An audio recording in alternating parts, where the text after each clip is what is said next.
Family, I was completely stunned. I unleashed a crank wind release, gale palm, and directly tore the opposing Konoha ninja to shreds, clearing over 100 meters of forest. Everyone was dumbfounded, and I couldn't believe it myself. This all started when I traveled to Sunagakure and bound to the daily enhancement system. I tell you, I was totally shocked at that moment. I watched as a crank ninjutsu, wind release, gale palm, was unleashed from my hands. Goodness, the scene looked like a special effect. The Konoha ninja didn't even have time to react and was instantly shredded by my gust of wind.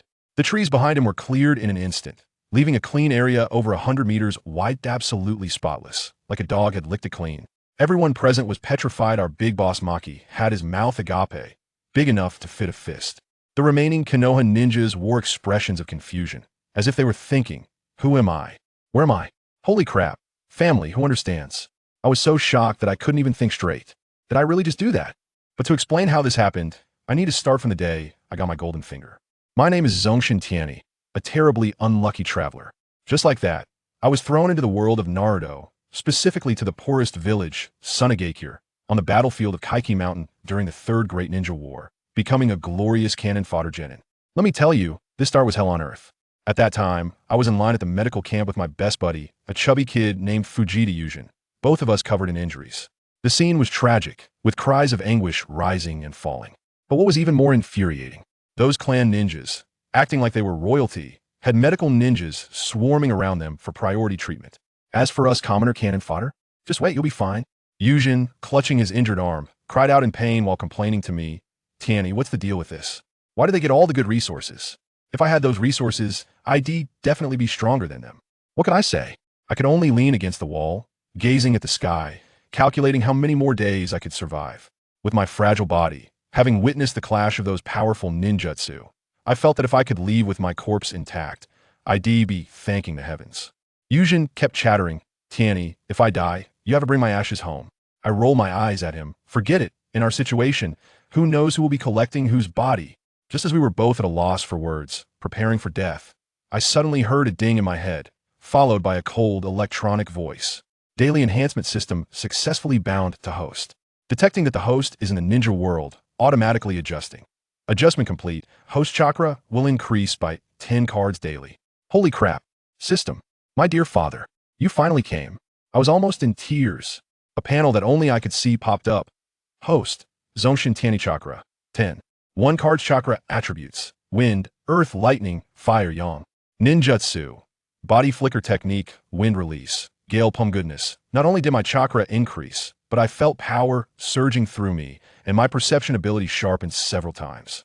Isn't this the embryonic form of a sage body?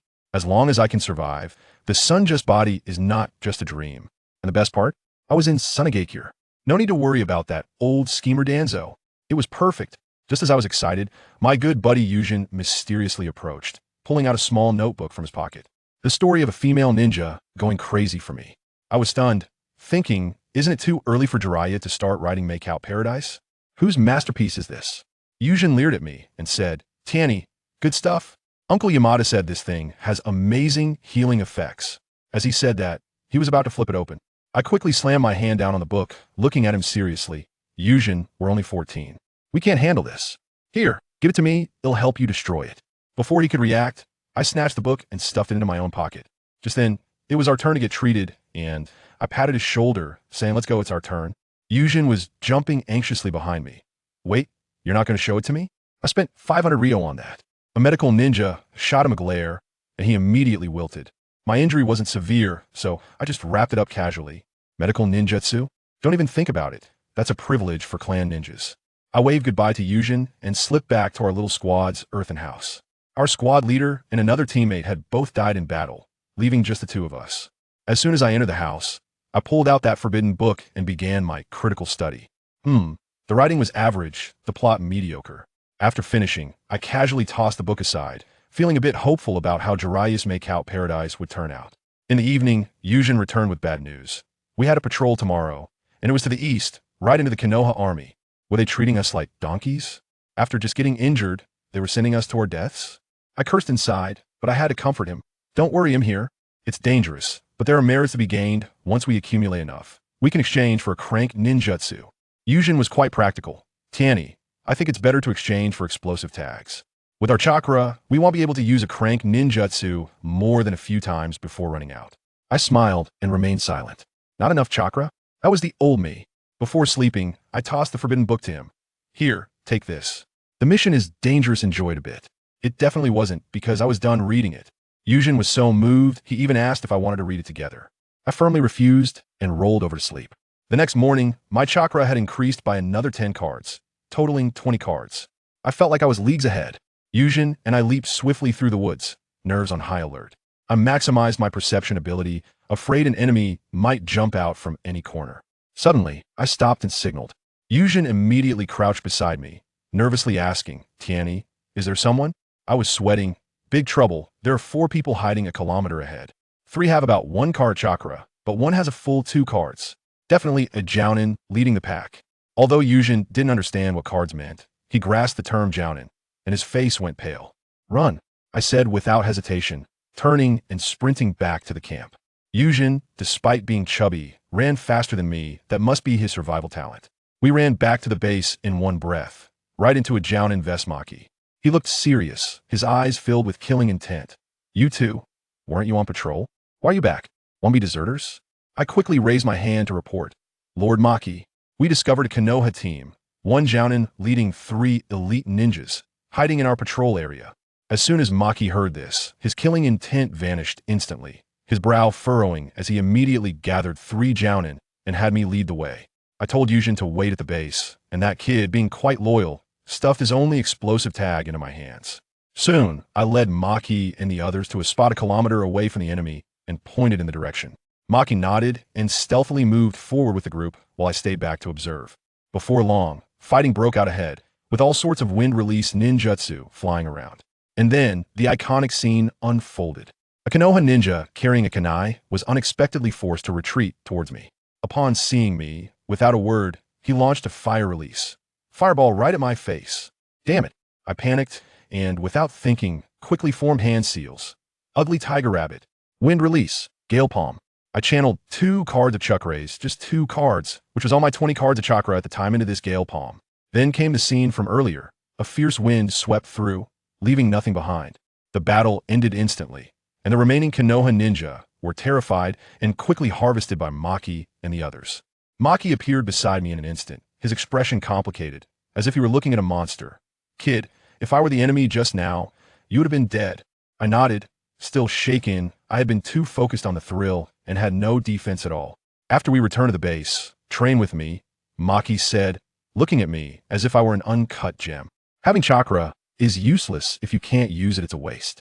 Hearing this, I was thrilled. This was a confidant of Raza, the future 4th Kazekage. I had to cling to him. Back at the base, Maki told me to wait while he went to report. Shortly after, Yujin ran over, excited to see I was okay. I returned his explosive tags and even gave him an extra one, claiming I found it on the Konoha ninja. Seeing his naive excitement, I couldn't help but feel a bit emotional. Sunagakure was indeed poor. Soon, Maki returned and took me to an open area, tossing me 2 scrolls, 1 Brank Wind Release, Kamaitashi, and 1 Crank Wind Release, Great Kamaitashi, saying they were my rewards. Then, he began his grueling training on me. Your movements are too stiff, too flashy. Taijutsu is just 3 words, fast, accurate, ruthless. After an hour, I felt like I was about to fall apart. But I knew this was a big shot, giving me special treatment. Later, I realized that my performance had caught the attention of the higher-ups, namely Raza, the future 4th Kazekage. He had already considered me a key training target. For the next few days, I patrolled the newly assigned safe zone with Yujin during the day, and in the afternoon, I trained in Taijutsu with Maki. I absorbed knowledge like a sponge. Progress is rapid. After training that day, I rubbed my hands and shyly said to Maki, Lord Maki, the ninjutsu you taught me, I've learned it. Maki smiled slightly, as if he had already expected this. What do you want to learn next? Fire release and body flicker technique. I've been thinking about it for a long time. Fire takes advantage of the wind, doubling its power. The body flicker technique is the ultimate escape skill. Maki readily took me to logistics to collect the scrolls for fire release, great fireball technique, and the body flicker technique. Once we returned to our residence, I directly threw the body flicker scroll to Yujin. This kid has a good speed talent, and I was wondering if I could cultivate him into a sand-hidden body flicker water stop. At first, Yujin declined, worried about causing me trouble. but I assured him to learn without worry. He was very touched, and then took out a new book from his pocket, The Legend of Female Ninja Shushu. I calmly confiscated it again, claiming I would return it once he mastered the body flicker technique, and then went to a corner to study critically. A couple of days later, we were assigned a new patrol area, this time responsible for ensuring the safety of the grain transport route. I was jumping in the woods with Yujin, and he was complaining about how we changed locations again. I didn't say anything, just silently maximized my perception.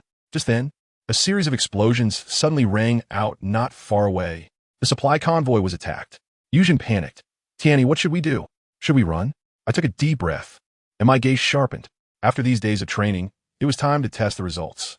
Moreover, in my perception, Lord Maki's chakra was right behind us not far away. You signal. I'll go check the situation.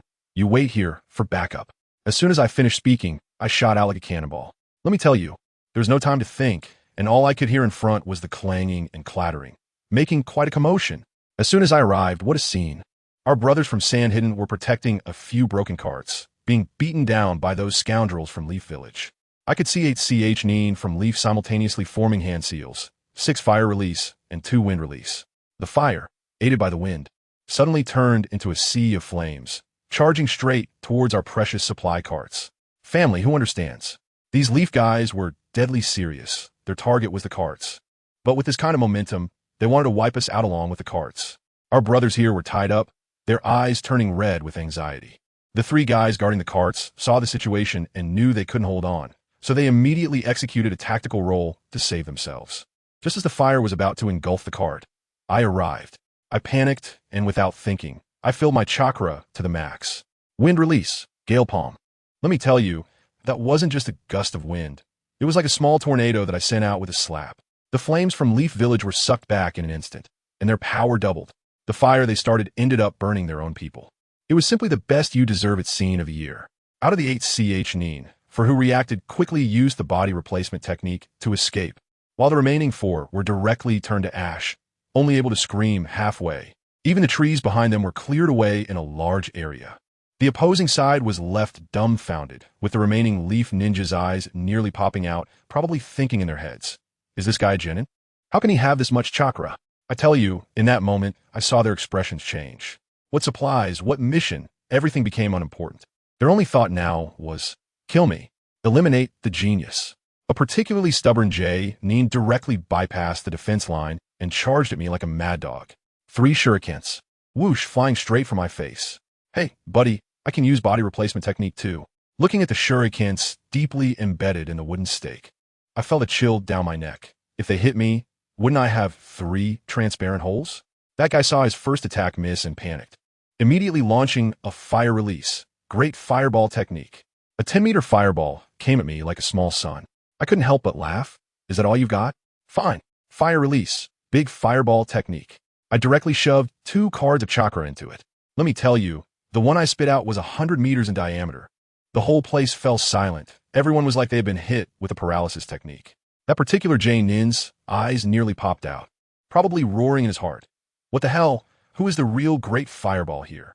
His small fireball was swallowed up by my big fireball without a sound. He dodged quickly, but still got singed on the arm, and the smell of roasting meat filled the air. That guy was tough too. After getting burned on one arm, his eyes turned red, and he charged at me with a knife. I thought I couldn't win in close combat, so I created distance and used wind release. Great scythe. Countless wind blades were unleashed like they were free. He was dodging while charging, getting slashed and bleeding profusely, and just as he was about to reach me, the corners of his mouth started to rise, probably thinking he had the genius's head in his grasp. Just then, Clang, Teacher Maki, who had been hiding in the shadows, made his move. The wind blade directly cut his knife in half, but that half of the broken knife still flew over, and with a thud, it took a large chunk of flesh from my shoulder. Let me tell you, that hurt so much it made my eyes water. I also lost my cool and sent a palm to his chest. Wind release. Gale palm. Thud. I made a basketball-sized hole in his chest, and he died on the spot. His eyes were still filled with regret when he died. Just a little bit more, brother. Kid, are you okay? Teacher Maki came over and patted me, relieved to see my injuries were just superficial. I looked down at my shoulder, hissing, man. It hurt so much I was gasping for air. Teacher Maki told me to rest while he turned around and cleared the remaining leaf trash. Watching his fluid combat, I realized that my skills were still too immature, Having chakra without technique just made me a super soldier with a long blue bar. I needed to learn. When we returned to the base, I immediately sought out the medical ninja. Because Teacher Maki had made the introduction, the medical ninja prioritized my treatment. The looks from the nearby clan-born ninjas were TSK, TSK. They looked like they wanted to carve their displeasure on their faces. The civilian ninjas were just purely envious. I saw it all and understood it clearly. Once my wounds were bandaged, I immediately ran to an open area to practice my ninjutsu desperately. This battle woke me up. I relied too much on my chakra amount. Teacher Maki and the 4th Kazekage Raza were watching me practice from the shadows. Their expressions like they had discovered a rare treasure. Just as I was diligently training, let me tell you, a heavyweight figure from Leaf had already set his sights on me. Who? Orochimaru. His subordinates reported the annihilation of the squad, and his snake-like eyes turned, making his subordinates nearly wet themselves in fear. This freak altered the battle plan and directly slipped into the underground base for his twisted research. 3 days later, my chakra officially broke through 100 cards. On another patrol, I slapped and killed a Leaf Genin as easily as swatting a fly. My good buddy Yujin was next to me, completely stunned, saying that I now fought Genin like it was a game. I didn't say anything, but I was always on guard inside. Suddenly, my hair stood on end. I pulled Yujin over and, with a reverse motion, threw a kunai, and a small snake's head dropped to the ground. My heart sank. It was Orochimaru. I shouted for Yujin to run, but that freak launched several snakes from the shadows, their mouths wide open coming at us. I immediately countered with a 100-meter big fireball. Teacher Maki also arrived, shouting, "Run, it's Orochimaru."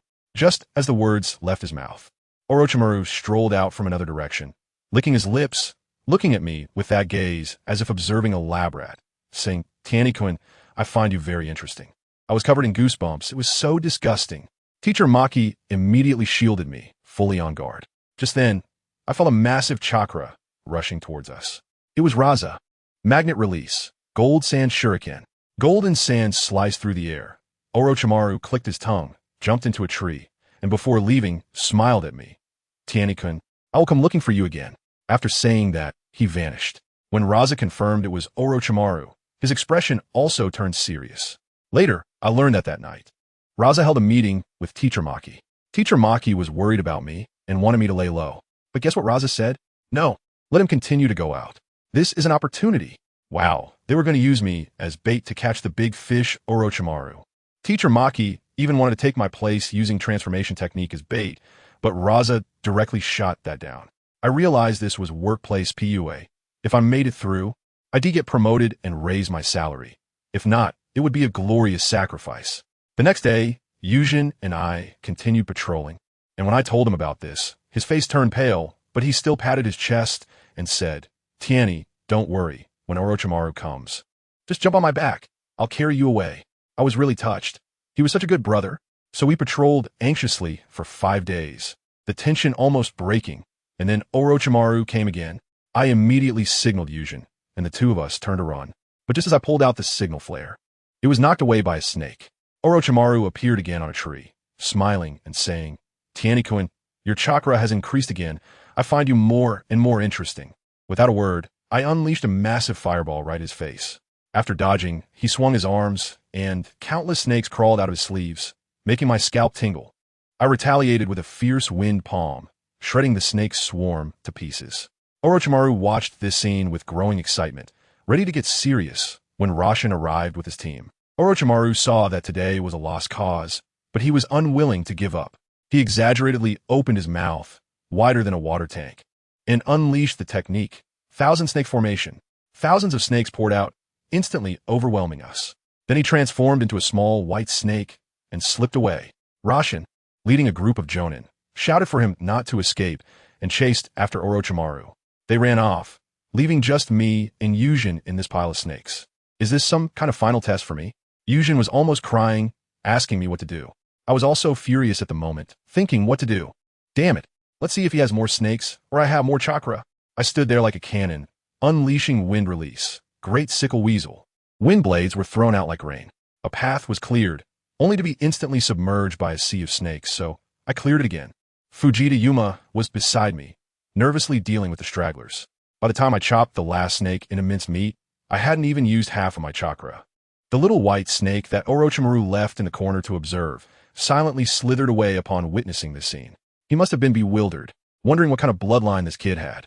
Was he from the Uzumaki clan? When I returned to the base in the evening, Teacher Maki came to find me, smiling brightly, saying that Lord Kazekage wanted to see me. I had a feeling about it.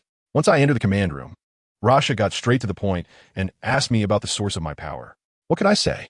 I could only scratch my head and play dumb. As I didn't know either, I just felt like I was getting stronger every day. Seeing that he couldn't get anything out of me, Rasha finally revealed his intentions with a serious expression, saying, I plan to take you as my disciple.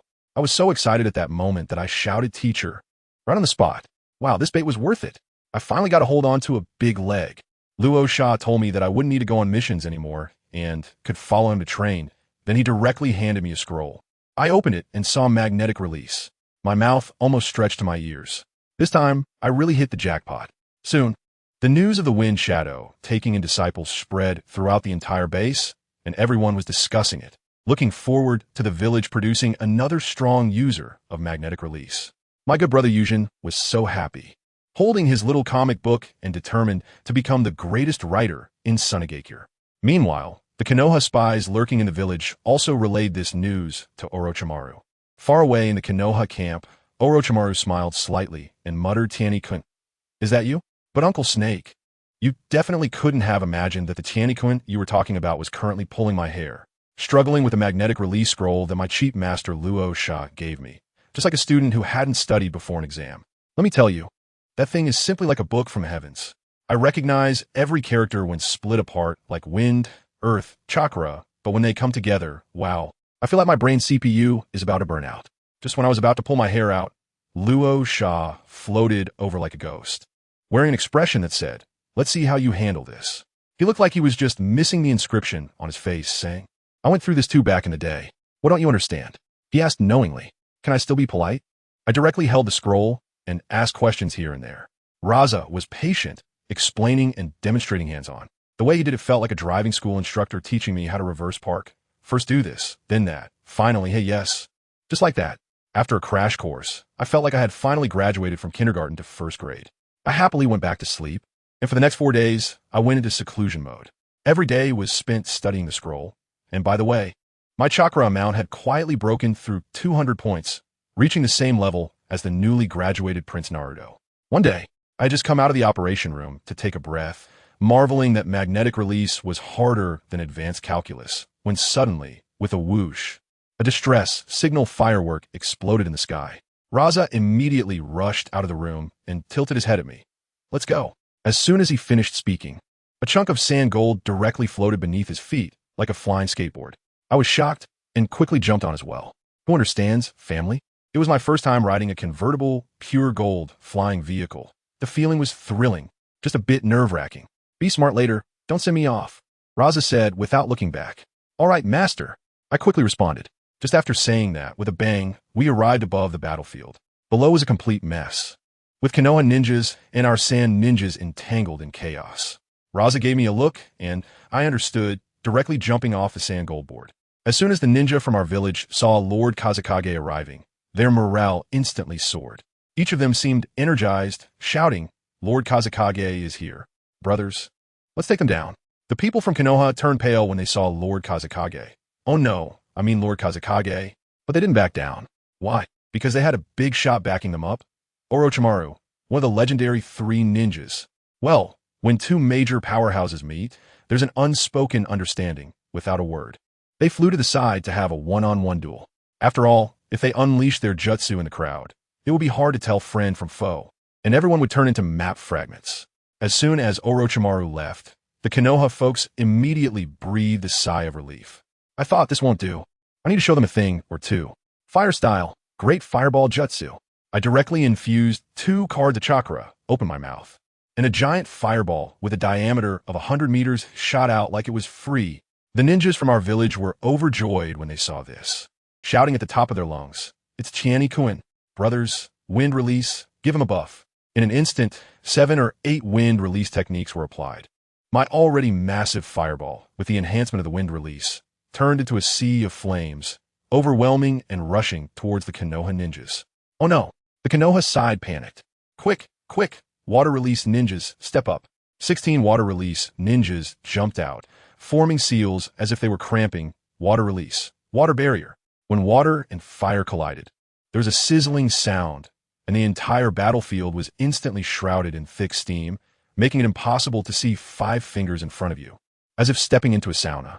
But this water mist was hot, burning the lungs painfully.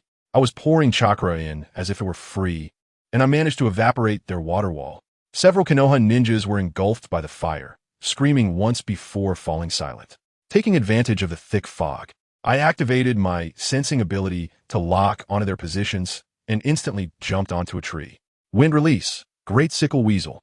Another 10 cards of chakra came crashing down, and countless wind blades instantly formed a small tornado, blowing away the fog across the entire battlefield. Once the visibility cleared, we all gasped in shock. On the ground lay a number of Konoha ninjas, their bodies covered in cuts from the wind blades. The few remaining elite Genin were all injured, panting heavily as they hid behind a few dilapidated earth walls, looking at me as if I were a monster. The ninja from our village quickly came over to ask me, "Tian-ikun, are you all right? With such a big move, can your body handle it?" Me? I shook my head, looking relaxed. "Just kidding. I'm a top-tier player with an exceptionally long blue bar." They looked at me, and their eyes were filled with envy and jealousy. It felt like the combined chakra of that group of people didn't even match mine. I looked at the few low-health leaf ninjas across from me, feeling somewhat dissatisfied. Let me tell you, with my 10-card chakra big move, I ended up only clearing some minions. It felt like a baby holding a Gatling gun, sweeping for ages only to find that the opponents were all max-level bosses. No way, I have to learn magnetic release quickly. Just then, there was a loud bang in the distance, and a giant purple serpent appeared out of nowhere. Wow, it's Orochimaru's summoning beast, Manda. I couldn't help but feel envious. This thing is way cooler than any ninja dog. If our sand village had any powerful summoning beasts, it seemed like there was just one. The one-tailed Shikaku? Once I become strong, I must find a way to sign a contract with that big raccoon. Magnetic release. Sandwave. On the other side, Raza also unleashed his big move, and the sand swept towards Orochimaru and Manda like a tsunami, creating such momentum that it even affected us. Quickly retreat. We hurriedly jumped to a distant tree to watch the battle. When shadow-level experts fight, it's premium content, and I have to watch closely. I widened my eyes and focused on Raza, hoping to learn a bit of the essence of magnetic release from his techniques. At that moment, Maki arrived with support troops. Seeing the situation, Orochimaru immediately signaled to retreat. Get back. Although the leaf ninjas were reluctant, they quickly slipped away. Before leaving, Orochimaru told Manda, "Old buddy, it's up to you to cover our retreat." And guess what happened? Manda glanced at Raza's sand gold that could suppress the one-tailed Shikaku and probably cursed in his heart, thinking this situation was too tricky. Without saying a word, he suddenly released the summoning and ran back to the Richi cave. As for covering the retreat, dream on. Raza's face turned dark. I can tell you, he was definitely thinking, why is everyone so slippery? What about the dignity of ninjas? What about the respect of summoning beasts? We cleaned up the battlefield and then returned. As soon as we arrived at the operations room, Rasha handed me 2 new scrolls. This is mine, the 3rd Hokage's insight on magnet release. You have good talent, so grasp it as soon as possible. He looked at me with a satisfied expression. And this contains some advanced ninjutsu from the village, including the shadow clone technique. Learn it quickly as well. I will be arranging for you to go to the front line soon. As soon as I heard about the shadow clone technique, my eyes lit up. Wow, isn't this just a cheat for training? If I could learn the multiple shadow clones, wouldn't I be able to soar directly? All right, teacher. Holding the scroll, I felt like I was one step closer to the peak of the ninja world. Back at my place, without saying a word, I was the first to learn shadow clone. As I formed the hand seals, with a bang, another me appeared. I immediately gave him orders. You go learn those ninjutsu techniques, and I'll focus on the magnetic release insights given by the master. The shadow clone nodded and went off to study. I opened the scroll of insights, and wow, it was all about nature transformation and fusion. No wonder only 2 people in the entire village could do it. I thought to myself, I should start with the basics of chakra control. So, I ran to a nearby rapid river. I had already mastered basic skills like walking on water and climbing trees, but now I had to increase the difficulty. Today, my goal was to stand firm on the surging water surface. Of course, all my little activities were seen by Rasha with his 3rd eye ninjutsu. He probably thought I was quite motivated and secretly sent a few umbu to protect me. As for me, I had already become a drenched chicken. The waves knocked me down as soon as I stood up, and I kept falling and getting back up like a weeble wobble. I refused to give up. After 4 or 5 hours, I not only managed to stand on the water, but I could even do parkour on it, while I was frantically pushing my limits. On the Konoha side, the Inoshikacho trio arrived with reinforcements. As soon as Orochimaru saw Naruto, it was as if he became the master of passing the buck, throwing all command authority to him and claiming he needed to rest, when in reality, he sneaked back to his lab to conduct research. As soon as Shikaku took over, he asked about my intel, clearly realizing I was a big troublemaker. Meanwhile, in Orochimaru's laboratory, a more troublesome person had arrived, Shimura Danzo, along with his 2 masked subordinates, resembling a strict headmaster inspecting dorms. Danzo opened his mouth and asked, "Orochimaru, how's the research on the Hashirama cells going?" His tone was anxious. Orochimaru rolled his eyes and began to play the victim. "Oh, we've been fighting recently, and the research has stagnated." In reality, he was just trying to swindle funds and resources from Danzo. Sure enough, although Danzo was unhappy, he still said he would have Root assist. At this moment, Orochimaru finally revealed his true intentions. He started painting a grand picture for Danzo. By the way, Danzo, Rasha recently took on an apprentice named Zongshen Tianyi, whose chakra growth rate is extremely exaggerated. I suspect he has awakened some unknown bloodline limit, which might be helpful for your research. As soon as these words were spoken, Danzo's eternally dull fish eyes instantly lit up. He immediately turned to his subordinates and ordered, "Send 5 teams to bring that Zongshen Tianyi back to me." Wow, 5 root teams. This was quite a show of respect for me.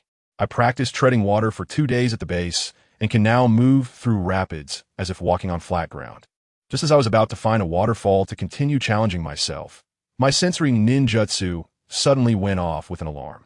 For kilometers away, a large group of chakra signals was lurking, and the feeling was eerie. The visitors did not come with good intentions. At that moment, I only had one thought: run. Knowing there are tigers in the mountains, why would I go and deliver myself to them? No way. I immediately created a shadow clone and had it swagger over there as bait. Meanwhile, my main body directly used the instantaneous body technique to slip away. My shadow clone also has over 100 chakra, and the root ninja didn't suspect anything at all. They took the bait immediately. As the distance closed, my shadow clone took the initiative to attack with wind release. Wind blade. 2 wind blades, over a meter long, were launched forward. Not good, I've been discovered. The root ninja reacted quickly, jumping away in an instant, but still, one unlucky guy was directly bisected. They immediately counterattacked with earth release, fire release, and wind release, working together with remarkable skill. You think fire release is great? I can do it too.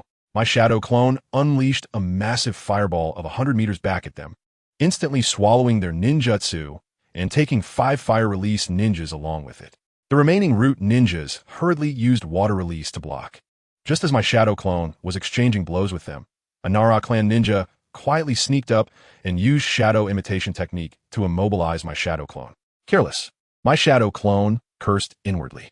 4 root ninjas emerged from underground, ready to capture alive, when suddenly they heard a sizzling sound. They looked down and saw, oh boy. My shadow clone was covered in explosive tags. Folks, what do we call this move? It's called your death delivery has arrived. Please sign for it, boom. With a loud explosion, the shadow clone disappeared, and the 4 root ninjas turned into pieces. The remaining root ninjas turned pale. Damn it. It was actually a shadow clone. Meanwhile, back at my base, as soon as I returned, the battle memories from my shadow clone were transmitted back. I couldn't help but chuckle. Yujin was right. I should stock up on explosive tags. I immediately reported this to Rasha, and, of course, I was referring to encountering the Konoha Ambu. As soon as Rasha heard this, he became extremely nervous, checking to see if I was injured, and then immediately imposed a house arrest, forbidding me from leaving the base to train. Meanwhile, on the other side, the root ninjas who had failed their mission were kneeling before Danzo. Danzo's face was as dark as the bottom of a pot, trembling with anger. You bunch of idiots, fooled by a shadow clone, and you lost so many people. The root ninjas were so scared that they didn't dare to make a sound. Only Orochimaru stood to the side, a smirk playing on his lips, thinking, Tianyi, you really are interesting. Let me tell you, the way he looked at me, it was as if he wanted to slice me up right there. As soon as he left, Danzo, that old schemer, was tapping his cane on the ground, making a loud noise, and called over his best subordinate, a guy named Longma with the surname Yu. Goodness, this old man directly issued a death order, saying if they can't catch me alive, then capturing me dead will do. He's completely set his sights on me. What about me? I had no idea that I had been targeted by the special protected animal of Konoha. The next day, I was still happily practicing ninjutsu at the base. A guy from the logistics department came running to deliver a big bag of balloons to me, treating me like I was his own father. My family understands, right? I'm a dignified expert, and here I am playing with water balloons. The way everyone at the base looked at me was like they were looking at a 3-year-old. One by one, they kept saying yes, yes. It made me so angry that my liver hurt. I simply decided not to explain and went back to my room with the water balloon. My roommate, Fujita Yuma, had gone on another mission. When I turned around, I was surprised to find a little notebook hidden by his bedside. I couldn't help but laugh, thinking this guy must have bought some new book again. But when I carelessly opened it, I was shocked to see that he was actually emulating Jiraiya and writing his own little adult stories. I had originally hoped to cultivate him into a genius like Shunshin Mizuki's, but instead, he seems to be aiming to become a web fiction master in the ninja world. But then I thought, hey, this might not be a bad side hustle. If he sells well in the future, he could even generate income for the village. My business acumen is just incredible. I returned the notebook to him and started to focus on playing with the water balloon. You wouldn't believe it, but the foundation I built practicing treading water in the stream really paid off. In less than an hour, I managed to pop the water balloon. Next up were the air-filled balloons. I was feeling incredibly confident, thinking that I could learn the spiral sphere in just 2 or 3 days. Just when I was getting into it, my roommate Yujin came back, holding a book and crying like a baby. I quickly went over to ask him what was wrong, and he said that Uncle Yamada, the bookseller, had passed away. As soon as I heard that, I wanted to comfort him. But then I caught a glimpse of the book in his arms, and my heart sank. I thought to myself, this guy, even with someone dead, is still thinking about reading? Yujin quickly explained that this was Uncle Yamada's legacy, a manual on how to make explosive talismans. Since Yujin was the only one who had paid for a copy of his own book, Uncle Yamada left this secret to him. When I heard that, I almost lost it. It turned out that the lousy books Yujin had bought before were all written by that uncle. I patted him on the shoulder and told him to study well. Even being a logistic soldier would be safe. Then I went back to practice my ball technique. Guess what? The heavens really favored me. The next day, I managed to create a deep blue ball with one hand. A spiral sphere. I pressed it against a large tree about 4 to 5 meters in diameter beside me, and with a bang, the whole tree was directly penetrated by it and collapsed on the spot. I was happily enjoying my new skills when suddenly the alert at the residence went off. I thought, could it be Konoha attacking? I quickly ran to the command room. My teacher, the 4th Kazekage Raza, looked very serious when he saw me and directly called my name, telling me to follow the main force to the front lines to fight Konoha. He said it was for the village, but I knew he just wanted me to go to the battlefield to gain experience and set an example to boost morale. Of course, he was also worried that I might actually get killed, so he secretly arranged for a team of Umbu to act as my bodyguards. My good buddy Yujin cried even harder when he heard I was heading to the front lines. He stuffed a pile of explosive tags he had been saving for a long time into my bag, insisting that I must come back alive. I accepted the explosive tags and set off with teacher Luo Sha. As our group of 500 set out, the Sand Ninja brothers who stayed behind at the base were incredibly fired up, cheering loudly, and their morale instantly soared. The sensing ninjas from Konoha were no pushovers either. It wasn't too long before they detected us after we set off. When we encountered the first patrol team from Konoha, let me tell you, it was a complete rout. Over a dozen sand ninjas teamed up for a wind release, sand web technique. And those Chunin on the other side didn't even have time to create a splash before they screamed and fell from the trees, only to be finished off by a few shurikens, dying thoroughly. As I passed by, I glanced and had one thought in my mind. Civilian ninjas are cannon fodder everywhere. But at that moment, I have a problem. My sensing ability is too strong. I immediately sensed something was off. The air was filled with a few chakra-infused insects. My mind raced, and I instantly thought of the Oil Women clan from Konoha. Connecting that to the earlier ambush by Danzo's people, I realized that the walking insecticide, Oil Woman Ryoma, must be nearby. I had to be on guard against him. I pretended not to know, while using my perception ninjutsu to look for him, and charged forward with the main force. Soon, the Konoha support troops engaged us, and various fire and wind techniques filled the sky. I took out a kunai and joined the battle, directly targeting a Konoha special jonin, launching a flurry of attacks. We were both quite surprised. I was surprised that he could block my strength, and he was surprised that a lower ninja's taijutsu was so fierce. This guy's name was Baiyun Zhaojian, and he was exceptionally skilled with wind techniques. We were locked in a fierce battle when suddenly someone jumped in, carrying a big black pot on his back. Good grief. Is it that the ancient ninja guy from Konoha? Without saying a word, he immediately launched a water release, water dragon bullet right at my face. In response, I executed a clever move using the body replacement technique along with shadow clone jutsu, transforming my main body into a shuriken and throwing myself out of the way. I did this to avoid the hidden oil user, Ryoma, because I sensed that the insects around us were increasing in number. My teacher, Luo Sha, was having a great time fighting with Orochimaru in the sky and didn't pay any attention to me. Bai Yun Zhaochen and Grandpa Gujia saw that I was the only one there and immediately teamed up to take me down.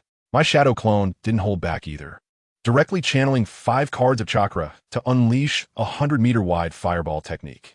The scene was such that the moisture in the entire battlefield instantly evaporated, making it feel like a sauna. Our sand ninjas were greatly encouraged, while the leaf ninjas turned pale and Nara Shikaku looked dumbfounded. Bai Yun Zhaochen and Grandpa Gujia ran for their lives, but still got caught in it. Grandpa Gujia's left calf was completely burned off, making him grimace in pain. When I saw this, my heart sank. I didn't expect that I was the one who took out this old man's leg. Just as I was about to chase after them to finish the job, that sly Yinu, Ryoma, finally made his move. A swarm of insects came rushing in like a dark cloud. I was disgusted and immediately countered with a wind release, Gale Palm, while pulling out an explosive tag that Yojin gave me, letting the strong wind carry the tag away. A few flew towards Bai Yun Zhaochen and the others, while the rest went straight for Yinu Ryoma. Those 2 old guys used a substitution technique to dodge, but they still ended up covered in dirt and soot. Things were even worse for Yinu Ryoma. He used an insect clone to dodge for a moment, but then the big gift package from Danzo finally arrived. 20 root ninjas charged out from all directions, all targeting me. These guys were like madmen, not caring for their lives at all. They'd rather take shurikens head on than stop their charge to slash at me. When my shadow clone saw the situation, it chuckled and directly lifted its clothes. Its entire body was covered in explosive tags. The expressions on those root ninjas' faces changed for the first time. They were terrified. Old Girl Ryoma was also stunned and quickly wrapped himself in bugs. With a loud bang, the whole world fell silent. As the smoke cleared, the people from Konoha thought I had been blown to bits, and we, the sand ninjas, were all filled with grief. But at that moment, my real body emerged from beneath a tree root 100 meters away, facing the severely injured Oil Girl Ryoma, whose blood was flowing from all 7 orifices and whose bugs were all dead. I sent him on his way with a wind release, Windblade. The look in his eyes before he died was filled with disbelief. The smiles on the faces of the Konoha people froze, and someone shouted, "What a coward!" I nodded in satisfaction. This technique of wind release, combined with explosive tags, will henceforth be called the explosive tag cannon. My teacher, Rasha, must be laughing in the sky, and our morale has reached an all-time high. Over in Konoha, they realized that small skirmishes wouldn't work anymore, so they brought out their trump card, the Inoshikacho trio. Yamanaka, Ino, Nara Shikaku, and Akimichi Choza came charging straight at me. Orochimaru, that sly old fox, wasn't satisfied with just that. He used a summoning technique to call forth the Great Serpent, saying that if it killed me, it would get 400 sacrifices. Wow, a 100-meter giant python, along with the Inoshikacho trio.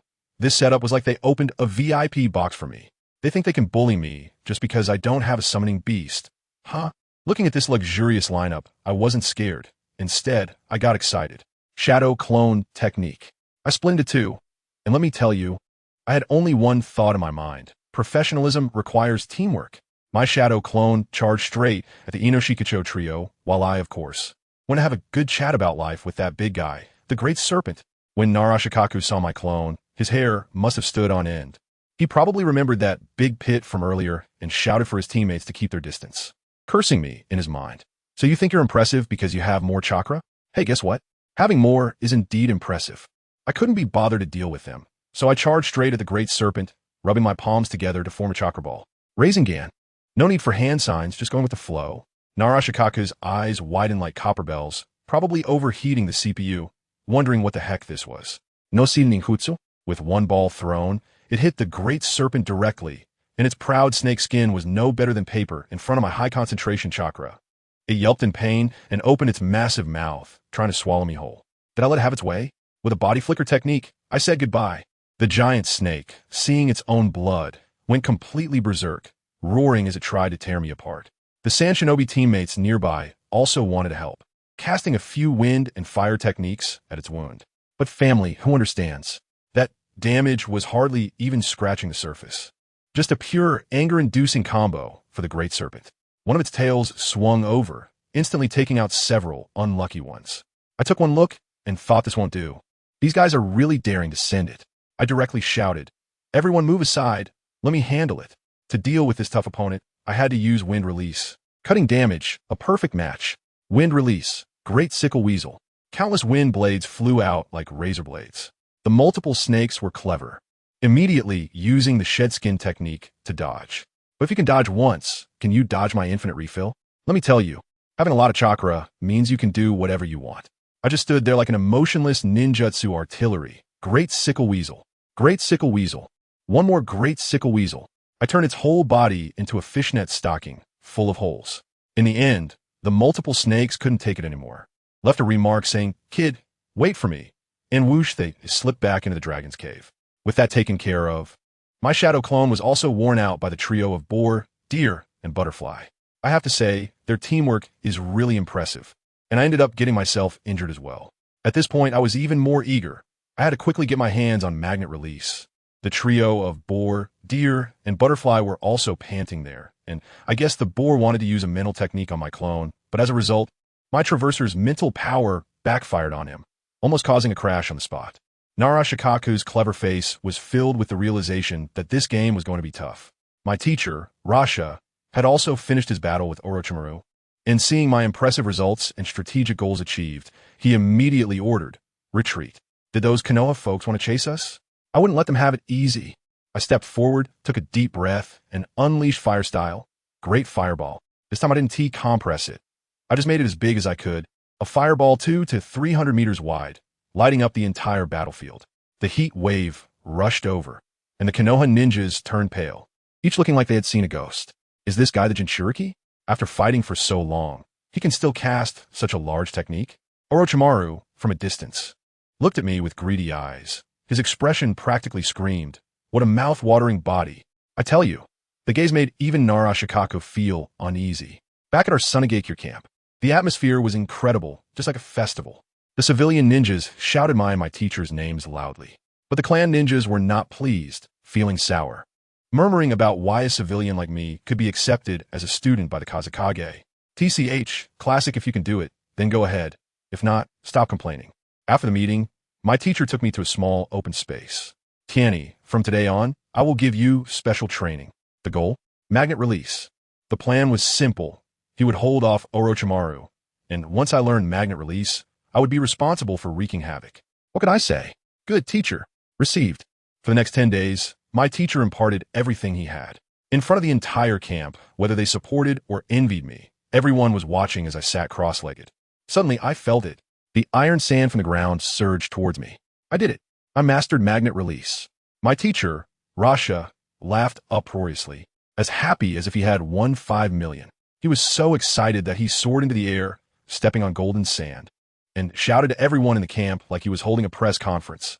"Everyone, my disciple Tianyi has mastered magnet release." The entire camp erupted instantly, the cheers nearly lifting the sky. My good friend Fujita Yuma was also happy for me. He was busy tinkering with explosive tags, trying to come up with a new technique, but had no ideas. I took a look and thought, this is my expertise. I directly shared my concept of an explosive tag Gatling gun with him and demonstrated a rapid-fire paper shooting technique using the Gale Palm. He was so stunned that he immediately regarded me as a god. He didn't know the Gale Palm, so I taught him. In return, he directly took charge of all my future explosive tags, handing me over 200 tags on the spot, ensuring I had plenty of ammunition. The next day, the support from the village arrived, including the 3rd Hokage's ninjutsu scrolls and 2 large scrolls of iron sand, all delivered to me. Now I had all the equipment and skills ready, just waiting to start the fight. Konoha wasn't foolish either. Orochimaru was preparing for battle. That guy by Yun, whom I had dealt with earlier, found a friend from the Hyuga clan and teamed up with the legless Maru Hoshikogen, forming a revenge alliance. Just waiting to find me for revenge. 3 days later, the decisive battle finally arrived. Our Sunagakure army surged forth, filled with killing intent. My teacher assigned me as the commander of the right wing, a treatment that spoke volumes. I led a group of brothers straight into the fray. As soon as I entered the battlefield, I wasted no time and unleashed magnetic release, iron sand rain. Countless iron sand grains shot out like bullets. The three Konoha ninjas opposite didn't even have time to react. With 3 puffs, they were turned into sieves, probably not even knowing what the enemy looked like before they died. Following that was my personal show. Wherever the iron sand went, not a blade of grass remained. The Revenge Alliance trio finally found me. As soon as their Hyuga teammate activated as Byakugan, he was taken aback. Oh no, morning run. This guy has more chakra than Lord Orochimaru. We're just delivering food. Too late. I had already spotted them. Magnetic release. Iron, sand, heavenly wings. A pair of black iron sand wings spread out from my back, and I flew straight toward them. The 3 of them turned pale. Probably thinking, this ISNT how the script goes. How can he fly too? Orochimaru in the distance also saw this, and his eyes were practically drooling with greed. Probably thinking that this body must be his. I didn't care about him. I aimed directly at those 3 unfortunate souls and launched 3 iron sand cones tied with explosive tags, magnetic release, iron sand assault. The 2 on the opposite side quickly used water release to try to counter me, while the Hyuga could only dodge clumsily. They couldn't fight back at all and were completely suppressed by me. At this moment, Ino Shikicho came to the rescue again. Yamanaka Ino was still not giving up and attempted a mental attack on me. What happened? Secret technique, haute disruption technique. Useless. My mental strength was on another level. As soon as his technique touched me, it bounced back with a bang, and he screamed while holding his head, nearly frying his own brain. With all 6 of them gathered, I wasn't polite anymore. I pulled out a scroll, releasing a massive amount of iron sand for another wave of iron sand rain. The 6 of them desperately stacked 5 layers of earth release, earth wall. The result? They couldn't even hold out for 10 seconds against my iron sand, which was comparable to a heavy machine gun-esque fire. The wall shattered completely, and luckily, they managed to escape quickly. I see them scurrying around like loaches. It's annoying. I need to apply some pressure and force them to confront me head-on. With a glance, what do I see? The ninja technique class of Konoha. Wow, over 100 people are gathered there using their skills in groups. I flew directly above them, creating a shadow clone, and the 2 of us began to form hand seals together. Narashikaku looked at my stance. His face turned pale as he shouted, "Be careful. He's going to use a ninjutsu class." The leader of that ninjutsu class from the Sarutobi clan was quite arrogant, sneering, 1 person against 100 of us? What a joke. Then I made him understand what a real joke was. Fire release, great fireball. Wind release, great gale. My clone and I, one releasing fire and the other increasing the wind, combined our powers to create a massive fire tornado with a diameter of hundreds of meters. The scene was simply apocalyptic. The Sarutobi class leader was immediately on the defensive, screaming for everyone to use water barriers. And then he used body flicker technique to be the first to run away. I couldn't help but laugh. Is this the commander of Konoha? The water wall, created by 100 elite Chunin, was indeed quite spectacular, over 50 meters high. But in front of my wind and fire duet, it was nothing. With a loud boom, the water wall was instantly evaporated, not even lasting a second. The enormous fireball, undeterred, crashed directly into the stun group of Konoha ninjas. Boom! Another loud explosion. Let me tell you, that scene was incredible. My fire release created a massive pit over 10 meters wide, turning the rocks in the center into magma, with black smoke billowing up.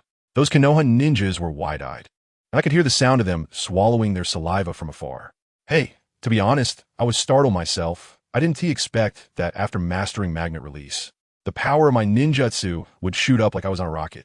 The Sand Shinobi brothers here went crazy on the spot, yelling and saying that if Brother Tianyi came back with a few more, we could directly storm into Kaiki City. Just as I was about to give them another big surprise, that old man Danzo got anxious and jumped out. If he didn't come out now, his defense line would be breached by me alone. He immediately used wind release, vacuum wave, launching several large wind blades straight at my face. I flapped my wings and easily dodged them, casually throwing back a few kunai with explosive tags as a return gift. Of course, I didn't really want to do anything to him. After all, a Konoha with Danzo is a good Konoha. Who understands this, right? This old guy causes way more trouble in the village than I do outside. Danzo's face was as dark as the bottom of a pot, and the masked root ninjas beside him were his last assets, looking at me as if they wanted to swallow me whole. On the other side, Orochimaru was having a back-and-forth fight with Rasha, and didn't he forget to take a jab? Oh, Elder Danzo, I thought you were planning to stick it out till the end. Danzo snorted in anger and ignored him, seeing that my disciple was so fierce. Rasha couldn't lose face as a teacher and directly activated his ultimate move. Magnetic release, sand tsunami. Let me tell you, that golden sand instantly flooded the entire battlefield, creating giant waves over 30 meters high that crashed toward Orochimaru. Orochimaru, being bold, directly used summoning jutsu to call forth the 10,000 snakes. Unfortunately, the poor 10,000 snakes had just appeared and hadn't figured out the situation when it was instantly buried by the sand. You could hear the roar from beneath the sand. Orochimaru, when it finally struggled out, it was furious, shouting at Orochimaru, this time without 600 live sacrifices. Get ready to be eaten. Orochimaru remained calm, as he had plenty of failed experimental subjects in his lab. Then these two with a snake fought Rasha all the way to the horizon, making a noise like a demolition site. Meanwhile, Danzo was also attacking me. He summoned a creature that looked like an elephant called a Dream Eater. That thing opened its mouth, and wow, its suction power was like an industrial vacuum cleaner, uprooting trees all around. What was even more ridiculous was that it even sucked in its own people. Several Konoha ninjas were desperately sucked in, shouting for Elder Danzo to save them. But that old man didn't even raise an eyebrow. To him, this was no big deal. It was just a necessary sacrifice. I felt the pulling force, and my heart was filled with joy. I'm quite familiar with dealing with this big guy.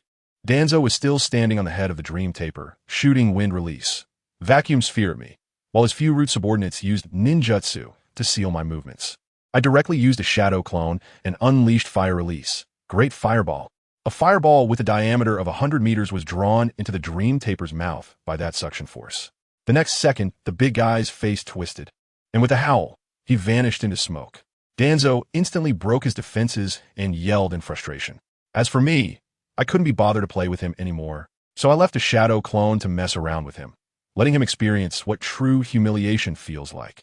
When he saw it was just a Shadow Clone fighting him, his nose crinkled in anger, and he called for his subordinates to join in, saying they would crush my clone. Yet he was too cowardly to come after my real body, fearing that he might kick the bucket before even sitting on the future 4th Hokage's throne. Whereas my main body gone, I directly rushed towards Naruto and his group. Magnet Release, Sand Iron Giant Needle, countless sharp iron spears, infused with Wind Release chakra, had maximum penetrating power. They desperately tried to build walls with Earth Release, but that stuff was as flimsy as paper to me, piercing through with just a few thrusts. Just as I was about to take them all out in one go, Akimichi Chozo pulled out his secret medicine, looking ready to fight to the death. However, Naruto and Yamanaka and Noichi firmly held him back, willing to die together. At that critical moment, let me tell you, the most glitch plot twist happened. A special kunai suddenly stabbed into the ground, and a gentle voice said, "Everyone, I hope I'm not late." At that moment, my heart sank, and I thought, it's over. The golden flash, Minato Namikaze, this wall has come. The people from Konoha instantly seemed to be pumped up, each one so excited that they were almost shouting, "Hero Minato." I looked at the blonde, handsome guy, cursing in my heart.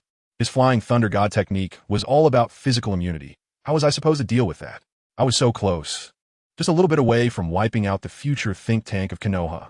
I immediately pulled back, keeping my distance from him. Minato had Naruto and the others retreat first, while he faced me alone with his Flying Thunder God kunai. I couldn't afford to be careless, so I quickly covered myself in iron sand, fearing that he would mark me with that damn technique. Come on, let me see how powerful your eternal backup really is. I turned the ground into a sea of iron sand, rushing towards him, but he didn't want to fight me head-on at all. He threw his kunai and disappeared with a whoosh, reappearing already 100 meters away. My teeth hurt. This space-time ninjutsu was too unfair. He didn't stop there, jumping around in the air, throwing a kunai, teleporting once, and inching closer to me bit by bit. I realized this wouldn't work and quickly built an iron sand cube around his flying kunai, with the iron sand spinning rapidly inside, waiting for him to throw himself into the net. But this guy was clever. As soon as he sensed a trap, he immediately turned his attention to our ground forces. 20 or 30 Flying Thunder God kunai were thrown into our sand shinobi ranks like flowers scattered by a celestial maiden. I cursed out loud, "Damn it, no martial ethics. If you can't beat me, go blow up a fish pond." It was too late. Minato's figure was flashing wildly among the sand shinobi, and in just a few breaths, several dozen of our brothers fell to the ground, clutching their necks. At that moment, our hidden ace was finally about to make a move. Master Bunpuku, the Jinchuriki, was ready to release Shikaku. "Old monk, quickly give your body to me. I want to go out and kill." Shikaku was excited. Our Umbu quickly made hand signs, and the surrounding sand shinobi rolled and crawled away in a panic. Minato sensed that evil chakra and his expression changed instantly. He shouted to the Konoha people, "Evacuate now." As Master Bunpuku used the false sleep technique, a giant tanuki appeared on the battlefield. I was out. That massive chakra silenced the entire battlefield. The Konoha ninjas went weak in the knees. Many were seeing a tailed beast for the first time and were completely stunned. And where was Danzo? Upon seeing Shikaku, his face turned paler than anyone else's. He signaled his subordinates and turned to flee, mumbling something about how he wanted to become Hokage and couldn't die here. My shadow clone was speechless and easily took care of the few root members he had sold out. Shikaku didn't care about any of this. He unleashed a wind release, vacuum sphere towards the Konoha positions, and a massive wind ball blew the unsuspecting lower ninjas into the air, where they disintegrated mid-flight. It was a horrific sight. Minato watched the freshly graduated kids vanish like that, and his eyes turned red. As soon as I saw the opportunity, I flew to Shoha's side and shouted, "Shoha, I'm here to help you." I casually called out its name. Shoha was taken aback and asked how I knew. I quickly came up with a story, saying that an old man told me in a dream, and I even mentioned the names of other tailed beasts to plant a seed of doubt in its mind. Then, the two of us started fighting against Minato. I used my Iron Sand Shuriken to restrict his movements while Shoha unleashed a barrage of attacks. Nara, Shikaku, and the others came to help, and a dozen of them bombarded me with Water Dragon Jutsu. I immediately created a shadow clone to deal with them, while my main body focused on Minato. That slippery guy was too tricky. Every time I tried to get close to Shoha to use a sealing technique, I anticipated his moves and forced him back with Iron Sand. Once he was just about to touch Shoha, and I unleashed an Iron Sand tornado, startling him into using his body flicker technique to escape, his heart racing. Shoha was also provoked, saying, "Damn that little yellow-haired bug, jumping around in front of me. I'm going to kill you." With that, it opened its mouth and began to gather yin-yang chakra. As soon as I saw it, I was shocked. Tailed Beast Bomb. Everyone on the battlefield, whether from our sand village or Konoha, turned pale and desperately retreated. The same went for Minato. As soon as Nara, Shikaku, and the others ran far away, he activated the Flying Thunder God just at the moment Shikaku fired the Tailed Beast Bomb, and he disappeared. Boom! With a huge explosion, a mushroom cloud rose, leaving a massive crater several kilometers in diameter, filled with magma. I can see it now. There's no hope of killing Minato today. Fine, you're impressive. If I can't kill you, can I kill someone else? I greeted Shoha and asked it to help hold Minato back, then turned and charged towards Nara Shikahisa and his group of defeated soldiers. Minato panicked and urged Shikahisa and the others to retreat quickly. Those guys were tough. About 20 Jounin formed a formation, ready to withstand me. Without saying a word, I launched hundreds of Iron Sand Shuriken at them. They tried to create water walls and earth walls, attempting to form a lake to weaken my magnetic release. The idea was good, but unfortunately, it didn't work. A wave of my attack shattered their formation. My target was clear, the 3 core members of Inoshikacho. An old man named Maruhoshi Kokiai saw through my intentions and stepped forward to cover their retreat, while another named Hakun Asaka also stayed behind. Nara Shikahisa gritted his teeth and led his people to retreat first. Only Hakun Asaka and Maruhoshi Kokiai, along with a few Jounin, remained on the field, watching me with wary eyes. I watched the departing pig, deer, and butterfly, then looked at the few heroes in front of me, and a smile crept across my face. All right, killing these guys isn't so bad. I raised my hand and unleashed countless sand iron pyramids, shooting them out in all directions. Just as they were flustered trying to defend against them, I followed up with an enormous fireball. When water and fire met, a large amount of white mist instantly vaporized, obscuring the entire battlefield. This was deadly for them, but for me, it had little impact. I urged the iron sand that had long been hidden beneath the water surface, silently flying towards those few people under the cover of thick fog. The moment of the hunt has begun. I tell you, that scene was simply a one-sided massacre. As soon as my iron sand was unleashed, with a whoosh, the guy on the opposite side, a Genin, didn't even have time to react. His legs turned into a mosaic, and the next second, he was gone, swallowed by the sand. Even his scream got cut off midway. Right after that, there was that guy called Bayun Zhaojian, who had just blown away some mist to see what was going on, and then bang, bang, bang. 4 or 5 dozen iron sand shurikens turned him into a human-shaped sieve. It was utterly transparent. What was even more tragic was that when he fell, he landed right at the feet of that old man called Wanshin Gujia. The old man had just felt a pang of heartache, and then, poof, I shot an iron sand spear from behind him, giving him a chilling surprise. His heart really did go cold. The remaining Genins were all buy one get one free, ready to be taken away in a bundle. In an instant, the entire battlefield fell silent. Even the previously howling Shoha was quiet, probably sent to some corner by that kid Namikaze Minato using the Flying Thunder God technique. Goodness, just as I was thinking about it, Namikaze Minato returned with Narashikaku and the others.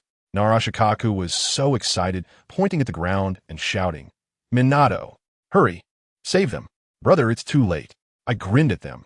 Sorry, the delivery was late, and the person has already been signed for. Who understands? I just love watching them wanting to come save someone, but not daring to approach. It's all about love-hate entanglement. Why don't they dare? Because there is still my iron sand on the corpse. Who knows if it's a remote control bomb I left behind? Even the always smiling Namikaze Minato had a gaze like a knife. Wow, it scared me to death. Just then, our boss Rasha signaled. Shoha was gone. This round was a lost retreat. I flew straight up into the sky and unleashed a barrage of explosive tags at the pursuing leaf ninjas. Rat-a-tat-tat-tat-tat. It was a stunning display of fireworks, blowing them to tears. What about Namikaze Minato? He had no other choice but to play the firefighter, trying to rescue people everywhere. Narashikaku and the others were almost emo, saying I was flying like I had some technological cheat, purely a dimensional suppression.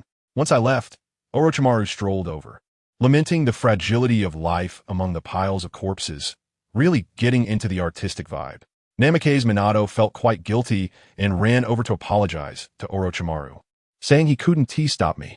Goodness, Orochimaru was quite the talker, complimenting him back, saying it was impressive that he could hold off both him and the One Tail alone. Then he started to praise me, saying I was a once-in-a-generation genius, growing to this level in just 2 months, but unfortunately didn't catch me.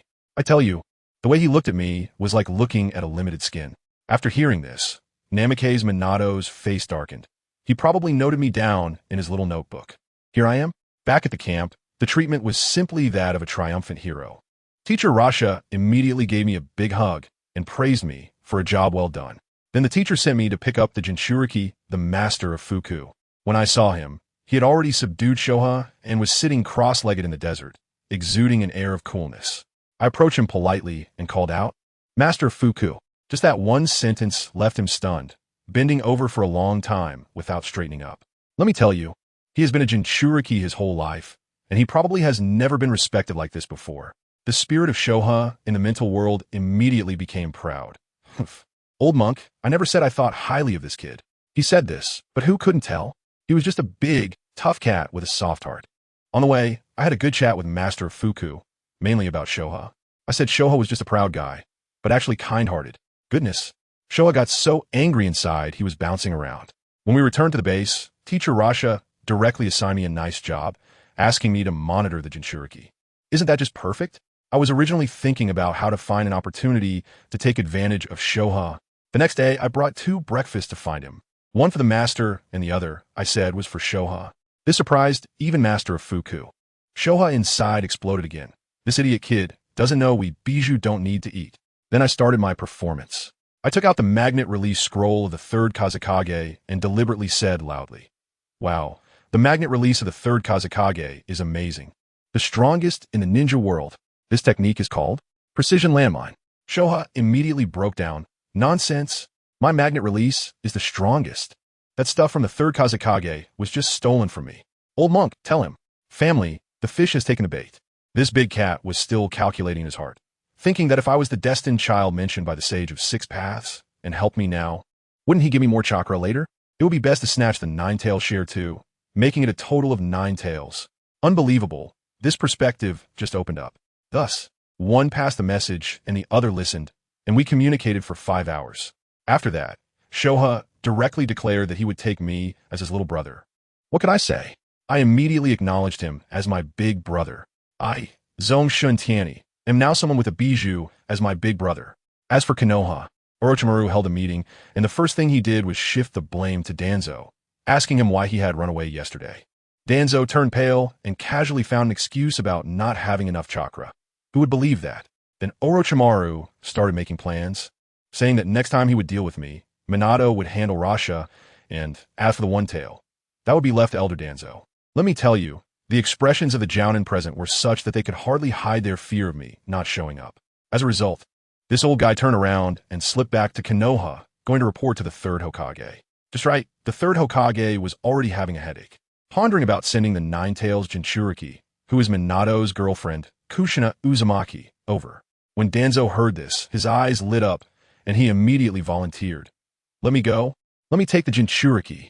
His expression was such that it almost engraved his ambition to control the Nine-Tails and become Hokage on his forehead. The third Hokage didn't even pay him any mind. Let me tell you, the third Hokage is well aware, handing Kushina over to you, the old sixth. Am I crazy? You'd immediately slap that cursed seal on her, turning the Nine-Tails into your own power bank. So he flat out refused. No way. I'll have my son Shino take the lead. Danzo exploded right there, slamming the table, nearly spitting all over the third S face. Hiruzen, how old is that kid Shino? Can he handle this responsibility? If the Jinchuriki gets into trouble, the whole of Konoha is done for. The third, however, acted as if he hadn't heard, leisurely taking a puff of his cigarette, exuding a calm demeanor. Don't worry, I'll send more Umbu to protect her. That meant there was no room for negotiation. Danzo was so furious he was shaking, pointing his finger at the third S nose. You'll regret this. The third didn't even raise an eyebrow, simply replying, Danzo, understand this, I am the Hokage. Good heavens, that statement killed the conversation immediately. In the end, Danzo could only storm out with a dark face. You think the third really cared for the village? How naive. I'll tell you, this old man has his own little calculations going off in his head. He feels his age is close to retiring, and is just thinking about paving the way for his eldest son, Sarutobi Shino, before stepping down. He wants to accumulate more military achievements, to add some shine to his reputation, so that in the future, he could be a Hokage advisor or something, allowing the Sarutobi clan to continue thriving. The two old advisors, Mito Monin and Tsunade Komatsu, seeing the situation, quickly chimed in. Hiruzen, we can contribute some people too, for the village's sake. To put it plainly, they were just trying to grab some benefits for their own children while the third was still in power. On the other side, Danzo returned to his eerie root base, nearly having a heart attack from anger. Such a great opportunity slipped away. Could he accept that? But now he really had no one left. The last mission had taken too many losses, and he was almost left with nothing. What to do? Recruit people. He immediately ordered to select talents from the major clans, especially from the Yamanaka clan, as he viewed them as obedient and useful, like expendable resources, making them the best talent reservoir for the roots. While these high-ranking officials were scheming against each other, our Kushina, the future matriarch, was happily packing her bags. As if going on a spring outing, her mind filled with the thought of executing a mission with Minato. Meanwhile, Sarutobi Shino was extremely worried, running to confirm with his father, Dad, are we really taking Kushina? A Jinchuriki leaving the village, this is the first time. The third comforted him in return. You don't need to worry about her. Just take care of yourself. I'll send more skilled clan members to protect you. Look at that favoritism. This left the various clans of Konoha in a tough spot, especially the Inazuka, Nara, and Akimichi clans, whose leaders gathered together, nearly pulling their hair out.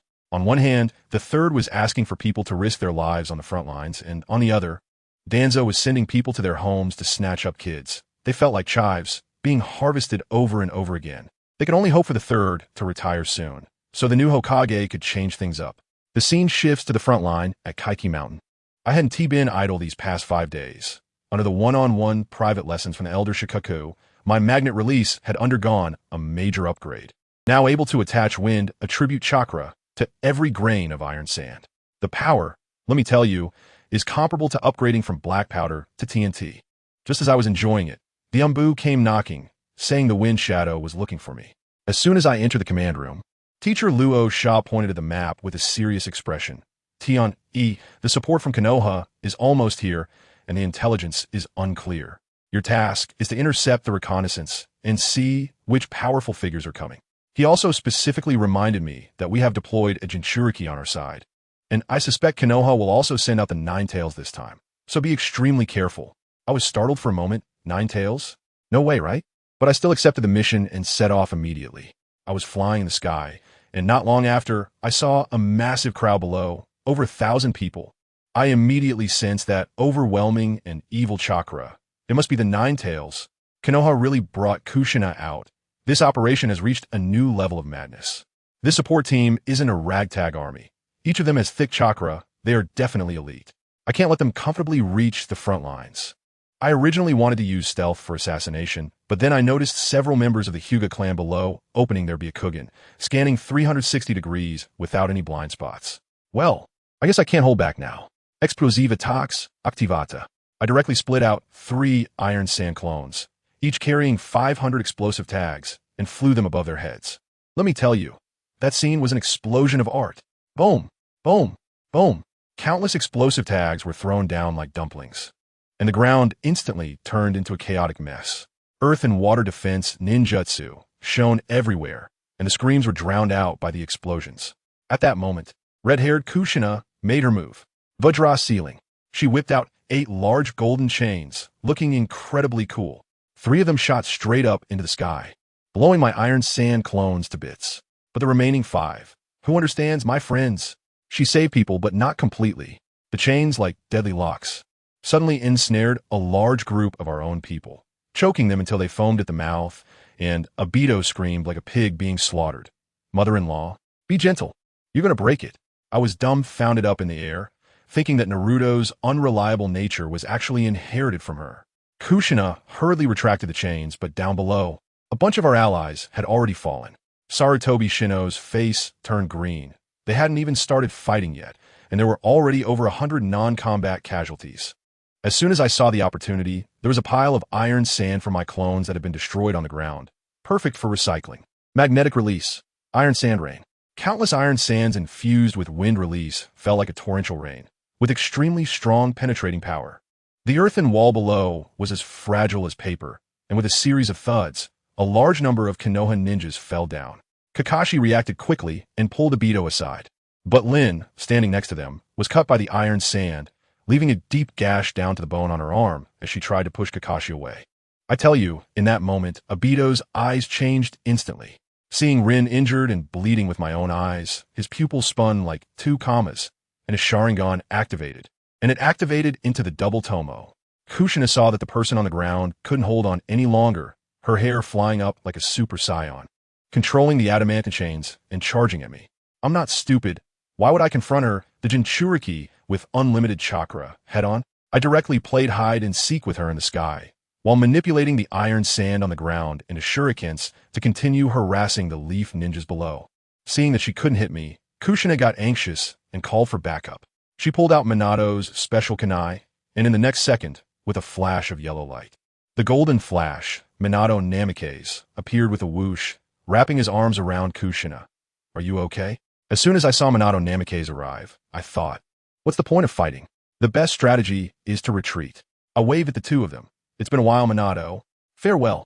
After saying that, I flapped my wings and made a run for it, leaving behind a mess of Konoha ninjas and a bewildered Minato who had just arrived. Sarutobi Shinji came over, covering his arm, his face pale and voice trembling. Minato, you finally made it. We almost got wiped out. The sealing team that came with us is all gone. His gaze kept darting towards Kushina, clearly implying, well, now the Jinchuriki is unattended. Kushina rolled her eyes in anger. Minato looked at the grim situation, also filled with rage, but he first calmed everyone down. He walked up to his 3 disciples and immediately noticed the change in Obito's eyes, exclaiming in surprise, Obito, your Sharingan has awakened. Obito took out a kunai and looked at his eyes with the double tomo, excited like a fool, wanting to jump up, but ended up pulling at his waist, which Kushina had injured, causing him to wince in pain. Kushina originally wanted to help treat the injured, but Kakashi, Obito, and Rin shouted in unison, Auntie, no. The injured around them scrambled and crawled away, fearing they would be saved by her again. I successfully returned to the sand-hidden camp and reported everything in detail. When Teacher Rasha and Maki heard the words Nine-Tails Jinchuriki and that I single-handedly crippled 1,000 elite troops, their faces immediately turned green. Teacher Rasha clenched his fists and gritted his teeth, saying, damn it, how can there be so many geniuses in Konoha? Just because Konoha has a Nine-Tails Jinchuriki. I tell you, his expression at that moment almost made us feel like we were done for. The one next to him, named Maki, quickly suggested, Boss, why don't we call Yakura over? Otherwise, we might be in big trouble. Upon hearing this, Teacher Rasha thought it made sense and immediately decided to bring Yakura over.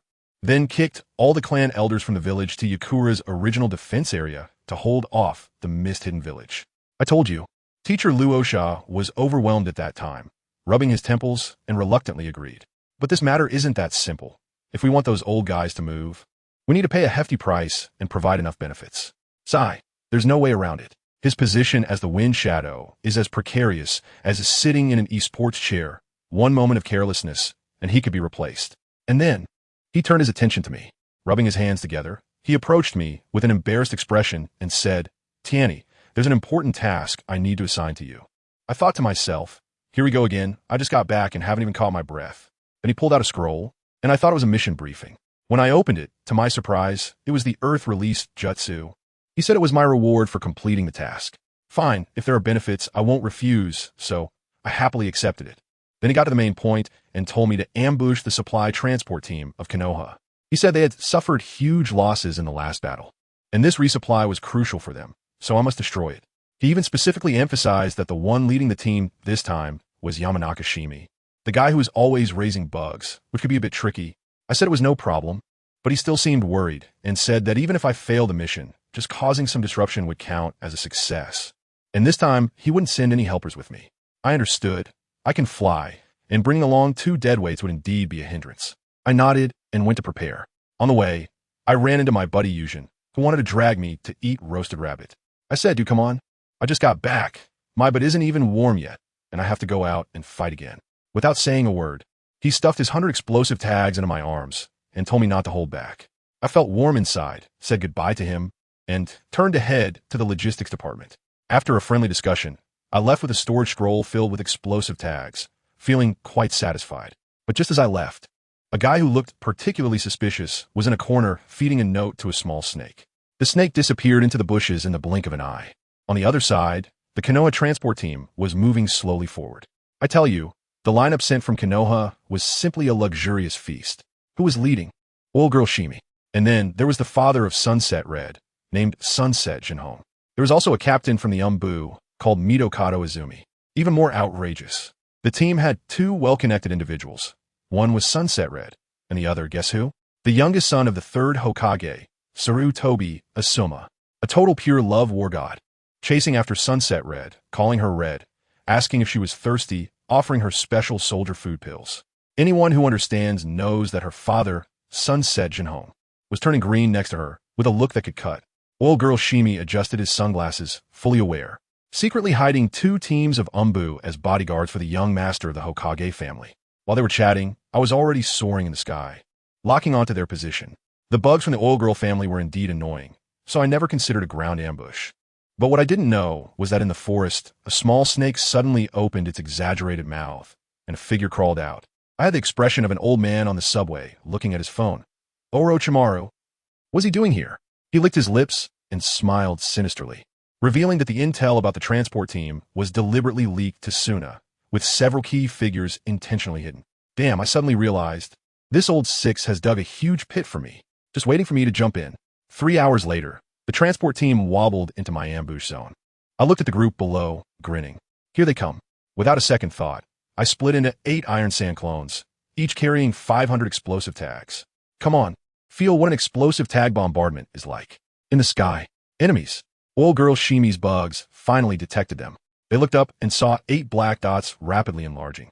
The next second, 8 of me, carrying 4,000 explosive tags, delivered an airdrop gift package. The sky was filled with money. Oh no, explosive tags raining down. It was a spectacular scene. Old girl Shimi was stunned on the spot, cursing. Which prodigal son plays like this? He hurriedly released the bugs, using some kind of bug wall technique to try to block it. What happened?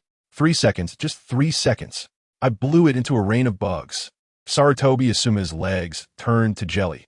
He must be regretting coming to the front lines. Sunset Jinhong and Mitokado Izumi reacted quickly, teaming up to raise a dirt wall and covering the supplies with a dirt lid.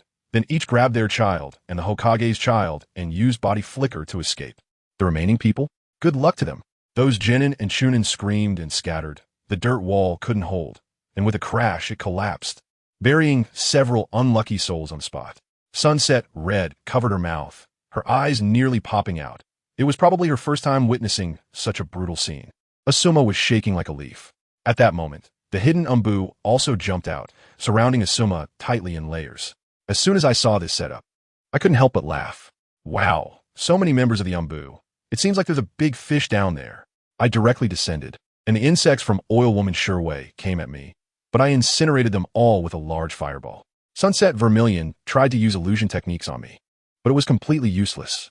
With my current mental strength, unless it's those Uchiha guys activating their Sharingan, it's all in vain. I scoffed and said, it would be rude not to reciprocate, and the iron sand transformed into a rain of needles shooting towards them. The surviving lower and middle ninjas couldn't even react. Instantly turned into a sieve. Only Kurenai Yuhi and Asuma were well protected. Taking this opportunity, the two teams of Umbu launched a combined earth and fire attack at me. But I easily dodged it with a substitution technique.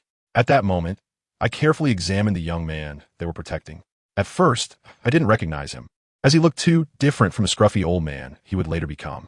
It wasn't until I saw Kurenai Yuhi beside him, with her iconic red eyes, that my mind buzzed. I remembered Asuma Sarutobi, the son of the third Hokage. My eyes lit up. If I could capture him and trade him with the third for some forbidden techniques like Flying Thunder God and Shadow Clone, wouldn't that be a direct path to success? Once they saw that I recognized Asuma, their faces turned pale. I didn't waste any time and directly manipulated the iron sand shurikens to aim at Asuma's face. They desperately used water techniques to block, and Orochimaru finally made his move, unleashing a swarm of snakes from his sleeve to ambush me. I countered with a wind technique that cut them all down. The next second, smoke exploded and 3 giant snakes were summoned, with the central one being the Great Snake. Orochimaru immediately offered a price. Capture me, and I'll give you 1,000 sacrifices. Upon hearing this, the Great Snake charged at me as if it had been injected with adrenaline. While dodging the snake's tails in the air, I split off a shadow clone made of iron sand to circle around them, while my main body poured out all the iron sand from the storage scroll. Magnet release. Iron sand giant needles. Let me tell you, that scene was filled with black iron spears, densely packed, even more than the bugs from Shino Aburame. The leaf ninjas turned pale with fear, desperately launching water dragon bullets, but it was simply a drop in the bucket. In the end, Orochimaru couldn't stand it anymore. Instantly teleporting in front of me, clapping his hands on the ground, summoning technique, triple Rashomon. 3 large gates with demonic faces rose from the ground. Bang, bang, bang. My iron sand spears smashed down like hail onto the Rashomon, instantly shattering the first gate, the splattered iron sand injuring the great snakes, several large snakes, making them howl in pain and attack indiscriminately, causing even more chaos. 2 unfortunate Jounin, while dodging the snakes, failed to look up and were directly impaled by my iron spears from their heads to their feet, nailed to the ground. The remaining ninjas completely broke down. Some surrendered. Some fled, while Asuma hid behind the gate, pointing and cursing, calling them the shame of the leaf. I couldn't help but laugh, and Orochimaru was probably rolling his eyes inside. Soon, the last 2 gates couldn't hold up anymore. Orochimaru took the chance to sneak attack me again, but I countered with a wind technique that neutralized it. Then, something even more disgusting happened. He spat out a sword aimed at me. After dodging, I suddenly found 5 Orochimarus around me, collaborating to unleash a 5 release, great bullet technique. I quickly wrapped myself in iron sand to form a ball.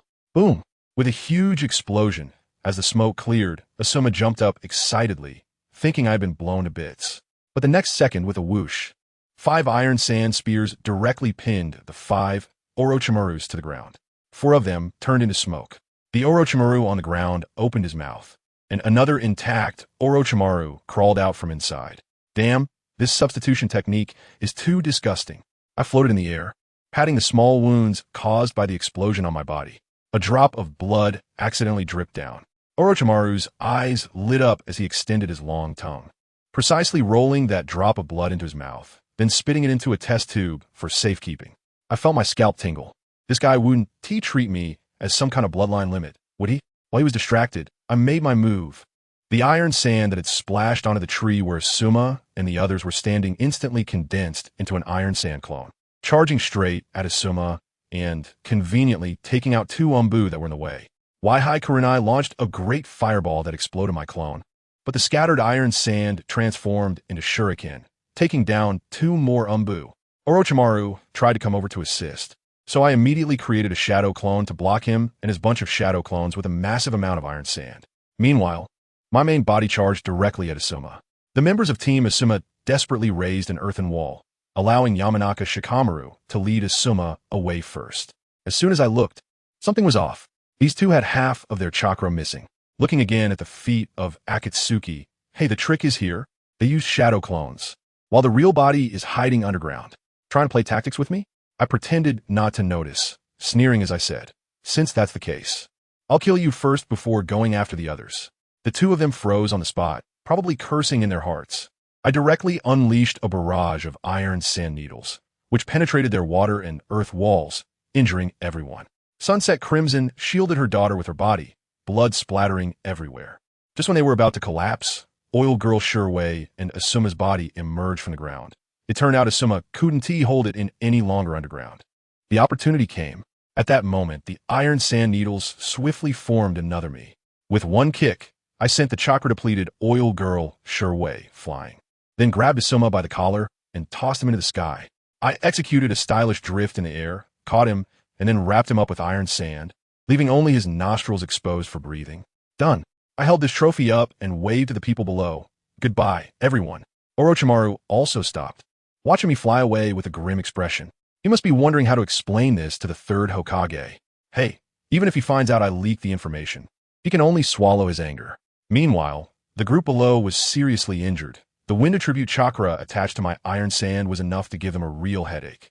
Good grief, as I left, those guys from Konoha were in for a rough time. I tell you, these guys may not be dead, but they definitely won't have a good outcome when they go back. Failing to protect the Hokage's son during wartime? It's no wonder the third Hokage won't let them off easy. Orochimaru looked at this group of dejected individuals, not saying a word, and hurriedly notified someone to clean up the supplies before quickly slipping away. He needed to rush back to study that drop of my blood. He probably couldn't figure out what kind of structure I really had, no matter how hard he thought.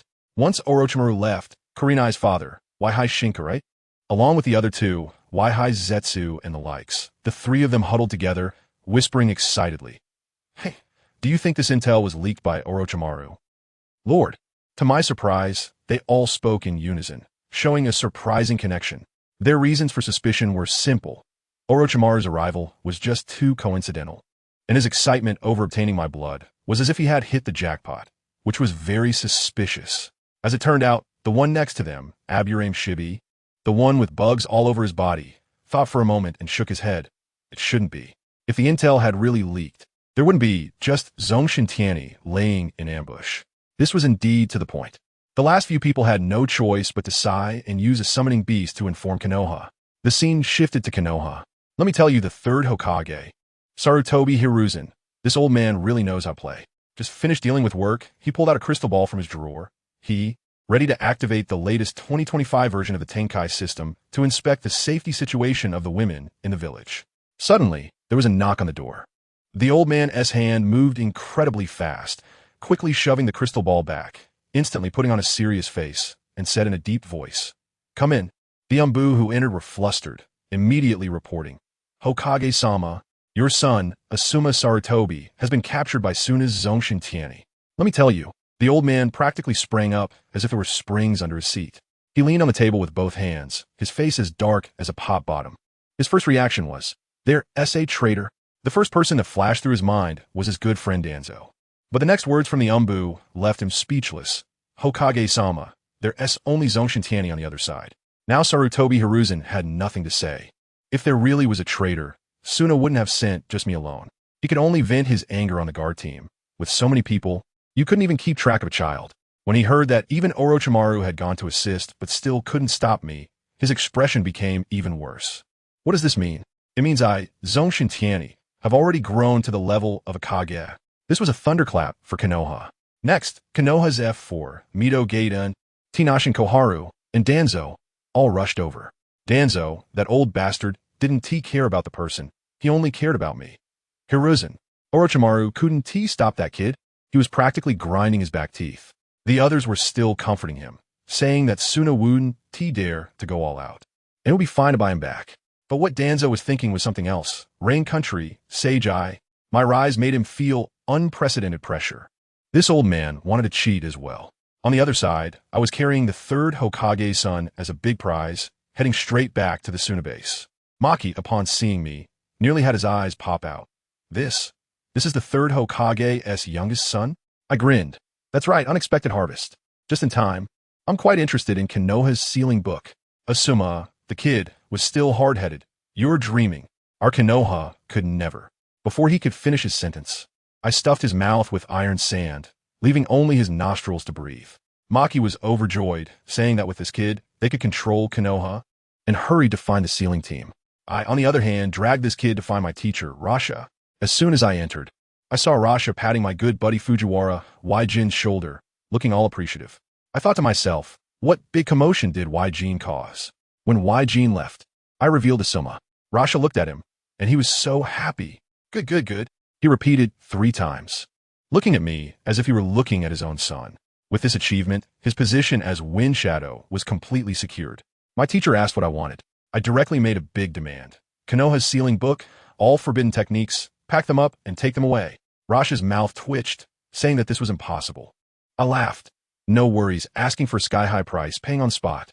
Just aiming for extreme negotiations. Upon hearing this, Rasha thought it made sense and cheerfully added, right? Ask for a bit more money. The village is too poor. I casually asked about Yojin. I didn't expect to be shocked by the answer. The teacher said that this guy of mine is simply a genius at making explosive symbols, and his daily output is equivalent to that of 30 people. If it weren't for his insufficient chakra, he could manage the work of 50 or 60 people in a day. At that moment, a light bulb went off in my head. Who understands, family? Isn't this just a walking money printer?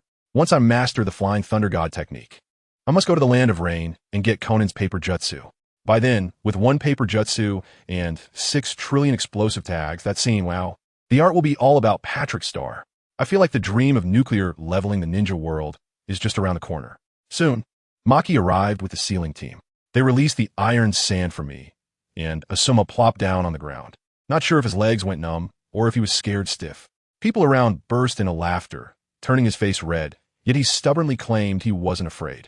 Raza ordered to seal this kid's chakra layer by layer and had Maki personally guard him, while also asking me to keep an eye on him and interrogate him to see if we could pry out any information. The next day, Konoha sent someone for negotiations. Teacher Raza directly passed this task to me, saying I had a big appetite and was suitable for this job. I brought a few teams of Umbu to the agreed tavern in the small town. Once I activated my sensory ninjutsu, I was delighted. All old acquaintances, Hinata, Waihai Kurenai, Yamanaka Ino, and that low-profile oil girl, Shiho. I pushed the door open and got straight to the point. Want to redeem someone? Simple. Give us a copy of all the ninjutsu from the Book of Seals, plus a ransom of 1 billion ryo. Shi Hong slammed the table in anger, his eyes almost popping out. What followed was a 3-day intense negotiation, where I refused to budge while they were on the verge of going insane. In the end, they had no choice but to send the 3rd Hokage and Orochimaru. As soon as Snake Uncle arrived, I knew this deal was going to happen. I immediately listed the jutsu in front of him. Flying Thunder God, Shadow Clone Technique, Impure World Reincarnation, 8 Gates. Orochimaru frowned, probably wondering if I had infiltrated Konoha like a sieve. Ultimately, under my intense pressure, Sarutobi Hiruzen compromised. Deal. Flying Thunder God, Shadow Clone Technique, 5 Element Seal. Dark Arts Technique, 4 S-Rank Forbidden Jutsu, plus 35 million ryo. The next day, we exchanged money for goods and the person. I even left a backup plan on Asuma, telling them he couldn't be released for 6 months, so they wouldn't dare to act rashly. I returned with the scroll to report, and when Master Rasha heard about the Flying Thunder God technique, his mouth nearly stretched to his ears. He immediately asked me to copy it and practice, hoping I could master it quickly. I went back to my room and started with the Shadow Clone technique. Hey, if that idiot Naruto could learn it, why couldn't I? I formed the hand seals and boom, the whole room was filled with clones of me. My buddy Yujin had just pushed the door open, and his jaw nearly dropped. He reached out and pinched each of my shadow clones, his mouth wide enough to fit an apple. I released the ninjutsu, and that wave of mental exhaustion surged in an instant, but for me, it was no big deal. I realized that the difficulty of this technique wasn't really about chakra, but rather the impact of memory and fatigue when releasing it, which most people can't handle. Fortunately, I have my own advantages. But just as we were happily preparing to develop in a low-key manner, bad news arrived. The 3rd Sachikage, Anoki from Awagakure, heard that we received a large sum from Sunagakure and became envious. He directly sent his son, Kuratsuchi, along with a demolition squad and an army of 5,000 ninjas, marching towards our wind country, demanding that we hand over the ninjutsu we exchanged with Konoha. Wow, Yujin actually has this talent. Let me tell you, That kid Yojin not only has a talent for making explosive charms, but he also has a hidden skill, writing about the little emperor. With a mischievous grin, he handed me a notebook and said, Tianyi, I've written a masterpiece. Give it a review. I took it speechlessly and just glanced at it, and wow. My old face turned beet red in an instant. What he wrote was just too stimulating. Seeing my reaction, he immediately understood, put his hands on his hips and laughed wildly, saying he would become a writer and a millionaire once the war was over. I could barely hold back a smile at that moment, thinking to myself, buddy, why are you messing around with this spiritual development when you have bomb talismans you could use? One bomb talisman costs 300 taels, and the price will go up in a war. Isn't this a faster way to make money than writing a book? But he looked completely absorbed, saying that when he was writing, it felt as comfortable as soaking in a hot spring. Well, seeing that look on his face as if he had found his path. What else could I say? Fine, if that makes you happy, I'll go focus on my cultivation first. I had to quickly deal with the flying thunder god technique. I found a secluded place and immediately created 100 shadow clones, half studying the flying thunder god and half deeply developing my magnet release. I buried myself in practice for 2 days when suddenly someone from the Umbu came to find me, saying that Lord Kazakage wanted to see me. As soon as I entered the operations room, I felt that something was off. Everyone's faces were as dark as the bottom of a pot. Moreover, I noticed a stunning beauty in the room. That silhouette, wow, simply perfect. At that moment, I had only one thought in my mind. It would be a shame not to give such a perfect back-a-cupping treatment. As a result, my gaze was too bold, and when she turned around, she shot me a fierce glare. She was none other than the most beautiful back in the ninja world, Yakura. My face turned red again, and I quickly pretended nothing had happened. The people from Akina were trying so hard not to laugh that they were almost injuring themselves. Teacher Luosha awkwardly cleared his throat a couple of times to ease the tension. Ahem, Yetsong. This is my disciple, Zongshen Tianyi. I hurriedly bowed and apologized, Lord Yetsong. I was rude just now. Yetsong shot me a glance and huffed, finally deciding not to pursue the matter further. Once everyone had arrived, Luosha stood up and dropped a bombshell that brought the atmosphere to freezing point. Everyone, Genin village has made a move against us. As soon as I heard it, I was stunned. I just couldn't understand why you guys from the wind, earth, and water countries, these poor guys, had to fight each other to the death. Konoha is so wealthy, with good land and talented people. Why didn't you four unite to rob them? Even if Konoha is strong, can they withstand 4 against 1? And what happened? In the Second Great Ninja War, the Second Suchikage and the Second Mizukage fought against their own people and both ended up dead. In the Third Great Ninja War, the Third Reikage didn't go to fight Konoha, but instead launched a surprise attack on Awagakure, only to be surrounded and beaten to death by 10,000 people. This operation was simply an esports-level disaster. I couldn't help but curse out loud. Damn, are these guys from Awagakure crazy? Instead of attacking Konoha, they come here to fight us in this poor place? Teacher Rasha glanced at me and explained, Anoki knows about our deal with Konoha and wants us to share a ninjutsu with him. Oh, okay, now I understand. If I were Anoki, I would attack Sunagakure too. After all, you picked the soft persimmons to squeeze. The operations room instantly exploded. Everyone was cursing on Anoki for being too overbearing, saying if he had the ability, he should go kidnap the third Hokage's son. Now, there was no room for negotiation. We could only fight. If we gave in the future, the Cloud and Mist villages, and even those small broken countries would dare to come and demand favors from us. Will we still have any face left in Sunagakure? Rasha made a decisive decision. Tianyi, you and Yakura, go to the border immediately to support Elder Chiyo and Elder Suki. He was also glad that I had previously captured Asuma. Konoha didn't dare to take major action now. Yakura and I immediately took the orders. After packing my things, I went to the logistics department to pick up explosive tags. Yujin was busy in seclusion working on his manuscript and didn't pay attention to me. After getting my stuff, I waited in the open space for Yakura.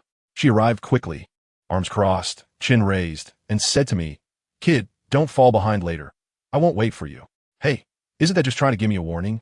Wanting to outrun me with her speed? I smiled and said, Don't worry, Lady Yetsong, I won't fall behind. She turned around and zoomed off. When she looked back, she was stunned. I had directly used iron sand to create a flying carpet for myself, floating steadily in the air. Not only was I flying, but I also created 2 shadow clones beside me, sitting cross-legged and researching new techniques. She ran for a whole day and night, her face exhausted and pale, while I felt like I was sitting in first class. Who understands my family? The look she gave me at that moment was as if she wanted to curse me out. She must have been thinking, has this guy's chakra turned into a power bank? After flying for another day, we finally reached the border. Goodness, as soon as we arrived, a fight broke out. Looking around, there were two groups of people densely packed on the desert, shurikens and kunai raining down like it was a storm. A guy named Sho dashed into our sand ninja base using explosion techniques, causing chaos with blasts everywhere. Chio immediately called for the puppet master troops, while on the other side, they used earth techniques to block. Chio directly pulled out the J Sanj to face off against the earth user. While Elder HZ also confronted that explosion ninja, Sho, I exchanged a glance with Yetsong, and without saying a word, we directly joined the battle. I flew above the battlefield, waved my hands, and unleashed magnetic release. Iron Sand Shuriken. Countless iron sand shurikens, as if they had eyes, swooped down and harvested the lives of the rock ninjas. Seeing that I had arrived, the sand ninjas below instantly boosted their morale, shouting for Lord Tianyi to take us flying. Yetsong was fierce too. Once she activated her scorch release, anyone she touched turned into a dried corpse. I couldn't help but comment that if she were to travel back to ancient Egypt, she would definitely monopolize all the mummy-making business. The explosive release ninja named Sho, seeing our efficiency in clearing the minions, became anxious and had a few Jonin hold off HZ while he rushed to attack me. He slammed his hands onto the ground and shouted, "Explosive release. Impact." He literally blasted himself up to my height and threw a punch at me. Did he think I would let him hit me? With a wave of iron sand, I easily dodged, leaving my back exposed to him. I thought to myself, you flew up here to seek death. Don't blame me. Fire release. Great fireball. I directly poured 5 chakra into it, and a massive fireball engulfed him. The entire battlefield was stunned by this scene, and everyone stopped to look up. The sand ninjas began to chant in praise of Lord Tianyi. But I felt something was off. That was a shadow clone. Sure enough, a cold voice rang out behind me. Kid, seeking death. The real Sho had appeared behind me at some point, and a ground-shattering punch was about to hit my face. Boom! With a loud explosion, I was instantly turned into a cloud of smoke. That's right, I was also a shadow clone.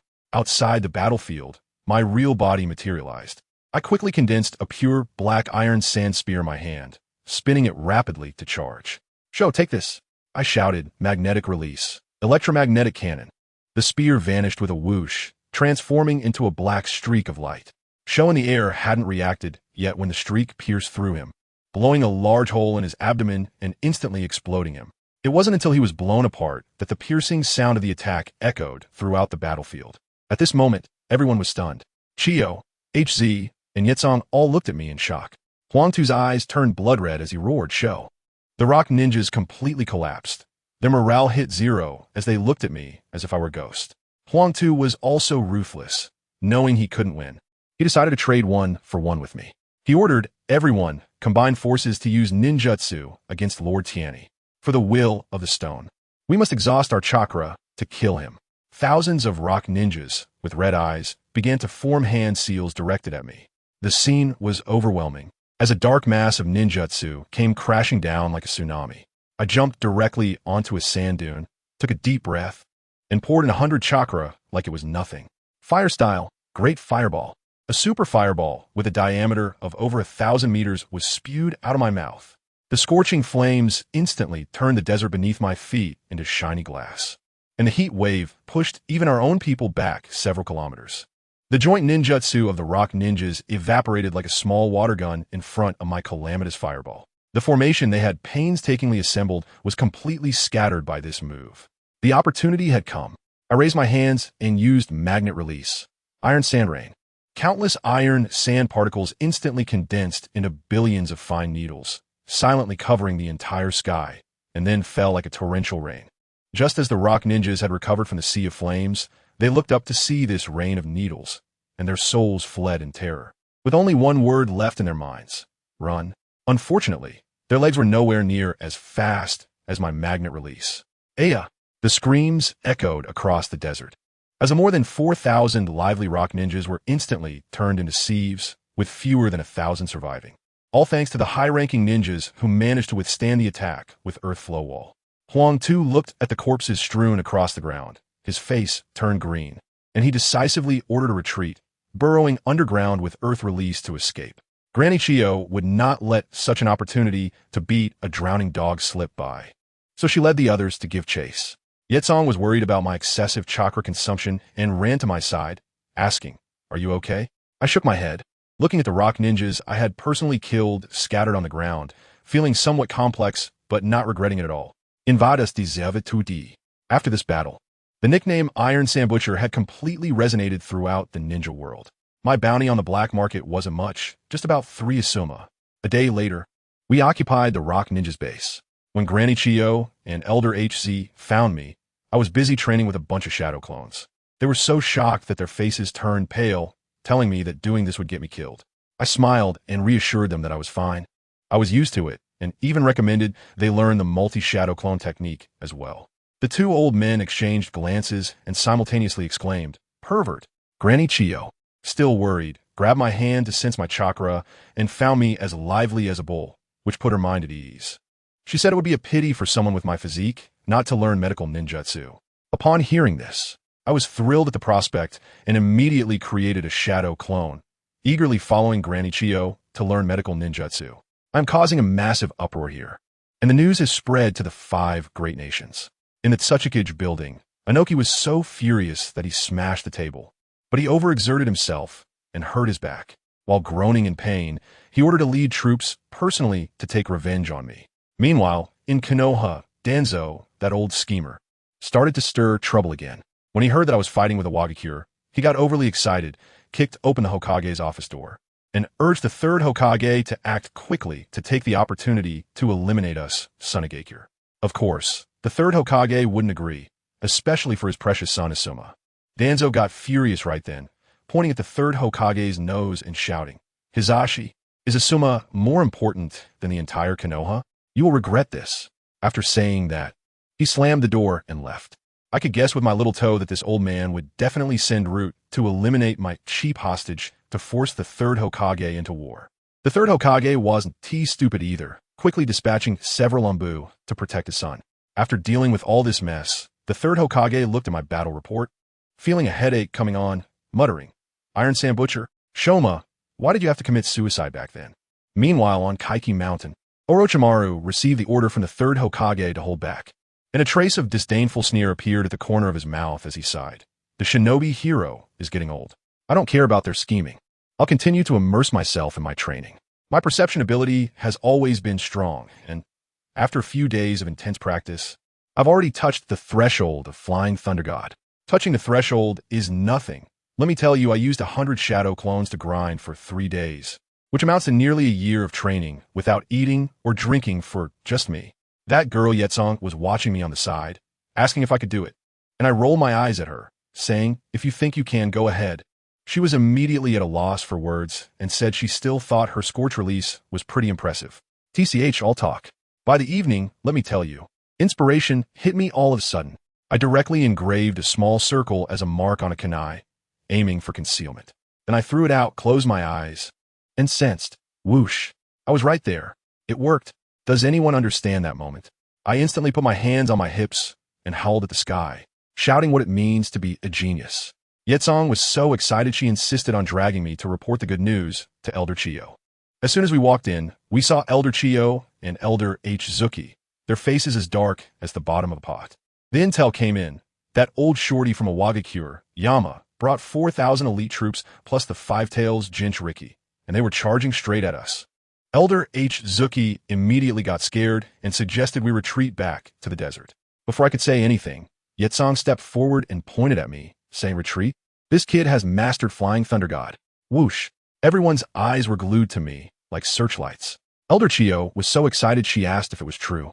I couldn't be bothered with more words, so I directly tossed a marked kunai next to her, and in the next second, whoosh, I flashed right in front of her.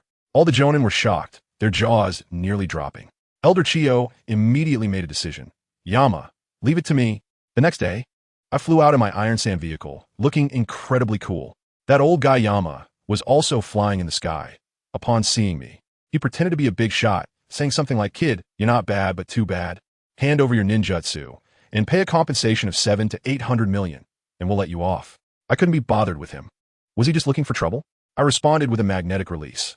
Iron Sand Shuriken and thousands of Iron Sand Shurikens rained down like a storm. Yama was stunned. He probably didn't expect me to be so aggressive and attack right away. He quickly performed Dust Release, Ground Crushing, and a flash of white light appeared as my iron sand rain was blown away, creating a big hole. But let me tell you, I had a trick up my sleeve. The shurikens that flew past, I reversed them all back with magnetic release. And there was even a shadow clone mixed in. When he tried to tank the shurikens with earth release, my shadow clone flashed behind him and slammed a Rasengan right into him. That old guy was quick to react. He used an earth clone to block me and zoomed up into the clouds, his heart racing. Did I let him escape? My shadow clone and I chased right after him, unleashing fire release. Great fireball combined with wind release. Gale palm. The scene was just like a fiery cloud on steroids. He panicked and tried to use water release to block, but it ended up just creating a mist. I had long sensed that he was secretly preparing a large-scale dust release technique in the mist, with a diameter of 10 meters, intended to take me out in one go. I immediately created a shadow clone to stay in place as a decoy while my main body flew above him. With a flash of light, our shadow clones disappeared, and the rock ninja below began to celebrate, believing I was dead. But the next second, I came crashing down, launching a magnetic release, electromagnetic cannon that knocked him down. That old guy still wanted to use earth release to resist. It was like using a lantern in a toilet, asking for death, or rather shit. With a loud bang, his legs were gone. He screamed as he fell. I used Flying Thunder God to go over and packed him and his son, who came to rescue him, together. Holding Inoki, I appeared above the battlefield. And let me tell you, the morale of our sand-hidden village instantly surged. When the Jinchuriki of the Five Tails saw that the Tsuchikage was captured, he panicked and was about to unleash the tailed beast. Chio and the others turned pale, preparing to fight to the death. I couldn't let them do that. So I created another shadow clone and used Iron Sand Tsunami, directly burying that guy into the ground and covering him with an iron sand pyramid. Let him slowly dig his way out. Then, I held Inoki and asked him, "Will you surrender?" This old man still held his ground, saying that the will of stone would never surrender. I laughed and said, "If you don't surrender, that's fine. If you die, do you think the cloud and mist villages will split your home?" He immediately broke down, and to protect his village, he could only cry out for the rock ninjas to surrender. The war was over. I immediately took out a blank scroll and demanded that he write down all his dust release techniques and heavy stone jutsu in detail. By the way, for the ransom, I initially asked for 100 billion to scare him, and finally settled on 600 million plus a bunch of ninjutsu. Folks, this round was all about collecting everything. And I made a killing. After getting the dust release scroll, I had my shadow clones work in shifts 24 hours a day to study it. Meanwhile, the news of capturing the Tsuchikage spread like wildfire in the ninja world. Over in Konoha, the third Hokage was so worried he was about to smoke himself to death. Danzo, that old schemer, was even more anxious, barging into the Hokage's office, shouting that I must be eliminated. He claimed to be going after Hanzo of the Salamander in the Rain Village, but in reality, let me tell you, that old guy is very cunning. He was planning to sow discord and have my nominal teacher, Rasha, come after me. His logic was that I had overshadowed my master, and Rasha would surely not tolerate me. Surprisingly, the third Hokage agreed, saying not to expose that it was Konoha's doing. Hell, what a bunch of old fools. Their vision is too narrow. Once Danzo left, the third Hokage, all by himself, actually decided to restart that ridiculous wood release experiment, hoping to create a massive weapon to deal with me. Just as he made up his mind, there was a huge explosion, and his front door blew up. The whole street was gone. The third Hokage was stunned on the spot, and quickly sent Umbu to investigate what was going on. However, before his Umbu even arrived, the entire village heard the commotion, and all the ninjas rushed towards it like mad. Goodness, the explosion point was right beside the Sarutobi clan's residence, and an entire street had been blown away, leaving nothing behind. When the Sarutobi clan members came out to see, they gasped in shock. Oh my. Thank goodness it exploded outside. If it had been inside, our whole clan would have been wiped out today. Let me tell you, the funniest part at this moment is those responsible for protecting his son Asuma, Kurenai's father, Sarutobi Asuma, and the two others, Mitarashi Anko and Yamanaka Ino. These three guys were in the courtyard, hearing the world collapsing outside, still mumbling. What happened? Did the village get robbed? Sarutobi even asked, should we go take a look? Mitarashi Anko directly held him down. Don't. Our mission is to protect the prince. If anything happens to him, our heads will roll. Family. Who understands, this is a textbook level flag being set up. As soon as he finished speaking, 8 people dressed in Umbu clothing jumped into the courtyard, claiming they were sent by the third Hokage for reinforcements. These 3 bodyguards were too relaxed. As soon as they heard it was from the Hokage, without a second thought, they let them in. I was watching nearby and was anxious. Buddy, at this critical moment, anyone who comes should be interrogated about their ancestors. The 8 people went directly into Asuma's room. Asuma was already annoyed, surrounded by a bunch of ceiling class and looking like a gorilla in a zoo. And now, with 8 more coming in, he exploded. What is going on? More people? What does my dad take me for? Just as he finished shouting, an unexpected change occurred. 4 of those 8 suddenly stood at the 4 corners of the room, clapped their hands for purple flames formation. With a buzzing sound, a purple barrier instantly rose, enclosing the 2 teams of the 10 ceiling class members, and Asuma himself inside. No one from the outside could get in. The remaining 4 were even more ruthless. They ripped open their shirts, revealing a chest full of dense runes, and shouted in unison. Inside 4 symbols ceiling. Damn, that scene. A large amount of black water gushed out from their bodies like ink, instantly filling the entire 4 purple flames formation. The ceiling class members were immediately in despair. Shouting no. Asuma was even more scared, mumbling, I'm the son of the Hokage. You can't kill me. Outside the courtyard, Kurenai and the others watched helplessly as the room was engulfed by black water, and then with a loud bang, a huge pit was blown out, leaving only the corpses of the root members who initiated the sealing technique. Asuma? Not even a hair was left. Kurenai immediately exclaimed, What the hell? The 3 of them felt their hearts sink. It's over. We're dead for sure. When the news reached the 3rd Hokage, the old man instantly teleported over. Looking at the big pit, his wife, Sarutobi Bawako, was crying heart-wrenchingly. The 3rd Hokage ignored the 3 terrified bodyguards and directly checked the 4 corpses. As soon as he saw the curse marks, he knew it was the inside 4 symbol ceiling, and his first suspicion was Danzo. When the pried open the mouths of the dead and pulled out their tongues, they found them smooth, without the root's curse mark of the tongues severing. This was strange. It wasn't Danzo's doing? But the 3rd Hokage's mind was clear as day, sneering to himself. This was definitely the work of that old fox Danzo, just that he sent in brainwashed corpses who wouldn't even recognize their parents. The old man looked towards the direction outside the village, his gaze cold. Danzo, it seems you cannot be spared. I tell you at that moment. The 3rd Hokage's eyes changed. With a snap, it was as if the legendary ninja experience card had been activated, instantly summoning him. His eyes widened. That sharpness was simply not human anymore. Kumin, his voice was icy, notifying Orochimaru to take action. End the battle at Kaiki Mountain immediately, then head straight to Sunagakure. He added, and bring Uchiha Fugaku to my office. His son was gone. What was there to endure? He wanted to cripple Sunagakure. Regardless of whether it was a sand ninja who acted, this debt had to be settled with him. After calming his wife, the 3rd turned to the 3 unfortunate souls from the Akimichi clan and said, You've worked hard. You can go back and rest for now. The village will still need you. The tone sent chills down their spines. Translated, it meant, you rest up. I'm going to find a blunt knife and slowly prepare for you. The 3 of them slipped away in a daze. The 3rd watched their backs, calculating in his heart. Yamanaka Shikaku was the young head of a big family, so he would be kept. Hige Hinata and Uzumaki Kushina? After the war is over, let Danzo handle them. On the other side, Danzo was on his way to the Land of Rain when he received news of a successful mission from his subordinates, and the corners of his mouth almost reached his ears. He thought, once I get the Sage's Eye, how could I fear you, Hiruzen? At that time, the route will be managed by you, this cunning brat. It's simply perfect. Soon, Uchiha Fugaku arrived at the Hokage building. The 3rd got straight to the point and painted a grand picture for him. Fugaku, now is the time for your Uchiha clan to shine for the village. As long as you win against the Sand Ninja this time and achieve great merit. After the war, a position among the elders of Konoha will be reserved for your Uchiha. Upon hearing this, Fugaku's eyes lit up. A position among the elders. Isn't this what the Uchiha clan has always dreamed of?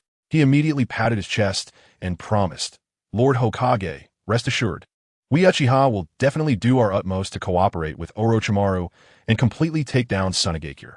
After Fugaku left excitedly, Shikaku and Inoichi finally came out to ask, Hiruzen, are you really going to give the Uchiha an elder position? The 3rd shook his head, sneering, how could that be? I'm just motivating them to work hard. What will happen later when they come asking for it? At that time, I'll just announce my resignation. A retired old man like me can still decide on the elder selection.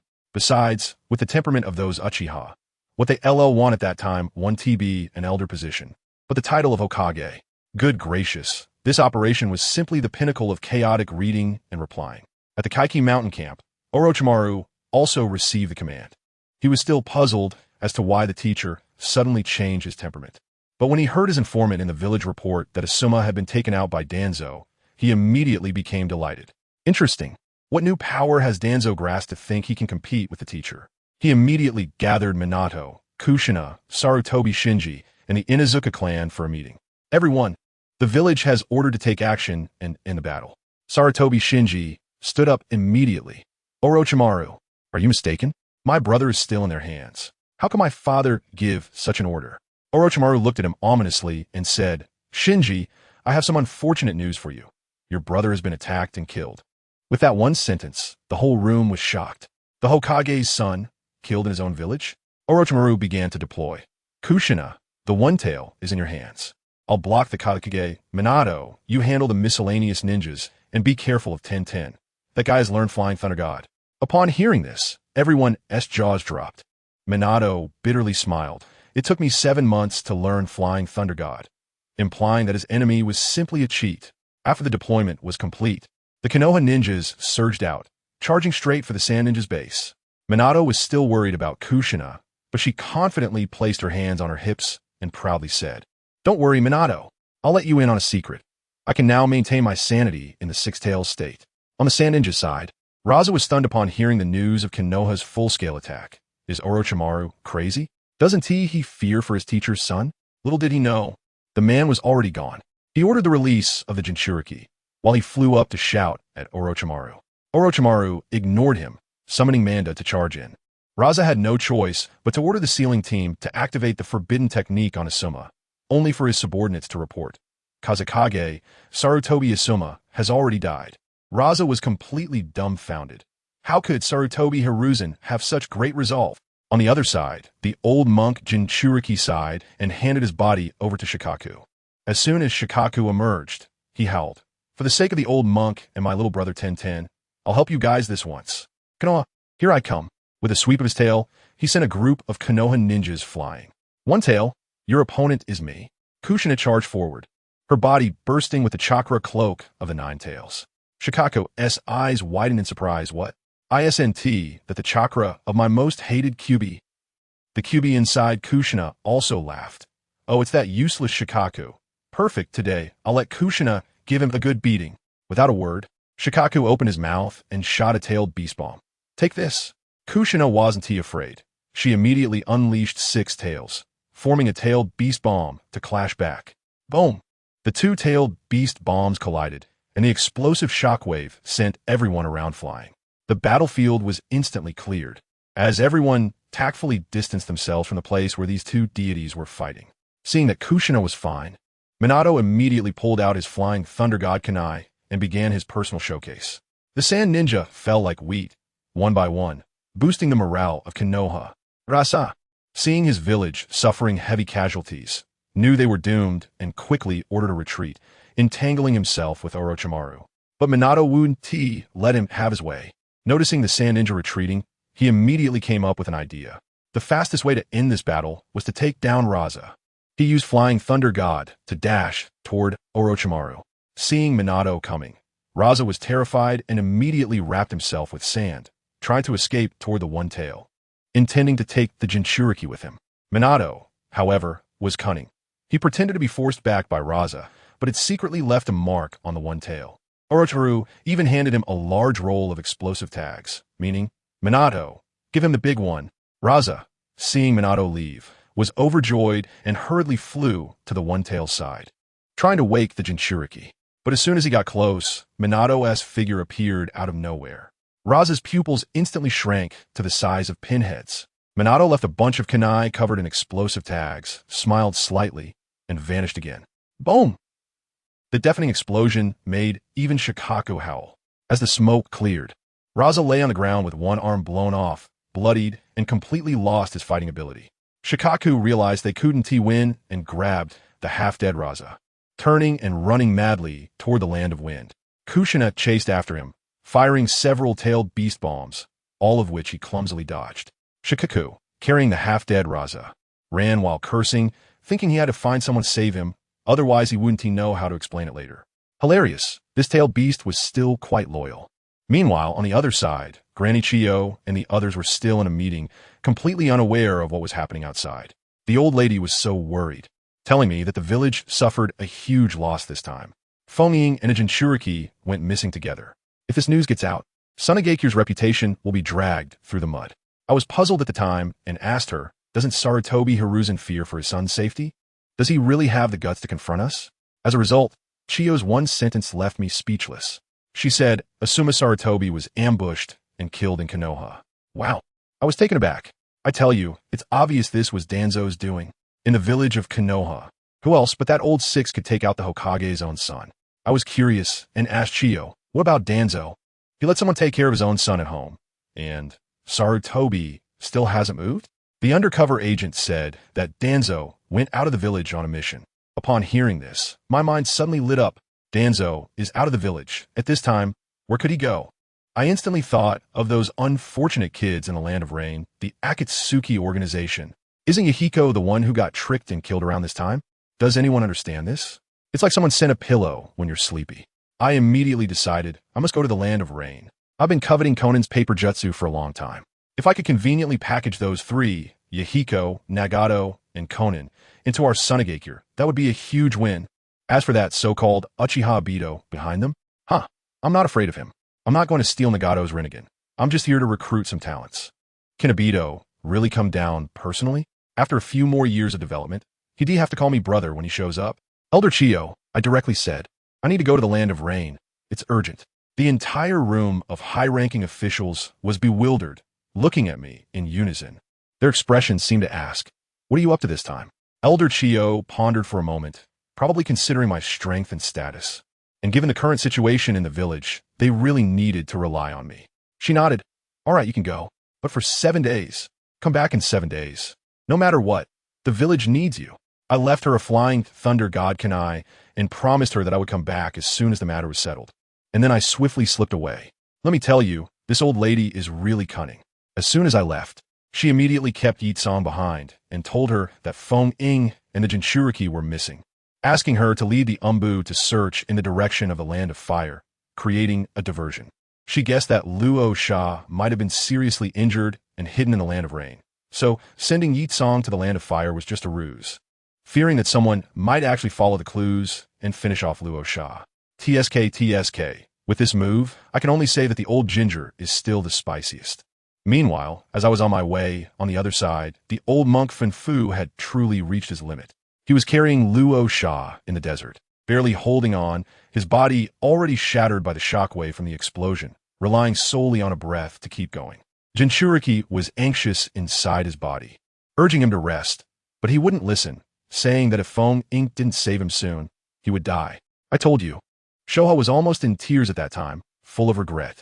He said that if he had reacted a bit faster during the explosion, he could have used some chakra to protect the old monk. That old man, Fen Fu, was truly good. Before he died, he told Shoha, if I can't make it, just come out on your own, don't die with me. In the end, Fen Fu brought Luo Sha to a clinic at small town's entrance, then walked outside the town, sat down cross-legged, and his life just ended like that. Shoha came out his body, watching the old monk close his eyes. Even this hot-tempered old guy let out a rare sigh and dug a hole to bury him. Then he dashed into the depths of the desert, running and shouting, I'm free now. In that voice, I could hear a hint of crying. On the other side, I had already arrived at the rain-hidden village. I didn't rush to find Yahiko and the others. I wanted to focus on a growth through companionship, letting society toughen up these passionate youths first. Otherwise, they wouldn't understand the harshness of the world, and my olive branch wouldn't seem appealing at all. I had just hidden when I sensed that familiar, chilling, and disgusting chakra. Hey, Danzo's here. I wasn't interested in what Hans and Danzo were discussing. It was just the usual collusion. I immediately created several shadow clones, one watching Danzo, another keeping an eye on the Akatsuki, while my main body found a secluded spot to continue practicing my dust release. Sure enough, it wasn't long before Hans sent someone to invite the Akatsuki for a meeting. On Danzo's side, he was trembling with excitement in his room, confirming with the medical ninja he brought. Is everything ready? As soon as we get those eyes, switch them out for me immediately. This old guy dreams of becoming Hokage, thinking that having the Rinnegan will elevate him. He wasn't satisfied with just that. He directly sent root members to kidnap Conan. Meanwhile, the Akatsuki, acting like a bunch of naive fools, were excitedly throwing a party, thinking that Hans wanted to meet with them. Yahiko was waving his fists, saying how great it would be if Hans could agree with their ideals. I felt embarrassed just watching from the shadows. But then, joy turned to sorrow. In the middle of the night, Conan was quietly captured and taken away. The next day, when Yahiko and the others discovered Conan was missing, they panicked. They finally decided to split into two groups. Nagato and Yahiko would go meet with Hans, while the others would search for Conan. I looked at my shadow clones and realized that the big show was starting. With a bang, I self-destructed, sending the memories back to my main body. Time to get to work. I recalled all the shadow clones and used Flying Thunder God to instantly appear at the meeting location. When I arrived, Conan was already being held at knife point by Hanzo. Shortly after, Nagato and Yahiko also arrived, and upon seeing the scene, the two of them were instantly petrified, their faces filled with disbelief. Danzo, that old man, had his eyes practically glued to Nagato's face, staring intently at those Rinnegan eyes, probably mumbling to himself. The sage's eyes, truly captivating. Yahiko was so angry he was shaking, pointing at Hanzo and cursing him for being despicable. Hanzo just sneered, his expression seemingly saying, "What does this little brat know?" He pushed the kunai closer and said with a sinister smile, "Nagato, if you kill Yahiko with your own hands, I'll let her go. You all quickly leave."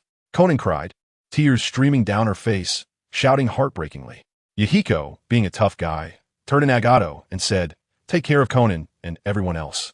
After saying that, he actually lunged straight towards the kunai in Nagato's hand. I tell you, this kid is just too honest. I was completely shocked at the time, and if I didn't take action, the main character group would have been reduced in numbers. With a thought, a wall of iron sand suddenly appeared in front of Mahiko. He couldn't stop in time and crashed into it, knocking himself out. I slowly walked out from the shadows and clapped my hands. "Everyone, how about giving me a favor and calling a day?" As soon as Hans and Dan saw me, their faces turned pale. The Iron Sand Butcher of Sunagakure. Zongshen Tianyi. Dan's looked at me with a gaze that seemed to want to swallow me whole. I laughed and waved at him. "Hey, isn't this our old friend Danzo?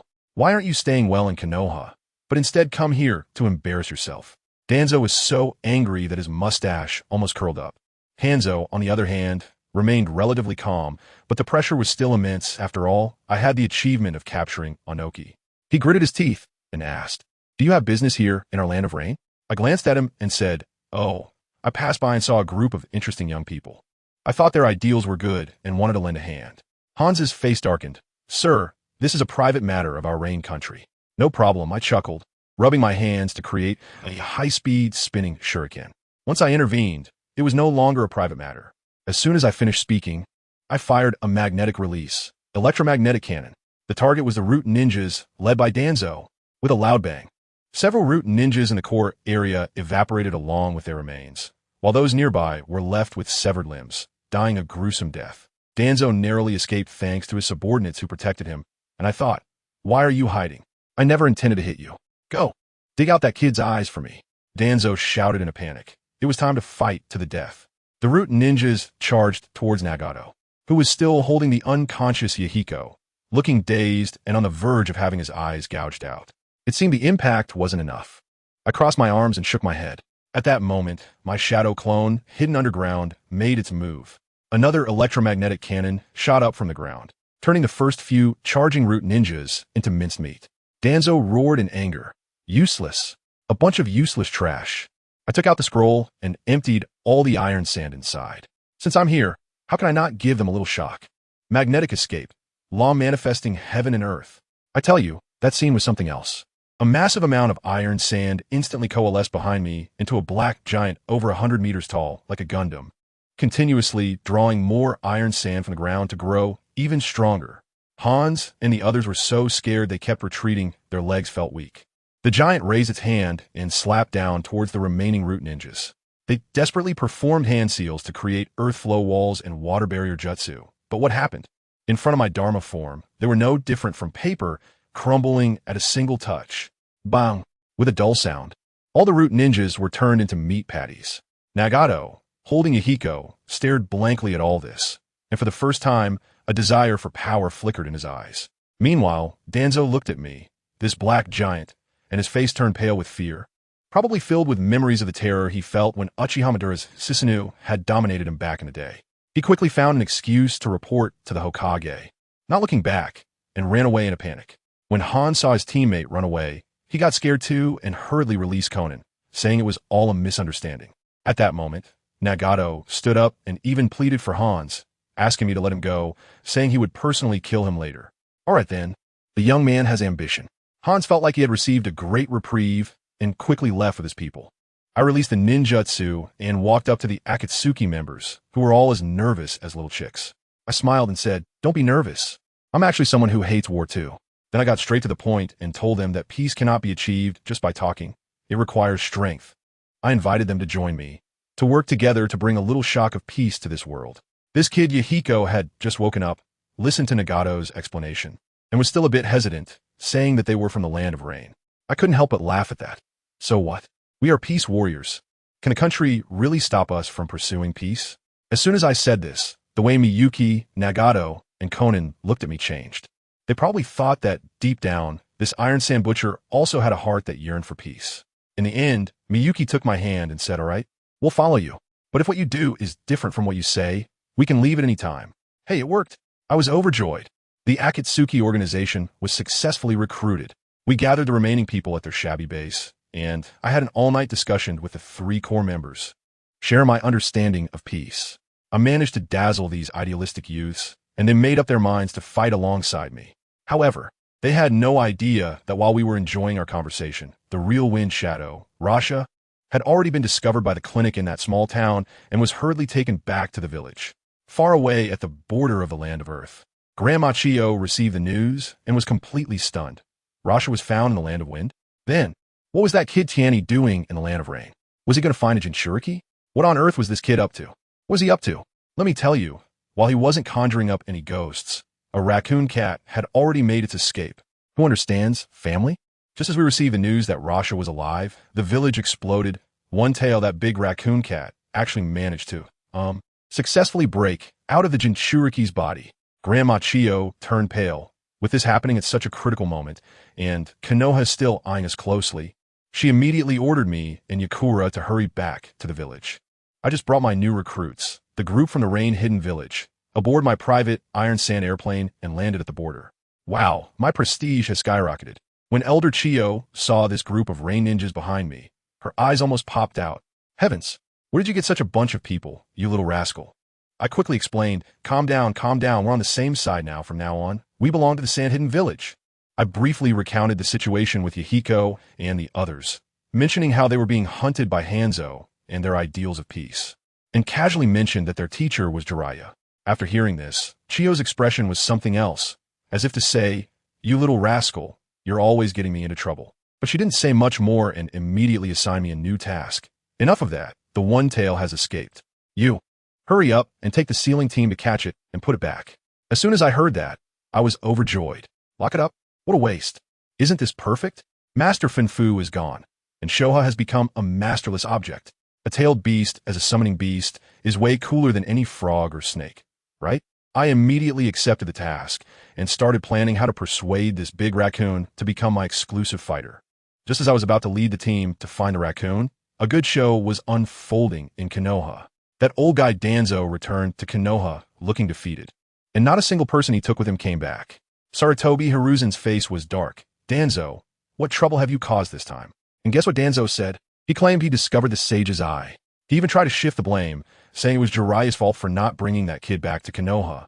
And now look, he was intercepted by my Zongshen Tianyi. Let me tell you, after hearing that, Sarutobi Hiruzen probably wanted to send him to meet the second Hokage right on the spot. This move was like personally delivering a future SSR card to our Sunagakure. It was like an enemy's divine-level support. That old fool, unaware of his own peril, urged Sarutobi Hiruzen to force us to hand over the people. Ha, what a fantasy! Sarutobi Hiruzen ignored him and turned to leave. But this wasn't over. That old schemer Danzo immediately sent someone to try to sow discord between me and my master, Rasha. TSK, still using such dirty tricks. Enough about those troublesome folks. On my side, after searching for 2 days, I finally found Shoha playing in the sand dunes. I told the sealing team to get lost as far away as possible, and I cheerfully approached on my own. "Shoha, long time no see." As soon as Shoha saw me, Its alertness shot up, thinking I was there to capture it. I quickly pulled out a scroll. Don't misunderstand.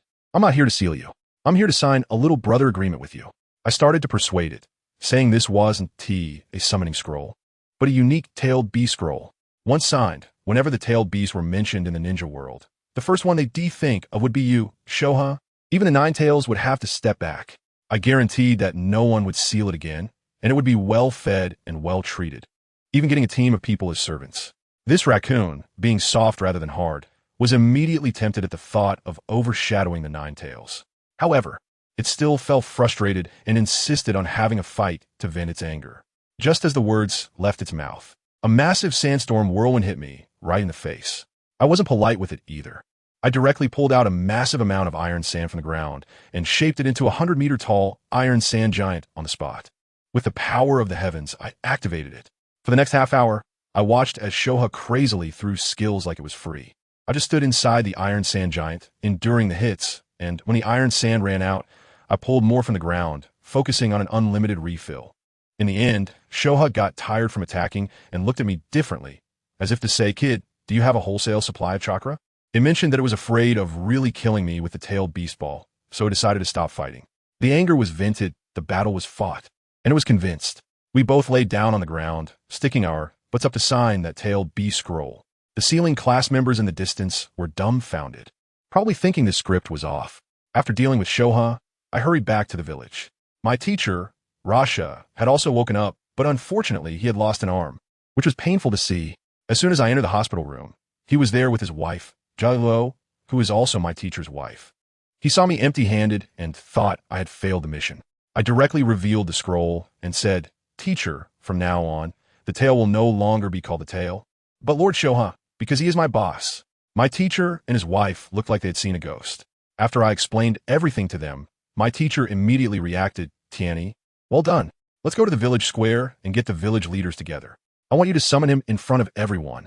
He wanted to establish his authority and intimidate those with ulterior motives in the village, while also boosting the strength of our village. What a scene that was.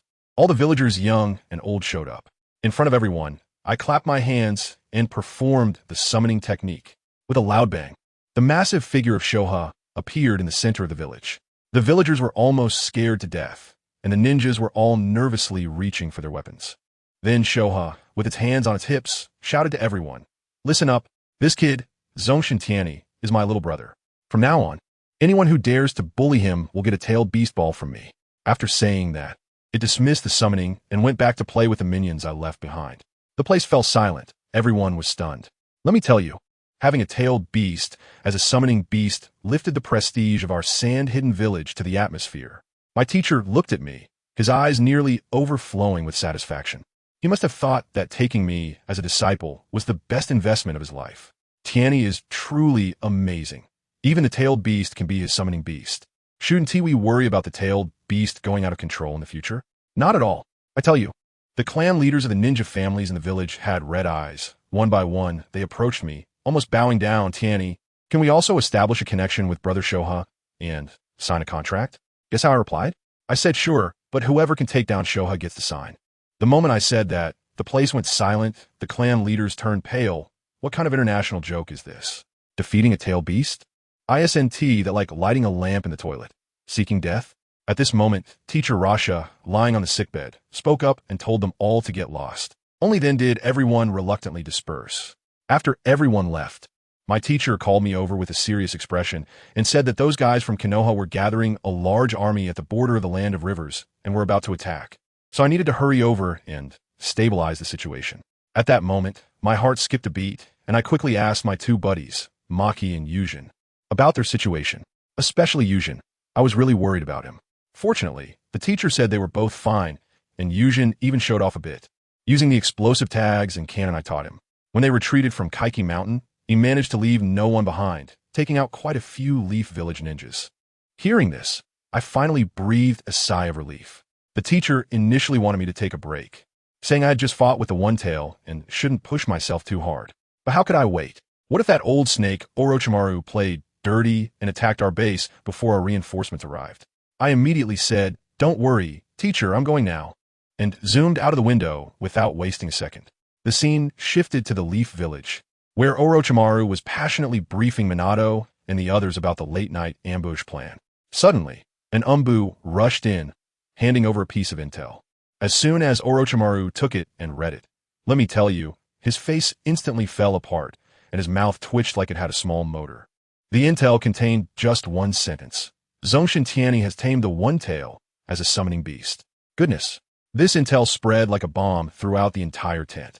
Minato and his wife Kushina gathered to read it, and Kushina immediately covered her mouth, looking like a subway old man checking his phone. She must have been thinking, my Nine-Tails is always trying to escape, and this Tianyi just turns the One-Tail into a pet? Is that even reasonable? The entire command center erupted into chaos, with all sorts of comments flying around. Who is this Zongshen Tianyi, a human-shaped Gundam? Is this fake intel? Are they messing with us? Orochimaru made a decisive decision. Waving his hand, everyone stop. The ambush tonight is cancelled. Let's wait for the main forces of the village to arrive. It was a joke. What if we charged in halfway and Tianyi descended from the sky riding the One-Tail? What will we even be fighting for? I rushed and finally arrived at the border camp around 2 or 3 in the morning. Wow, the atmosphere was simply lifeless. The patrolling soldiers looked as if they had lost their souls. I knew these brothers needed a big victory to lift their spirits. As soon as I landed, the sensing ninja reacted as if they had seen a long-lost family member, shouting, "The big man is here." The entire camp instantly came alive. Maki, dragging himself with injuries, came over and told me the current situation. The morale was extremely low. Without hesitation, I asked, where are those guys from Konoha stationed? Maki pointed at a spot on the map. I couldn't help but laugh and said, all right, I'll go have some fun with them. Maki was startled and said it was too dangerous. I reassured him, saying, don't worry, it's not me going in person. With that, I clapped my hands twice and created 2 shadow clones. I told them, go, let the little friends from Konoha experience what despair feels like. The 2 clones shot up into the sky and reached above the Konoha camp. Hey, they were quite cautious. The entire camp was covered by a large barrier. The 2 clones exchanged a knowing smile and took out 2 iron shurikens larger than wash basins, saying, magnet release, electromagnetic cannon. Whoosh, whoosh. 2 beams of black light shot down, and the barrier was pierced through as if it were made of paper. With a loud bang, 2 deep trenches over 3 meters wide were carved into the Konoha camp. The Konoha ninjas caught in those lines were utterly annihilated. This directly stirred up a hornet's nest. Orochimaru, Minato, and others all rushed out, and Sunagakure noticed my 2 shadow clones in the sky at a glance. With a command from Orochimaru, he shouted, get him! Instantly, various colorful ninjutsu started raining down on me like there was no tomorrow. Kushina even unleashed her tailed beast cloak, preparing to blast me with a tailed beast ball. I have a shadow clone that spoiled her, and right on the spot, I used magnet release to create a giant iron sand figure over 100 meters tall, which kicked the enlarged Akimichi Dingzu away. Another shadow clone began to hand signs, preparing to summon Shikaku. Seeing this, Minato panicked and desperately threw his flying thunder god kunai at me, trying to stop me. He zoomed right in front of my face, but my shadow clone didn't even finish the summoning seal and immediately countered with a Rasengan right to his face. Minato was dumbfounded at that moment and quickly used Flying Thunder God to dodge, probably thinking to himself in a frenzy, what the hell? A ninjutsu without hand signs? Why does this feel a bit familiar? Below, Narashikaka was also a smart guy. Seeing that the iron sand giant couldn't be destroyed, he immediately realized that it was drawing iron sand from underground to replenish itself. He immediately commanded everyone to use earth release to harden the ground, cutting off my escape route, just when they put in a tremendous effort to make the ground as solid as iron, and were prepared to focus fire and take down the iron sand giant. My shadow clone directly used Flying Thunder God to escape with the giant. The next second, Shikaku's arrogant laughter echoed across the battlefield. Ha, stinky fox, I'm here. One of my shadow clones has already shaken it over. When the battlefield turned chaotic, one of my shadow clones with keen eyes spotted Kakashi, Obito, and Rin retreating among the crowd. Well, isn't this the future boss? The opportunity has come. He threw a kunai with flying Raijin and instantly teleported above their heads. Kakashi reacted the fastest, drawing his father's white fang short sword and charging forward. As a result, the shadow clone unleashed a Rasengan, and with a crunch, the white fang broke, sending Kakashi flying while spitting blood. Obito panicked and activated his double Sharingan to protect Rin. But just as I wanted, my shadow clone was as fast as lightning, and with a quick motion, he gouged out Obito's left eye. Does anyone understand? He just plucked an eye right there. Obito screamed in pain. The shadow clone grabbed the eye, not even glancing at the white Zetsu on the ground, and with the trophy, he used Flying Raijin to return to my main body. Once my main body got hold of this fresh double Sharingan, I immediately placed it in a nutrient solution for preservation. This was a huge profit. Once Obito activates his other eye into a Mangeki, I can directly synchronize and upgrade. By then, with Kamui and Flying Raijin, I will be the fastest man in the ninja world. On the other side, Shikaku was finally shaken over. As soon as it saw the tailed beast transformation of Kushina, it got all hyped up, laughing, "Ha, you foul fox, today is your day." It was showing off, directly provoking Kurama inside Kushina. Kurama took control of the body, and Kushina instantly exploded to 8 tails, completely going berserk. The tail beast ball was blasting out like a machine gun. My shadow clone and Shikaku fought desperately to defend, using Sand Iron Wall and Shikaku's shield, but it was just no use. In the end, I had no choice but to send Shikaku back, and the 2 shadow clones were wiped out by the relentless bombardment. As the dust settled, the entire Konoha camp turned into a giant pit over 1,000 meters wide. The rampaging Kushina was still going wild. Just then, my last remaining shadow clone appeared and unleashed magnetic release, electromagnetic Gatling, at Kushina. Countless iron sand shurikens formed a black line, forcefully blasting the berserk Jinchuriki of the Nine Tails hundreds of meters deep into the ground. It wasn't until the chakra was exhausted that the shadow clone disappeared with a bang. The entire area fell silent. The Jonin from Konoha looked as if they had lost their souls. Wait, we've been fighting for so long, and we were only dealing with his 2 shadow clones? If his shadow clones are this powerful, how are we supposed to handle the main body? The Jonin present felt a chill in their hearts. Orochimaru and Minato exchanged glances, both their faces filled with apprehension and despair. Minato hurriedly jumped into the bottomless pit, pulling out the bloodied Kushina, whose body was covered in countless shuriken scars, still oozing blood. I tell you, Orochimaru's face turned pale at that moment. He leaned closer to Minato and whispered, "It's just that the chakra for Zongshen Tianyi shadow clone isn't enough. If it were sufficient, Kushina, I'm afraid she would have been done for on the spot." Minato, holding the bloodied Kushina, looked like a volcano about to erupt, his killing intent almost palpable. He knew very well that Kushina had to fully master the chakra of the Nine Tails. Otherwise, if they encountered that zone again, they would truly be outmatched. Seeing Minato like that, Orochimaru dropped a line saying they couldn't handle him, then turned to leave, directly ordering the entire army to retreat 200 kilometers. Good grief. This retreat was equivalent to handing over more than half of the Land of Rivers. Minato, holding Kushina, felt utterly powerless. Who would understand what family means? Watching his girlfriend being used as a punching bag while he could do nothing was unbearable. No, this absolutely cannot stand. Suddenly, the image of Jiraiya Sensei's sage mode flashed through his mind. Right? To Mount Mayaboku, I must go train. He quickly caught up with the main force, handed Kushina over to the medical ninjas, and had already made up his mind. On the other side, our big brother Zongshen Tianyi, once his shadow clone disappeared. The situation on the front lines was as immediate as a 5G signal. He grinned and directly ordered Maki beside him, "Go. Send someone to keep tabs on those leaf cowards from a distance. I want to know where they're setting up camp." He paused, smiling with ill intent. "Next, I need to make time every day to send a few shadow clones to check in on them." This was no mere check-in. It was outright cyber harassment. Maki got excited at this, but was a bit confused. "Tianyi, why not take the chance to push them hard now?" Tianyi waved his hand, his gaze akin to having a god's perspective. "Why rush? I want to wait for the Leaf's reinforcements. Wait for Elder Chio and the others to arrive. By then, we'll have enough people to take them all at once. We'll storm into the Leaf and rip a piece of flesh off them." The surrounding sand ninjas' eyes lit up upon hearing this, feeling as if they were being told their company would go public tomorrow, and everyone would have shares.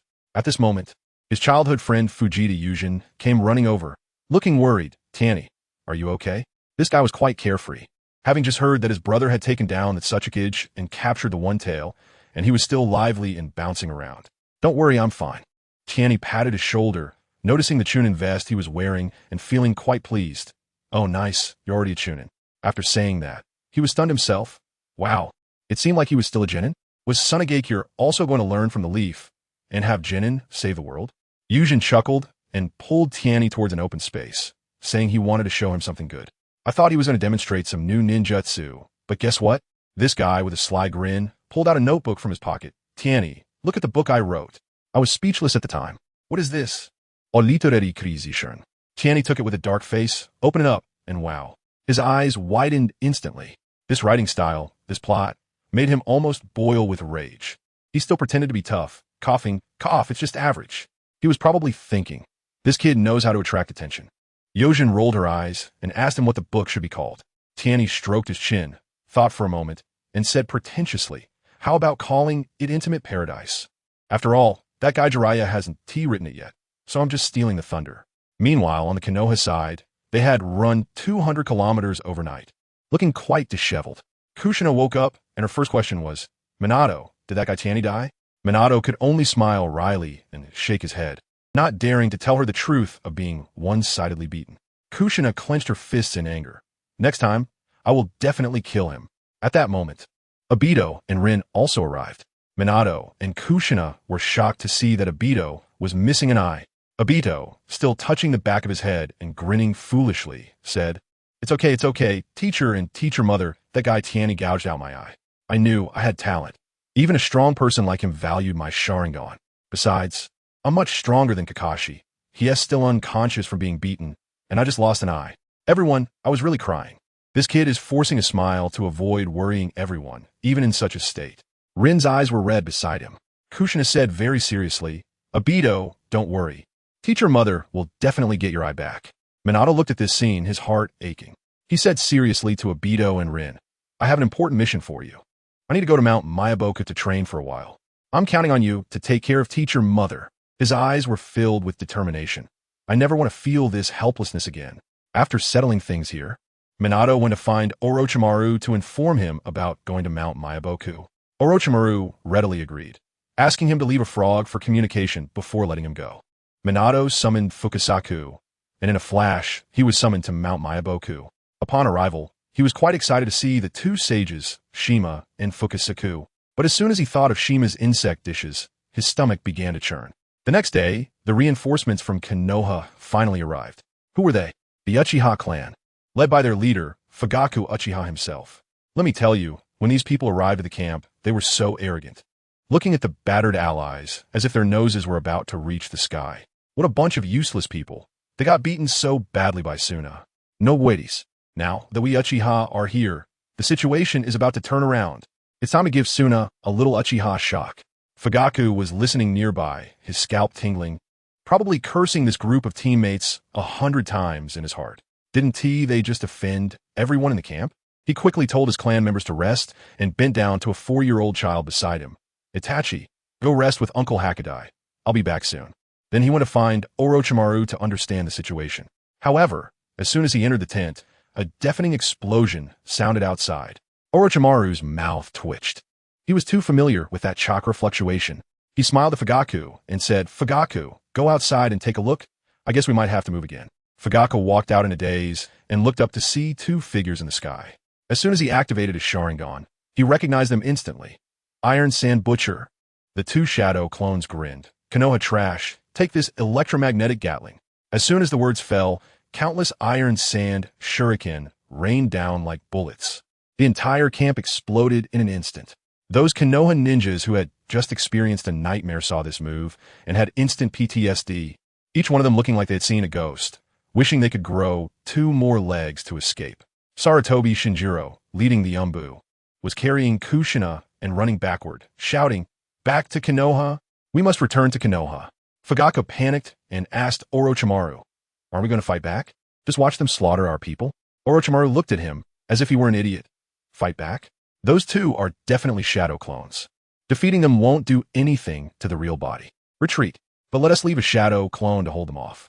Fugaku looked with his Sharingan and was shocked. The chakra levels of those two shadow clones were massive, like tailed beasts. You call this a shadow clone? He instantly understood why Orochimaru was running so fast. At this moment, the Uchiha clan was still charging ahead with their heads held high, activating their Sharingan and rushing forward, with two big smart ones trying to cast Jinjutsu on the shadow clones using their 3 Tomo. What happened? Their mental strength was so strong that it didn't work at all. One of the shadow clones was amused, grinning. Just in time, a burst of electromagnetic Gatling swept past, and those two big smart ones were instantly cut in half. The black iron sand wires tore through the ground. heading straight for Uchiha Hakadai, who was holding Itachi. Hakadai's heart sank. It's over. Little Itachi was scared, his small face pale. Just at this critical moment, Fugaku roared, "Susanoo!" A giant purple skeletal figure rose from the ground, forcefully blocking the attack and protecting Hakadai and Itachi beneath it. Kaleidoscope. The Uchiha clan members saw this and instantly erupted with excitement. Their leader had the kaleidoscope. The shadow clones in the sky were even more amused and directly increased their power, enlarging the iron sand shuriken to a meter long. Fugaku also went all out, pouring his chakra into it, and Susanoo grew muscles and flesh, transforming into its second form. Boom! I tell you, just 3 seconds. The power of Fujikage lasted only 3 seconds. Cracks appeared on Susanoo. Fujikige's heart sank, and before Susanoo completely shattered, he used the last bit of his strength to throw Yashiro and Itachi out. Yashiro rolled on the ground with Itachi for several rounds, and when he looked down, he found that little Itachi had actually activated a Sharingan out of fear. Opening his eyes at 4 years old, what a genius! Susanoo was shattered, and Fujikage immediately used body flicker technique to retreat, but that electromagnetic Gatling gun seemed to have eyes, carving out a trench over 100 meters deep right behind him. Fujikage was stunned.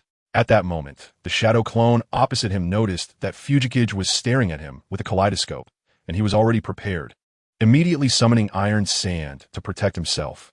Amaterasu. Fujikage activated his ability, and black flames instantly burned the iron sand, but it was useless. Gritting his teeth, Fujikage used another kaleidoscope ability, Spiritual Eye Manifestation, which allowed him to see omens of the future. He wanted to see how he could counterattack or escape. As a result, when he looked, he was completely dumbfounded. He saw Zongshen Tianyi with a pair of eternal kaleidoscope Sharingan, standing behind the Uchiha clan, flattening the entire Konoha. This, Zongshen Tianyi, is our clansman? Fujikage's brain crashed on the spot, his CPU burned out, and he stood there dumbfounded, forgetting that the Grim Reaper's scythe was already behind him. Wind release, great breakthrough. At a critical moment, Orochimaru blew him away with a wind technique. Fujikage finally reacted, looking at the abyss that had formed where he had just stood, cold sweat pouring down. Before he could steady himself, a giant snake rushed over, and Orochimaru shouted, "Don't resist," and swallowed both of them in one bite. What the hell? This gameplay is too advanced. The two shadow clones in the sky exhausted their chakra and fired 2 more shots in the direction of the fleeing Konoha ninjas before disappearing. Just then, Minato Namikaze returned from Mount Myaboku and immediately saw the scene of total defeat, quickly asking what happened.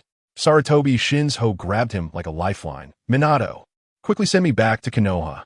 Uchiha Fujikage's Susanoo has been blown up." Upon hearing this, Minato's heart sank, and he hurried to support Orochimaru and the others. Meanwhile, at the border of the Land of Fire, 2 giant snakes spat out 2 people, who were Orochimaru and Fujikage. Fujikage lay on the ground, still shaken, feeling that if he hadn't opened his eyes and had been so scared, he might have directly been shocked into 3 tomo. Orochimaru licked his tongue and asked with great interest, "Fujikage-kun, as a ninja, why were you dazed just now?" Fujikage remembered the future he saw, fell silent, and just smiled and shook his head, not daring to reveal the truth. His heart was in turmoil. Could it be that the real way out for our Uchiha clan is in Sunagakure? Orochimaru didn't ask further, as he was also deeply shocked. Even the kaleidoscope couldn't stop Zongshen Tianyi's magnetic release, which was terrifying. Meanwhile, at the Sunagakure base, Zongshen Tianyi's main body received the memories and suddenly stood up, commanding Maki with great enthusiasm. "Maki-sama, immediately order the army to advance into the Land of Rivers and take full control." Back in Konoha, Fujikage finally reunited with his clansmen. His clansmen were still daydreaming. "Chief, did you lose on purpose to lure that old man of the 3rd Hokage here, so we can take him down and seize the Hokage position?" Fujikage felt a headache coming on and couldn't be bothered to explain. After taking his son from Yashiro, he learned that Itachi had already opened his eyes, which was the only good news of the day. Meanwhile, Orochimaru had already sent the news of the devastating defeat back to Konoha via Snake. In the Hokage building, Sarutobi Hiruzen looked at the battle report sent back by his disciple, feeling completely numb, almost unable to hold his pipe steady. He immediately ordered the Umbu to summon Danzo and the others. Good grief, I tell you, when those 3 old geezers walked in, the atmosphere instantly dropped to freezing point. When Danzo and the others saw the third's face, which looked like he had been constipated for a week, they knew it was definitely not good news. The third's face turned pale as he trembled while reading the battle report, and the first sentence he uttered was a bombshell. In the land of rivers, Orochimaru and Fujikichi, who had opened the kaleidoscope, were both repelled by Zongshen Tianyi. As soon as these words came out, Mito Kazumi and Tika Jun were stunned, their expressions as if they had just seen their house collapse, filled with disbelief. Orochimaru plus the kaleidoscope couldn't handle it? What kind of monster is this? But guess what? That old man Danzo, I tell you, the Uchiha PTSD alarm in his head went off with a wail. His focus wasn't even on this. The look in his eyes was not greed, but that of a starving wolf seeing meat. He immediately said, Hiruzen, Fujikichi actually dared to hide the kaleidoscope. We must arrest all the Uchiha. The momentum was such that he seemed ready to raid their homes the next second. The third was so angry that he almost crushed his pipe, and he roared, Danzo, shut up. Is this the time for internal strife? Did a donkey kick your brain? Honestly, at that moment, I felt like the third was being manly for once. Every time Danzo got involved with the Uchiha, his IQ dropped to 0. Danzo was not satisfied with being scolded and muttered something about how the teacher said the Uchiha were all evil, then went to sit in a corner to sulk. At this time, the two elders came out to smooth things over, saying that Danzo was also doing it for the village's good, just that his methods were a bit extreme. Then they shifted the topic, starting to worry about how to deal with Zongshen Tianyi. I tell you, Sunagakure now has 4 shadow-level combat powers. Zongshen Tianyi, Yakura, Chiyo, plus a one-tailed Shikaku. With this lineup, who wouldn't be confused? Just then, Danzo spoke up again, ominously saying, Hiruzen, perhaps we should restart that plan. The wood release project. I tell you, as soon as these 4 words came out, both elders' eyes lit up. If Konoha could produce another user of wood release, the pressure would instantly be reduced by half. But guess what happened? Sarutobi Hiruzen didn't even think about it, and directly said 2 words. No way. Are you kidding? He was secretly working on it himself. How could he let Danzo get involved? Then, the third Hokage was also pushed to the brink and directly pulled out a luxurious family bucket deal. I already have a plan. Danzo, you go to the northern battlefield and bring Jiraiya back. Then, I'll hire a shadow-level ninja from the black market. By then, with Orochimaru, Jiraiya, Minato, Kushina, Fugaku, and this hired ninja, 6 shadow-level ninjas against 1 Zongshen Tianyi. I don't believe we can't push him down. You think it's the end of it? Let me tell you, this old man is dirty. He sent Danzo to the north and specifically summoned the clan heads of the Uchiha, Yusho Washi Zishiao and Shiri Jinhong, who were close to the Uchiha. These 2 had been resented by him for a long time because they failed to protect his son Asuma. Now it's good. Following the ruthless Danzo to fight against those brutes from the Cloud Village, the mortality rate just skyrocketed. The Oil Woman clan was also directly stripped of half its manpower for the same reason, clearly aimed at weakening you. On the other side, Konoha's money-making ability was also activated. Who did they find? Kakuzu, that ultimate money grubber who would sell even his second uncle for money. The people from the exchange told him there was a 60 million big deal, and Kakuzu's eyes turned green. Being an old hand, he first sent a shadow clone to make contact. The Konoha Anbu came straight up and said, We hire you to kill someone, the Iron Sand Butcher of Sunagakure. Zongshen Tianyi. Upon hearing this name, Kakuzu immediately wanted to run away. Are you kidding? The guy who captured the third Tsuchikage alive. Do I have enough lives for him to kill? Seeing him hesitate, the Anbu quickly sweetened the deal. Don't worry, we won't let you fight him alone. Orochimaru and Jiraiya will also join in. Kakuzu heard this and thought, this job is doable. With Konoha's 3 ninjas as meat shields, he could just coast along, pocket 60 million, and be happy. He immediately agreed, half the money up front and the other half after the job is done, regardless of whether he actually killed him, as long as he made a move. Konoha was also straightforward, paying 30 million on the spot. Kakuzu received the money, and his sense of emptiness was instantly filled. Happily, he set off with the Anbu. Meanwhile, a big incident occurred in Mayaboka Mountain. Minato was still desperately training in sage arts when the great sage Toad suddenly woke up from a dream, saying he saw the future and urgently wanted to meet Jiraiya. Jiraiya was hastily summoned, and the great sage Toad said to him, his voice filled with fear, Little Jiraiya, I saw the future. There's a blue-eyed kid who will bring Konoha down. The entire ninja world will be drenched in blood. But who understands the family? This old Toad is very cunning. He doesn't care about Konoha. He fears that his family's sacred site title will be lost, and he won't be able to show off in the ninja world anymore. So he desperately urged Jiraiya to find that blue-eyed kid and crush him in the cradle. Jiraiya was bewildered and asked who that person was. But the old Toad said he couldn't see clearly. This left Jiraiya troubled, feeling like a scumbag who sees everyone as the prophesied child, but none of them were. In the end, he could only return to the ninja world filled with confusion and worry. You think this is the end of the chaos? The most exciting part is still to come. Sarutobi Hiruzen was happily waiting to watch the show, hoping Zongshen Tianyi would exhaust Fugaku's Sharingan power and make a blind. On the other side, the schemes he set in motion were also fermenting in Sunagakure. Suddenly, many rumors began to circulate in the village, saying that the Wind Shadow Raza was not as good as Zongshen Tianyi. Raza's little brother, Yashimaru, couldn't stand it anymore and hurried to tell him. Let me tell you, that kid Luosha is really quick-witted. As soon as he heard it, he knew that Konoha and those old geezers in the village were definitely up to something. How did he respond? He immediately pulled off a super double whammy. He had Yashimaru go around spreading the word. The war is over, and I'm stepping down, letting my disciple Tianyi take over as the Wind Shadow. This move was simply brilliant. The civilians of Sunagakure were instantly thrilled. Lord Tianyi is going to be the Wind Shadow? Then our good days are just around the corner. Those families wanting to stir up trouble were left dumbfounded. Luosha didn't even want the position of Wind Shadow. How could they play their games now? And at this very moment, our protagonist Zongshen Tianyi was doing what? He dumped all the mess from occupying the land of rivers, documents, reports, everything, onto the just-arrived Elder Chiyo, then made a swift exit, heading off with a bunch of shadow clones for training. The confused youths from the Akatsuki, including Yahiko, found Tianyi and asked him how to save the world. Tianyi said nothing and took them to a weedy wasteland, where he performed a Doton technique to transform the wasteland into neat terraced fields. Then he smiled and said, "See, ninjas can not only destroy but also build infrastructure. Go, take people and start farming." This operation completely fried Yahiko and the other CPUs. It turns out changing the world can start with farming, just as the Akatsuki were enthusiastically embarking on a ninja version of rural development. An unexpected person quietly arrived at Konoha's camp. Uchiha Shana, that old stubborn who once followed Madara, actually came to find Fugaku. As soon as he arrived, he set up a barrier and got straight to the point. "Clan leader, did you go easy on Zongshen Tianyi during your fight?"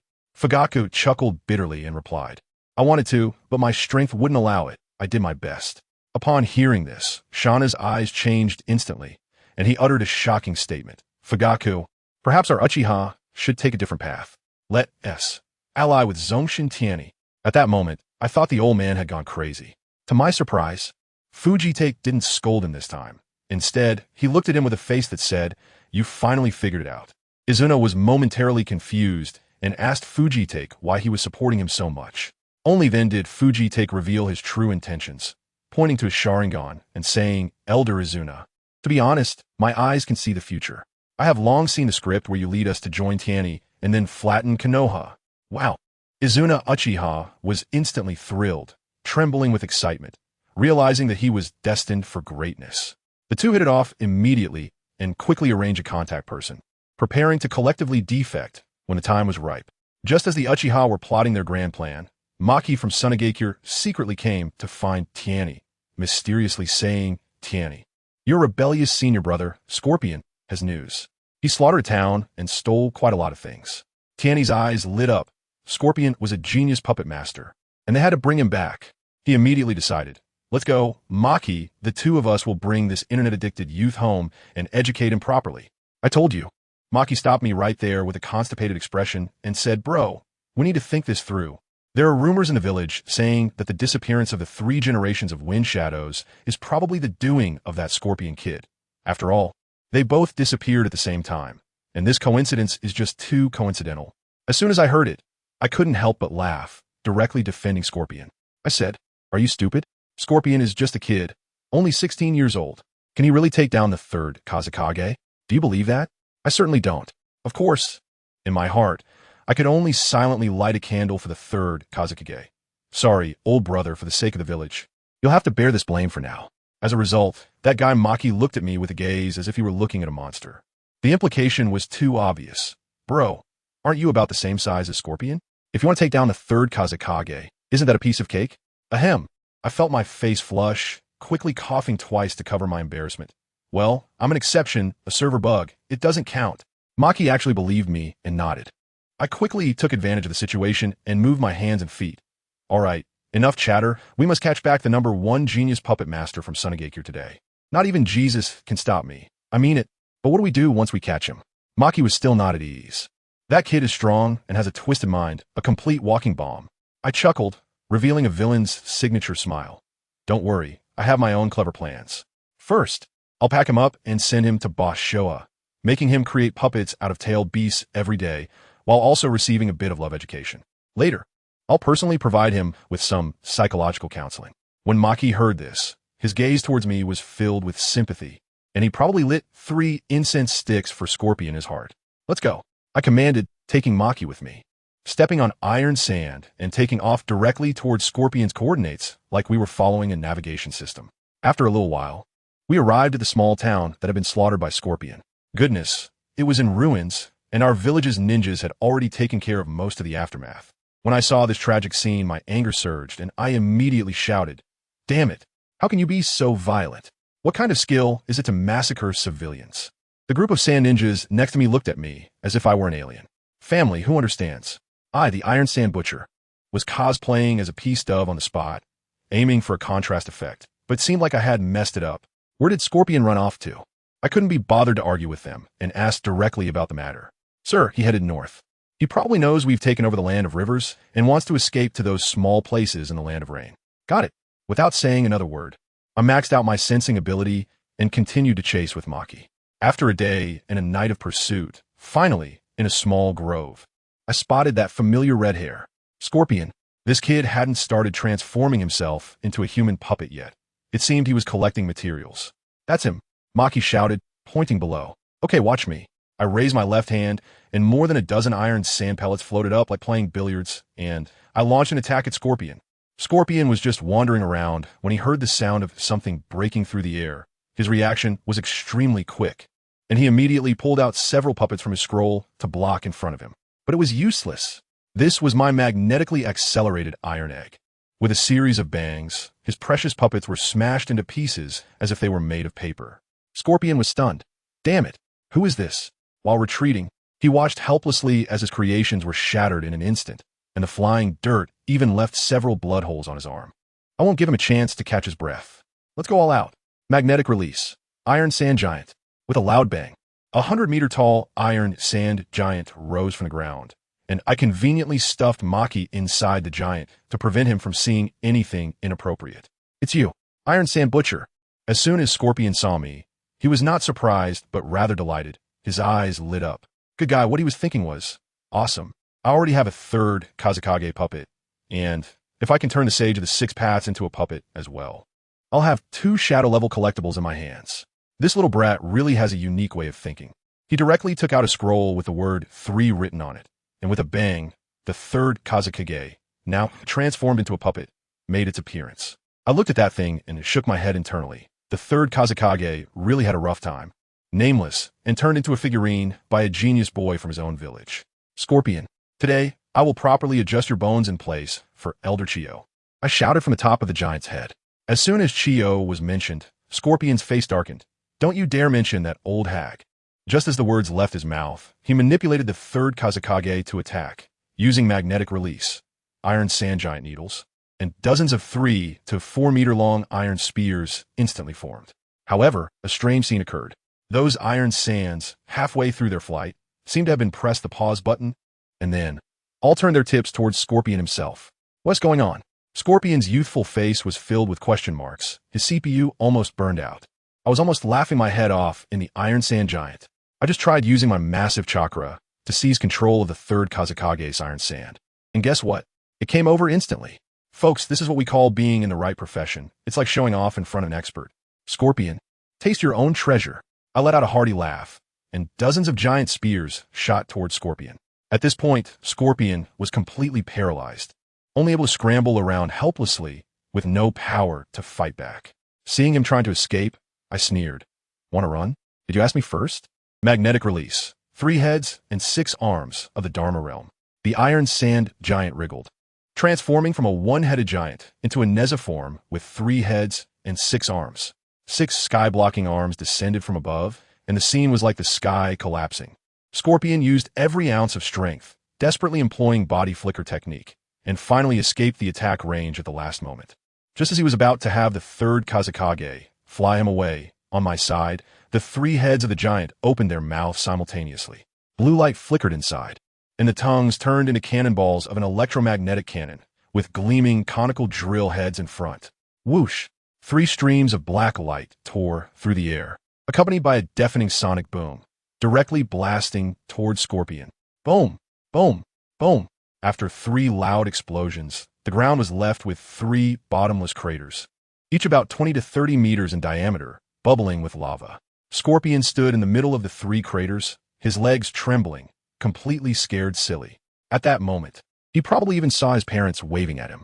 He gave up resisting, and the collapsed 3rd Kazekage on the ground also fell apart. You can make your move. Scorpion closed his eyes, looking like he was ready to be slaughtered. I just released the giant and let Maki out, first using a scroll to seal the body of the 3rd Kazekage. Then, I sent a shadow clone over to collect all the scattered puppets and scrolls from Scorpion, and casually placed 3 flying Thunder God seals on the back of his neck and heart area, emphasizing precision. After everything was settled, I strolled over and handed Maki a kunai with a seal on it. I'll take this kid to report to Shikaku. You wait for me. The next second, the flying Thunder God activated, and we appeared directly in front of Shikaku. When Scorpion opened his eyes, he saw a huge raccoon cat playing with the sealed ninja like toys, his eyes almost popping out. What? What is this, a tailed beast? What tailed beast? I went up and gave him a slap on the back of the head, calling him Shikaku. Scorpion covered his head and looked at me with a complicated expression. You're not going to kill me? Why would I kill you? You're a genius from our village. Killing you would be crazy. I rolled my eyes. But I killed. All right, let's put that behind us. I interrupted him, patting his shoulder. As long as you make a good transformation, the spirit of the 3rd Kazekage will forgive you. I didn't do anything wrong. What should I change? Hey, this kid is quite stubborn. At that moment, Shikaku also noticed me and walked over with an indifferent stride. Tianyi, who's this little brat? I immediately put on a flattering smile. Boss Shoha, I need to trouble you with something. This kid is too tricky, unruly, and I think only you in the whole village can handle him. Scorpion looked confused. I had just bullied him like a dog, and now I was saying I couldn't deal with him? As soon as Shoha heard this, he became excited and patted his chest, promising, so that's how it is. This is a small matter. Leave it to me. As the boss, I guarantee I'll handle it clearly for you. Just then, the group of messed-up ceiling-class ninjas came rolling over, hugging my legs and starting to wail, crying as if their lives depended on it. If someone didn't know better, they would think I had done something terrible to them. Lord Tianyi, take us away. I want to retire. I don't want to be a ninja anymore. Mommy, I miss you. I looked at this group of poor kids, then glanced at the awkward Grandmaster Shoha, and could only quickly reassure them. All right. I'll take you back to the village right away. For this mission, I'll have the teacher give you an S rank. As soon as I finished speaking, the whole group stood up all at once, wiped their tears, and their faces broke into bright smiles. Thank you, Lord Tianyi. Goodness, their speed of changing expressions would be wasted if they didn't go into acting. I greeted Shoha and then took this group back to the village using Flying Thunder God. I left Shoha, who was looking at the lonely Scorpion with a devilish smile. Scorpion immediately felt something was off. All his abilities were tied to his puppets, and now that I'd stripped them away, he was no different from an ordinary person, even though his chakra wasn't sealed. Looking at the tailed beast in front of him, who was smiling like a villain, a chill ran down his spine. Chio Grandma, I miss you. I sent the sealing team back to the village, and another Flying Thunder God picked up Maki, returning to the base in the Land of Rivers. We headed straight to the operations room, where the 2 elders, Chio and Ebizi, were still handling documents. I directly created a shadow clone to guard the door, not letting them do any work. As soon as the 2 old men saw this situation, their expressions immediately became serious. I won't waste any time, and will directly take out the scroll that seals the 3rd Kazekage. Let me tell you, my skill in handling this is called finesse. I have no use for this thing, but if I hand it over to them, I can not only do them a favor, but also completely bind these siblings to my chariot of war. What is this? They both already have their suspicions. I briefly recounted the process of capturing Scorpion, then opened the scroll and placed the puppet of the 3rd Kazekage on the table. Chio and Ebiz looked at this scene with a mix of heartbreak and pain. Elder Chio, Elder Ebiz, I'll leave this to you to handle, I said. Besides me, Scorpion, and you both, no one else knows about this matter. Chio was shocked at that moment, looking at me in disbelief. She understood that I was giving her an opportunity, a chance to protect her grandson. Tianyi, what are your conditions? Chio asked hoarsely. For now, none. If I must say something, I just hope Elder Chio can serve the village well in the future, I smiled. I was counting on this genius, Scorpion, to return soon and help update our village's puppet master army.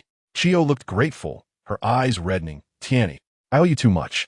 Ebiz understood that I was going to have Scorpion work for Shikaku every day as a sewing machine, making puppets for the village until the end of time. But being able to save his life was already the best outcome. Tianyi, can you take us to see him? Ebiz pleaded. Sure. I grabbed the two of them and used Flying Thunder God again. As soon as we arrived, the three of us fell silent. We saw Shikaku controlling the sand, treating Scorpion like a sandbag, blowing him up into the air, and then blowing him up again as he fell, having a great time. Chio and Ebiz turned to look at me in unison. I quickly raised my hands. Don't get me wrong, this has nothing to do with me. When Shikaku saw me and then noticed Chio and Ebiz, his eyes lit up, as if asking, can these two play too? I was just about to explain when I suddenly felt the Flying Thunder God Kanai on Maki's side move. Elders, something's happened on Maki's side. I'll go check it out, I said and immediately activated the Flying Thunder God to leave. This left Chio and Izo facing a thrilled Shikaku, trembling uncontrollably. In the next second, they also joined the high-altitude launch family package. A family should stick together, after all. I returned to the base, and Maki rushed over. Lord Tianyi, we just received intelligence that Konoha has hired Kakuzu from the black market, and his strength is at the level of Shadow. Moreover, Jiraiya has also been reassigned to the northern battlefield. Well, Konoha really thinks highly of me. They are willing to sacrifice other fronts just to deal with me? Maki continued. On the Iwagakure side, Inoki has been defeated and injured, and they are currently selecting the fourth Tsuchikage. The Hidden Cloud and the Hidden Mist haven't made any major moves yet. I understand Konoha is trying to focus their efforts on taking me down, to set an example. There's no need to be afraid. I'm smiling. We are stronger than ever now. Since I want to investigate and find out where Kagaya is, I want that talent too. While we were making arrangements on our side, a major event occurred in the entire ninja world. Over in Iwagakure, Inoki announced his abdication. Feeling that being the Tsuchikage was too dangerous due to the Flying Thunder God mark I left on his neck. In the end, the Four Tails Jinchuriki, Old Zetsu, became the new fourth Tsuchikage. When this news broke, the entire ninja world exploded. It's the first time a Jinchuriki has become a Kage. I just brought back the Chio siblings who were messed up by and then I heard this news. I hope this fourth Tsuchikage doesn't do something foolish to provoke us. Chio is still a bit fragile. I laughed. Elder, what we should be worried about is Konoha. I just gave Iwagakure a good beating, and now anyone with a functioning brain knows they should go squeeze this soft persimmon called Konoha. After sending them off, I was about to continue studying Dust Release when I received a message from Aki that it would take time to track down Kakuzu, but on Konoha's side, Jiraiya had already reached the front lines. Meanwhile, at the Konoha camp, as soon as Jiraiya arrived, he casually threw his arm around Orochimaru's shoulder, mocking him for being beaten to the ground by me. Orochimaru only coldly reminded him, Jiraiya, if you underestimate Lord Tianyi, it could cost you your life. Just as he was saying this, an explosion sounded outside. It was my shadow clone causing trouble, as usual. When Jiraiya ran out to check, he was stunned. Our Earth Release team was desperately building walls, but the iron balls the shadow clone shot out, the size of a fingernail, pierced through the earthen walls like paper, and took a few unlucky ones with them. This power is just absurd, right? Jiraiya finally understood why Orochimaru looked so distressed. Orochimaru quietly said, it seems he is waiting for us to gather before taking us all out in one go. Jiraiya's expression immediately turned serious. Without saying a word, he summoned two giant toads. Two sages, help me. I need to enter sage mode. On the other side, Uchiha Fugaku watched my shadow clone clearing the miscellaneous soldiers, but ordered all Uchiha clan members not to take action, telling them to conserve their strength. That old guy, ever since he saw the future I spoiled for him, has his mind not on the battlefield but on how to counterattack Konoha. My shadow clone was playing in the sky, and my sensory ninjutsu was always activated. Suddenly, I sensed a powerful chakra mixed with some strange natural energy emerging from the Konoha camp. I know what's going on. Jiraiya, it's you, isn't it? All right, then don't hide it. Magnetic release. Iron Sand Shuriken. I told you, that marked shuriken of mine swooshed out and mixed in with the iron sand, flying straight toward Jiraiya. But then, that guy Orochimaru reacted really quickly, summoning 3 Rashomon gates to block it all. However, his face went pale. I could tell he knew very well that his gates couldn't stop me at all. He was definitely afraid I would use the Flying Thunder God technique to ambush him. Just after he shouted for Jiraiya to retreat, it was too late. My buddy had already activated Sage Mode. With his face painted like he was in a play, Shouting Frog Sage makes his grand entrance. I almost died laughing from the side. Just when he was at his peak excitement, my hidden shadow clone suddenly appeared right in front of him. A large Rasengan, about 4 or 5 meters in diameter, smashed right into his face. Damn! Jiraiya's face instantly froze. Just as he was about to be sent away by me, Orochimaru intervened, raising the ground beneath him over 20 meters with a Doton, Dori Heki, allowing him to escape. I smashed the earthen wall, and he jumped onto the tree. Let me tell you, Sage Mode is indeed something special. He countered with a Sage technique, 1,000 Needles of Death, and his hair was like a rain of arrows. But I can use Flying Thunder God. So what do I have to fear? I simply disappeared, and when I reappeared, I had another clone channeling all the chakra into creating a giant iron sand golem over 100 meters tall. The Dharma manifestation of heaven and earth activate.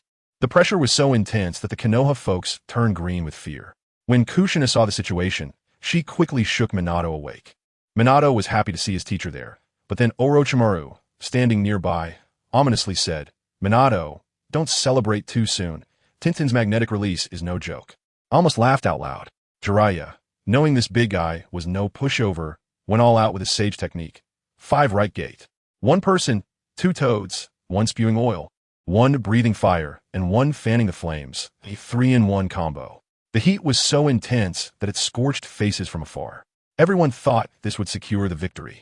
And even that guy Tsu was enviously saying he wanted to learn such powerful fire release techniques in the future. But what happened? I was standing atop the giant S-head, clapped my hands together, and unleashed magnetic release, electromagnetic field. An invisible wall completely blocked that towering inferno outside, not letting an inch through. Who understands the worth of this physics holy sword? I couldn't help but taunt. Sage techniques are impressive, but you, Jiraiya, are not enough. After saying that, my clone's chakra was almost depleted, so I unleashed the molten iron from the earlier defense as an electromagnetic blast, showering them like a celestial maiden scattering flowers. Jiraiya quickly wrapped himself in his hair like a hedgehog to dodge it, but those little soldiers below were in dire straits, wailing all around.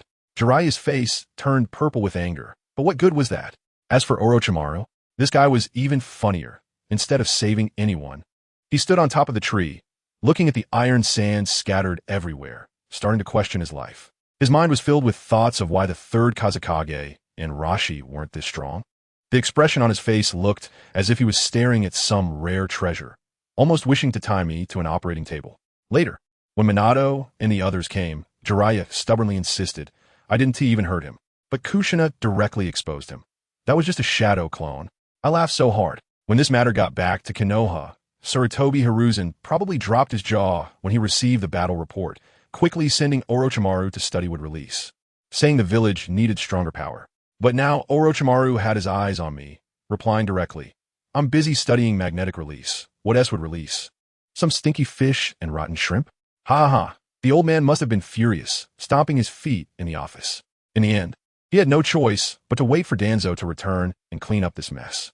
As for that old coot Danzo, he was at the northern battlefield, busy recruiting people to expand his roots while figuring out how to scheme against the Cloud Village to earn merit points for the Hokage position.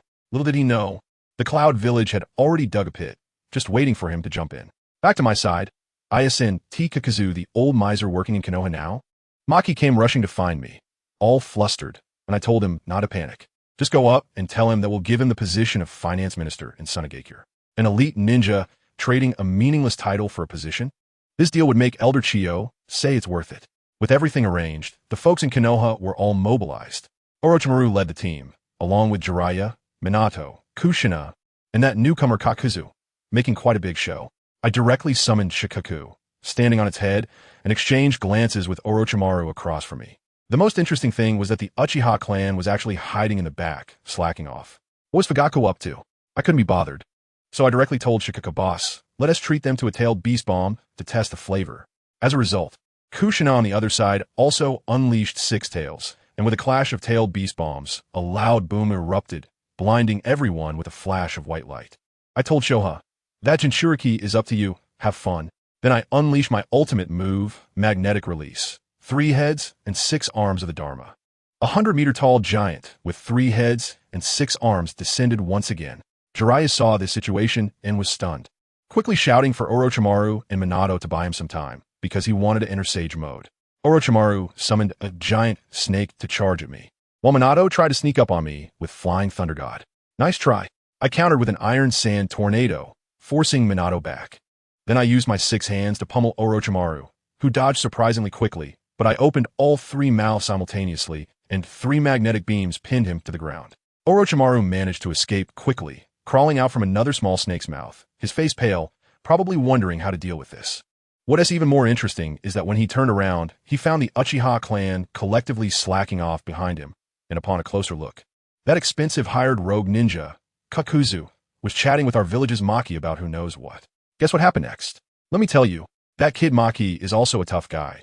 He went straight in and unleashed his ultimate move, drawing a big picture for Kakuzu. Mr. Kakuzu, stop fighting and consider switching jobs. Our Sunagakure sincerely invites you to be the Minister of Finance, in charge of our village's treasury.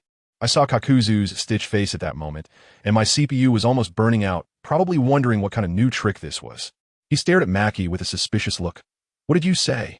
You have the final say? Maki was calm and directly brought up my name. It doesn't matter what I say, but my boss, the future 5th Kazekage, Lord Zongshen Tianyi, has the final say. Well, as soon as Kakuzu heard this, the killing intent in his eyes immediately turned into symbols of money. The CFO of the 5 great villages. How much profit could that be? He immediately felt tempted, but still pretended to be aloof. Fine, I can refrain from attacking you, but I won't work for free either. Maki was delighted, thinking this was a done deal. Who understands this? An S-rank rogue ninja can be settled with money. This operation is simply textbook-level strategic withdrawal. On the other side, the battlefield here was not so peaceful. Jiraiya made a flashy entrance with the 2 old toads on his shoulders, his face painted like a peaking opera mask. Clearly in sage mode, he summoned the 3 Toad brothers, wanting to engage in hand-to-hand combat with my Iron Sand Giant. The 3 giant toads looked at my Iron Sand Giant, which was as tall as a Gundam, and their legs went weak, saying to Jiraiya, "Big brother, we can't hold out against this thing for more than a few minutes. Hurry up." Orochimaru and Minato also knew they couldn't just stand by. Each using Earth style, Yellow Spring Swamp, tried to trap my giant. Hey, nice try. I directly used 6 hands and 6 super electromagnetic cannons to blast you in the face. Minato reacted really quickly, using a summoning technique, the House Collapse technique. A giant toad fell from the sky and landed on my giant, bending my 6 arms out of shape. The cannon was misfired, but those toads were also badly hurt. One of them had a deep gash on its face and was crying back to the summoning realm. Jiraiya was furious, shouting as he unleashed a Sage Art, Fire Dragon Flame Bullet. The temperature melted one of my heads into molten iron. I quickly flew away, thinking to myself, wow, this Sage Art chakra is indeed an official cheat. The damage is just different. This old guy was also quite bold, jumping onto another one of my heads to engage in a PK. His white hair looked like steel wires, and with Sage Art, Raging Lion's main technique, he swept towards me. Are you kidding? Playing physical attacks in front of me, the Electromagnetic King? I directly used Magnet Release, Electromagnetic Field. Not a single strand of your hair is getting close to me. Taking advantage of his distraction, an Iron Sand clone appeared beside me, forming a large Rasengan to attack. The old fox reacted quickly, using Sage Art. Needle Jizo, his hair turned as hard as rebar and blocked the attack. But he didn't know, my clone was sneaky. It blocked the attack, but with Flying Thunder God Mark Bam, I stamp a seal on you. Jiraiya was so shocked that his scalp tingled, quickly instructing his toad to use Wind Release to cut the hair with the mark. Just as it was cut, I teleported over, hands forming a version of Rasengan infused with Iron Sand. Just as I was about to succeed, a golden flash appeared and saved the person. Want to run? I won't let you. I directly split into 100 Iron Sand clones, each packed with explosive tags. I call this move the Drone Swarm Strike. 100 self-destructing trucks charged towards the Konoha base, and the Konoha folks turned green, frantically casting earth walls and water walls. The entire battlefield exploded, turning into a paradise on Earth. Jiraiya was furious, turning to question Fugaku. Is your Uchiha clan here for team building? Minato was also ruthless, without saying a word. Seizing the opportunity while Fugaku was distracted, grabbing him and using Flying Thunder God. Since we're here, let's play together. The Uchiha clan members were blown away, cursing. It was a new way to work, but they had no choice but to rush in to save their clan leader. Forced into a corner, Fugaku had no choice but to activate a Susanoo skeleton to save his life. I won't play with him anymore. Directly releasing the giant form and gathering all the Iron Sand, launching a magnetic release, Super Iron Sand Tornado. This is no joke. That tornado is like a giant meat grinder. Anything that touches it gets shredded. As for Ino's group, just as Akimichi Chozo reached out with his big hand to grab their legs, the next second, whoosh, a spray of blood mist passed by, and all that was left in his hands were 2 legs. Chozo himself, due to his large size, got sucked in within a second, leaving not a trace behind. Wow. With this move, I've directly taken out 3 of the Konoha 12's fathers, and the plot is getting more interesting. On the other side, Minato was watching his good brother die tragically, and his mindset was about to collapse. His wife Kushina saw this and panicked. At that moment, the 9 tails inside her started to PUA. Little Q, if you don't let me take over, your husband will be gone. As a result, Kushina gritted her teeth and truly handed over control of her body. Once the 9 tails emerged, it exploded to 8 tails, launching several tailed beast balls at their own Konoha ninja, directly creating a few giant craters. The Konoha ninjas were stunned. What was going on? Attacking their own? I commanded our sand-hidden people to retreat quickly, shouting, "Everyone fall back, give Lord Ninetail some space to operate." On the other side, Obito, Rin, and Kakashi were desperately running away. Just as the 2 tails of the 9 tails were about to close in like swatting a mosquito, Obito kicked Kakashi away and pushed Rin out, while he himself got trapped under a pile of rubble. Just when Obito thought he was about to meet his end and shouted a final message to Kakashi to take good care of Rin, I threw a shuriken made of iron sand, which went straight and cut Kakashi's neck. I tell you, my operation focuses on the unexpected. Who would have thought I would deliver the finishing blow to Kakashi at this moment? Obito watched helplessly as his good buddy died right in front of him, and his double Tomo, Sharingan, instantly turned into a triple Tomo. By the time he was completely buried by earth and stone, a white Zetsu quietly dragged him away. Kimadura, I've saved you some trouble. I've added the catalyst for the Manjiki, and my Kamui depends on you now. At this moment, the 9 tails completely erupted. Its full form appeared. That evil chakra sent chills down everyone's spine. What's worse, it roared at the Leaf Ninjas. You trash from Konoha, go die. Another tailed beast bomb directly vaporized thousands of Konoha ninjas along with the land. Seeing this situation, Orochimaru wasted no time and fled immediately. Fugaku also took the opportunity to escape with the Uchiha clan, and the entire Konoha front collapsed in an instant. When Minato saw that the 9 tails was truly enraged, he quickly used Flying Thunder God to teleport both it and the fox back to the Land of Fire. Jiraiya also used reverse summoning to escape. What are we waiting for? I'm leading the Sunagakure army to launch a full-scale attack and pursue the remnants of Konoha. One of my clones had good luck and encountered the useless eldest son of the 3rd Hokage, Sarutobi Konohamaru. He actually summoned Enma to block me. What a joke. I fired an electromagnetic cannon and directly dislocated one of Enma's arms, which is said to be indestructible. Sarutobi Konohamaru was so scared that he knelt down and begged for mercy, and I easily captured him. Meanwhile, several of my clones had also cornered Orochimaru. I used the Flying Thunder God technique to appear right in front of him and got straight to the point. Orochimaru, the summoning scroll from the Dragon Cave, along with your ninjutsu, in exchange for your life. Deal? Orochimaru pretended to agree, but secretly used his tongue to hand seal and suddenly spat out a bunch of snakes, turning himself into a small white snake to escape. Damn, hand sealing with his tongue? You're even more intense than Boruto. But I had already anticipated his move. With a clap of my hands, iron sand shot up into the sky within a few kilometers, trapping him in an airtight iron ball. The little white snake realized it couldn't escape and had to turn back into human form. Orochimaru crawled out of the snake's mouth and looked at the net around him, his face turning pale. Now, he had completely become my caged snake. I walked directly in front of him, stepping on the iron sand, and said, "Snake uncle, stop struggling. Just hand over the stuff. Let's keep it dignified." Orochimaru's face looked worse than someone who just ate shit, but there was nothing he could do under the eaves. One has to bow or die. He hesitated and said something about how he couldn't hand over the summoning scroll, or he wouldn't be able to explain it to the village. I just laughed. I said, "You don't need to worry about that. Our 3rd Kazekage signed with the Dragon Cave back in the day. Just say you were following his lead. No one will find out." When he heard that, he was completely speechless and could only spit the scroll out in front of me. Goodness, family, who understands? It was all sticky, and when I took it, I almost felt sick. Then he became obedient, squatting there to recite ninjutsu for me, while I sat cross-legged beside him, supervising. Just when I was having a great harvest, over in Konoha, let me tell you, it was a complete disaster. The Sand Shinobi army rushed into the land of fire, and it was all about burning, killing, and looting. Chiyo and Yakumo were laughing joyfully. Wanted to make up for the losses from the previous two Shinobi World Wars this time. Meanwhile, in Konoha, the third Hokage, Sarutobi Hiruzen, was sitting there smoking his pipe and contemplating life when suddenly his eyelids started twitching, feeling anxious. The next second, whoosh, he was summoned in reverse. When he opened his eyes, oh my goodness, his old buddy Enma was covered in blood, missing an arm, lying on the ground convulsing.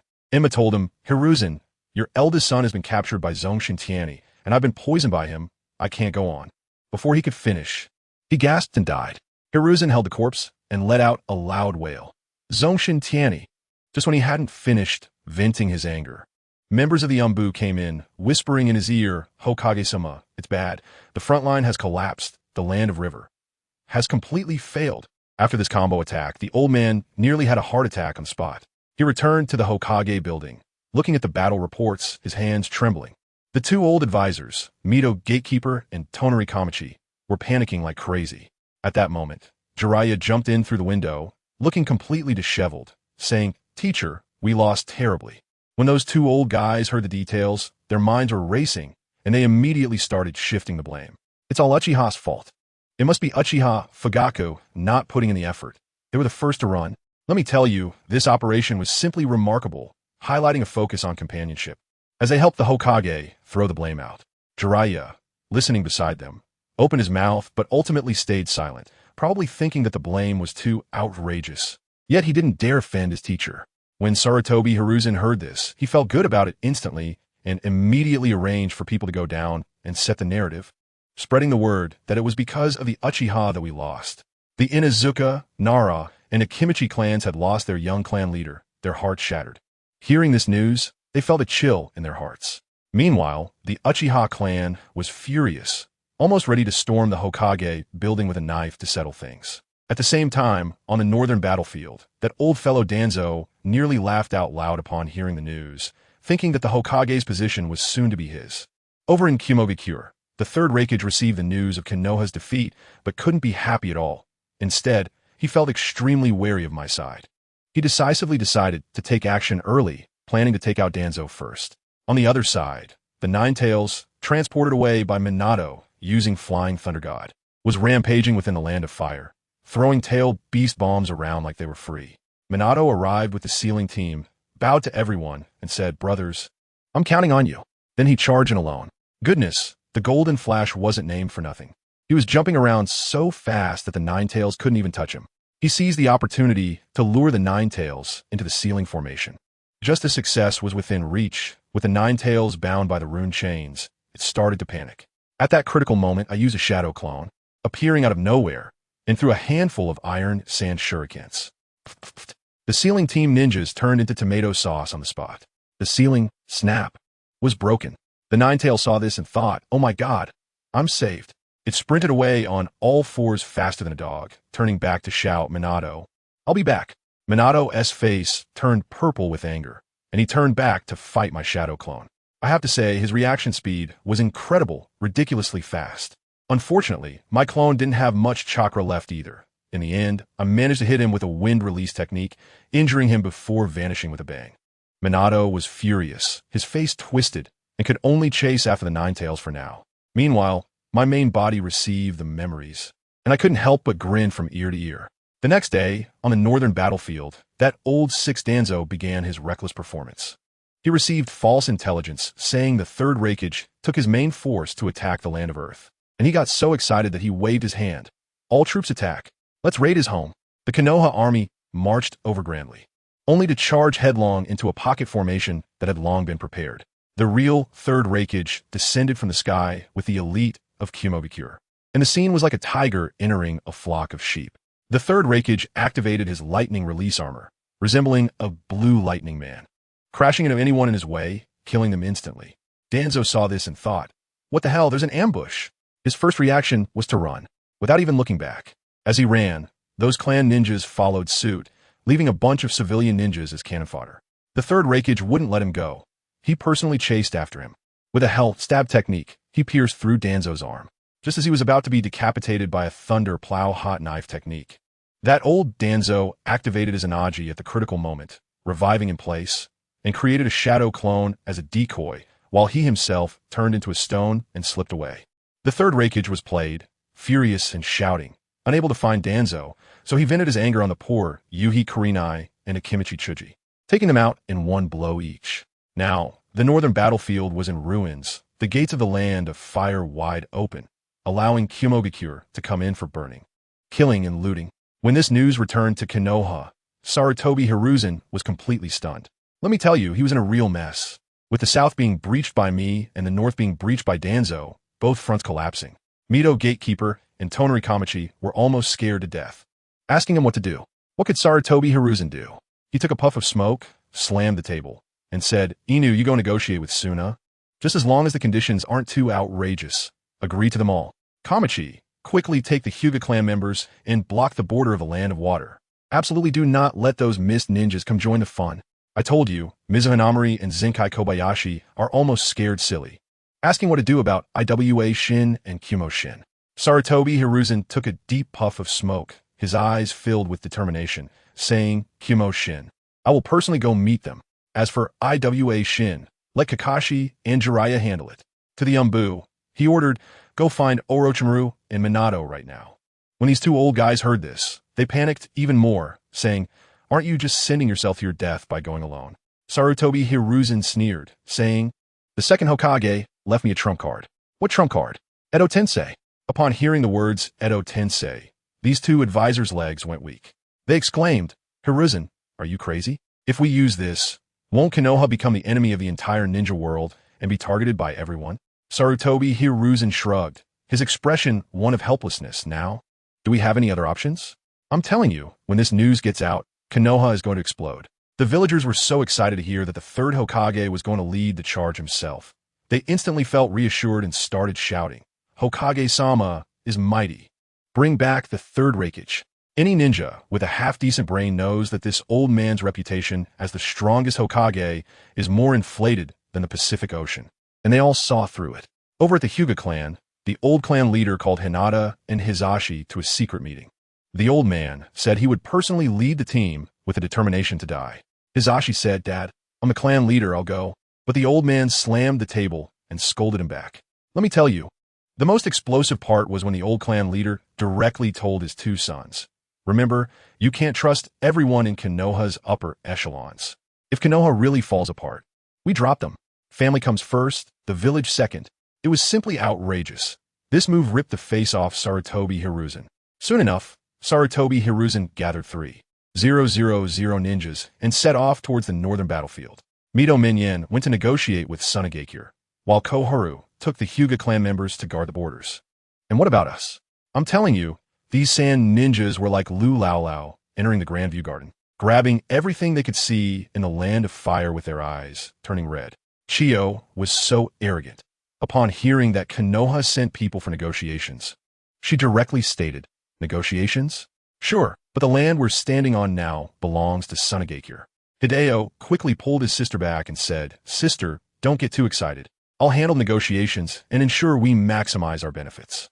On the other side, Sarutobi Hiruzen arrived at the temporary camp, barely settled in before asking his subordinates, "Where's Danzo?" Goodness, even at this time, he was still thinking about his old buddy. His subordinates said they didn't know, so he didn't ask again. Then came the most audacious move. He had the Umbu capture 3 enemy ninjas, went into the tent alone, closed the door, and immediately performed a jutsu, reanimation jutsu. The next second, 3 figures appeared out of thin air. The first Hokage, Hashirama Senju, the second Hokage, Tobarama Senju, and one more. Oh my, Konoha's white fan, Tsukumo Hataki. Is the first Hokage still around? Didn't I die? Tobarama, you're dead too?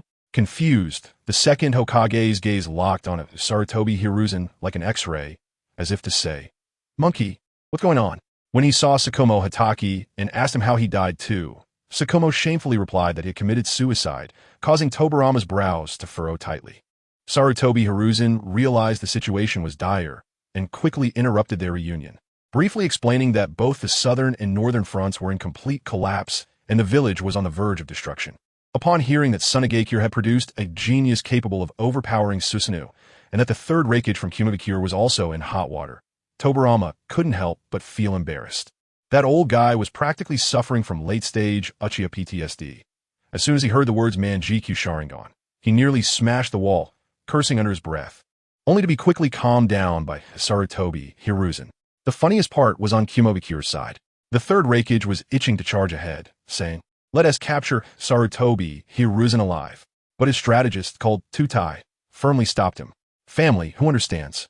Sarutobi Hiruzen's move was a high-level game. Often using the simplest means, he didn't do anything and just scared the other side. Tutai analyzed that this old fox hadn't left the village for decades, and now he dared to come alone. There must be a trick. There were definitely skilled ninjas hidden in ambush. Upon hearing this, the third Raikage thought it made sense and hesitated to act, instead ordering the main forces to disperse and continue looting, saying, "I don't believe you're not anxious." After waiting for a long time without seeing Kumogakure attack, Sarutobi Hiruzen was also confused. He sent Oil Woman Shibi to scout, and the results from the insects made him both amused and exasperated. Kumogakure thought he had an ambush and wouldn't dare to attack. This was truly a wonderful misunderstanding, giving him just the breathing room he needed. However, just breathing wasn't enough. I still had the Sand Ninja army pressing down on the south. The old man was practically selling off everything to get Kirigakure to act. The land of whirlpools? Given 10 billion in supplies? Handed over. Even the fourth Hokage's trump card, the Flying Thunder God, was packed up and sent off. While Sarutobi Hiruzen was bleeding heavily, I was absolutely thrilled. I directly treated Orochimaru as a walking USB drive and copied all the experimental data and forbidden jutsu scrolls from his mind. After squeezing him dry, I let him go and politely told him, "If you can't make it in Konoha anymore, feel free to come to Sunagakure. I'll fund your research." On the other hand, things were grim for Minato. With the two great Toad Sages, he put in a tremendous effort to finally seal the Nine Tails back into Kushina's body. However, just as they were heading back with the sealing team, they ran into a mentally broken Rin in the woods. Upon seeing him, Rin burst into tears and said, "Minato-sensei, Obito and Kakashi are both dead." Minato was immediately frozen in shock. And where was Obito, who was supposed to be dead? Guess where? He woke up in a creepy cave next to a masked man with a spiral face and Uchiha Madara. Madara told him that it didn't matter if Kakashi was dead. He would have Zetsu transform into Minato's appearance and kill Rin in front of him, achieving the same effect. Or even better, I just finished collecting Orochimaru's protection fee and returned to the camp when Maki rushed over like his eyebrows were on fire and handed me a letter. I opened it and was instantly taken aback. The Uchiha clan wants to pledge their allegiance to me. I was stunned at that moment and quickly asked him to take me to meet the messenger. When I entered the room, there was someone named Uchiha Ina, with a genuine 3-tomo Sharingan. I asked him, "Who does this letter represent?" He looked at me and said word by word, "Lord Tianyi, I represent our entire Uchiha clan." As soon as I heard this, I almost laughed out loud. I said, "Dude, are you serious? Your clan leader, Uchiha Fugaku? That ultimate indecisive patient? What a waste. How did he make the call on this? I don't believe it for a second. Come on, who is really behind this?" That guy, named Inazuma, had his mouth twitching. Family, who understands, when your own leader is made fun of in front of outsiders, that feeling is just unbearable. He could only awkwardly explain that it was originally an elder from their clan named Shauna who sent him, but for some reason, Fugaku, that wishy-washy guy, later agreed as well. At that time, I thought to myself, Uchiha Shursui, the hawkish leader, a professional troublemaker, it's not surprising that he came to me for cooperation. But Fugaku, I directly asked, your clan leader wouldn't he have agreed on the surface and then turned around to leak this matter to the higher-ups of Konoha? Would he? Inazuka was immediately anxious, shaking his head like a rattle drum. Impossible. How could the clan leader betray us? But I'll tell you, his eyes had already started to wander. I laughed, but that's hard to say. I wonder with Fugaku's way of thinking. Can he really just watch Itachi take out his whole family along with himself? Who knows what's going on in his head? It's such a waste of his kaleidoscope Sharingan.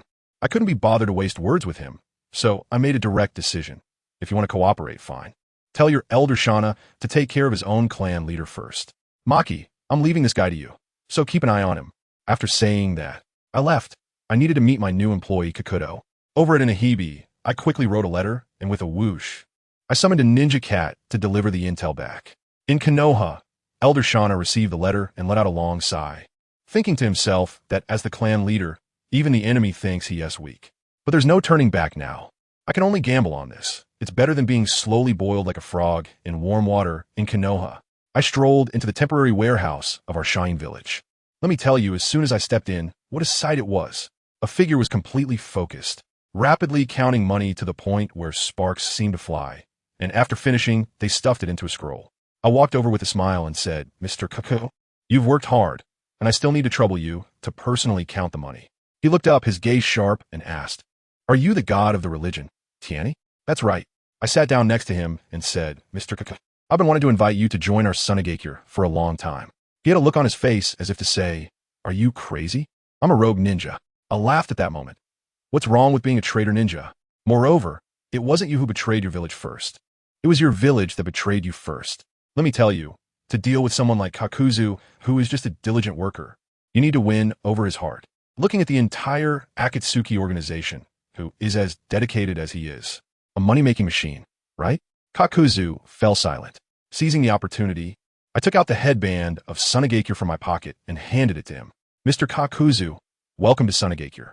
He glanced at me, then at the headband, and with a good word spoken, he took off the old one and put on the new one. Done. Our village just added another shadow-level combat power. Although his loyalty still needs to be built up, that's fine. From now on, all the money in the village will be managed by him. Isn't that perfect? I was happily walking out when Yitsong suddenly jumped down from a tree like a ghost, looking worried. "Tianyi, is this old miser reliable? He won't run away with the money we worked so hard to get, will he?" "Don't worry," I said confidently, "if you truly regard him as a companion. He won't betray you." As I said this, I naturally patted her on the shoulder. "Oh, let me tell you that feeling. Cough, cough, forget I said that." The look in her eyes was like she wanted to stab me, so I quickly made myself scarce and slipped away. While I was strolling, I noticed something was off. All the guys in the village had a book in hand, each one looking flushed and giggling like a bunch of Andes. I thought to myself, when did our Sha-in village become so culturally vibrant? So I went closer to take a look, and to my surprise, my good buddy Fujita Yuma was surrounded by a group of big guys asking for his autograph. His book, Intimate Paradise, has become a hit. Dude, it's a shame you're not filming short dramas. I see he's busy, so I won't disturb him and will go about my business. Shadow Clone Training. My main body. Let's go. Reverse Summoning. Dragon Cave. I'm off to learn immortality techniques.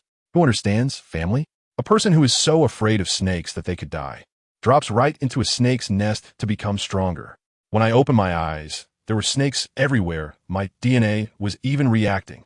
And guess what happened? The thousands of snakes, that summoning beast of Orochimaru, rushed over. And just as it was about to act tough, it saw me, let out a howl, and ran away faster than Boruto's series. I couldn't handle it all. Not long after, 3 snake princesses came over, saying that the white snake sage wanted to see me. Fine, I followed them inside, and all the snakes automatically made way for me, which finally eased my nerves. When I met the white snake sage, who has lived since the Kagaya era, she sniffed me, licked her lips, and asked why I came to the Dragon Cave to learn immortality techniques. What can I say? I'll just praise it boldly. Hey, the tricks from Mushin are no good. Everyone who uses them gets knocked down by me. I think it must still be your Dragon Cave's magical skills that are impressive. Hearing this, the White Snake Immortal was so pleased that they immediately opened their mouth to bite me and infused me with natural energy. I said, "Wait a minute." Just as the old lady was about to come in for a kiss, I quickly created 50 shadow clones and said, "Fairy, don't be shy. Feel free to bite. There's plenty." The White Snake Fairy was stunned at that moment, probably because it was the first time she had seen someone play like this. She swiftly took a bite from each of my clones. I hurriedly had the clones sit cross-legged to maintain their chakra balance. I knew very well that this fairy technique required a 1:1 ratio of 3 types of energy. I glanced up at the White Snake Fairy, and she didn't even mention this. Wow, it looks like she wanted to wait until I was exhausted and treat me like a snack. I shot her a white-eyed glance. "White Snake Immortal, can you tone down that gaze of yours? It's creepy." She wasn't angry. Instead, she laughed and even said she saw the potential of a second six-path sage in me. "Thanks a lot." As a result, bang, bang, bang. My shadow clones exploded all over the place. This thing is really hard to practice. The old lady saw she had no chance to eat me and instantly lost interest, waving her hand to let the 3 snake ladies take me somewhere else to train. I thought to myself, you old hag, always thinking about eating me, and still wanting me to be polite? Dream on. While I was struggling to practice my mortal techniques, on the other side, things were lively in Konoha. Minato was still being forced to eat bugs on Maiboka Mountain, looking pale. Danzo had just escaped from me and was already contemplating how to wipe out the Uchiha clan. Meanwhile, on the northern battlefield, the hidden cloud village could no longer wait. The third Raikage, hearing from his subordinates that Konoha's defenses were weak, immediately decided to lead his muscular son A and the Rap King Karabi to launch a night raid on Konoha's main camp. I told you about that scene. With a loud bang, the entire camp exploded. The third Hokage, Hiruzen Tsurutobi, almost got taken out by a single move from the third Raikage, but luckily he dodged quickly. Then, Killer Bee transformed into the Eight Tails and started wreaking havoc. The Konoha ninjas were terrified and scattered everywhere, crying for their parents. At that moment, a man stepped forward. "My guy." Akai urged his father to run. The ninjas around were mocking him, saying, "You're just a forever low-ranking ninja. Are you going to die?" But let me tell you, Guy ignored them, turned back to Akai, gave a thumbs up, his teeth shining in the moonlight, and shouted, "Akai, this is youth." Then, he erupted in blood-red steam and roared. "The 8 gates of Duanjia, the Death Gate, open." Boom! The shockwave sent Akai and the others flying. The entire battlefield was stunned by this terrifying aura. The ninjas who had mocked him earlier dropped their jaws in disbelief. "Akai, I'm going in. You all retreat." Guy glanced at his son and charged out without looking back. The future fourth Raikage, A, had just activated his lightning release chakra mode and rushed over but felt a flash of red light in front of him, and the person was gone. While he was still in a daze, Guy's figure appeared beside him. Morning Peacock. One kick. A fiery flying kick. Bang! Was sent flying, spitting out a mouthful of blood. Before he even landed, Guy appeared above him and kicked him in the stomach again. It felt like his waist was about to break. The third Raikage and Hiruzen Tsurutobi were dumbfounded, wondering who this was. When did Konoha have such a monster? Seeing his brother getting hit, Killer Bee panicked and transformed into the Eight Tails, charging over. Guy saw the real deal coming and immediately turned his attacks towards the Eight Tails, delivering a flurry of flying kicks that sent the massive beast staggering back several meters. Killer Bee was stunned, thinking, "Am I the Jinchuriki, or is he?" Guy single-handedly pursued the Cloud's AB combo, unleashing a barrage of attacks. The Eight Tails, feeling cornered, began to gather tailed beast bombs towards the Konoha ninjas. Guy, seeing this, his eyes turned red, accelerated and charged under the Ox Ghost's mouth, delivering an upward kick that dislocated its jaw, forcing the just-formed tailed beast bomb back in. The Ox Ghost was furious, thinking, "Why can everyone come and beat me up? Don't I have any dignity?" Guy seized the opportunity and delivered a full-force Konoha hurricane. Even though his body was on the verge of collapsing and his bones were cracking, he still gritted his teeth and crazily outputted. The Eight Tails was sent flying by Guy. This scene made the ninjas present gulp. Regardless of whether they were Cloud ninjas or Konoha ninjas, they felt that everything in front of them was insane. The Eight Tails was actually sent flying. Is this Konoha ninja even human? My Guy is actually this powerful. Why has he always been a low-ranking ninja? Who the hell knew he was this strong? This must be some secret technique or something. It's too powerful. The people present felt an overwhelming pressure from Might Guy's presence. At that moment, bleeding all over, shakily stood up. What is this? Is he even human? A's heart trembled.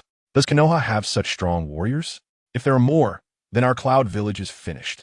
At this moment, Guy, enduring intense pain all over, took a step forward. Whoosh!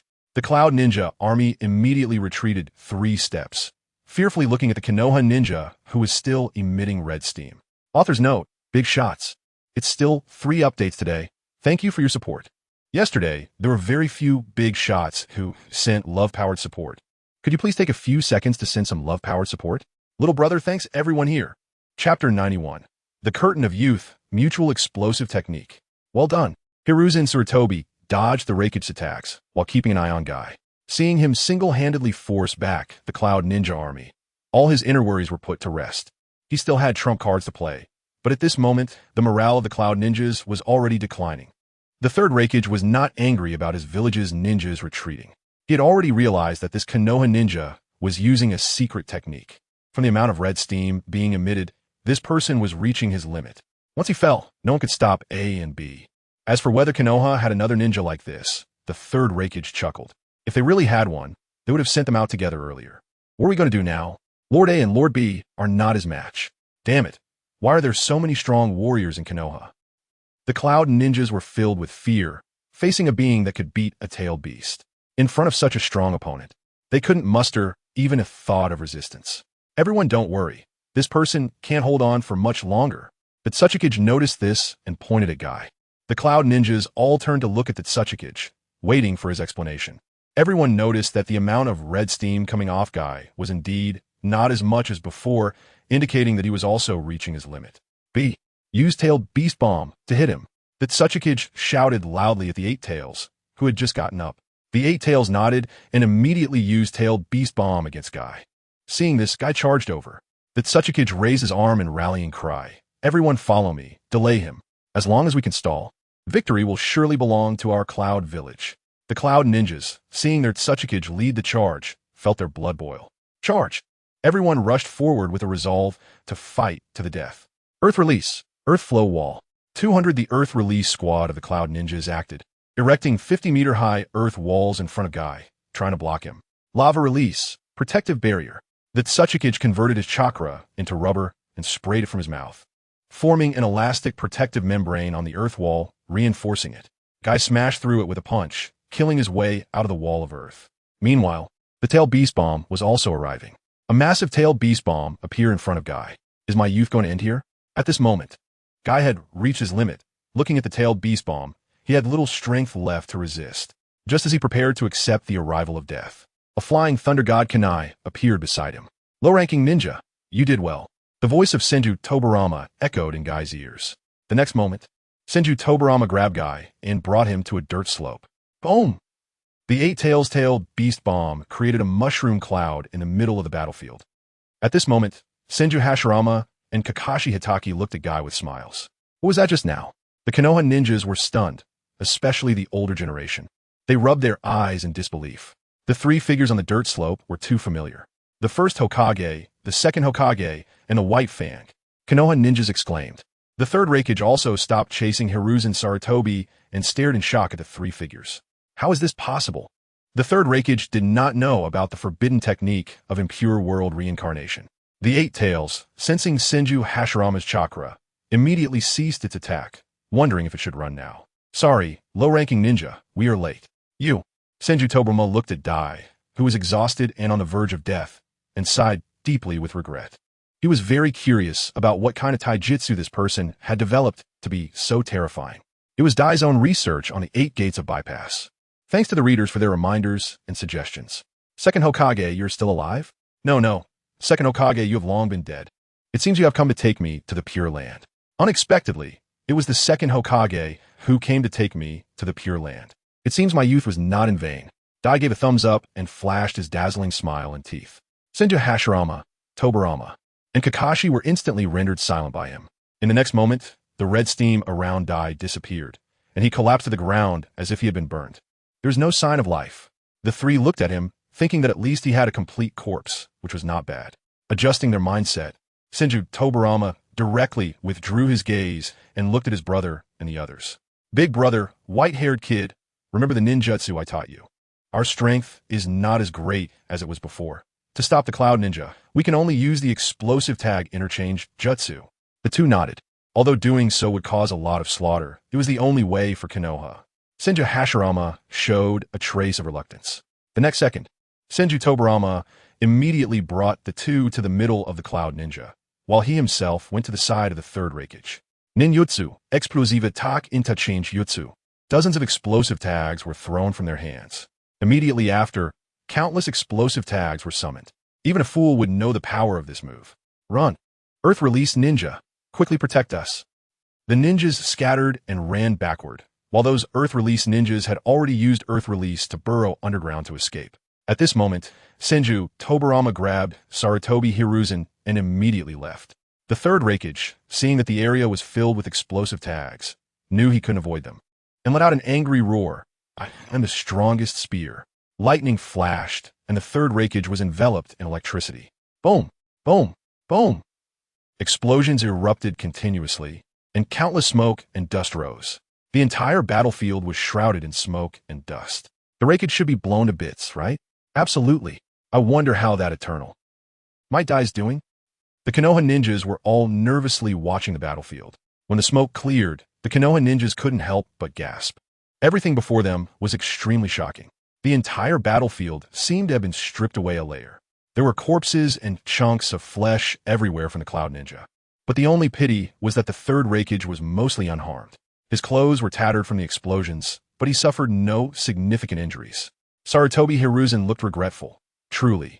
He was called the strongest shield, the third Raikage. Senju Tobarama frowned tightly. This third Raikage was too strong. With their current bodies, they were not a match in a direct confrontation. The blasted Senju Hashirama and Kakashi were gradually recovering. Looking at the scene before them, the two merely frowned, then looked at the third Raikage, surprised that he was still alive. This is troublesome. The two understood that this explosive tag interchange jutsu was the strongest move they could muster. Moreover, for this, they had used up all the explosive tags in the camp. Note, the explosive tag for the explosive tag interchange jutsu do not appear out of thin air. They must be prepared in advance. They are powerful but also costly. Konoha, you will pay for this. The third Raikage, seeing that half of his subordinates had been blown to death, was filled with rage. The murderous intent in his eyes could not be suppressed. Monkey, you go block the third Raikage. I'll go with my brother to deal with the Cloud Ninja. We'll force the third Raikage back this way. Senju Tobarama did not believe the third Raikage would disregard the lives of their village's ninjas. The next second, he used Flying Thunder God to go to Senju Hashirama's side. No, sensei. Actually, I can also kill the Cloud Ninja. Sarutobi Hiruzen was dumbfounded by Senju Tobarama's words. He had brought them out to deal with the third Raikage. Now, Senju Tobarama told him to deal with the Raikage. Did that mean he had summoned them for nothing? Chapter 92. The End of the Battle. The stable performance of Sarutobi Hiruzen, the third Raikage charged at Sarutobi Hiruzen. In lightning release chakra mode, his speed was extremely fast. Hell Spike, 4-finger piercing. A massive amount of lightning gathered on his 4 fingers, making Sarutobi Hiruzen's brow twitch. He immediately used all his might to dodge. Sarutobi Hiruzen, do you only know how to dodge? The third Raikage watched Sarutobi Hiruzen jumping around like a monkey, and he was about to explode with anger. Sarutobi Hiruzen ignored him. Without the Monkey King, his strength was already affected. Unless he was crazy, he wouldn't engage the third Raikage in a direct fight. He ran while forming seals. Earth Release, Mud Flow River. Sarutobi Hiruzen turned the soil beneath the third Raikage's feet into liquid, trying to wash him away, but the third Raikage jumped violently, directly leaping out of the ninjutsu's range. Damn it! Sarutobi Hiruzen cursed inwardly. This guy was fast and tough. He was simply not a match.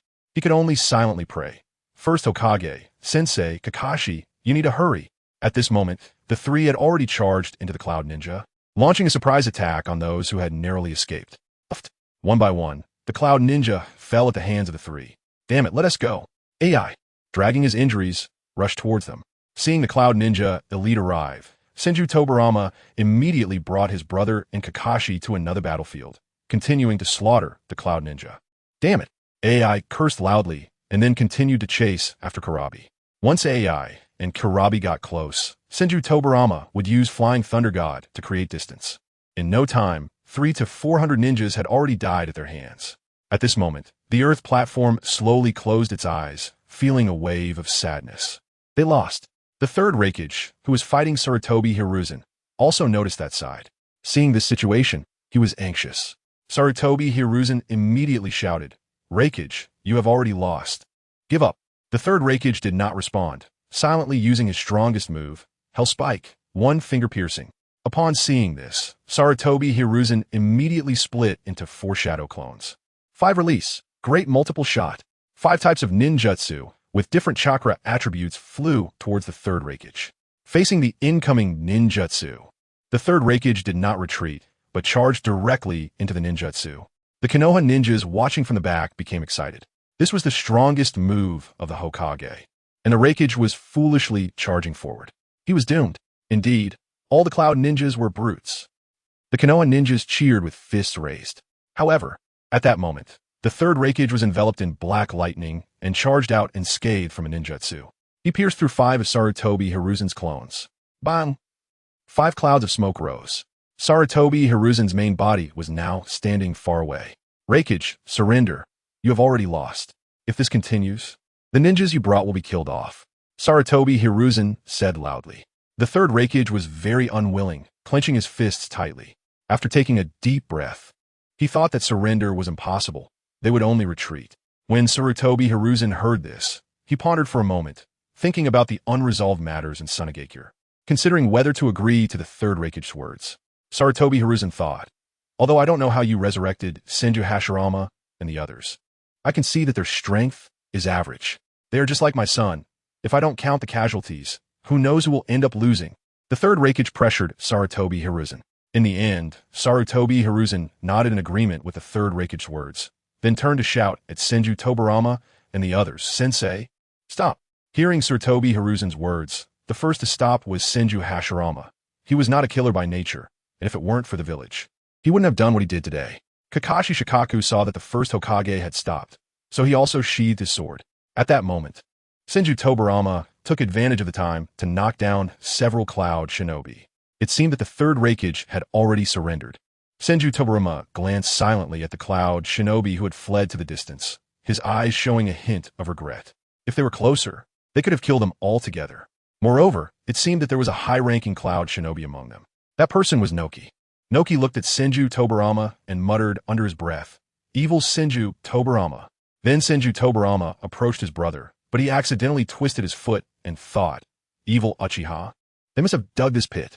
Afterward, Senju Tobarama grabbed Senju Hashirama and Kakashi Shikaku and used the Flying Thunder God technique to teleport to Sarutobi Hiruzen's side. The third Reikage coldly snorted at them and then headed towards the cloud shinobi. "Monkey you!" Senju Tobarama was just about to ask Sarutobi Hiruzen how the cloud village planned to compensate. First Hokage, Sensei, and Shikaku, I won't disturb you any longer. He then immediately lifted their Edo Tensei. Seeing the three disappear, Sarutobi Hiruzen let out a deep sigh of relief. Thankfully, I released them quickly. Sarutobi Hiruzen couldn't let his teacher stay in the shinobi world for too long. He was too smart. Once he picked up on some clues, it would pose a great threat to his position as Hokage. So, it's better for the dead to return to the Pure Land. Hokage-sama, what should we do next? At this moment, the Jonin of Konoha arrived at Sarutobi Hiruzen's side, looking around but not seeing the first and second Hokage, revealing expressions of regret. This made Sarutobi Hiruzen feel relieved that he sent his teachers back to the Pure Land. The Jonin wondered if it was time for them to take action against the Cloud Shinobi. At the very least, they should make them return the things they had stolen from the Land of Fire. Keep an eye on them. Make sure they exit the Land of Fire obediently. Sarutobi Hiruzen said. Everyone nodded and then focused on him, waiting for him to continue with the deployment. What's wrong? Do you have any questions? Sarutobi Hiruzen asked when he saw everyone was silent. Okay, Hokage-sama, we will act immediately. Everyone quickly went to keep an eye on the Cloud Shinobi. Yamanaka Shirori and her father arrived at the Cloud Village, watching the Cloud Shinobi pack their things and retreat. She released her insects and, confirming that there were no other people around, quietly asked, "Father, does Hokage-sama not intend to make the Cloud Village pay compensation?" The Yamanaka clan leader gently nodded. But didn't we win? So many of us died. Are we just going to let it be for nothing?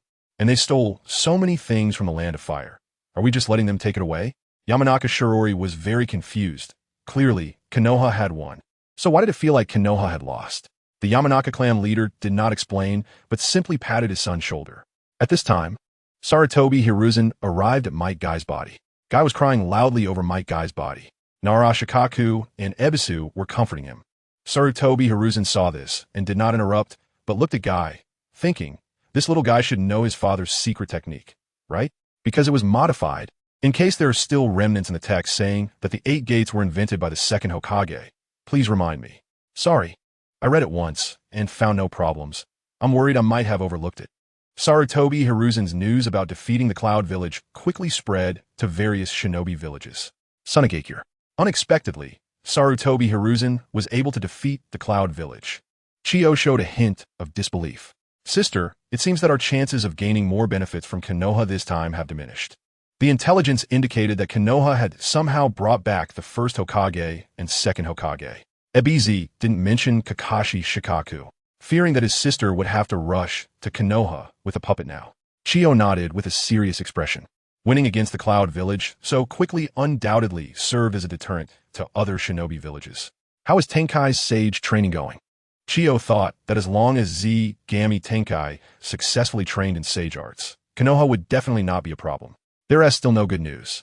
But that's normal. Jiraiya from Konoha started learning sage arts at 12 or 13 and has been practicing for so many years, but is still only mediocre, ABZ said. At this time, Zgami Tenkai returned from the Dragon Cave after a whole day of training. He was exhausted. Although he hadn't team moved, the fatigue from the shadow clones was real. This is the last update for today. Thank you all for your support. For those who want more updates, please send me some love to generate power. Of course, other small gifts are also welcome. Please take a moment to send some love, as I rely on these little gifts to write 8,000 words every day. Chapter 93. The Attack of the Mist Village Tenkai. I came to see you. Fujita Yuma ran over with a bound book, smiling. Seeing Zgami Tenkai's exhausted appearance, he cheekily handed him the book. Here, some spiritual food for you. This is my latest work, and I haven't shown it to anyone else yet. Fujita Yuma acted as if he was being very generous, stuffing the book into Tenkai's arms. Zgami Tenkai's mouth couldn't help but twitch a few times. Yuma, thank you. No need, no need. Tenkai, let me tell you. I made quite a bit of money now. Many people in the camp have come to buy my books. Everyone is highly tense while executing tasks, and they rely on my books to relax. Fujita Yuma felt it was very important that so many of his fellow villagers relied on him. Upon hearing this, Tenkai furrowed his brows. In the battle against Konoha, they had always been on the upper hand. However, ordinary sand shinobi were still somewhat powerless against Konoha shinobi. It wasn't just about equipment. It was also about ninjutsu. It seemed necessary to open up more ninjutsu to civilian shinobi, Zgami Tenkai said. After chatting for a while, Fujita Yuma saw that Tenkai seemed to have something to do, so he took the initiative to say goodbye. After watching Fujita Yuma leave, Tenkai immediately found Ikura. He originally wanted to find Maki, but he was currently keeping an eye on Uchiha Ina, which wasn't very convenient. Tenkai, what is the matter? Ikura looked at Zgami Tenkai, thinking, is this kid here to ask me out? Should I agree to him or give him a vague response? Ikura, can I trouble you for a moment? Zongshen Tianyi looked at her apologetically. His relationship with her wasn't particularly good, and he didn't know if she would help him. Looking at the shy Tianyi in front of her, Yetsong tucked her hair behind her ear, nodded at him, and said, I plan to open up some ninjutsu to the civilian ninjas, and of course those from the ninja clans can learn too. However, I'm quite busy lately. Could you possibly teach them for me? Don't worry, these are all C-rank ninjutsu, and they're not too difficult to learn. Zongshen Tianyi was currently busy practicing senjutsu and learning medical ninjutsu from Chiyo, so he really couldn't spare another shadow clone for teaching. Tianyi handed over all the C-rank ninjutsu he had obtained from Orochimaru to Yetsong. Looking at the several ninjutsu scrolls handed over by Zongshen Tianyi, Yetsong really wanted to kick him. In the end, she held back and accepted them from Tianyi's hands. Tianyi, doing this will offend the ninja clans in the village and some old-timers. Aren't you afraid they will obstruct your path to becoming the Kazekage in the future, or cause trouble once you become Kazekage? Yetsong wondered. It's known that the ninja clans are stronger than civilian ninjas primarily because they control ninjutsu, aside from their bloodlines.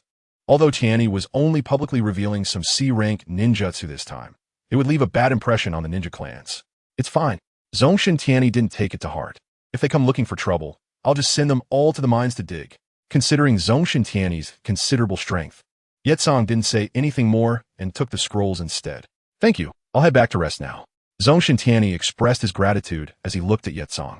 Seeing the fatigue on Zongshen Tianyi's face, Yetsong didn't say anything more, just nodded slightly as she watched him turn and leave. At that moment, Chiyo and Kaizo, who were watching from a distance, revealed a hint of disdain towards Zongshen Tianyi. This kid has a good heart, but he shouldn't just be a blockhead. Kaizo had planned to see these two young people secretly dating, but he didn't expect them to just return home like that.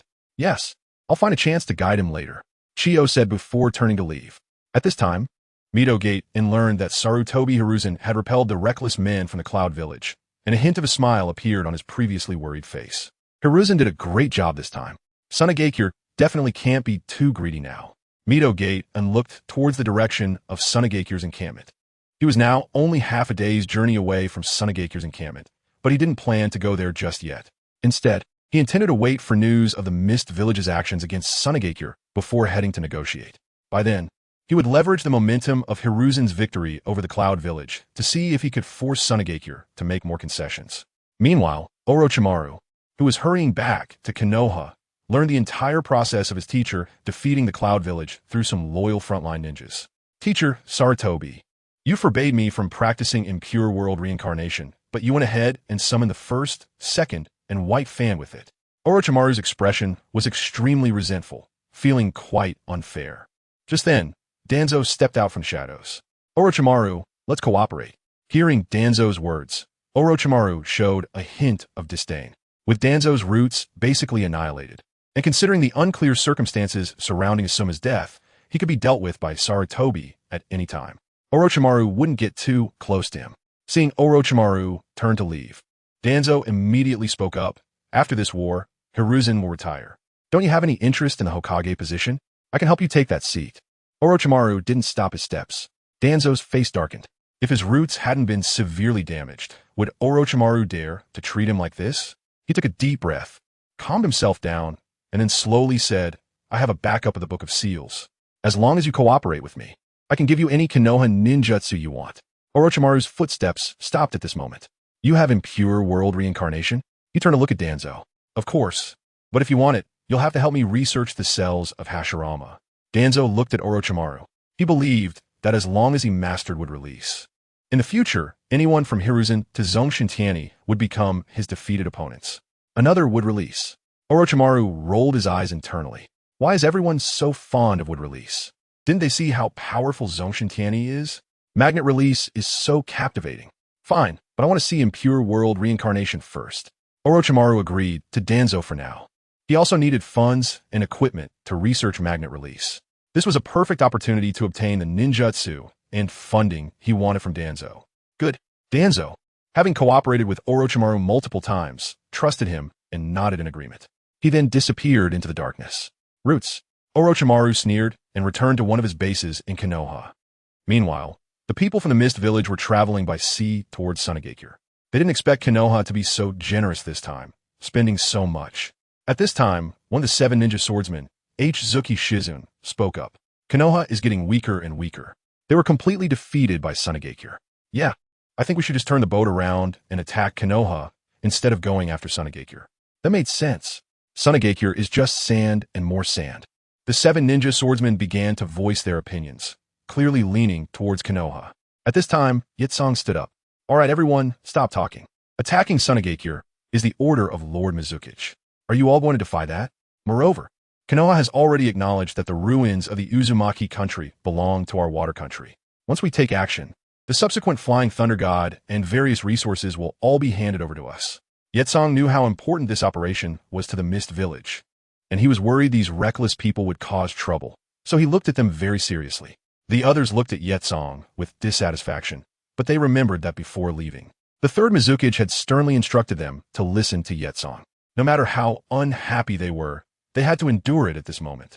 Seeing that these rebellious ones had been subdued, Yetsong breathed a slight sigh of relief, and, with a worried expression, came to the bow of the ship. Looking at the receding scenery outside, it felt like a huge stone was pressing on his heart. He felt conflicted about taking action against Sunagakure. Mainly, Zongshen Tianyi's reputation was too great, and the environment of the Wind Country was extremely unfavorable for the ninjas of the Mist Village. It would be better to focus on harassment. Sacrificing our people for Konoha isn't worth it.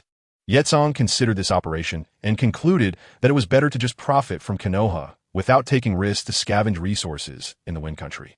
Time passed, and the next day arrived. Zongshen Tianyi's chakra, 770, 110, Kurura personally guarded the border. Because Zongshen Tianyi led the army and dealt a heavy blow to Konoha, many Sand Ninja believed that once the Mist Village showed their strength, they would definitely not dare to come. However, with the Kazekage's wife present, everyone remained vigilant despite feeling that nothing would happen. NS, thank you all for your support. There's still 3 chapters today. This is the first chapter. For those who want more updates, throw gifts at me.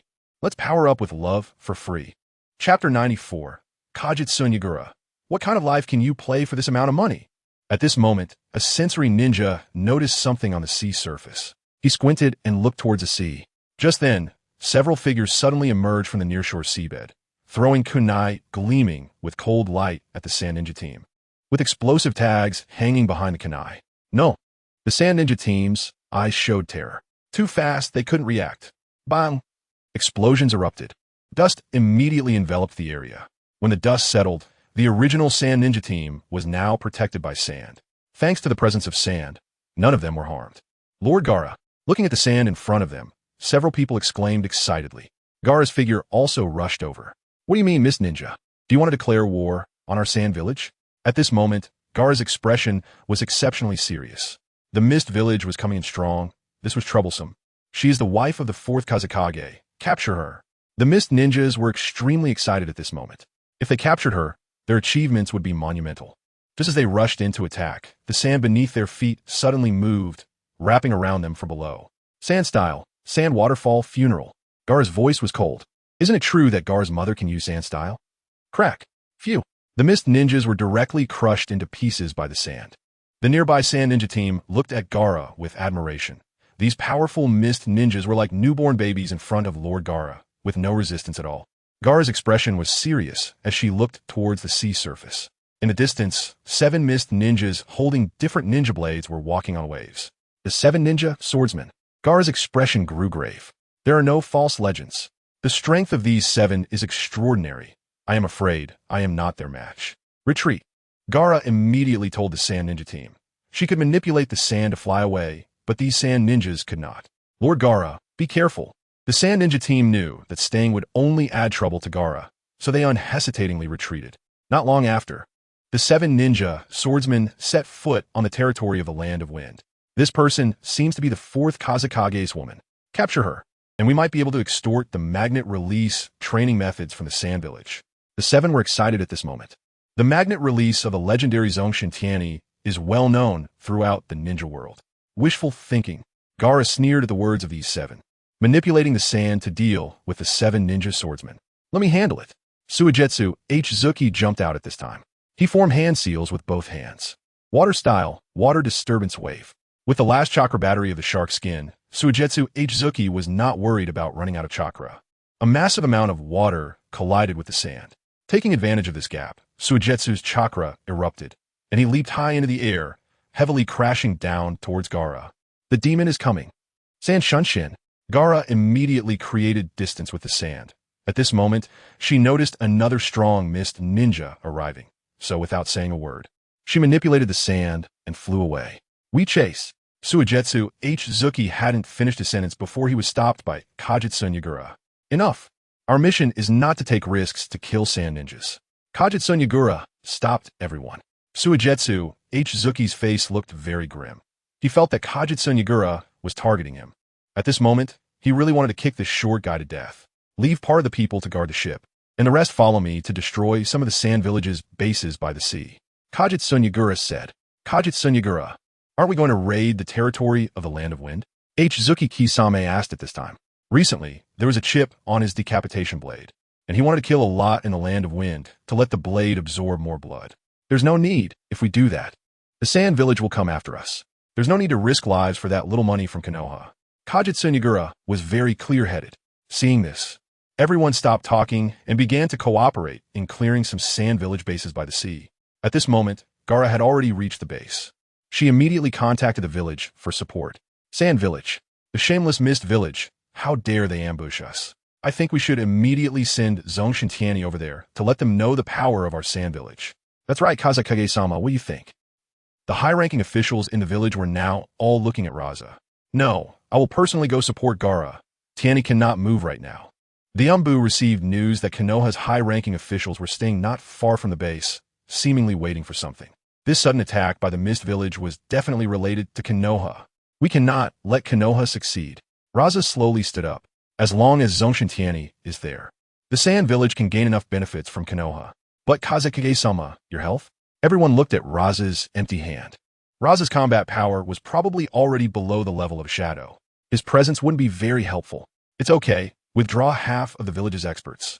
All clan leaders follow me to the border to deal with the mist. I will leave a flying thunder god Kanai from Tianyi here in the village. If anything urgent happens, Tianyi can return any time. Raza took out a flying thunder god Kanai from his pocket and handed it to the elder group. The faces of the clan leaders looked quite ugly. Raza had completely blocked their retreat. Everyone, is there any problem? Raza coldly looked at these clan leaders. They reluctantly nodded. Seeing them all nod, Raza smiled. Good, then let's set off now. Raza immediately made arrangements. The news of the Mist Village attacking the Sand Village quickly reached Mito Gate Yen. Haha, I didn't expect the Mist Village to be so quick. I thought they would need more time. Mito Gate Yen was overjoyed. The people accompanying him also showed a hint of a smile. Lord Advisor, should we negotiate with the Sand Village now? Mito Gate Yin shook his head. Not in a hurry. The one in a hurry is the Sand Village. We'll go tomorrow. Mito Gate Yin thought to let the Mist Village kill more people before negotiating with the Sand Village. Although he did not seek to drive the Sand Village out of the Fire Country, he hoped to cut down on the territory when it came time for seeding or to have something else to send them away. At the Sand Village base, Chiyo learned of the Mist Village's attack and immediately summoned Zongshen Tianyi, who was training in the Dragon Cave, with a flying thunder god Kanai. Tianyi, the Mist Village has landed. Chiyo said. What? A look of surprise appeared on Tianyi's face. If he remembers correctly, they are from Sunagakure, not Sunagakure. Now, the only thing missing is for Sunagakure to come and attack Sunagakure. Damn it, are they treating us like Sunagakure? Zongshen Tianyi feels that Sunagakure has developed quite well now and is almost enjoying the same treatment as Sunagakure. Yes, I wonder how the situation over there is now. A hint of worry appeared on Chiyo's face.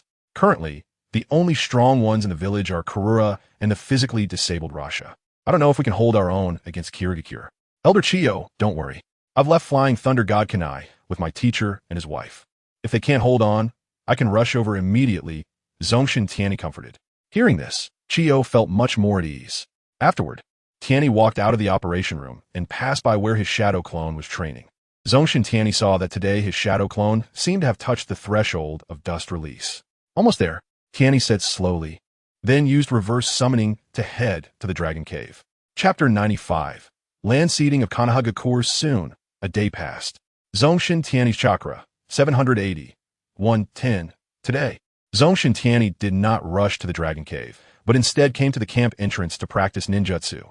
At this time, some Sunagakure Genin were waiting for the higher-ups from Sunagakure, looking at Tianyi with confusion. Why is Lord Tianyi here today to practice ninjutsu? He must want to give Sunagakure a warning. It must be like that. Just then, the people from Sunagakure arrived. Mito Gate Kurenai approached with a slight smile. Thinking to himself, a day has passed. They should be anxious by now, right? If someone didn't know better, did he think this guy was here to inspect the work? At this moment, Zongshen Tianyi's voice rang out. Dust release. Original world separation technique. A semi-transparent, cylindrical barrier formed in Zongshen Tianyi's hand and extended towards Mito Gate Kurenai. Seeing this, Mito Gate Kurenai wanted to use body flicker technique to dodge. But years of living as a high-ranking official had greatly diminished his strength. His mind reacted, but his body couldn't keep up. At that moment, a Sunagakure ninja behind him rushed over and pushed Mito Gate Kurenai aside. This Sunagakure ninja was directly turned into an atomic state by the dust release. Gulp. Everyone present swallowed hard. Lord Tianyi actually mastered dust release. That's great. This means Lord Tianyi's strength has increased even more. I believe Lord Tianyi can definitely become the new god of the ninja world. Cheers erupted from Sunagakure. Among them, the cheers from the common ninja were the loudest. Yakura had recently mentioned during ninjutsu teaching that these techniques were open to them by Zongshen Tianyi under pressure. Tianyi's talent is truly terrifying. Yes, our Sunagakure is really fortunate. Chiyo and the elder brother and sister, Karu, were grinning. At this moment, Mito Gate Kurenai trembled and pointed at Zongshen Tianyi. You want to kill me? Don't you Sunagakure want to negotiate? Mito Gate Kurenai had considered that the other party might want to give him a warning, but he never expected they would come at him with the intent to kill. Hizashi, switch someone else in. Do we Sunagakure want to negotiate? Mito Gate Kurenai. Have you gone stupid from staying in Sunagakure? It is you from Sunagakure who is begging for negotiations. You brainwashed the people of Sunagakure, and now you've brainwashed yourself? Zongshen Tianyi mocked mercilessly. The IQ of this F4 is not high. They are inexperienced in external fights, but skilled in internal fights. Mito Gate Kurenai looked at Zongshen Tianyi. Wanted to ask if Sunagakure wasn't worried about Sunagakure causing chaos in the Wind Country. But thinking of the killing intent in Tianyi's eyes, he dared not say anything. All right, take him a seat, Elder Chiyo. Zongshen Tianyi, seeing that he had achieved his goal, turned and left. Mito Gate Kurenai and the others lost their initial smiles, all looking heavy. At this time, Tianyi came to Maki. How is Maki doing? Tianyi entered the room and asked. Tianyi, they Uchiha are serious. Maki was particularly excited. He had been chatting with Uchiha Shana through Inahibi and finally learned that the other side genuinely wanted to come to Sunagakure. Are you sure? Zongshen Tianyi looked at him. Yes. Maki nodded. Then he pointed at Inahibi. Tianyi, I arranged for someone to read his mind and saw some things Uchiha Shana said to him. It seems that Uchiha Fugaku has a Mangeki Sharingan ability that can see the future. In the future, under your leadership, Tianyi, the Uchiha clan, and we will level Sunagakure. Maki was extremely excited at this moment. Thinking about Sunagakure leveling Sunagakure, his blood boiled. Being able to see the future. Zongshen Tianyi scratched the back of his head. Thinking, then why did Uchiha Fugaku choose to lead his entire clan to death in the original timeline instead of fighting against Sunagakure? Is he okay? Tianyi pointed at the unconscious Uchiha Inahibi. Sunagakure does not have Yamashiro clan, so we are not very good at mind reading. It's easy to have accidents with living people. I don't know. We can only wait until he wakes up to see if anything goes wrong. Maki looked at this person with admiration. Inahibi, seeing that Maki didn't trust him, actively proposed mind reading. Without Inahibi's active cooperation with Sunagakure's technology, it would be impossible to investigate the memories of an Uchiha with a 3-tomo Sharingan. Take good care of him. Zongshen Tianyi thought that if the Uchiha clan allied with him, it would greatly enhance Sunagakure's strength. Yes, Maki nodded. After that, Zongshen Tianyi turned and left the room to train in the Dragon Cave. When night fell, Tianyi returned. Today was another day of failure. As Zongshen Tianyi dragged his weary body toward his room, Yakura came over with some warm pancakes. Have some. It seems that practicing sage techniques is not easy. Even our Sunagakure genius Zongshen Tianyi is struggling. Yakura joked with him. Yes, the difficulty is high, and there is also a life risk. The main thing is, I feel that this sage technique doesn't quite suit me. Zongshen Tianyi took the pancake from Yakura and began to eat. He was now thinking about how Jiraiya, Minato, and Naruto managed to succeed in their training. Did they not feel any rejection? While training, Tianyi felt a sense of rejection at the genetic level, as if his genes were telling him that he didn't like this sage technique. Tianyi, I don't understand sage techniques, but I understand ninjutsu. Why don't you try to find a path that belongs to you? With your development of magnet release, it has unleashed powers that it shouldn't have. Perhaps you can also develop a sage technique that belongs to humanity and to you. If it were anyone else, Yakura definitely wouldn't advise this. After all, the difficulty of developing a new ninjutsu is already very high, let alone a sage technique. But Zongshen Tianyi was different. This freak could use multiple shadow clones to try to carve out his own path. Tianyi bit into the pancake, stunned. Yes, why not try to carve out my own path in sage techniques? Anyway, the one that failed and exploded was just a shadow clone. Thank you. Lord Tianyi looked sincerely at Yi-Song and thanked him, then hurriedly ran over to try it out. Damn. Yi-Song was so angry that he stomped his feet in place and turned to leave. This made the sand ninjas hiding in the shadows shake their heads. Lord Tianyi's eyes were filled with a desire for strength, without a trace of emotion. Indeed, it was not easy for Yi-Song to catch up with Lord Tianyi. That's right. Everyone nodded in agreement. Scorch release. Overheating, kill. At this moment, flames flew towards him slowly but steadily. Lord Yi-Song, we were wrong. A few of them scrambled away, while the flames followed them closely. It wasn't until all their hair was scorched that the flames disappeared. Oomph. The hidden Yi-Song had calmed down by now and turned to leave with his hands behind his back. Meanwhile, Chiyo and the others were still negotiating with Mito Minyan.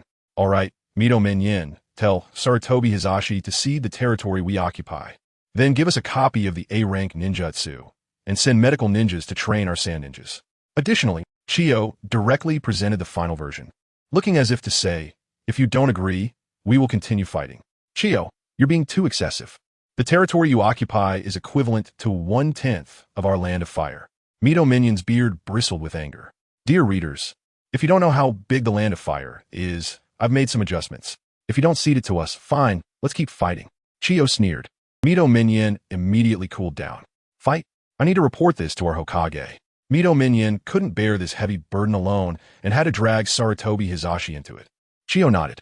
Mito Minyan immediately used a summoning beast to report the situation here to Sarutobi Hizashi.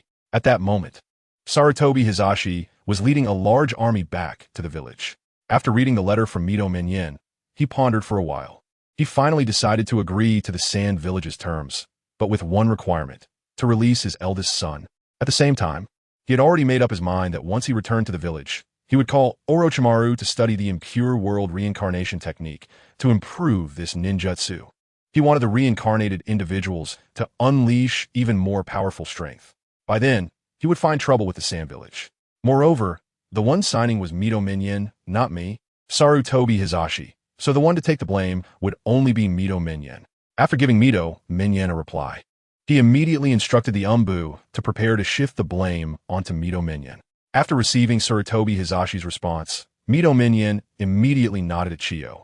Sarutobi Shinji must be handed over to us. If not, that's another price. Chiyo would not agree. After all, he was the only son of Sarutobi Hizashi. Mito Minyan had black lines all over his forehead. In the end, he reported to Sarutobi Hizashi that now Sarutobi Hizashi could only let him sign the ceasefire agreement first. When Mito Minyan finished signing the ceasefire agreement, Chiyo and Ezo's faces blossomed with smiles. After 3 ninja world wars, the Sand Village finally got a piece of the pie. Mito Minyan took the ceasefire agreement to the daimyo's mansion. The matter of ceding land still needed to be notified to the daimyo, but it was just a notification. In the current situation, it didn't matter whether the daimyo agreed or not. Dear leaders, this is the last chapter for today. Because of the many gifts everyone sent yesterday, there will still be 3 updates tomorrow. Thank you all for your support. If you want to see more updates, send gifts. Free love can also power up little brother. Chapter 96, Support by the Sea Now. The land of rivers has been completely controlled by us, and Konoha has ceded 1/10 of its territory. Our land of wind now has places to produce grain. Chiyo's face was filled with smiles.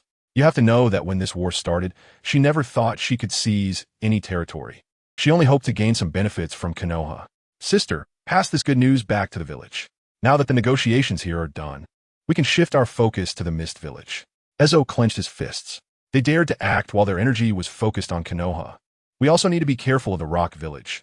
That old man Inoki, even though he is retired, probably won't be so willing to let it go. Send Yi Tsang to the border of the Land of Earth, and Tenny to support Rasha and the others. We'll keep an eye on Konoha here, Chiyo said. Ezo nodded in agreement.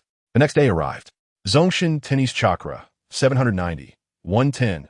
Tenny woke up from his dream, walked out his room, and stretched. He heard people in the camp discussing Konoha's land cession. Sarutobi Hizashi should be paving the way for Minato to rise to power. Lord Zongshen Tianyi said with a smile. Soon, Ezo walked over. Tenny, now that things here are settled, Lord Wind Shadow needs you to go and provide support. Ezo looked at Zongshen Tianyi with a hint of embarrassment. Elder Ezo, please be careful. Watch out for Konoha's resurgence. Tenny reminded. Ezo nodded, reassuring Zongshen Tianyi to go.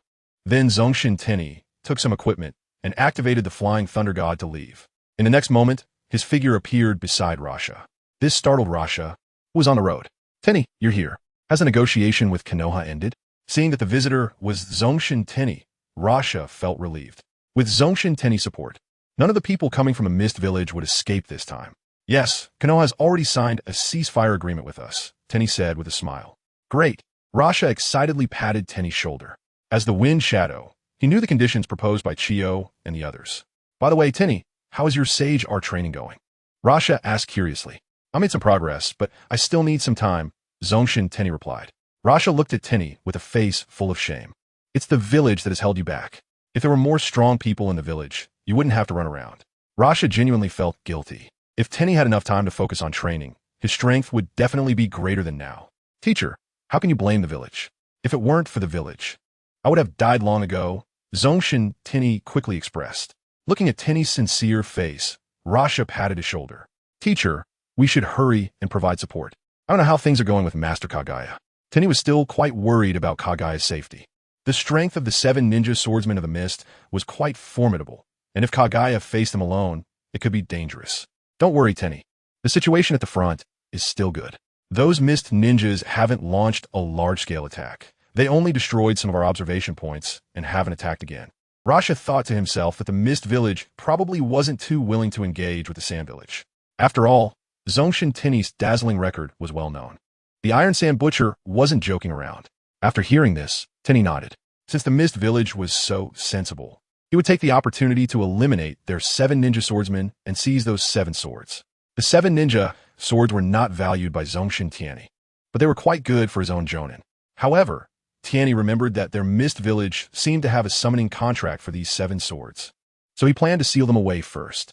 Then he would slowly select suitable candidates to bond with these 7 swords.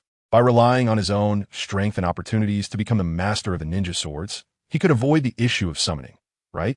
Zongshen Tianyi was also uncertain.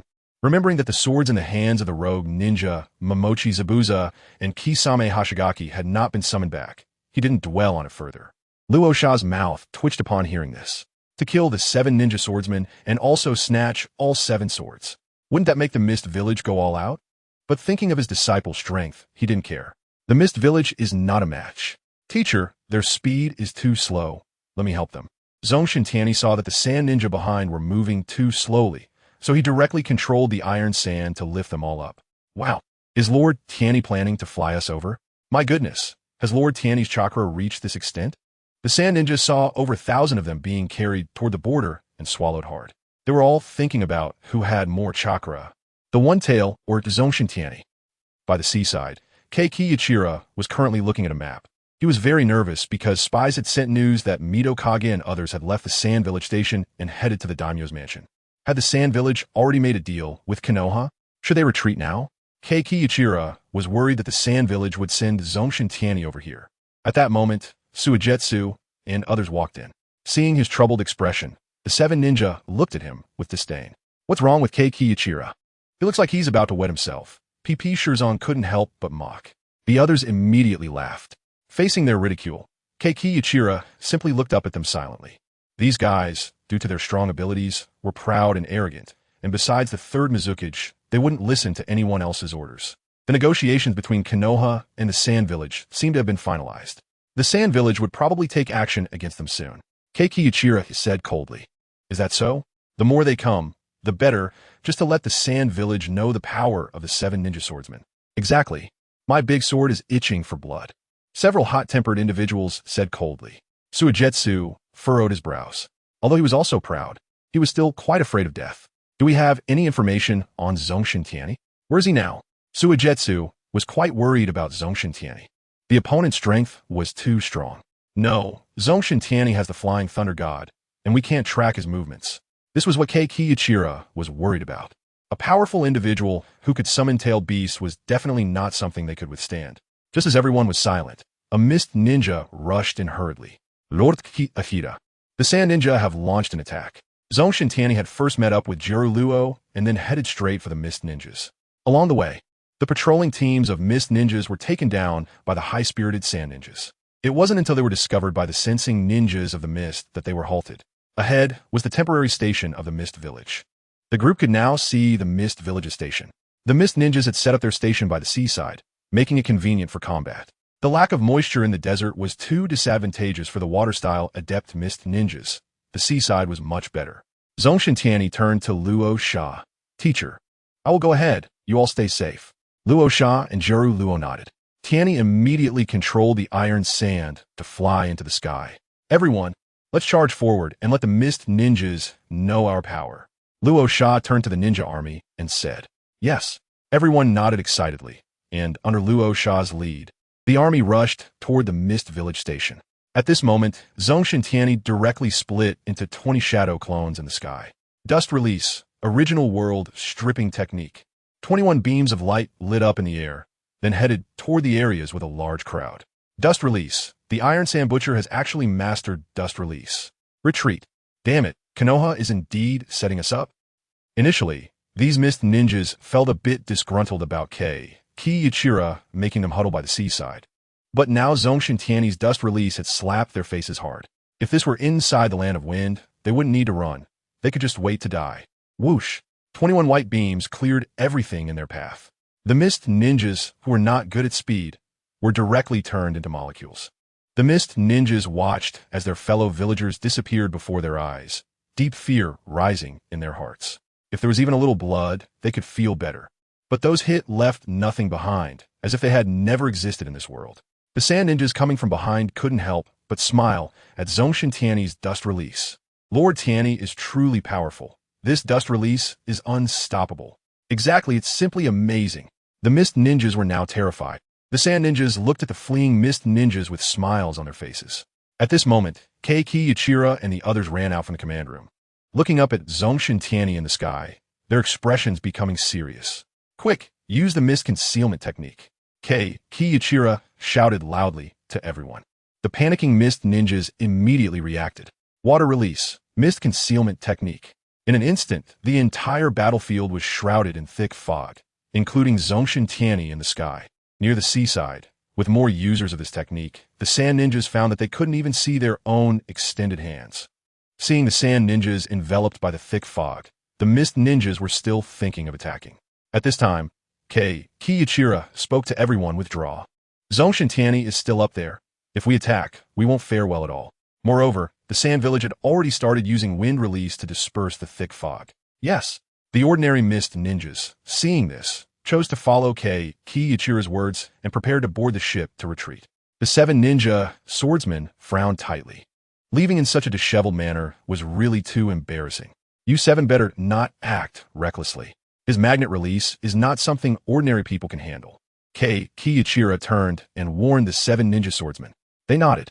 At this moment, they were not being reckless. Meanwhile, in the sky, Zongshen Tianyi used sensory ninjutsu to discover that the mist ninjas were planning to escape. He immediately descended. The 7 swords belonged to him. Big ball Rasengan. Zongshen Tianyi formed a sphere and sent it toward the 7 of them. The 7 ninja swordsmen, who were about to retreat, saw a light point flying toward them, growing larger and larger. Seeing this scene, the 7 immediately used body flicker technique to dodge. Boom! A large pit with a diameter of 20 meters suddenly formed. Immediately, Zongshen Tianyi shadow clone began to attack the 7 ninja swordsmen. The 7 ninja swordsmen were directly besieged, and Guoju Yikong rushed over upon seeing this. You are Guoju Yikong. Zongshen Tianyi's main body was now observing Guoju Yikong, who was not yet the 3 tails Jinchuriki. Guoju Yikong saw Zongshen Tianyi looking at him with pity, and his expression turned very ugly. Zongshen Tianyi, we mist ninjas did not come to your wind country to steal anything. Why don't we just let this go? His eyes were filled with caution, because among the 7 ninja swordsmen, apart from Suigetsu and his Genin, the other 6 were being overwhelmed. Ha ha ha. Guoju Yikong, you're too naive. Do you think I would let you leave in this situation? But don't worry, considering you missed ninjas Haven Tea caused any trouble. You will work for us as laborers for decades. A hint of a smile appeared on Zongshen Tianyi's lips. Most of these people were water release users. Do you know what Sunagakure lacks the most? Water. With these water release users, the environment can be gradually improved, and they could be assigned all the heavy work. Guoju Yikong, seeing no way out, could only let some ninjas hurry onto the ship, while he led some Genin to block Zongshen Tianyi. At this moment, Tianyi was playing along with Guoju Yikong and did not make any moves to intercept those boarding the ship. Destroying the ships was just a matter of an instant for him. At this time, the blunt weapon user of the 7 ninja swordsmen, Tongchao Yaran, was being overwhelmed by Zongshen Tianyi's shadow clone. Damn it, Tongchao Yaran's eyes showed a hint of despair. I can only rely on that one strike. Tongchao Yaran took a deep breath. Blunt blade ninja technique. First axe victory. As he charged towards a shadow clone, the clone displayed a hint of disdain. The next second, the shadow clone vanished, and just as Tongchao Yaran was searching for the clone's figure, an iron ball made of iron sand directly exploded his head. Clang! The blunt blade in his hand fell to the ground, making a sound. The other 6 saw that their most prominent member, Tongchao Yaran, had died just like that, and their hearts tightened. The shadow clone stepped forward, placed the blunt blade into a storage scroll, and sealed it with a 5-element seal. Blunt blade. Guoju Yikong saw one of the 7 ninja swordsmen had died, and most importantly, the blunt blade had been taken by Zongshen Tianyi shadow clone. You dare to focus on something else while fighting me. At this moment, Zongshen Tianyi's hands lit up with blue light. Iron sandballs spun rapidly in Tianyi's hands. Guoju Yikong, sensing the dangerous aura emanating from those iron sandballs, quickly formed hand seals, water release, water mirror technique. A mass of water quickly formed a mirror in his hand. From it, Zongshen Tianyi emerged. This ninjutsu is really interesting, Zongshen Tianyi said softly upon seeing it. The iron balls in his hand were launched, and the Zongshen Tianyi formed from the water mirror technique also shot out iron balls. Bang! Dozens of high-speed iron sandballs collided, causing a sound that made everyone's ears hurt. Guoju Yikong, come save us. At this moment, Biwajuz saw that Guoju Yikong could contend with Zongshen Tianyi, so he shouted for help. Guoju Yikong had a dark expression. He didn't dare to take his eyes off Zongshen Tianyi, as this person could use Flying Thunder God. If he lost focus, he would be doomed. Dust release. Original world separation technique. Taking advantage of this gap, Zongshen Tianyi also manipulated a Flying Thunder God kunai to fly out. Upon seeing this, Guojuyakong used the water mirror technique again. Although the water mirror technique could only draw, this was already the best outcome. After all, he was not a match for Zongshen Tianyi. Whoosh! The dust released from Zongshen Tianyi and the dust created by the water mirror technique collided. The dazzling white light was particularly piercing in the thick fog. Luo Sha and Jiao Luo became nervous upon seeing this. Is Tianyi going to be okay? Jiao Luo said worriedly. He'll be fine. It's just that Guojuyakong's water mirror technique is really outrageous. Luo Sha felt that this Guojuyakong had to be eliminated, otherwise he would be a threat. Guojuyakong, is this strong? Biwa Juz and the others looked at the scene in disbelief. The little shorty they looked down on, was this powerful? Just then, Zongshen Tianyi's flying thunder god Kanai appeared behind Guojuyakong. The next second, Zongshen Tianyi directly activated flying thunder god. Tianyi's voice came from behind him. Rasengan. Tianyi directly prepared to smash a Rasengan into Guojuyakong's back. Guojuyakong immediately injected chakra into the stick in his hand. Coral staff, 4 strikes. The stick collided with the Rasengan. Subsequently, the stick that had accompanied Guojuyakong in battles was directly shattered by the Rasengan. Guojuyakong was also sent flying, leaving a shallow mark in the sand. After stopping, everyone saw that Guojuyakong's chest had caved in, and he had fainted, his life unknown. Lord Guojuyakong. The mist ninjas panicked upon seeing Guojuyakong's condition. At this moment, Zongshen Tianyi began to attack the ships of Kirigakure. A large amount of iron sand rushed over. Quickly stop this iron sand. We can't let him destroy our ships. Although the ninjas could walk and run on water, it was impossible to run back to the land of water from here. Water release. Water dragon bullet. Water release. Water wave. Water release. The mist ninjas brought out their best techniques to try to stop the iron sand. However, it was all in vain. The iron sand began to destroy the ships rampantly. Those who had boarded the ships immediately jumped off to escape. Zongshen Tianyi's iron sand was like a shredder, turning both people and ships into fragments. Those who escaped quickly were still terrified, while those who were slow had already turned into a pile of blood. It's over. Everyone collapsed to the ground, watching all the destroyed ships. They could not survive. Chapter 98. Total annihilation of the 7 ninja swordsmen. Meanwhile, the remaining 6 members of the 7 ninja swordsmen were also covered in injuries. They were gasping for breath, leaning against each other. Damn, these shadow clones are just toying with us. Biwa just nearly bit his teeth in frustration. At first, he thought he could hold out against Zongshen Tianyi shadow clones, believing in his own strength. Now he understood that it was entirely because Zongshen Tianyi was testing the power of their swords. The others also had pale faces. They realized this was a dire situation. They couldn't fight back, nor could they escape. They could only wait for death. Zongshen Tianyi's main body flew over and looked at them. You guys are no good. Only the swordsmen have a little ability. Zongshen Tianyi was quite disappointed in them. None of the original 7 ninja swordsmen were worth mentioning. Zongshen Tianyi, if you have the ability, come down. I'll fight you. Biwa Juz shouted loudly, pointing his beheading sword at Zongshen Tianyi. Seeing this, Tianyi sneered. An iron sandball appeared in his hand, spinning rapidly. Suigetsu and the others immediately teleported away. It was this thing that had just killed Tong Chao Yarn. Biwa Juz gripped his beheading sword tightly. Zongshen Tianyi launched the iron sandball in his hand towards Pai Pa Shizong. Pai Pa Shizong saw the black line formed by the iron sandball and charged straight at it, intent on shattering the iron ball with his decapitation blade. The corner of Tianyi's eye couldn't help but twitch, and he chuckled. Indeed, he is a man who can take the tailed beast ball with a decapitation blade.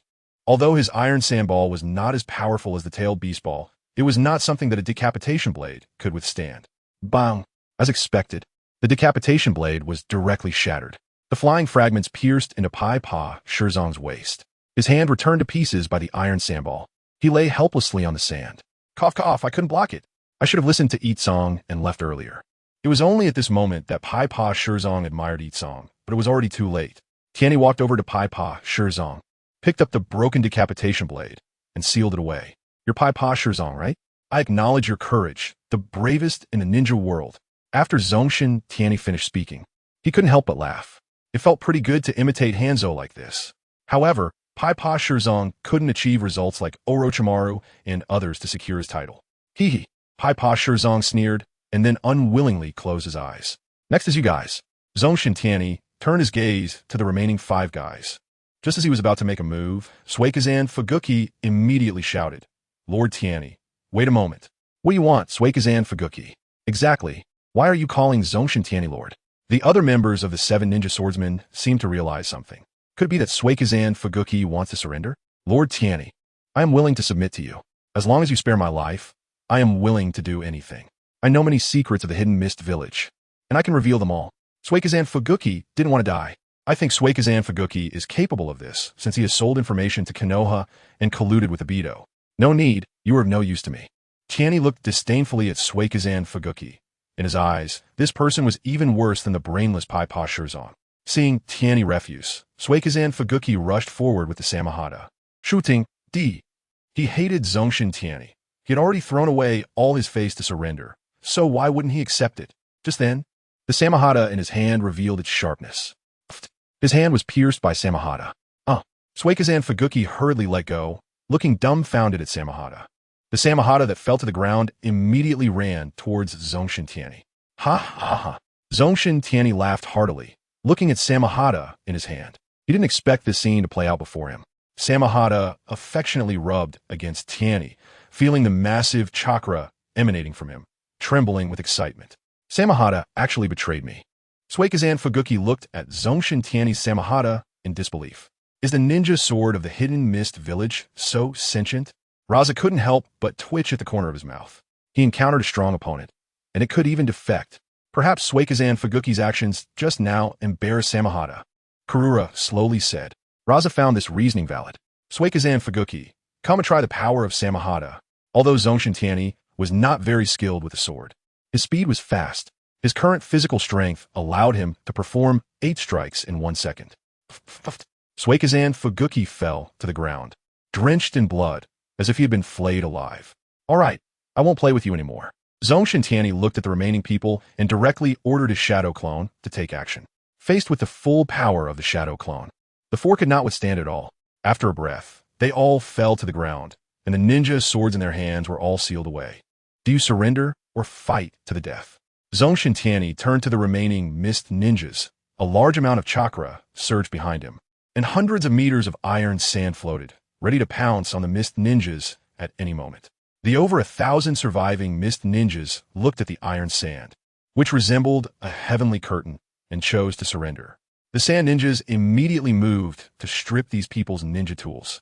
Tianyi also put away the iron sand. Teacher's wife, do you want to pick a ninja sword? Zongshen Tianyi smiled as he approached Raza and Karura.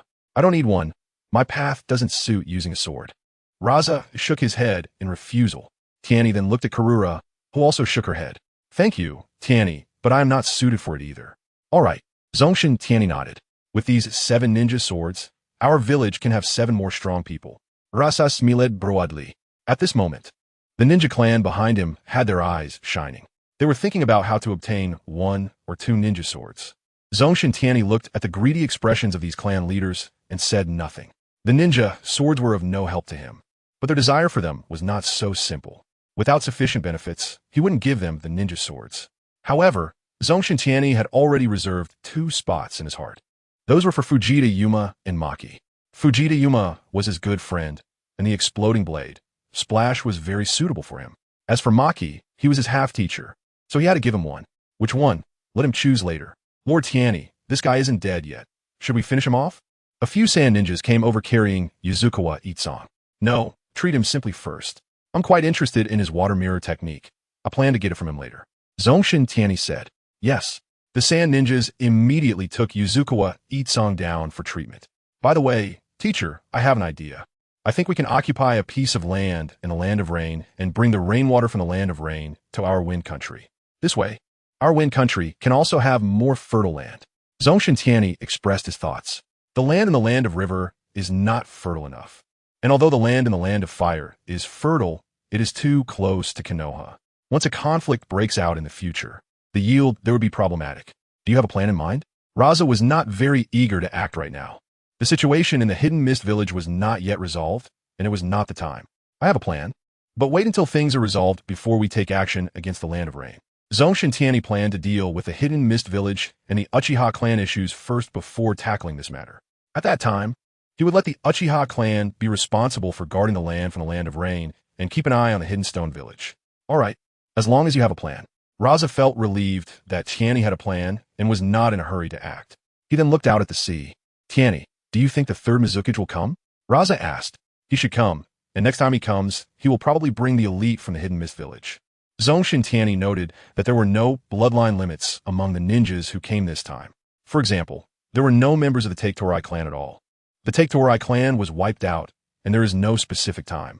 I set the time of their extinction to the year of the Nine-Tails incident based on speculation from Jihu. The bloodline families of the Hidden Mist Village are quite troublesome, especially the Take-Torai clan. They're completely a bunch of madmen. When Rasha mentioned those who played with bones, he couldn't help but feel a hint of dread. When their clan fights, they completely disregard their own lives. This is the last chapter for today. I'm sorry for the filler today, because I was revising the outline. Tomorrow there will still be 3 updates, totaling 8,000 words. Thank you all for your support. For those who want extra updates, please send more gifts to your little brother. Thank you, everyone. Chapter 99. Heading to Luan, however, I think with over 1,000 Mist Ninjas here, we could trade with the Mist Hidden Village later. Rasha was not very worried about the Mist Hidden Village. He was mainly concerned that Konoha would collaborate with the Mist Hidden Village. Teacher, I think we can't return these over 1,000 Mist Ninjas. Many of them are water release ninjas. It would be great for us to have them work for us. Zongshen Tianyi revealed a hint of a mischievous smile. Rasha was taken aback. In all these years in the ninja world, captives were either killed or exchanged after the war for items from the other ninja village. When could they stay and work instead? Tianyi, although there are still people from the Mist Hidden Village, it's still very dangerous to keep them. Rasha thought that if these over 1,000 Mist Ninjas caused trouble, it would be terrible. Even if 3 or 5 of them escaped, they could kill quite a few people. A lower ninja could easily destroy a village. Don't worry, teacher, I will have Shikaka watch over them. And I will also use shadow clones to keep an eye on them at all times. Zongshen Tianyi said confidently. In the past, everyone guarded ninja captives strictly, but ultimately it was because their strength was not strong enough. If these Mist Ninjas caused trouble right under their noses, they could send them straight to hell in an instant. Alright, Rasha thought about the combination of Shikaku and his disciples. It would be easy to handle these Mist Hidden Ninjas. Teacher, I'll go tell Shikaku first. Tianyi also thought about going to see Scorpion. After being tormented by Shikaku for so long, he should have calmed down, right? Rasha nodded. Tianyi activated the Flying Thunder God technique and appeared directly in the depths of the desert where Shikaku was. At this moment, Shikaku was playing with Scorpion, who had a blank expression, arms crossed, allowing Shikaku to use wind release to blow him up and down. TSK, TSK, TSK. It looks like Scorpion has gotten used to it. Zongshen Tianyi couldn't help but laugh. Little brother, you're here, Shikaku said when he saw Zongshen Tianyi. And stop playing with Scorpion. This kid has gotten used to it now. No matter how I mess with him, he doesn't make a sound. Boss Shikaku, Tianyi said with a smile while looking at Shikaku. Little brother, send some more people over. This kid has already been ruined by me. It's not as interesting as before. Shikaku glanced at Scorpion lying in the sand. It was so much better at first. Zongshen Tianyi's mouth twitched slightly. Boss Shikaku, just right. I've captured over 1,000 Mist Ninjas. I need you to help guard them. Tianyi said. Shikaku's eyes suddenly lit up. If he could blow up over 1,000 people at the same time, how interesting would that scene be? Looking at Shikaku's eyes gradually shining, Zongshen Tianyi felt this guy was already off the rails. Boss Shikaku, I'll take Scorpion with me first. I'll come find you later. Tianyi walked over to Scorpion at this moment. When Scorpion learned that Zongshen Tianyi was going to take him away, he immediately stood up, tightly gripping Tianyi's arm. Shikaka nodded and urged, little brother, you need to hurry and bring those people over. All right. Zongshen Tianyi grabbed Scorpion and instantly disappeared, arriving at a secret room. This was prepared by Chiyo for Scorpion. In the future, Scorpion would be responsible for making puppets for the village here. Scorpion, you will live here from now on. To atone for your sins, your daily job will be to make puppets for the village. Tianyi said to him. When Scorpion heard he could make puppets, a hint of excitement appeared in his eyes. If he had puppets in hand, he might find an opportunity to kill Zongshen Tianyi. Zongshen Tianyi saw the look in Scorpion's eyes and knew what this kid was thinking. So he snorted coldly, Scorpion, don't worry. I will send shadow clones to keep an eye on you. Don't waste your time with your little schemes. Tianyi decided that when the chakra of the shadow clone watching him was about to run out, he would immediately send a new one. However, he was on guard. Oof. A hint of unwillingness appeared in Scorpion's eyes. He knew he had Zongshen Tianyi's Flying Thunder God mark on him, and if he didn't kill him, he would be stuck making puppets here for the rest of his life. The materials will be delivered by someone specially. After Zongshen Tianyi finished speaking, he sent out a shadow clone to watch him. Then the main body returned to Rasha's side. When Rasha saw Tianyi come back, he said, "Tianyi, go take a rest. I'll handle this." Zongshen Tianyi didn't hold back, turned around, and left. Of course, he wouldn't really go to rest. He was going to train. He hadn't perfected Sage Mode and the big spiral wheel yet. Over the next 2 days, Tianyi kept training. Zongshen Tianyi Chakra, 800, 120. During this time, the Mist-Hidden Village finally learned of the news about Genin, Yashiro, and the others. Water Shadow Building. The third Mizuki's expression changed drastically as he read the information in his hand. Genin Yashiro was dead, and all the 7 ninja swordsmen were dead, with many ninjas captured by Sunagakure. Useless, a bunch of useless people. The face of the Mist-Hidden Village has been completely lost. Cough, cough. The third Mizuki spat out blood in anger. His body already had problems, and this battle report was just adding insult to injury. The cause of the third Mizuki's death is not officially stated, but it is speculated to be due to illness, so I will adopt this. If any big shots know, please tell your little brother, and he will change it. Lord Mizuki. The high-ranking officials of the Mist-Hidden Village nearby immediately stood up, looking worriedly at the third Mizuki. The third Mizuki leaned on the table with one hand, waved his hand, and said, "I won't die."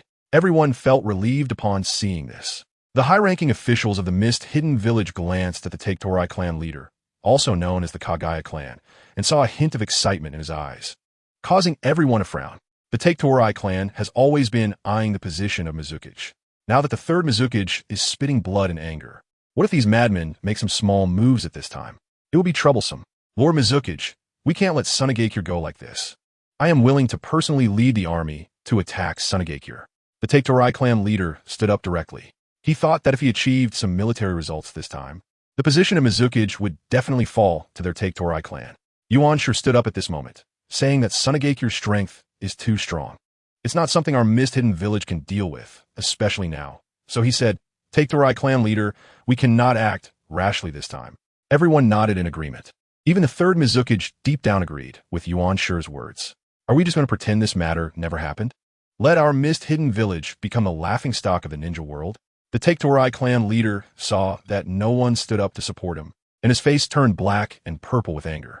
Right now, the laughingstock of the ninja world is not us, but Konoha. After all, they ceded 1/10 of their territory to Sunagakure. We only lost a batch of ninjas, Yuan Shi said slowly, with Konoha standing in front. Their matter is simply not worth mentioning, and I believe Konoha will definitely seek revenge on Sunagakure. Konoha will surely come to us for an alliance, and that will be the best time to strike against Sunagakure. Yuan Master glanced at the third Mizuki, hoping that the third Mizuki would quickly choose the fourth Mizuki. Otherwise, when the third Mizuki's body can no longer hold up and he passes away, Mist Village will definitely fall into chaos. Listening to Elder Yuan, everyone should leave. The third Mizuki slowly sat down, allowing everyone to leave. Seeing the tired look on the third Mizuki's face, no one said anything, just bowed to him and then got up to leave. However, Yuan Master did not leave. After the others left, Yuan Master spoke up, "Lord Mizuki, were you planning to train Kurama Yatsukura before?" The third Mizuki slightly nodded. "Let's change to someone else," Yuan Master said. The third Mizuki nodded in agreement. Although they did not know whether Kurama Yatsukura was dead, the moment he was captured alive, he could no longer hold the position of Mizuki. Seeing this, Yuan Master left. In the Land of Wind, several members of the Sunagakure Umbu quickly headed towards the station where Rasha was located. They had recently discovered something strange happening in Lulan within the borders of the Land of Wind. So, they dispatched an Umbu team to investigate what was going on. In total, 3 teams were sent in, but no news came out at all. This made them realize the seriousness of the situation. Something had happened in Lulan. After Rasha learned of this, his expression became very serious. Lulan is to the north of their village and still within the borders of the Land of Wind. Could it be IWA Shinobi or Konoha's doing? Rasha immediately suspected these 2 villages. "Lord Windshadow, we currently do not have any intelligence on this matter," said an Umbu member, feeling very ashamed behind his mask. As Umbu, they knew nothing. "Go call Tenny over," Rasha ordered. In this situation, he could only trouble his disciple to run over personally. Soon, Zongshen Tianyi arrived at the command room. "Teacher, has Mist Village come?" Tianyi thought, seeing Rasha's serious expression, that perhaps Mist Village had attacked. Rasha shook his head. "No, it's not that Mist has come. but it seems something has happened in Lulan. I need you to investigate whether Konoha or IWA has infiltrated Lulan to cause trouble. Be sure to be careful, Rashe solemnly instructed Zongshen Tianyi. Tianyi's eyes lit up. He knew the situation of the ancient country of Lulan, Dragon Vein, and Lushan. In the original plot, Sarutobi Hiruzen dispatched Namikaze Minato to Lulan. Now that Konoha is overwhelmed, they probably don't even know what happened in Lulan. I wonder if I'll run into Naruto. Tianyi felt a bit excited. All right, teacher, leave it to me. Tianyi replied with a slight smile. You all take Tianyi to Lulan. Rasha instructed the Umbu member who had come to report. Yes, the Umbu members and Zongshen Tianyi left the command room. Then Tianyi used Iron Sand to lead this Umbu team towards Lulan. NS, 3 chapters today. Thank you all for your support. For those who want more updates, please throw gifts at me. Thanks to the reader Ice Phoenix, who loves boiled white clams, for the lovely gifts. Chapter 100, Baizu. When your chakra is exhausted, it's time for you to die. After Zongshen Tianyi left, Jialuolo walked over. Is Tianyi going to be in danger this time? Jialuolo asked worriedly. Trust Tianyi. His strength is more powerful than we imagine, Rasha said, having immense faith in his disciple, though there was still a hint of worry in his eyes. During the journey, Tianyi also split off about 10 shadow clones to study Sage Mode and the Great Spiral Wheel. The members of the Umbu team couldn't help but twitch their mouths upon seeing Zongshen Tianyi's actions.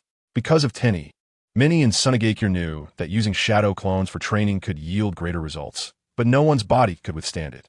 Tianyi's physical fitness is just too good. Yeah, it's really enviable. Everyone whispered to avoid disturbing Tianyi's training.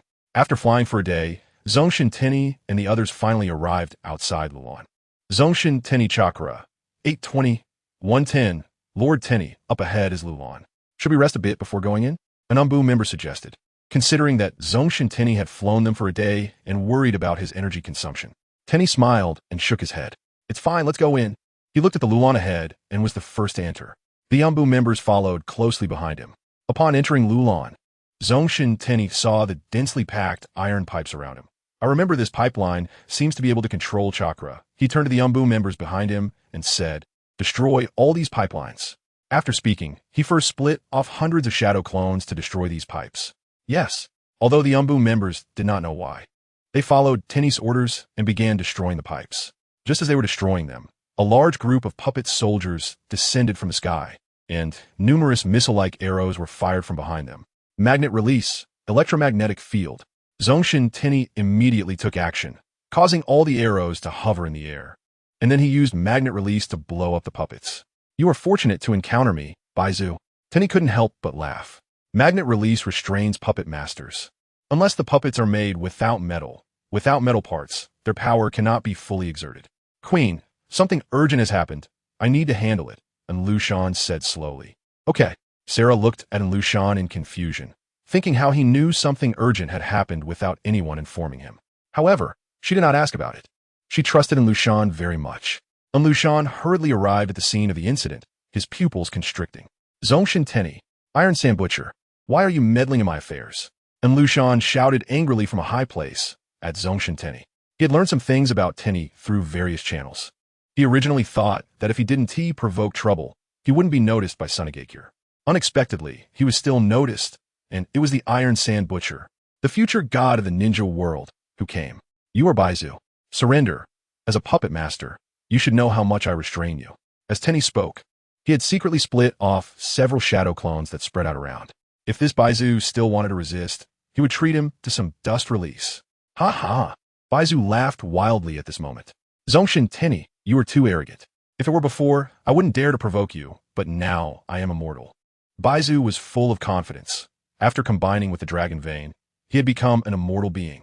Upon seeing this, Tianyi couldn't help but twitch his mouth. He remembered that Haiden was also an immortal being, yet his fate was to be buried in the ground. You all retreat first. Let me see if his so-called immortality is really immortal. Tianyi sneered. Yes, the members of the Dark Division did not stay, retreating one after another. The last few stood on a nearby tall tower, observing the battle here. Magnetic release, electromagnetic field. Zongshen Tianyi did not use magnetic force to protect himself, but instead began to destroy everything in front of him, the puppet soldiers, with magnetic force. All the metal parts on them flew away under the influence of the magnetic force. After losing these key components, The puppet soldiers collapsed as if their spines had been pulled out. Zongshen Tianyi threw dozens of kunai with flying Raijin markings toward Baizu. All the kunai were knocked away by Baizu using chakra threads, who warily watched the person in front of him. Baizu knew that Zongshen Tianyi could use flying Raijin. Dust release. Original world separation technique. A dazzling white light lit up, and Baizu took advantage of the pre-movement of the dust release to instantly leave the spot. Magnetic release. Sand Iron Realm technique. Zongshen Tianyi's attack followed immediately. Baizu then transformed into a human face spider. Seeing this, Zongshen Tianyi wanted to use magnetic release to control the metal parts within the human face spider, only to discover that this puppet had no metal parts. Iron Sand Butcher. This is specially prepared for you, an entirely wooden puppet. A hint of pride crossed the eyes of the human face spider. With the enhancement of the dragon vein, the all-wooden puppet is no weaker than others. Oh really? Then I can only kill you completely. What a pity. I originally wanted to capture you to make puppets for the village. Zongshen Tianyi thought about finding a companion for Scorpion. Now it seemed better to send him off directly. I want to see how you send me off? Baizu laughed loudly. He knew that at this time, Zongshen Tianyi only knew dust release and magnetic release. Magnetic release was not of much use against him, as he had an immortal body. Even if his magnetic release shattered his own body, he could recover the next moment. And the pre-movement of dust release was too long, making it impossible to hit him. Multiple shadow clone technique. Zongshen Tianyi directly created 100 shadow clones.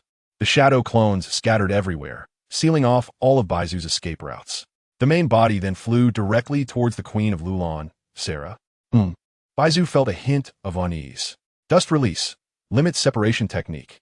100. The long pre-movement of dust release was not a problem, as he directly sealed off all directions, leaving him no way to escape. Useless, useless. A hint of disdain flickered in Baizu's eyes. Whoosh! A flash of light passed.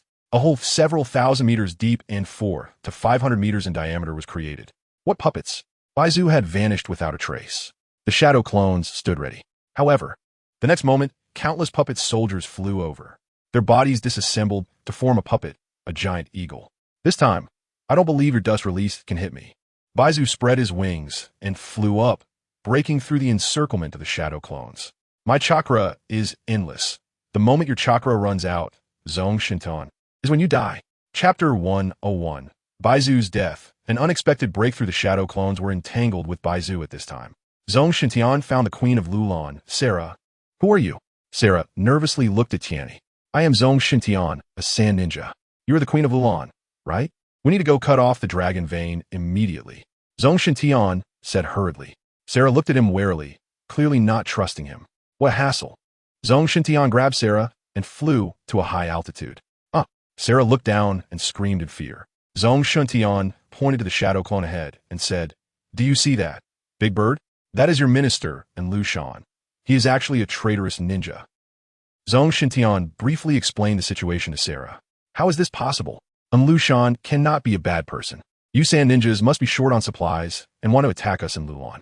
Sarah shook her head frantically, refusing to cooperate with Zongshen Tianyi. Slap. Zongshen Tianyi directly slapped Sarah, leaving her completely stunned. If you don't go cut off the dragon vein, I will kill everyone in Lulan. By then, none of your people will survive. Zongshen Tianyi's killing intent bore down on Sarah, leaving her dazed. He then brought Sarah back to the ground. If you don't want all your people to die, then obediently cut off the dragon vein. Zongshen Tianyi looked at Sarah, who was nearly scared silly, and scolded her. Sarah then came to her senses, nodded, and led Zongshen Tianyi to cut off the dragon vein. For the safety of her people's lives, she had no choice but to do so. Soon, Sarah opened the dragon vein gathering point. Zongshen Tianyi looked at the dragon vein before him and thought, if only I could seal this thing inside me. However, he quickly dismissed that thought. With only the ability to perform 5-element seals, he didn't have that capability, and he also didn't know how to extract the dragon vein. Ultimately, our village's foundation is still lacking. In the future, we must steal all the ninja techniques and sealing techniques from Konoha. Zongshen Tianyi said slowly, Go and cut off the dragon vein. Zongshen Tianyi turned to Sarah and said, seeing her still unwilling expression, he rolled his eyes internally. At the same time, he thought about arranging for the village's people to take over Lulan later. Such a good place cannot be wasted. All right. Sarah glanced at Zongshen Tianyi, and at this moment, she finally realized why this person knew she could block the dragon vein. Meanwhile, she was slowly walking, hoping that her minister and Lushan could come to her rescue in time. At this moment, Baizu also sensed the anomaly here and immediately disregarded the attacks of the shadow clones, charging over. He wanted to kill Sarah. As long as Sarah was dead, no one could block the dragon vein. The eagle puppet opened its mouth and shot a round pillar towards Sarah. Zongshen Tianyi saw that the pillar was also made of wood, so he formed hand seals, earth release, earth flow wall. A huge earthen wall rose up. Bang! The pillar was blocked. At this time, the eagle was also shattered by the shadow clones. The round pillar immediately formed a new puppet. Many parts of puppet soldiers flew in to create a new body, a scorpion puppet, even larger than before. Seeing this, Zongshen Tianyi immediately used magnetic release to control the puppet before him. Tianyi was puzzled as to why Baizu would use puppet soldiers containing metal to form a body when he clearly knew that he could use puppets. At this moment, Baizu's killing move revealed itself. The scorpion's tail was made of wood. Zongshen Tianyi, Godi. Baizu laughed loudly. Sarah was now shocked, looking at the giant puppet before her. Lushan. Sarah did not expect that this was indeed Lushan. What the Sand Ninja said was true. At this moment, she deeply regretted that if she had cooperated fully with that person earlier, the dragon vein would have been cut off by now. Queen, do you want to try to kill him with your eyes? Zongshen Tianyi then activated Flying Raijin and appeared beside Sarah. That's right. Tianyi had left a Flying Raijin mark on her. Hey, you were over there. Sarah pointed to where Zongshen Tianyi had just stood hundreds of meters away, and he had come over in an instant. Hurry and go cut off the dragon vein. I'll handle things here, Tianyi said impatiently. All right, I'm going now. Sarah lifted her skirt and ran over frantically. At the moment she lifted her skirt, Zongshen Tianyi thought of a way to trap the centipede. Zongshen Tianyi turned around and looked at the centipede rushing towards him. At this moment, Tianyi dispelled his shadow clone. Magnetic release, super iron sand tornado. A large amount of iron sand surged out of the storage scroll, surrounding the centipede and forming a tornado, trapping it inside. The iron sand continued to destroy the centipede's body, greatly reducing its mobility as it repaired itself. The centipede's immortality didn't seem that impressive after all. Zongshen Tianyi sneered. The centipede's immortality was indeed remarkable, but it still had too many limitations.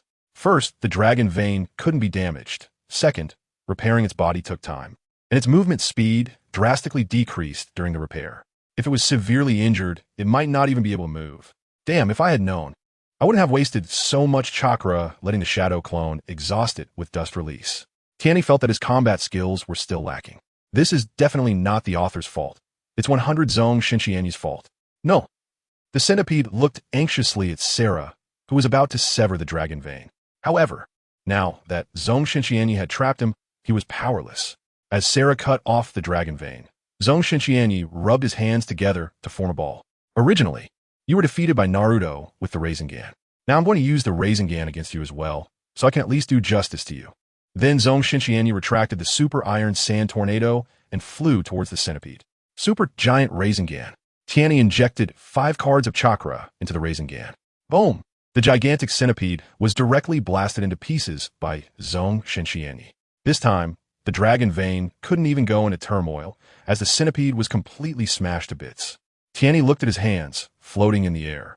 The chakra of the dragon vein can help me cultivate the great spiral wheel.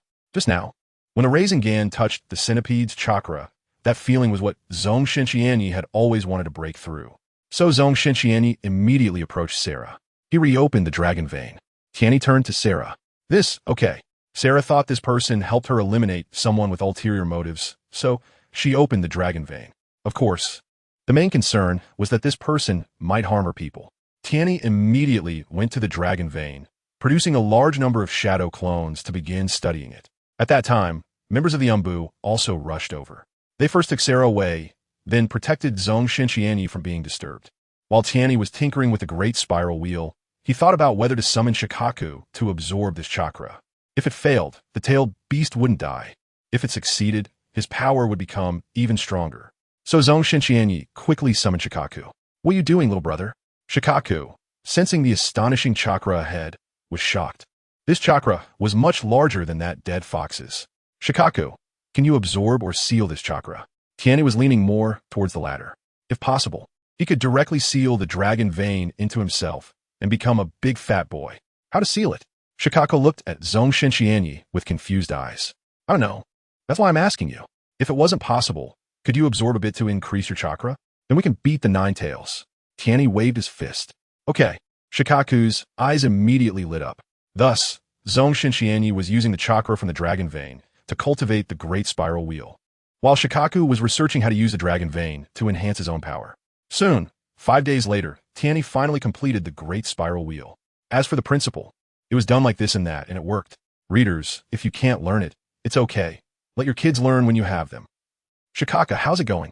Have you figured anything out? Zongshen Tianyi asked as he looked at Shikaku, who was still studying. I haven't figured it out yet.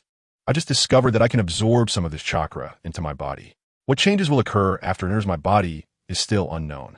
At this moment, Shikaku was very grateful to Zongshen Tianyi. Although he didn't know what changes this would bring him, it would definitely make him stronger. Then Shikaku, let's stay here a little longer. Zongshen Tianyi thought that since his teacher hadn't come looking for him, and the village should be fine recently, he planned to stay in Lulan a bit longer with Shikaku. Meanwhile, he would let the village take over Lulan. As for whether Sarah agreed, it didn't matter at all. Today I hit a wall in writing, so I'm posting late, sorry. Thank you all for your support. Brothers who want more chapters, please shower me with gifts. Thanks to the reader Ice Phoenix, who loves boiled clams, for the update gift. Tomorrow I will add another chapter, 4 chapters. Chapter 102, Actions Against Rin. Shikaka nodded, then fully immersed himself in the study of the dragon vein. Zongshen Tianyi produced some shadow clones to learn some sealing techniques with Shikaku. His main body then stepped out. Lord Tianyi. When the Umbu members saw Zongshen Tianyi come out, they immediately welcomed him. Now, immediately send a message to my teacher, asking him to arrange for someone to take over Lulan. Tianyi said. The Umbu members looked at him in disbelief. Lord Tianyi is taking over Lulan? They felt a bit overwhelmed. That's right. The Queen of Lulan will officially entrust us, the Sand Village, to assist her in governing Lulan. A smile appeared at the corner of Zongshen Tianyi's mouth. Seeing that Zongshen Tianyi mentioned the Queen of Lulan, the Umbu members' eyes suddenly brightened. If the village annexed Lulan, the situation would improve a lot. So the Umbu members immediately took action. Meanwhile, Zongshen Tianyi used sensing ninjutsu to locate Sarah. At this moment, the Queen of Lulan was leading people to repair the places that Zongshen Tianyi had destroyed during the battle with the centipede. When she saw Zongshen Tianyi arrive, there was a hint of fear in her eyes, but she still stood in front of her people. Lord Tianyi. She looked at Zongshen Tianyi respectfully. Tianyi nodded, and then gestured for her to follow him. Steeling herself, Sarah followed Tianyi to a corner. Our Sand Village will come to help you govern Lulan. Zongshen Tianyi said in a neutral tone. In the future, you just need to keep an eye on the dragon vein. Upon hearing this, Sarah felt a chill run down her spine. Was she going to be sidelined? It was one thing to be sidelined, but what if her people were enslaved by the Sand Village like the centipede? Tianyi noticed the look in her eyes and said, Don't worry, we, the Sand Village, will not do anything like the centipede. All right, Lord Tianyi. I will make sure everyone cooperates well. Looking at Zongshen Tianyi, Sarah knew she could only trust him. She was certain that if she dared to say no, this person would definitely kill her. Good. Seeing her so cooperative, Zongshen Tianyi didn't say anything more. At the Sand Village's station, Raza was handling official documents in the operations room. At that moment, a ninja hawk landed outside. The on-duty Umbu member immediately approached, took the scroll from the hawk's leg, and brought it to Raza. Raza opened it and couldn't help but twitch his mouth. He didn't expect that Lulan was hiding an ambitious person, but unfortunately, he encountered his own disciple. At that moment, Kururo walked in with food, asking what's wrong. Is something happening? No. Tianyi has already resolved the issue on Lulan's side. Now, let me send someone to take over there, Luo Sha said with a smile. Upon hearing this, Kururo's expression showed a hint of worry. But if we do this, how will the daimyo's mansion explain it? After all, Lulan is still a country. Will Shying Village's direct takeover cause unnecessary trouble? It's fine. On the surface, Lulan is still under the Queen's rule. As long as we don't tear the facade, everything will be fine, Luo Sha said confidently.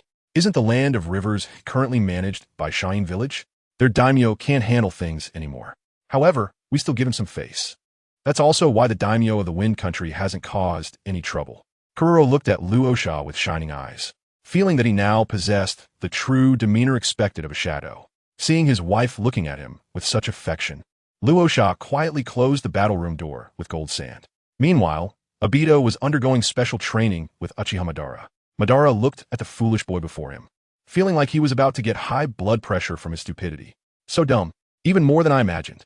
Learning some ninjutsu should yield some surprises. You can't even compare to Hashirama's pinky finger, let alone Izuna's toe. Alright, today's special training ends here. You can go rest now. You have already adapted to your current body. Madara waved his hand, signaling him to go back and rest. Kurizetsu had already made the necessary preparations and approached Madara. Lord Madara is ready. A few white Zetsu have already infiltrated Konoha and can take Rin out at any time. One white Zetsu has successfully copied Minato's chakra, and it can use transformation techniques to deceive Obito, Kurizetsu reported. They've been waiting a long time to get Minato's chakra. Fine, you're in charge of this operation. Get Obito to activate his Manjiki Sharingan as soon as possible, Madara said, his tone slightly urgent. Obito was currently hopelessly stupid, and they could only hope that he would be better after activating the Manjiki. Yes, Kurizetsu nodded. I am the best at causing trouble in the ninja world. Lord Madara. Recently, Zongshen Tianyi. Kurizetsu wanted to report on Zongshen Tianyi, but Madara waved his hand dismissively. Don't tell me irrelevant things. Just knowing his location is enough. Once Obito's side is settled, I will go kill him. No one in the ninja world can threaten my plans. Madara slowly raised his head, revealing his Sharingan. At this moment, his Sharingan wasn't the usual 3 Tomo. It was the eternal Manjiki. Note, Madara's eyes were given to Nagato, but he managed to create a pair of Sharingan himself. As the reincarnation of Indra, he possesses Indra's chakra, and upon opening his eyes, it becomes eternal Manjiki. Additionally, Madara had opened the Rinnegan, so even though he lost his eyes, he could likely elevate a 3 Tomo to eternal Manjiki based on his ocular power and Indra's chakra. Note, this explanation is a somewhat reasonable one I came up with based on comments, as I couldn't fill the plot holes after changing the outline. Readers, please be gentle. Of course, if anyone has a more reasonable explanation, feel free to leave a comment, and I will revise it and add a chapter. Lord Madara, can your body handle this? Kurizetsu was worried about this point. The eternal Manjiki is powerful, but even Madara might not be able to control an old man who could collapse at any moment. Kurizetsu, Madara shot him a cold glare. As an embodiment of his consciousness, how dare he question him? Lord Madara, I will go keep an eye on White Zetsu, Kurizetsu thought angrily, wishing he could stab Madara in the back if it weren't for needing him to rescue his mother. Note, today there are 4 updates. This is the first one. No more updates tonight. Going to sleep. Thank you for the gifts everyone has sent. Those who want to see more updates, please shower me with gifts. Thank you for the love-powered support. Chapter 103. Creating a World with Rin. After Kurizetsu left, Uchiha Madara fell back into slumber. Meanwhile, Obito continued his training. Rin, once my body recovers, I will come back. Kakashi, I will avenge you, Obito murmured softly. Kurizetsu, hidden in the shadows, glanced at Obito before turning away to start planning for Rin. In Konoha village, although there was no chaos, everyone was feeling very low. As the largest village in the ninja world, they had been forced to cede land and pay reparations to Shine Village. Kushina had already been discharged from the hospital, and after visiting her, Noera Rin walked home with a blank expression. Halfway, she encountered Yuhi Kurenai. Rin. Kurenai couldn't help but call out upon seeing her former classmate. Rin looked up. Kurenai, why are you? Rin was about to ask why Kurenai also seemed to have lost her spirit, as if she had experienced the battlefield just like herself. Kurenai had also lost her father. The 2 girls walked together on the once bustling street, now nearly deserted. Did you visit Lady Kushina? How is her health? Kurenai asked as they walked. She has recovered a lot. How have you been lately? Rin looked at Kurenai's tired appearance and inquired. Kurenai lowered her head in silence for a moment, then looked up with a forced smile, saying, I'm okay. Rin naturally didn't believe her. Seeing Kurenai like this, she guessed that Kurenai must have gone on many missions during this time. Rin suspected that Kurenai's current state was definitely due to Asuma Sarutobi's death. Just then, a white Zetsu disguised as Minato Namikaze appeared before Rin. Sensei, Lord Minato. Rin and Kurenai were startled, but upon seeing it was Minato, they immediately greeted respectfully. Minato nodded and then said, Rin, has your mood improved lately? Hearing this, Rin's eyes dimmed a little. The scene of Obito and Kakashi before their deaths would replay in her mind every day. Minato sighed as he looked at Rin. The Hokage has given me a mission. Would you like to come with me to carry it out? It will also help you clear your mind. Minato suggested. Rin raised her head at this moment. Sensei, when do we leave? Perhaps dying on a mission is also a release. Now, Minato said. Okay, then let's go, Sensei, Rin nodded. Minato took Rin and left, heading outside the village. As they left the village, The guarding ninja only asked a simple question upon seeing Minato's face before watching them go. Kurenai looked at Rin with envy. The other party has gone through so much, yet there is still a teacher by her side taking care of her, while she faces the malice of the entire village alone. Father, I can't hold on much longer. Am I really going to betray the village? Tsunade looked up at Hokage Rock, gazing at the statue of the third Hokage, feeling very distressed. On the side of White Zetsu, he successfully brought Rin out, and Black Zetsu immediately sent Vortex White Zetsu to find Obito. At this moment, Obito, who was training, was startled when Vortex White Zetsu suddenly emerged from the ground, jumping up in shock. Could you make a sound when you appear? Don't you know that people can scare each other to death? Obito patted his little heart. If you scare someone to death, can they still have the urge to go to the bathroom? Vortex White Zetsu asked with interest. Obito had a black line on his face. This guy always talks about bathroom urges. By the way, Obito, while I was scouting outside, I found out that the little girl you like is in danger. Vortex White Zetsu then spoke. Obito immediately became tense, gripping Vortex White Zetsu's arms tightly. What happened? She is surrounded by a group of Mist Village ninjas. It seems the situation is not good. Vortex White Zetsu said to Obito. Upon hearing this, Obito dashed to the wall, sealing off the cave, and punched it. But the wall only developed a small crack. Breaking through the wall was impossible. No, Rin, I'm coming to save you. Don't get into trouble.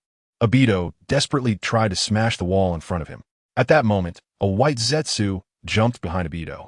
Your current body can't break this wall. Merge with my body. Obito saw the White Zetsu that looked like an octopus and without hesitation merged with it. Then, Obito punched through the wall, crashing it apart. Boom! Uchiha Madara, who had been sleeping, opened his eyes at this moment. Are you going out? Uchiha Madara's voice came. Obito tore off the strap connecting him to White Zetsu, turned to Madara, and said, Thank you for saving me, old man, but I have to leave now. After saying that, Obito took a coat from Madara's weapons cache, and then, under White Zetsu's guidance, headed towards the location where Rin was in trouble. Rin, you must hold on. Where are you? Teacher Minato. Rin needs you. Rin was already being held by the Mist Ninjas, who were controlled by Uchiha Madara using his ocular power. Once White Zetsu's transformation technique was discovered, it would reveal White Zetsu's true form.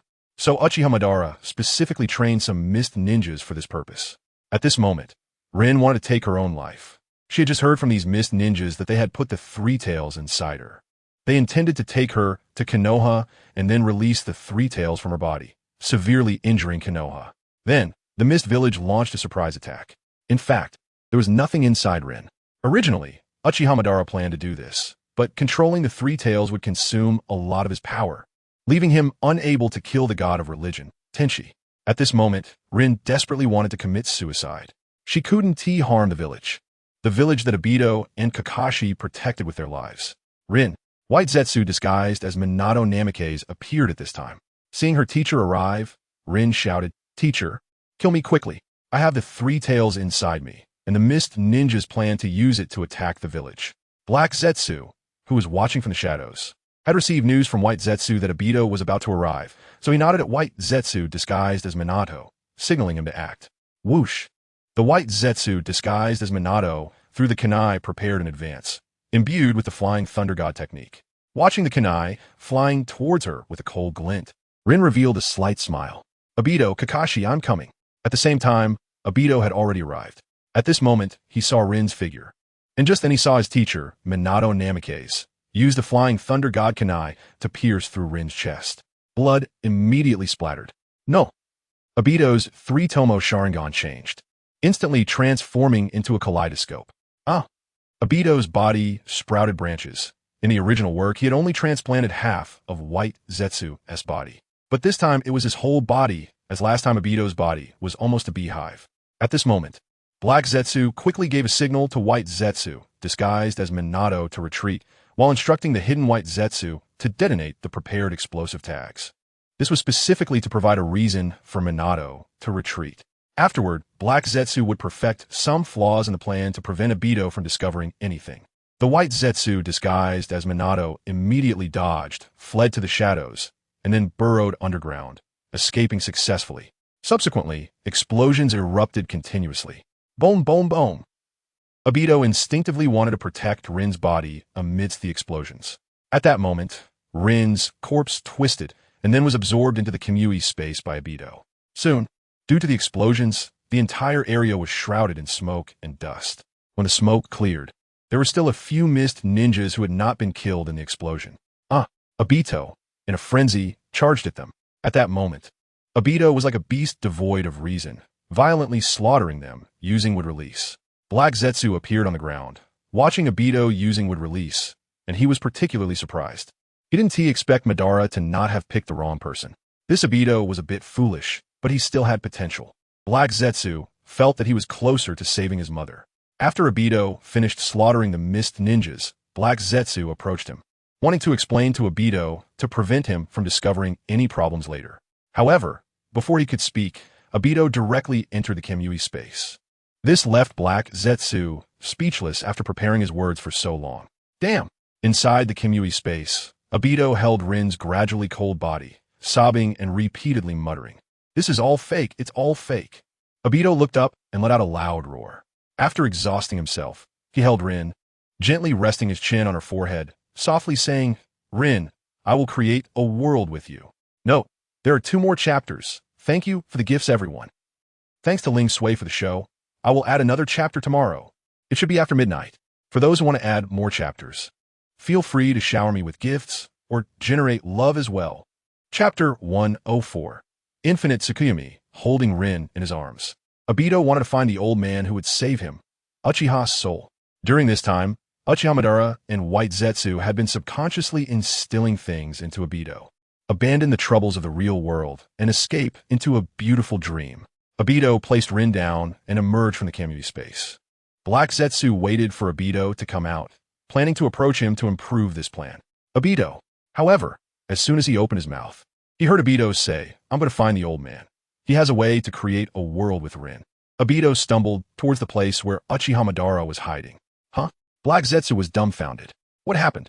He hadn't explained anything yet. Hadn't he guided this kid? Why does he look so determined? He participated in the entire process. Soon, Black Zetsu dismissed these thoughts. Although he didn't understand how things turned out this way, the goal was ultimately achieved. The slowly awakening Uchiha Madara looked at the bloodied Obito and said softly, "Obito, you're back. Old man, please teach me how to create a world with Rin." Obito immediately knelt down before Uchiha Madara, tears streaming from his eyes. Madara's lips curled into a slight smile as he leisurely replied, "All right." He shared part of his infinite Tsukuyomi plan with Obito. The mention of infinite Tsukuyomi sparked a glimmer of hope in Obito's eyes. 3 days passed in the blink of an eye. Zongshen Tianyi chakra, 870. 130. Minato Namikaze returned from Mayaboka Mountain to visit Kushina. "Minato, has Rin gone on a mission recently? I haven't seen her for 2 days. She wouldn't have gotten into trouble, would she?" Kushina wanted to go find Rin, but after the Nine Tails had rampaged once before, Hiruzen Tsurutobi wouldn't allow her to leave. I'm not sure. I'll go look for her in a bit." Since Rin was a girl, Minato didn't leave a flying thunder god mark on her. Given the current situation in the village, I'm really worried something might happen. Although Kushina couldn't go out, she could sense through the Nine Tails that the situation in the village was not good. Minato fell silent. Before visiting Kushina, he had gone to the Hokage building. He learned from the third Hokage that the village's situation was dire. Because they had given land to Sunagakure, the daimyo had cut military funding for the village. Moreover, the transportation of supplies was not as cooperative as before. Inside Konoha, various ninja clans had their own agendas. "Kushina, you're fine, just focus on resting. The village will be okay," Minato reassured her. "Okay," Kushina nodded with a smile. After comforting Kushina, Minato planned to check on Rin at her home. However, on the way, he decided to buy something first. It wouldn't be appropriate to show up empty-handed. While thinking about what to buy on the street, the gatekeeper ninja, who had just finished work, began to stroll around. Upon seeing Minato, he smiled and told his companion, "Lord Minato is truly fast. He just went on a mission 2 days ago, and he is back so quickly." Minato frowned upon hearing this. He had been training in sage techniques at Mayaboka Mountain and had only returned occasionally to see Kushina. He had never gone on a mission. He immediately rushed up to the man. "What do you mean by saying I was on a mission?" Minato asked urgently. "Lord Minato, it was 2 days ago. You took your disciple Rin with you," the man quickly replied. Upon hearing this, Minato's heart sank. This was bad. He immediately ran to the Hokage building to tell Hiruzen Sarutobi about it. "Minato, you're saying your disciple Rin was taken away?" Hiruzen's brow furrowed as he couldn't help but think of Danzo. Could have been Danzo's doing?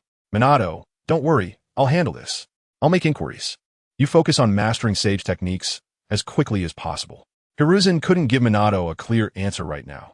He planned to call Danzo in shortly. Minato nodded. Third Hokage. I'm counting on you. Rin is my only disciple. He felt a heavy weight in his heart.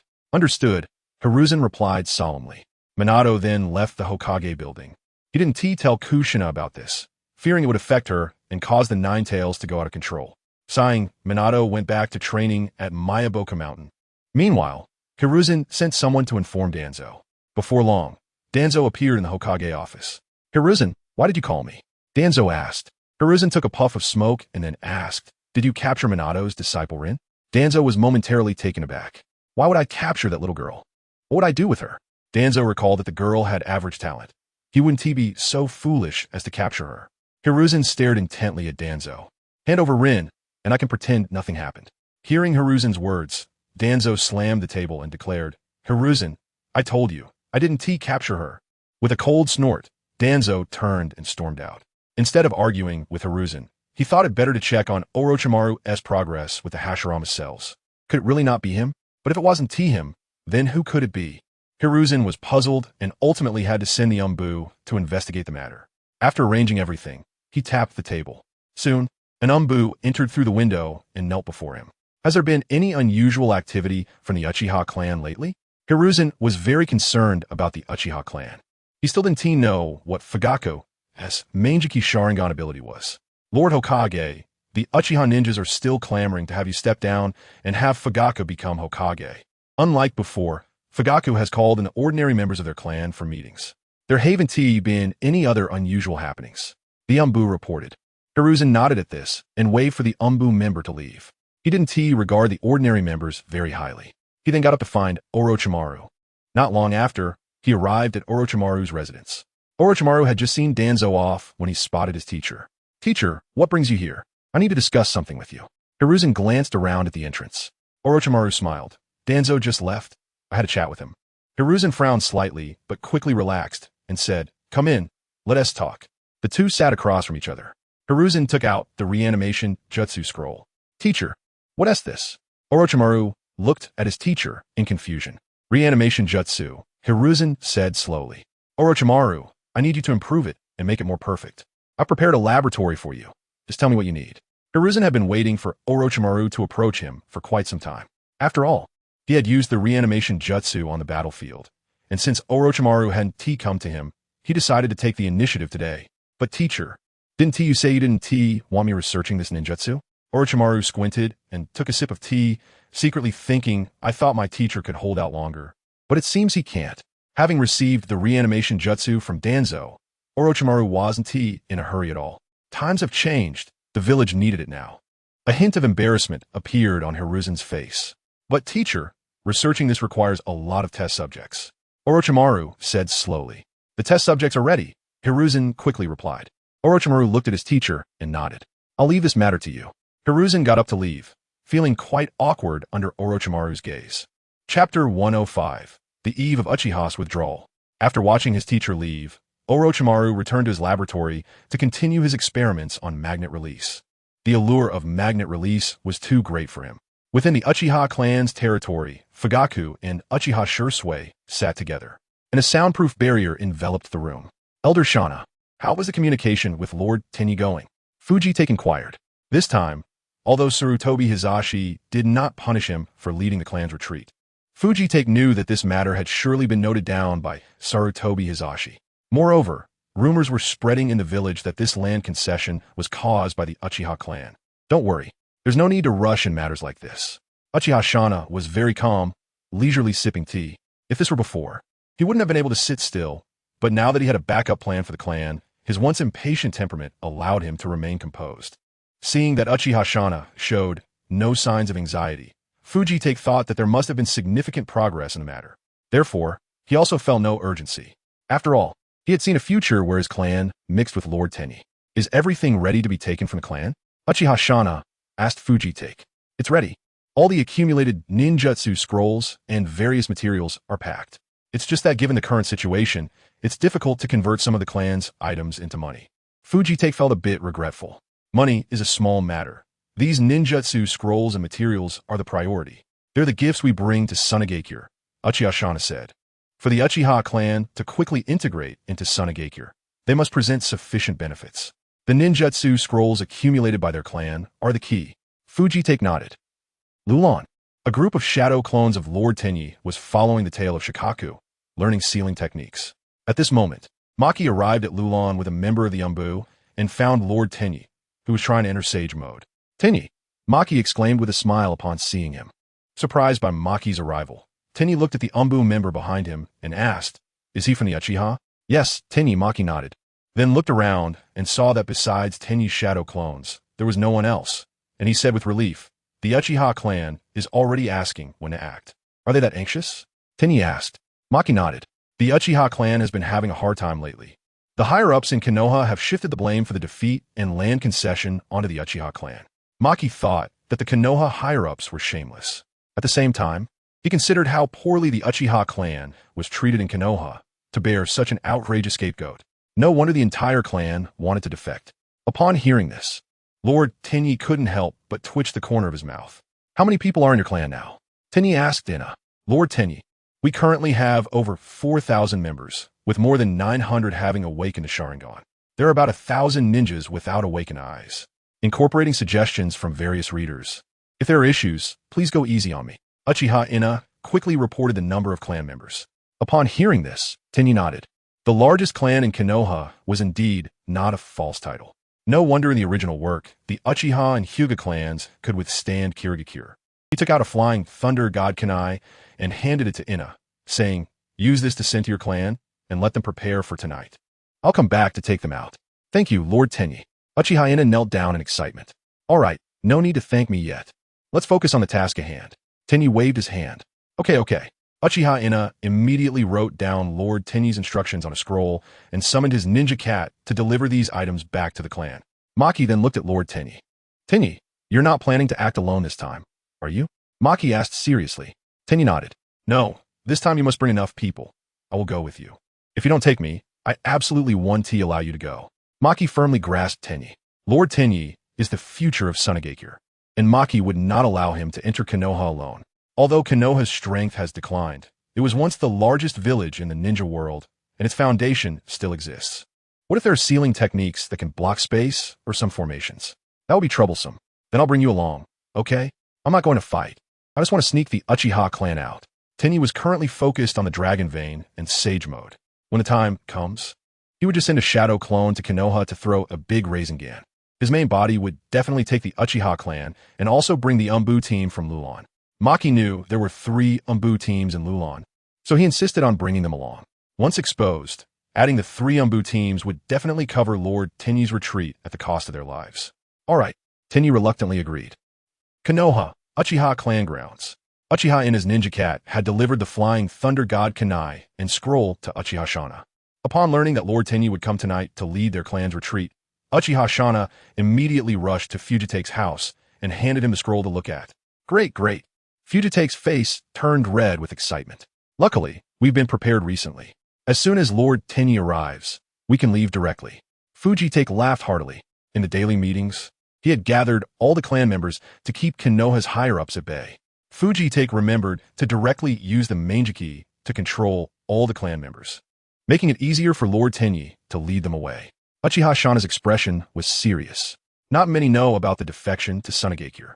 The Duff faction knows nothing, and even among the Hawk faction, very few are aware. Therefore, to transfer quickly and safely, they could only let Fujitake, who had awakened the Mangeki, use Genjutsu to control everyone. All right, Fujitake nodded.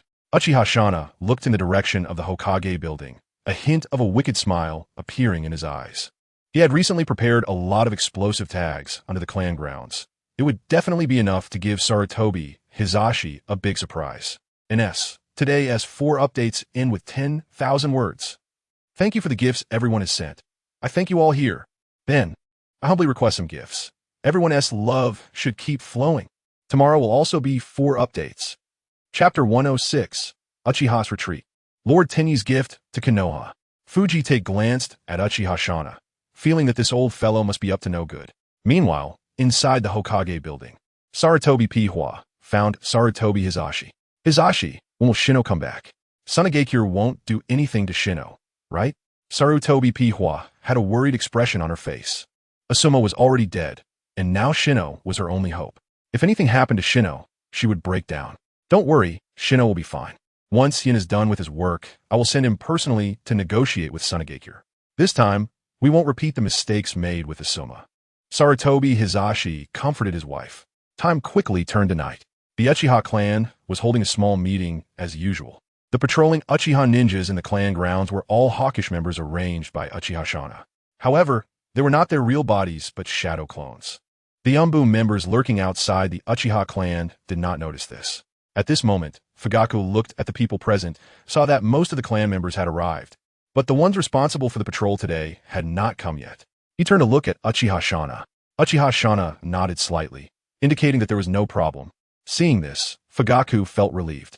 At this time, Zongshen Tianyi noticed that the opportunity was almost right, so he brought Maki and 3 small Umbu teams, and activated the Flying Thunder God to head to Konoha. Such a large distance consumed a full 30 chakra points. Tianyi felt that he still had about 870 chakra points left in his body and thought, the consumption is really large. The Uchiha members were about to speak when they suddenly saw Zongshen Tianyi and others appear, but Fugaku directly used his Manjiki to control all but the informed members. Maki and the Umbu teams twitched at the corners of their eyes at the sight of the Uchiha clan leader's actions, controlling over 4,000 people at once. The Uchiha's Manjiki is indeed terrifying. After that, he and Uchiha Shana immediately walked over. Following closely were several hawkish Uchiha ninjas carrying several large scrolls. They looked at Zongshen Tianyi with excitement. Everyone bowed respectfully to Zongshen Tianyi. Thank you, Lord Tianyi. It's no trouble, are all of you here? Tianyi asked. Yes, Lord Tianyi. Everyone in our clan is here. Fugaku immediately took the lead. All right, you let them all hold hands. I will take you to the land of rivers first to meet Elder Chiyo and the others. Zongshen Tianyi had left a Flying Thunder God mark in an open space outside the camp there for the convenience of his ninjutsu training. Yes. Fugaku immediately used ninjutsu to control everyone to hold hands. Then he tightly held his wife's and son's hands, looking back at the clan grounds. There was a hint of reluctance in his eyes. However, this hint of reluctance quickly disappeared. Unlike Fugaku's reluctance, Uchiha Shana was almost grinning from ear to ear. He had buried half of the Uchiha clan's explosive tags underground. If it weren't for the thought that his family would still need explosive tags later, he would have buried all of them. Zongshen Tianyi took this opportunity to create 10 shadow clones. Tianyi, what are you doing? Maki asked, puzzled. I plan to give the Konoha people something to do. Zongshen Tianyi smiled. Uchiha Shana's eyes lit up, and he nodded involuntarily. Like-minded. But Tianyi, if you do this, do you still have enough chakra? Maki looked at the many Uchiha behind him, feeling worried. Fugaku also nodded in agreement. Don't worry about this, Zongshen Tianyi said with a smile. Then he looked at Fugaku. Do you know where the root base is, clan leader Fugaku? Tianyi thought that Danzo would definitely have many barriers to prevent probing set up in the base, so he asked Fugaku. The Uchiha clan should know where the root base is. Lord Tianyi, I know it's in the Forest of Death. I will use Jinjutsu to tell you the exact location. Fugaku directly used Jinjutsu to inform Zongshen Tianyi and his shadow clones of the location of the root base. At this moment, Fugaku's heart was extremely shocked. He discovered that using Jinjutsu on Tianyi consumed more of his ocular power than controlling the Uchiha clan. This was still under the condition that Zongshen Tianyi was cooperating. The next god of the ninja world will definitely be Lord Tianyi. The Sharingan is quite useful. Tianyi looked at Fugaku and thought that Obito's Sharingan should be close to becoming a Manjiki. It was just a pity that it wasn't an eternal Manjiki. After a moment of regret, he took Maki and the others, along with the Uchiha clan, to activate the Flying Thunder God and left. With the main body gone, it was time for us to perform. The shadow clones showed a hint of wicked smiles. You 5 go attack the Sarutobi, Shimura, Mito, and Uzumaki clans' grounds. You 3 go to the root. Remember to scour all the documents in the root, and if there are any ninjutsu, bring them all back. Remember, don't kill Danzo. Konoha can't lose that troublemaker. You and I will go to the Hokage building later to see if we can gain anything. The shadow clones quickly began to take action. The 5 shadow clones attacking the 4 major clans flew out immediately. The remaining 5 waited for Konoha to become chaotic before starting their actions. At this moment, the members of the 4 major clans in Konoha's upper echelons were still unaware that a crisis had quietly descended upon them. All 5 shadow clones were already in position. There were 2 shadow clones above the Sarutobi clan's grounds, as the Hokage's family should be closely monitored. Dust release. Original world stripping technique 5-5 dazzling lights illuminated the night in Konoha. To attract Konoha's attention, the 5 shadow clones deliberately used dust release. Sarutobi Hiruzen, who was in the Hokage building, looked up at the window. He sensed 5 massive chakra signatures coming from outside. The enemy is coming. Sarutobi Hiruzen immediately moved to the sky above the Hokage building. At this moment, Umbu members also jumped in from various places. Under the watchful eyes of Sarutobi Hiruzen and others, the 4 major clans' grounds were attacked. There are enemies in the sky. Quickly use ninjutsu to kill them. At this time, the 4 major clans' grounds that were being attacked immediately began to try to take down the people in the sky. Damn it, Sarutobi Hiruzen thought. Is Zongshen Tianyi attacking? Quickly arrange for the villagers to enter the shelter. Let the Uchiha and the other clans come for support immediately. Sarutobi Hiruzen arranged for the Umbu ninjas to take action. Then he divided a shadow clone to enter the underground secret room of the Hokage building. Here, 3 enemy village ninjas were imprisoned. Sarutobi Hiruzen's shadow clone specifically came to use impure world reincarnation to summon the first, second Hokage, and White Fang. This is the first chapter. There are 3 more chapters to be updated tomorrow. Thank you for the gifts, little brother. Thanks all the big shots here. If you want to add more chapters, big shots can smash little brother with gifts. Keep the love flowing. Chapter 107. Confronting Senju Hashirama. Ninja Technique, Impure World de Réincarnation. Sarutobi Hiruzen formed hand seals. Accompanied by the painful wails of the 3 enemy village ninjas, the figures of the first Hokage, second Hokage, and White Fang reappeared. Monkey, how did you negotiate with the Raikage? Senju Tobarama found that they seemed to be in the village now. And remembering how the monkey hurriedly released the impure world reincarnation last time, he felt that something must be wrong. The monkey didn't directly let Genin go, did he? Cough, cough. Teacher, I will talk to you about this later. The village is under attack now. It seems that Zongshen Tianyi from Sunagakure is attacking. And I also need the help of the first Hokage, teacher, and Shikaku. Sarutobi Hiruzen hurriedly shifted the topic. His guilty expression made Senju Tobarama understand instantly. At this moment, Senju Tobarama regretted it. I made the wrong choice back then. Monkey, lead the way. Senju Hashirama, seeing the village in crisis, was anxious. Okay. Sarutobi Hiruzen glanced at his teacher and, seeing that he said nothing, felt a lot more at ease. He then led the 3 of them toward the location of his main body. Not long after they left, 2 shadow clones of the god of shinobi, Tennichi, appeared above the Hokage building. Was that Senju Hashirama and the others just now? It seems we need to speed up. Although the shadow clones knew that the people summoned by the unmodified Edo Tensei weren't very strong, they were backed by the Pure Land, which meant their chakra was unlimited. It was better to act quickly to avoid any unexpected events. The 2 shadow clones then entered the Hokage building. Who goes there? The Hokage building still had several teams stationed. Before they could react, the 2 shadow clones killed them. The shadow clones then began rummaging through the Hokage building for supplies. Meanwhile, the other 3 shadow clones were heading straight for the root base. Sarutobi Hiruzen's shadow clone quickly brought the first Hokage and the others to Tennichi's side. Lord First, teacher, I'm sorry for the trouble. The shadow clone saw his main body engaged in battle with Tennichi's shadow clone and immediately breathed a sigh of relief. This is the god of shinobi, so young. Senju Tobarama crossed his arms, and as he was speaking, his eyes suddenly widened in shock because he saw Tennichi using the Flying Thunder God technique. Monkey, why does my Flying Thunder God technique work for Tennichi from Sunagakure? Senju Tobarama turned to glare at Sarutobi Hiruzen. How can this monkey be Hokage when his own developed forbidden technique is being used by someone from Sunagakure? Teacher, it was obtained by Sunagakure from a ninja from our village. Sarutobi Hiruzen's shadow clone couldn't help but blush a little. Senju Tobarama's cold face was filled with anger. All right, Tobarama, we should take action now. Seeing the Konoha ninja being killed by Tennichi, Senju Hashirama's eyes were already filled with killing intent. Hearing his older brother's words, Senju Tobarama temporarily turned his gaze away from Sarutobi Hiruzen. Wood release, tree world wall. Senju Hashirama clapped his hands, and a large number of trees burst from the ground. forming a wall to protect the Konoha ninja. At the same time, Senju Tobarama also formed hand seals, water release, water dragon bullet. His water dragon bullet was not something an ordinary water release ninja could compare to. The 100-meter-long water dragon charged toward Tenichi in the sky.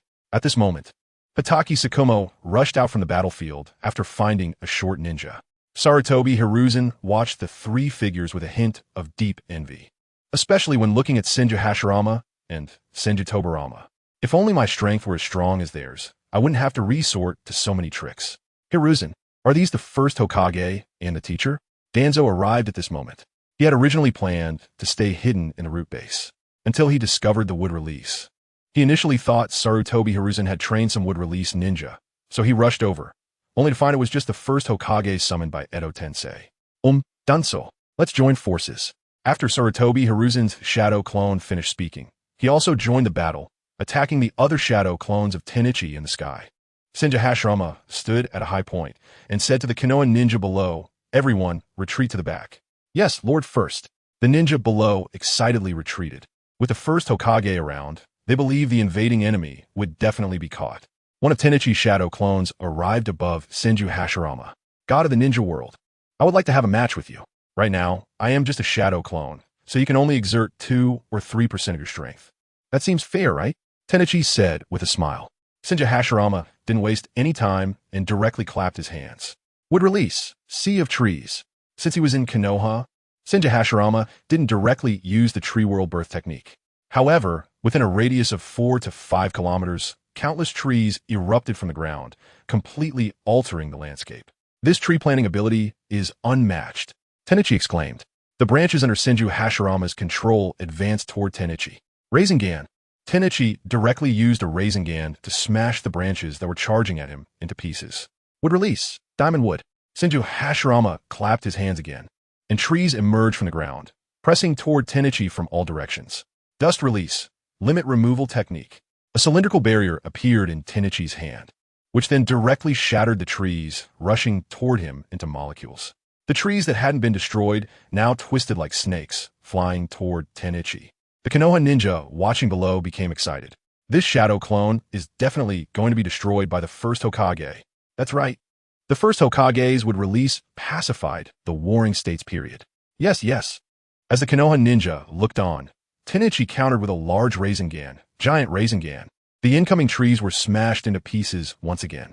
The smiles of the Konoha ninja instantly froze. Seeing this, Senju Hashirama couldn't help but sigh. The power is still too weak. If I were in my prime, Tenichi wouldn't be able to shatter my wood release like this at all. At the same time, he knew that such small skirmishes wouldn't be able to force Tenichi back. Would release, flower tree world arrival. As Senju Hashirama infused his chakra into the ground, even more giant trees erupted from underground, and flowers bloomed on these trees. Quick retreat. The Konoha ninja saw that Senju Hashirama's technique was about to affect them, and quickly evacuated. Danzo, while fending off Tenichi's shadow clone with Sarutobi Hiruzen, looked at Senju Hashirama with envy. The power of wood release. He then asked, "Hiruzen, when will Minato return?" Relying on just us is probably not enough to fend off Tenichi's 5 shadow clones. I've already sent a communication frog to inform Minato and Jiraiya. Sarutobi Hiruzen panted heavily, then continued rushing forward to intercept one of Tenichi's shadow clones. Seeing this, Danzo also charged forward. Senju Hashirama now stood on top of a large tree, looking at Tenichi. Tenichi formed hand seals, then slammed his palm down, wind release, violent wind palm, directly infusing 2 cards of chakra. It formed a huge gust of wind that blew the toxic pollen from the flower tree world arrival, capable of causing even shadow-level ninja to faint from paralysis, directly toward the Konoha ninja. Not good. Senju Hashirama didn't expect this kid's wind release to be so efficient. He shouted to the Konoha ninja over there, "Quick, retreat." At the same time, he also attempted to intercept the pollen. Would release, wooden pillar wall. Rows of wooden pillars shot up, forming an arch wall over 100 meters high, concave inward toward Tenichi, trying to contain all the pollen. However, Tenichi wouldn't give him this opportunity. Magnet release, electromagnetic cannon. Dozens of iron sandballs appeared in Tenichi's hand, instantly shattering Senju Hashirama's technique at speeds invisible to the naked eye. The iron sandballs pierced through the wood release, not stopping at all. Some unfortunate Konoha ninja were directly turned in a blood mist by the iron sandballs, dying without any pain. The surrounding Konoha ninja were terrified and scrambled to escape. They died without a trace. How brutal. Why did the Iron Sand Butcher come to our village? It must be Uchiha. They must be responsible for this. That's right. It must be their fault. We're the Uchiha. Why haven't they come to stop Zongshen Tianyi yet? The Konoha ninjas were cursing at this moment. In fact, they knew this matter had little to do with the Uchiha, but they needed an outlet for their emotions. However, they didn't know that this time it really was because of the Uchiha. Damn it. Senju Hashirama saw the dead figures of the Konoha ninjas, and his anger filled the sky. Would release. Would human technique. With a cold snort from Senju Hashirama, countless trees grew and gradually transformed into a giant over 70 or 80 meters tall. Due to the influence of the impure world reincarnation, the size of the wood golem was already the largest that Senju Hashirama could achieve. Here it comes. Magnet release. 3 heads and 6 arms of Dharma. Zongshen Tianyi wanted to see whether Senju Hashirama's wood golem was stronger or his iron golem was stronger. Senju Hashirama looked at the iron golem made of iron sand with 3 heads and 6 arms, and the corners of his mouth couldn't help but twitch. Beside him, Senju Tobarama, who was holding a shadow clone, was also quite surprised by this scene. He didn't expect that Sunagakure would have such a dazzling genius. He must be kept. Senju Tobarama's expression became serious. He had already seen the potential of his brother in Zongshen Tianyi. There are still 2 chapters left. Thank you for the gifts. Big shots. Little brother is here to ask for gifts. Anything is fine. Keep the love flowing. Thank you all. Chapter 108. Iron Man beats Woodman, Orochimaru. Indeed, Wood release is still inferior to Magnet release.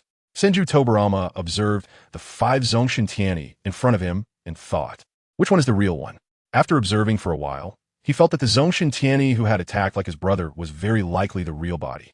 After all, his brother was the god of the ninja world, and Zongshen Tianyi's real body must be highly valued. At this moment, he suddenly realized that after fighting for so long, apart from the monkeys and the civilian ninjas who came to support, why hadn't he seen anyone from other ninja clans? Damn Uchiha! Where the hell have they gone at this time? Senju Tobarama cursed. He thought to himself that he must punish them later, as the Konoha Police Department. Such a big incident happened, and they didn't see a single shadow. The late-arriving Orochimaru looked at Zongshen Tianyi's iron golem, licking his lips. What a charming magnet release. Then he turned to the slightly inferior wood release and shook his head. It seemed that compared to magnet release, wood release was still a bit lacking and also short-lived. The Konoha ninjas below looked very ugly at this moment. Their first Hokage didn't seem to be the opponent of the one across. Meanwhile, the major ninja clans, seeing the 2 giants in Konoha, narrowed their eyes. Hyuga Hizashi and Hyuga Hayashi exchanged glances. What should we do now, brother? Hizashi asked. Evacuate the civilians. Anyway, the Hokage's order is. Before Hizashi could finish his sentence, he saw the Umbu members arrive. Hizashi, the young clan leader. The Hokage orders you to immediately go to support. The Umbu members looked at the Hyuga clan with displeasure. Such a big incident happened in Konoha, and they didn't take the initiative to help. Moreover, they seemed to want to avoid battle. All right, Hizashi sighed inwardly. He could only take half of the ninjas from the clan to engage, while leaving the remaining lower ninjas to escort ordinary clansmen to the shelter. At this time, all the ninja clans in Konoha were notified and were rushing to Sarutobi Hiruzen. When they gathered together, they discovered that there seemed to be no sign of the Uchiha clan. This puzzled them. The Uchiha clan's territory was in the central position. Why hadn't they come? They wouldn't be planning to rebel in the midst of chaos, would they? Thinking of this, all the ninjas slowed down their pace. Ahem. At this moment, the leader of the Aburame clan coughed and looked up at the wood golem. Everyone immediately understood and hurried to support the Hokage. Sarutobi Hiruzen stood behind Senju Hashirama and the others. They had no choice. At this moment, the Umbu members of the Uchiha looked very ugly because the Uchiha clan was missing. Bang! The 2 giants were now fighting fiercely in Konoha. Tianyi laughed heartily. Nice, this power is indeed worthy of the god of the ninja world. The Konoha ninjas felt fear in their hearts upon hearing this. The god of the ninja world, who once pacified the warring states, was not even a match for the Iron Sand Butcher. Senju Tobarama saw the morale drop and immediately turned to Sarutobi Hiruzen and Danzo, saying, Monkeys, help me deal with the shadow clones here. I will go help my brother. After saying that, he directly ran to his brother's side. Teacher, Sarutobi Hiruzen and Danzo felt utterly disheartened. As Senju Tobarama ran, he formed hand seals. Water release. Water dragon bullet technique. He spat out a high-pressure straight water column into the air. The legs of the Iron Sand giant were directly severed by him. But the giant quickly recovered. It's the second Hokage, great. Zongshen Tianyi is done for now. That's right, with the first Hokage and the second Hokage teaming up, Zongshen Tianyi is doomed. The Konoha ninjas immediately cheered. Orochimaru looked at their blind enthusiasm and shook his head internally. He was sure that all these Zongshen Tianyi were shadow clones. Suddenly, Orochimaru froze for a moment. Would Zongshen Tianyi's personality cause him to send someone to the Hokage building to steal ninjutsu?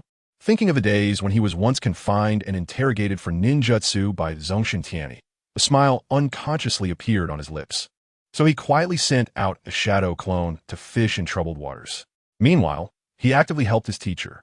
This way, he wouldn't arouse suspicion. Orochimaru, you came just in time. Seeing his disciple arrive, Sarutobi Hiruzen's tense heart relaxed. Teacher Sarutobi, Lord Danzo, let's go together.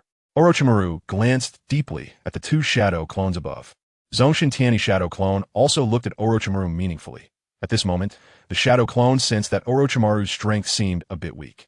Having spent a few days with Orochimaru, Zongshen Tianyi knew how much chakra was inside him. It seemed that Orochimaru wasn't honest either. Good. With Orochimaru's addition, the pressure on Sarutobi Hiruzen and Danzo lessened significantly. Meanwhile, Senju Tobirama arrived at Senju Hashirama's side.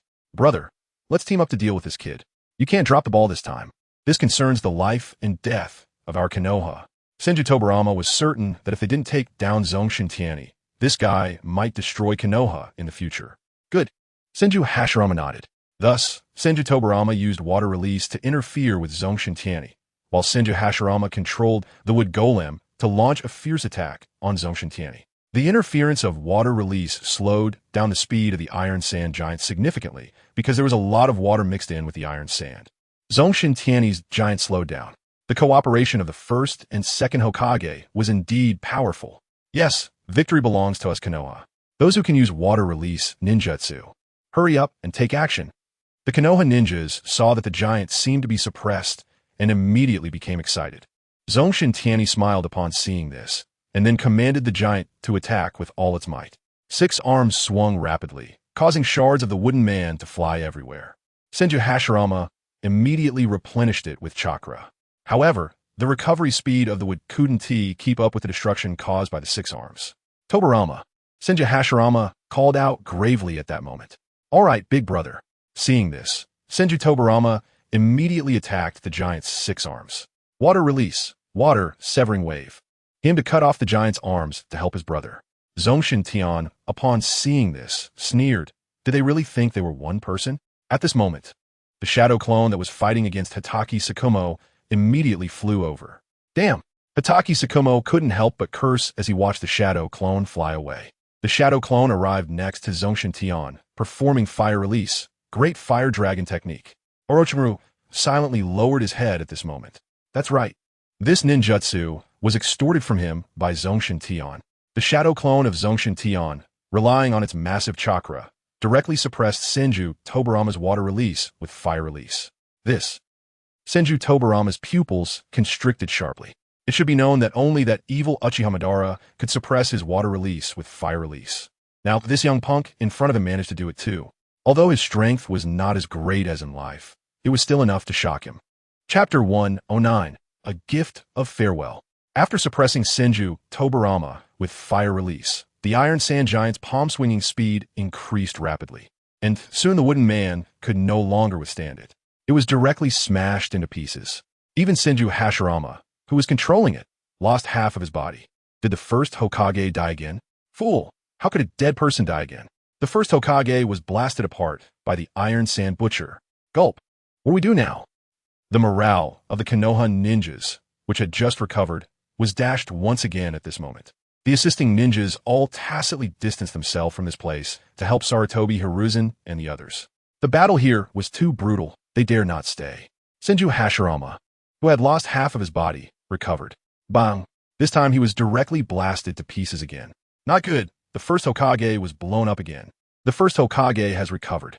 It's over. The first Hokage was blown up again, and this time there was nothing left. Every time Senju Hashirama recovered, he was blown up again by the Iron Sand Giant. leaving no time to react. Senju Tobarama wanted to rescue his brother, but at that moment, another shadow clone of Zongshen Tianyi cheerfully appeared in front of Senju Tobarama. Second Hokage, your opponent is me. Senju Tobarama, seeing this, had a serious expression. He clasped his hands together and performed water release. Water surge wave. In that instant, he summoned a large amount of water out of thin air, spiraling upwards like a tornado. Just when Senju Tobarama thought this sudden attack would blow up the shadow clone, Zongshen Tianyi shadow clone appeared on the other side. Damn flying thunder god. I'll definitely give that monkey a good beating later. Senju Tobarama thought, furious that such a technique had been exposed to the enemy village. Due to the shadow clone's restraint, Senju Hashirama was continuously blasted by Zongshen Tianyi and could not exert any strength. Hiruzen, let the Nine Tails take action. Otherwise, if this continues, the first Hokage's reputation will be ruined. Danzo turned to Hiruzen and said, Senju Hashirama was the first Hokage of Konoha. If he was beaten like this, it would tarnish Konoha's already limited reputation. Alright, Sarutobi Hiruzen thought that with Senju Hashirama around, even if the Nine Tails went on a rampage after the battle, it should be manageable. So he immediately instructed the Umbu to notify Kushina to come for support. Just then, an Umbu member who went to inform the Uchiha reported that the entire Uchiha clan had vanished. All gone. Sarutobi Hiruzen was stunned in place, unable to process the information for a moment. Damn, I knew the Uchiha clan would run. They must have escaped to Sunagakure. Zongshen Tianyi attacked tonight, certainly, because the Uchiha clan was providing cover. Hiruzen, I told you to exterminate the Uchiha directly back then. Now look, they've all run away. Danzo's eyes turned red at this moment. The Sharingan is gone. Uchiha Fugaku's Manjiki was originally his. Beside him, Orochimaru was also internally shaken, feeling quite puzzled. When did the Uchiha have contact with Sunagakure? Lady Kushina, the village needs your support. Zongshen Tianyi is attacking the village. And now the Hokage and the others are exhausted from defending and cannot attend to Zongshen Tianyi's shadow clone. An Umbu member chose a more face-saving way to inform Sarutobi Hiruzen. All right, I will go now. Kushina immediately nodded. At this moment, the Nine Tails in her spiritual space was smiling. He would not take action. He had sensed Zongshen Tianyi's chakra long ago, and he also sensed that guy Senju Hashirama's chakra. At this moment, Zongshen Tianyi was beating up Senju Hashirama. How could he possibly help Senju Hashirama deal with Zongshen Tianyi? He would only silently cheer him on in his heart. Right now, the Nine Tails was using his chakra to disrupt Kushina's chakra. Kushina noticed the Nine Tails' little antics at this moment, and her expression immediately became serious. If the Nine Tails went crazy and she transformed into the tailed beast, it might be difficult to reach the Six Tails. Is something wrong with Lady Kushina? The Umbu, seeing Kushina stop in her tracks, looked at her in confusion. The Nine Tails is disrupting my chakra. Kushina immediately sat down, stabilizing her mind. This little act of the Nine Tails was the most intense since she became a Jinchuriki. The Umbu member saw the Nine Tails chakra leaking from Kushina and knew the situation was serious. Zongshen Tianyi was still causing chaos in the village, and the Nine Tails was also restless. The sealing team hurriedly ran over with the scrolls, immediately inscribing incantations around. They watched Kushina with bated breath. The Umbu immediately sent word about Kushina's condition to Sarutobi Hiruzen, who was fighting hard. Sarutobi Hiruzen couldn't help but curse. Hiruzen, I told you long ago to hand the Jinchuriki over to me. If I had trained her, this situation would never have occurred. Danzo spoke again from the side. Sarutobi Hiruzen completely ignored him. At that moment, Minato Namikaze and Jiraiya returned to Konoha through the summoning of the Toads. Looking at the situation in Konoha, both of their faces darkened. Damn Zongshen Tianyi. Minato, let us go. Jiraiya had already entered sage mode with the help of the two sages. All right, Master Jiraiya. Minato Namikaze and Jiraiya rushed over. The Konoha people, seeing the appearance of these two, immediately showed a glimmer of hope on their previously worried faces. Great! Jiraiya and Minato have finally arrived. Zongshen Tianyi, I don't believe you can hold on in this situation. A triumphant smile appeared on Sarutobi Hiruzen's face. Zongshen Tianyi sensed the current situation and narrowed his eyes. Konoha is truly enviable. Even in this situation, there are still so many shadow-level ninjas. Zongshen Tianyi sneered. At this moment, Tianyi glanced at the direction of the Forest of Death and the Hokage building, secretly thinking, that side should be about to succeed. Everyone attacked together. Sarutobi Hiruzen shouted at this moment. Everyone saw it, and quickly form hand seals.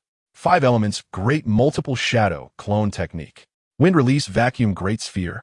Sage art 5 Kai. At this moment, everyone brought out their best techniques to face the 5 deities of the clan, Tenai.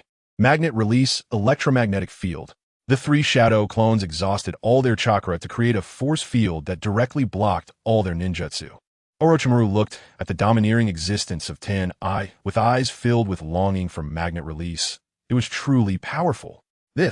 Everyone saw Tenai block it so effortlessly. Their expressions turned grim, but when they noticed that 3 shadow clones disappeared due to chakra depletion, their faces slightly eased.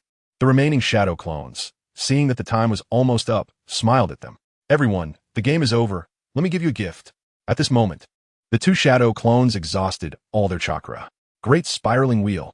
Subsequently, both shadow clones disappeared, leaving behind 2 black chakra spheres. What, they were all shadow clones? Senju Tobarama's expression changed drastically.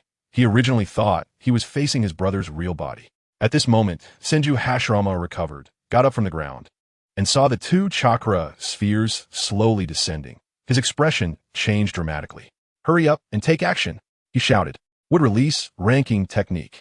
Senju Hashirama clasped his hands together. At this time, Senju Tobarama used Flying Thunder God to arrive next to one of the black chakra spheres, while Namake's Minato arrived at the other one. The 2 nodded in the air, then moved the chakra spheres outside the village. Boom! However, the explosion's power still affected most of the village. The last chapter, 4 chapters completed. Thank you all for your support. 3 updates tomorrow. Thank you for the gifts. Those who want more updates, feel free to bombard me with gifts. Once I see them, I will update more. Chapter 110 Sarutobi. As long as I throw the blame quickly. No one can catch me. Half of Konoha village was directly flattened. The Hokage building was also affected, and the statue of the 3rd Hokage on Hokage Rock was damaged. Hurry and save people. Senju Hashirama felt immense pain. Even though many villagers had fled to shelters, it was likely that many were buried in the rubble. Yes. Seeing the 1st Hokage give orders, everyone began to rescue. With the Hyuga clan present, the rescue was not a big problem. Senju Tobarama and Namake's Minato returned. Looking at the half-destroyed village, both their eyes filled with sorrow. Hatake Sakumo looked around but did not see his son Kakashi, so he approached Sarutobi Hiruzen, 3rd Hokage. I wonder how Kakashi has been recently? Sarutobi Hiruzen felt awkward, and Namake's Minato beside him looked even more ashamed. Sakumo, Kakashi died in battle. Sarutobi Hiruzen said slowly. Hearing this, Hatake Sakumo was stunned for a moment. Then an endless sadness appeared on his face. Is that so? Thinking about not seeing Kakashi in the Pure Land, he looked up at the sky, silently thinking. Kakashi, did I disappoint you too much? You don't even come to see me. Senju Tobarama then looked at Sarutobi Hiruzen and Danzo. Monkey, why has the village become like this? Why has the Uchiha clan not appeared yet? And why didn't I sense Tsunade in the village? Senju Tobarama frowned tightly. He had many questions to ask the monkey. He felt that Konoha was too weak now. Teacher, this is a long story. Sarutobi Hiruzen sighed. At this moment, Orochimaru looked at his teacher with a smile, wondering how his teacher would explain things to the 2nd Hokage. Danzo's eyes narrowed.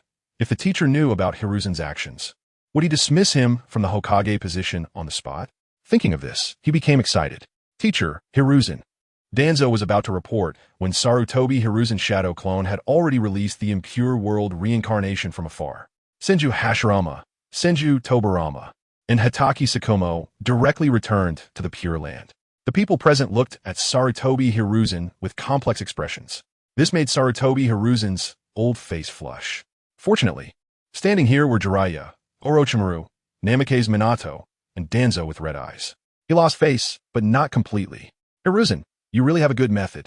Danzo gritted his teeth, looking at Sarutobi Hiruzen, already determined in his heart to learn impure world reincarnation and pull his teacher out of the Pure Land. He wanted to convey everything about Hiruzen to the teacher, word by word.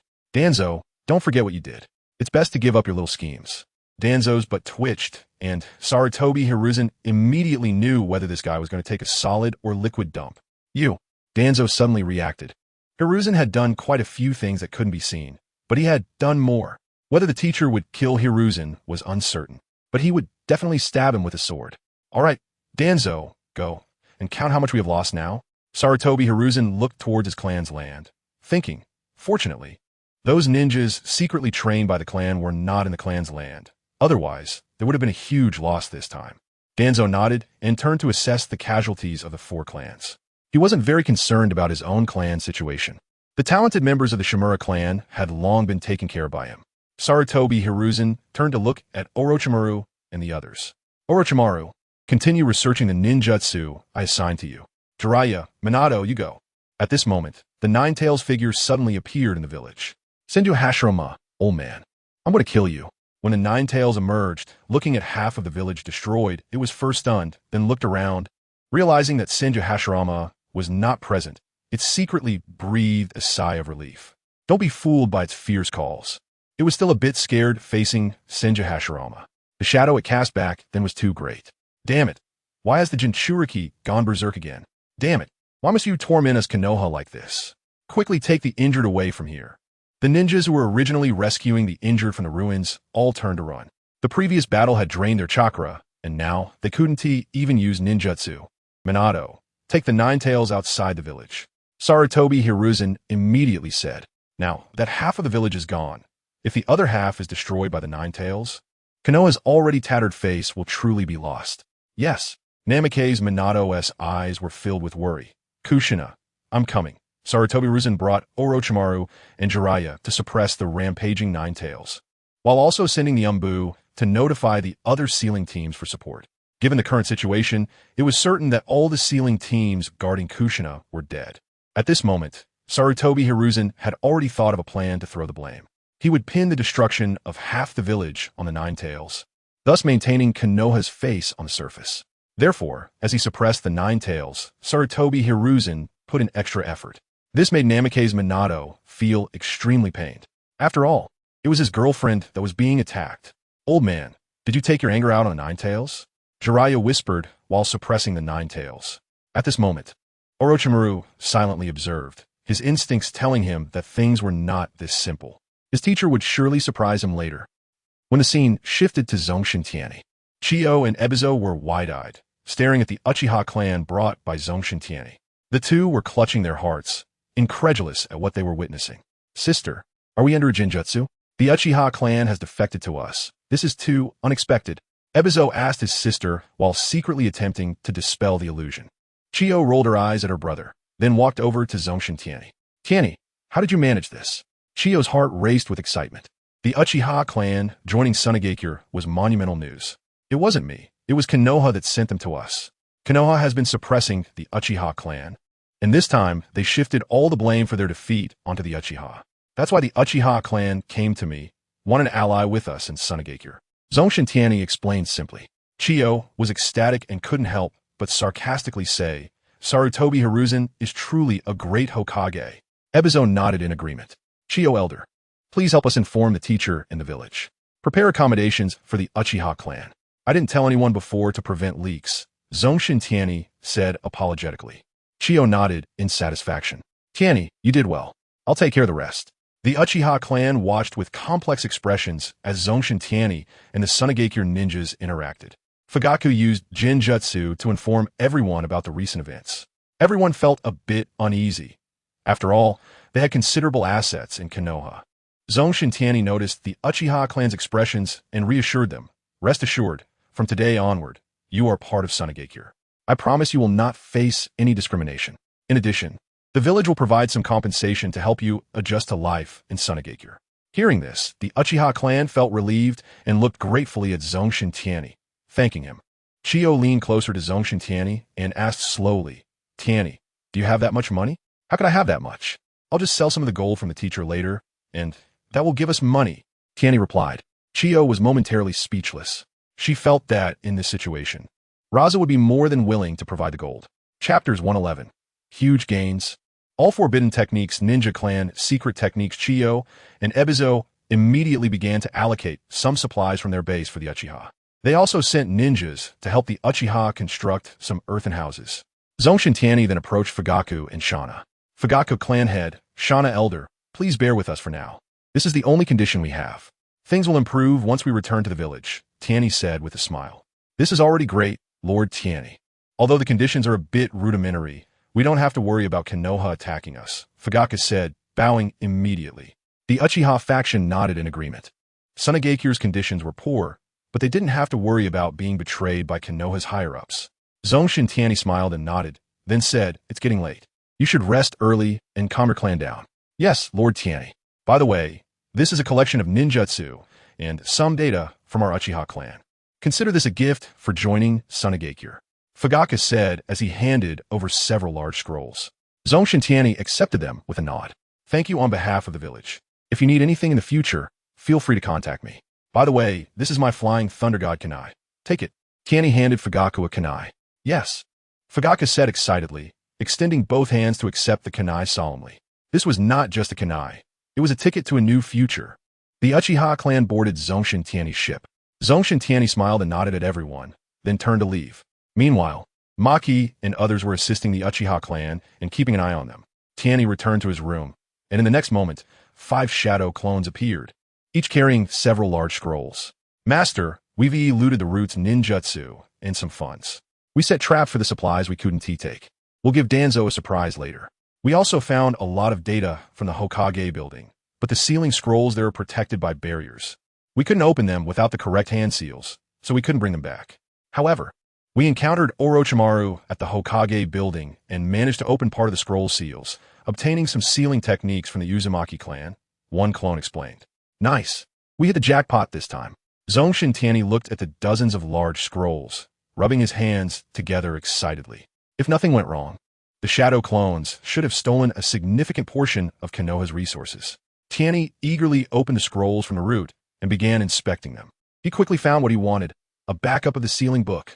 It contained numerous forbidden techniques, and he also found secret techniques that the Konoha ninja clan regarded as vital. "Next time we meet, I must thank Danzo properly." Zongshen Tianyi couldn't help but laugh. Relying on these secret techniques, given time, he could establish a secret technique clan in Sunagakure. However, learning these techniques was not something everyone could do. As seen with the Akimichi clan's expansion technique, which required young attribute chakra. After a brief glance, he noted there was still a considerable amount of money in the scrolls, at least 100 million ryo.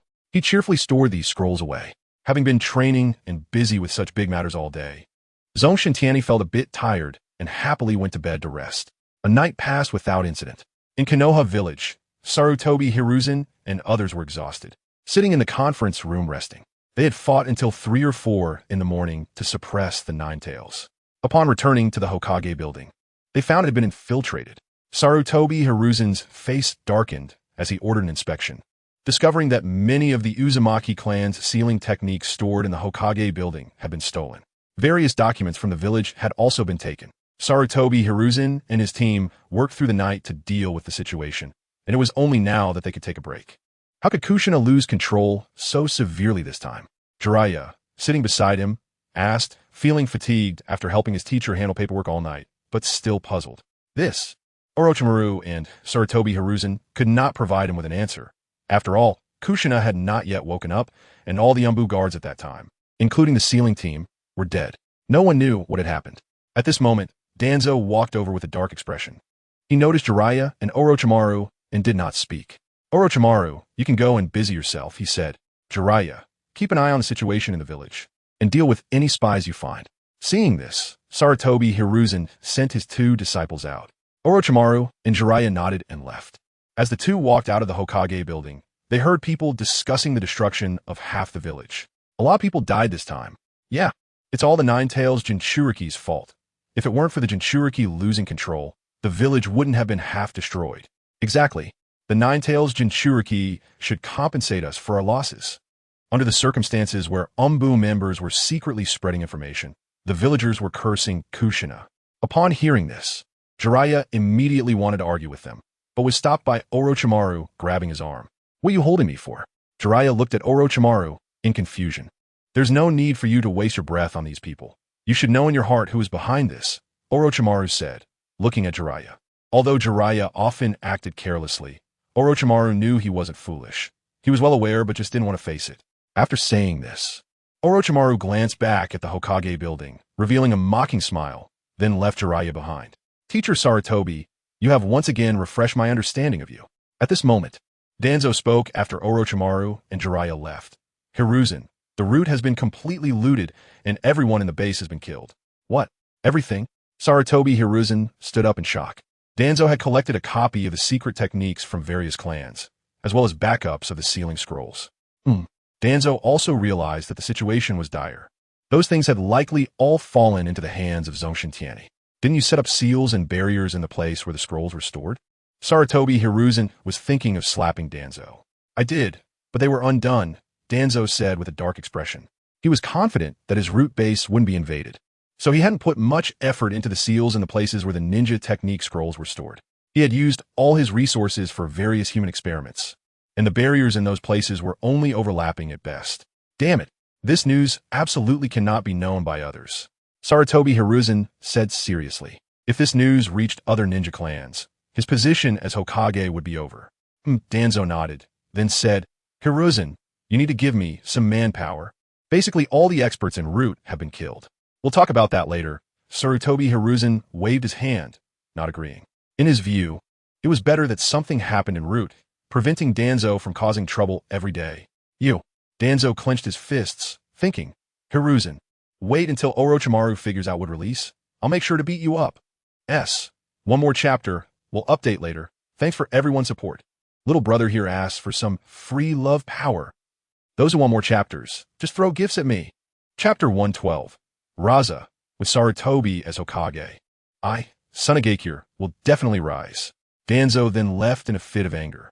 After Danzo left, Sarutobi Hiruzen immediately wrote a letter, asking Midogate in from the daimyo's residence to apply for some funds, as half the village was destroyed and a lot of money would be needed in the future. As for the news that most of his clan's ninjas had been killed by Zongshen Tianyi, he did not mention it. Sarutobi Hiruzen planned to tell him after he returned. For now, it was better to let him work well. He then rubbed his forehead, splitting off a shadow clone to inform Orochimaru that when he later modified the Edo Tensei, he must add a restriction. Otherwise, he wouldn't dare to bring back his teacher next time. At the seaside base, Raza was handling official duties when suddenly an Umbu rushed in. Kazekage-sama, Elder Chiyo has sent an urgent scroll. The Umbu presented the scroll with both hands to Raza. Raza's brows furrowed, thinking, could it be that Konoha is planning some small tricks?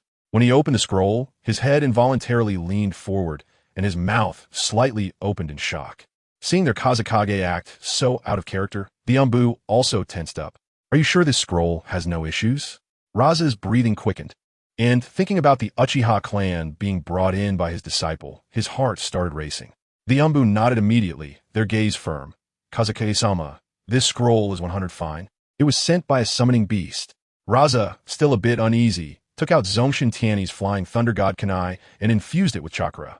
Tianyi, who had just woken up, sensed it and left a shadow clone at the spot, then immediately activated the flying thunder god to appear beside his teacher. Tianyi-sama. The Umbu bowed slightly upon seeing the suddenly appearing Zongshen Tianyi. Tianyi nodded at them, then turned his gaze to his teacher, asking, What happened, sensei? Raza waved his hand to have the Umbu leave first. Once they were out, Raza asked excitedly, Tianyi, has the entire Uchiha clan really joined us? Yes, sensei. The Uchiha clan is now part of Sunagakure. Zongshen Tianyi nodded. He also explained to Raza what Sarutobi Hiruzen and the others had done against the Uchiha clan to ease his worries. After learning the whole story, Raza laughed heartily, slapping the table. With Sarutobi Hiruzen as Hokage, our Sunagakure will definitely rise. Raza then called his wife to take care of the base affairs and hurried back to the Land of Fire with Zongshen Tianyi. Upon arrival, he personally went to meet the Uchiha clan. When Fugaku and others saw the Kazekage come in person and promised them many benefits, their faces were beaming with joy. Zongshen Tianyi, seeing this, prepared to return to Lulon. Now that he had many sealing techniques from the Uzumaki clan, he wanted to let Shikaka learn a bit, as it might be useful. Plus, he needed time to continue working on his sage mode. However, before leaving, he went to see the downcast Uchiha Shursui. This kid had been brainwashed by Sarutobi Hiruzen, and Zongshen Tianyi planned to leave a flying thunder god mark on him to prevent him from causing any trouble. Tianyi-sama. Uchiha Shursui stood up immediately when he saw Zongshen Tianyi, looking at him respectfully. You're Shursui, right? Why can't you bear to leave Konoha? Zongshen Tianyi patted his shoulder and took the opportunity to leave his flying thunder god mark on the back of his neck. Uchiha Shursui looked at Zongshen Tianyi, gritted his teeth, and finally nodded. Seeing such a sincere child, Tianyi couldn't help but think of Yahiko. Tianyi-sama, I have no intention of betraying Sunagakure. I just find it a bit hard to accept for the moment, Uchiha Shursui explained, worried about causing trouble for his clan. It's very normal. If it were me, I would do the same. Let me take you to meet some people. Zongshen Tianyi grabbed Uchiha Shursui and used the Flying Thunder God to arrive at Yahiko's location. At this moment, Yahiko and the others were tirelessly cultivating terraced fields. Although they were exhausted, when they thought of the grateful eyes of the common people receiving the land, smiles filled their faces. Master Tianyi. Upon seeing Zongshen Tianyi, Yahiko and the others immediately ran over. Yahiko, I have a question for you. Take good care of this boy and help him wake up from the brainwashing he received. Tianyi then patted Uchiha Shursui's head. Yahiko Nagato and Konan looked at Uchiha Shursui with pitiful expressions. Rest assured, Master Tianyi, we will take good care of him, Yahiko said. Great. By the way, Konan, could you please teach me the paper jutsu? Zongshen Tianyi thought about how satisfying it would be to use the paper bombing technique to blow things up after learning it. Okay, Master Tianyi, Konan immediately nodded.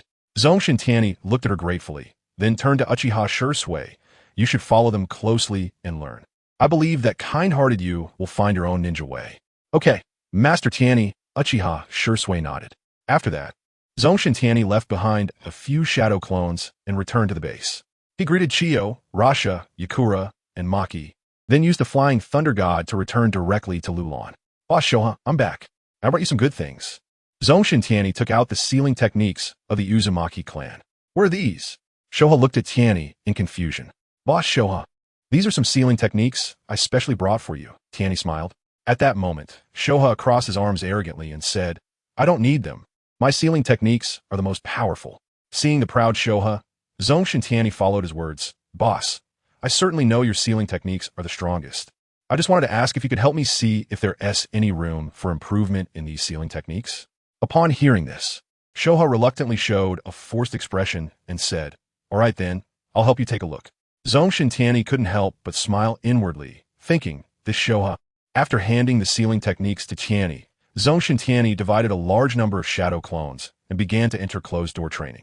Most of the shadow clones started practicing Senjutsu, as Tianyi wanted to master it as soon as possible. Another part was learning forbidden techniques related to sealing, and he chose 2 forbidden techniques to study first. One was the Impure World Reincarnation, and he planned to use it to bring back Hashirama to plant trees. The other was the paper bombing technique. Note, thanks to everyone for the gifts. Thanks to HYG1994820 for the explosive updates. There will be an additional update today, and there will be another one later. Those who want more updates, please shower me with gifts. Also, thanks to everyone for supporting with love. Thank you to all the big shots for watching ads. Chapter 113. Tsunade returns to the village while Tianyi was in closed-door training. Uchiha Madara was doing his best to teach Obito. After awakening the Mangeki Sharingan, Obito seemed like a different person, and his learning ability had greatly improved.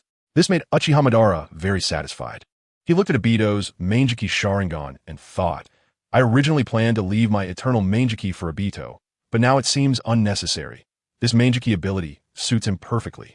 Madara initially intended to keep some contingencies and limitations on the eternal Mangeki before giving it to Obito, worried that Obito's fusion with Black Zetsu's body might cause some unexpected issues. However, now it appeared that Obito's Mangeki Sharingan seemed more suitable for him. Powerful, but not outrageous, so there wouldn't be a risk of losing control. At that moment, Black Zetsu hurried over from the shadows. Lord Madara, White Zetsu just discovered a big piece of news in Konoha. Uchiha Madara coldly replied, the Uchiha clan has disappeared. Although Konoha was suppressing this news, it could not escape the all-seeing White Zetsu. Upon learning that the entire Uchiha clan had vanished, Madara turned to Black Zetsu in confusion. Where did they go? Although Madara had long since come to terms with his clan members, he still hoped that Obito would gather some Sharingan, lest Obito end up dead due to his recklessness. After all, Madara seriously doubted that Obito could survive with his level of intelligence. I don't know. I've already sent White Zetsu to search everywhere. They disappeared too quickly. We have no idea what happened. Black Zetsu was baffled. Uchiha Madara furrowed his brow and slowly said, could it be that besides that idiot clan leader, there are others who have awakened a Mangeki? In his view, the Uchiha clan suddenly disappearing could only mean that someone had awakened a new Mangeki, gaining a space ability similar to Obito's, allowing them to accomplish this. Black Zetsu was also a bit confused. The matter of Uchiha awakening was not easy to discuss. Have White Zetsu look for them. As long as they're still in the ninja world, they will definitely expose themselves. Uchiha Madara instructed. Black Zetsu nodded solemnly, worried that if someone from the Uchiha clan awakened to space ability, would Obito, with his intelligence, be able to handle them? Uchiha Madara also looked at Obito. Seeing that Obito had inherited his will, Madara planned to find Zongshen Tianyi in a few days. Once Zongshen Tianyi was dealt with, he could die and wait to be resurrected by Nagato. During this time in the Pure Land, he could also go look for Hashirama, Konoha village. At this moment, Tsunade returned to Konoha with the 12-year-old Shizun. Note, Shizun was born on November 18th, 36 Konoha. Looking at the village that had been largely destroyed, Tsunade and Shizun had complex expressions. Listening to the villagers say that the current state of the village was due to the Nine Tails going out of control, they couldn't help but lament the power of the tailed beasts. Tsunade. At this time, Jiraiya excitedly jumped down from the roof with a telescope in hand. Seeing Tsunade return, he was very happy. Jiraiya, you weren't peeping at the bathhouse, were you? Tsunade stopped and looked at Jiraiya, who was holding the telescope. With a piercing gaze, Jiraiya immediately hid the telescope behind his back, his tone filled with guilt. Tsunade, you misunderstood. I was actually monitoring the village's safety, guarding against spies from other ninja villages. Tsunade rolled her eyes. She didn't believe a word of what Jiraiya said. However, she was in a hurry to find her teacher and had no time to argue with him. Tsunade knew that the village was now in crisis, which is why she hurried back. I knew you still cared about the village, Jiraiya said with a smile as he looked at Tsunade. With Tsunade back, the three Sannin could fight together again. Jiraiya, where's the old man? Tsunade returned for her grandfather and great-grandfather. After learning that her grandfather and great-grandfather had appeared on the northern battlefield, she rushed back to Konoha with Shizun. The old man should be in the Hokage building right now. Jiraiya understood why Tsunade had returned. He said weakly, Tsunade, the old man didn't mean to toy with the souls of the first and second Hokage. It's just that the enemy is too powerful. And this time the village was invaded by Zongshen Tianyi, so the old man had to summon the first and second Hokage again. Huh? Tsunade looked at Jiraiya in confusion. She only knew that her grandfather and great-grandfather had intervened during the battle with the Cloud Village. But what was going on with the village? Wait, wasn't the village attacked by the Nine Tails? What does it mean that Zongshen Tianyi invaded? Tsunade looked at Jiraiya with a puzzled expression. Jiraiya paused for a moment. Right? Tsunade seems to be unaware of this. Did I just dig a hole for the old man? Tsunade grabbed Jiraiya's collar with both hands and urged, quickly tell me what's going on. Tsunade, let's talk somewhere else. There are too many people here. Jiraiya noticed that many villagers were looking over and hurriedly suggested. Tsunade turned to Shizun and said, Shizun, go clean my room first. After saying that, she and Jiraiya vanished from the spot. They arrived at a deserted place. What's going on? Tsunade looked at Jiraiya with a serious expression. The village was actually invaded by Zongshen Tianyi, to be precise, by his shadow clone. Half of the village was destroyed by his shadow clone, and of course, the Nine Tails did go out of control. The teacher had to let Kushina take the blame for the village's reputation, Jiraiya explained briefly. Tsunade let out a cold snort upon hearing this. That old man is still so disgusting. Jiraiya fell silent for a moment. Is Zongshen Tianyi really that powerful? Even my grandfather and great-grandfather can't stop him? Worry flashed in Tsunade's eyes. If her grandfather and great-grandfather couldn't hold him off, who in the ninja world could? His strength is indeed formidable, even in my sage mode. I can't match him.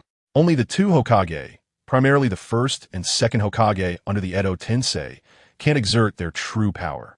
If they could regain their strength from when they were alive, they would definitely be able to deal with him, Jiraiya sighed. Hearing this, Tsunade couldn't help but feel anxious. The Hidden Leaf Village was the hard work of her grandfather and great-grandfather. If this continued, Zongshen Tianyi would surely destroy the village. Tsunade, you should stay. The village really needs you, Jiraiya said, looking at her. Tsunade nodded. She couldn't just stand by and watch the Leaf Village be destroyed. But I need to find the old man and give him a piece of my mind for shifting the blame to Kushina. Tsunade angrily headed towards the Hokage building. At this moment, Sarutobi Hiruzen, who was watching the two through a crystal ball, immediately stood up. Oh dear, it's time for me to go home and rest. Sarutobi Hiruzen quickly ran away, knowing that his disciple wouldn't spare him. It's better to hide from her for now. When Tsunade burst into the Hokage office, she kicked the door open, sending it flying out of the window of the Hokage building. This made the Umbu in the shadows jump in surprise. The old man actually ran away. Seeing that Sarutobi Hiruzen was no longer in his seat, Tsunade furious, smashed the table to pieces. Jiraiya arrived late and exclaimed, "Tsunade, calm down." Oomph. Tsunade shot Jiraiya a glare before going to check on Kushina. Jiraiya scratched the back of his head, watching Tsunade's retreating figure with a sigh. At that moment, Kushina was not in a good state. She felt very down. Although the nurses and doctors in the hospital said nothing, she could sense their intense malice when they came to change her bandages. At this time, the Ninetales in Kushina's mind was inciting her. "Kushina, you felt it, right? That thick malice from them. Clearly, you sacrificed so much for the leaf. Yet they not only fail to thank you, but they also harbor extreme hatred for you. And foolish you, still working hard for such a village.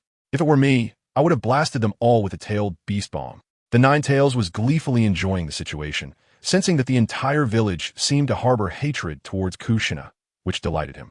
Thus, he deliberately helped Kushina perceive the malice around her, hoping to drive her to lose her reason, so he would have the chance to escape from her body.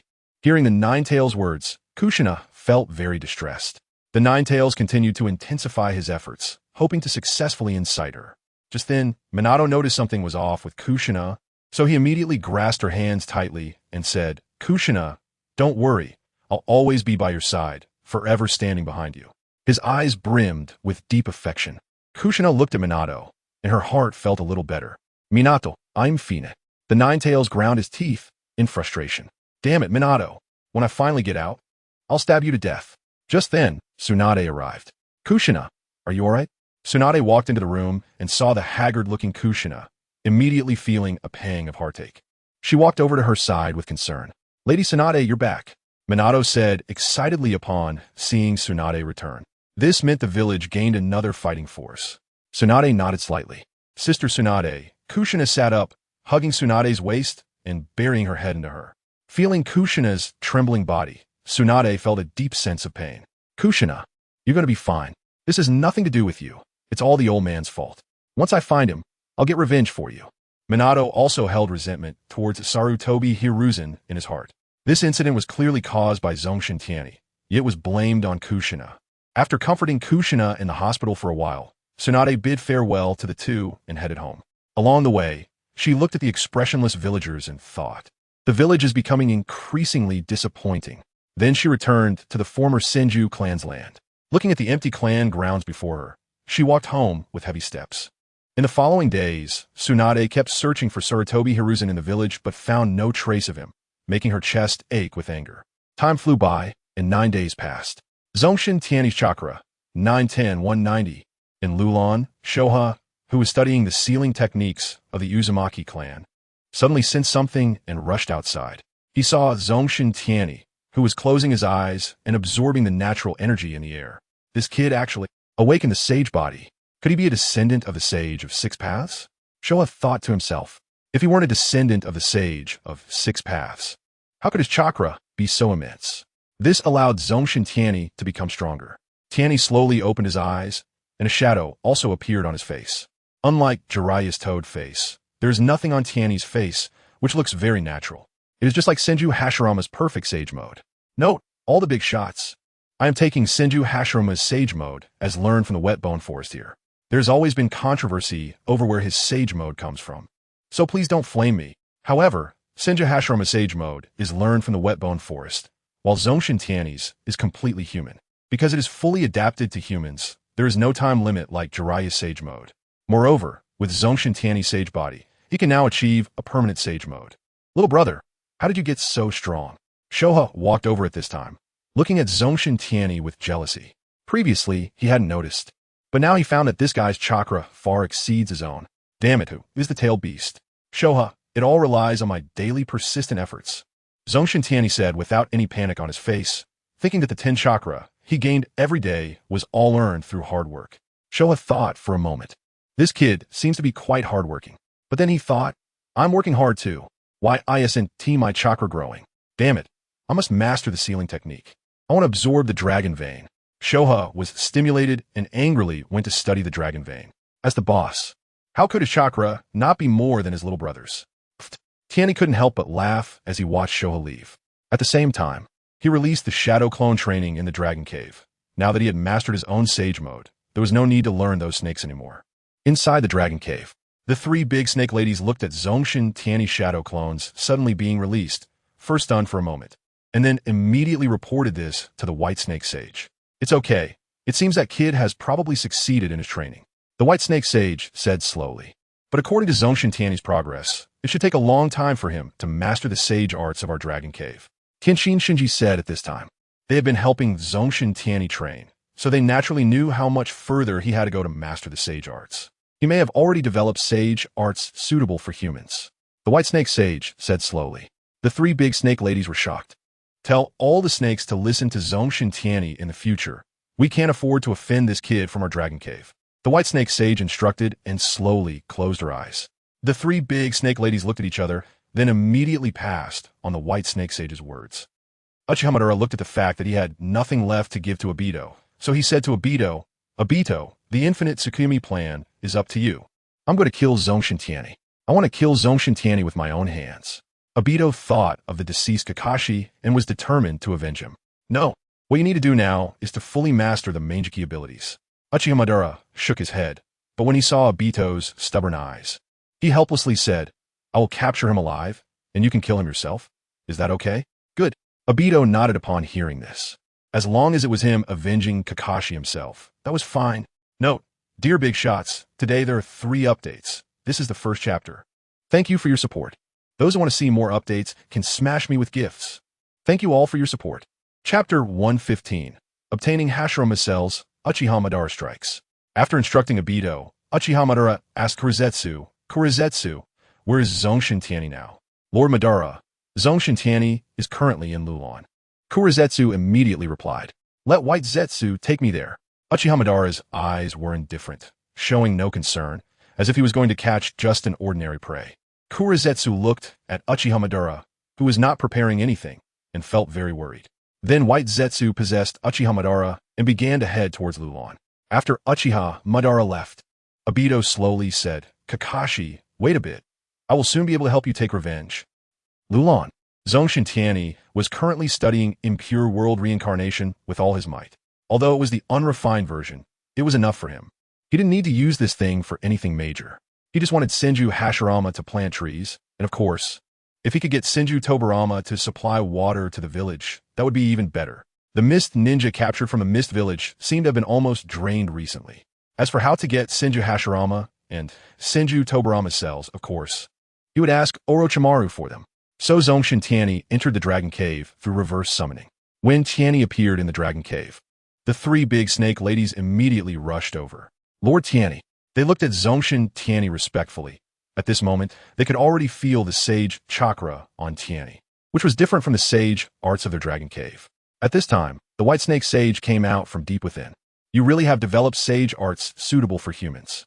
The white snake sage looked at Tianyi, and even though she was mentally prepared, she was still quite shocked. What a coincidence. Tianyi smiled slightly. The white snake sage nodded, believing even more in her initial thoughts when she first met him. The second sage of the 6 paths. In the future, if you need anything from our dragon cave, don't hesitate to ask. The white snake sage said, don't worry, I definitely won't hesitate. Tianyi nodded, and then the white snake sage returned to deep within. At this time, Zongshen Tianyi looked at the 3 big snake ladies and said, please help me call Manda. I need to trouble him with something. Tianyi noticed that since he entered the dragon cave, he hadn't seen Manda. To find him, he could only ask the 3 big snake ladies for help. Okay, Lord Tianyi. The 3 big snake ladies immediately arranged for snakes to find Manda. Upon receiving the news, Manda couldn't help but feel scared. Zongshen Tianyi was looking for him. He wouldn't be seeking revenge, would he? After all, many ninjas from Sunagakure had been eaten by him. He didn't want to go, but now he had no choice but to grit his teeth and come before Zongshen Tianyi, looking nervously at him. Manda, summon Orochimaru through reverse summoning. Zongshen Tianyi looked at Manda. Okay. Manda saw that Zongshen Tianyi didn't seem to be looking for trouble, so without saying anything else, he immediately complied. At this moment, Orochimaru, who was studying magnet release in the basement, sensed Manda's reverse summoning and immediately became puzzled. What does this guy Manda want from me? This was the first time Manda had actively sought him out, so Orochimaru complied. When he arrived at the dragon cave through reverse summoning, he was almost scared to shed his skin. Mr. Orochimaru, we meet again. Zongshen Tianyi stood in front of him, arms crossed, with a smile on his face. Tianyi-kun, what brings you to me? Orochimaru, seeing that Zongshen Tianyi had no malice, suppressed his fear and showed a slight smile. At this moment, he noticed that the three big snake ladies were also present, and their attitude towards Zongshen Tianyi was very respectful, completely different from their previous greed when looking at him. At this moment, Orochimaru made up his mind that he would never come to the Dragon Cave again, even if it meant death. This place was likely already the territory of Zongshen Tianyi. Mr. Orochimaru, I want the cells of Senju Hashirama and Senju Tobirama. Of course, if you have cells from other powerful shinobi, that would be great too, Zongshen Tianyi said with a smile. Orochimaru looked at Tianyi and immediately understood. This guy planned to use the Edo Tensei technique to summon Senju Hashirama and Senju Tobirama. So, what can you offer me, Tianyi-kun? Orochimaru licked his lips. I can offer you friendship. When you can no longer survive in Konoha, you can come to Sunagakure. I believe Mr. Orochimaru is already disappointed with Konoha, right? I killed so many people in Konoha, and they didn't dare say a word, Zongshen Tianyi said with a slight smile. Orochimaru fell silent. Yes, his teacher's actions regarding Zongshen Tianyi were not without merit. He was still figuring out ways to suppress this matter. Why not join us in Sunagakure now, Mr. Orochimaru? You can have a better platform to showcase your talents. Tianyi thought it would be great if he could recruit Orochimaru now, regardless of his strength. His top-notch research abilities would be a huge help to Sunagakure. Let's talk about this later, Tianyi-kun. I can give you Senju Hashirama cells, but I don't have Senju Tobiramas. Moreover, I don't have any powerful cells on hand right now. The corpses of the strong who died in Konoha are probably all in my teacher's hands. Don't ask how Orochimaru knew. It was naturally because when he went to dig up graves, they were already empty. There was no need to doubt who did it. Your third Hokage is really disgusting. He appears dignified on the surface, yet behind the scenes, he doesn't even spare people's graves. Zongshen Tianyi thought to himself that Sarutobi Hiruzen truly lived up to being Orochimaru's teacher. His speed in dealing with things was indeed quick. Orochimaru nodded in agreement, then spat out a test tube containing Hashirama's cells, tossing it to Tianyi. Tianyi caught it with iron sand, albeit with a hint of disdain in his eyes. Thank you, Mr. Orochimaru. Tianyi-kun, may I ask why I feel like you've become significantly stronger? Orochimaru felt the pressure he was under now was greater than before. The aura around Tianyi felt somewhat familiar, as if it were similar to Jiraiya's Sage Mode.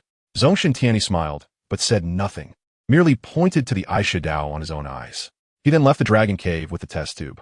Orochimaru stood there in shock, unable to believe that Tianyi-kun had actually mastered Sage Art, and it seemed even more powerful than Jiraiya's. He quickly ran back home. Upon arriving, Orochimaru immediately sought out Jiraiya. Jiraiya, if a person enters Sage Mode and has no animal characteristics other than a bit of eyeshadow, what does that mean? Orochimaru asked. I heard from Fukasaku Sage before that this is the perfect Sage Mode. It is my goal to achieve this. If I can master it, I won't need the help of the two sages to enter Sage Mode in the future, Jiraiya replied with a smile. Orochimaru's snake-like pupils narrowed. Zongshen Tianyi had not only mastered Sage Mode, but also the perfect version. He couldn't help but lick his lips. Why are you asking this, Orochimaru? Are you interested in Sage Mode? Want to train Sage Art with Fukasaku and me? Jiraiya said, putting his arm around Orochimaru's shoulder with a smile. Orochimaru shot Jiraiya a glare and then turned to leave. This guy, Jiraiya, shook his head and then took out a telescope, revealing a lecherous expression. At this moment, Zongshen Tianyi had just returned and sent someone rapidly approaching Lulan from underground. Ines, this is the second chapter. There will be another chapter today. Thank you for everyone's gifts. Big shots, please send some free love-powered gifts. Thank you all. Chapter 116.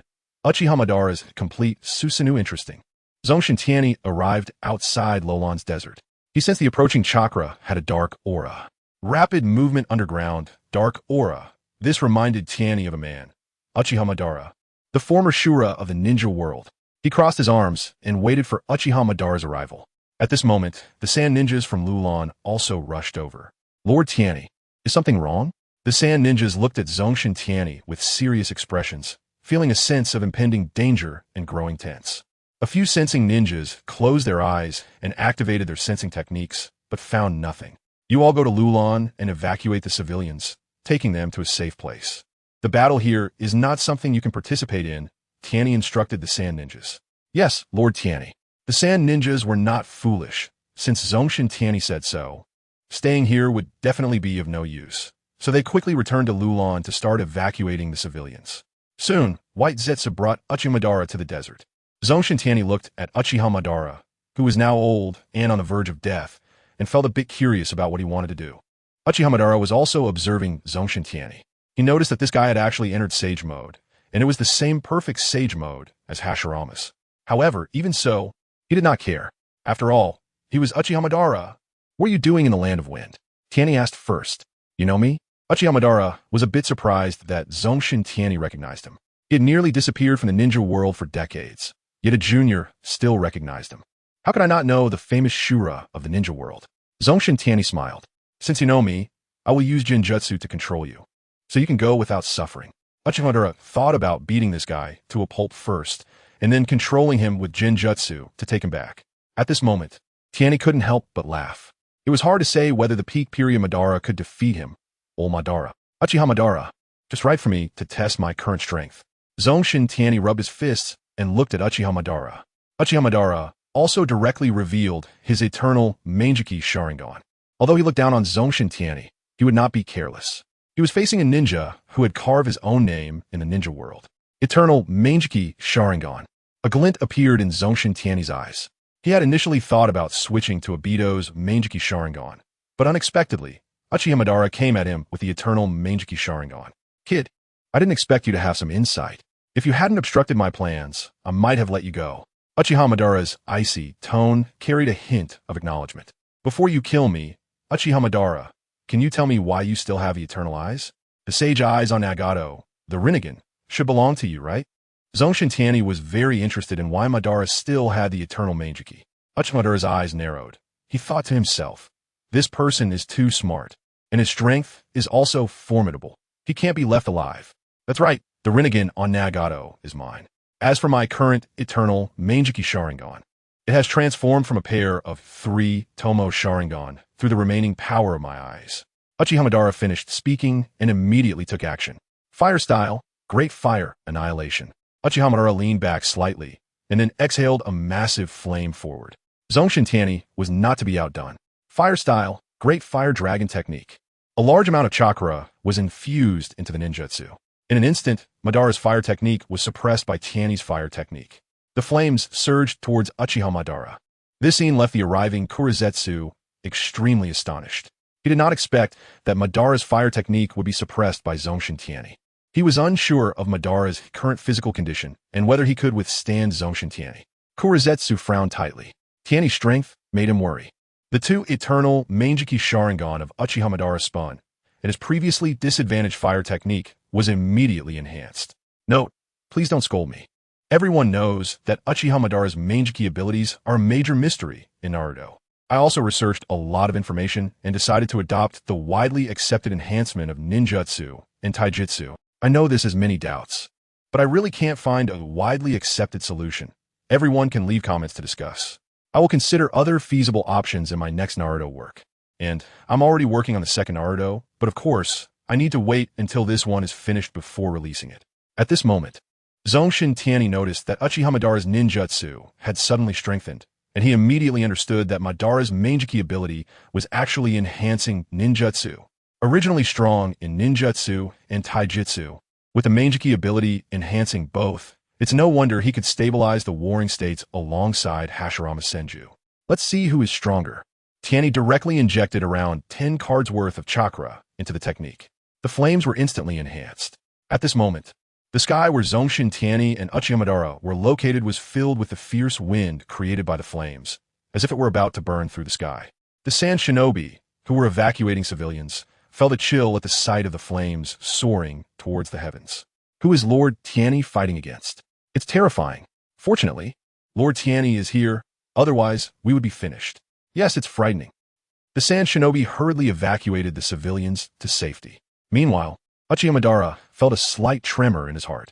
This guy's fire technique is so strong. Even with the Mangekyou, I still can't suppress it. Uchiha Madara realized why this kid was able to make a name for himself, seeing that it was difficult to overpower this kid's ninjutsu. Uchiha Madara immediately withdrew and used Body Flicker to leave the spot. As he dispelled his ninjutsu, Zongshen Tianyi's fire technique instantly covered the position where he had just stood. Kurizetsu gasped in shock. Madara actually retreated voluntarily. He was very worried that Madara was not a match for Zongshen Tianyi. If Tianyi didn't die, He feared that Obito wouldn't be a match for Tianyi either. Zongshen Tianyi, you're quite impressive. Uchiha Madara's blood boiled, and the desire for battle surged within him. Zongshen Tianyi's gaze sharpened. Uchiha Madara is the man with the strongest sense of oppression in Naruto. Even in his old age, his presence is formidable. At this moment, Uchiha Madara directly summoned Susanoo. The blue Susanoo gradually rose, eventually transforming into a complete form, standing about 820 meters tall. My Susanoo can shatter anything with a single slash, its power comparable to that of a tailed beast. Zongshen Tianyi, surrender. Madara's domineering voice echoed. Zongshen Tianyi looked at the complete Susanoo before him, and his mouth couldn't help but twitch. Madara, you're being modest. With the size of your Susanoo, what's comparable to a tailed beast? It's completely capable of beating tailed beasts. Surrendering is not an option. Uchiha Madara, let me take you to relive Hashirama's love. Zongshen Tianyi smiled at this moment. Sage art, magnet release, law of heaven and earth. Zongshen Tianyi clapped his hands, and in an instant, the ground began to tremble violently wherever Uchiha Madara's gaze fell. Countless iron sands surged from the ground like a black fountain, continuously flowing and gathering around Tianyi. In the blink of an eye, a colossal iron sand giant rose from the ground. Note, this is the last chapter for today. Thank you all for your support. Those who want more chapters, feel free to bombard me with gifts. If you see me, I will add more chapters. Thank you for your support. Tomorrow we'll also have 3 updates. Thanks to everyone for powering me with love. Chapter 117. The complete Susanoo is shattered. With the support of Sage Chakra, Zongshen Tianyi's Iron Sand Giant is not inferior to Uchiha Madara. Kurizetsu in the shadows was filled with disbelief. How is this possible? Is Madara still a match for Zongshen Tianyi? Kurizetsu had previously thought Madara had a 60% chance of winning, but now, looking at the Iron Sand Giant, he felt completely numb. Is Madara going to be killed? Within Susanoo, Uchiha Madara's expression grew heavy. Kid, is this magnet release? Madara thought to himself. When did magnet release? Such a bloodline limit. Gain this kind of power? This is almost closing in on Hashirama's would release. That's right, Uchiha Madara. Come on, let's have a good fight. Zongshen Tianyi stood atop the Iron Sand Giant's head, slightly raising his head and laughing. Uchiha Madara finally understood why Kurizetsu had warned him. This kid is indeed extraordinary. Even in the Warring States period, he could carve out his own territory. No one can stop me. Uchiha Madara controlled his complete Susanoo to fly up, wielding 2 giant swords aimed at Zongshen Tianyi and the Iron Sand Giant. Tianyi wanted to see how his Iron Sand Giant compared to Uchiha Madara's complete Susanoo, so he directly commanded the Iron Sand Giant to charge forward with a punch. Boom! The 2 massive beings collided, creating a whirlwind that kicked up a dust storm dozens of meters high. Kurizetsu, protected by white Zetsu, burrowed underground to avoid the gale. Meanwhile, the nearby Lulan was affected by the dust storm caused by the battle between Zongshen Tianyi and Uchiha Madara. Fortunately, Tianyi had the Sand Shinobi evacuate the people there to safety. The Sand Shinobi looked back at the place where Zongshen Tianyi and Uchiha Madara were fighting, their eyes filled with fear. Is Lord Tianyi still human? Can this be caused by ninjutsu? It's terrifying. Who is that person fighting against Lord Tianyi? The Sand Shinobi were trying hard to think about the blue giant battling Zongshen Tianyi, wondering who he was. At that moment, Shikaku also ran out from the Dragon Vein area. What is happening? Shikaku looked around, and as the dust settled, it revealed Zongshen Tianyi and Uchiha Madara in an intense battle. Wow! Shikaku stared at the 2 colossal figures before him, which were more than 10 times larger than himself, nearly dropping his jaw to the ground. Am I still in the ninja world? Is that Uchiha Madara fighting against my little brother? Shikaku's small eyes were filled with confusion. Wasn't Madara supposed to be dead? How could he appear here? Little brother, it's not that I'm not coming to help. It's just that your battle seems to be beyond my assistance. Shikaku said slowly. 2 giants were battling back and forth in the desert. The Iron Sand Giant's fists continuously struck Susan, each punch sending Susan retreating hundreds of meters. When Susan swung its sword down, it would also send many pieces of iron sand flying. But soon the gaps were filled again with new iron sand. The 2 sides exchanged blows hundreds of times in a short period. At this moment, they had fought far from the city of Lulan, facing the attacks from Zongshen Tianyi. Susan had already developed cracks. Damn it! Uchiha Madara noticed the cracks on Susan and looked up at the seemingly unbothered Iron Sand Giant, feeling a hint of trouble. At that moment, Uchiha Madara realized that the iron sand was continuously drawn from the ground by Zongshen Tianyi. So, he immediately used Earth Release to harden the 10 kilometers of desert beneath him. Ha ha ha. D. Zongshen Tianyi. Seeing that there was no new iron sand to replenish the iron sand giant, Uchiha Madara quickly increased the speed of Susan's sword strikes. Tianyi, standing on top of the iron sand giant, smiled when he saw the hardened desert beneath him, thinking, since that's the case, I'll bring out my strongest form to deal with you. Uchiha Madara was momentarily stunned upon hearing this. Wasn't this not Zongshen Tianyi's limit? Sage Art, Magnet Release, the three-headed and six-armed form. At this moment, the Iron Sand Giant instantly sprouted 2 more heads and 4 additional arms. Uchiha Madara's expression darkened.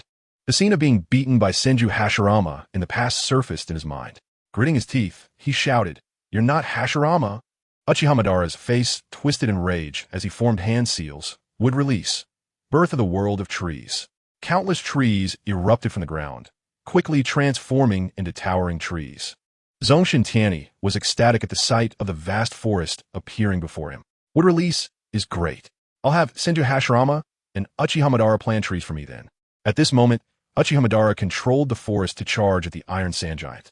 Susan struck at the Iron Sand Giant from above, while the wood release ensnared the giant's legs from below, simultaneously absorbing Zongshen Tianyi's chakra. As the chakra drained, iron sand began to fall off the giant.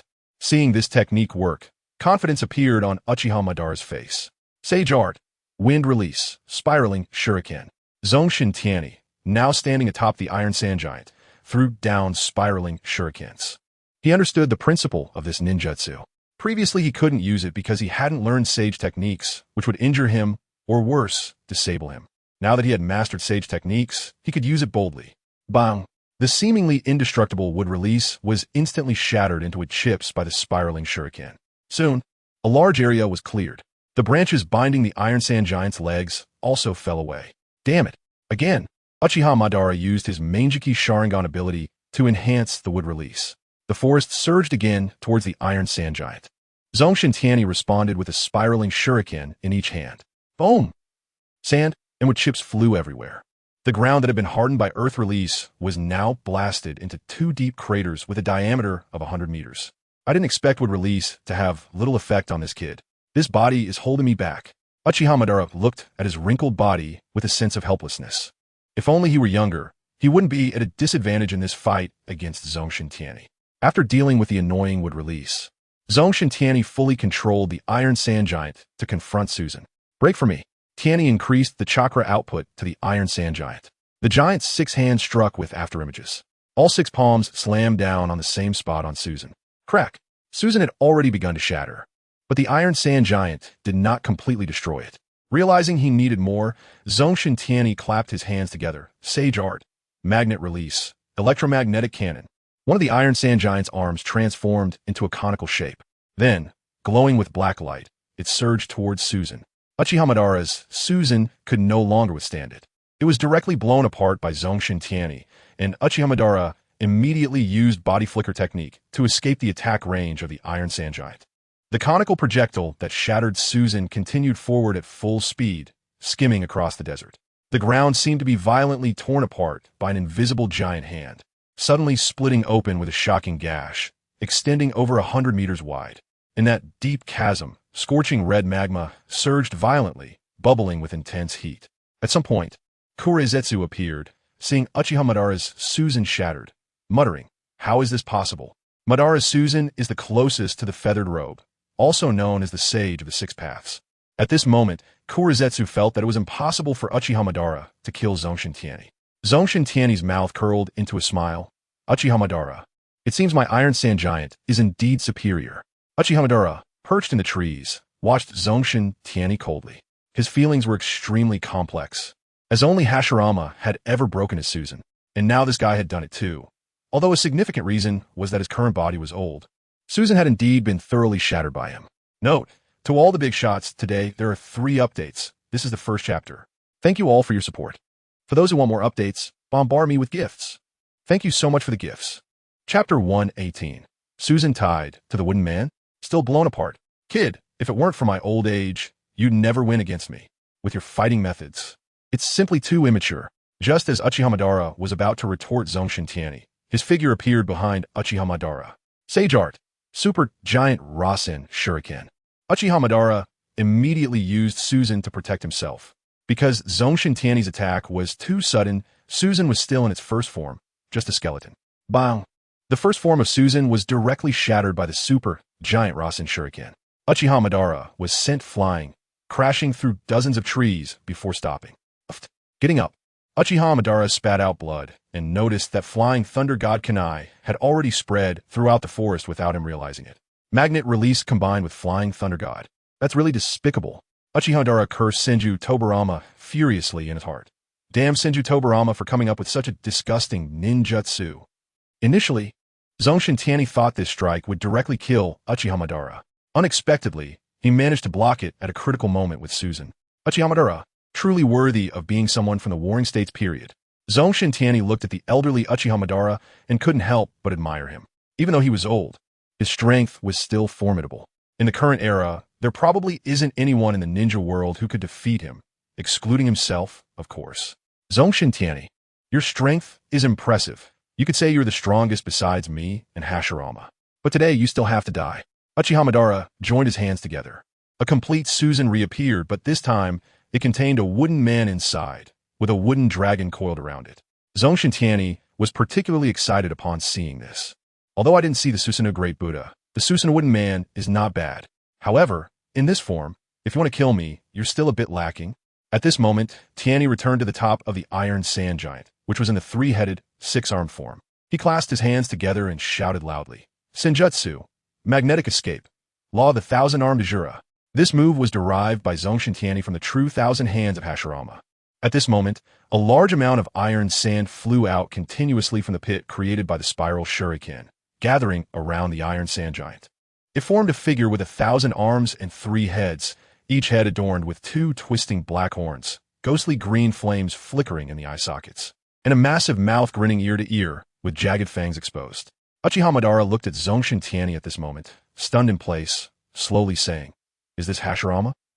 The secretly observing Kurizetsu was equally shocked, nearly dropping his jaw. How is this possible? Could it be that Zongshen Tianyi is the reincarnation of Ajura? But the age difference between the two is too great. This is impossible. Kurizetsu dismissed his own speculation, since their chakras began to reincarnate. Indra and Ajura's reincarnation ages would not differ by more than a year. But if Zongshen Tianyi is not the reincarnation of Ajura, how did he develop magnetic escape to this level? Kurizetsu was puzzled. How could someone who is not a descendant of the Sage of Six Paths possess such immense chakra? The Sage of Six Paths in the Pure Land was also pondering this question. He was quietly observing the battle in the ninja world, surprised to find such a character.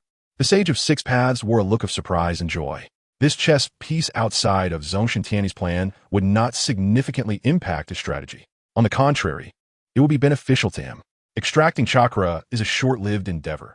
He is currently powerful, and after he dies and returns to the Pure Land, he will ultimately become part of the Sage of Six Paths' power. He could help this person and enhance his strength. The Sage of Six Paths thought to himself, blissfully unaware that Zongshen Tianyi's increasing chakra was not self-extracted, but entirely due to his own efforts.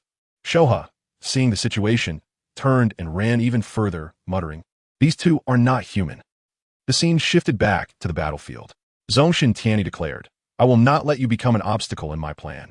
Uchiha Madara controlled his Susanoo, enhanced with wood release, charging towards the thousand-armed Ajura. Hearing Madara's words, Zongshen Tianyi rolled his eyes.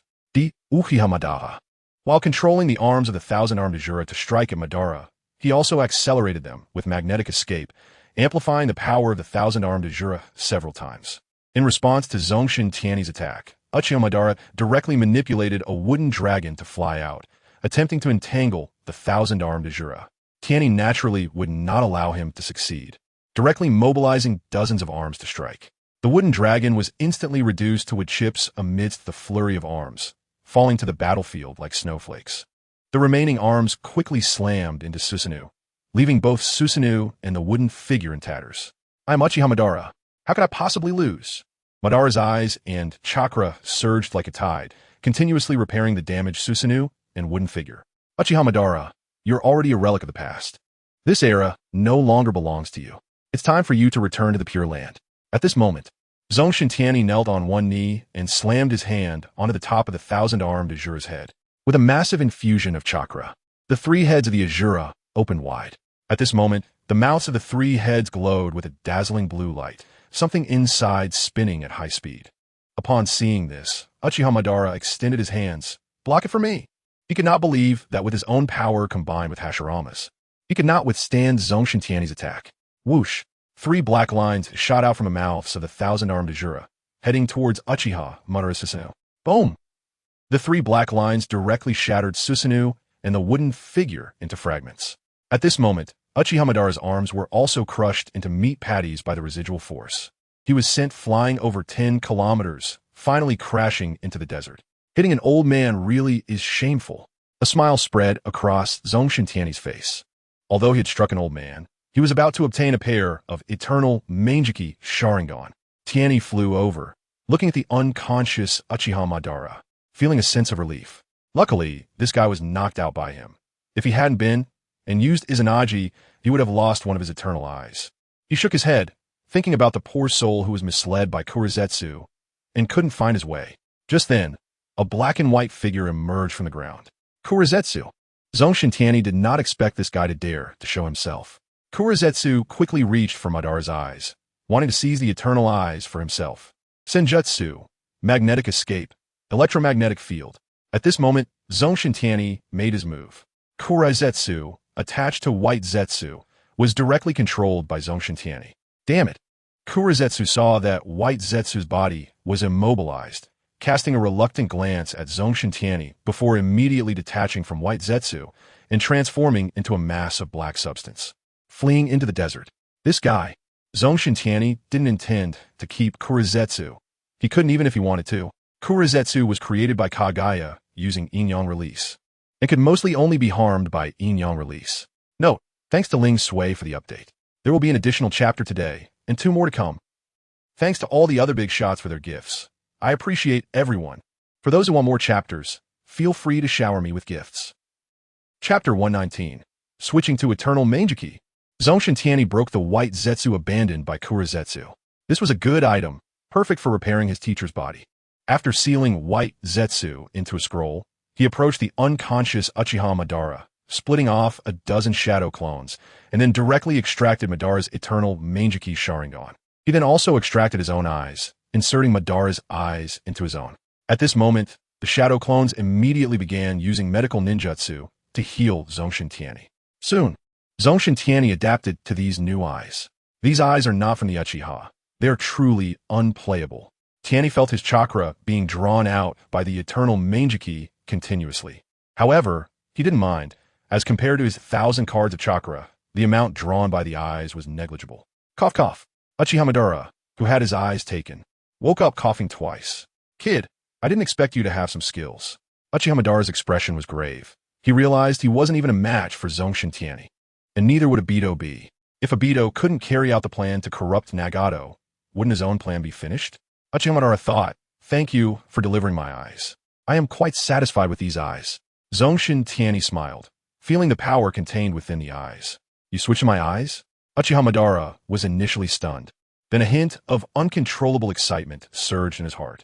His own eyes were not so easily usable. Zongshen Tianyi is not a Uchiha, so he cannot normally deactivate the Sharingan. His own is an eternal Mangeki, which requires an extraordinary amount of chakra. Swapping in his own eyes would be a burden for him. Indeed, it's hard not to be tempted by the eternal Mangeki, no matter who it is. Looking forward to our next meeting. Zongshen Tianyi smirked at this moment, waiting for the time when he could use shadow clones to modify the Edo Tensei, and with some restraining means, resurrect Uchiha Madara for planting the trees. At this moment, Uchiha Madara was quite puzzled. Did this kid know his plan? However, he soon dismissed this thought, knowing that he had only shared this plan with Obito, not even with Hashirama. It couldn't have been leaked. Alright, looking forward to our next meeting. Uchiha Madara sneered, thinking that the next time he appeared, he would be resurrected. By then, he would not be in his current body. And Zongshen Tianyi would surely be burdened by his eyes. His strength definitely wouldn't be enhanced, and he would thoroughly beat Zongshen Tianyi down. Obito, don't disappoint me. When Zongshen Tianyi felt he had said enough, he directly controlled the magnet release to decapitate Uchiha Madara. Tianyi stored Uchiha Madara's body in a scroll for safekeeping. At this moment, the Sage of Six Paths in the Pure Land withdrew Indra's chakra back to the Pure Land. But he took a moment to help Zongshen Tianyi deactivate the Sharingan. granting him the ability to automatically deactivate it. The Sage of Six Paths nodded slightly at Tianyi, secretly thinking, I look forward to the day you come to the Pure Land. Zongshen Tianyi felt a change in his eyes, and his brows immediately furrowed. What caused this? Tianyi was puzzled. He tried to activate the Sharingan. The first thing that appeared was the 3 Tomo, which then transformed into the Eternal Mangeki. He could freely switch between these states. Could it be that I have some Uchiha bloodline in my ancestry? Zongshen Tianyi felt that this might explain why he could normally deactivate the Sharingan. Tianyi couldn't help but glance at his original eyes, thinking, the Uchiha bloodline within me is probably very weak. Otherwise, with so much spiritual energy enhancement every day, I wouldn't have been able to activate the Sharingan. As the battle here ended, the Sand Ninjas rushed over. Lord Tianyi, is the enemy dead? Seeing that Zongshen Tianyi was unharmed, the Sand Ninjas all felt relieved. Zongshen Tianyi nodded. I've already killed him. Who is Lord Tianyi? Yes, he could actually fight back against Lord Zongshen Tianyi. These Sand Ninjas had never seen Susanoo, so they didn't know who had just made a move. An unnamed strongman. This matter must not leak out. No one is allowed to discuss it. I will place a seal on everyone. Zongshen Tianyi thought that the Uchiha clan had just integrated into Sunagakure, and if word got out that their ancestor Uchiha Madara attacked him, they would surely be somewhat hated by the village. This was a scene Zongshen Tianyi did not want to see. Tianyi thought, the Uchiha clan is quite unfortunate. In Konoha, Uchiha Madara went to fight Hashirama, and now that he has just come to Sunagakure, he seeks to attack me. Yes, Lord Tianyi. The Sand Ninjas nodded, all cooperating with Zongshen Tianyi. Tianyi learned sealing techniques behind Shikaku for a while and had no problem sealing their memories. Suna was finished, and Tianyi sent these people off to get busy. At this point, Shikaku ran over.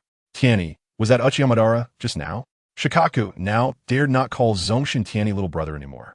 The opponent's strength was far too great. Yes, Shikaku, Zongshen Tianyi nodded. I didn't expect Uchiha Madara to still be alive. Tianyi, you're really impressive. You even managed to kill Uchiha Madara, Shikaku said, sounding quite envious. He still remembered when he first met Zongshen Tianyi. He was just a lowly Genin, and in just a few months, Tianyi had been able to defeat the former Shura of the ninja world. Shikaku, it's all just luck. Uchiha Madara is too old now. If he were younger, I might not necessarily be his opponent. Zongshen Tianyi said humbly at this moment. Shikaku didn't believe a word of it. He felt that, even in his prime, Uchiha Madara wouldn't necessarily be this kid's opponent. Now that everything is fine, I'll continue studying the Dragon Vein. After saying this, Shikaku turned and left, wanting to clarify the Dragon Vein. He needed to enhance his strength. After Zongshen Tianyi collected the iron sand from the battlefield, he went to rest. Battling Uchiha Madara and then swapping to an Eternal Mangeki had left Zongshen Tianyi feeling somewhat fatigued. Meanwhile, Kurizetsu was running wildly, merging with a white Zetsu halfway and heading directly to his hiding place. When he returned, he saw Obito at home, making various torture devices. Kurizetsu, you're back. Did Lord Madara bring back Zongshen Tianyi? I made a lot of good things. I'll treat Zongshen Tianyi well, Uchiha Obito said, patting the various torture devices he had made with would release a cruel smile on his face. To avenge Kakashi, he planned to torment Zongshen Tianyi's body first, then use his Mangeki to cast illusions on him, torturing his spirit severely, and finally kill him piece by piece. NS, thank you all for the gifts. One more chapter. Chapter 120.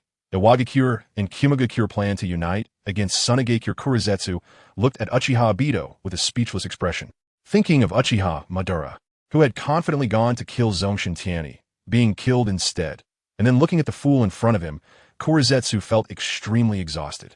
Why was it so hard to save Mother? What's wrong, Kurizetsu? Did Lord Madara accidentally kill Zongshen Tianyi? Uchiha Obito was anxious at this moment.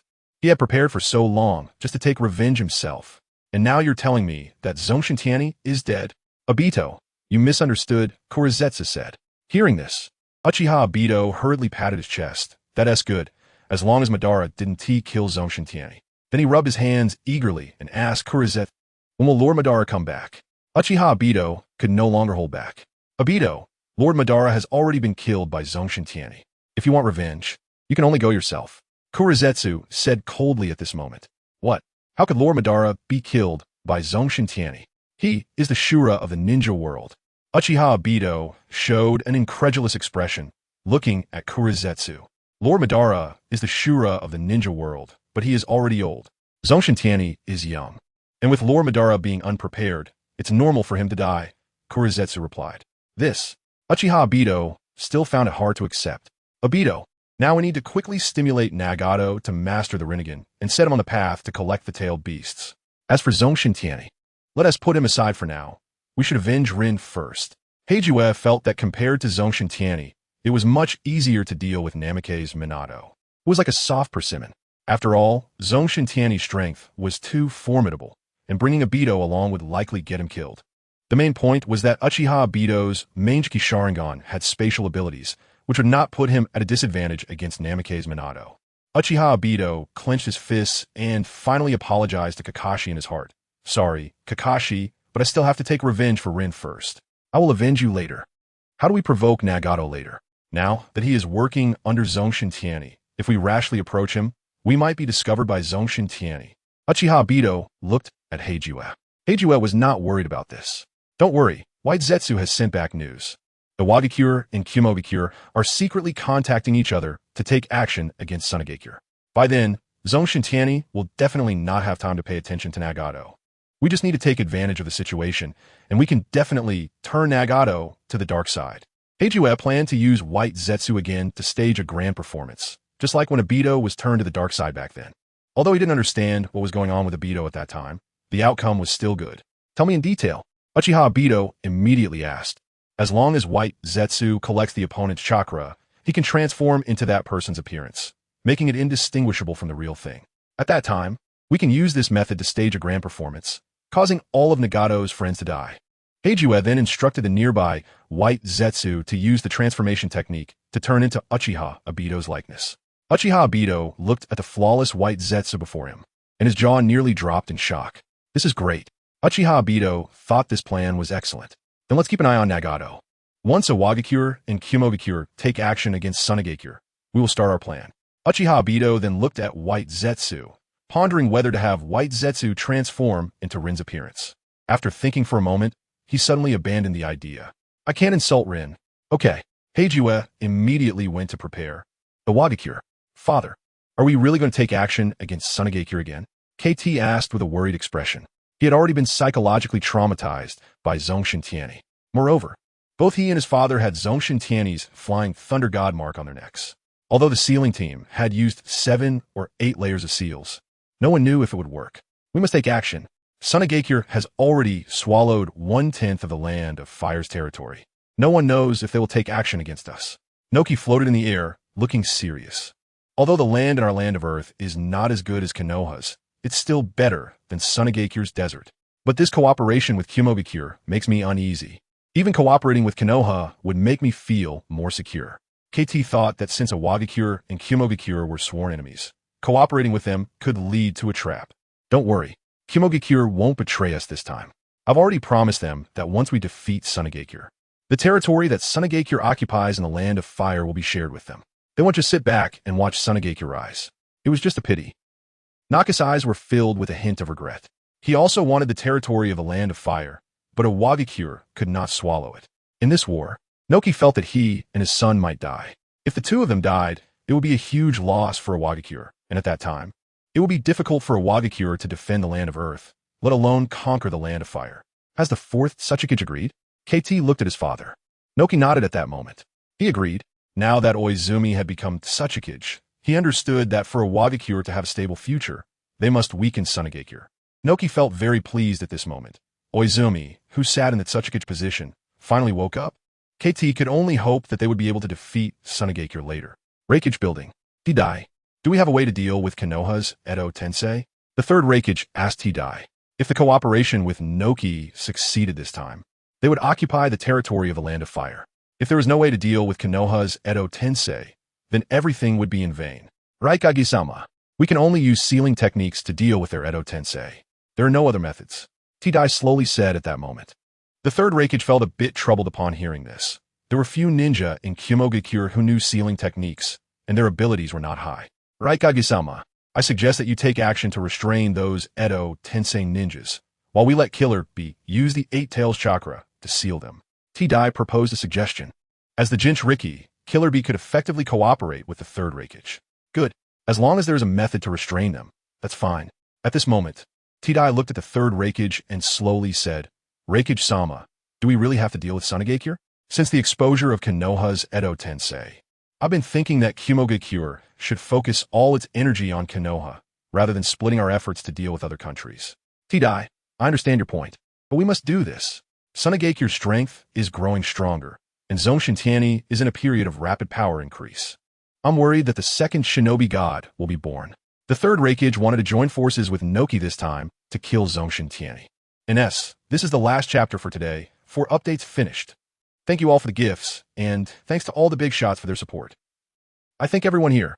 3 updates tomorrow. Chapter 121. Come out, my worker. Senja Hashirama. Upon hearing this, Tidai's brows furrowed tightly. Sunagakure, being situated in the desert, has a great desire for territory, especially fertile land. Now that Zongshen Tianyi is rising, Sunagakure's strength will gradually increase, and they will continue to devour new territories.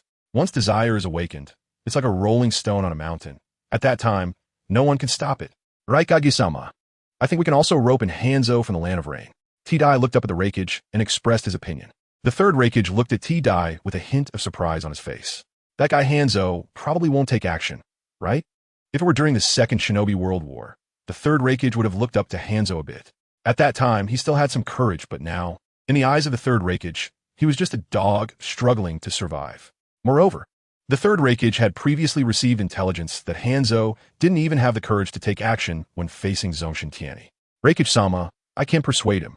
The Land of Rain is adjacent to the Land of Wind, and they have a lot of water resources, which the Land of Wind desperately needs. In the later stages, Sunagakure will definitely set its sights on the Land of Rain. Tidai did not believe that Hanzo would not take action in this situation. After hearing this, the third Reikage agreed with Tidai's proposal and immediately assigned him to handle this matter. Reikage-sama, then I'll head out first. Tidai nodded slightly, and then immediately set off for the Land of Rain. After he left, the third Reikage immediately began to make arrangements for the village. One day later, Shinra Teni Chakra, 1000. 110. The spies from Konoha have been keeping an eye on the movements of the hidden Cloud Village. Now that they have discovered that the Cloud Village's army is mobilizing, they immediately relayed the information back to the village. Sarutobi Hiruzen looked at the intelligence sent back by the spy, and his already tired face was now filled with worry. Is the hidden Cloud Village planning to come at us again at this time? Hiruzen's hands involuntarily clenched tightly. Konoha no longer has much power to deal with the cloud. Knock, knock. Hiruzen tapped the table. In the next second, a masked Umbu appeared in front of him. Lord Hokage, how is Kushina's condition recently? Hiruzen inquired. As the situation in the ninja world is severe, and Konoha desperately needs the power of the Nine Tails. Lord Hokage, under Lady Tsunade's treatment, the Jinchuriki has recovered. However, her mood is quite low, and she rarely leaves her room. Only when Lord Minato returns from training in Mayaboka Mountain does she go out for a walk with him. The Umbu member briefly reported Kushina's recent situation to Hiruzen.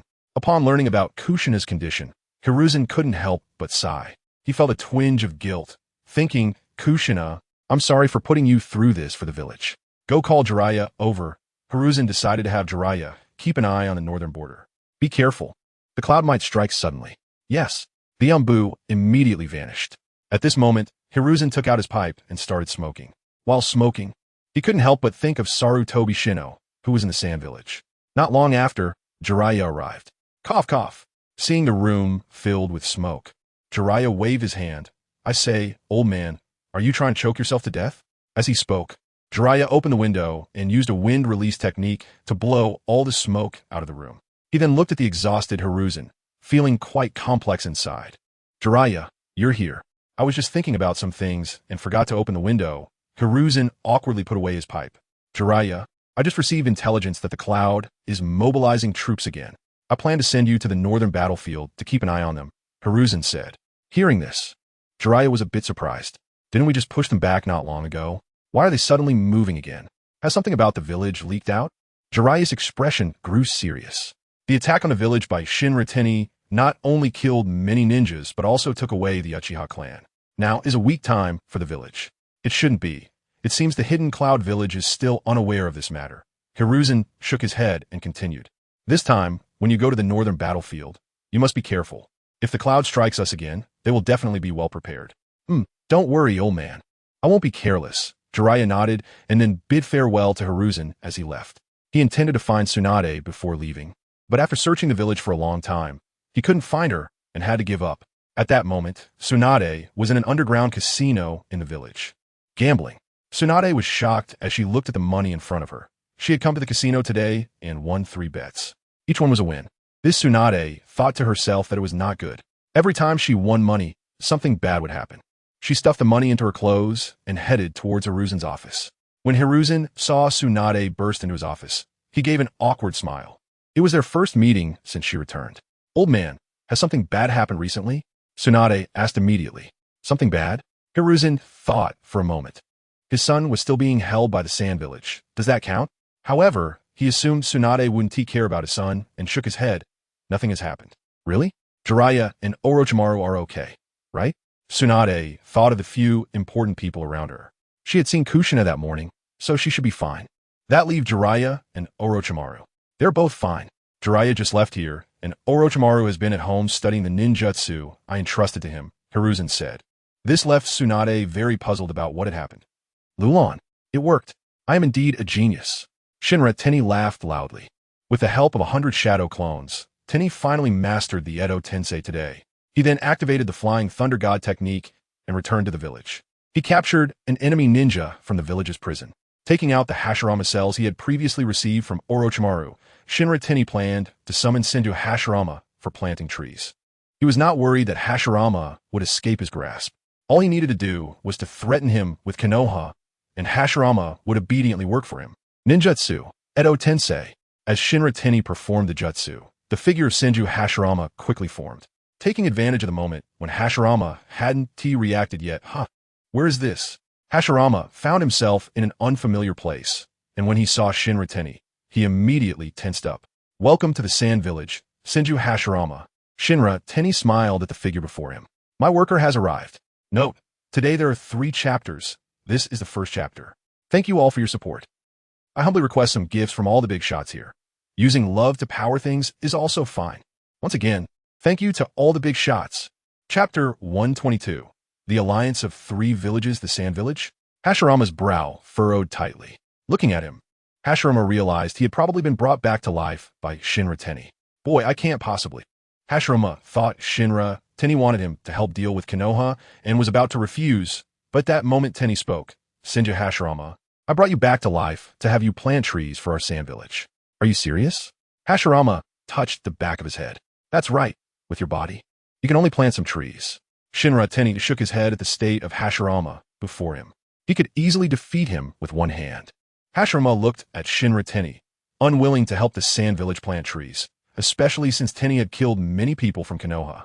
Seeing the refusal in Hashirama's eyes, Tenny sneered coldly, with a hint of mockery in his gaze. Hashirama, you will obediently plant trees for our Sand Village. You wouldn't want me to occasionally cause trouble in Konoha, would you? You should know that Konoha's current situation is not good. If I keep causing trouble, Konoha will surely perish. Shinra Tenny's tone was icy. Hearing this, Hashirama's face darkened, but he felt helpless. His current situation was completely like a fish on the chopping board, with no way out except to be at the mercy of others. The ninjutsu, created by the time in back, then should have been destroyed immediately. If I help you plant trees in Sunagakure, then you can't attack Konoha. This is Senju Hashirama's bottom line, and it's the only thing he can fight for Konoha now.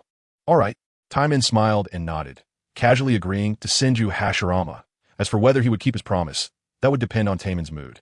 Senju Hashirama looked at Taimen and knew he might be trying to fool him, but there was nothing he could do about it. At this moment, his shadow clone brought his teacher's brother-in-law, Yakamaru. Lord Taimen, although Yakamaru was technically of a higher generation than Taimen, he didn't dare to act arrogantly. Please take him and start planting trees around our village, Taimen said with a smile. After hearing Taimen's words, Yakamaru was momentarily stunned and then said, Lord Taimen, there isn't much water source around our village, and the trees won't survive. It's fine, just take Senju Hashirama and plant the trees around the village first. Although the trees may not survive, they can at least block some of the wind and sand, which is good for the village. As for the rest, I will find a way. Taimen planned to use glass to build a water channel to bring rainwater from the land of rain to Sunagakure. Although the project was a bit large, it was simple for ninjas. As for why he chose glass, it was naturally because there was plenty of sand in the desert, making glass cheap, and it also had good waterproof properties. Lord Taimen, who was coming to plant trees. Yakimaru noticed Senju Hashirama standing behind Taimen. This person looked somewhat familiar. Senju Hashirama, Taimen pointed him out to Yakimaru. Yakimaru showed a hint of shock. Isn't he the god of shinobi from back then? But isn't he from Konoha? Yakimaru was also aware of the Edo Tensei due to the war between Kumobikure and Konoha, so he wasn't surprised by Senju Hashirama's appearance. However, Edo Tensei was a forbidden technique of Konoha. How could Taimen use it? Yes, but he's now summoned by my Edo Tensei. So in a sense, Senju Hashirama should belong to us, Sunagakure, now. All right, you can take him to work. Taimen patted Yakimaru, who appeared somewhat dazed. Gulp. Yakimaru swallowed hard. He didn't ask why Taimen could use Edo Tensei, but nodded and replied, Okay, Lord Taimen. Then he took Senju Hashirama away to plant trees.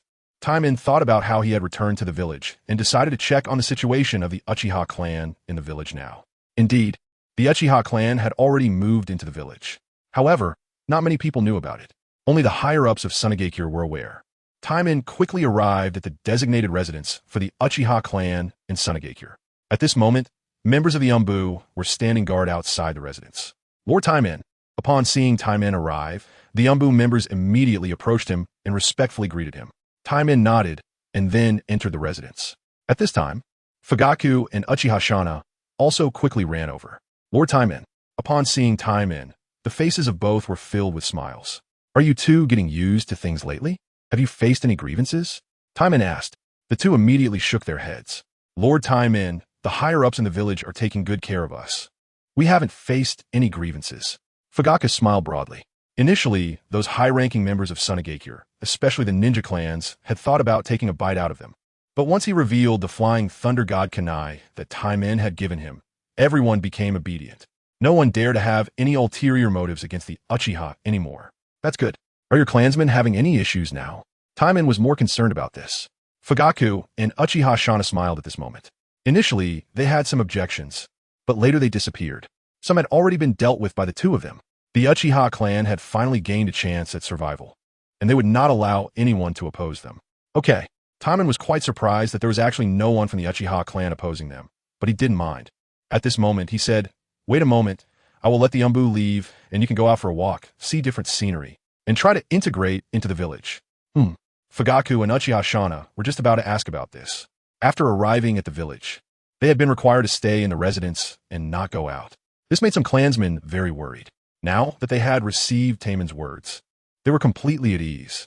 After Taimen walked around with them for a while, he bid farewell and left. Before leaving, he withdrew the Umbu members and asked them to inform his teacher about this. The Umbu were very obedient to Taimen's words. As everyone in the village knew that Taimen would be the future Kazekage, Taimen wandered around the village for 2 rounds before heading back to Lulon. Now that the war had not broken out, Taimen planned to stay by Shikaku's side to learn sealing techniques. 2 days later, Taimen's chakra, 1010. 120, Land of Rain. Suchikage arrived at Amagakure with his people. Hanzo personally received the visitors.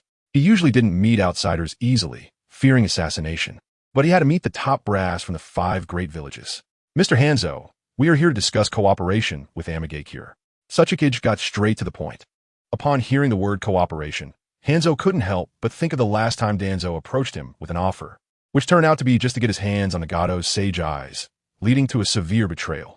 Suchikage noticed Hanzo's unpleasant expression and was puzzled, wondering why his simple statement had changed Hanzo's demeanor. Oh, how do you plan to cooperate with me, Cloud Village? Hanzo suppressed his anger, speaking slowly. Suchikage was quite confused by Hanzo's anger. After thinking carefully, he realized he hadn't done anything excessive, so he didn't dwell on it. Mr. Hanzo, you should know that guy. Taimen, Suchikage said calmly. Hanzo pretended to be calm and nodded. He had been terrified by that guy back then. You guys from Kumobikure don't plan to take action against Taimen, do you? Hanzo's expression froze. Internally, he thought, is Kumobikure out of their minds? That's right. But it's not just us from Kumobikure. There's also a Wagakure. Now that Sunagakure is growing stronger, if we don't take action to restrain them, they will become a great threat in the future. Suchikage spoke in a deep voice. Hanzo agreed, as Sunagakure had a significant desire for land. Mr. Hanzo, I am here to invite you to join us, to unite against Sunagakure. You should know that Amagakure possesses the most scarce water resources in the Land of Wind. According to intelligence from our spies, Sunagakure is already plotting against Amagakure. This statement was indeed fabricated by Tsuchikage, just to provoke Hanzo into action. Really? Hanzo stood up abruptly, knocking over the table in front of him. Tsuchikage nodded. Mr. Hanzo, in this situation, only the alliance of our 3 villages can take action against Sunagakure. Moreover, once we take action, Konoha will definitely move as well. The scales of victory are on our side. The continued speaking while Hans was already feeling moved at this moment. And thank you all for the gifts. And there's another chapter. The little brother here is asking everyone to send some free, love-powered gifts. Thank you all. Chapter 123. Using white Zetsu to reattach the severed hand of Raza. Hans did not answer immediately. Instead, he walked back and forth in the room. Having lost his former vigor, he no longer wished to engage in killing and fighting. However, thinking of Nagato and his Rinnegan, Hans couldn't help but feel fearful. Sunagakure had reasons and trends to strike at the Land of Rain, and Akatsuki had a grudge against him. It seemed he had no choice. Did not disturb Hans, but knelt and sat there waiting for him. It was only after a few minutes that Hans spoke. When do you plan to make your move? Has Hans-sama agreed? Looked at him with a smile. Hans nodded. He had no other options. Now we of the Cloud Village are ready to strike at any time. The Rock Village is the same. As long as Hans-sama is prepared, we will act. We must be quick to avoid prolonged dreams. Wished he could strike immediately. But considering that the Rain Village was unprepared, it would be unwise to act rashly. All right, I'll make arrangements right away. At this moment, Hans gathered his remaining spirit and immediately arranged for people to start preparing supplies. After receiving Hans's response, quickly contacted the 3rd Raikage using a summoning beast. The 3rd Raikage, who was in the Cloud Village, immediately communicated with the Rock Village through secret channels to discuss when to take action in the Land of Wind. At this moment, Raza, who had just returned to the seaside base, was chatting with his wife when an Umbu member rushed in. Lord Kazekage, it's bad. Our spy has obtained some information from the Rain Village that the Cloud Village seems to be joining forces with the Rain Village against us. The Umbu member's expression was serious. Raza immediately stood up, his expression grave. Can this news be confirmed? Raza couldn't understand why the Cloud Village would attack them without provocation. Although their Sunagakure had taken over 1/10 of the territory of the Land of Rivers and the Land of Fire. They had not yet digested it and were still poor. Lord Kazekage, this information was obtained by our spy from Han's subordinate, Heki. The Umbu member said.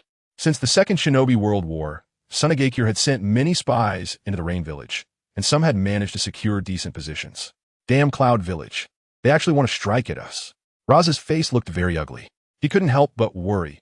If the Cloud Village attacked them, would the Rock Village, Mist Village, and Leaf Village take the opportunity to act? Raza immediately took out the flying thunder god kunai left to him by his teacher, Tanichi, and infused it with chakra. Tanichi, who was in Lulan, sensed this and left a shadow clone to continue learning sealing techniques with Shikaku while his main body came to Raza. Teacher, Tanichi saw Raza's serious expression and understood that the peaceful days were probably coming to an end. He just didn't know who was causing trouble for them in Sunagakure this time. Tanichi, the Cloud Village intends to join forces with the Rain Village and plans to attack us. Raza explained the situation he had learned to Tanichi. Tanichi nodded upon hearing this and planned to take this opportunity to directly seize the Land of Rain. Teacher, since that's the case, let's take the initiative. Tanichi, but once the Cloud Village makes a move, the Rock Village will definitely intervene. They may have already united. So will it be a bad idea for us to take the initiative? Raza still had some concerns, knowing that fighting more with fewer was always the Leaf specialty. Teacher, if we don't do this, they will invade us anyway. We must keep the war outside our borders. Tanichi's gaze was firm. Now that they had strength, no one should think of starting a war in the Land of Wind. Raza looked at the determined Tanichi before him and felt a moment of distraction. He saw the shadow of his teacher, the 3rd Kazekage, and his disciple. Coming back to his senses, Raza patted Tanichi on the shoulder. Tanichi, I suddenly realized that being a Kazekage doesn't seem to be such a failure after all. Although I haven't done much for the village. Taking you as my disciple is the best decision I've made. Raza thought that even if he died now and went to the Pure Land to meet the previous Kazekages, he could hold his head high and tell them that he had cultivated an invincible powerhouse for Sunagakure, the next god of the ninja world. Tanichi nodded playfully. Teacher, you're right, you brat. Raza shot a glare at his disciple. By the way, teacher, I have a surprise for you. Tanichi then took out white Zetsu from his storage scroll. What is this? Raza looked at the white Zetsu in front of him, feeling a bit confused. If this thing is a person, it's all white, and it doesn't have any organs below. If it's not a person, it looks human. Teacher, this is a good thing I caught. Its hands and feet can be adapted to you. Tianyi thought the matter with White Zetsu was too troublesome, so he didn't explain further. Are you saying my hand can be reattached? Raza became excited at this moment. If he could recover, he didn't want to be disabled. Yes. Tianyi nodded. He also divided out a shadow clone. Teacher, let me help you with this surgery. After learning sealing techniques behind Chiyo for so long, Tianyi was already capable of handling this work. Raza nodded excitedly. Then Tianyi and the shadow clone began the surgery. They cut off White Zetsu's arm and started reattaching it to Raza. An hour later, the surgery was completed, and Tianyi used medical ninjutsu to heal all the wounds. Except for the fact that the color of the arm was white, there were no other issues. This White Zetsu is really useful. It's a pity that now White Zetsu seems to be avoiding me. I need to go to Nagato's side to catch some later. Tianyi thought there must be plenty of White Zetsu near Nagato. Raza looked at the reattached hand, filled with excitement. Great, it feels just like my own hand. Tianyi, can we cultivate this creature? If so, we could heal the injured ninjas in the village and have them serve the village again. Raza looked at Tianyi. His eyes filled with anticipation. However, Tianyi shook his head at this moment. Teacher, this is still not possible. White Zetsu was created using the Outer Path Golem. It's completely impossible to replicate, unless Nagato summons the Outer Path Golem. But Nagato hasn't developed the Rinnegan to that extent yet. What a pity. Raza looked disappointed. This is the last chapter of the day. Thank you all for your support. The little brother here is asking for some gifts. Thank you all. Free love-powered gifts are also welcome. Tomorrow will still be 3 updates. Thank you all. Chapter 124. Noki goes to Takigakure to seize the 7 tails. Raza then withdrew his thoughts and looked at Tianyi. By the way, Tianyi recently, the Mist Village sent someone to redeem the 7 ninja swords you captured. Upon hearing this, Tianyi's mouth revealed a slight smile. The fact that the Mist Village sent someone means they currently have no way to summon those 7 ninja swords back. Teacher, now this ninja sword is ours. I plan to have Shoha help with some seals to prevent the Kido clan from summoning the ninja tools back. Tianyi thought that Shoha has recently improved significantly in sealing techniques, so this step should not be a problem. The safest approach would be to find the summoning scroll for the ninja tools, but that thing is currently unknown. Alright, but how do you plan to distribute these 7 ninja tools? Rasha asked. There are quite a few people in the village eyeing these 7 ninja tools. Because in Tianyi's hands, they can only watch.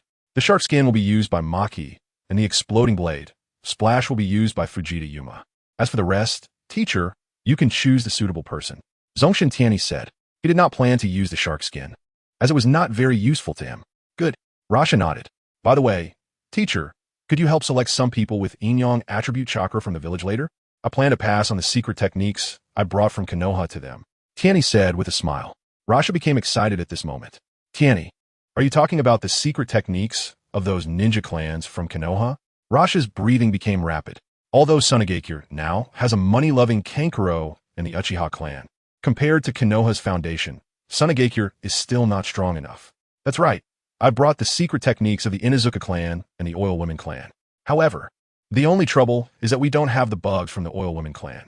Among these secret techniques, Zongshen Tianyi prefers the techniques of the Oil Women clan the most. After all, the ninjas of the Oil Women clan can handle assassination, infiltration, reconnaissance, and various other tasks. It's indeed a bit troublesome.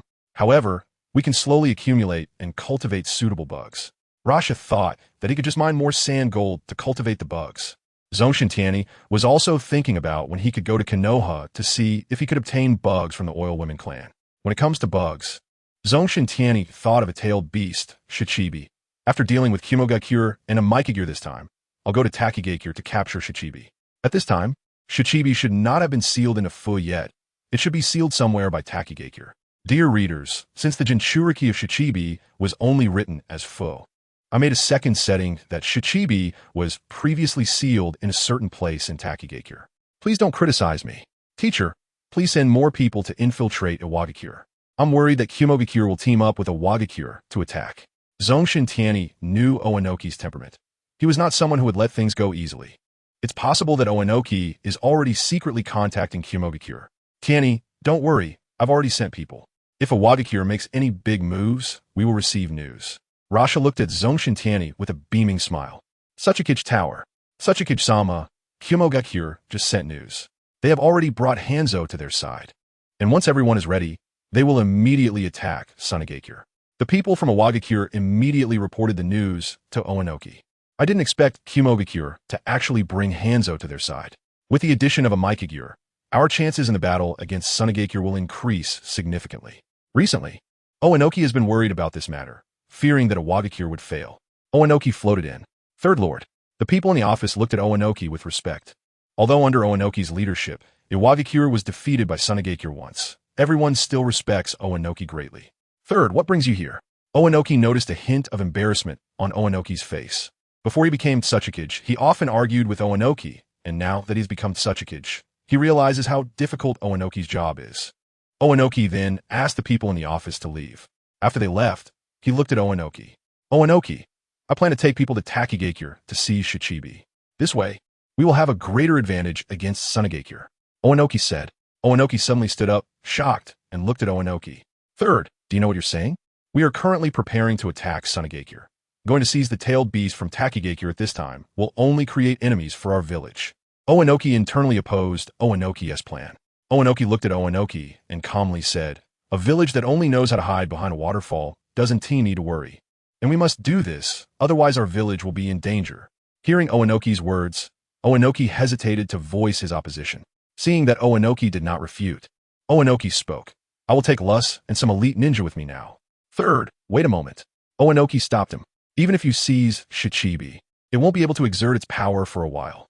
As the Jinchuriki, Oenoki knew that unleashing the power of a tailed beast is not something that can be achieved overnight. Don't worry, I have a plan, Oenoki said. What plan? Oenoki inquired in confusion. If the village really had a plan, why didn't He and Han use it back then? Oenoki remained silent as he looked at Oenoki. At this moment, Oenoki thought that he was not the Jinchuriki, so perhaps there were some matters that were not suitable for him to know. He slowly said, Third, do you really have a plan? You're not just trying to fool me, are you? Yes, you can rest assured. I'm not lying to you. Oenoki nodded at this moment. His plan was to find a ninja to act as a temporary Jinchuriki. They would seal Shichibi into that ninja's body, and when the battle breaks out, arrange for someone to bring that ninja from underground to Sunagakure's location and then release Shichibi. Oenoki looked at Oenoki's sincere eyes and nodded. Third, you must be careful. Oenoki nodded, then began to prepare, selecting some jonin, and he personally took his son and IWA ninjas to rush to Takigakure. Because of the temporary plan proposed by Oenoki, Oenoki sent people to notify Kumogakure to hold off on their actions until they were ready. Meanwhile, in Kumogakure, the Third Raikage and Killer Bee were also coordinating their actions. Dear readers, I know Killer Bee is A's partner. I'm just borrowing him temporarily. Please don't criticize me. I was also called to observe and learn. The Third Raikage considered that Konoha had mastered the Edo Tensei technique, and in case A encountered it in the future, he let him learn it in advance to avoid being caught off guard. Today there are 3 updates. This is the first one. Thank you all for your support, and for those who want more updates, feel free to shower me with gifts. Thank you for the gifts. Chapter 125. The Great War is about to erupt while Kumogakure and Iwagakure were on the move. Sunagakure was also quietly gathering manpower to head north. The Uchiha clan also received the orders. Fugaku, this is our Uchiha clan's first mission after joining Sunagakure. We must do our best to let the entire ninja world see that even after changing sides, the name of the Uchiha clan still intimidates all. Uchiha Shikahu and the other clan elders looked at Fugaku with serious expressions. Fugaku nodded, a smile on his face, and reassured the elders, don't worry. Leave the clan here to you. Fugaku, you don't need to worry about the clan. We will take good care of everyone. At this moment, Uchiha Shana and others nodded. Fugaku then approached his wife and son. Itachi, you need to take good care of your mother home this time. Fugaku reached out to touch his child. He did not plan to take Itachi with him this time. Father, you must be careful, Itachi said, looking at Fugaku with concern. Although he did not know what this mission was about, he could tell from the mobilization of ninjas in the village that it would definitely be a great battle. Uchiha Makoto also looked serious. Fugaku smiled at his wife and child, saying, Don't worry, I will come back safely. Don't forget, I am a man with a Manjiki. To reassure his worried family, Fugaku revealed his Manjiki. The Uchiha clan ninjas surrounding them, who were getting ready, were immediately excited to see their clan head's eyes. The clan head's eyes are so beautiful. I wonder if I can unlock these eyes in my lifetime. I think you're out of luck. Yes, these eyes are not easy to unlock. Every Uchiha fantasized about unlocking the Manjiki. Fugaku then closed his Manjiki and looked affectionately at Uchiha Makoto, saying, "Please take good care of the Makoto family and the clan."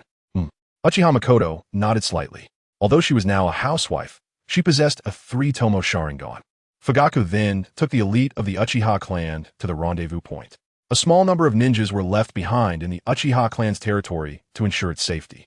When Fugaku and his clansmen arrived at the rendezvous point, many sand ninjas were observing them. "I didn't expect the Uchiha clan to join us. Yeah, I couldn't believe it when I heard the news from our captain yesterday. With the Uchiha clan's addition, along with Lord Tenichi, the strength of our village has doubled." The sand ninjas were very pleased. The number of strong ninjas in the village was increasing, and now there was also a tree planter outside the village. Everything was developing for the better. Soon, Kakuzu also arrived here. Leading this troop to the north was Yakura. Once Yakura saw everyone had gathered, he led the army towards the north. Lord Tenichi of Zongshen had already arrived at the northern border stronghold. "Lord Tenichi, we have received news from the village. 5,000 ninjas are being mobilized and are heading this way," an Umbu reported. Zongshen Tianyi nodded upon hearing this. Once the army arrived, Tianyi would lead them into the land of rain and occupy it. The mobilization of such a large army by Sunagakure soon reached the spies of other villages, who reported the news back immediately. They also conveyed the information about the Uchiha clan being in Sunagakure. At the Tsuchikage building, what is Sunagakure trying to do? Are they planning to attack us? Oenoki slammed the table. In his view, it was impossible for Sunagakure to mobilize so many people to attack the land of rain and the land of grass. Small countries do not deserve so many troops. They must be coming for us, the Iwagakure. He couldn't help but sigh internally. Fortunately, the village allied with Kumogakure and the land of rain. "Third Hokage, you must bring back the Seven Tails quickly. A great war is about to begin." He never expected the Uchiha to join Sunagakure. Oenoki's expression was grave. With just Zongshen Tianyi, Sunagakure was already very troublesome. Now that the Uchiha had also joined, their strength had further increased. Meanwhile, the most uncomfortable ones were in Sunagakure. Danzo hurriedly rushed to the Hokage building. Orochimaru, Tsunade, and Mito Genin, who had just returned, were sitting seriously in the Hokage office. After Danzo entered, he glanced at Tsunade. The walking priestess had reported to him that Senju Hashirama had been resurrected by Sunagakure's Edo Tensei and was currently planting trees outside Sunagakure. "Hizashi, you know, right? Those Uchiha guys, just as I suspected, have joined Sunagakure. You should have listened to me back then and just killed the entire Uchiha clan." Danzo was about to explode with anger. Although he had suspected that the Uchiha clan had gone to Sunagakure, he had no evidence. Now that the Uchiha had officially appeared, he found it difficult to accept. "I still haven't obtained Fugaku's eyes." Sarutobi Hiruzen silently smoked, not saying a word. Ever since the night the Uchiha were attacked by Zongshen Tianyi, he had regretted it. Tsunade looked at Danzo with a hint of disdain in her eyes.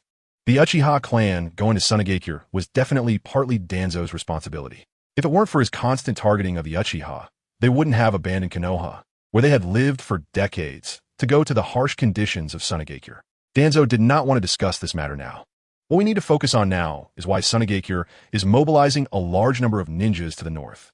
Mito Gate and stood up at this moment. Looking at Mito Gate Danzo slowly asked, "And do you know that your family was attacked by Zongshen Tianyi?" Mito Gate fell silent for a moment, a hint of sadness in his eyes. He had already known when he returned to Konoha. Danzo looked at the silent Mito Gate planning to talk to him later to gain his support for his becoming Hokage. "Hiruzen as Hokage couldn't even protect your family. You must be very disappointed in him." "Danzo, I plan to send you to the Wind Country. I'm worried that Sunagakure's large army mobilization is definitely not for good. We need to prevent them from coming into the land of fire from the land of rain." Sarutobi Hiruzen was afraid that Sunagakure would not be satisfied with the land they occupied and would want more. "Okay, but I need more manpower." Danzo wanted to take this opportunity to gather more people. There were too few in the route now. "Not possible. There are not enough skilled ninjas everywhere. I can't spare that many for you." Sarutobi Hiruzen directly refused. He had already sent out many people to dig up the corpses of past strong ninjas, and there were hardly any Umbu members left to protect him. "You." Danzo angrily sat down nearby. Seeing that Danzo seemed to have something to say to him, Sarutobi Hiruzen looked at Orochimaru and Tsunade. "Orochimaru, Tsunade, you should also go down and prepare. You two might need to go to the battlefield later." Sarutobi Hiruzen glanced at Tsunade. Although Tsunade had hemophobia, she could stay at the medical station to help detoxify Sunagakure's poison. It would be even better if Tsunade's hemophobia could improve during this time. Okay, old man. Tsunade shot them a disdainful look and then got up to leave. She was increasingly disgusted by Sarutobi Hiruzen and the higher-ups. Orochimaru also left with a slight smile. After the two left, Danzo immediately said, Hiruzen, my sources have reported back that the first Hokage has been resurrected by Sunagakure and is currently planting trees there. Danzo's words caused Sarutobi Hiruzen and Mito Gate to stand up in shock, their faces filled with disbelief. Note, one more chapter to go. Thank you for your support. Please give some small gifts. Thank you. Chapter 126. Oenoki dies, gains the seven tails. At this moment, Sarutobi Hiruzen rushed to a secret room below the Hokage building. Mito Gate in and Danzo quickly followed. Ninjutsu, Edo Tensei. Sarutobi Hiruzen attempted to resurrect Senju Hashirama using Edo Tensei, but failed. At this moment, his face turned a few shades paler. Reluctantly, he tried several more times. Impure world reincarnation.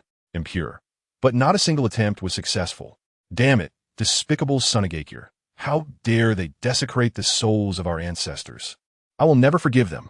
Sarutobi Hizashi jumped around like a monkey, fuming with anger. Mito Gate Kurenai and Danzo also looked grim. The impure world reincarnation of Senju Hashirama not only deprived the village of a powerful force, but also insulted Sunagakure. Hizashi, have you preserved the bodies of the teacher and Lord Mito? Danzo immediately asked. Impure world reincarnation was Konoha's trump card against Sunagakure. And if the corpses of the village's strongmen were taken by Sunagakure, it would be troublesome. Don't worry, I preserve them well. I'm just curious. How did Sunagakure get their hands on the first Hokage's body? Sarutobi Hizashi and Mito Gate Kurenai immediately looked at Danzo. They seriously suspected this guy was involved. Danzo had a dark expression on his face. Hizashi, Kurenai, do you really think I would do something like that? Danzo retorted. Sarutobi Hizashi and Mito Gate Kurenai said nothing. But their eyes told Danzo that this indeed seemed like something he could do. Although I've done some wrong things, I would never collude with Uchiha Tanichi. Danzo thought about Uchiha Tanichi and felt his teeth itch. Back at Kaiki Mountain, Uchiha Tanichi had made him lose face, and he had also snatched Nagato from him in the Land of Rain, causing him to lose the sage eyes. Sarutobi Hizashi then thought of this as well. Danzo had lost face several times at the hands of Uchiha Tanichi. He certainly wouldn't have any dealings with Uchiha Tanichi. Then where did Sunagakure get the first Hokage's cells? Sarutobi Hizashi and Mito Gate Kurenai were quite puzzled. In the end, they had no answer. However, due to this incident, Sarutobi Hizashi strengthened the management of the corpses. In the Reikage building, the third Reikage was frowning in his office. Suchikage, could our information have been leaked? Why is Sunagakure mobilizing 5,000 ninjas to the north at this time? The third Reikage looked at the intelligence in his hand, questioning Suchikage. Suchikage's expression was troubled. Lord Reikage, I'm afraid the news has leaked. It's very likely that it came from the Rain Village. Suchikage knew that only a few people in Kumogakure were aware of the plan to take action against Sunagakure, and the lower ranks believed that the village was gathering supplies to attack Konoha. It seems we can't wait any longer. We need to mobilize our army to the Land of Rain. Send someone to notify Iwagakure and Amigakure that we will meet in the Land of Rain. The battlefield will be in the Land of Rain. We will defeat Sunagakure there. The third Reikage considered that the constant rain in the Land of Rain would greatly weaken Sunagakure's combat effectiveness and would be more advantageous for their lightning-based techniques. Suchikage nodded and immediately went to prepare. This time, the third Reikage planned to take 10,000 cloud ninjas to the Land of Rain. With Kumogakure's actions, Iwagakure had no choice but to follow suit. Oenoki learned from Kumogakure that Sunagakure had received intelligence from Amigakure, and he was so furious that he lashed out. Helpless, he had to mobilize a large army of ninjas. Iwagakure gathered 15,000 people. The movements of Iwagakure quickly reached Sunagakure. Uchiha Tanichi looked at the intelligence sent by his subordinates and revealed a look of unsurprised expression. I knew that Oenoki and the others wouldn't let this go so easily. But this time, Iwagakure, you will only be hammered down by me. Tanichi couldn't help but smile at this moment. With his eternal Mangeki Sharingan, he could easily control Oenoki and Han. The only strong figures in Iwagakure were the two Jinchuriki and Oenoki. Moreover, Oenoki had his flying Thunder God seal on the back of his neck. Since Iwagakure is seeking death, then I will take you as my first target. Uchiha Tanichi then turned and instructed the Umbu, then sensed the flying thunder god seal on Oenoki, and in the next second, Tanichi appeared in Takigakure. Huh, this doesn't seem to be a Wagakure? Tanichi looked at the village filled with flames and corpses, showing a hint of surprise. He then saw that Oenoki and the others had already trapped the seven-tail Mei in a formation, about to seal the seven tails into an Wagakure ninja. Uchiha Tanichi! Oenoki, seeing Uchiha Tanichi suddenly appear beside him, felt a wave of despair. He didn't expect that despite having set so many sealing techniques on the sealing team, it still didn't work. Oenoki, ordinary sealing techniques cannot seal the Flying Thunder God seal. But I must say, you have really done me a great favor. I just had my eyes on the seven tails, and you caught it for me. Uchiha Tanichi was overjoyed at the sight of the seven tails nearby. He had been thinking about resolving the conflict with Kumogakure and then coming to Takigakure to steal the seven tails. But now, Oenoki and the others had handled everything for him. Mr. Tanichi, we don't want the seven tails. Can you let us go? Katsuchi thought about the village's plan, and he and his father couldn't die here. If they were to die, they had to take a few sand ninjas down with them. So he looked at Uchiha Tanichi with a pleasing expression. Oenoki floated nearby, without speaking, his eyes filled with anticipation. That's not possible. You, Iwagakure, Kumogakure, and Amigakure have formed an alliance to attack us, Sunagakure. How could I let you go? Moreover, I'm here specifically to kill you too. Uchiha Tanichi revealed a hint of mockery. Whoosh, whoosh.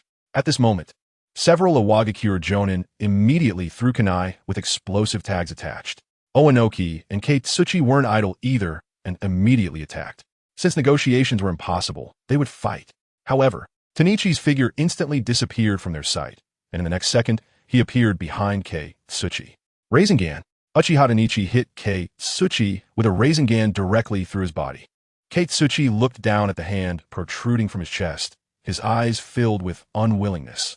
He used the last bit of his strength, trying to detonate the explosive tag to kill Uchiha Tanichi. However, he was directly pushed away by Tanichi's iron sand. Boom!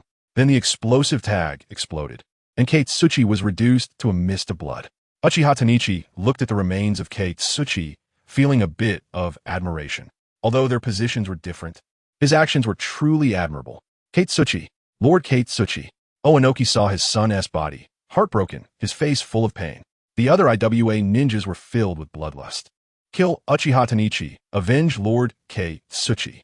The IWA ninjas charged at Uchiha Tanichi like madmen. Earth style, Earth Dragon Bullet. Tanichi sneered and formed hand seals.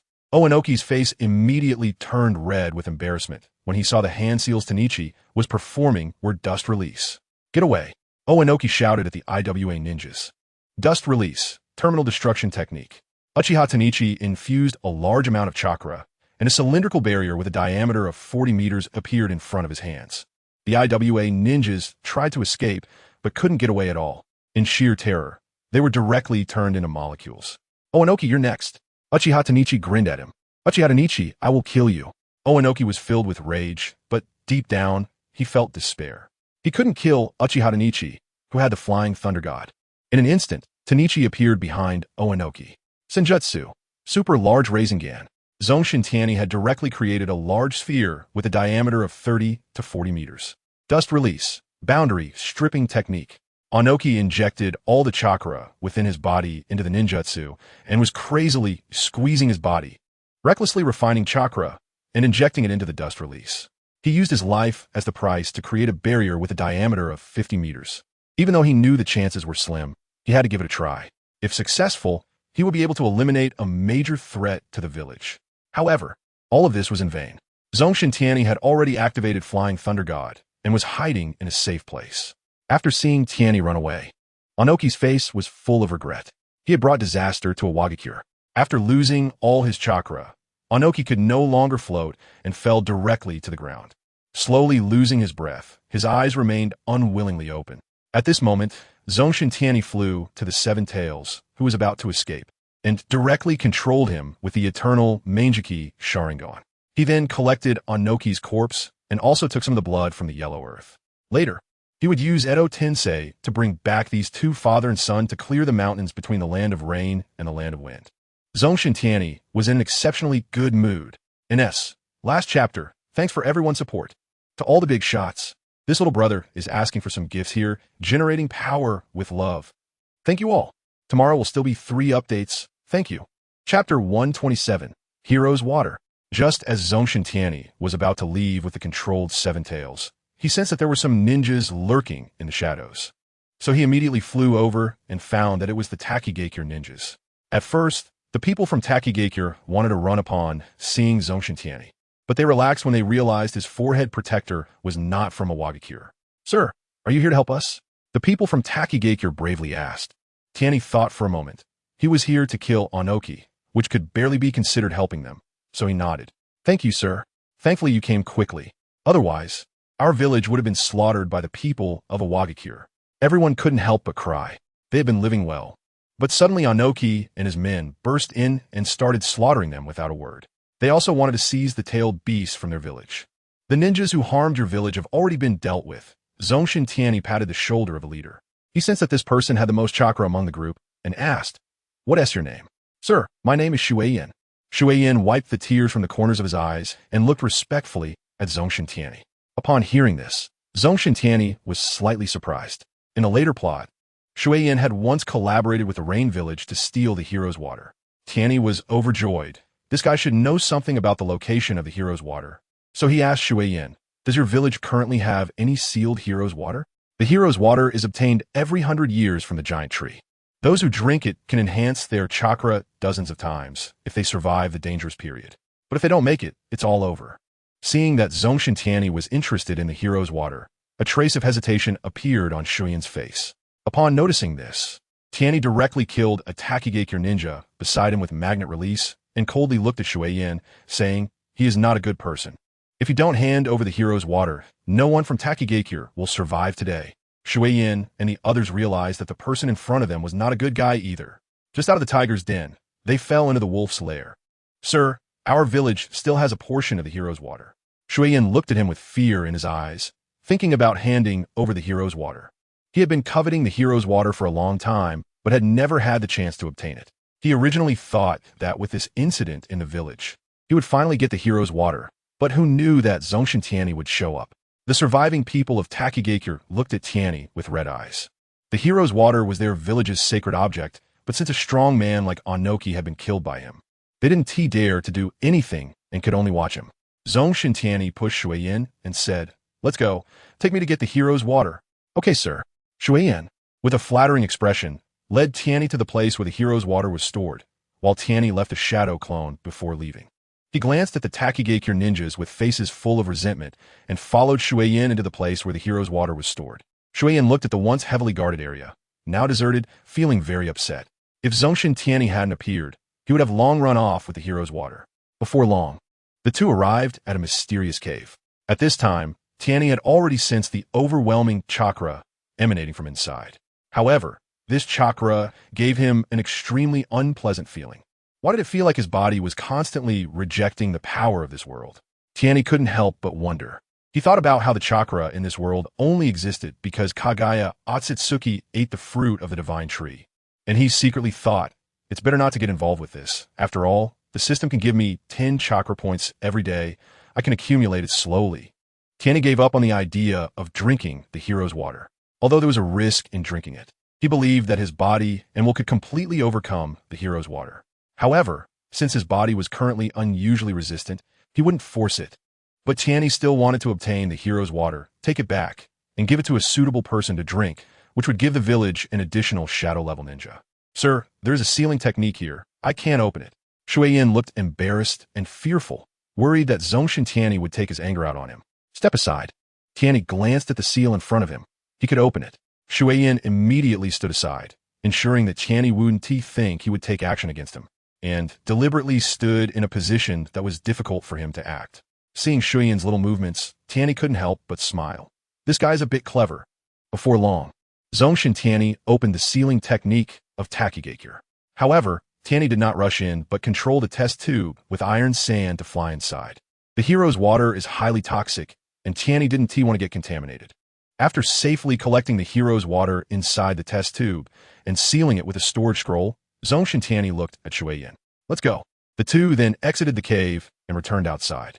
At this moment, Shuiyin discovered that the people who had originally followed him had disappeared. His legs couldn't help but tremble. "They must have been killed by this person in front of me. where your village's supplies stored? Zongshen Tianyi thought that since he was here, he might as well loot everything. Sir, I know. I'll lead the way. Shuiyan was very eager to lead the way. With Shuiyan's help, Tianyi quickly looted all the ninja tools, explosive tags, and ninjutsu scrolls from the village. At this moment, Tianyi controlled a kunai and directly stabbed it into Shuiyan's head from behind. Considering you led the way, I'll let you leave without pain. It's a reward for you. Zongshen Tianyi picked up several large scrolls and approached the Seven Tails. Under the control of the eternal Mangeki Sharingan, the Seven Tails stood obediently in place like a toy. Tianyi placed his hand on the Seven Tails and activated Flying Thunder God to arrive at Lulan. Shoha was currently working on sealing techniques. Upon seeing Q and Zongshen Tianyi, he immediately jumped up. Tianyi, why did you bring that guy Chongming here? Shoha looked at Chongming, whose eyes had the Sharingan, and pointed at him in shock, then turned to Tianyi. Tianyi, what is going on? Which Uchiha is controlling Chongming? Shoha swallowed nervously. Shoha boss, don't be afraid, it's me. Tianyi showed Shoha his eternal Mangeki Sharingan.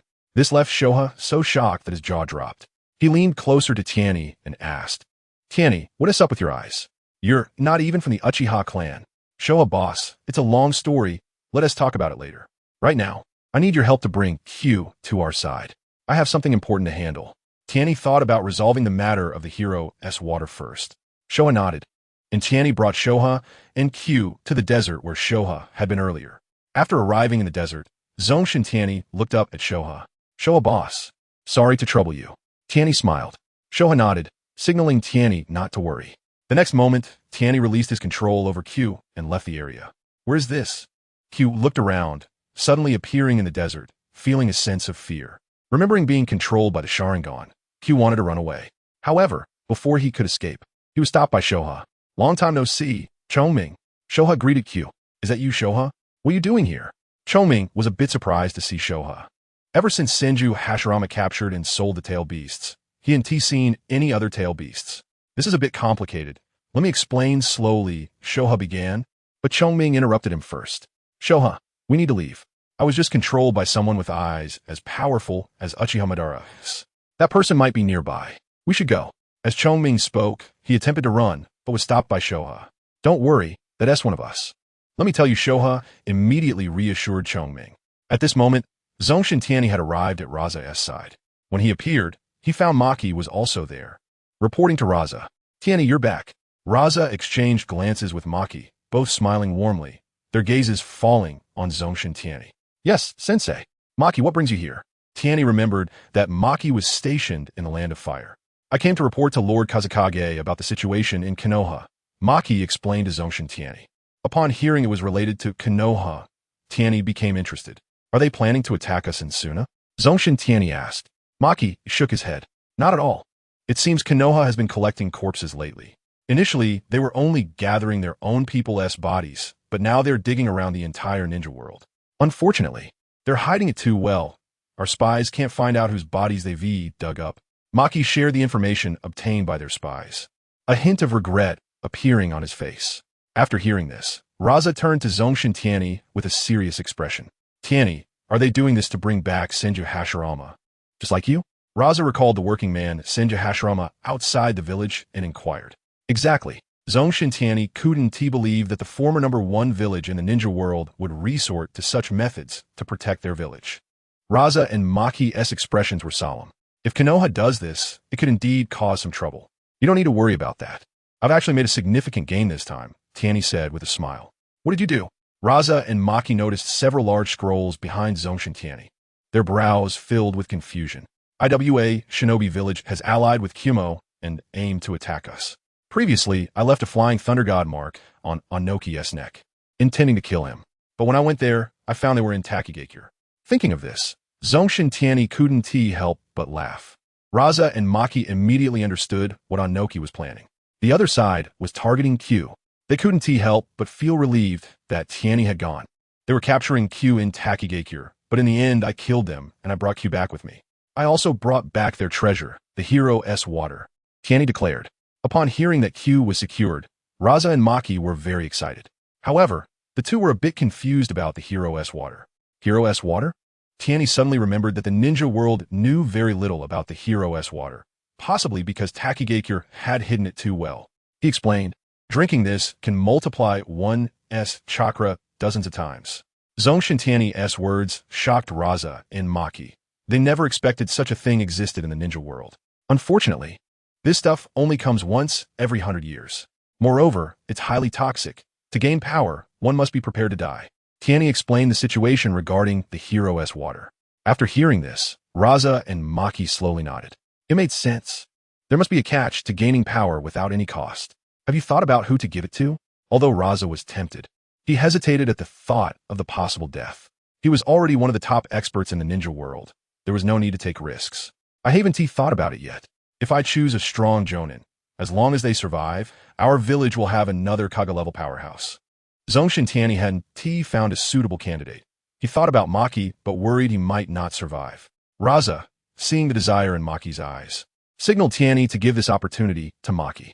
In Raza's view, Maki was very suitable. He was a Jonin, had a good relationship with Tianyi, and if Tianyi showed him favor and Maki survived, he would surely be loyal to Tianyi in the future. After seeing his teacher's signal, Tianyi looked at Maki and asked, Maki, do you want to give it a try? Thank you. Maki nodded firmly. With the village facing multiple crises, having another Kaga level would make the village safer, and Maki didn't want to miss this opportunity. He knew that, with his talent, it was impossible for him to become a Kage in his lifetime. Be careful, Maki. Zongshen Tianyi took out the storage scroll containing the hero's water. Maki took a deep breath, then unsealed the scroll and took out the hero's water. Without a word, he drank it all in one go. Tianyi was ready. If Maki showed any signs of distress, he would act immediately to rescue him. In an instant, a surge of overwhelming power surged through his body like scalding magma, as if millions of burning needles were piercing through Maki's veins. Maki's veins bulged, and he clenched his jaw tightly, yet he still let out a painful roar. Following closely was a massive amount of chakra erupting from his veins. Tianyi used his sensory ninjutsu to gauge the situation and found that Maki's chakra was around 50 cards. Phew! Maki was now drenched in sweat, looking as if he had fallen into water. Congratulations, Maki. Luo Sha beamed with joy upon seeing that Maki had made it through. Another strong warrior for the village. That's fantastic. Lord Wind Shadow, Tianyi, I haven't let you down. Maki revealed an innocent smile at that moment. At this time, Tianyi took out the sealed sword, Samahata, and said, I'm giving you this ninja tool.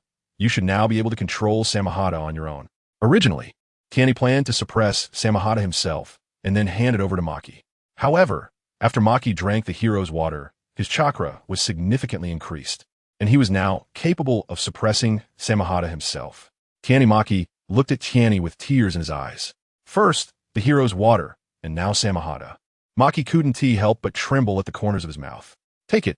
I'm not giving it to you for free. You have to work for me and the village. Tianyi joked at that moment. Maki nodded immediately. His life belonged to Tianyi and Sunagakure from now on. Maki, you should rest for a bit. I'm going to keep an eye on the border of the Land of Rain. The ninja armies from Iwagakure and Kumogakure are about to converge in the Land of Rain. Tianyi was worried about the three villages' ninjas gathering without him watching personally. Okay, Tianyi, be careful. If they make a move, come to us immediately, Luo Sha said at that moment. There's one more chapter. Thank you all for your support. Little brother here asks for a bit of free love power. Chapter 129. The IWA and Kimo ninja armies arrive at the Land of Rain. Tianyi nodded, then activated the Flying Thunder God, but he didn't head directly to the border of the Land of Rain. Instead, he arrived deep in the desert, where Shikaku and Chomei were located. At this time, Shikaku had already informed Chomei of Tianyi's situation. However, when Chomei saw Tianyi again, he was all smiles. After all, Tianyi was a man capable of defeating Uchiha Bido. How is Shikaku, big brother? Tianyi glanced at Chomei and asked Shikaku. Don't worry, I've explained everything to Chomei. He also expressed his desire to sign a summoning contract with you. Shikaku gave Chomei a look, urging him to make his declaration. That's right, Tianyi. Let us sign the tailed beast scroll. Chomei showed no signs of resistance. After Shikaku's explanation, he viewed signing with Tianyi not as a tailed beast scroll, but as a protection contract. As long as it was signed, he would be free. All right. Tianyi cheerfully took out the tailed beast scroll, giving Shikaku a thumbs up at the same time. Upon seeing this, Shikaku slightly tilted his head back. Of course, when Shikaku, the Great Elder, steps in, nothing is impossible. Soon, Tianyi and Chomei signed the contract. Chome, are you planning to stay with Big Brother Shikaku? Or are you going to find your own base? Tianyi asked Chome. Can I find a place in the land of wind by myself? Chome inquired. Of course. Tianyi nodded and then took out a flying thunder god kunai from his pocket. Here, take this. If any sand ninjas find you, just show this. And they won't disturb you. If you need anything, you can also use it to seek help. Tianyi's flying thunder god kunai is a symbol of identity in the land of wind. With it, anyone would give you the green light. After all, if they don't, they'll be sent away warmly. All right. Chome cheerfully accepted the flying thunder god kunai, then bid farewell to Shikaku and Tianyi before flying off. At this moment, Shikaku was not happy. He had never received Tianyi's flying thunder god kunai before. Noticing Shikaku's little mood, Tianyi immediately chuckled and said, Big Brother Shikaku, the reason I didn't give you the flying thunder god kunai is that you don't need it. You should know that in our land of wind, you are a household name. Hearing this, Shikaku's previously dissatisfied face now couldn't help but break into a smile. Really? His tone even had a hint of excitement. Of course, Chome has no reputation, so I gave him the flying thunder god kunai. But Big Brother Shikaku, your reputation is much higher than mine. When I go out, I'm riding on your name. At this moment, Tianyi felt like he was comforting a child. Shikaku was already laughing heartily, hands on his hips, thanks to Tianyi's coaxing. Ha! Later, Tianyi sent Shikaku back to Lulan before heading to the border outpost. The vanguard teams from Awagakure and Kumogakure had already arrived at the Land of Rain. They were now settled into the accommodations arranged by the Land of Rain. The purpose of the vanguard team's arrival was to check for any traps in the accommodations. Although the three parties united to deal with Sunagakure, they still needed to be cautious. When the IWA and Kumo ninjas encountered each other in the accommodations, they didn't greet one another, but silently moved away. They were sworn enemies, and not directly engaging was already a significant restraint. This scene made the sand ninjas lurking among the rain ninjas very satisfied. With this attitude toward cooperation among the three parties, their chances of winning seemed slim. 2 days later, Tianyi's chakra, 10:30. 1:20, the IWA and Kumo ninja armies arrived at the accommodation. Both sides entered the premises. The third Reikage, Oenoki, and Hanzo were now sitting in an office together. Hanzo said, let us talk about the recent situation in Sunagakure. The third Reikage looked at Hanzo. Recently, the situation in Sunagakure has been under the responsibility of the Land of Rain. Hanzo nodded. Now, the 5,000 ninjas from Sunagakure have reached the border. According to our scouts, there are quite a few Uchiha in Sunagakure. The shadow-level powerhouses include Uchiha Fugaku, Yakumo, Kakazu, and Zongshen Tianyi. Hanzo reported the situation one by one. The faces of the third Reikage and Oenoki showed no signs of relief. Instead, they appeared quite worried. The strength of Zongshen Tianyi put considerable pressure on them. The third Reikage then turned to Oenoki and asked, what about Oenoki? Oenoki went to prepare some things to deal with Sunagakure. He will be back later. Mentioning Oenoki, Oenoki's face also showed a hint of helplessness. They had been attacking Gakure for so long without any news. He could only reassure himself that Oenoki and the others were definitely still waiting for an opportunity to seize the tailed beasts. All right, but you still need to notify Oenoki to hurry. Otherwise, if a fight breaks out later and we don't see him, it will be troublesome. The third Reikage looked at Oenoki with suspicion, thinking to himself whether Oenoki was hiding somewhere, planning to wait for them to have a big fight with Sunagakure before coming out to reap the benefits. He decided in his heart that if Awagakure didn't take real action, he wouldn't go all out. So what should we do next? Hanzo inquired. Attract the sand ninjas to the Land of Rain and then strike. That's right, I agree with this point. In that case, Sand Shinobi's strength will be limited by the rain. The third Reikage and Old Purple immediately said. Hans's face darkened as he looked at the two of them. Don't worry. After the event, we will compensate your rain village. The third Reikage then painted a rosy picture for Hans. That's right, he wouldn't actually compensate the rain village. It's crazy not to bring good things back to your own home. Fine. Hans thought that they would give compensation. So he could only choose to make the citizens of the Land of Rain suffer a bit. At this moment, Zongshen Tianyi also learned from the reconnaissance team that the Cloud Shinobi and Rock Shinobi had all arrived at the station. He immediately called a meeting. Fujikage, Kakuzu, and Yakura quickly arrived in the operations room. Everyone, I've just received news that the 25,000 ninja army from the Rock Shinobi and Cloud Shinobi has arrived in the Rain Village.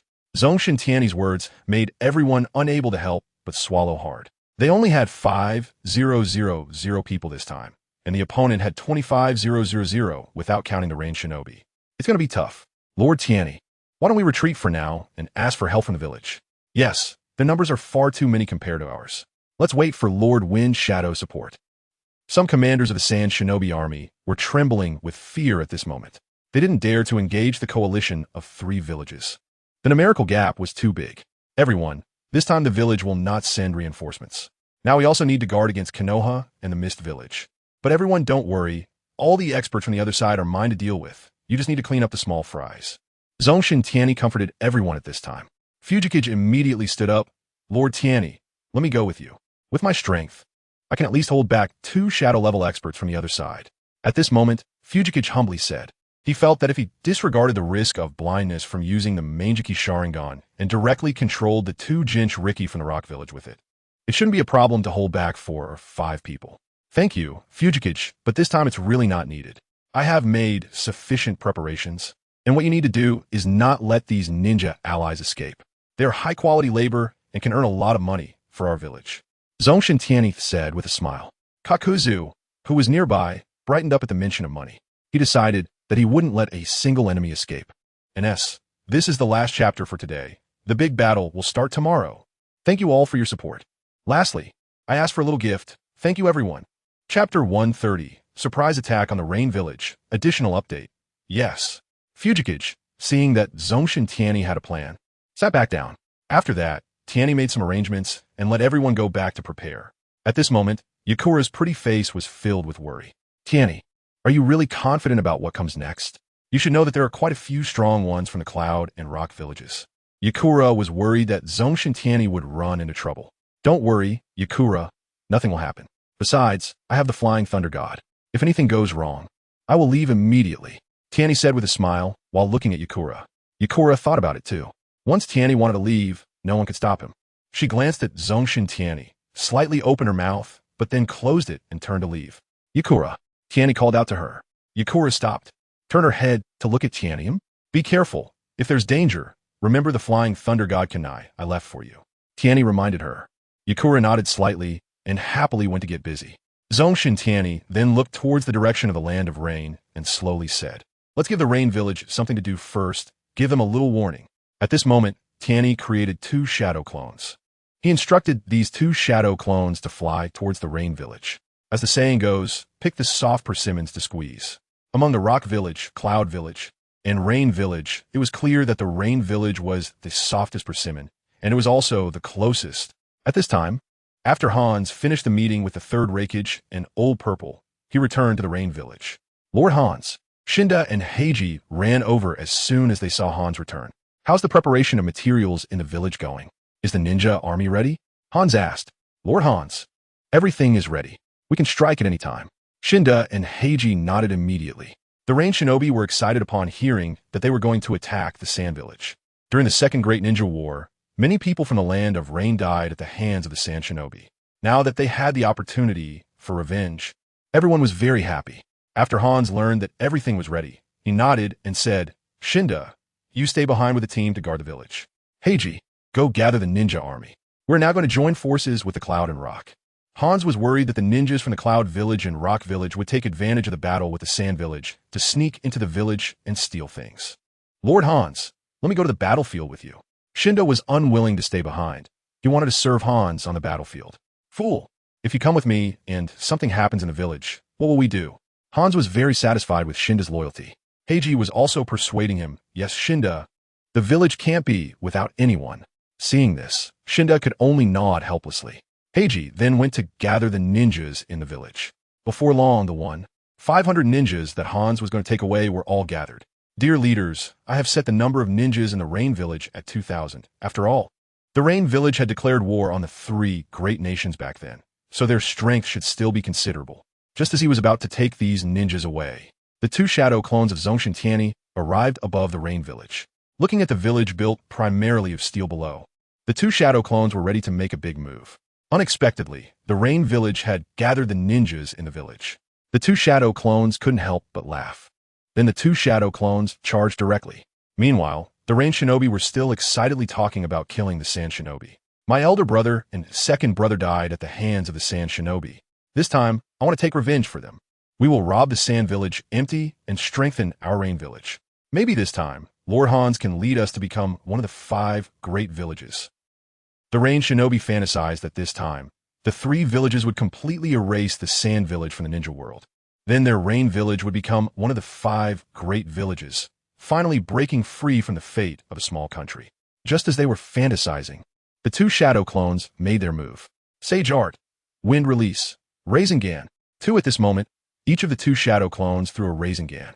Hans, seeing Zongshen Tianyi in the sky, changed his expression dramatically. Zongshen Tianyi is here. Damn it. He immediately used the body flicker technique to escape. Shinda and Heiji followed closely behind. At this moment, some Genin and Nin from the Rain Village also fled. Those weak Genin and Nin, seeing the Rasengan flying towards them like a death scythe, stared blankly. Such a powerful ninjutsu was something they had never seen before. Their legs trembled in fear, and they couldn't even muster the strength to run, let alone escape. No! Bang! Bang! 2 spiraling shurikens struck the originally empty ground, creating 2 deep pits, into which countless rainwater mixed with blood flowed. The rain ninjas who were standing here, a portion of them were directly turned into fragments, while most were blown away by the shock waves caused by the spiraling shurikens, crashing heavily to the ground. Summoning technique. Hans immediately summoned his summoning beast, the salamander. He stood on the head of the salamander, a hint of fear in his eyes. The iron sand giant had left him with a significant psychological shadow. But this was the Rain Village, and he was reluctant to just run away. Salamander, I'm counting on you, Hans said to the salamander beneath him. Then he and the salamander sprayed toxins at the 2 shadow clones of Zongshen Tianyi in the sky. Shinda and Heiji immediately used Wind Release to assist Hans. With the enhancement of Wind Release, the toxins quickly approached the 2 shadow clones of Tianyi in the sky. Sage Art, Wind Release, Gale Palm. The shadow clones immediately used Wind Release to counter, and they were mixed with a large number of explosive tags. A massive amount of toxins was blown down towards the rain ninjas. Boom! Boom! The explosive tags kept detonating, and the rain ninjas had to dodge the explosive tags falling from the sky while quickly taking out antidotes to drink. Otherwise, even if they weren't blown to death, they would die from their leader's poison. Damn it! Hans looked at Zongshen Tianyi in the sky, and a sense of immense helplessness surged within him. How the hell am I supposed to fight this? Shinda, Heiji, Hans shouted to his 2 subordinates. The 2 who had followed Hans for many years immediately understood. They took out kunai from their ninja tool bags and threw them. Hans stepped on the kunai they threw and headed towards the 2 shadow clones in the sky. The shadow clones, originally planning to flatten the rain village with the great spiraling wheel, halted at this moment. They wanted to see how strong the once called demigod Hans really was. Last time, this guy had run away like a softie and hadn't been able to engage in battle. As the distance closed in, Hans, holding a scythe, looked sharply at Tianyi.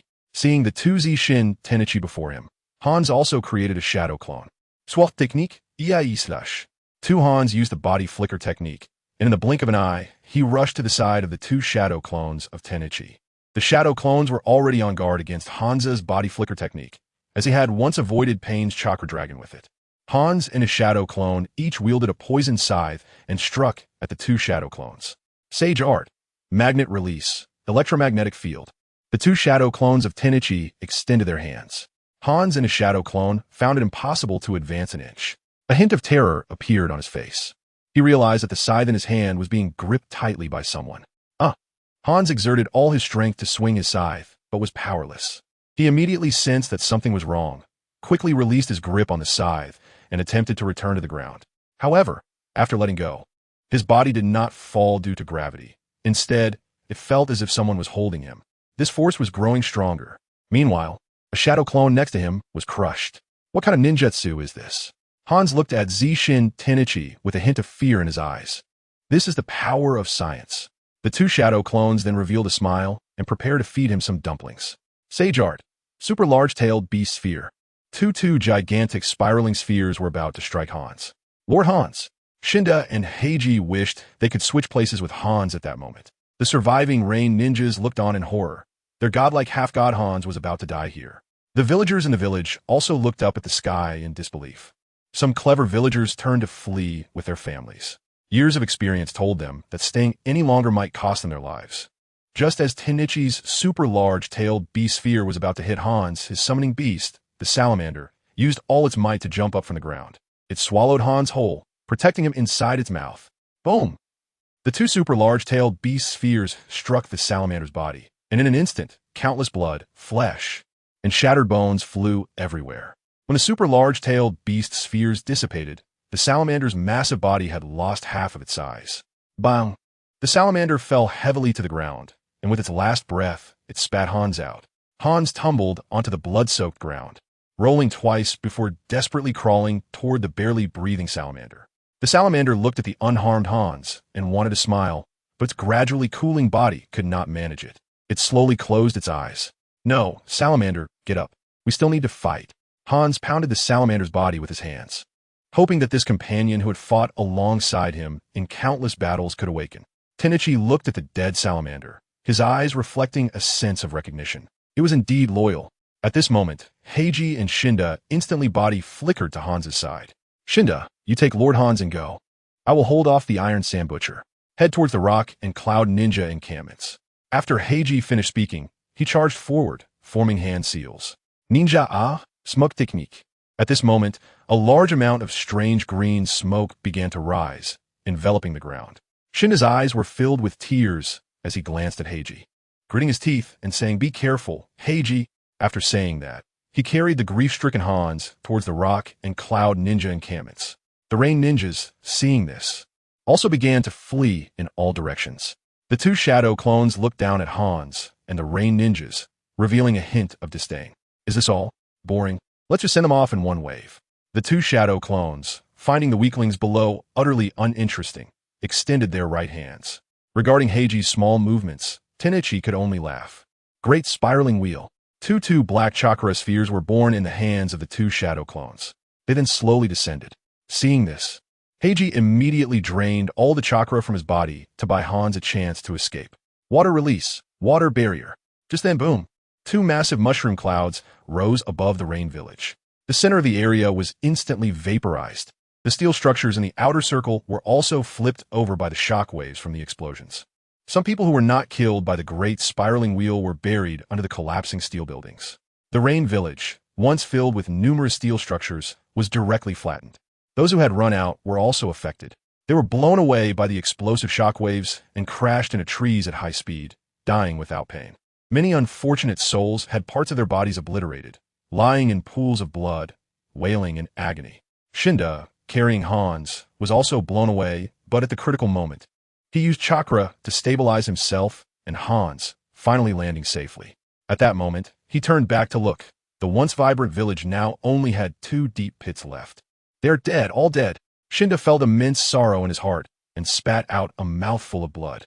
Hans had finally emerged from his sorrow. But when he saw that his village had been leveled, his eyes were filled with shock, and his mouth trembled slightly. Lord Hans, we must leave quickly. We still have a chance to gather the station troops at the border, and if we unite with the Wagakure and Kumogakure, we can definitely avenge those who have died. Shinda said hurriedly. Hans nodded, glanced at Gami Tianyi, and then he and Shinda rushed towards the joint army's base with all their might. Meanwhile, Tianyi's 2 shadow clones sensed Hans's chakra and casually followed behind him. At the joint army's base, the explosion in Amagakure quickly drew their attention. What happened? The explosion seems to be coming from Amagakure. Could Sunagakure have launched a surprise attack on Amagakure? The IWNine and Kumonin looked worriedly towards Amagakure. The third Reikage and Ajiz appeared at a high place, gazing solemnly at Amagakure. Just as the third Reikage and Ajiz were discussing going to check the situation, Hans and Shinda stumbled out of the woods. What happened to Hans? The third Reikage and Ajiz saw this scene and understood that Amagakure had been attacked, but they were unsure of the casualties. Tianyi attacked our village. Our village. Hans hadn't finished speaking when he was interrupted by the third Reikage. The third Reikage realized at that moment that Hans's Amagakure was likely gone. We can't let him say it out loud. It might shake the morale of the army. However, at that moment, Tianyi's 2 shadow clones arrived.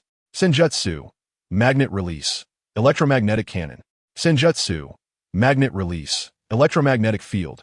One shadow clone restricted Hans and the other's movements, while the other shot out 2 iron sandballs, one flying toward Hans and the other toward Shinda. Move! Shinda tried to dodge, but he found he couldn't move at all, and could only watch helplessly as Tianyi's iron sandball exploded him. Hans, relying on the vast chakra within him, managed to slightly shift his body, avoiding this fatal blow, but his left arm was still completely obliterated. Note, this is Chapter 2, with 2 more chapters to go. Thank you all for your support. Thank you, everyone. Chapter 132. Let the joint army eat the great spiral wheel. Hans's already sorrowful face instantly turned pale. Why did Hans dodge? With his body flicker technique, he should have been able to avoid it. AI, standing behind, asked in confusion. Hans's body flicker technique is considered top-notch in the ninja world. The third Raikage explained to his son that Brat Tenichi must have used some ninjutsu on Hans, restricting his movements. Hearing his father's explanation, AI couldn't help but worry. If his father faced Tenichi and was caught by such a trick, could his father handle it? The third Raikage saw the concern in his son's eyes and patted his chest. My muscles are not just for show, kid. Your father is the strongest spear. Seeing his father's confident demeanor, AI couldn't help but laugh. Let us rescue Hans first, Ajiz said urgently, with all 3 villages yet to launch an attack. If Hans were killed in front of them by Tenichi, the morale of the joint army would plummet. Understood. The third Raikage recognized the importance of the situation and immediately entered lightning release chakra mode, charging towards Hans. Ajiz also didn't idle, forming hand seals. Lava release, scorching river flow, rock technique. He spat out several magma balls towards Tenichi's 2 shadow clones in the sky. The 2 shadow clones quickly dodged Ajiz's attack.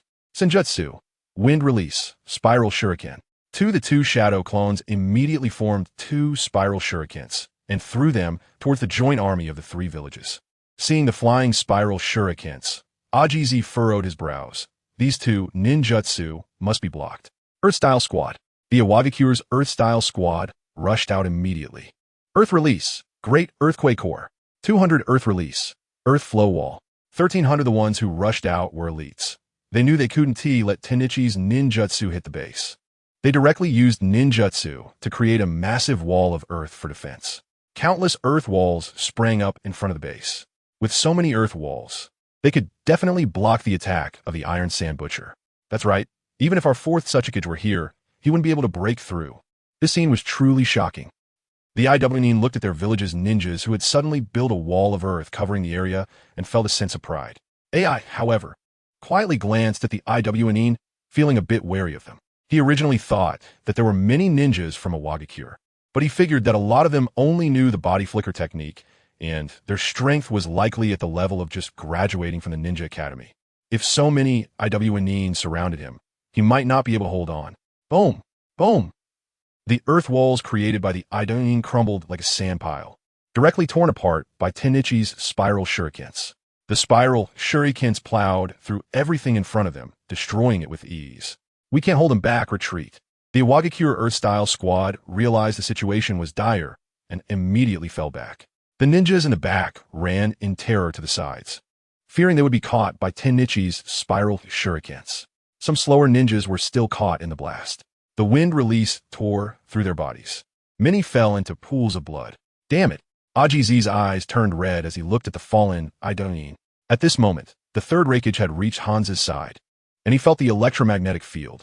His brows furrowed immediately. Fortunately, he could withstand this pressure. Just as he was about to carry the injured Hans to escape, Tenichi's 2 shadow clones noticed him and immediately moved into action. One increased the electromagnetic field, while the other shadow clone clapped its hands, causing a dozen iron sandballs to appear behind him. Senjutsu, magnet release, electromagnetic continuous cannon. The iron sandballs glowed with a blue light and flew towards the third Raikage at an imperceptible speed under the control of magnet release. The third Raikage sensed the danger and immediately stimulated his body with lightning release chakra. He kicked Hans away, releasing a massive amount of lightning from his body. There was no way he could carry Hans and escape. He could only kick him away to get him out of the way. He then hurriedly retreated. Boom! Boom! Boom! The iron sandballs created massive craters in the ground behind him, causing the third Raikage to break into a cold sweat. If he hadn't escaped in time, being hit by those iron balls, even he, known as the strongest shield, would have died, right? Let's go. Help father. AI saw his father in a bad situation and immediately turned to Killer Bee. Killer Bee nodded and entered Tailed Beast transformation, rushing forward with AI. Aji Z and Han exchanged glances, entering Tailed Beast transformation as well, then rushed forward. At this moment, the chakra within the 2 shadow clones was running low. Tenichi had not given them much chakra. One last time before we go. Two shadow clones sensed the chakra within their bodies and found that they could still unleash a big spiral sphere. Without a second thought, they flew into the sky and extended their left hands. Hans saw this familiar scene, and his pupils instantly constricted. Run! Hans, enduring excruciating pain, crawled up from the ground and quickly fled into the distance. The third Raikage and the others saw this situation and immediately ran away as well. The fact that Hans was so terrified might be related to the recent explosion in the Hidden Rain village. The Tsuchikage also ordered the ninjas from his village to retreat quickly. At this moment, the rock ninjas began to use Earth style to burrow underground to escape. Those who couldn't do so regretted it immensely, thinking that they should have learned the technique to hide underground no matter the cost. While everyone was desperately fleeing, the big spiral sphere finally exploded. Boom! Boom! Boom! Two mushroom clouds rose. The shockwave from the explosion blew away the clouds in the sky. Sunlight shone through, creating a beautiful scene. However, the rock and cloud ninjas had no mind to admire this beauty, as the Grim Reaper scythe was busy reaping their lives. Weak ninjas were directly taken away by the damage caused by the big spiral sphere. Those who were stronger were not much better off, having various injuries on their bodies. The third Raikage crawled out from the ruins at this time. The explosion posed no threat to him. When he saw the bodies of ninjas lying everywhere, his face was grave. However, seeing that most of the dead were low-ranking ninjas and those with insufficient strength, he felt slightly better. At this moment, Aji also crawled out and looked at the countless casualties among the allied forces, silently thinking, "Third, when will you come back? We need you now." The allied forces looked at the dead and felt nothing but rage. They had lost at least 2,000 to 3,000 people in one go. Although many were just low-ranking ninjas fresh out of the ninja academy or unfortunate mid-ranking ninjas. Just then, the two shadow clones of Zongshen Tianyi flew towards Hans in the distance. Chapter 133. Hans's death. Susanoo protecting Shikaku, seeing the two shadow clones of Tianyi flying towards him. A hint of despair appeared on Hans's face. He had already lost one arm, and when the third Raikage saved him, he nearly kicked him to death. Now, the two shadow clones of Tianyi were closing in on him. Was he going to die? Hans was unwilling. At this moment, the two shadow clones of Tianyi had arrived behind Hans. "I am a demigod of the ninja world. How can I die?" Hans quickly formed a hand seal with one hand, using water body technique. He was sure he had never formed seals this quickly in his life. In the next moment, he transformed into a puddle of water, dodging the two shadow clones. He then reappeared not far away. Hans threw two kunai loaded with dozens of explosive tags at the two shadow clones. Bang! Bang! Bang! One of the shadow clones, caught off guard due to its chakra being nearly depleted, was obliterated. He took down one. Too bad. The remaining one should be the real Zongshen Tianyi. Hans regretted not stuffing in more explosive tags, allowing Zongshen Tianyi to evade. But now Zongshen Tianyi must be feeling the pressure too. The Rock and Cloud ninjas were excited to see that the remaining shadow clone seemed to be running low on chakra. Some ambitious individuals thought about rushing in to kill Zongshen Tianyi. "Don't go." The third Raikage and Aji immediately raised their hands to stop everyone. "That remaining one should also be a shadow clone, right?" I asked slowly. The third Raikage nodded. It was likely, as Zongshen Tianyi could easily capture Noki and the others. How could he be so easily dealt with? Aji looked at the third Raikage with frustration. "Is this how you treat me?" At this time, the real Zongshen Tianyi learned about what the shadow clones had done and left one behind to let the others advance into the Land of Rain. He then activated Flying Thunder God and appeared near Hans. Seeing that the shadow clone seemed to be running low on chakra, Hans fantasized about killing Zongshen Tianyi, only for another clone to appear out of nowhere. This Hans's mind was somewhat collapsing. He had taken down one, and now another appeared? Was the Zongshen Tianyi who destroyed his village all just shadow clones? "Hans, you really are in a dire situation." Zongshen Tianyi looked at Hans, who was now in despair, and sneered. Hans had given up. Since he couldn't escape, he would just wait for death. Seeing that Hans also wasn't resisting, Zongshen Tianyi closed his eyes and waited for death. He then grabbed Hans by the collar, flew into the sky, and looked down at the cloud and rock allied forces. He pulled out a kunai and, in front of everyone, slit Hans's throat. The third Raikage and Aji's expressions were extremely grim. The allied ninjas were filled with a sense of fear. Hans slightly turned his head to look towards the direction of the Hidden Rain village, revealing a faint smile. "Jingfu, Shinda, Heiji, and everyone in the Hidden Rain village, I've come to find you." Then his head fell weakly. Zongshen Tianyi looked at the allied forces and then collected Hans's body before slowly descending. "Attack!" The third Raikage shouted, leading his son Ai at the forefront. but their peripheral vision still kept an eye on the hidden stone village. Aji and Han immediately launched their attacks. Killer Bee also transformed into his tailed beast form. These five were the first to strike. The Tsuchikage and others shouted at the allied forces, "Everyone kill. As long as Zongshen Tianyi is dead, victory will belong to us." After shouting, the Tsuchikage rushed forward. As long as they killed Zongshen Tianyi, everything would end. With over 20,000 allied forces, seeing their leaders charging forward, their morale surged as they followed suit. They believed that with over 20,000 of them, plus 5 shadow-level powerhouses, they would definitely be able to take down Zongshen Tianyi. Watching the allied forces rushing towards him, Tianyi couldn't help but laugh. Zongshen Tianyi divided into 5 shadow clones. At this moment, a pair of wings made of paper jutsu appeared on their backs. That's right, Zongshen Tianyi had mastered paper jutsu. The 5 shadow clones immediately flew into the sky towards the ninja allied forces. The ninjutsu class targeted the shadow clones in the sky. The Tsuchikage immediately shouted, "Fire style class, wind style class, strike now." The rock ninjas East F also issued orders to the rock ninjas. In an instant, various ninjutsu were unleashed towards the sky. Zongshen Tianyi's real body formed hand seals and used summoning technique. In the next second, the figures of Shikaku and May appeared. "Tianyi, what the heck? Did you poke a hornet's nest? Why are there so many people?" Shikaku looked at the dense army of ninjas before him, shocked. May nodded at this moment. "This is way too many. Boss, let's use a combo move. May, you fly in the sky and attack these ninja armies." Zongshen Tianyi immediately instructed. "Okay." May flew up into the sky.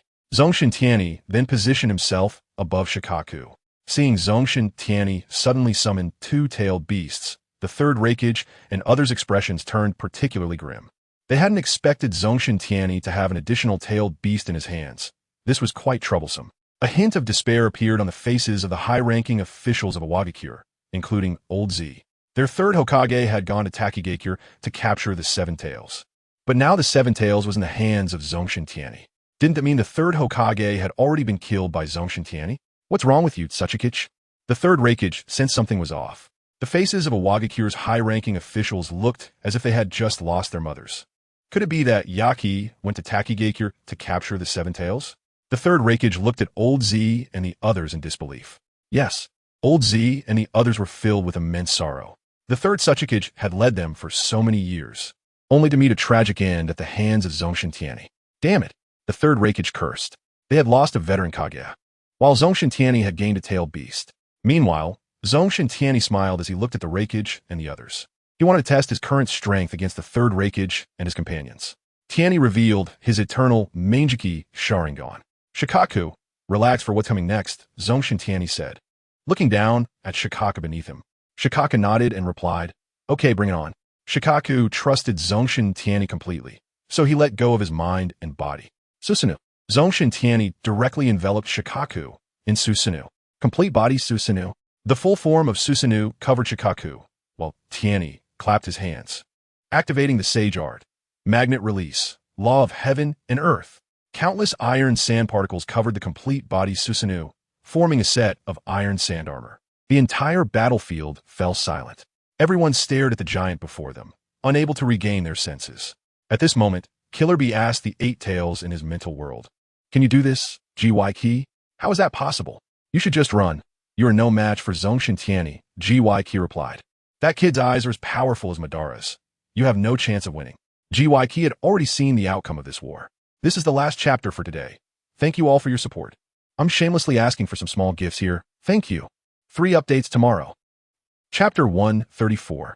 Complete Body Susanoo versus the Strongest Spear. Do we really have no way to deal with this many people? Killer Bee asked with a serious expression. GYK rolled his eyes. Do you think those Genin and Chunin in your village can be of any use against this giant? Even the Genin probably won't make much of a difference. GYK said calmly. Killer Bee fell silent for a moment, then approached his older brother A. "Big brother, GYK just told me that we are no match for Zongshen Tianyi. He advised us to find an opportunity to retreat." Killer Bee whispered to A. Upon hearing this, A immediately looked around and, seeing that no one was paying attention, quietly said, "B, don't say that. There's no turning back now. The moment our village allied with the Awagakure, we have to take down Sunagakure, or both sides will end up battered and retreat to lick our wounds." Killer Bee nodded, adjusted his mindset, and then looked firmly at the giant on the battlefield. What should we do? Are we really going to fight this monster? Is Zongshen Tianyi even human? How can a person achieve this level? At this moment, both Iwagakure and Kumogakure looked at Zongshen Tianyi with fear. Not all formidable beings are large, but all large beings are definitely powerful.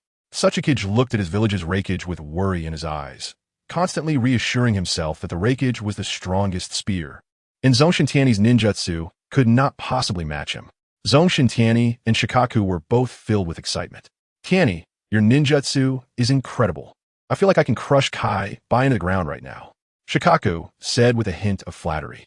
Hey, Tianyi, let's make a deal. Next time we attack Konoha, let me go and beat up Kai by. Shikaku said with a smile. Of course, no problem. When I encounter Kai by next time, I'll summon you right away, and you can take care of him. Tianyi said with a smile. Great, great. Shikaku laughed.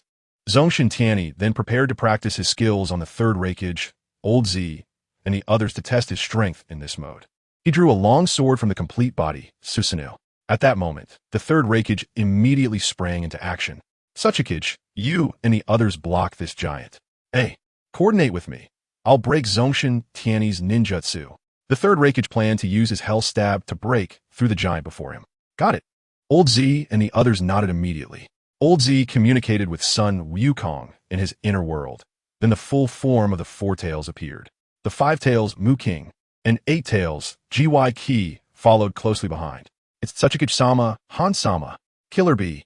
Seeing their Jinch Riki spring into action, the Iwagakure and Kumogakure ninja cheered with joy.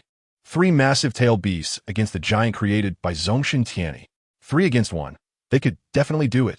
At this moment, the heavy Ming in the sky looked worriedly at Zongshen Tianyi. Tianyi won't be in danger, will he? Seeing Zongshen Tianyi's calm demeanor, he released tailed beast balls below. Quick, dodge. The Ninja Alliance felt very uncomfortable at this moment. Having dodged the tailed beast ball, Zongshen Tianyi Shadow Clone's explosive tags were coming in. In an instant, they were caught in chaos. Come on. Zongshen Tianyi controlled the complete body Susanoo, holding the sword with both hands, charging toward the three-tailed beasts. The three-tailed beasts also rushed forward. Mu King took the lead, slightly lowering his head to charge at Zongshen Tianyi with his horns. Upon seeing this, Tianyi immediately used magnet release to attach to the long sword brought by Susanoo and then struck down heavily. Bang! The long sword struck Mu King's head, causing his limbs to bend down and the ground beneath him cracked open. At that moment, Mu King's tail reached out, using all its strength to grab the long sword of complete body Susanoo. With the help of his boil release, Mu King's strength was exceptionally formidable. No wonder Naruto could use his immense strength to shatter Kagaya's ice seal, Tianyi thought. The opportunity has come. Sun Wukong and GY Ki saw that Mu King had restrained Zongshen Tianyi and immediately rushed toward complete body Susanoo from opposite sides. They wanted to attack, but Zongshen Tianyi would not simply watch. Tianyi injected a large amount of eye power into complete body Susanoo. The hands that had been bound by Mu King broke free and swung back to slash at his head. Seeing this, Mu King immediately lowered his head to dodge, but his speed was still no match for complete body Susanoo.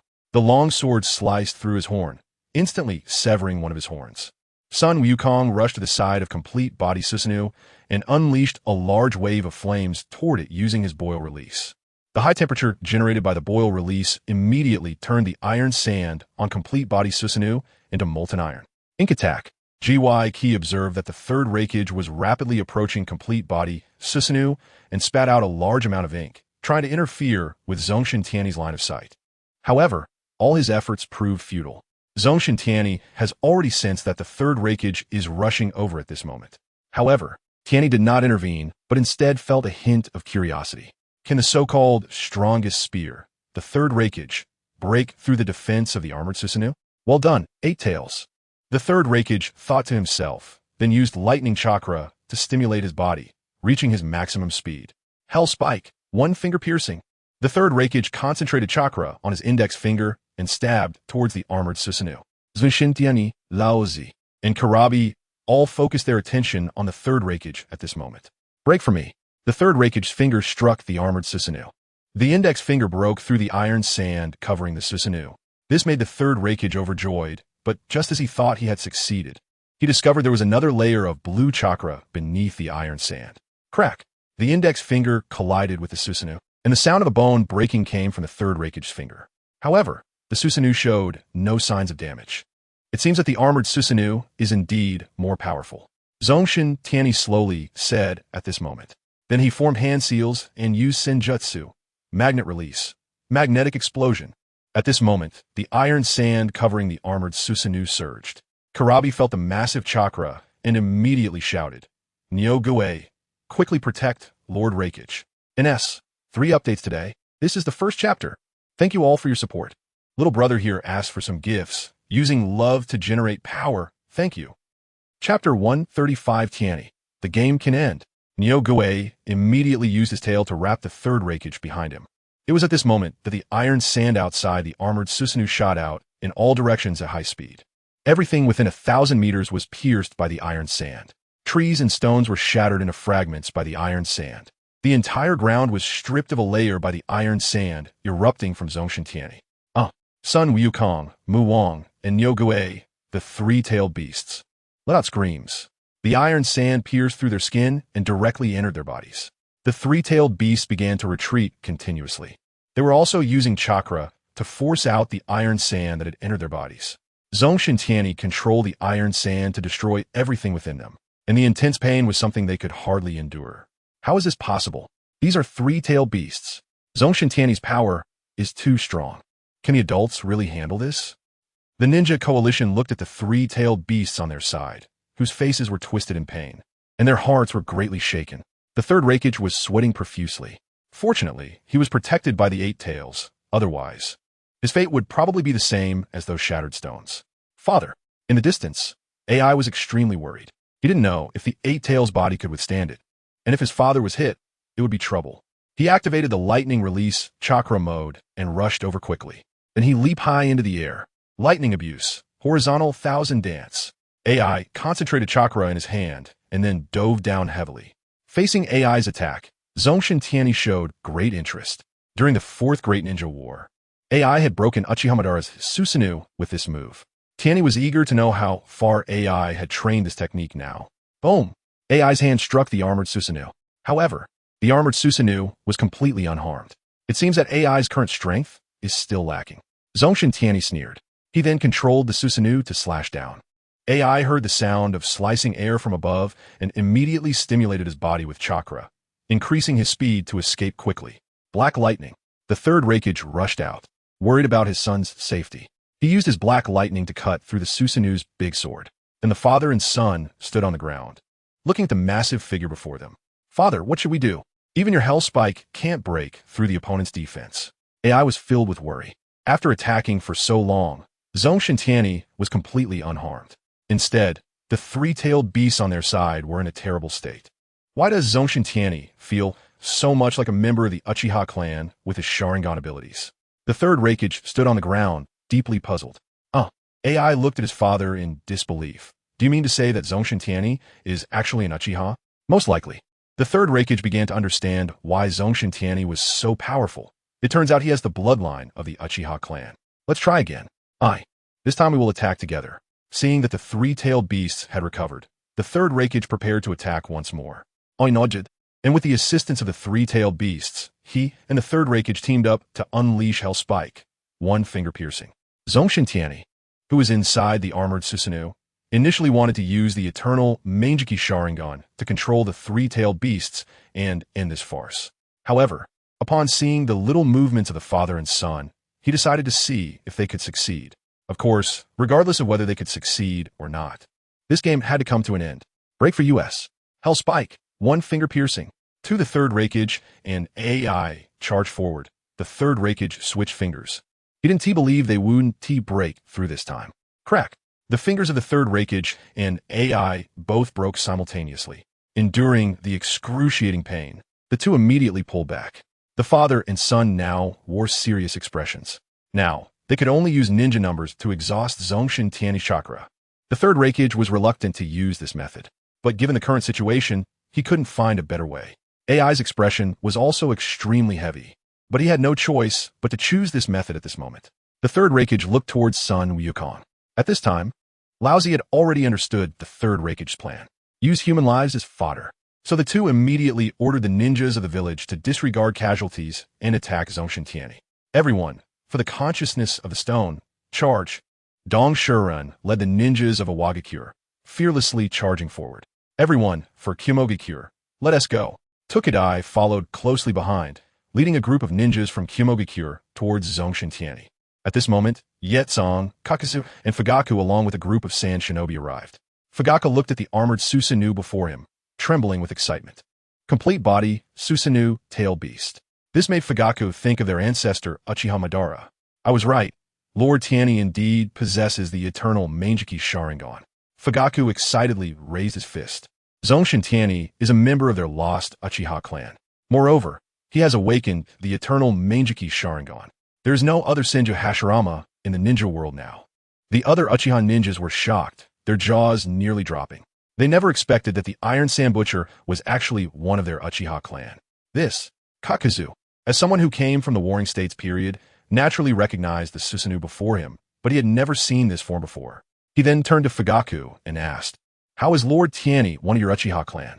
Yetzong and the others were utterly bewildered. Although I don't know why.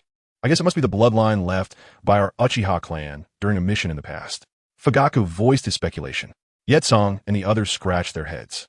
Although it was a bit fantastical, the outcome was still good. Why didn't Tianyi reveal his Sharingan earlier? I think it might be because his identity is a bit awkward. That is true, and at that time, it didn't seem to matter much whether Tianyi had the Sharingan or not. To the Sand Shinobi, the Sharingan was just an embellishment for the deity Shin Tianyi. Fugaku felt a bit displeased hearing everyone say that. It was looking down on their Uchiha clan. However, considering that before today, Shin Tianyi relied entirely on magnet release and had never used a Sharingan, he couldn't find a rebuttal to their words. Alright, let's go capture those Ninja Alliance members. Those people are all our Sunagakure's assets. At this moment, Kakazu looked at the many dead ninjas on the ground, feeling like his heart was being scraped by a knife. Such a waste. Then he charged ahead towards the Ninja Alliance.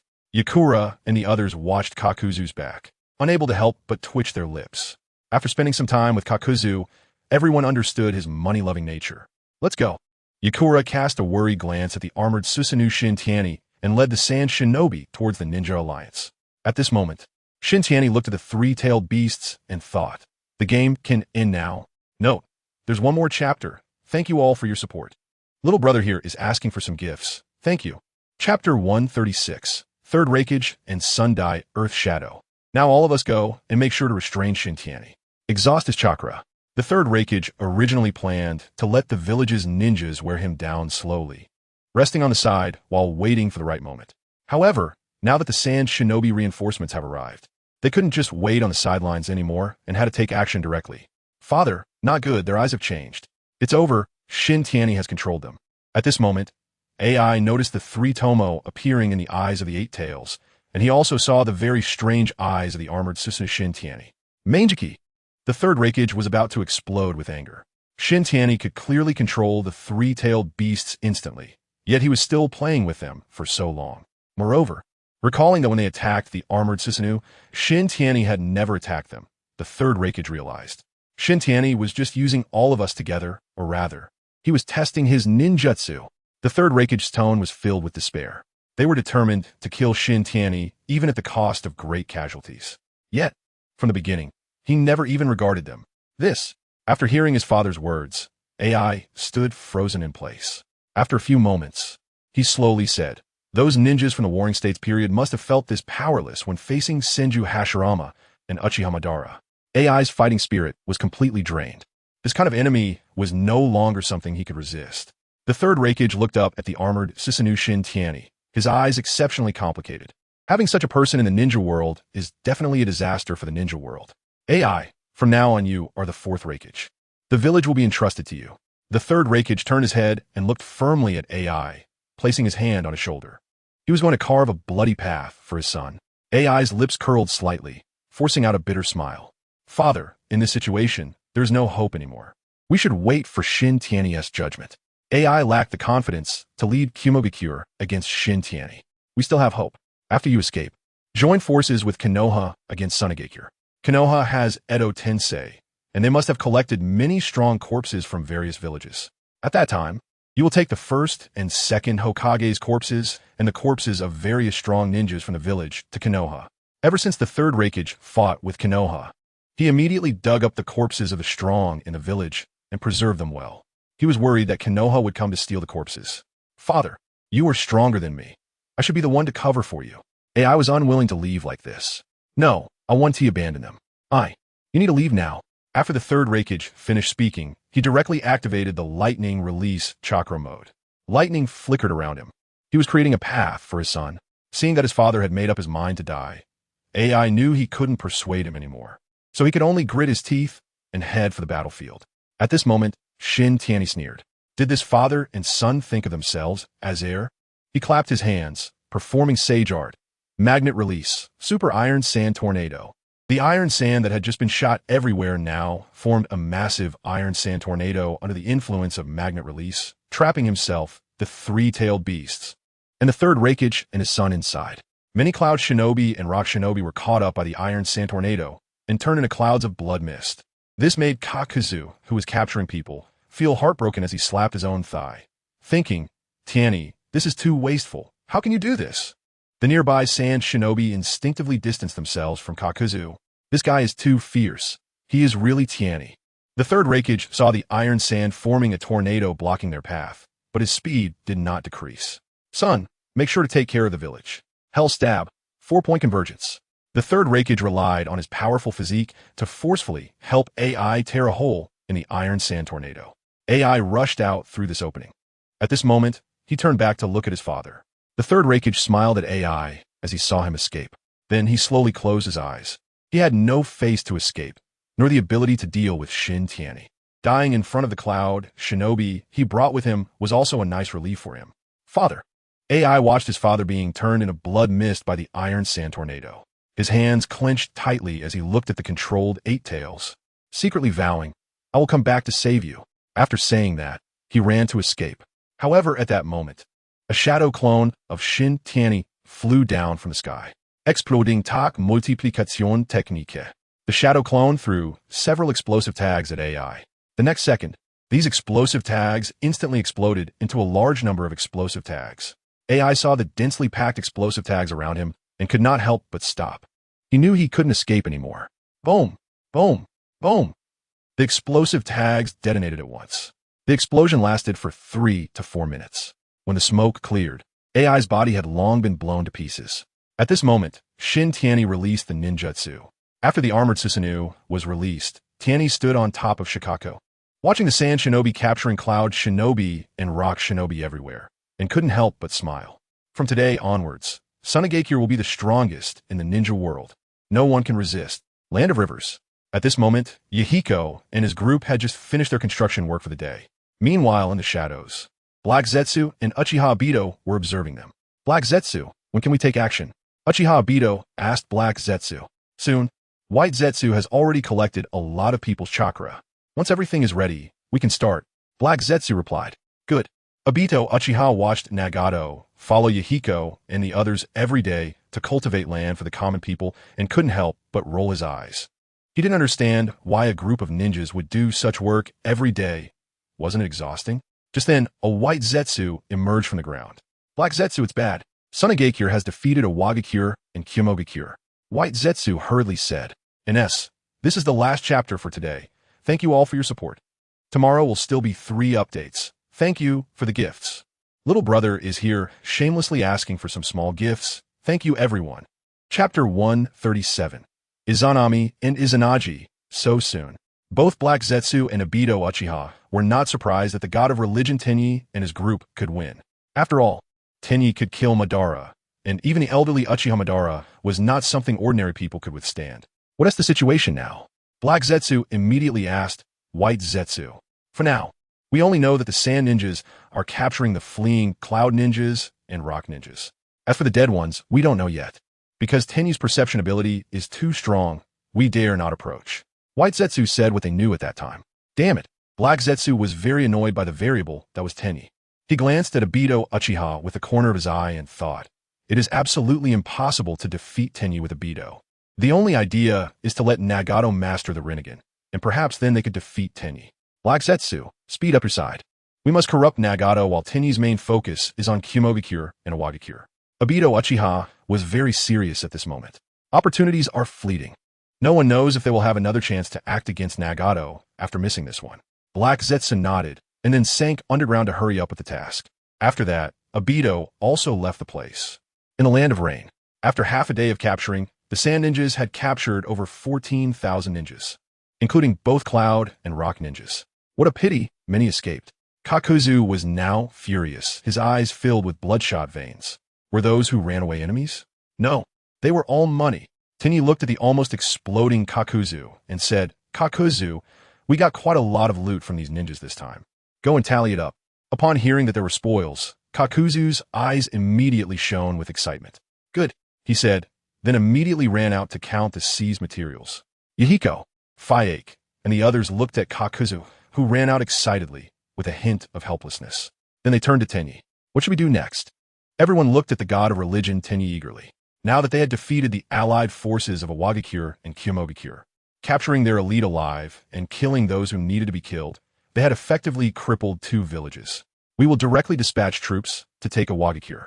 As for Kyomogakure, I will personally go to capture the 2 tails and make Kyomogakure a vassal of Sunagakure. Tianyi was determined. If it weren't for the sea separating Kyomogakure from them, he would have directly occupied it. The ninja world is round. Tianyi, I think we should take it step by step. Let's take Awagakure first. I'm worried that if you go to Kyomogakure, something might happen. Yahiko hurriedly said. Although Tianyi was now powerful, ninjas were still fragile. Even the strongest ninja could be killed by a small explosive tag. Yes, Lord Tianyi, we should first take the Land of Rain and Awagakure, and then plan for Kyomogakure. Fayake also suggested at this time. He was worried that after a big battle, Tianyi would be too exhausted if he rashly charged into Kyomogakure's main base. It would be troublesome if something went wrong. Although many people from Kyomogakure had died this time, it was still one of the 5 great villages, and there must still be many unregistered ninjas inside. If they teamed up to resist Tianyi, they might face a setback. Tianyi looked at Yahiko and Fayake's sincere expressions and smiled, saying, It's okay. You don't need to worry. No one in Kyomogakure can stop me, and I must go quickly. Otherwise, the good things in Kyomogakure might be taken away by Konoha. The 3rd Raikage of Kyomogakure and the next Raikage, AI, had both died at Tianyi's hands. By then, Kyomogakure might turn to Konoha, and some of their good things might be taken back to Konoha by that guy Danzo, which he absolutely would not allow. This. Yahiko and Fayake realized Tianyi was right upon hearing this. They, the Sand Ninjas, had fought for so long, and they couldn't let Konoha take a free share. Lord Tianyi, let me go with you. Although my strength is not as good as yours, I can still contribute a bit. Fayake stood up, hands pressed against his thighs, bowing slightly. Tianyi shook his head. No need, Fayake. You should go with Yahiko to subdue Awagakure. Just leave Kyomogakure to me. As he spoke, Tianyi released a massive amount of chakra to prove to Yahiko and Fayake that he was in great condition. Everyone present felt the chakra within Tianyi, which was even more overwhelming than that of Tailed Beast, and looked at him with admiration. Lord Tianyi is truly terrifying after such a long battle. He still has so much chakra left. That's right, mainly because Lord Tianyi is controlling the 3 Jinchuriki outside with Genjutsu. He's simply a humanoid tailed beast. The Jonin nearby, especially the Jonin from the Uchiha clan, looked at Tianyi with eyes as if they were seeing a god. The Uchiha clan knew how difficult it was to control a person with a massive chakra using Genjutsu. And Tianyi controlling 3 Jinchuriki while having chakra that rivaled a tailed beast made them feel a bit fearful, seeing that Tianyi had refused his request to go together. Fayake took out a ninjutsu scroll from his pocket. Lord Tianyi, this is our Uchiha clan's forbidden technique. It can help you when necessary. Fayake pulled out a ninjutsu scroll containing 2 techniques, Izanami and Izanaji. Although Fayake thought that with Tianyi's strength, he might not need these 2 techniques. It was better to be prepared. Tianyi, upon seeing this, was interested and took it. Seeing that it was Izanami and Izanaji, Tianyi thought, as expected, Fayake should know these 2 techniques. There had never been a definite statement about whether Fayake knew these 2 forbidden techniques, but even Danzo, that outsider, knew them, so Fayake, being from the Uchiha clan, surely did too. Thank you, Fayake. Tianyi accepted the ninjutsu scroll. I'm glad to be able to help you, Lord Tianyi. Fayake smiled and sat down. The Uchiha clan members now all looked at Fayake, eager to know about the forbidden techniques he had given to Tianyi. However, Fayake pretended not to see the gazes of his clansmen. Although these 2 forbidden techniques were powerful, they also came with a great cost, activated at the expense of the Sharingan. This is also why they had not been passed down in the clan. only sealed away. This is the third update for today. This is the first chapter. Thank you all for your support. Little brother, thanks everyone. Thank you. Thank you. Chapter 138 news spreads. Alright, everyone, get ready. Mobilize the border defense troops to head directly to Iwagakure, said Zongshen Tianyi to the crowd. Now that Iwagakure no longer had any shadow-level powerhouses, and with Yi Tsang, Fu Yu, and Jiao Du on their side, they could easily take Iwagakure. Yes. The crowd immediately stood up and nodded. They then dispersed to begin their preparations. Zongshen Tianyi made his way to the sealing unit. The ninjas in the sealing unit were busy sealing the 3 Jinchuriki to prevent them from using chakra. Lord Tianyi. The members of the sealing unit looked at Zongshen Tianyi with admiration as he arrived. Tianyi smiled and nodded. How's it going? Are the seals ready? Zongshen Tianyi asked. Lord Tianyi, just one left. The other 2 have already been sealed. One of the sealing ninjas responded immediately. Seeing this, Zongshen Tianyi nodded and walked into the room. Lao Zi and Han had already been sealed, their bodies covered with sealing scripts, and even if Zongshen Tianyi lifted their illusion, they wouldn't be able to resist. Meanwhile, Killer Bee was completing the final steps. Looking at the 3, Zongshen Tianyi planned to extract the 3-tailed beast from their bodies after returning from Kimogakure. Thank you for your hard work, Zongshen Tianyi said to the members of the sealing unit. Lord Tianyi, this is what we were supposed to do, the sealing ninjas replied, their smiles unable to be contained. Being praised by Zongshen Tianyi was a great honor for them. To be on the safe side, Zongshen Tianyi left a flying thunder god mark on the 3 of them. He then turned and left, intending to inform Yahiko and Nagato about Hanzo's death. Sunagakure. Raza had returned to the village, his chest heaving with excitement. The heads of various clans and members of the Elders' Council were waiting for him in the conference room. When they saw their Kazekage enter with a smile, they speculated whether they had defeated the joint forces of Kimogakure and Iwagakure. Everyone, Tianyi has defeated the allied forces of Kimogakure and Iwagakure. He has captured the Jinchuriki of the 4 tails, 5 tails, and 8 tails. Moreover, he killed the 3rd Raikage and his son, capturing over 10,000 ninjas. We can say that Iwagakure and Kimogakure have been severely beaten by us, Raza announced, standing at the front and sharing his disciples' achievements. Gulp. A chorus of swallowing could be heard below. Is this true, Lord Kazekage? The inquiry was filled with a hint of tremor. Raza nodded with a smile. Great. Doesn't this mean that Sunagakure is now the strongest village in the ninja world? That's right. As long as Lord Tianyi can also capture the 3-tailed beasts, no one will be able to deal with us. This time, we must force Kimogakure to hand over all their jutsu and demand reparations from both villages. At this moment, all those present began to tremble slightly. This would bring them immense benefits. Lord Kazekage, what is the current situation of Lord Tianyi and the others? They asked with concern. They're fine. This time we suffered no losses. Tianyi has arranged for Yi Tsang and the others to head directly to Iwagakure to occupy it. As for himself, he is preparing to go to Kimogakure to seize the 2 tails. Raza informed them of Zongshen Tianyi's arrangements. Everyone was so shocked they stood up from their seats. They couldn't help but tremble slightly. Lord Kazekage, won't this make us the public enemy of the ninja world? Yes. Directly occupying one of the 5 great ninja villages. Won't that cause some bad repercussions? Iwagakure 1T resist desperately, causing us significant casualties, will they? The elders and clan leaders felt that the risks of such actions were too great. Raza looked at these obstinate individuals with disdain. In his view, the declining strength of Sunagakure was due to the outdated leadership from people like them. If it weren't for Tianyi's powerful rise, Sunagakure would have been beaten to a pulp by Sunagakure in this ninja world war. Everyone, remember, I'm not here to discuss this with you. I'm just here to inform you, Raza said, turning with a dark expression and leaving the conference room. He was busy dealing with the aftermath and didn't have time to waste with them. Watching Raza leave in anger, those present looked quite grim. However, they no longer dared to engage in small schemes behind his back as they used to. Now that Zongshen Tianyi was so powerful, few dared to act against the Kazekage's faction, fearing that Raza would eliminate them. Finally, everyone exchanged glances and turned to leave. Meanwhile, the news of their victory against the allied forces of Kimogakure and Iwagakure, as well as the killing of the 3rd Raikage and capturing 3 Jinchuriki, had spread throughout Sunagakure. The entire village was engulfed in celebration. At that moment, Yakushi Ninu, who had been secretly gathering information in Sunagakure, was momentarily stunned. Has Zongshen Tianyi really become this strong?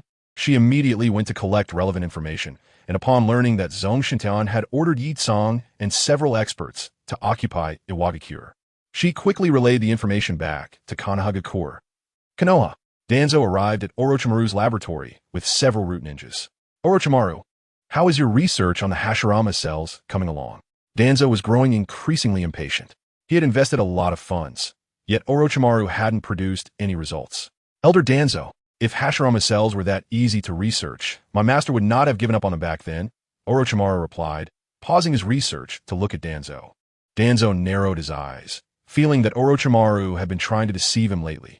Orochimaru discreetly gathered some materials related to his research on magnet release behind him.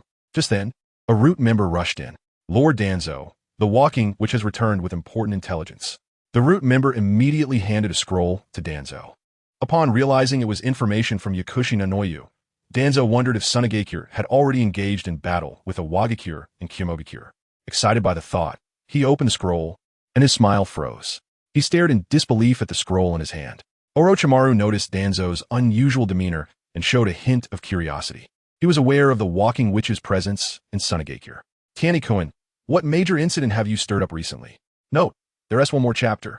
Thank you all for your support. A little gift from a younger brother is appreciated. Thank you all. Chapter 139, Sir Toby plans to form an alliance against Sunagakure after a while. Danzo regained his composure.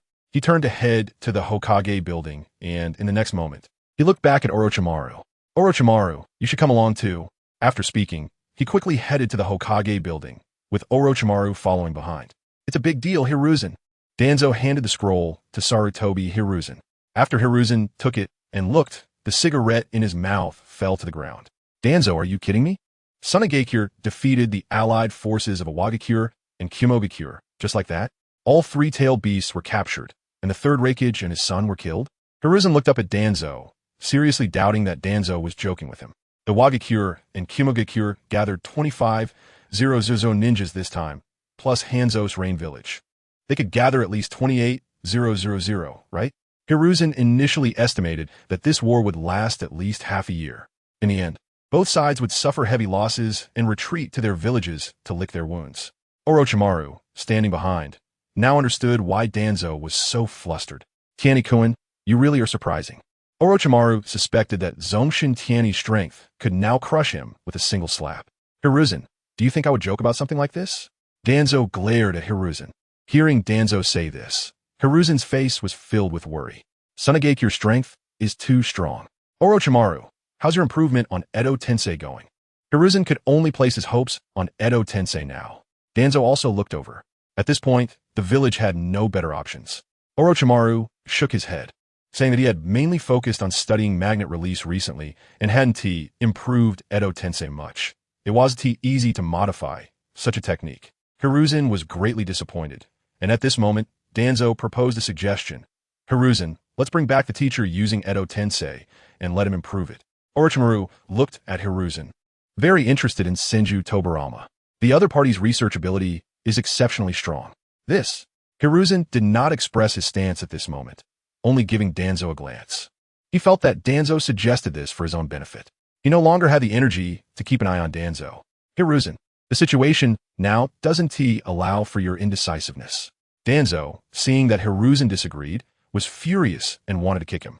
Hiruzen ignored Danzo and turned to Orochimaru, asking him to put in some effort. Orochimaru nodded. Hiruzen then tapped the table, and at that moment, a member of the Umbu appeared before Hiruzen, saying, "Go summon Tsunade and Mito Minyen." Yes, the Umbu member immediately went to notify Tsunade and Mito Minyen. Danzo snorted coldly and then sat aside, waiting for Minyen and the others. Not long after, the door of the Hokage office was kicked open, and the person who entered was Tsunade. "Old man, what's the matter?" Tsunade looked at Hiruzen with displeasure. Following her was Mito Minyen, who looked at Tsunade and felt nothing but dissatisfaction. If it weren't for Tsunade's current bad mood, he would have lectured her. "Look, Hiruzen." Hiruzen did not mind his disciple's displeased attitude and handed the information scroll to Tsunade. Tsunade took it and glanced at it, her eyes widening in shock. "Old man, are you sure this is real?" Tsunade swallowed hard. "Is Sunagakure's strength this strong now?" Hiruzen nodded. Mito Minyen leaned in to look at Tsunade's side and was astonished.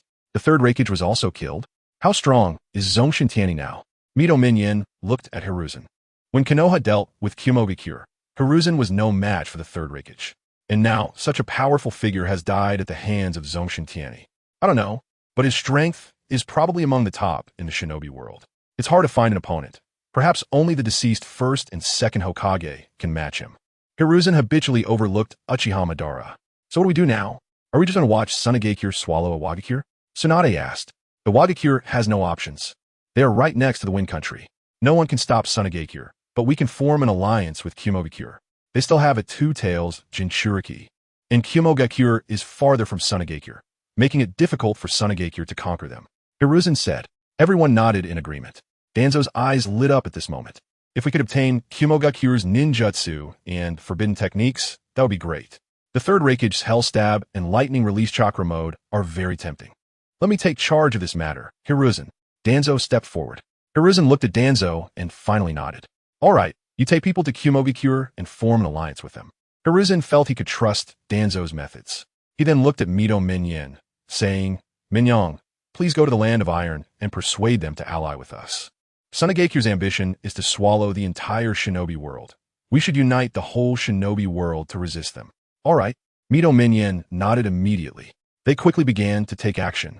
Tsunade then slowly spoke. Old man, if it doesn't work, you can use Edo Tensei to bring back my grandmother and the strong members of the Senju clan to help. I think they wouldn't want to see the village in trouble. Orochimaru turned to look at Tsunade in surprise. Tsunade, do you believe your family's corpses have already been dug up by the old man?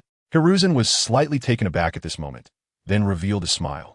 Tsunade, this might not be too good. With Tsunade's consent, he could legitimately use those he secretly dug up for Edo Tensei. I think if my grandmother and the others knew that the village was in such a crisis, they would definitely be willing to help. Tsunade had a little plan in her heart, which was to see them. She felt so lonely that she could only rely on alcohol and gambling to numb herself. Okay. Hiruzen smiled and nodded. Ines, this is the last chapter for today. To all the great leaders, today is the last day of 2024, and New Year's Day is coming soon. I wish everyone a prosperous and safe New Year. Thank you all for your support. Chapter 140, Oil Girl. Hyuga, brothers in distress. After Tsunade finished speaking, she turned and left. Teacher, I'm leaving too. Orochimaru looked at Hiruzen, his eyes filled with disappointment. Hiruzen can no longer be compared to the ninja hero of the past. After both disciples left, Hiruzen tapped the table. Hokage-sama, an Umbu member instantly appeared, kneeling before Hiruzen. Go notify Elder Koharu and have her bring people to discuss the alliance with Kirigakure. Also, take the information about Sunagakure with you to show Kirigakure. Hiruzen was worried that Kirigakure, far overseas, might not know about Sunagakure's situation, so he handed the scroll in his hand to the Umbu member in front of him. Yes, Hokage-sama. The Umbu took the scroll and hurriedly left the Hokage building with his team. Danzo, who had been standing by without leaving, spoke up at this moment. Hiruzen, this time I need to bring some people into Kumogakure. Danzo's eyes revealed a hint of greed. Sarutobi Hiruzen looked at his old friend in front of him, his brows furrowing immediately. What are you planning to do? I only sent you to negotiate with the Hidden Cloud Village, not to deal with them. Hiruzen's eyes narrowed as he suddenly felt that sending Danzo to the Hidden Cloud Village might have been a mistake. Although the third Raikage and his son had died at the hands of Zongshen Tianyi, there were still many ninjas in the Hidden Cloud Village. If Danzo pushed them too hard, what if they turned to Zongshen Tianyi? I know. I'm just worried that Zongshen Tianyi might go to the Hidden Cloud Village to steal their ninjutsu. Danzo then concocted a reason. He believed that Zongshen Tianyi wouldn't go to the Hidden Cloud Village, since he had captured so many ninjas from there. He could easily learn their ninjutsu from the captives. There was no need to take the risk of going to their main base. This, Hiruzen thought, it would indeed be troublesome if Zongshen Tianyi went to the Hidden Cloud Village. However, he looked up at Danzo and finally nodded, but still asked, are you going to bring those people with you? The head of the Yamanaka clan, and the Hyuga clan has to send people too. Danzo thought that since he was going to get the secret techniques and ninjutsu from the Hidden Cloud Village, it would be convenient to bring along these two clans. Hiruzen pondered for a moment and nodded, but he didn't let Danzo go alone. Instead, he dispatched Umbu members to notify the Yamanaka clan and the Hyuga clan. Based on his understanding of his friend, this guy liked to take the smallest things and make them significant. Danzo, feeling quite dissatisfied with Hiruzen's wariness towards him, could only sit aside and snort coldly. Soon after, the Yamanaka clan leader and Hyuga Hizashi arrived. Hokage-sama, Danzo-sama. When the Yamanaka clan leader and Hyuga Hizashi entered and saw Danzo, alarm bells rang in their hearts. In their view Wherever Danzo was, there would be no good news. Yamanaka clan leader, Hizashi, I've called you both here for an important mission, Hiruzen said with a smile as he looked at the two. A hint of worry appeared in the Yamanaka clan leader's eyes. Hizashi's brows furrowed tightly. His father had taken many clansmen to the border of the land water, and now the Hokage was looking for them. The Hyuga clan? Hokage-sama, please speak. The Yamanaka clan leader and Hizashi forced a smile. This time, I need both of your clans to send personnel to accompany Danzo to the Hidden Cloud Village to form an alliance, Hiruzen stated. Upon hearing they were going to the Hidden Cloud Village to form an alliance, the two couldn't help but think of the time when the second Hokage, Senju Tobarama, went to the Hidden Cloud Village to sign a peace treaty and ended up being killed by a defector from a hidden cloud. This made them very uneasy, especially since the one leading the team was Danzo, who was known for harming his own people. Danzo noticed the expressions of the Yamanaka clan leader and Hizashi and snorted coldly. Once I become Hokage, I will definitely deal with you properly. At this moment, Danzo spoke up. Yamanaka clan leader, Hizashi, don't think you can just pick a few useless people from your clan to follow me. If the mission fails, it will be your clan's problem. You. The faces of the Yamanaka clan leader and Hizashi turned grim. They hadn't even started the mission, and Danzo was already eager to shift the blame onto them. If the mission failed later, wouldn't they be the ones to take the fall? Danzo, Hiruzen coldly called out, and Danzo stopped talking, crossing his arms and sitting aside. Hiruzen then turned his gaze to the Yamanaka clan leader and Hizashi. You two, don't worry. This mission will have no problems. The Hidden Cloud Village will ally with us. Hiruzen was certain that the Hidden Cloud Village would definitely join forces with them to deal with Zongshen Tianyi. Seeing the Hokage's confidence, the Yamanaka clan leader and Hizashi felt that Hiruzen must have contacted the Hidden Cloud Village. Thus, their worries brought by Danzo dissipated considerably. It would have been better if the leader wasn't Danzo. Yes, Hokage-sama. The two nodded at Hiruzen. All right, you two can go back and prepare, Hiruzen said with a smile. The Yamanaka clan leader and Hizashi exited the Hokage's office. Hiruzen then looked at Danzo. This time, I'm counting on you for the Hidden Cloud Village. MHM. Danzo nodded slightly and then turned to leave. Just as the Yamanaka clan leader and Hizashi stepped out of the Hokage building, they exchanged glances. How many Jonin are you planning to send with Danzo? Hizashi politely inquired. I plan to personally lead 4 Jonin. The Yamanaka clan leader stated his plan, hoping that Hizashi wouldn't send too many people. After all, if too many from a Hyuga clan went, it would be awkward for the Yamanaka clan. Moreover, the Yamanaka clan situation wasn't good. There weren't many strong members left. All right, thank you, Yamanaka clan leader. Hizashi planned to take 4 branch clan Jonin with him. However, when he returned to the clan, the elder of the main family directly rejected Hizashi's decision and instead suggested that Hyuga Niji replace him. The reason was simple. Hizashi was from a main family and was also the young clan leader, so he couldn't take risks. Chapter 141. Senju Tobarama. Edo Tensei released the Yamanaka clan. The Yamanaka clan leader gave many instructions and then left the clan with 4 Jonin. Yamanaka Yuri stood outside the clan, watching her father leave, her eyes filled with worry. Just now, her father told her that he would follow Danzo to carry out a mission, which made Yuri very anxious. At this moment, the Yamanaka clan leader, along with 4 clan members, arrived at the meeting point. Just then, Hyuga Niji also arrived with 4 branch clan Jonin. The Yamanaka clan leader looked at Niji's attire and quickly recognized him, as the 2 brothers were twins and resembled each other quite a bit. Niji, you're here. The newcomer was Hyuga Niji, and the Yamanaka clan leader was not surprised. If it had been Hizashi who came, that would have been strange. Yamanaka-senpai. Niji slightly bowed. At that moment, Danzo arrived with 6 root members. When Danzo saw that Niji was leading the team from the Hyuga clan, his expression immediately showed disappointment. If it had been Hizashi leading, he would have definitely arranged something to get rid of him and steal his Byakugan. Now that everyone is here, let us go, Danzo said. Yes. Everyone followed Danzo out of the village. Meanwhile, Sarutobi Hiruzen, who was watching them with a crystal ball, slowly said, Danzo, don't let me down. He then put the crystal ball into a drawer, but just then his wife, Sarutobi Pihua, came in. Hiruzen, when are you going to arrange for Orochimaru to help with the research? There hasn't been any progress in the research lately. Sarutobi Pihua was feeling anxious as the research on Hashirama cells had not progressed at all. A lot of funding had been invested, and there have been no results so far. Orochimaru's main task now is to improve Edo Tensei. I will later have him come to study Hashirama's cells. Sarutobi Hiruzen thought that the current strength of Zongshen Tianyi was too formidable, and the research on the Hashirama cells must be expedited. Therefore, he planned to take the risk of having his teacher, Senju Tobarama, conduct the experiment. It was indeed a good idea to have the second Hokage do the research. Sarutobi Pohai was full of confidence when she thought of Senju Tobarama's abilities. She then looked at Sarutobi Hiruzen and asked, "Hiruzen, how is the situation with Shino? Has Sunagakure said anything about releasing him?" She was filled with worry. Now, one of her two sons was dead and the other was captured. If something happened to her eldest son as well, everything would be over. No, the people I sent to contact Sunagakure haven't seen Rusha. But don't worry, Rusha and the others definitely won't kill Shino. Sarutobi Hiruzen felt that if it were him, he would definitely capture Shino alive and use him to threaten the other side.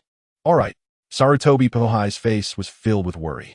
The couple then arrived at the Underground Research Institute for the Hashirama cells. Members of the Umbu quickly brought in a ninja from an enemy village. Sarutobi Hiruzen split off a shadow clone to stay hidden. Ninjutsu, impure world reincarnation. Soon, the figure of the second Hokage appeared, and Senju Tobarama looked coldly at Sarutobi Hiruzen. "Teacher." Sarutobi Hiruzen looked at Senju Tobarama's icy gaze, feeling a sense of emptiness in his heart. At that moment, Senju Tobarama used his sensory ninjutsu to discover that Sarutobi Hiruzen had a shadow clone hidden in the darkness. And he couldn't help but sneer internally. "What a good disciple I have. Isn't our Hokage here? What do you want from me?" Senju Tobarama mocked Sarutobi Hiruzen. A hint of embarrassment appeared on Sarutobi Hiruzen's face. What he had done recently was indeed not honorable, but it was all for the village, for the will of fire. "Teacher, I admit that I was wrong before, but it was unavoidable." Sarutobi Hiruzen bowed and apologized to Senju Tobarama. Senju Tobarama waved his hand impatiently. "All right, enough of that. Just tell me, what did you bring me out for? Where's my elder brother?" Senju Tobarama looked around, not seeing his elder brother, and realized that Sarutobi Hiruzen must have brought him back to help with some research. Sarutobi Hiruzen and Sarutobi Pohai immediately felt a bit awkward. Hashirama is still planting trees in the desert. "Teacher, the first Hokage was reincarnated by Zongshen Tianyi to plant trees." Sarutobi Hiruzen didn't intend to hide this from Senju Tobarama. He thought that telling him might help him with his work. "What? How could Zongshen Tianyi be reincarnated? Did you send the monkey to Sunagakure?" Senju Tobarama was very disappointed in his disciple and seriously suspected that Konoha had compensated Sunagakure for quite a lot, possibly losing a lot of territory. "Second Hokage, you misunderstood Hiruzen. Zongshen Tianyi was reincarnated because the last time he attacked the village, one of his shadow clones stole it from the roots." Sarutobi Pohai immediately explained. Damn it, not choosing Danzo to be Hokage was indeed the right decision. Senju Tobarama was about to explode with anger. Although he didn't know the current situation, it seemed that out of all the disciples he had taken in, only Uchiha Kagami and Akimichi Torafu had not disappointed him. Sarutobi Hiruzen couldn't help but laugh inwardly, thinking, if I had known, I wouldn't have sent Danzo to Kimogakure. I should have let him stay to see this scene. What happened to the Uchiha clan?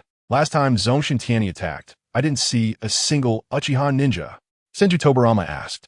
Sarutobi Hiruzen stammered. Teacher, the last time Zongshen Tianyi attacked the village, it was to cover for the Uchiha's defection. Now, the Uchiha clan has joined Sunagakure. The evil Uchiha clan. I should have killed them all back then and studied the Sharingan. Senju Tobarama cursed angrily. Sarutobi Hiruzen and his wife stood aside, watching Senju Tobarama curse the Uchiha clan for a full hour. They looked at him in disbelief in their impression. Senju Tobarama was a cold person who usually didn't talk this much. However, he cursed the Uchiha clan for an hour without repeating a single sentence. He greeted the ancestors of the Uchiha clan for a full 180 generations. Seeing that Senju Tobarama had stopped cursing, Sarutobi Hiruzen stepped forward to state his purpose. Teacher, the current strength of Zongshen Tianyi is too strong. He has defeated both Kimogakure and Iwagakure, and now our village is in grave danger. I want you to oversee the research on the Hashirama cells. Second Hokage, Zongshen Tianyi's strength has grown to the point where he can take on 2 villages alone. Sarutobi Pohai added from aside. Senju Tobarama was still very shocked upon hearing this. He never expected that kid's strength would grow this strong. The research institute is right here, so I'll split off some shadow clones to start the research. A glimmer flashed in Senju Tobarama's eyes. Hearing Senju Tobarama's words, Sarutobi Hiruzen and Sarutobi Pahohai were overjoyed. At that moment, Senju Tobarama's hands were already weaving signs with afterimages. Wait, Sarutobi Hiruzen suddenly realized that his teacher's signs were not for shadow clones. Just as his shadow clone was about to dispel Senju Tobarama's impure world reincarnation, it was already too late. Senju Tobarama had completed the signs, slammed his palm on the ground, and shouted, "Impure world reincarnation. Release." At this moment, Sarutobi Hiruzen lost control over Senju Tobarama. When he realized it, he laughed in confusion. "Teacher," he forced a smile at Senju Tobarama. "Damn it, it wasn't written in the forbidden technique that it could be released." Sarutobi Hiruzen regretted it deeply. If he had known, he would have waited for Orochimaru to finish improving that ninjutsu before bringing his teacher out. "Monkey, you have disappointed me greatly. I didn't expect that as Hokage, you would go further and further astray." Once Senju Tobarama confirmed that he wouldn't be sent back to the Pure Land by Sarutobi Hiruzen, he rolled up his sleeves and approached Sarutobi Hiruzen. He had to vent his frustrations by beating him up today. "Teacher, there's a reason for this." Before Sarutobi Hiruzen could fabricate a suitable excuse, Senju Tobarama's fist was already coming at him. Sarutobi Hiruzen wanted to defend himself, but facing Senju Tobarama, who could use Flying Thunder God, he was a bit outmatched. In a matter of moments, he was knocked to the ground. Sarutobi Pahohai stood by, watching her man get beaten up, unsure of what to do. However, seeing that Senju Tobarama wasn't using lethal force and was just venting his anger on her husband, she chose to watch from his side. "I'll let you leak the village's ninjutsu and forbidden techniques. You dare to release impure world reincarnation. I entrusted you with taking care of the village, and you turned it into what it is now." With each punch, Senju Tobarama cursed. After beating him for a full 10 minutes, Senju Tobarama finally stopped. He stood up straight, looking coldly at Sarutobi Hiruzen. "Monkey, now that I'm back, you don't need to be Hokage anymore." "Teacher, Sarutobi Hiruzen wanted to struggle, but when he saw his teacher's cold gaze, he closed his mouth. At this moment, he in his heart has begun to think of a reasonable label to place on Senju Tobarama. Now that the village is his, as long as he finds the right label, even the second Hokage can be considered a renegade ninja. Suddenly, he thought of Senju Hashirama, who was planting trees in the desert. That's right, Zongshen Tianyi can also use Edo Tensei. At that time, I just need to tell everyone that the teacher was brought back by Zongshen Tianyi using Edo Tensei. Senju Tobarama coldly said, "I will choose another suitable candidate to be the fourth Hokage." Senju Tobarama sensed that the Flying Thunder God mark he left in the Hokage building's archive room was still there, so he reached out to grab Sarutobi Hiruzen.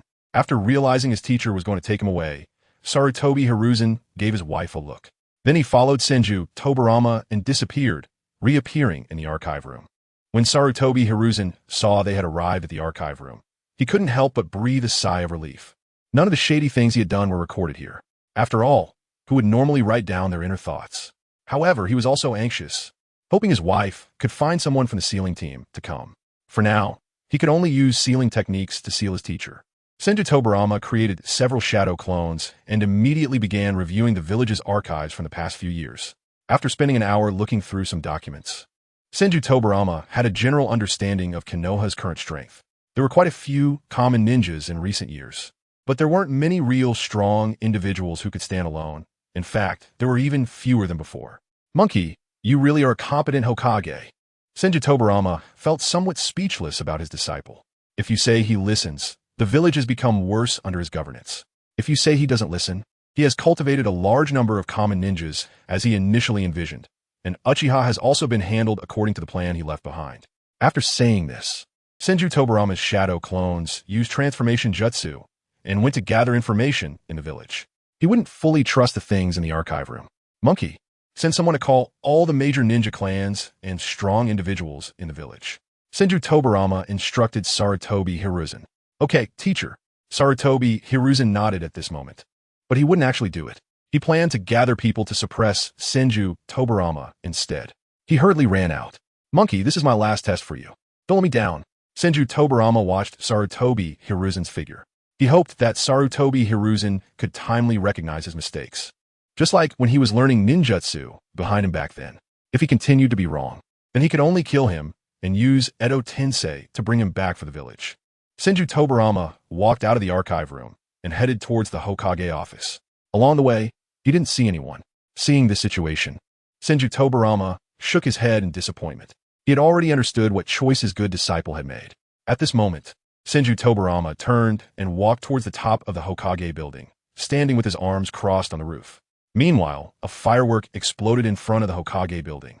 This was Konoha's highest level of alert. The ninjas in the village saw the fireworks signal in the sky and immediately put down what they were doing and rushed from all directions.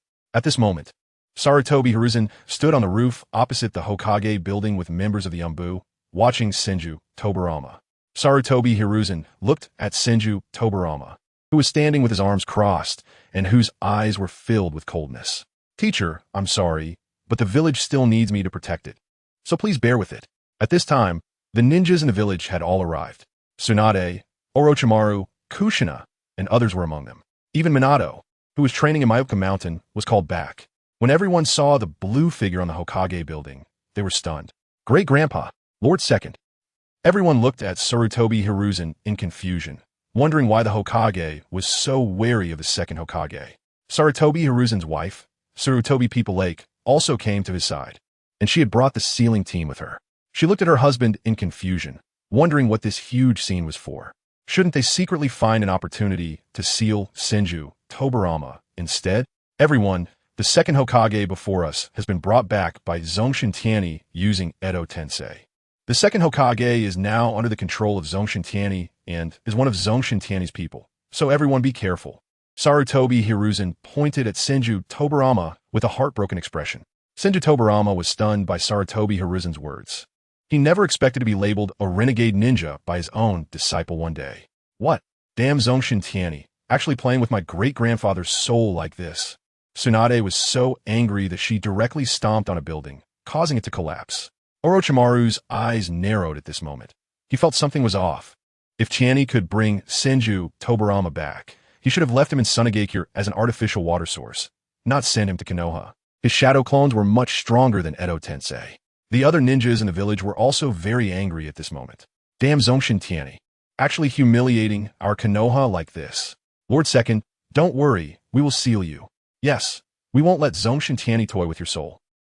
The ninjas in the village spoke up one after another, eager to act, just waiting for Sarutobi Hiruzen to give the order.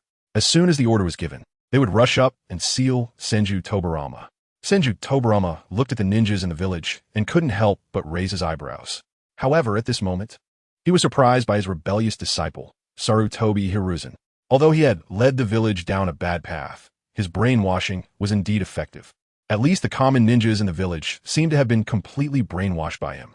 It was true that only the common ninjas chose to believe in him 100, while those from the ninja clans stood aside with complex expressions. They genuinely wanted Senju Tobarama to return and for Sarutobi Hiruzen to step down. This guy had been Hokage for so many years, and the village was getting weaker. Their interests were also harmed. If this continued, Konoha would be doomed. "Teacher, don't worry. I will personally send you back to the Pure Land," Sarutobi Hiruzen said with a smug smile. Seeing Sarutobi Hiruzen like this, Senju Tobarama felt no pressure. "I'll just take him out directly. Great-grandpa, I'm coming to help you." Tsunade charged towards Senju Tobarama, her fists already clenched. Seeing Tsunade charge directly at him, Senju Tobarama's expression darkened. "Tsunade, you are being fooled by Sarutobi Hiruzen." After saying this, Senju Tobarama's figure appeared behind Sarutobi Hiruzen in the next second. "Lord Third, be careful." Minato, who also mastered the Flying Thunder God, immediately reacted, throwing a kunai with the Flying Thunder God seal and appearing behind Sarutobi Hiruzen, blocking Senju Tobarama's attack with the kunai. Sarutobi Hiruzen was frightened and his heart raced. At this moment, he remembered that his teacher had just placed his hand on him. There must be his Flying Thunder God mark on him. "Minato, you have to protect me." Sarutobi Hiruzen still hoped to rely on Minato. Only his reaction speed could keep up with his teacher. Orochimaru stood not far away, coldly watching Sarutobi Hiruzen. "Perhaps it would be a good ending if my teacher was killed by his own teacher. It's better than becoming the last Hokage of Konoha." In Orochimaru's view, if his teacher continued to hold the position of Hokage, it was only a matter of time before Konoha was destroyed by Tenchi. Minato Namikaze ignored Sarutobi Hiruzen. He no longer had any good feelings toward him. The matter of Kushina made Minato see Sarutobi Hiruzen clearly. But he could not let Sarutobi Hiruzen die like this. Firstly, because no matter what, he was still the Hokage of Konoha, and if he died like this, Konoha which was already in danger, would surely face problems. Secondly, because his girlfriend's grievances had not yet been cleared, so Sarutobi Hiruzen could not die now. Lord Second, I just heard you tell Lady Tsunade that the third Hokage is deceiving people. What do you mean by that? Minato Namake's eyes were wary as he looked at Tobarama Senju. The other ninjas did not make a move, as they lacked the ability to do so. Grandpa, is what you said true? Tsunade naturally did not want anything to happen to her grandpa. The reanimation jutsu was developed by me. I naturally know how the casters control over it. Whether it's Tenchi or Sarutobi Hiruzen, neither of them can control me. Tobarama Senju spoke while casting a mocking glance at Sarutobi Hiruzen. Everyone breathed a sigh of relief upon hearing this. It was good that their second Hokage was not being controlled. Everyone, don't believe his words. He is currently controlled by Tenchi. The reanimation jutsu cannot be D. Orochimaru. You have the deepest research on the reanimation jutsu. You should know this, right? At this moment, Sarutobi Hiruzen shot a glance at Orochimaru, urging him to negate Tobarama Senju's words. Seeing his teacher's expression, Orochimaru revealed a faint smile. I'm truly sorry, teacher, but the reanimation jutsu can indeed be D. Of course, Orochimaru did not know whether it could be D. He just wanted his teacher to die. Dying with a bad reputation was better than dying with Konoha. Orochimaru. Sarutobi Hiruzen did not expect that his disciple would actually betray him. Tobarama Senju looked at the man in front of him, who was enveloped in a shadowy aura. Surprised that the other party actually knew that the reanimation jutsu could be D. At this moment, the ninjas in the village also understood that something was wrong, and they all stood by in silence. If Lord Orochimaru says so, then it must be true. The second lord was just being modest. Minato Namake's understood at this moment that Sarutobi Hiruzen must have done something that angered both gods and men. It's okay, kid. Your aura seems to have grown stronger than before. Tobarama Senju was very satisfied with this bright smiling junior. Recently, I've made some small progress in my training, Lord Second. Minato Namake's smile became even brighter. He had already been able to enter Sage Mode. Kushina immediately ran over upon seeing this, her eyes shining as she looked at Minato. Minato, have you mastered Sage Mode? Kushina asked with great anticipation. Minato nodded with a smile. That's great. Next time we encounter Tenchi, Minato, let's team up and beat him up, Kushina said excitedly, waving her fists. Tsunade and the others were very happy to hear that Minato had mastered Sage Mode.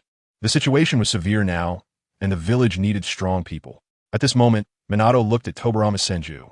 Lord Second, can you spare the third Hokage's life?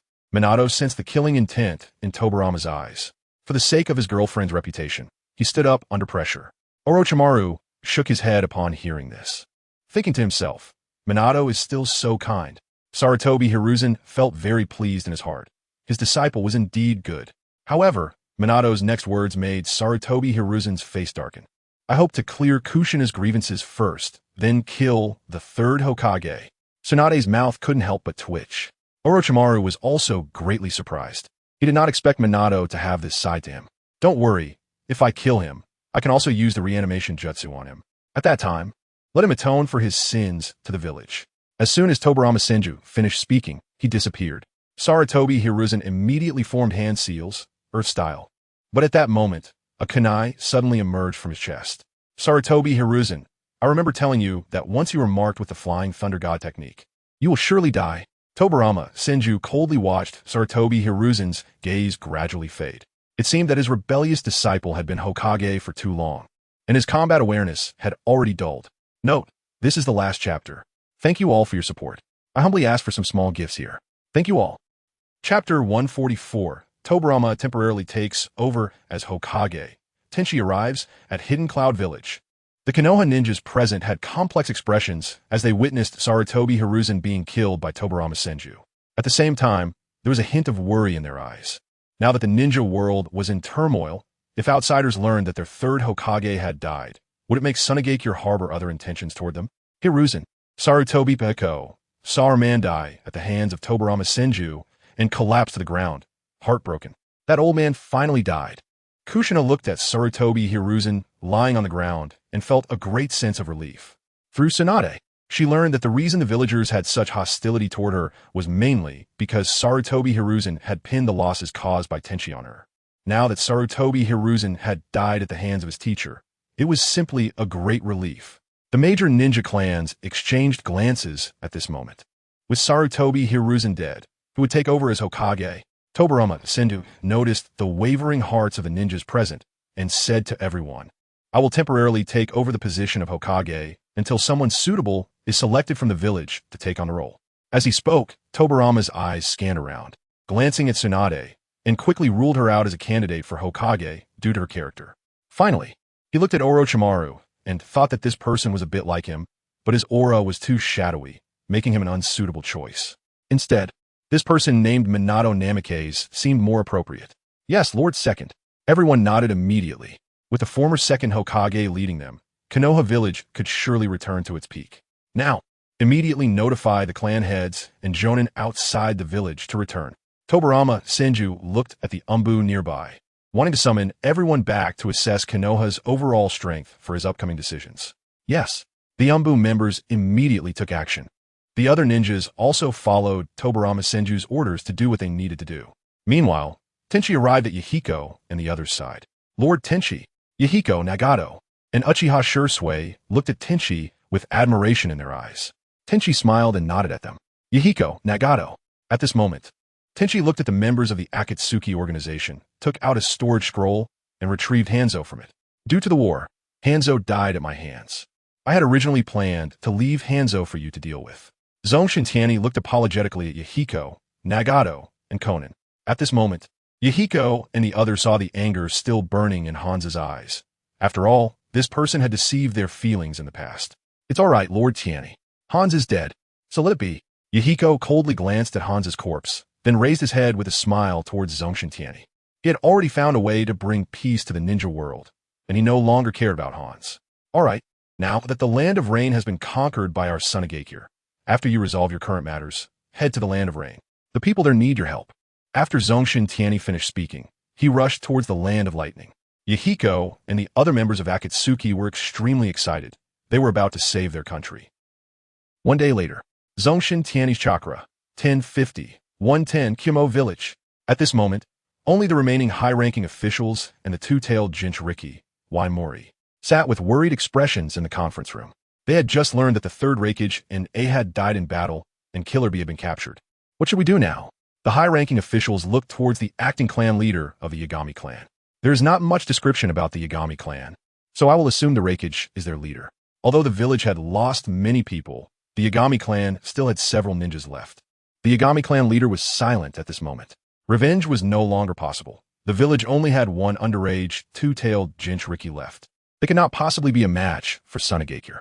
With the remaining ninjas and the terrain of Kumo village, it would be quite good to just hold the village. I think, just as the Yagami clan leader was about to speak, an AMBU ninja rushed in hastily. Everyone, it's bad. The Iron Sand Butcher is coming. The AMBU ninja's tone revealed a hint of concern. Is Zongshen Tianyi coming alone? The higher-ups inquired. Yes. The sensing ninja at the front line reported that he will arrive at the village in at most 2 minutes. The AMBU ninja quickly added. Everyone stood up at this moment. Everyone, Zongshen Tianyi is too overbearing. Immediately gather all the ninjas in the village. The higher-ups immediately sprang into action. The Yagami clan leader turned to Waimori, looking serious. Waimori, you need to hide in the Yagami clan. He couldn't help but speculate that Zongshen Tianyi's true target this time was Waimori. From the information he had, he knew that the One Tail and Seven Tails had already submitted to Zongshen Tianyi, and the Four Tails, Five Tails, and Eight Tails had been captured by him. Zongshen Tianyi was aiming to capture all 9-tailed beasts. With a great enemy approaching, the village needed him now. How could he hide? Waimori shook her head. She couldn't hide at a time when the village needed her most. Waimori, listen to me. The Yagami clan leader grabbed her shoulder, his expression grave. Zongshen Tianyi's purpose for coming is you. The village can't afford to lose another tailed beast. Waimori looked at the Yagami clan leader, unsure of what to do. The Yagami clan leader immediately arranged for his Genin to take Waimori away. He then rushed to the village entrance himself. At this time, retired ninjas in the village had also been mobilized. Many of them were missing arms or legs and could not put up much of a fight. But the higher-ups didn't care. Anyone who could pick up a kunai was brought out. Even those unregistered ninjas from the past were dispatched. In no time, nearly 20,000 ninjas were gathered. Zongshen Tianyi flew to Kumo village. When he saw the dense army of ninjas, he was quite surprised. Kumo village had so many people left. This was unexpected, but seeing many of them were missing limbs, he couldn't help but sneer. Zongshen Tianyi has arrived. The cloud ninjas below trembled as they saw Zongshen Tianyi in the sky. The pressure emanating from Tianyi made everyone feel the air around them turn cold. Ninjutsu Squad, attack Zongshen Tianyi in the sky. Barrier Squad, stabilize the barrier. The high-ranking officials of Kumo Village placed their hopes on the barrier that had been maintained for many years. As long as Zongshen Tianyi couldn't break the barrier, they believed they could force him back with their numbers. Note, please send some gifts. Now I only receive $3 to $4 worth of gifts a day. I'm having a tough time. Chapter 145, Kumo Village's Last Dignity. Naturally, Kumo Village's movements did not escape Zongshen Tianyi's notice. Seeing that they were pinning their hopes on the village's barrier, Zongshen Tianyi couldn't help but laugh.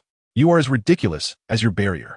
At this moment, Tianyi couldn't help but show a slight smile.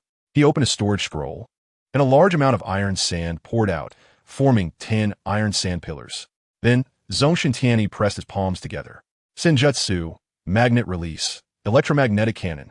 Under the acceleration of magnetic force, the 10 iron sand pillars began to spin rapidly, and with a flash of blue light, they shot towards Kumo Village at high speed. Zongshen Tianyi's attack is coming. Use ninjutsu to block it. The barrier squad must hold on. The ninjas of Kumo Village all sprang into action. Earth release, earth flow wall. Water release, water barrier. Earth release. Everyone took out their own preferred defensive ninjutsu. Countless earth walls and water curtains appeared in front of the barrier, attempting to block Zongshen Tianyi's attack.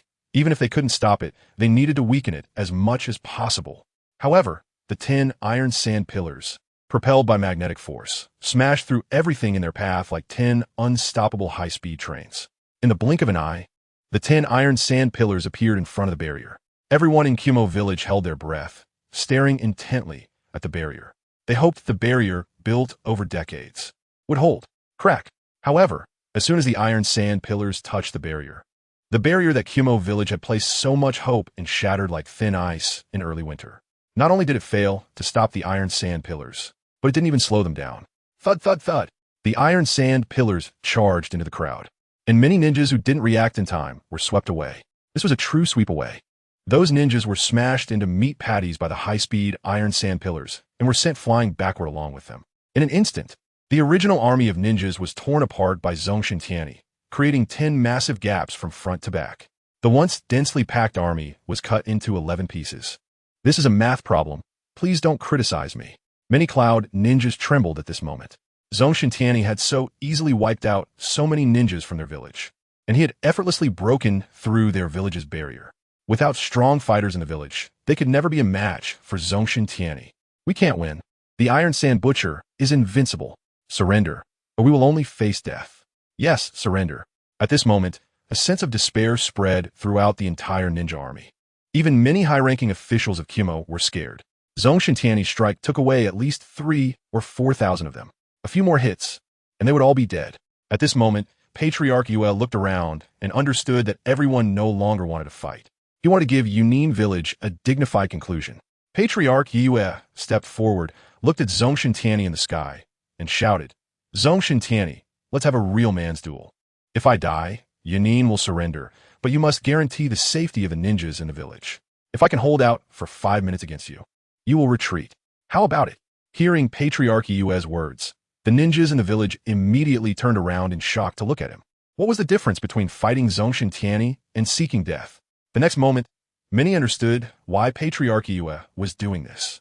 It was merely to give Genin Village a dignified ending. Lord Yue, everyone's eyes were filled with tears as they looked at him. Zongshen Tianyi laughed upon hearing his words. Unable to hold back, this man really had thick skin. Seeing this person's strong physique, it was obvious he was on the same path as the third Raikage and the others. He then asked, Who are you? What is your identity? How can you represent the Raikage? Zongshen Tianyi, I am currently the acting patriarch of the Yue clan. I believe I can represent the Raikage and our Genin Village. Patriarch Yue turned to look at the ninjas in the village. They all nodded, acknowledging what Patriarch Yue had said. Seeing this, Zongshen Tianyi slowly descended to the ground. He understood this person's intentions. At this moment, Tianyi realized why the Yue clan controlled the position of the Raikage in Genin Village. In critical times, they truly stood up to shield the village from the storm. This made Tianyi look at them with a higher regard, thinking to himself, Better than those Saratobi guys. You are quite good. I acknowledge you. As long as you can take one of my moves, I will let you go.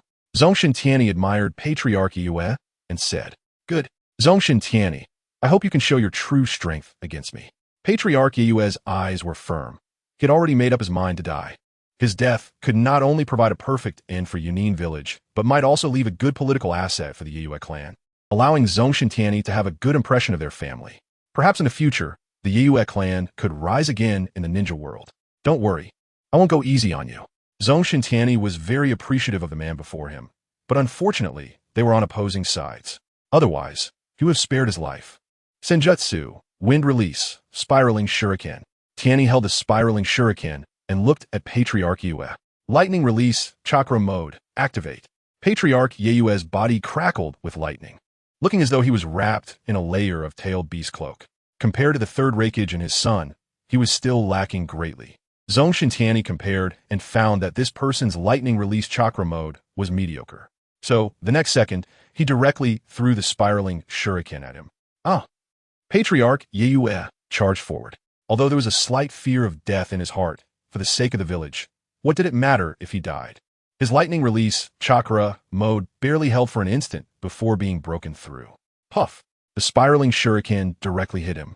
The wind released chakra, destroying every cell in his body. The next moment, he exploded into pieces, dead beyond recovery. Lord Yue. The Yunin ninjas watched as Patriarch Yue left no corpse behind, and tears silently flowed from their eyes.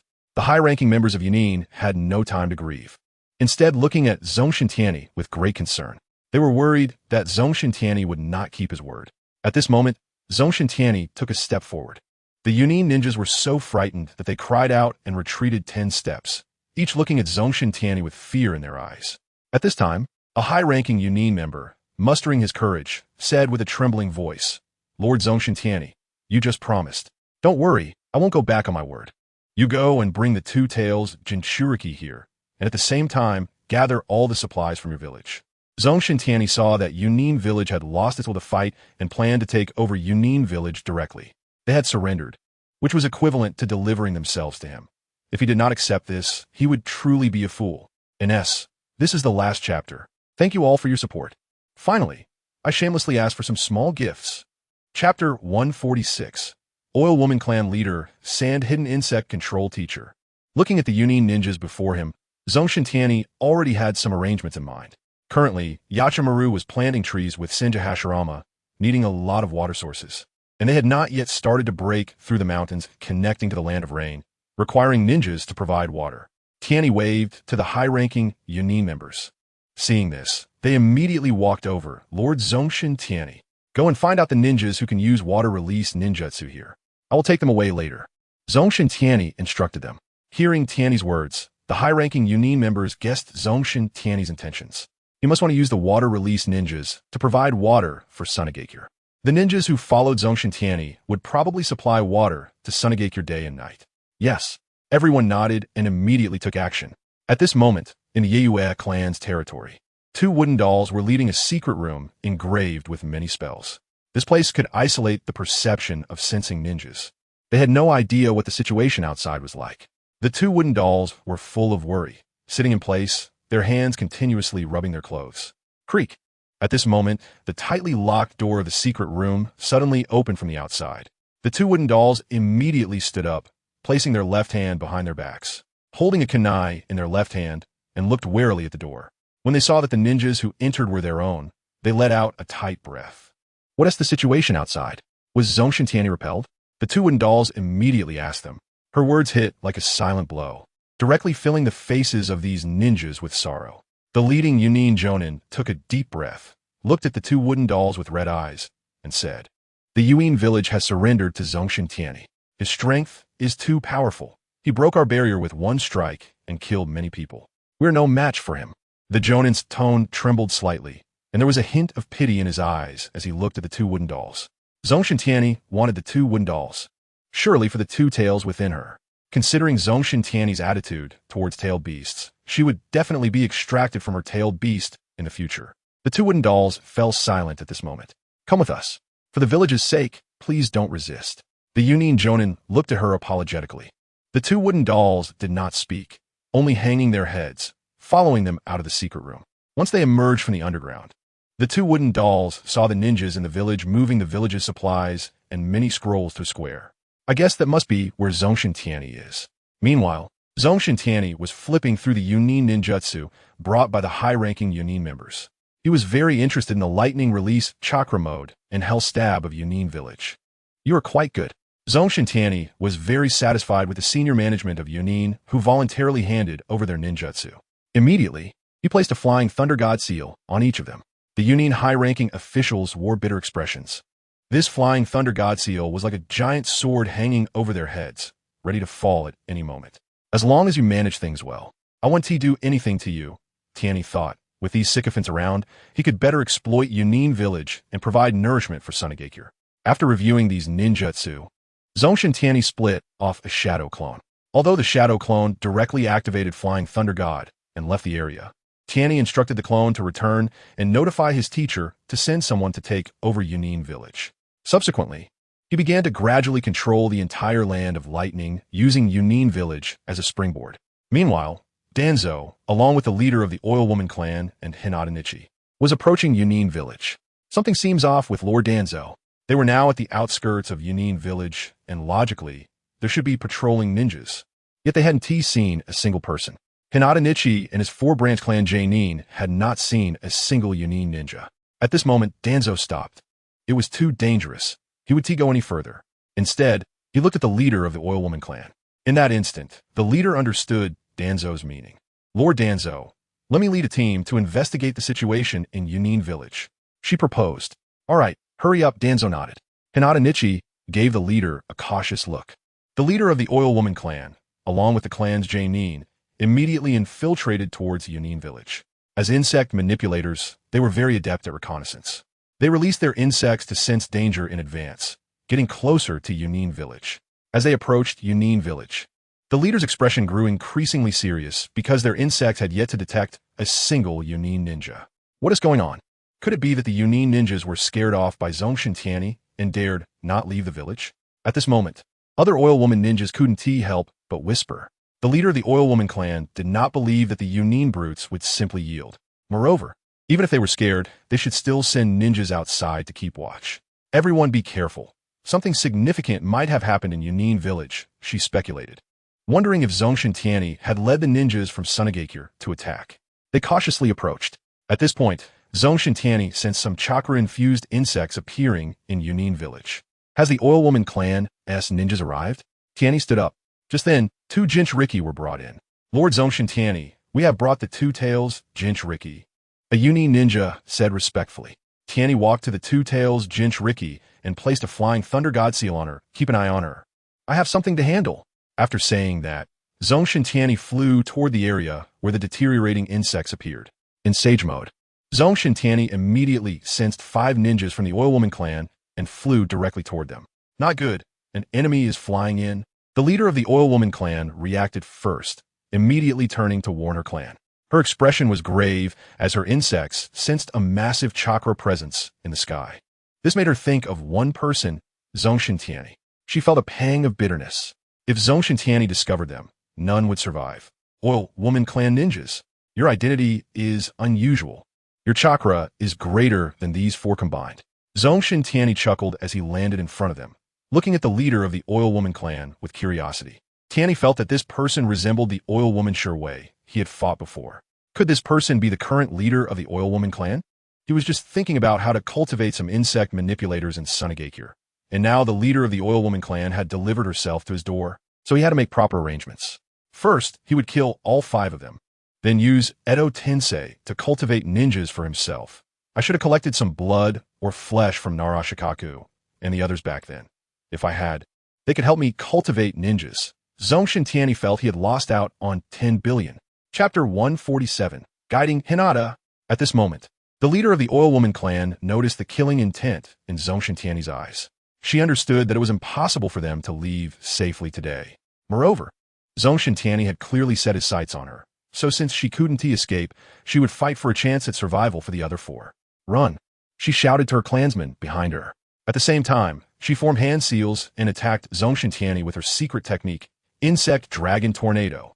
The deteriorating insects hidden around Zongshen Tianyi surged out from all directions, creating a tornado that trapped him inside. The four oil woman ninjas didn't lag behind and quickly ran away. At that moment, Sage Art, Magnet Release, Electromagnetic Force Field. With Zongshen Tianyi's voice, a massive pressure enveloped the area within several kilometers. Everything within this range was pressed down. The deteriorating insects became flattened under the pressure. The leader of the Oil Woman clan was completely pinned to the ground, her face pressed hard against the earth, unable to lift her head even a fraction. In her gaze, she saw her four clansmen faring worse.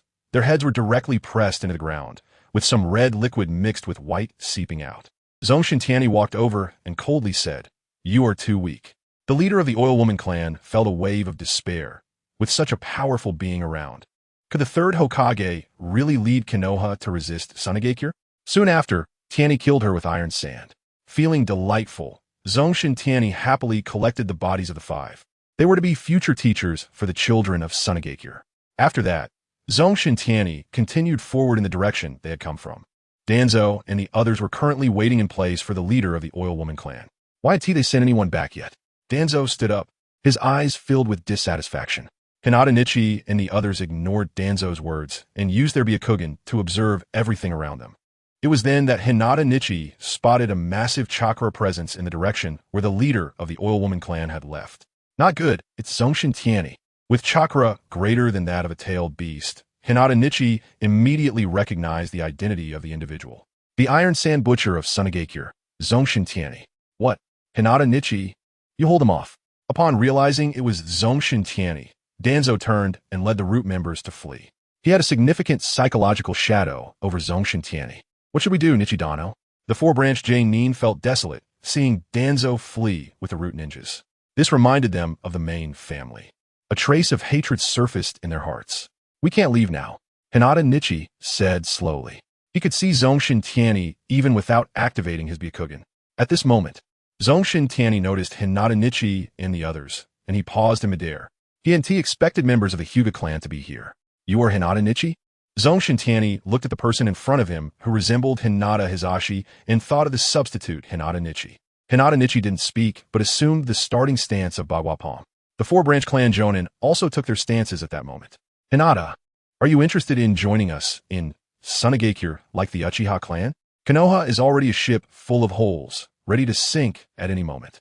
You Hyuga clan don't need to stick with Konoha, Zongshen Tianyi said, while looking at Hinata Nichi. Once you join our Sunagakure, there will be no distinction between main and branch families. No one dares to take anything from Sunagakure. Only we will take from others. Zongshen Tianyi said with a domineering tone. He still wanted to bring the Hyuga clan into Sunagakure, just like the Uchiha clan. The Hyuga clan was like a walking radar, and with them, it could greatly enhance the combat power and survival ability of Sunagakure's ninjas. Of course, if they insisted on courting death, Tianyi would still kindly send the Hyuga clan on their way. The reason he didn't kill them directly like the Yamanaka clan leader was that the Hyuga clan was not a secret technique clan, but a bloodline clan. Killing them directly would be too wasteful. His words made the four-branch clan Jonin turn to look at their fellow branch member, Hinata Nichi. After being a branch clan for so many years, the chance to remove this identity was irresistible to them. Hinata Nichi, you wouldn't want your children to become a lowly branch clan in the future, would you? I'm not a ninja from your Konoha, but I know that your Hyuga branch is not even as good as a dog, Zongshen Tianyi continued. Hinata Nichi felt conflicted. He had been a branch member for so many years and felt unfairness within him. Zongshen Tianyi, your conditions are very tempting for our branch clan. But the main family won't agree, Hinata Nichi said as he lowered his hands and spoke slowly. The main family won't agree to this condition unless you can lift the caged bird curse on our foreheads, Hinata Nichi said. Zongshen Tianyi did not respond, but threw a flying thunder god kunai to Hinata Nichi. Take this. When you return to Konoha, I will come find you. Although I don't have a way to lift the caged bird curse, I can wipe out your main family, and then your branch family will be free. Bruce, your next generation won't have to bear the caged bird curse.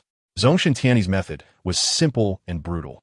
This, Hinata Nichi looked at the flying thunder god kunai in his hand, hesitating to throw it away, but reluctant to part with it. This was the key to freedom for the Hyuga branch. Think it over carefully. Will you continue to serve the main family as a dog until I flatten Konoha, only to be killed by us in Sunagakure? Or will you follow me to flatten Konoha, allowing the Hyuga to no longer have a main family and branch families? Zongshen Tianyi said coldly without urging him. Lord Nichi. The four-branch clan Jonin looked at Hinata Nichi with excitement. Hinata Nichi didn't directly respond to Zongshen Tianyi, but stored the kunai away, saying, I will consider it. At that moment, Zongshen Tianyi controlled the iron sand and directly killed the four excited branch clan members. Puff, puff, puff. The four branch members looked at Zongshen Tianyi in disbelief, not understanding why he suddenly attacked and killed them. Zongshen Tianyi. Hinata Nichi's mind exploded when he saw Tianyi suddenly act. While trying to recruit their Hyuga clan, he killed four of the Hyuga branch. Don't be nervous. They had to die. If you return like this, under the influence of the caged bird, they will reveal what happened today, and that would be bad. This is all the darkness before dawn, Zongshen Tianyi said as he patted Hinata Nichi's shoulder. Then Tianyi smiled and said, I sense Danzo's chakra. I'll go have some fun with him. You can take your time returning. After saying that, Tianyi flew away. Left behind, Hinata Nichi looked at the four corpses on the ground and slowly said, Zongshen Tianyi is giving us Hyuga a warning. We are dispensable to him? Chapter 148, dann so dies. Hinata Nichi's face was filled with worry, both for Konoha and for the Hyuga. He touched the flying thunder god, kunai, in his arms, then stored the bodies of the four men in a storage scroll and headed towards Konoha. As for Danzo, he could not afford to care. At that moment, Danzo was desperately trying to escape towards the borders of the Land of Fire, hoping to get out before Zongshen Tianyi arrived. A root ninja, accompanying him, sensed Zongshen Tianyi. Lord Danzo, it's bad. Zongshen Tianyi is already flying over. The ninja reported immediately. Upon learning that Zongshen Tianyi was closing in, Danzo quickly instructed the nearby root ninjas. You stay behind and block him. While speaking, he exerted all his strength and fled rapidly. Wind chakra covered his feet, increasing Danzo's escape speed. The remaining root members stopped and prepared for battle. Their expressions were cold, as if it was not them who were left to die. At this moment, Tianyi flew over and saw these brainwashed root ninjas. Zongshen Tianyi couldn't help but shake his head. A pitiful bunch. Let me give you a quick end.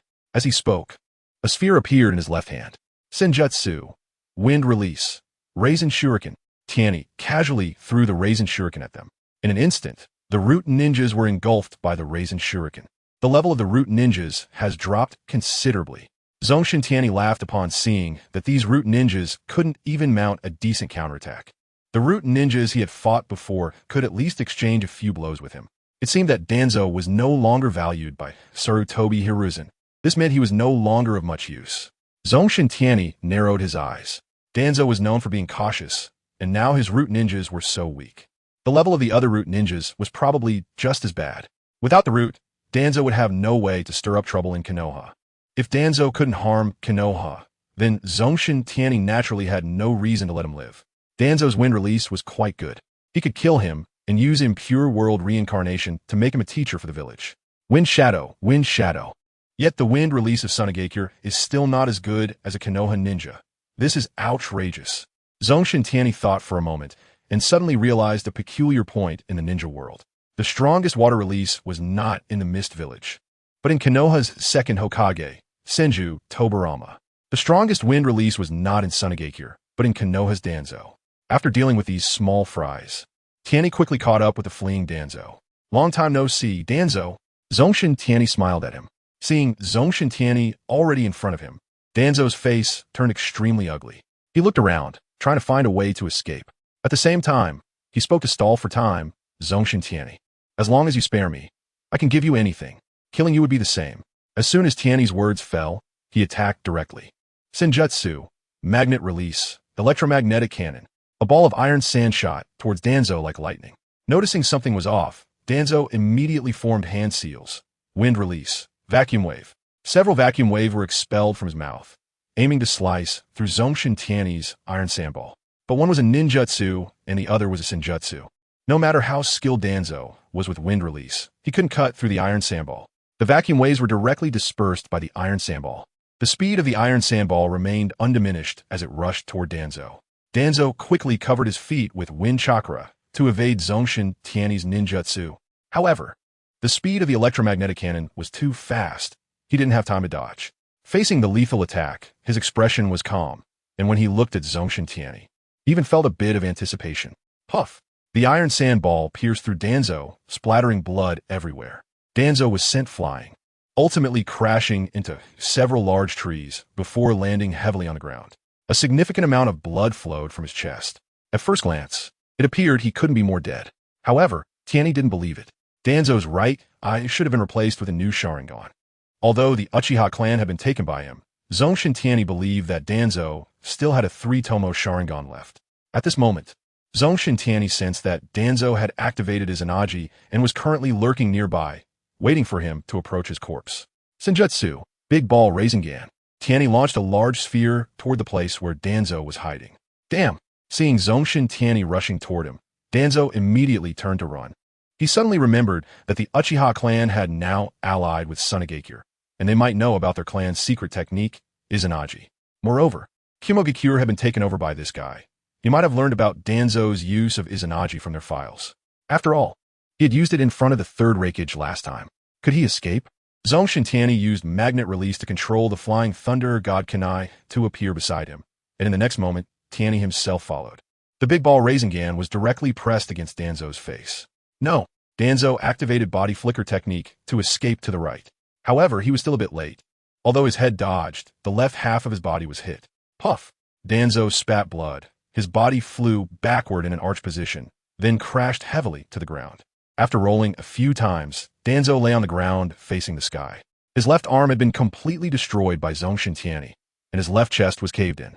His left thigh was also bloody, with glimpses of white bone visible inside. At this moment, he was inhaling more than exhaling. Am I going to die? But I haven't even become Hokage yet. Danzo's tone was filled with unwillingness. He had done everything for the position of Hokage, yet he still couldn't sit in that seat. Zongshen Tianyi looked at Danzo and knew that he no longer had any Sharingan left to use Izanaji. Danzo's arms had not yet undergone Orochimaru's modifications. His arms were not yet embedded with Sharingan. Hizashi, I will exert my last strength for the village. Danzo glanced at Zongshen Tianyi not far away, wanting to try if he could use the 4-symbol seal to take Zongshen Tianyi away. If successful, the village's crisis would be resolved. But he felt the hope was slim. After all, Zongshen Tianyi had mastered the Flying Thunder God technique. Inner 4-symbol seal. With his remaining strength, Danzo immediately tore open his chest clothing. A large amount of black liquid gushed out from his body. Zongshen Tianyi, who had long anticipated this move from Danzo, used Flying Thunder God to arrive in a safe area, looking at Danzo with a mocking gaze. Seeing Tianyi escape, Danzo's eyes instantly dimmed. Hizashi, you must lead Konoha to victory against Sunagakure. Ah! Then, he formed a black sphere centered around himself. In the next moment, everything within the black sphere was sealed into Danzo's corpse. As the black light faded, Danzo's body lay quietly at the bottom of the pit. At this moment, Tianyi's figure flew over, looking at the dead Danzo, smiling as he joked, I can say I've removed a major pest from the ninja world. It could be said that more than half of the villains in Hokage were caused by Danzo. Chapter 149, Konoha F4 Annihilated. Zongshen Tianyi sealed Danzo's body. He then returned to Sunagakure. At this time, T-Dai was hiding in a small town in the land of grass with over 20 surviving cloud ninjas. Lord T-Dai, we have shaken off the pursuers behind us. At this moment, a ninja who had been scouting returned. Everyone breathed a sigh of relief upon hearing that they had escaped from the pursuit of the Sand Ninjas and Uchiha. It should be noted that there had initially been several hundred people following T-Dai, but now only these 20 or so remained. However, T-Dai did not show a hint of happiness. Instead, his expression was very serious. Is something wrong, Lord T-Dai? Everyone became tense at this moment. The reason they could avoid the pursuit of the Sand Ninjas all the way was because of T-Dai, now that his expression was so grave. Did it not mean there was an even greater threat behind them? Just now, I used a summoning beast to contact the village. I learned that Zongshen Tianyi attacked the village, and now the village has surrendered to Zongshen Tianyi. T-Dai slowly revealed the information while observing everyone's reactions. They found it hard to believe this news. The village surrendered just like that? Everyone panicked for a moment, then turned to T-Dai as if looking for a backbone. Their eyes anxiously fixed on him. Lord T-Dai, what should we do next? T-Dai looked around and finally said slowly, we go to Konoha? Huh? Everyone looked at him in confusion, but soon they all reacted.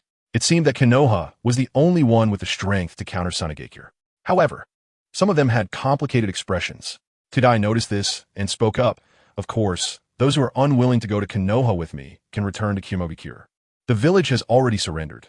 I believe Sunagakure will not go all out to kill everyone. I'm sorry, Lord T. Dai. I have elders and children to care for, so I cannot follow you. Lord T. Dai, we are no match for Zongshen Tianyi. You should give up? Yes, Lord T. Dai. Half of the cloud ninjas bowed to T. Dai, their faces filled with shame, before turning to leave. The remaining cloud ninjas wanted to blame them, but T. Dai stopped them. Don't blame them. This is human nature. Zongshen Tianyi's strength is too overwhelming, leaving no hope. The only ninjutsu that might be able to contend with Zongshen Tianyi was the one that could bring the dead back to fight. In T. Dai's view, as long as Konoha made good use of this ninjutsu, they would have the ability to defeat Zongshen Tianyi. The remaining ninjas nodded at this moment. Let us go. We head to Konoha. T. Dai led these people away, heading toward the land of fire. Sunagakure. Zongshen Tianyi Shadow Clone had arrived at the Kazakage's office. Tianyi, you're back. How'd it go? Did you capture the two tails from Sunagakure? Suna immediately stood up from his office chair, excitement evident as he approached Zongshen Tianyi. Master, not only did we capture the two tails, but Sunagakure has also surrendered. We need to send some people to stabilize Sunagakure. Tianyi briefly explained the situation to Luo Sha. Hearing Tianyi's words, Luo Sha was almost speechless. He couldn't believe that Yunin village had been taken down so easily. All right, Tianyi. I'll immediately arrange for the Elder Council to send people over there to keep an eye on things. A sly smile appeared in Luo Sha's eyes. Yunin village was too far from Sunagakure, and now Sunagakure didn't have enough people to guard it. Managing Yunin village carried great risks. Luo Sha was fantasizing about what would happen if a rebellion broke out in Yunin village. If those elders were to die, he wouldn't feel sorry at all. Instead, he would praise Yunin village for helping Sunagakure get rid of some stubborn old guards. Tianyi saw through his teacher's little scheme and smiled mischievously. Teacher, you can arrange it. Once it's set up, I'll take them directly over. Okay, I'll go arrange it, Luo Sha said, planning to send the most stubborn elders from the village to Yunin village. While Luo Sha was making preparations, news of Yunin village being breached by Tianyi had already spread among the various factions within Yunin village. In no time, the entire ninja world knew that the Iron Sand Butcher of Sunagakure had single-handedly taken down Yunin village. When this news reached Konoha, the Jounin station at the border also returned to Konoha. Akimichi CHF, Mito came in, and Uchiha Kamichi sensed that something was off as they walked toward the Hokage building, noticing the strange looks from others. Did something happen with Hiruzen? Why did they look at us like that? The three were puzzled. They stopped a passing Chunin to inquire about what was happening in the village. Three gentlemen, you should go to the Hokage building. You'll find out what happened when you get there, the Chunin said, looking troubled. He couldn't just tell them. Your teacher killed the third Hokage. The three frowned and quickly headed to the Hokage building. Guided by the staff, they entered the meeting room. As soon as they entered, they saw Senju Tobarama sitting in the Hokage's seat. Teacher, upon seeing Senju Tobarama, Akimichi CHF's eyes immediately filled with tears. Find a place to sit, CHF. Senju Tobarama said, having learned about the situation of his disciples during this period. Since Akimichi CHF had retired and hadn't done anything to anger him, he allowed him to sit aside. Yes, Akimichi CHF, not seeing Tsurutobi Hiruzen, realized that Konoha was no longer under the control of the third Hokage, but rather the second. He sat beside Orochimaru and the others. Teacher, where's Hiruzen? Mito came in and Uchiha Kamichi looked anxiously at Senju Tobarama. Seeing Tobarama's scrutinizing gaze, they felt uneasy. Not seeing Sarutobi Hiruzen made them even more anxious. I've already killed Hiruzen, Senju Tobarama said flatly. Mito came in and Uchiha Kamichi stared at Senju Tobarama in shock, thinking they must have misheard. You all did well. Under your governance, Konoha is getting worse by the day. Your families, however, are getting stronger by the day. Senju Tobarama's eyes were filled with killing intent. He intended to kill these two traitors himself. Sensing the killing intent from Senju Tobarama, both of them began to tremble. Teacher, we were wrong. Please give us another chance. Sunagakure is eyeing Konoha covetously. Let us serve the village. Mito came in and Uchiha Kamichi pleaded desperately. All right, but you're too weak now. Senju Tobarama planned to kill them, and then use Edo Tensei to bring them back to serve the village. Hearing Senju Tobarama's agreement, Mito came in and Uchiha Kamichi were beyond excited. Just as they were overjoyed, Senju Tobarama threw two kunai at them, hitting their hearts directly. Seeing how Konoha had turned out because of them, Senju Tobarama couldn't tolerate it anymore and swiftly resolved the issue. Everyone present felt mixed emotions as they watched the former high-ranking officials being eliminated like ants. However, they were still somewhat pleased because without these corrupt higher-ups, Konoha would surely be better. Akimichi CHF felt relieved that he hadn't followed Hiruzen into chaos after seeing his teacher kill Mito Kamen and Uchiha Kamachi so decisively. Senju Tobarama collected their bodies. Tsunade smiled slightly at the death of the two old men. Jiraiya thought that with these teachers dead, Tsunade's heart should be unburdened now. All right, we've dealt with them. Now it's time to talk business. Senju Tobarama then turned to the people in the meeting room. Everyone sat up straight. For the time being, I will act as Hokage.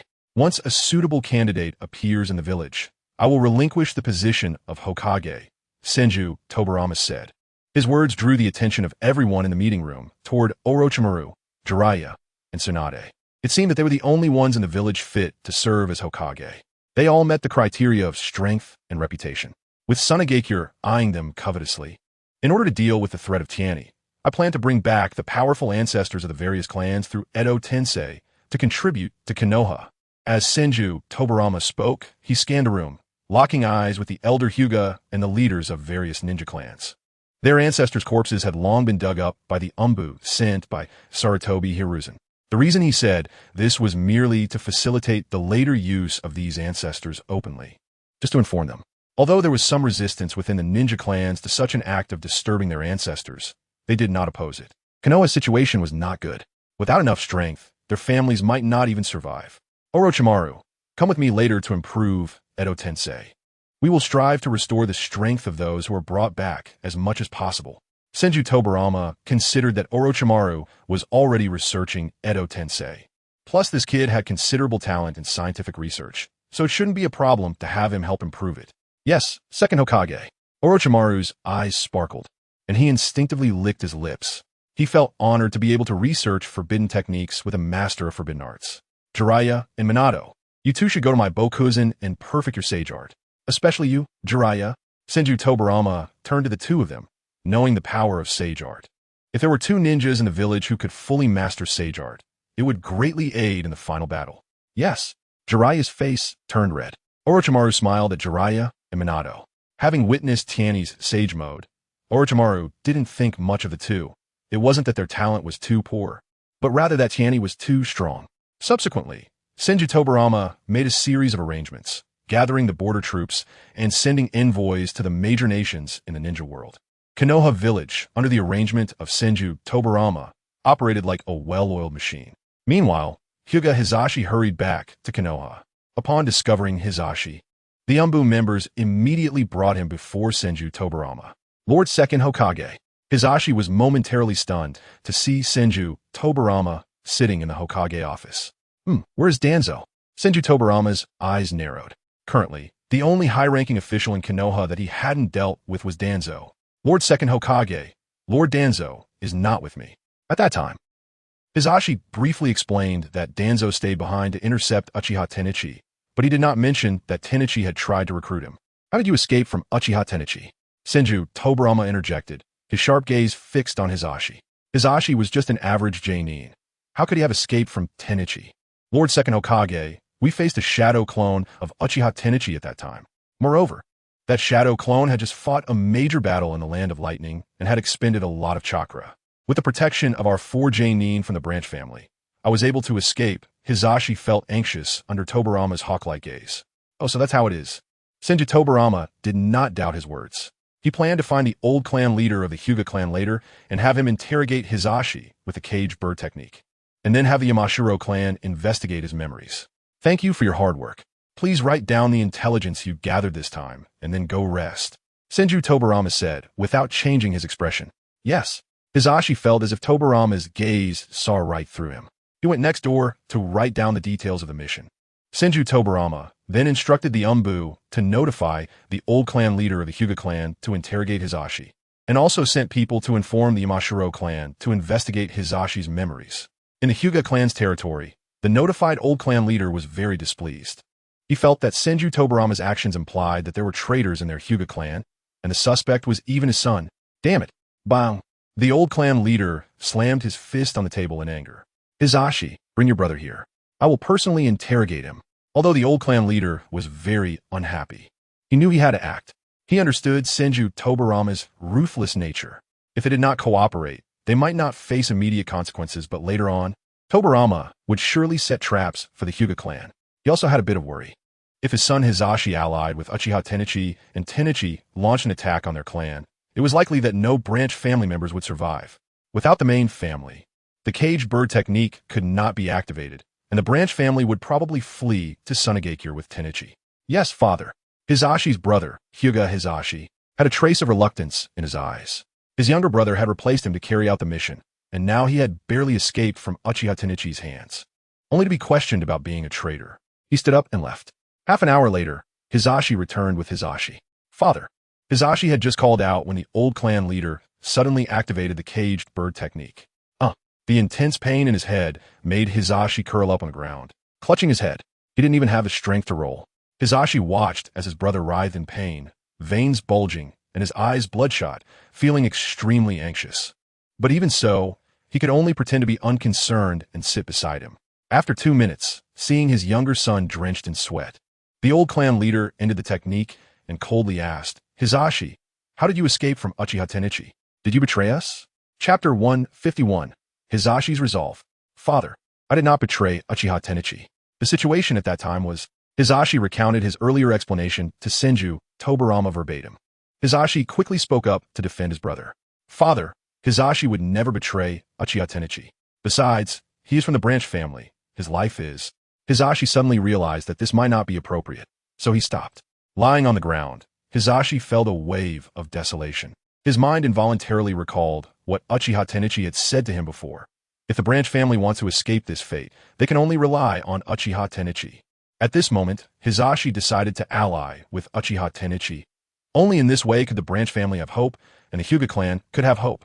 Just then, his head throbbed again as the old clan leader activated the cage bird technique once more. Hizashi, how can you be so disobedient? Hurry up and confess the truth. The old clan leader had already imagined what his son might do. He thought that if he did it again, he could provide Senju Tobarama with an explanation. Hizashi's face instantly turned red, veins bulging at his temples. The intense pain made Hizashi feel that perhaps death would be a relief. A minute later, the old clan leader stopped. The moment the pain disappeared, Hizashi fainted. The previous pain had rendered him unable to even pass out. His brain's protective mechanism couldn't even activate, which shows how terrifying the caged bird technique was. Hizashi's brother, Hyuga Hizashi, was about to get up to check on his brother when he suddenly noticed his father's glaring eyes. Realizing his father's gaze, Hizashi had no choice but to sit back down. Someone, take Hizashi away and let the Yamashiro clan investigate his memories. The old clan leader instructed the servants outside. Soon, 2 members of the branch family came in and carried Hizashi away. Father, why must we investigate Hizashi's memories? He clearly hasn't done anything against the village. What if something unexpected happens to Hizashi later? Upon learning that they would investigate his brother's memories, Hizashi could no longer sit still. After 2 rounds of caged bird punishment, Hizashi was already in a terrible state, and now they wanted to risk investigating his memories. This is the second Hokage's order. I have no choice. The old clan leader was also reluctant, but who made him not the Hokage? But Hizashi clenched his fists, knowing that arguing was futile, and he got up to see Hizashi. Watching his eldest son's departing figure, the old clan leader said nothing and slowly closed his eyes. At that moment, in a quiet room, Hizashi was placed on a bed. Hizashi quickly ran over. Yamashiro clan leader, please be careful and don't let anything happen to Hizashi. He looked at his brother with pain and wiped the cold sweat from Hizashi's forehead. Don't worry, young clan leader, I'll handle it personally, the Yamashiro clan leader nodded. He then placed his hands on Hizashi's head and began to perform their clan's secret technique. At that moment, far away in the land of lightning, Uchiha Tennichi sensed it. Konoha is indeed making a move on Hizashi's mind. Tianyi sneered at this moment. He had long anticipated that Konoha would act this way. He quietly used his eternal Mangeki Sharingan to cast an illusion on Hinata Hayashi. This illusion would conceal his true memories according to the inner thoughts of Hinata Hayashi. In the Hyuga clan's territory, Hinata Hizashi nervously watched the clan leader in the mountains. At this moment, he didn't dare to breathe. Soon, the clan leader in the mountains withdrew his hand. He had seen Hinata Hayashi's memories. Indeed, it was as he had said. Clan leader, is my brother all right? Hinata Hizashi hurriedly asked. He's fine, his body is also fine. Let Hayashi rest well afterwards. The clan leader in the mountains looked at the pale-faced Hayashi and thought to himself, This child has also suffered. He then returned to the Hokage building to report. Hinata Hizashi also breathed a sigh of relief. His brother will be fine. In the Hokage building, the clan leader in the mountains reported what he had seen to Senju Tobarama. Hinata Hayashi really has a strong life. I hope Danzo's life can be as strong. Senju Tobarama mentioned Danzo, and his eyes were filled with rage. Danzo had done many terrible things. When he returned, Senju Tobarama would definitely arrange a good punishment for him, making sure he doesn't die too painlessly. Seeing Senju Tobarama's murderous eyes, the clan leader in the mountains felt a sense of relief. After all, many people from their mountain clan had been forcefully taken by Danzo. Senju Tobarama then dismissed the clan leader in the mountains. Even after 2 investigations, Senju Tobarama still arranged for the Umbu to keep an eye on Hinata Hayashi. In Sunagakure, Raza had already arranged the candidates to go to Kumogakure. 5 elders from the Elder Council, along with some ninjas from their faction. Raza promised these people many benefits to make them willing to go to Kumogakure, and also informed them that at that time, the strong and many ninjas from Kumogakure would bring them back to the Land of Wind, which made the elders willing to go to Kumogakure. With these people, Raza found Zongshen Tianyi. Tianyi, everyone is here. You will take them to Kumogakure. Raza pointed to a total of 80 people behind him. Okay, teacher. Tianyi glanced at them without revealing any emotion. These people were still somewhat excited. Although this mission was a bit dangerous, they felt the rewards would be great. Tianyi, I'm counting on you this time. The elders smiled at Zongshen Tianyi. No problem. Tianyi waved his hand dismissively, then had them hold hands. He grabbed the shoulder of the nearest person. After looking at his teacher, he activated the Flying Thunder God technique and headed directly to Kumogakure. After everyone disappeared in front of Raza, he found Maki. Maki, you will lead the team to Kumogakure. Find a suitable opportunity to eliminate those 5 elders. Once this is over, I will give the position of Kazekage to Tianyi. I can't leave any old stubborns for him. Raza's voice gradually became cold. All the blame would fall on him. His disciple Tianyi could be a hero Kazekage of Sunagakure. Yes. Maki nodded and immediately went to act.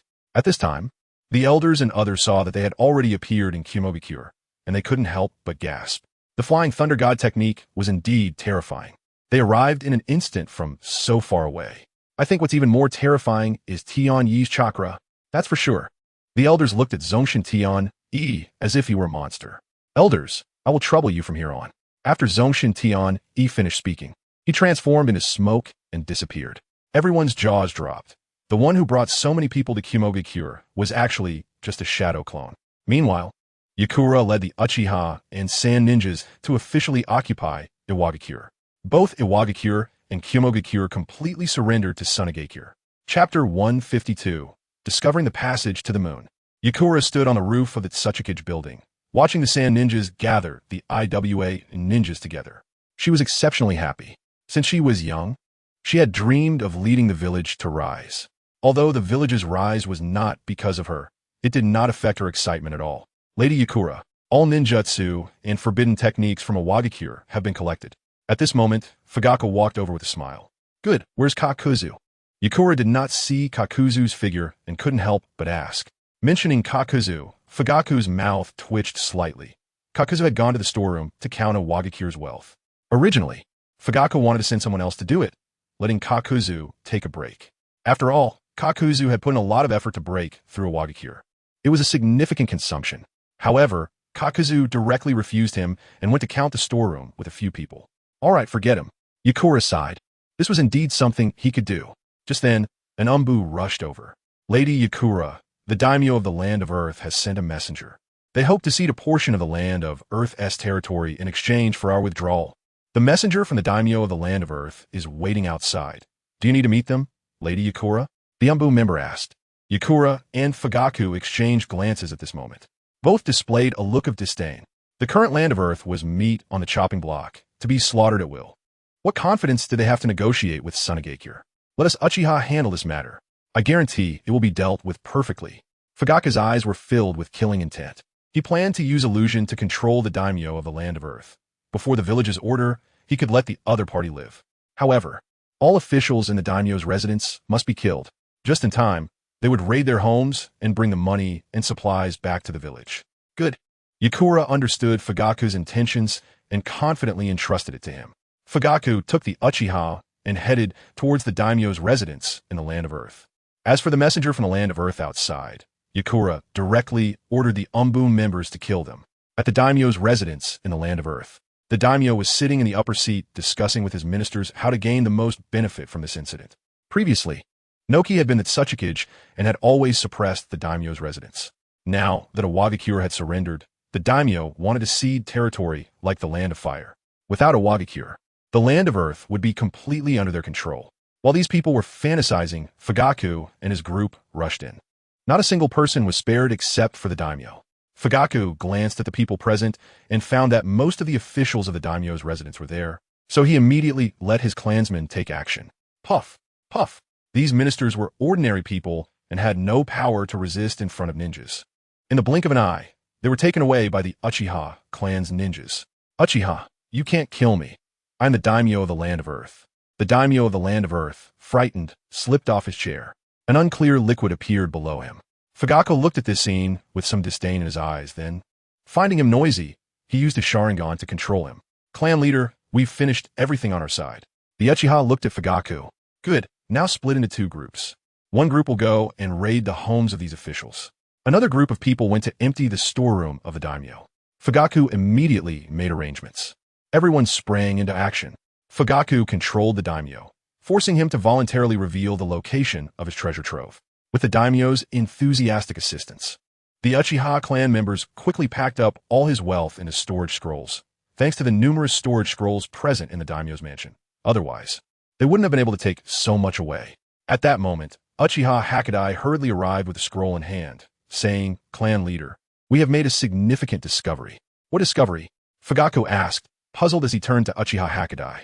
Clan leader, while searching the residences of other officials, we found this scroll in one official's home. It records that 100 years ago, a master of illusion and his party discovered a mysterious cave. One of the springs in that cave seems to have the ability to transport people, but it doesn't record where they're transported to. Uchiha Hakadai handed the scroll to Fugaku, who began to read it. Earlier, I used an illusion to control the dead official's son to interrogate him. However, that person said that this secret can only be known by the clan leaders of their family throughout the generations. Uchiha Hakadai felt regretful, realizing they shouldn't have killed those officials too soon. A mysterious cave. Fugaku thought this cave was not simple, judging by its appearance. It likely had a long history and surely hid something extraordinary. Hakadai, take some people to secure the location of this cave. Remember, do not act recklessly. I will contact Lord Tennichi first. Fugaku felt that the situation was serious and preferred to have the clan god Tennichi involved. Yes. Uchiha Hakadai complied and left. At this moment, Fugaku took out the flying thunder god Kanai given to him by Tennichi and infused it with his chakra.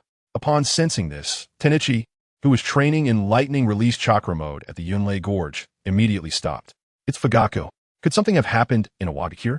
Tennichi quickly arranged for one of his shadow clones to go. Now, the shadow-level powerhouses from Iwagakure had either been taken down by him or captured. His shadow clone could easily handle Iwagakure. Understood, main body. The shadow clone nodded and activated the flying thunder god to leave. In the next moment, the shadow clone appeared at the daimyo's mansion in the Land of Earth. What happened to Fugaku? The shadow clone suddenly realized that this was not Iwagakure.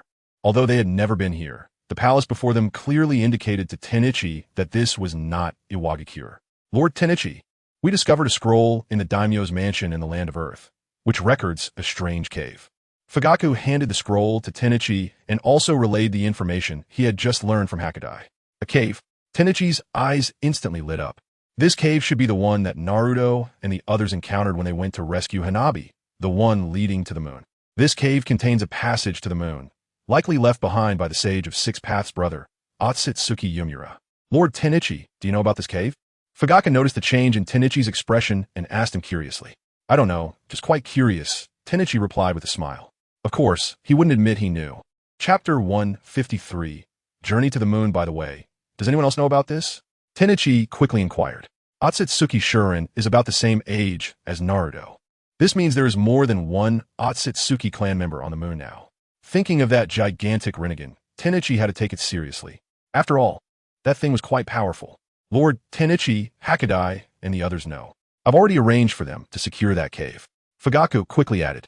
then immediately use a ninja cat to inform them that they must not act recklessly. This family learned about this cave early on, but did not take advantage of it. So there must be something deadly inside. Tenchi couldn't directly mention the situation inside, so he had to remind them this way. Tenchi remembered that the spring inside that cave could trap even Naruto after the Fourth Great Ninja War in an illusion. Hakadai and the others might not be able to withstand it.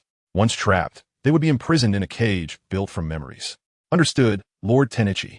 I will notify Hakadai and the others immediately. Fugaka sensed that Tenchi should know something but was unwilling to share, worried about the safety of Uchiha Hakadai and the others. He summoned a ninja cat in front of Tenchi to help convey the message.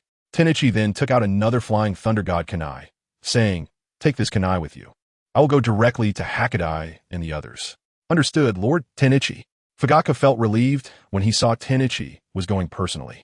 Afterward, Tenchi's shadow clone dispelled, turning into a puff of smoke. His memories immediately surfaced in his main body. He didn't expect that Fugaku and the others would accidentally discover the passage to the moon. That gigantic Rinnegan on the moon would be his. A smile crept onto Tenchi's lips. The power of the Rinnegan needed no extensive description. Otsutsuki Shuren had almost split the moon in half back than if Naruto hadn't used his verbal prowess to stop it. Tenchi then dispelled the shadow clone training at Yunlei Gorge. Now that there were members of the Otsutsuki branch family on the moon, he had to deal with them with all his might. Tenchi then arrived at the Raikage building, briefed the 5 elders there, and returned to Sunagakure with a large amount of collected supplies. When Tenchi returned to Sunagakure with a mountain of storage scrolls, several voices jumped from the rooftops and quickly approached him. 4 ANBU members knelt on one knee before Tenchi. Tenchi nodded, then pointed at the storage scrolls behind him. "These are supplies collected from Kumogakure. Have someone come to take them away." After saying this, Tenchi went to find his teacher. He needed to inform his teacher about his trip to the moon.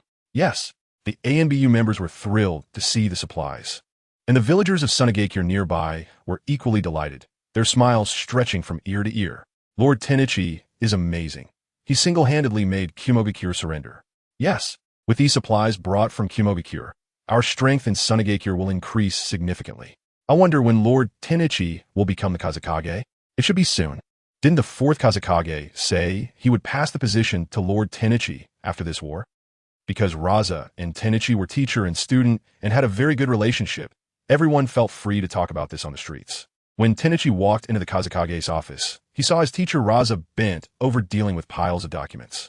Now that Sunagakure had occupied Iwagakure and Kumogakure, Raza had many more matters to handle. "Tenchi, you're back." Raza raised his head as soon as he sensed someone entering, and upon seeing his disciple, a smile filled his weary face. "Teacher, why don't you find some help? You're almost getting dark circles under your eyes." Zongshen Tianyi gestured with his eyes. "I wanted to, but there are no suitable candidates right now. There are too many places that need manpower, and our talent pool is simply insufficient." Luo Sha revealed a helpless smile at that moment. In the past, Sunagakure lacked resources and couldn't cultivate many ninjas or talents, and there weren't many places that needed them. So such a situation had never occurred. Now that their territory has expanded, people are needed everywhere. "By the way, Tianyi, did you come here for something?" Luo Sha thought that his disciple must have come for a reason, so he asked, "Master, I need to go to a place to get something, and it might take 2 or 3 days. It could even take longer." Tianyi thought about retrieving that giant Rinnegan. A day or 2 might not be enough. "Oh, okay. Go ahead. There's no need to worry about the village while we are here," Luo Sha reassured Tianyi. Zongshen Tianyi looked at Luo Sha and felt a bit strange. He recalled how everyone used to warn him to be careful when he went out. Last time, when he went to Konoha to bring back the Uchiha clan, Maki insisted on going with him no matter what. But now, everyone's attitude seemed to have changed. Luo Sha noticed the expression on his disciple's face and suddenly laughed. "Tianyi, you don't think we worry about you, do you? I'm not saying this, but your strength right now really doesn't require our concern," Luo Sha joked. Zongshen Tianyi smiled and scratched the back of his head. "You can rest assured, the village will be fine. It seems like something big happened in Konoha. They won't have time to pay attention to us." Luo Sha laughed at that moment. "What happened to Konoha?" Tianyi asked in confusion. Sarutobi Hiruzen used Edo Tensei to revive his teacher, Senju Tobarama. As a result, Tobarama broke free from control and killed Sarutobi, Mito, and Tsunade. Luo Sha informed Zongshen Tianyi about the report sent back by the spies. "Senju Tobarama really is swift. With that, All the high-ranking officials in Konoha are dead. Tianyi showed a hint of sarcasm. One was killed by his own hand, and the other three were taken out by his own heat. It wasn't surprising that Senju Tobarama broke free from control. After all, he was the inventor of Edo Tensei. Tianyi would have been surprised if he hadn't killed Saratobi and the others. Yeah, Konoha probably doesn't have time to deal with this now, Luo Sha said, a hint of regret crossing his eyes. If it weren't for Sunagakure just having taken down Awagakure and Kumogakure, they truly couldn't spare manpower to deal with Konoha. He would have taken this opportunity to take a bite out of Konoha. Then, Master, I'll take my leave, Tianyi said at this point. Come back early. When you return, start preparing to take over the position of Kazekage. Luo Sha was feeling overwhelmed and thought it would be better to relinquish the position sooner rather than later. Okay, Master. Zongshen Tianyi nodded, then sensed that his kunai had already reached Uchiha Hakadai and the others, so he directly activated Flying Thunder God to teleport there. Uchiha Hakadai and the others also realized that Zongshen Tianyi had returned, and when they saw Tianyi, they respectfully said, Lord Tianyi, let's go. Tianyi noticed they hadn't yet reached the marked location on the scroll, so he used iron sand to quickly fly them there. Before long, they arrived at the cave. Upon entering the cave, Zongshen Tianyi saw the spring. You all stay here and guard. Remember, you absolutely cannot enter, Tianyi instructed Uchiha Hakadai and the others. Yes, they nodded in response. Then Zongshen Tianyi jumped directly into the spring. Chapter 154. The giant Rinnegan Uchiha Hakadai and the others watched as Zongshen Tianyi entered the spring, immediately setting up a barrier to protect the area. Once inside the spring, Zongshen Tianyi felt a mental force trying to invade his mind. He thought, this must be the power that trapped Naruto in an illusion. It should be Otsutsuki Yuki's preparation. However, this force naturally could not pull Zongshen Tianyi into an illusion. After all, Tianyi had been strengthened many times and was no longer affected by Jinjutsu. Before long, Zongshen Tianyi passed through the spring, and upon emerging, he encountered the crab guards that Shikamaru and the others had faced back then. He wasn't sure if it was the same one. Poof poof. The crab guard saw someone coming and immediately spat out a lot of bubbles towards Tianyi. Seeing this, Tianyi quickly formed a wall with iron sand to block the crab guard's attack. Taking advantage of the opening, Tianyi directly used magnet release to control the crab. With increased chakra input, the crab was crushed by the iron sand, and the crab roe burst out from seams. What a waste. So much crab roe. If it were steamed, it would be so delicious. Zongshen Tianyi couldn't help but lick his lips. At this time, he casually formed a ball and punched through the rock. A few rays of sunlight shone through. Tianyi flew out through the opening. What came into Zongshen Tianyi's view was a circular sea surface and a new space with an artificial sun. Tianyi gazed into the distance, feeling that this place was quite nice. Meanwhile, the surviving members of the Otsutsuki branch family quickly sensed that strangers had arrived on the moon through the passage from the ninja world. They immediately reported this news to the only surviving elder from the internal conflict, who happened to be the grandfather of Otsutsuki Sharon. I never expected that someone could actually enter the moon. The branch family elder's eyes revealed a hint of vigilance. The illusions in the passage are not something ordinary people can pass through, and there are crab guards present. The incoming individuals are definitely not ordinary. You two take the puppet soldiers to investigate the enemy's information. If the puppet soldiers can't handle it, retreat immediately, the elder instructed his two guards with a serious expression. After the internal conflict, their clan members had already diminished significantly, and everyone had been injured at the source, with no new infants being born. Every clan member was now especially precious. Yes, the two guards immediately left the room, taking a group of puppets towards Zongshen Tianyi's direction. Watching their retreating figures, the branch family elder slowly withdrew his gaze. The ninja world is now in chaos. According to the will of the ancestors, they must destroy the ninja world and then reshape it anew. The branch family elder was very disappointed with the ninjas of the ninja world.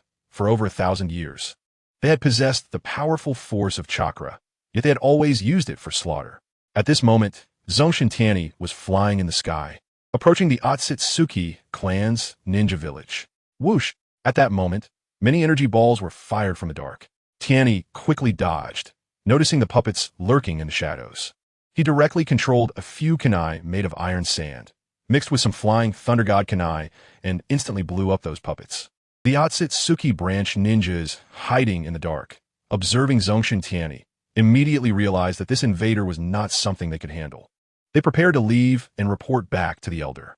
However, just as they turned to leave, Zongshen Tianyi had already used Flying Thunder God to appear in front of them. Both of their hearts were about to jump out. Before they could finish speaking, Tianyi used the Eternal Kaleidoscope to control them. These are members of the branch family. Why do they feel a bit weak? Zongshen Tianyi's perception ninjutsu revealed that both of them had internal injuries. They could only live for another 4 or 5 years at most. It seems that after the branch family defeated the main family with the powerful Rinnegan, the survivors were all severely damaged. Originally, ninjas were a short-lived profession. And it's no wonder that in the end, only Otsutsuki Sharon was left. Tianyi shook his head. Jutsu Shrine. Zongshen Tianyi looked up at the artificial sun in the sky. The huge Rinnegan was hidden in the castle inside the artificial sun. I hope these two know how to enter it. Tianyi controlled the 2 branch family members with the Eternal Kaleidoscope, hoping to get information on how to enter the artificial sun. However, the information he received left Zongshen Tianyi speechless.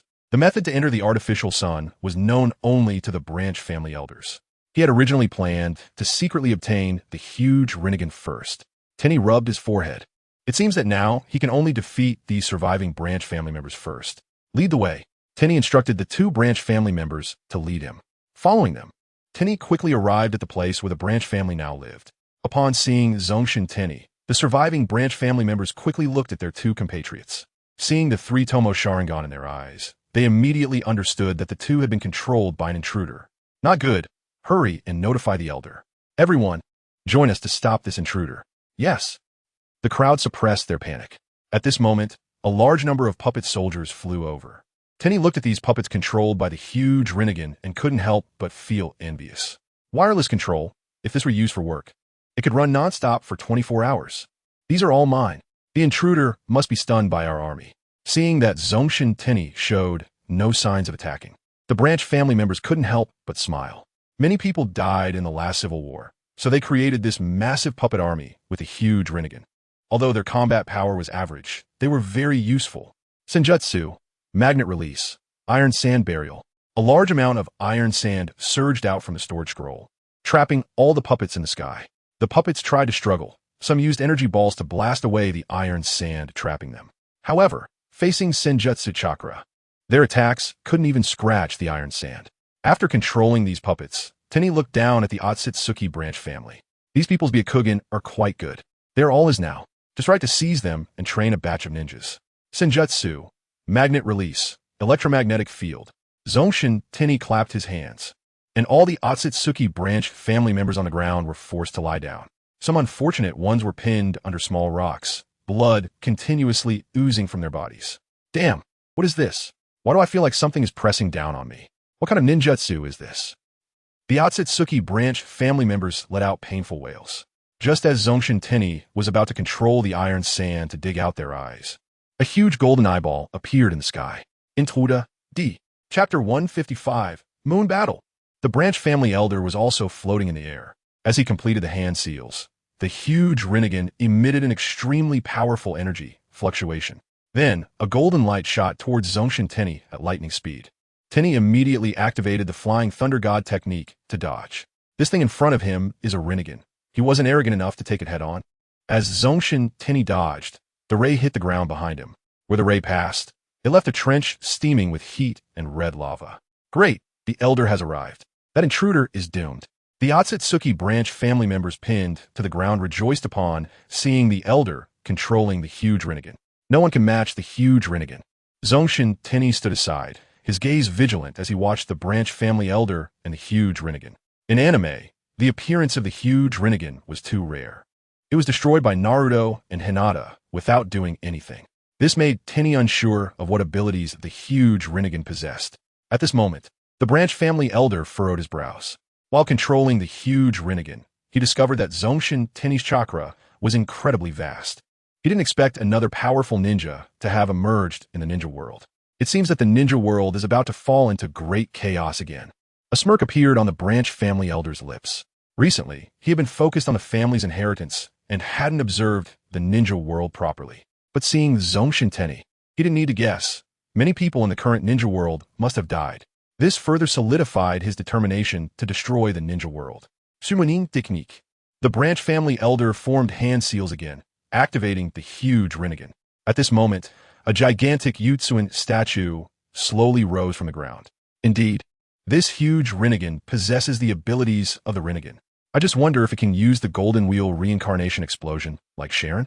Upon seeing the statue, Zongshen Tianyi immediately summoned his complete Susanoo without hesitation. The blue giant held a sword, standing against the Yutsuan statue on the moon. You are from the Uchiha clan. When did the Uchiha clan have another eternal kaleidoscope? The branch family elder was extremely surprised. He didn't expect that after Madara's death, there would still be someone from the Uchiha clan who could possess the eternal kaleidoscope. The branch family elder's expression became serious. If the opponent possesses the eternal kaleidoscope, he cannot be careless. One mistake could lead to his downfall. He immediately controlled the Yutsuan statue to charge at Susanoo. Susanoo's two great swords immediately slashed down. Bang! The part of the Yutsuan statue that was sliced off was immediately replaced by newly flown stones. At this moment, the Otsutsuki branch family members below quickly seized the opportunity, supporting each other to move away from the area. They couldn't handle the current battle. I wonder if you can replenish faster, or I can strike faster. Zongshen Tianyi controlled Susanoo, swinging the two great swords, creating afterimages. The sound of whistling continued to echo. At the same time, Tianyi carefully observed the branch family elder, secretly controlling the kunai marked with the Flying Thunder God technique to approach him, planning to find the right moment to take out the branch family elder. However, the branch family elder was using the Byakugan, and Zongshen Tianyi realized he had no chance at the moment. Although the Yutsuan statue was still recovering, its recovery speed had obviously begun to falter. For every area that recovered, 2 areas were cut off by Susanoo's great swords. Damn, how can this blue giant be so fast? Is the ancestral statue not this intruder's opponent? How is that possible? The huge Rinnegan is invincible. The Otsutsuki branch family was unwilling to believe this. After all, they had relied on this huge Rinnegan to defeat the main family. The elder of the branch family noticed that the recovery speed of the stone statue was not as fast as that of the deity Zongshen Tianyi's destruction. With both hands starting to form seals, Tianyi suddenly felt a powerful force pushing him and Susanoo away, causing Susanoo to lose its balance due to the immense force. It was a repulsive force. Tianyi understood that this was the enormous power created by the opponent's gigantic Rinnegan. At that moment, the giant Rinnegan shot out a beam of golden light towards Susanoo. Just as the beam was about to hit Susanoo, Zongshen Tianyi formed seals with both hands. Using the Sage technique, dust release, boundary stripping technique, a white barrier collided with the golden beam, resulting in a tremendous explosion. A huge mushroom cloud rose on the moon. In a ninja world, many people noticed that the moon seemed a bit off tonight. Why do I feel like there is a big cloud on the moon today? That's right, I see it too. What's going on? Many people looked up at the moon in confusion. Meanwhile, in the Hyuga clan of Konoha, the old clan leader was using his Byakugan to observe the moon. What on earth happened on the moon? A sense of worry rose in the heart of the Hyuga clan leader. The main branch of the Hyuga clan had always had a connection to the lineage on the moon. However, that connection had been severed during his tenure as clan leader. Now that something seemed to be happening on the moon, it made him feel uneasy. I hope the people of the lineage on the moon are safe. After the Hyuga clan leader said this, he turned and went back to his room. Meanwhile, the battle on the moon continued. After a clash with the giant Rinnegan, Zongshen Tianyi felt his blood boiling. He had entered battle mode. Tianyi smiled. Ever since his sage body awakened, he hadn't felt this way. This made Zongshen Tianyi's eyes light up. At that moment, the elder of the branch family was panting heavily.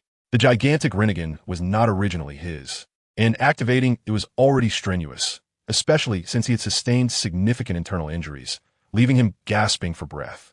When he saw Zongshen Tianyi still full of enthusiasm, he couldn't help but feel anxious. The will of the ancestors had not been fulfilled. He must kill this invader.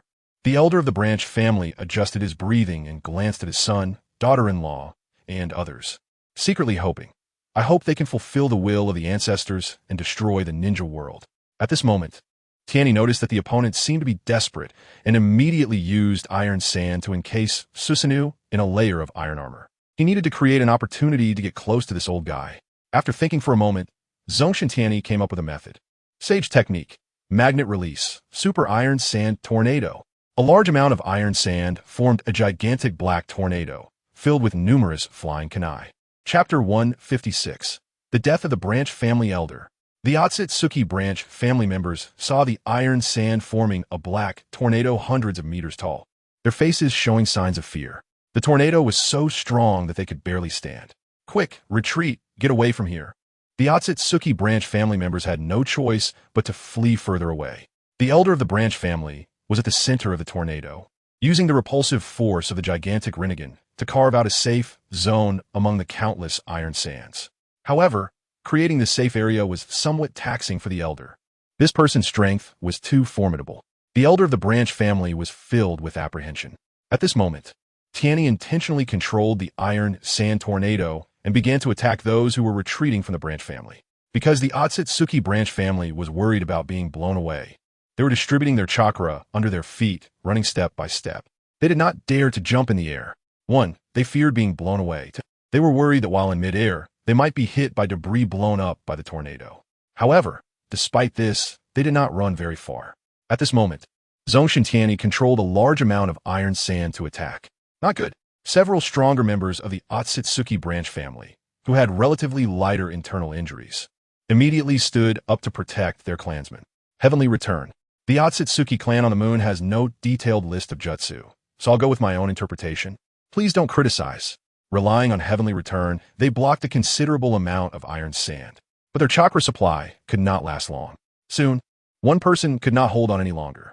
As he fell, the iron sand hit the few Otsutsuki branch family members he was protecting like tiny bullets, instantly turning them into a mist of blood.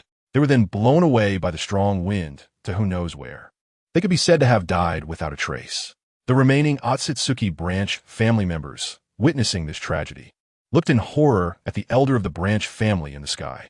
"Elder, help us!" Everyone cried out loudly. Their cries for help quickly caught the attention of the elder of the branch family. Just then, the elder's son also could not hold on any longer. After using Heavenly Return for so long, his chakra was nearly exhausted.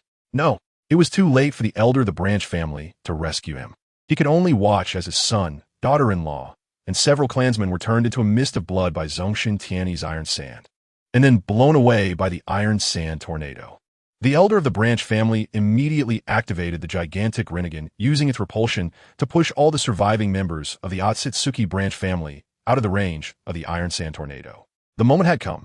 Seeing the elder of the branch family distracted while protecting his clansmen, Zongshen Tianyi quickly sensed the flying kunai around him and happened to find one about 10 meters behind the elder. The next second, he activated Flying Thunder God and appeared behind the elder of the branch family. A round sphere appeared in his left hand. Sage Technique, Wind Release, Spiraling Shuriken. Tianyi then threw the spiraling shuriken towards the elder of the branch family. At that moment, the elder suddenly realized that Zongshen Tianyi had arrived behind him, and immediately used the gigantic Rinnegan to generate repulsion, attempting to knock Tianyi's spiraling shuriken away. Upon seeing this, Zongshen Tianyi quickly used Flying Thunder God to change his position. However, the wind-released chakra from the spiraling shuriken still affected the elder of the branch family. Blood began to pour from his left arm. Damn it! The elder of the branch family saw that Zongshen Tianyi was unharmed, while his own left arm had been injured. His chakra was running low. "Come here, you." The elder of the branch family used the gigantic Rinnegan to pull Zongshen Tianyi towards him. At this moment, Tianyi allowed the gigantic Rinnegan to draw him closer to the elder. Seeing that Tianyi was caught, the elder's eyes lit up. He seized the opportunity to squeeze every cell in his body, trying to drain all the chakra from him. Invader, perish. The elder of the branch family used all his chakra to activate the gigantic Rinnegan. The gigantic Rinnegan emitted a dazzling light, brighter than their artificial sun for a moment. The distant members of the Otsutsuki branch family shielded their eyes from the blinding light, nervously looking towards Zongshen Tianyi and the others. Could the elder defeat this enemy? The Otsutsuki branch family felt extremely anxious. They could already see that the elder was running on empty. If this attack did not take down Zongshen Tianyi, they would all be doomed. Whoosh! The gigantic Rinnegan fired a beam countless times stronger than before. At this moment, Zongshen Tianyi showed a hint of disdain, and in the next second, his figure directly appeared 100 meters away. Without the Rinnegan, these guys were simply not worth worrying about.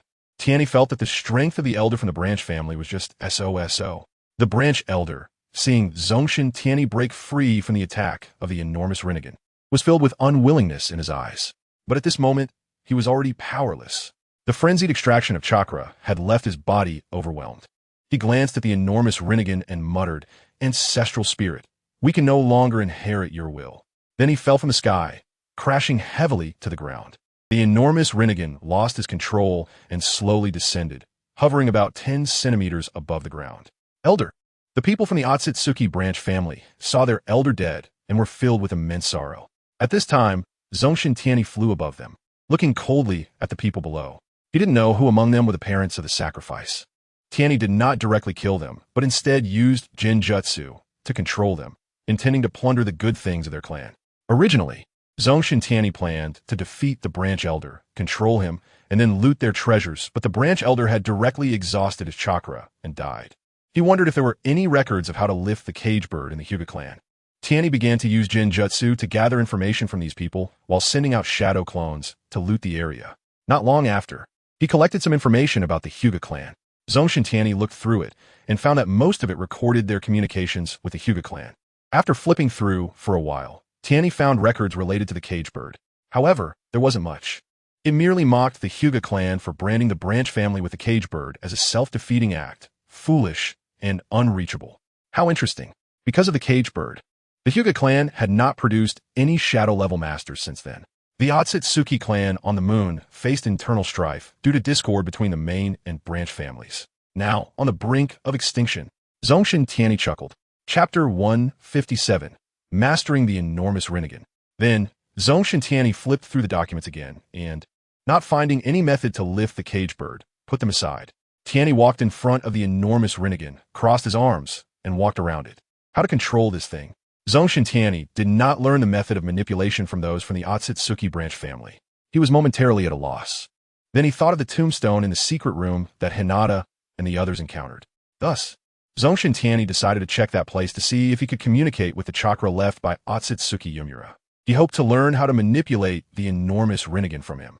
Zongshen Tianyi sent out a large number of shadow clones to search for that secret room in the ruins. In the blink of an eye, a day passed.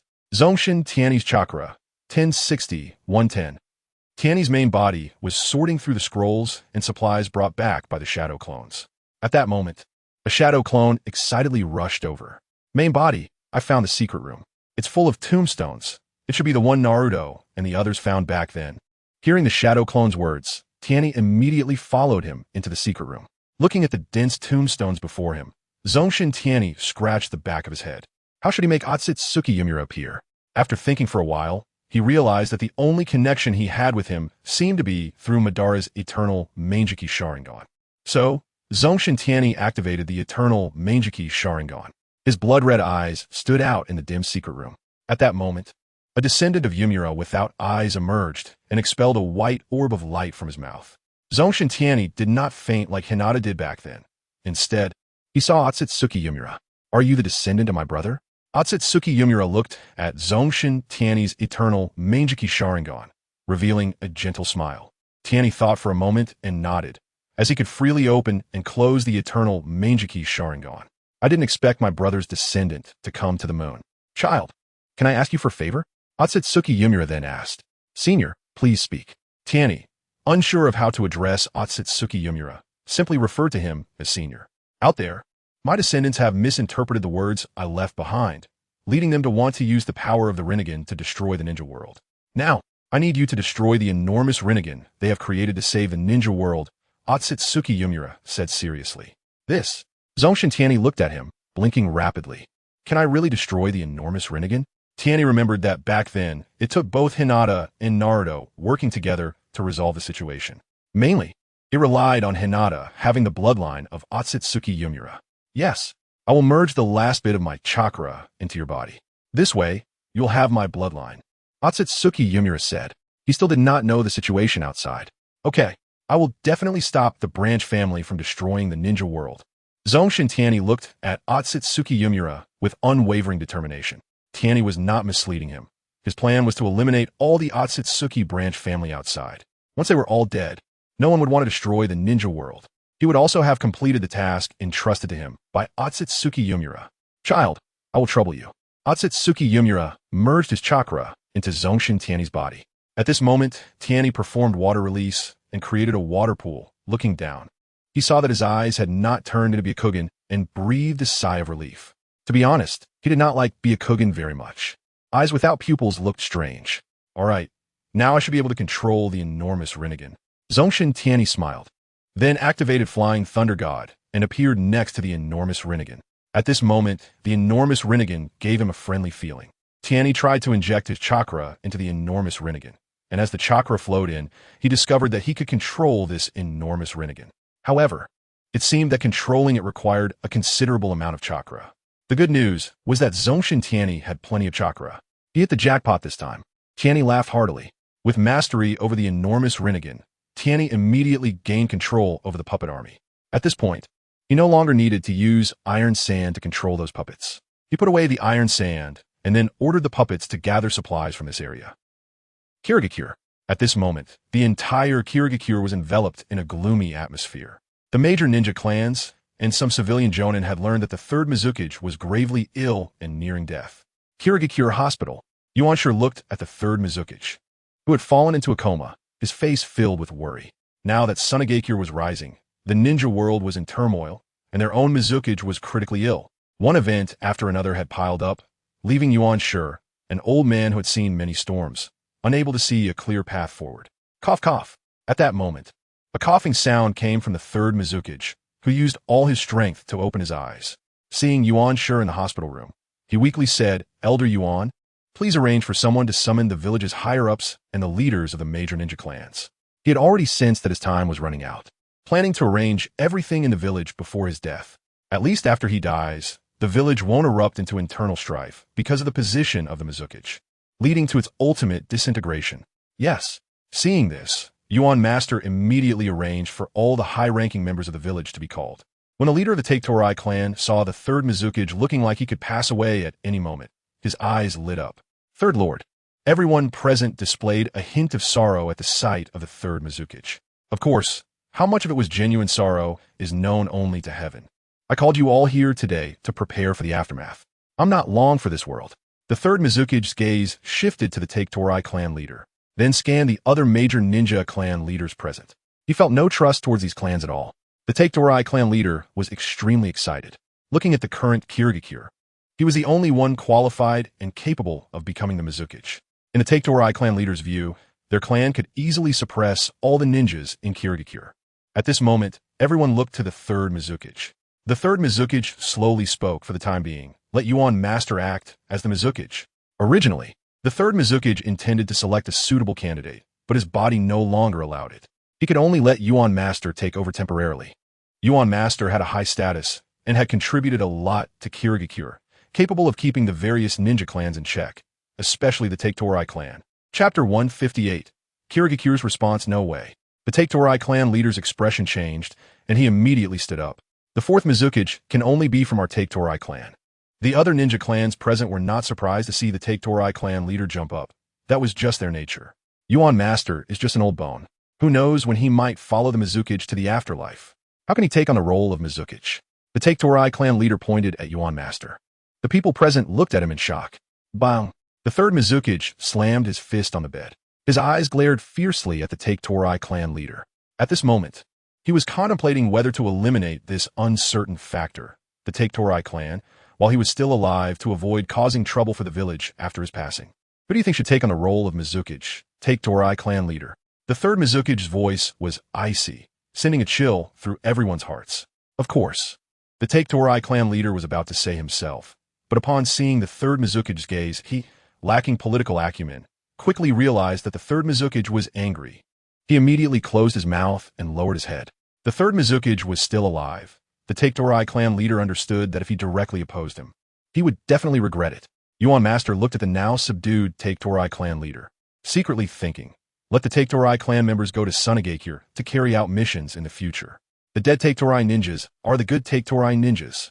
At this moment, the third Mizukage looked at the other ninja clans and high-ranking members. And you? Mizukage-sama, we have no objections. That's right. Elder Yuan is an elder statesman. It is most suitable for Elder Yuan to take on the role of Mizukage. Yes, yes. The other ninja clans were quite stubborn, realizing that the third Mizukage was determined to hand over the position of Mizukage to Yuan Master. Their objections would not be effective. Instead, it would make Yuan Master hold a grudge against them. It would be troublesome if they faced retaliation later. All right, as long as you have no objections. The third Mizukage waved his hand, dismissing them. He left Yuan Master behind to discuss the aftermath. The Take-Torai clan leader turned to glance at Yuan Master, and then strode out. The other ninja clans also exited the hospital. However, they did not leave. Instead, they waited outside for Yuan Master to come out. An hour later, Yuan Master walked out of the hospital. Upon seeing him, everyone immediately approached. Elder Yuan. When the Take-Torai clan leader left just now, his expression was quite unfriendly. I fear they might cause trouble. Yes, we must be cautious. Now that Sunagakure is powerful. If we have internal chaos, Sunagakure might take advantage of it. Everyone spoke one after another, also observing Yuan Master's expression. At the same time, they planned to use the Take-Torai clan as a bargaining chip. As long as Yuan Master intended to take action against the Take-Torai clan, they would assist in suppressing them. That's right, just suppression. They're all ninja clans and everyone has a bottom line. As long as the Take-Torai clan does not cross that line, no one will seek to destroy them. After all, their strength is still quite formidable. Yuan Master nodded to everyone. Don't worry. I've already discussed with Mizukage-sama about the Take-Torai clan. We plan to arrange for them to keep an eye on Sunagakure and prevent them from taking action against us. Yuan Master already had a plan to deal with the Take-Torai clan. He intended to use the position of Mizukage to make promises to the Take-Torai clan. To have the members of the Take-Torai clan continuously undertake dangerous reconnaissance missions in the Land of Wind.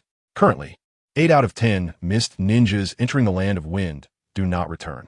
Upon hearing Yuan Master's words, everyone immediately understood that he planned to use Sunagakure's knife to deplete the Take-Torai clan's strength. Elder Yuan, the Take-Torai clan leader, probably won't agree so easily. Yes, would he be willing to lead his people away from the village now? I fear he won't agree. Everyone believed that the Take-Torai clan leader would not follow the Mizukage's orders now, given that the Mizukage was on the verge of death. The Take-Torai clan leader receiving the Mizukage's orders would likely lead to him feigning compliance while dragging his feet. No, he will agree, Yuan Master said with a smile at this moment. Using the position of Mizukage as bait, while he keeps a low profile, those violent members of the Take-Torai clan will definitely be manipulated by him. The people present looked at Yuan Master with curiosity, wondering how he would persuade the Take-Torai clan. Kagura clan leader, please come with me. Yuan Master looked at the Kagura clan leader. All right, Elder Yuan. The Kagura clan leader was initially taken aback, but quickly nodded. Yuan Master smiled at everyone and said, Everyone, please go about your business. If I need anything later, I will trouble you. All right, Elder Yuan. The people present then left one by one. However, as they left, they glanced back at Yuan Master and the Kagura clan leader. Once everyone had left, Yuan Master turned to the Kagura clan leader. Kagura clan leader, I have an important task to assign to you. Yuan Master's expression was serious as he looked at him. Elder Yuan, please speak. I will not refuse if it is within my ability. The Kagura clan leader looked at Yuan Master, feeling that Yuan Master must want him to keep an eye on the Take-Torai clan leader. Yuan Master did not rush to reveal it, instead gesturing for the Kagura clan leader to follow him. Thus, the Kagura clan leader followed him to his home. Kagura clan leader, I need you to personally go to Sunagakure. With Sunagakure's growing power, our only hope of dealing with them is to ally with Sunagakure. Yuan Master's expression was particularly grave. The Kagura clan leader nodded, but worried that the third Mizukage would oppose it. So he asked Yuan Master, Elder Yuan, does Mizukage-sama agree with this matter? Mizukage-sama knows and agrees, Yuan Master replied. All right, when shall I depart? The Kagura clan leader, seeing that the third Mizukage also agreed, felt relieved. The sooner, the better. You're better off collaborating with Konoha sooner, or I'm really worried that one day I'll open the window and see the seaside filled with Sunagakure's warships. Master Yuan said slowly at this moment. The leader of the Kirigakure clan nodded upon hearing this. All right, Master Yuan, I'll go back and inform the clan. Then take people to Konoha. Master Yuan then stood up, bowed to the Kirigakure leader, and said, Thank you. The Kirigakure leader hurriedly bowed back and quickly left the room. After the Kirigakure leader left, a guard immediately appeared beside Master Yuan. Elder, the bodies of the first and second Mizukage have already been excavated. The guard knelt on the ground and presented a storage scroll containing the bodies of the first and second Mizukage. Master Yuan took it with both hands, looking at the storage scroll in his hands, constantly apologizing in his heart. Lord First, Lord Second, I'm sorry for disturbing you. Everything is for the village. Master Yuan had heard about a forbidden technique in Konoha that could resurrect the dead, so he arranged for the bodies of the deceased Kage to be dug up. Chapter 159. The Take-Torai clan, more useful than Uchiha? The Take-Torai clan. At this moment, the leader of the Take-Torai clan was furiously sitting in the upper seat. Below were all the elite Jonin of the Take-Torai clan, who were very angry at this moment. They felt that the third Mizuki's choice of Master Yuan for the position of Mizuki was simply foolish. Clearly our clan leader is better. Leader, why don't we just kill Master Yuan? That way, the third Mizuki will have to choose our clan leader. That's right, that's a good method. Yes, let me lead the team. The Take Torai clan members were eager to go out and eliminate the troublesome Master Yuan right now. The clan leader raised his hand and pressed it down. Everyone, we can't kill Master Yuan yet. The third Mizuki is still alive. If we act directly now, we can only rely on force to take the Mizuki position later. The Take Torai clan leader explained. Leader, force is just force. The ninjas in the village are no match for us. That's right, our Take Torai clan can easily take down the entire village. Those civilian ninjas and those ninja clans are all a bunch of weaklings. The Take Torai clan members looked down on the ninjas in the village from the bottom of their hearts. Unlike the Uchiha clan, who could only boast about seizing the Mizuki position in clan meetings, the Take Torai clan could actually do it. They were just waiting for the leader's command to rush out and seize the Mizuki position with force. Fools! If we kill all the ninjas in the village, what use will the Mizuki position be? The Take Torai clan leader slammed the table. He was very satisfied with everyone's fighting spirit. But now is not the right time to act. Everyone looked at each other, thinking the same. If they killed the ninjas in the village, they wouldn't be able to protect such a large water country by themselves later. Let's not rush. The third Mizuki doesn't seem to have much time left. It's just a matter of 1 or 2 days. After he dies, we will deal with Master Yuan. The Take Torai clan leader thought. Master Yuan, let you swell for a few more days. Everyone nodded in agreement. Then they dispersed. Meanwhile, the dark members monitoring the Take Torai clan quickly learned about the content of this meeting. They immediately sent this intelligence to both Master Yuan and the third Mizuki. Master Yuan sighed after reading the scroll handed to him by the dark. It seems I need to meet with the Take Torai clan leader immediately. He immediately sent someone to request a meeting with the Take Torai clan leader. He was about to start making big plans. The third Mizuki, struggling to support his body, looked at the scroll in his hands, then raised his head to look out the window. Fortunately, Master Yuan is here. If not for him, I would have to wipe out the Take Torai clan before I die.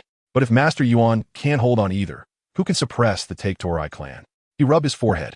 At this moment, the third Mizuki thought of the successor he had once designated, Keiki Yatsukura. If Keiki Yatsukura hadn't been captured by Sunagakure, there wouldn't be these issues. Sunagakure. At this moment, Keiki Yatsukura was bound by iron chains and imprisoned in a cage filled with sealing techniques. Sitting cross-legged on the ground, he looked at the nearly drained mist ninja next door, filled with hatred for Sunagakure. During this time, the mist ninja in the next room was taken out every day to use water release to generate water for the villagers of Sunagakure. The once proud ninja of Kirigakure had all become mobile water wells for Sunagakure. At this moment, a mist ninja crawled closer to Yatsukura's cell. Lord Yatsukura, today while I was working outside, I heard the Sunanin say that Awagakure and Kimogakure have both been occupied by Sunagakure. Is our village going to surrender too? The mist ninja was very hopeful that the village would surrender. This way, they could at least consider themselves half Sunagakure people. In that case, they wouldn't expect to be released, but they could at least eat well and rest properly. This way, they could extract enough chakra to complete their daily tasks. Not completing tasks could lead to death. What? How is this possible? Keiki Yatsukura looked at him in shock. Kimogakure and Awagakure are one of the 5 great ninja villages. They just surrender like that?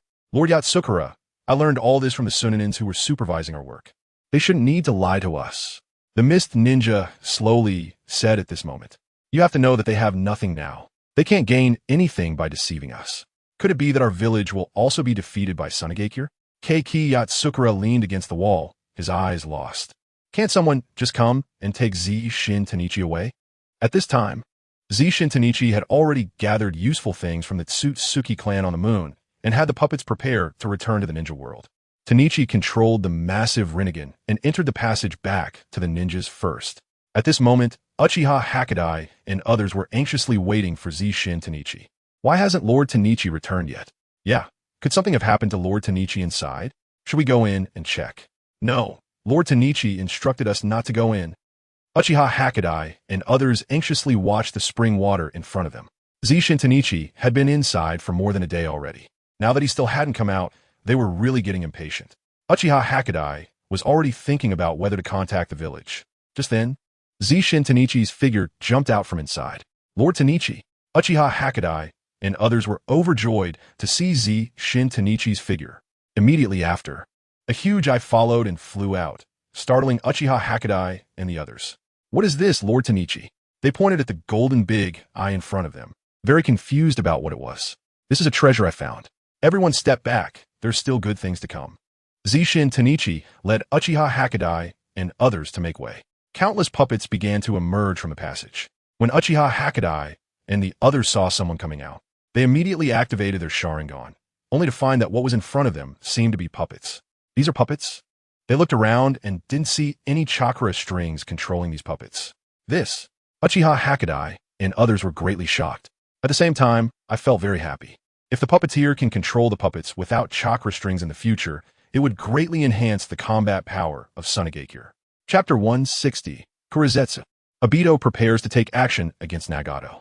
"How are these puppets controlled, Lord Tianyi?" Uchiha Hakadai couldn't help but ask Zongshen Tianyi, feeling curious. The other Uchiha clan members also looked over, equally intrigued. "The principle is very complex.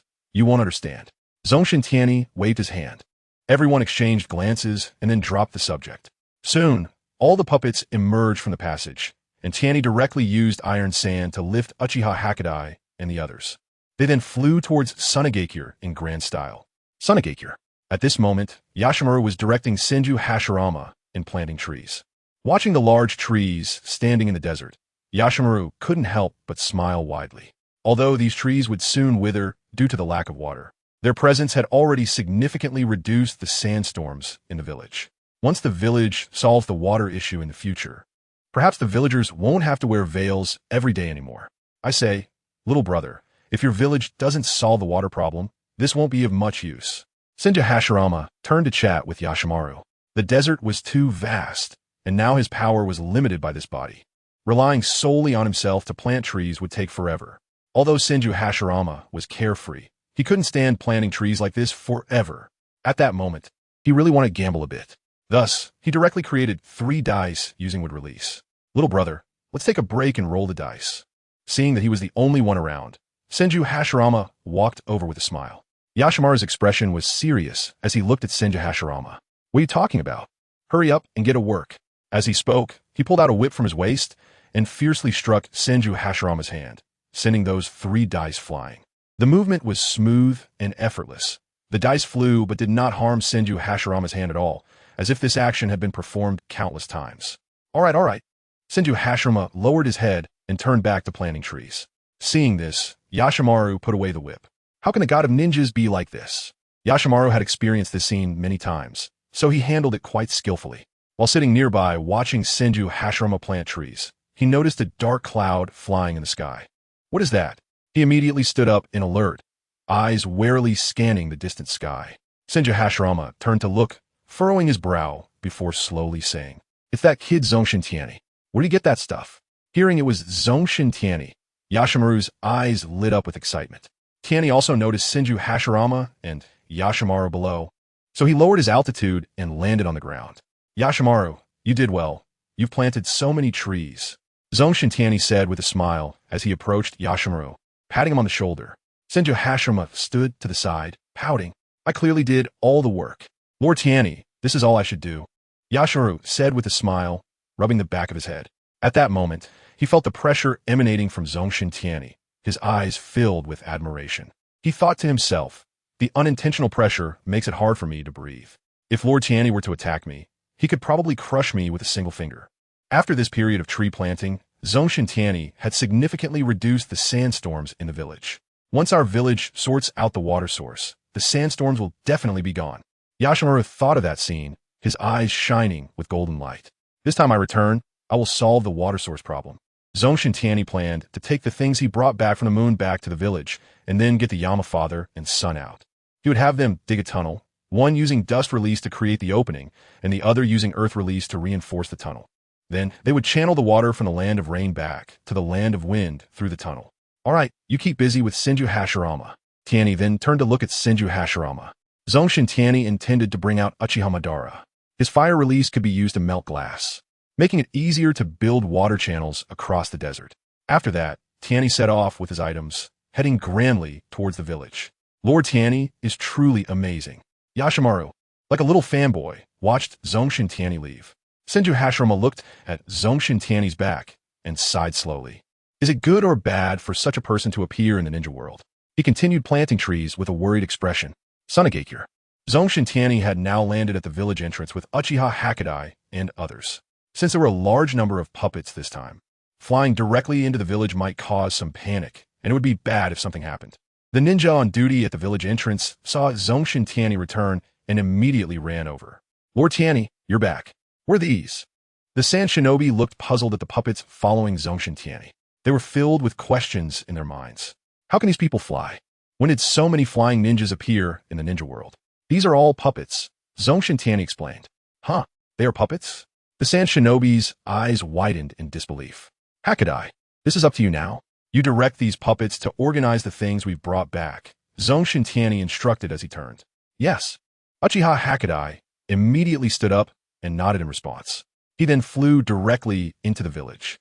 As soon as Zongshen Tianyi left, the Sand Shinobi rushed over. Hakadai, what's going on with these puppets? Who is controlling them? Why didn't I see any puppet strings? What is the principle behind their movement? The Sand Shinobi dared not ask Zongshen Tianyi, and as soon as he left, they all swarmed around. These are brought by Lord Tianyi. I don't know either. Uchiha Hakadai shrugged. He then led his team members to start organizing the items with the puppets. Land of Rain. Uchiha Obito and Kurizetsu appeared on a large tree. Obito was ready. The white Zetsu monitoring Nagato relayed the message that Nagato and his group had entered the Land of Rain. We can act at any time. Kurizetsu felt a hint of excitement inside. After preparing for over 1,000 years, he was getting closer to rescuing his mother. Kurizetsu, are you ready? Uchiha Obito turned to look at Kurizetsu. He had been busy capturing some ninjas to deal with Nagato and his group, so he hadn't paid attention to Kurizetsu lately. Chapter 161. Old tricks again. This time I prepared thoroughly. Kurizetsu looked at the large tree beside him, and at that moment, a white Zetsu emerged from the tree. Uchiha Obito looked at Kurizetsu with confusion in his eyes. Just then, the white Zetsu transformed into the appearance of Minato Namikaze. Bang! Upon seeing Minato, Uchiha Obito couldn't hold back and kicked him hard. Obito, transformed into white Zetsu, was directly kicked into several pieces.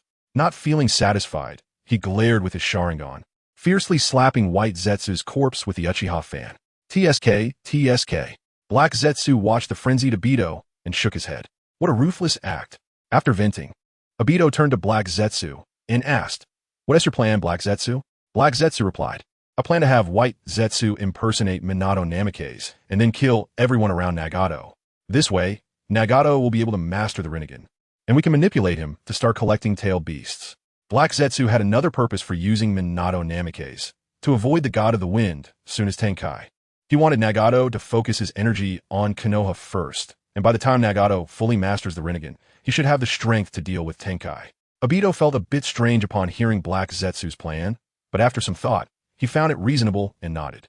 The next second, a white Zetsu emerged from the ground, transforming into Minato Namikaze. Obito glared at him fiercely with his Sharingan. Calm down. He is white Zetsu, not Minato Namikaze. Black Zetsu couldn't help but advise. Obito nodded in response.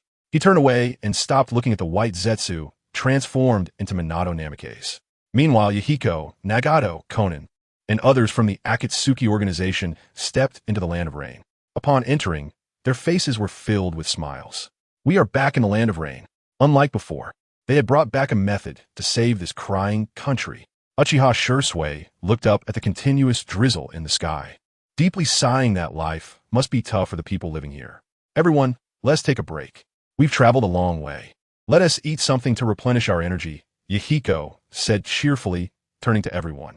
Yes, everyone nodded excitedly. They quickly got busy finding a suitable cave.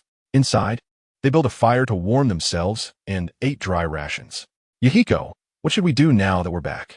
Nagato and others looked at Yahiko with smiles. I've already thought it through. In our Land of Rain, we have plenty of rainwater, so we use ninjutsu to build fish ponds for the common people. We'll also repair the roads to the Wind Country, and in the future, we will sell the fish we raise to the Wind Country. Yahiko understood that ninjutsu could not only be used to kill, but also to build, especially under the guidance of Tenkai. Therefore, he had already planned what they needed to prepare after returning to the Land of Rain. Great. Everyone nodded enthusiastically. Their construction experience in the Land of Rivers made them look forward to the future. After a brief rest in the cave, they continued on their journey. At this time, they were gradually approaching the trap prepared for them by Black Zetsu and Obito. Yahiko led everyone, jumping through the trees. At that moment, Uchiha Shursui sensed something was wrong and immediately sped up to Yahiko's side. Yahiko, there are people around us, and quite a few. Shursui quickly informed Yahiko of his discovery. Upon hearing this, everyone began to observe their surroundings. Suddenly, they realized something was off. It was a bit too quiet. Yahiko and the others stopped in their tracks. Do we see a signal along the way? Could it be ninjas from the Sand Village? Yahiko looked around and asked if anyone had seen any markers. Currently, the entire land of Rain was under the control of the Sand Village, so any appearing ninjas could only be sand ninjas. I didn't see anything. Shursui shook his head. Everyone also shook their heads. It should be enemies who escaped from the last war. We need to take them out, otherwise, if they roam around the land of Rain, who knows how many people will die. Yahiko and the others looked grim. At this time, Black Zetsu and Obito were hiding in the shadows, watching them. Obito, your Jinjutsu is okay, right? Black Zetsu recalled how White Zetsu had initially failed to monitor this guy and couldn't help but worry whether Obito could control these people with Jinjutsu. Don't worry. My eyes are the Mangeki. Obito touched his right eye. Black Zetsu believed in the power of the Mangeki, but was a bit unsure about Obito. The scene shifted back to Yahiko and the others, just as they were preparing to split up to search for surrounding ninjas. A flurry of kunai with explosive tags flew in from the shadows. Watch out! Uchiha Shursui, using his Sharingan, was the first to notice the sudden attack. Earth style, earth flow wall. Water style, water formation wall. Yahiko and the others immediately used ninjutsu to block the attack. Because they had been helping the common people build terraces, their speed and power in releasing ninjutsu had increased. This wave of attacks caused them no harm. Swish! Dozens of figures appeared on the surrounding trees. They wore the headbands of Konoha. What? Konoha ninjas? How could there be so many Konoha ninjas here? Did Konoha attack us? The sudden appearance of Konoha ninjas took everyone by surprise, and they all drew their weapons, ready for battle. Uchiha Shursui looked at the leader and immediately said, "It's Minato Namikaze, the ninjas from Ino, Shika, Cho, and the Yamanaka clan." He quickly reminded Nagato and the others. At the same time, he felt very complicated inside. These were once his respected seniors, but now they had become enemies. The shift in identity left Shursui unsure of what to do. Black Zetsu, watching from the shadows, smiled. With this Uchiha confirming the identity, it would be much easier to manipulate Nagato afterward. Black Zetsu discreetly glanced at Obito. Not everyone is as easy to deceive as you. Obito. At that moment, Minato Namikaze ordered, "You all take care of these sand ninjas. We will scout elsewhere." After saying this, Minato Namikaze quickly left with the Ino, Shika, Cho, and Yamanaka clan members, leaving behind the ninjas controlled by Obito's Jinjutsu. Letting Minato leave was also a specific instruction from Black Zetsu. After all, White Zetsu could only impersonate Minato's appearance, not his ninjutsu. Staying behind would only create a major loophole. Chapter 162. Shursui with style? It must be Konoha's people. How could Minato Namikaze be like this? Uchiha Shursui looked at the cold-eyed Minato, his expression one of disbelief. Minato once gave him a feeling like a little son, but now he felt so chilling. He even suspected that the Minato in front of him might be an impersonator. However, when he used his Sharingan to check, he found no issues. Damn it, these Konoha ninjas are going to rampage in our country. Yahiko said, "Let's take care of these people. Yes, let them know our strength. We absolutely cannot let them go." At that moment, Daibutsu and Jihuei's eyes were filled with killing intent. Their relatives had, to some extent, died at the hands of Konoha ninjas. They had little goodwill towards Konoha to begin with. All right, Yahiko nodded at this moment. The opponent has already decided to take action against himself and others, so Yahiko will naturally not hold back. Water release, water wave. As the leader of the Akatsuki organization, Yahiko was the first to charge out. Nagato and Konan, seeing Yahiko go, immediately rushed forward as well. Konan flew up directly, unleashing countless explosive tags towards those Konoha ninjas. When a sage of the Six Paths was teaching her about paper jutsu, he explained how to amplify the power of her techniques. At this moment, Uchiha Shursui also drew the long sword from his back, looking at the Konoha ninjas, planning to knock them out and capture them. Killing them directly was something Uchiha Shursui couldn't bring himself to do yet. Wind release, great breakthrough. Fire release, great fireball. At this time, Those ninjas controlled by Uchiha Obito began to take action. The two sides instantly became entangled in battle. Uchiha Shursui relied on his Sharingan to evade enemy attacks, while also striking back, using the back of his long sword to knock out the enemies. Seeing Uchiha Shursui's actions, Yahiko was very pleased with his comrade. His ninja way was very similar to the direction Yahiko was fighting for. In the shadows, Uchiha Obito and Kagaya's expression was not good.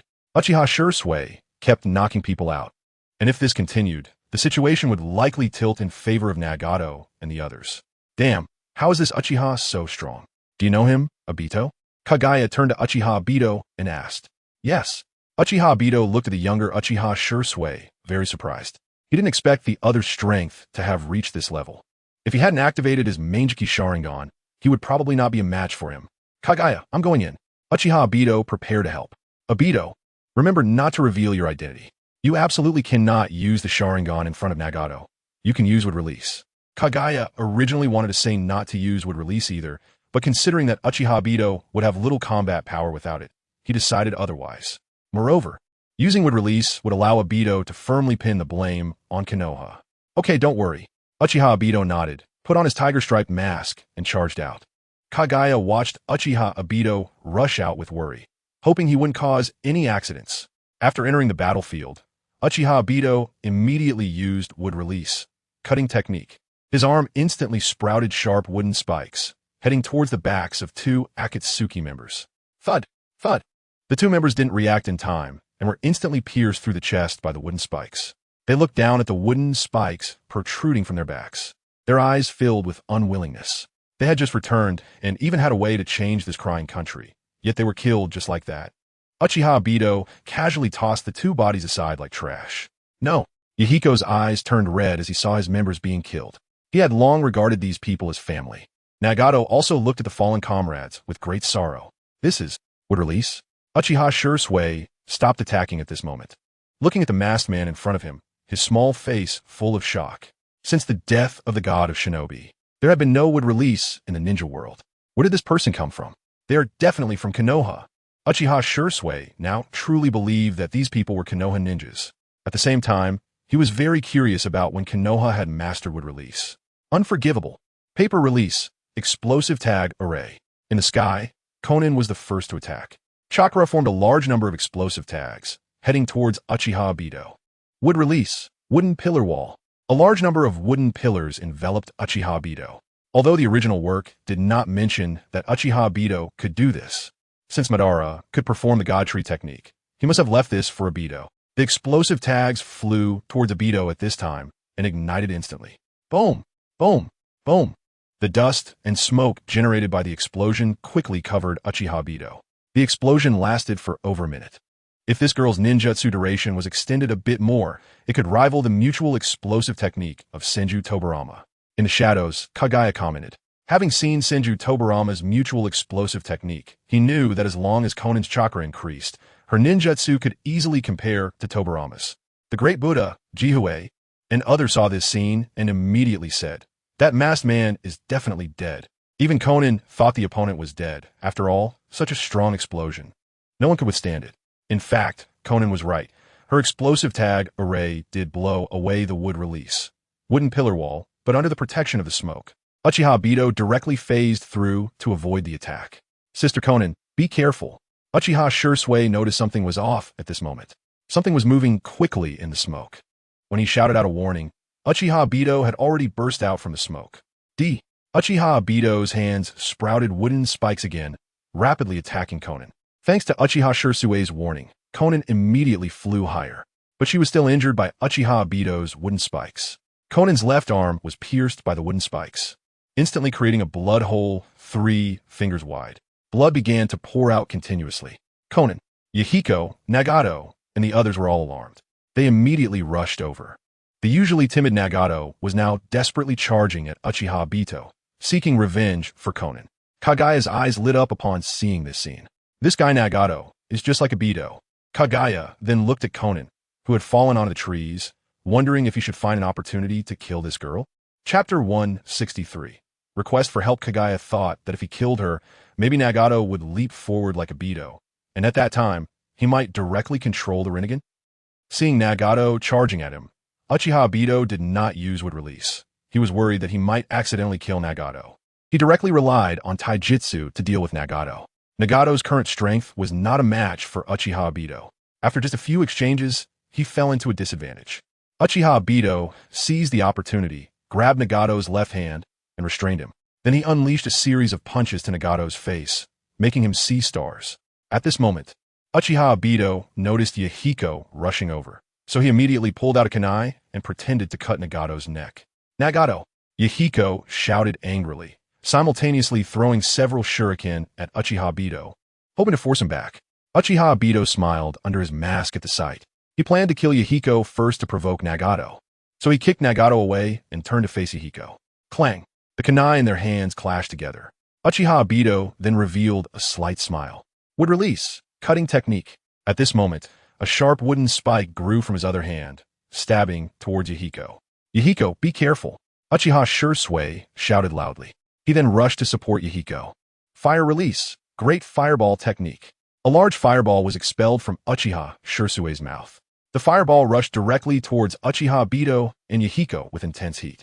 Yahiko, having spent a long time with Uchiha Shursui, instantly understood his intention. He immediately crouched down and rolled away from the spot.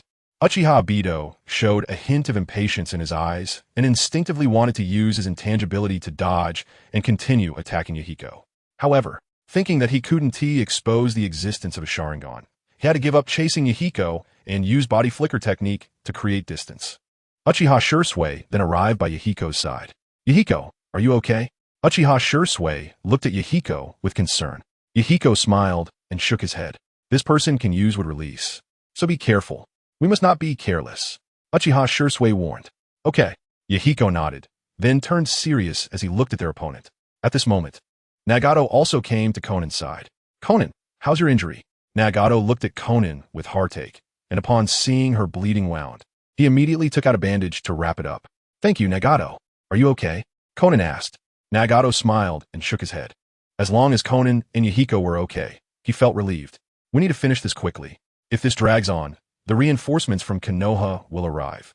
Yahiko noticed that their people were at a disadvantage against the Konoha ninjas. Remembering that Minato and the others had just left, he realized that if they returned in the next moment, they would be done for. "Yes."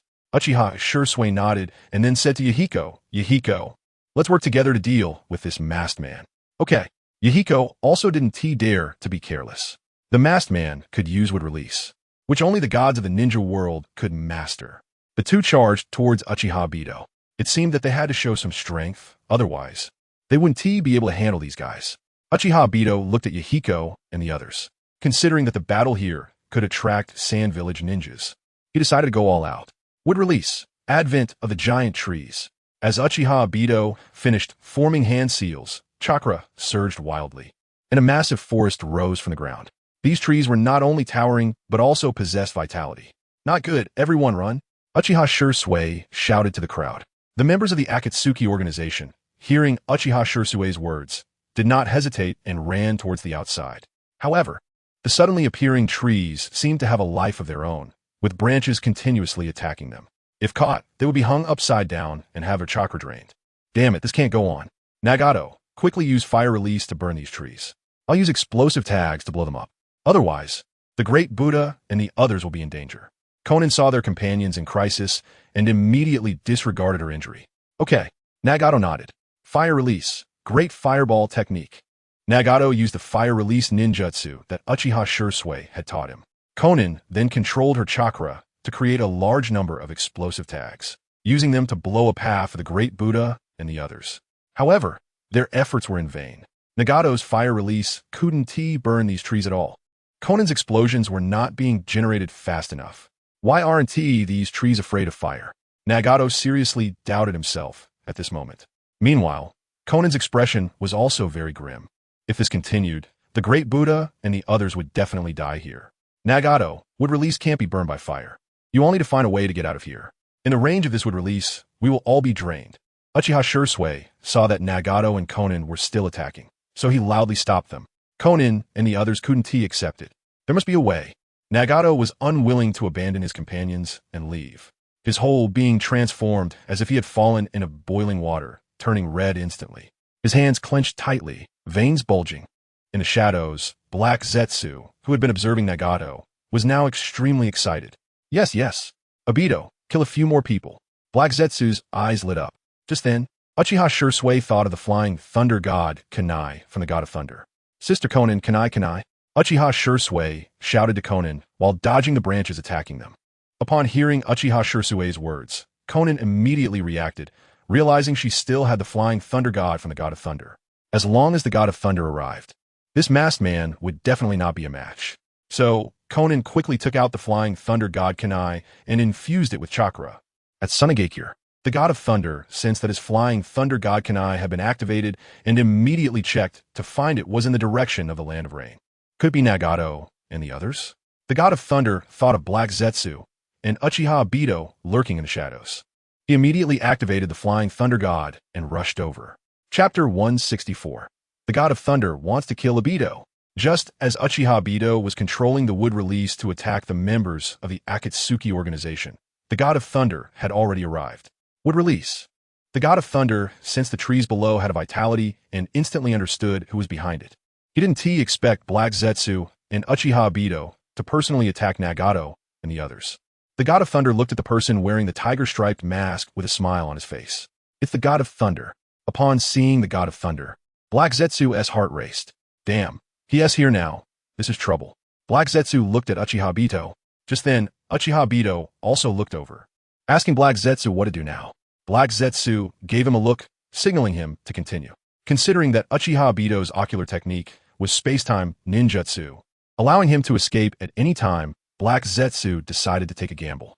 If they ran away this time in a disheveled state, they probably wouldn't have such a good opportunity to deal with Nagato and the others again.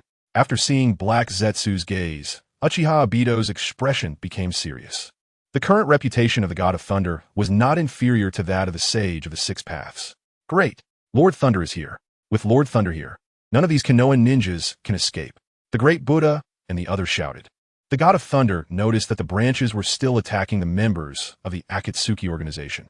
He immediately took out a storage scroll, for which a large amount of iron sand poured out.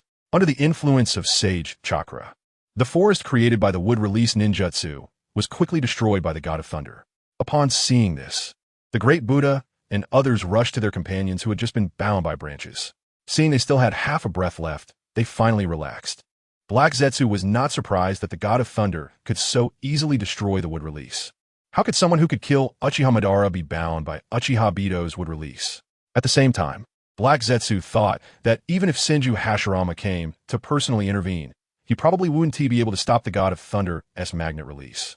Uchiha Shursui, Yahiko, Konin, and Nagato gathered around the God of Thunder. Is everything okay? Zongshen Tianyi turned to look at Xiaonan, whose arm was still wrapped with a bandage stained with blood. Xiaonan shook her head, her eyes bloodshot.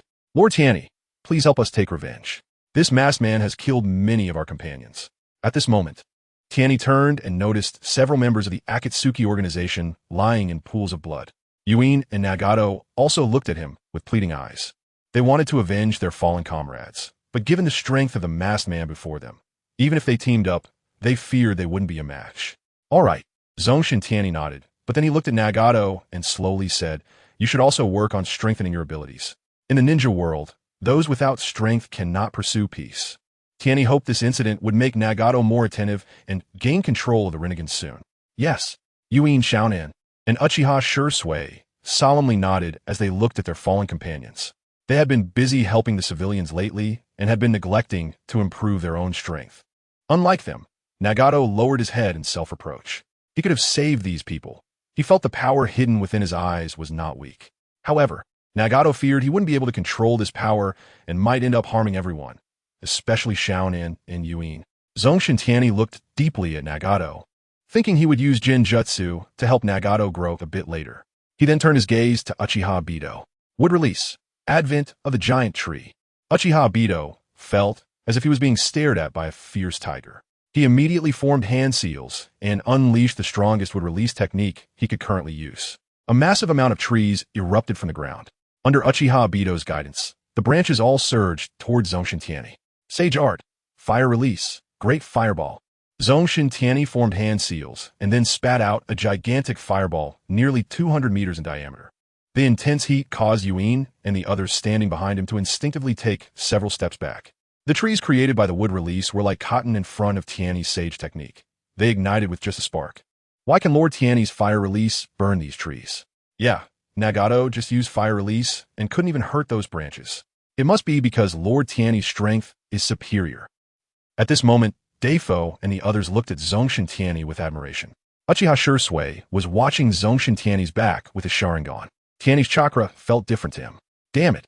Uchiha Obito was frustrated to see his strongest attack without the use of the Mangeki Sharingan being so easily negated by Zongshen Tianyi. How am I supposed to play this?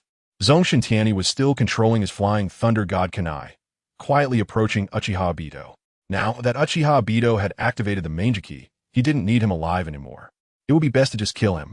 At this moment, Tianyi cursed his past self for not considering leaving a flying thunder god mark on Uchiha Obito when he took his eye. He was still too young back then.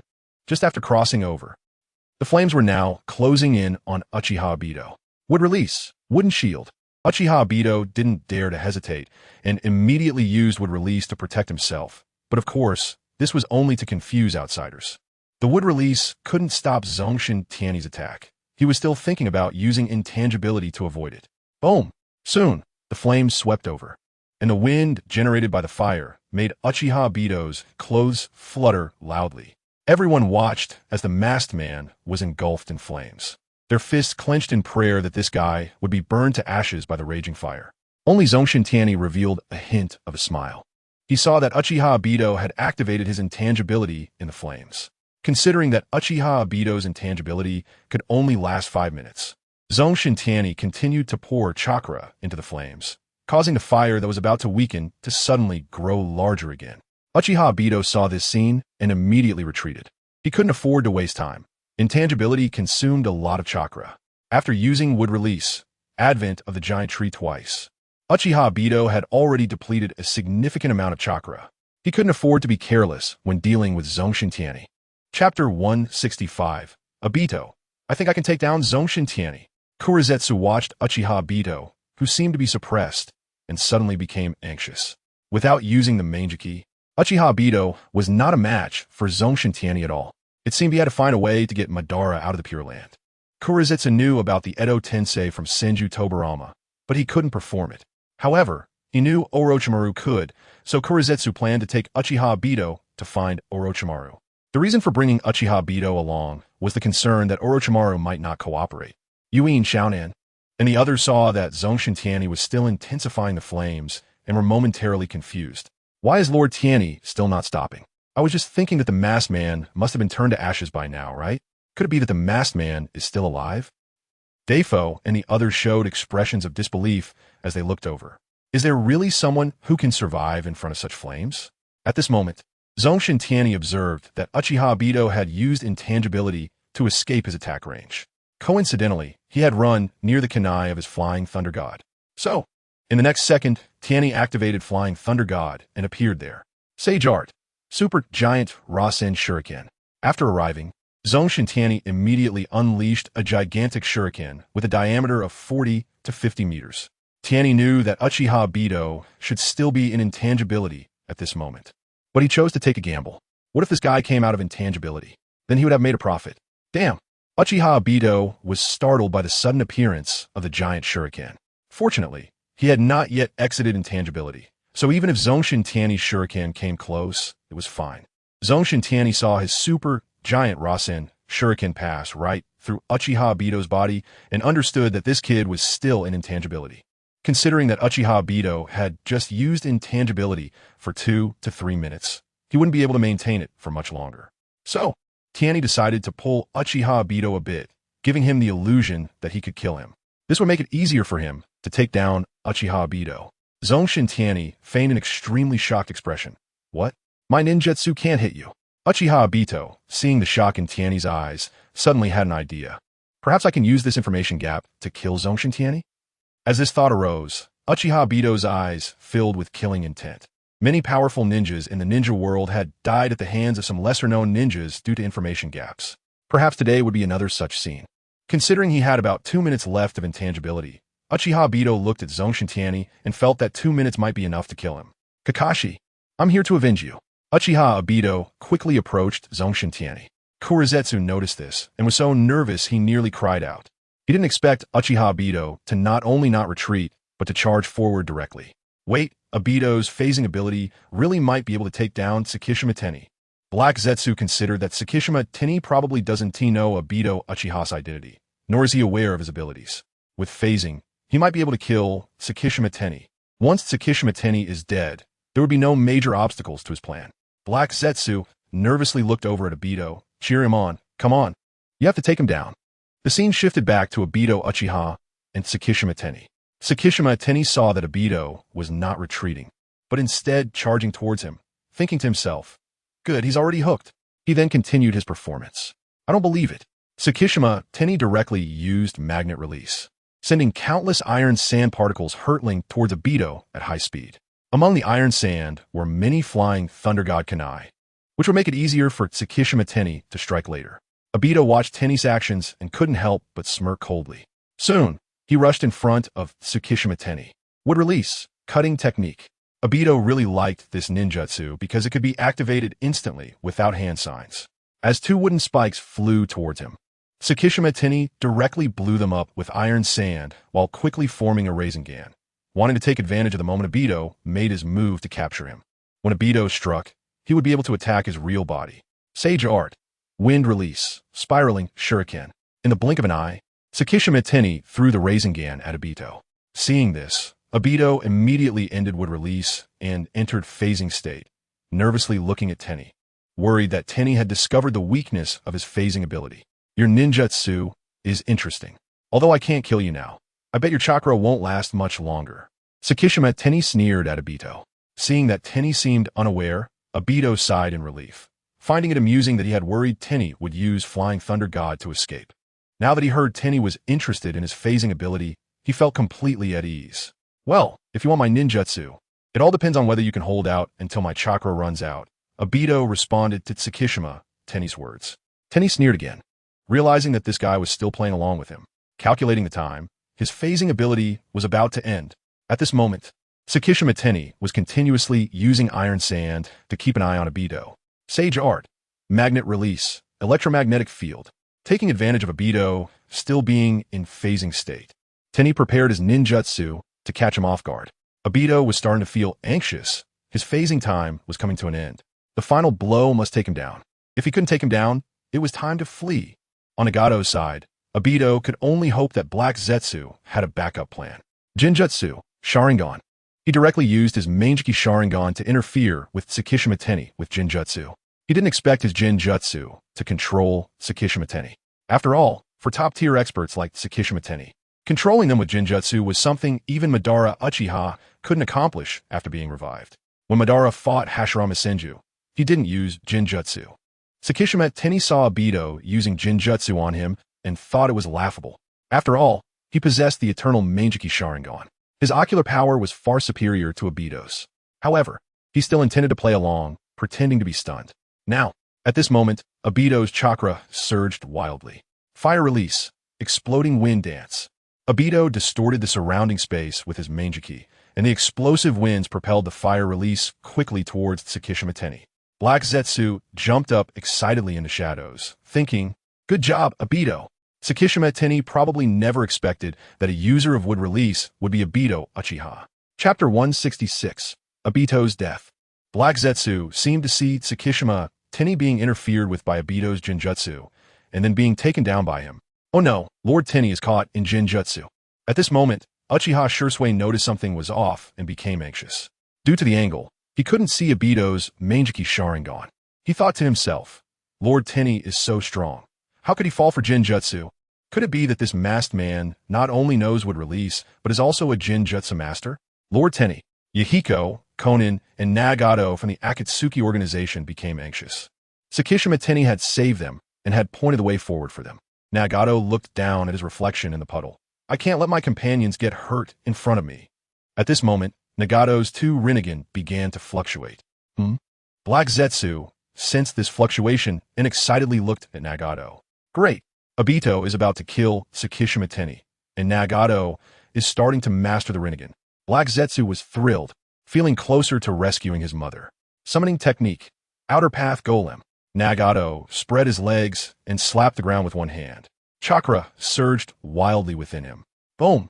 At this moment, the towering figure of the Outer Path Golem appeared. Black Zetsu grinned widely at the sight of the golem.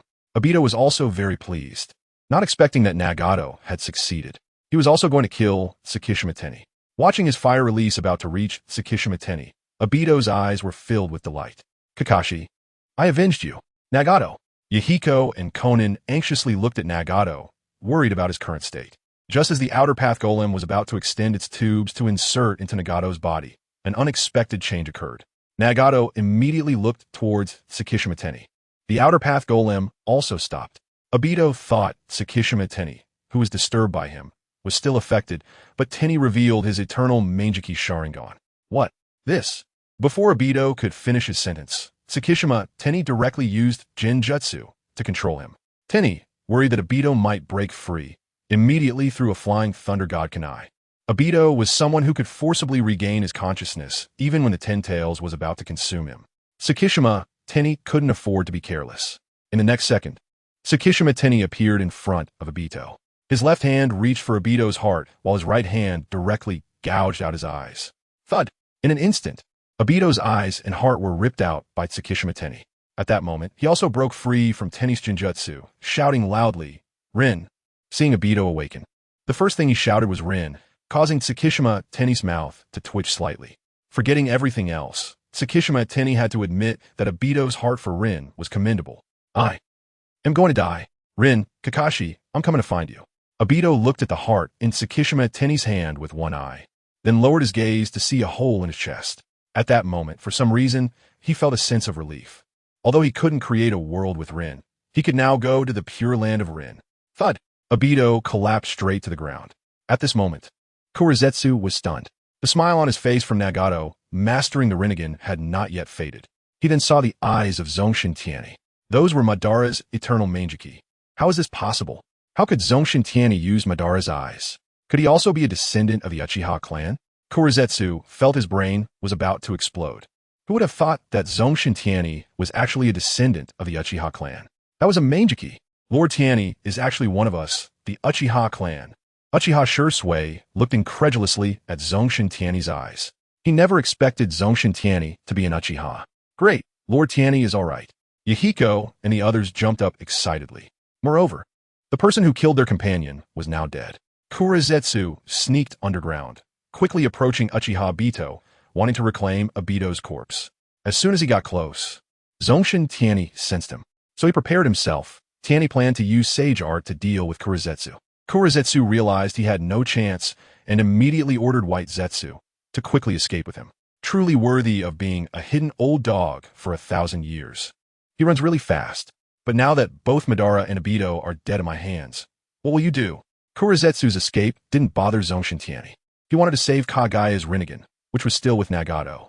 Kurizetsu would come back. Lord Tianyi, Uchiha Shursui, and the others immediately ran over. At the same time, they curiously looked at Uchiha Obito, who was lying on the ground. Yahiko bent down to remove Obito's mask. Brother Obito. Uchiha Shursui couldn't believe his eyes when he saw the face of the masked man. Didn't Brother Obito die? Yahiko and the others were surprised to see that Shursui recognized the person. Shursui, do you know him? Konan asked. Yes, he is one of our Uchiha clan. However, he had already perished on the battlefield when our clan was still in Konoha. But how is he alive again now? And he has mastered wood release? Uchiha Shursui couldn't figure it out. At this moment, Zongshen Tianyi rubbed Uchiha Shursui's head. It's a long story. His life was quite tragic, but he deserves it. Zongshen Tianyi thought about the things this guy would do in the future, which were simply beyond what a single person could do. Killing him early can be considered a relief for him. Uchiha Shursui saw that Zongshen Tianyi seemed to know something and wanted to ask.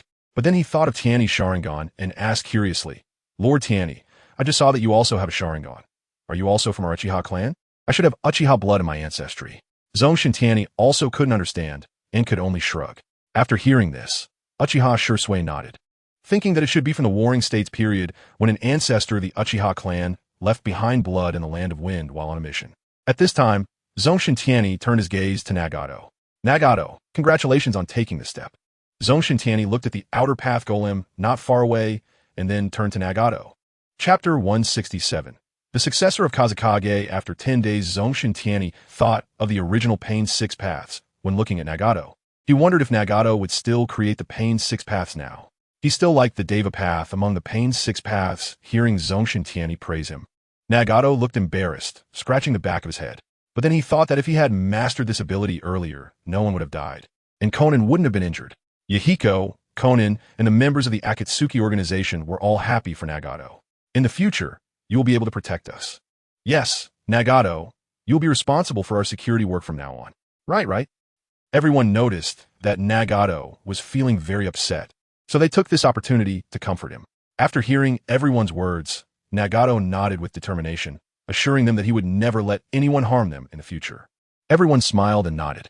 Zongshen Tianyi looked at Yahiko and the others and said, "There is nothing wrong here now, so I will prepare to leave." Lord Tianyi. Just now we saw that there were also Minato Namikes and some clan ninjas from Konoha going to other places. Yahiko immediately said at this moment.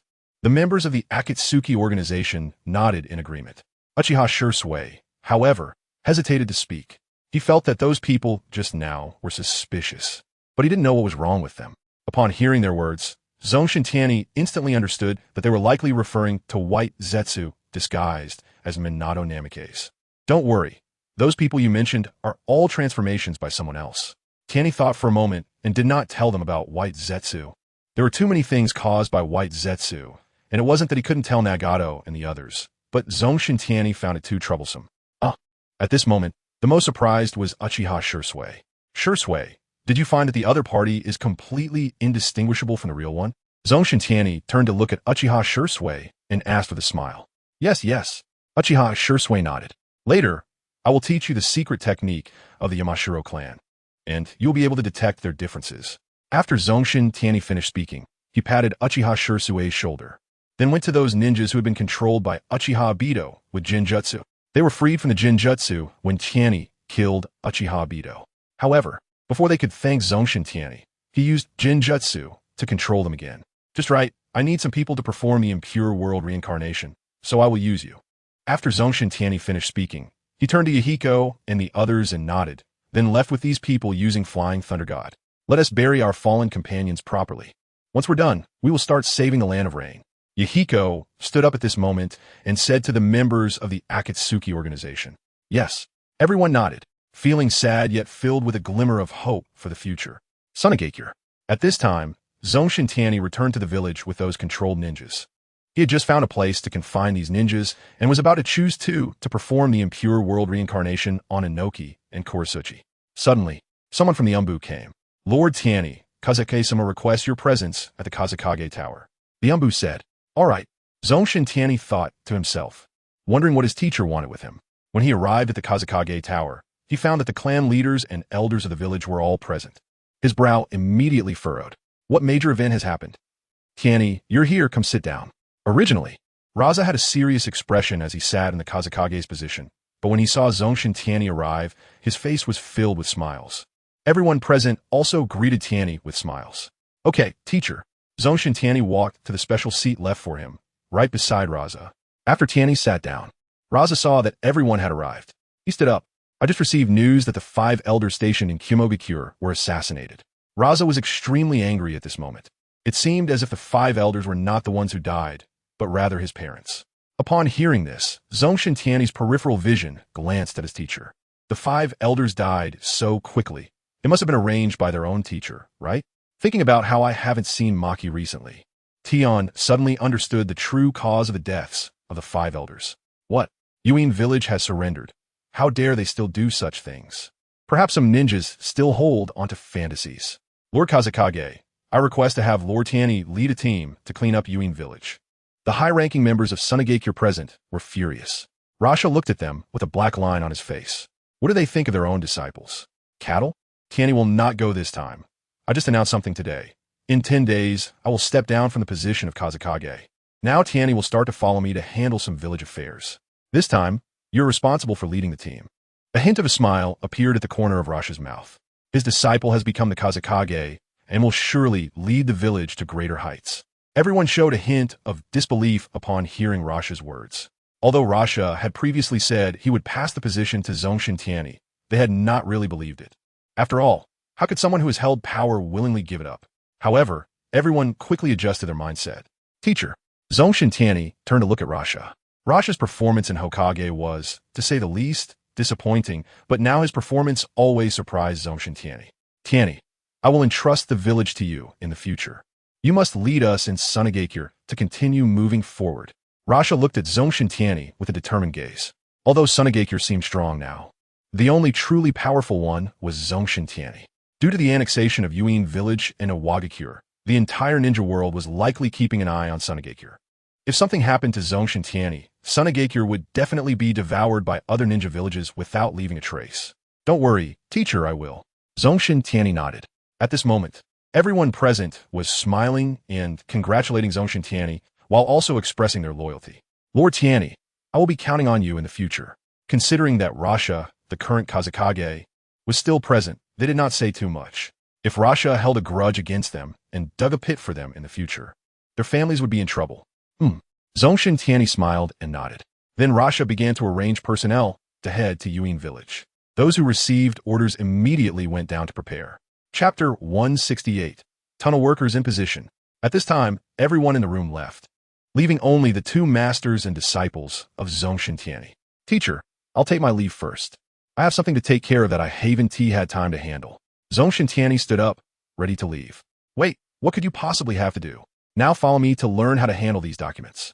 You'll have to manage these on your own in the future. Rasha immediately pulled Zongshen Tianyi, who was about to escape, and pointed to the pile of documents not far away. Originally, there were not many affairs in Sunagakure, but since occupying more territory, these documents began to multiply. Teacher, let us do it next time. I still have something to busy myself with. I plan to build a tunnel in the mountains near the Land of Rain to divert excess water from the Land of Rain to our Sunagakure. Zongshen Tianyi shared his plan with Rasha. Upon hearing that they were going to bring water from the Land of Rain into the village, Rasha immediately took it seriously. Right now, his brother-in-law was planting trees around the village with Senju Hashirama.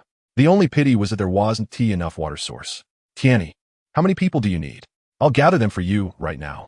Rasha thought about transferring the disabled ninjas in the village and the students in the ninja school to assist Zongshen Tianyi. Tianyi waved his hand at this time.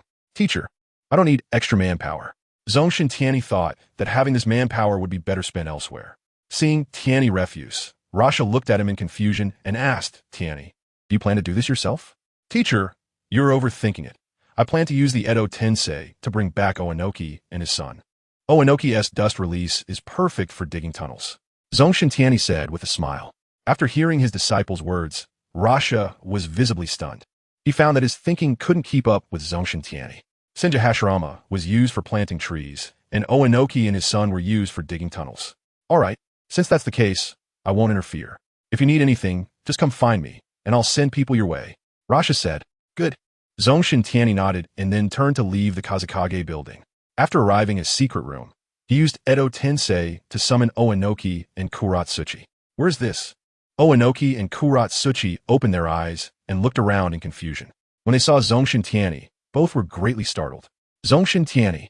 Oenoki instinctively wanted to attack Tianyi, but then he noticed something was wrong with his body. He raised his hands and, seeing his own body, slowly said, what is going on? This is Edo Tensei. Oenoki knew this forbidden technique. At this moment, his expression was particularly grim. Does Zongshen Tianyi plan to personally attack Iwagakure? Let me tell you some good news. Iwagakure has already been taken down by our Sunagakure. Before Zongshen Tianyi inserted the sealing tag to control the two of them, a wicked smile appeared at the corner of his mouth. What? Upon hearing this news, Oenoki and Kuratsuchi felt a wave of despair. The father and son exchanged glances and then wanted to fight Zongshen Tianyi. However, before they could act, Zongshen Tianyi appeared behind them in an instant and inserted a kunai with a sealing tag into their skulls. All right, just obediently work for me now. Zongshen Tianyi grabbed the two and activated Flying Thunder God to arrive in the Land of Rain. He then flew to the border between the Land of Rain and the Land of Wind. Looking at the mountains here, Zongshen Tianyi pinpointed the direction and instructed Oenoki to use Dust Release to dig a tunnel, while Kuratsuchi used Earth Release to reinforce it. Now that the two tunnel workers were in position, he still needed someone to melt glass. Zongshen Tianyi rubbed his chin. thinking about Uchiha Madara's fire release. He planned to use Edo Tensei to summon him. However, before that, he needed to find Orochimaru. He wanted him to help research Edo Tensei and make improvements. He didn't want Uchiha Madara to break free from Edo Tensei and escape. Summoning technique. Zongshen Tianyi bit his finger and performed the summoning, bringing forth Manda. Lord Tianyi. Manda looked at Zongshen Tianyi with great respect, showing none of the arrogance he had in front of Orochimaru. Seeing Manda's humble attitude, Zongshen Tianyi felt like laughing inside. Manda, send me back to the Ryuchi cave, and while you're at it, summon Orochimaru too. Zongshen Tianyi said to him. Upon realizing that Zongshen Tianyi wanted to find Orochimaru, Manda immediately complied. He first summoned Tianyi to the Ryuchi cave, then began to reverse summon Orochimaru. In Sunagakure, Orochimaru was currently researching Edo Tensei with a multitude of shadow clones of Senju Tobirama. Orochimaru was very excited nowadays. Working with Senju Tobirama, a master of forbidden techniques, was incredibly rewarding for him. At that moment, he felt the thousands of snakes wanting to reverse summon him. Orochimaru immediately rejected the idea. He planned to avoid the Dragon Cave altogether. If the deity Zongshen Tianyi became interested in him and forcibly took him away, it would be disastrous. Orochimaru, what's wrong? A shadow clone of Senju Tobirama noticed Orochimaru's abnormal behavior and looked up to inquire. He both liked and was wary of this disciple. He appreciated his research abilities, but was cautious of his ambitions. The interactions and information he gathered during this time made Senju Tobirama have a clear understanding of Orochimaru. In his view, Orochimaru was someone who could do a series of extreme things for the sake of immortality. Lord Second, the Dragon Cave is reversing the summoning of me. Orochimaru said honestly. He didn't hide it, mainly because he knew Senju Tobirama was too smart. If he lied, the other party would definitely see through it. Why don't you go take care of it first? Considering the sacred land and that Orochimaru had been busy for so long, Senju Tobirama thought it best to let him rest a bit. However, Orochimaru immediately shook his head, a hint of worry in his eyes. Forget it. All right, but you should go back and rest well. You've been busy lately, and your body could have problems if this continues, Senju Tobirama advised. Orochimaru hesitated for a moment, but seeing Senju Tobirama's unrefusable gaze, he reluctantly nodded. Okay, then Lord Second, I'll head back first. Orochimaru left with some reluctance. Inside the Dragon Cave, when she turned to Zongshen Tianyi and said, Lord Tianyi, that Orochimaru has refused. It seems that last time I scared Mr. Orochimaru quite a bit. Zongshen Tianyi couldn't help but laugh. According to Orochimaru's personality, he probably won't come to the Dragon Cave in his lifetime. Chapter 169. Impure World Reincarnation of Uchiha Madara. When she understood Zongshen Tianyi's words and felt an immense disdain for Orochimaru in his heart. He still calls himself one of the legendary 3 ninjas. The legendary 3 turtles are more like it. Seeing that she could not reverse summon Orochimaru, Zongshen Tianyi wrote a letter intending to have the snakes in the Dragon Cave deliver it to him. As for the benefits, Zongshen Tianyi would not give Orochimaru a single thing unless that guy defected to Sunagakure. Back at home, Orochimaru was about to rest when suddenly a small snake appeared from the corner. In front of Orochimaru, it spat out Zongshen Tianyi's letter. Orochimaru picked up the letter, and upon seeing it was from Zongshen Tianyi, he immediately became tense, his muscles tensed up. Damn it, the Dragon Cave is now listening to Lord Tianyi's words. I shouldn't have given the summoning scroll to Lord Tianyi back then. Orochimaru thought that although he could refuse the reverse summoning from the Dragon Cave, Zongshen Tianyi could send snakes to his side through the Dragon Cave. At that moment, Orochimaru really wanted to dissolve the contract with the Dragon Cave, but he realized that even if he did, he couldn't stop Zongshen Tianyi from sending snakes to him. So he could only frown and look down at the letter. Seeing that Zongshen Tianyi wanted him to improve the impure world reincarnation, his brows furrowed, filled with confusion. Why would Lord Tianyi need to use impure world reincarnation with a strength? Orochimaru couldn't wrap his mind around it for a moment. The reason Konoha needed it was due to the immense pressure brought by Zongshen Tianyi. They had no choice but to do so. But why would Zongshen Tianyi need impure world reincarnation? The next second, Orochimaru suddenly thought of Senju Hashirama, who was planting trees in Sunagakure. So Lord Tianyi, he wants to find some workers. This method was quite good. He could also kill some research personnel and then reincarnate them, allowing them to conduct research for him 24 hours a day. Orochimaru's eyes gradually lit up. He planned to leave the village soon and kill everyone in his secret base. This way, their efficiency could be maximized. Orochimaru then honestly wrote down the modified impure world reincarnation, which had been improved a couple of times, enhancing control over the reincarnated individuals and their power. However, overall, there is still a lot of room for improvement. Orochimaru did not tamper with it, because he knew that according to Zongshen Tianyi's personality, if he didn't write honestly, the next moment the other party might come looking for him. After finishing, he stuffed the letter into the small snake's mouth and sent it away. The next moment, he quickly left his home and headed towards the village outskirts. The shadow clone of Senju, Tobirama, monitoring him, immediately followed. Orochimaru soon arrived at his research base set up outside the village. Lord Orochimaru. The people in the research base looked at him with admiration. They were all admirers of Orochimaru. Puff! Orochimaru looked at everyone and then directly attacked, killing them all. This made the hidden Senju, Tobirama, frown immediately. He was also prepared. As soon as Orochimaru showed signs of defection, Senju Tobirama would kill him right away. However, at that moment, his mouth dropped wide open. Senju Tobirama saw Orochimaru bringing some controlled prisoners from the research base, and then Orochimaru reincarnated all the recently killed people. I didn't expect this Orochimaru to be even more ruthless than I thought. Senju Tobirama was also tempted by this. He would also do the same later, killing some researchers. When I return to the Pure Land in the future, I must deal with Orochimaru. Senju Tobirama had already made up his mind. Orochimaru was too dangerous. After Zongshen Tianyi in the Dragon Cave received the scroll from Orochimaru, he opened it and found that the improved impure world reincarnation had added a few seals. This kid Orochimaru won't trick me, right? I remember that after Kabuto's improvements, the seals didn't change. Zongshen Tianyi planned to find someone to experiment with at first. After returning to the ninja world, Zongshen Tianyi captured a prisoner and then used the improved version of impure world reincarnation provided by Orochimaru to bring back Uchiha Obito.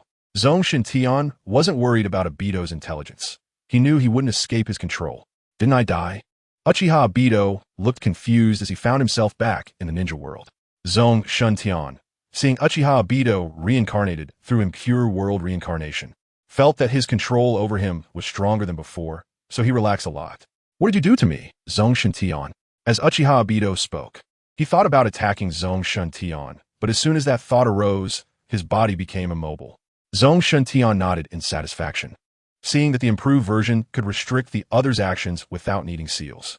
Zongshen Tianyi looked at Uchiha Obito, who still didn't know what was happening, and thought, this guy's fire style is not bad. Let's have him work with Uchiha Madara. Then Zongshen Tianyi prepared another sacrifice and reincarnated Uchiha Madara. Ha ha ha, I'm back in the ninja world. This time Uchiha Madara kicked the coffin lid away, exuding an imposing aura, ready to declare his ambitions. Only to realize something was off. How is it Edo Tensei? Wasn't it supposed to let Nagato revive me? Uchiha Madara thought he had been dead for many years because he couldn't feel the passage of time in the Pure Land. At this moment, Uchiha Madara saw Uchiha Obito, who had also been brought back by Edo Tensei. Obito, how did you die too? A bad thought rose in Uchiha Madara's mind. Lord Madara, I was killed by Zongshen Tianyi. Uchiha Obito looked at Uchiha Madara with a face full of shame. Upon hearing Obito's words, Uchiha Madara's expression suddenly darkened.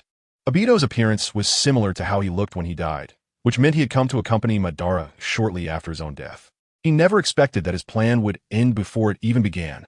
Madara, we meet again. Zongshen Tianyi crossed his arms and looked at Uchiha Madara with a mocking gaze. You were Zongshen Tianyi? No, didn't you take my eyes? Why haven't your eyes changed? Uchiha Madara looked at Zongshen Tianyi in confusion. Zongshen Tianyi smiled and revealed the eternal Mangeki Sharingan, pointing at his eyes and saying, I did take them. Your eyes are very useful. Uchiha Madara was completely stunned, never considering that Zongshen Tianyi was from their Uchiha clan. Chapter 170. Senju Tobirama also wants to Edo Tensei, Uchiha Madara. He then glanced at Uchiha Obito. If he had known earlier that Zongshen Tianyi was from their Uchiha clan, why would he have sought out Uchiha Obito? Wouldn't it be better to have Zongshen Tianyi as his pawn? Uchiha Madara's expression darkened, but then he looked up at Zongshen Tianyi, saying, Zongshen Tianyi, I don't know if anyone has told you, but Edo Tensei should not be played with casually. He knew how to dispel Edo Tensei, since it was treated as a forbidden technique when it was included in sealing techniques.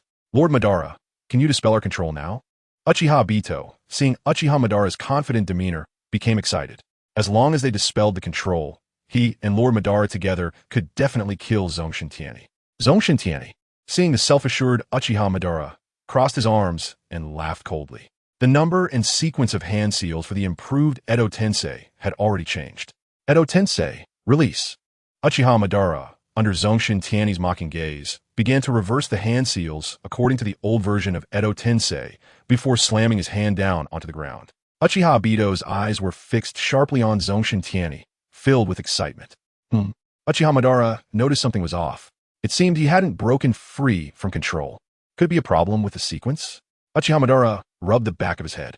Damn, this body is still too old. I've even forgotten the hand seal sequence for Edo Tensei. That's right, Zongshen Tianyi hadn't prepared a special body for Uchiha Madara like Orochimaru did. So the Uchiha Madara brought back by Edo Tensei was an old version.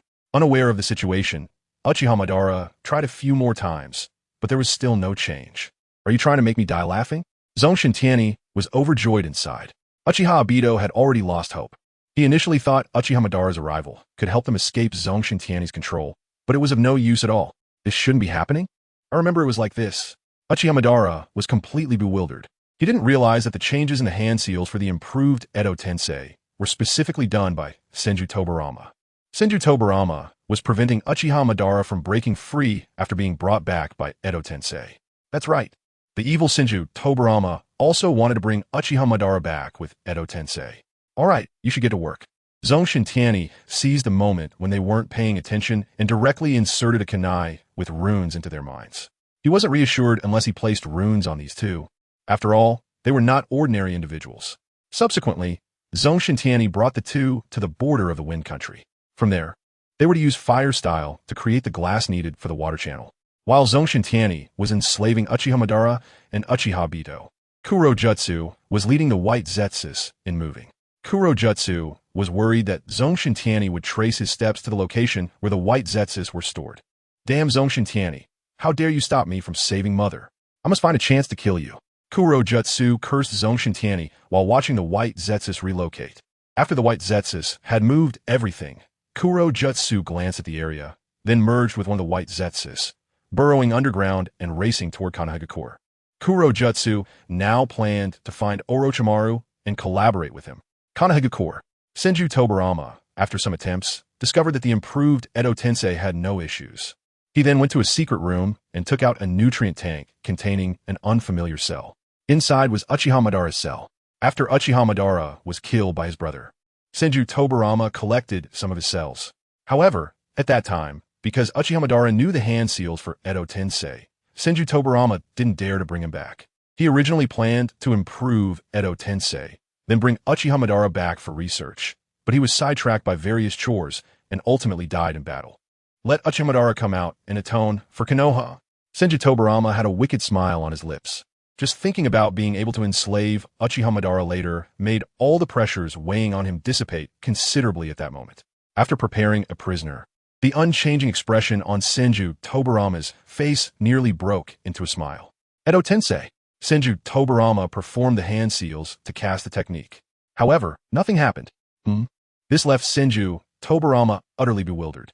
After a while, he slowly said, "Could it be because I'm also in an Edo Tensei state, so it's not possible?" He immediately created a shadow clone to summon his granddaughter Tsunade. Great-grandpa. Tsunade looked at everything in front of her, somewhat puzzled. Tsunade, learn this technique. You'll be the one to perform it later. Senju Tobarama handed the improved Edo Tensei to Tsunade. Tsunade nodded and immediately began to learn. Senju Tobarama didn't go to find Orochimaru. He didn't want Orochimaru to know about this. Tsunade's talent was not low, but Edo Tensei was also not simple. After a day, Tsunade finally learned it. Zongshen Tianyi's chakra, 1070-110. When everything was ready, Senju Tobarama smiled as he took out Uchiha Madara's cell. Great-grandpa, whose cell is this? Tsunade was surprised to see her great-grandpa smiling, as he rarely showed such a smile. It's Uchiha Madara's. Senju Tobarama replied with a smile. Ah, Tsunade now understood why. She then began to prepare. Edo Tensei. As Tsunade performed the hand seals, nothing happened. Senju Tobarama's smile froze on his face. He couldn't Edo Tensei himself, and could still claim to be dead. But what was going on with Tsunade? Why did she fail too? What was the reason? Senju Tobarama's mind was racing. He completely didn't understand why this was happening. Grandpa, are you sure there's nothing wrong with this cell? Tsunade was 100 sure that her ninjutsu had succeeded. So the problem must be with this cell? Impossible. The cell was taken directly from Uchiha Madara's body by my own hands, Senju Tobarama hurriedly stated.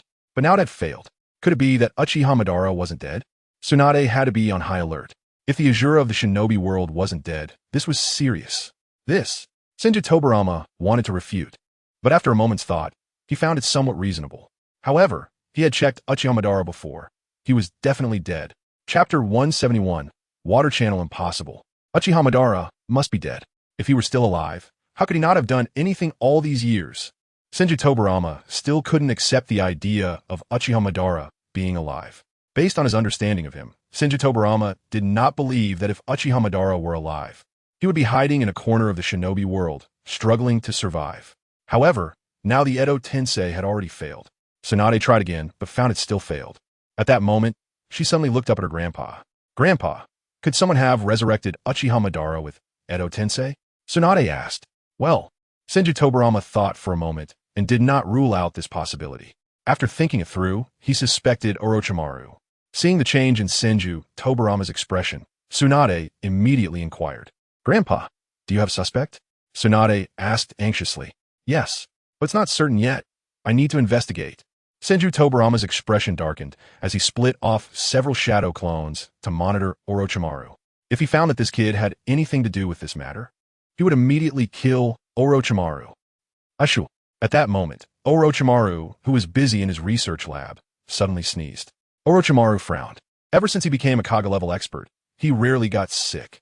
Why did he suddenly sneeze today? He felt like something was off. Orochimaru looked around but saw nothing unusual. So he returned to his research on magnet release. In the following 8 days, Yuki and Kei re-established a tunnel directly from the Land of Rain to Sunagakure Underground. Zongshen Tianyi chakra, 1080, 180, Uchiha Madara was outside firing glass, while Uchiha Obito was installing the glass in the tunnel, then using fire release to connect the glass. Zongshen Tianyi came to the tunnel to take a look. With the dual protection of earth release and glass, once it was connected to water, there would basically be no leakage. As the underground tunnel reached Sunagakure, many villagers ran over. Lord Tianyi, how did you do it? Yeah, building from the Land of Rain all the way here, that's a huge project. Lord Tianyi, can we use water from the Land of Rain now? We want to be short on water in the future. Everyone looked at Zongshen Tianyi excitedly. Although there had been a lot of water provided by captured water release ninjas recently, when divided among everyone, the amount each person actually received was still not much. At this time, Fujita Yuma, who had returned from a break, and Maki, who had just completed a mission, were also among the crowd. They both smiled as they looked at Zongshen Tianyi. That's right, everyone will soon have access to water. In the future, Sunagakure will have enough water for everyone. Zongshen Tianyi said from a high point to the crowd. That's great. Long live Lord Tianyi.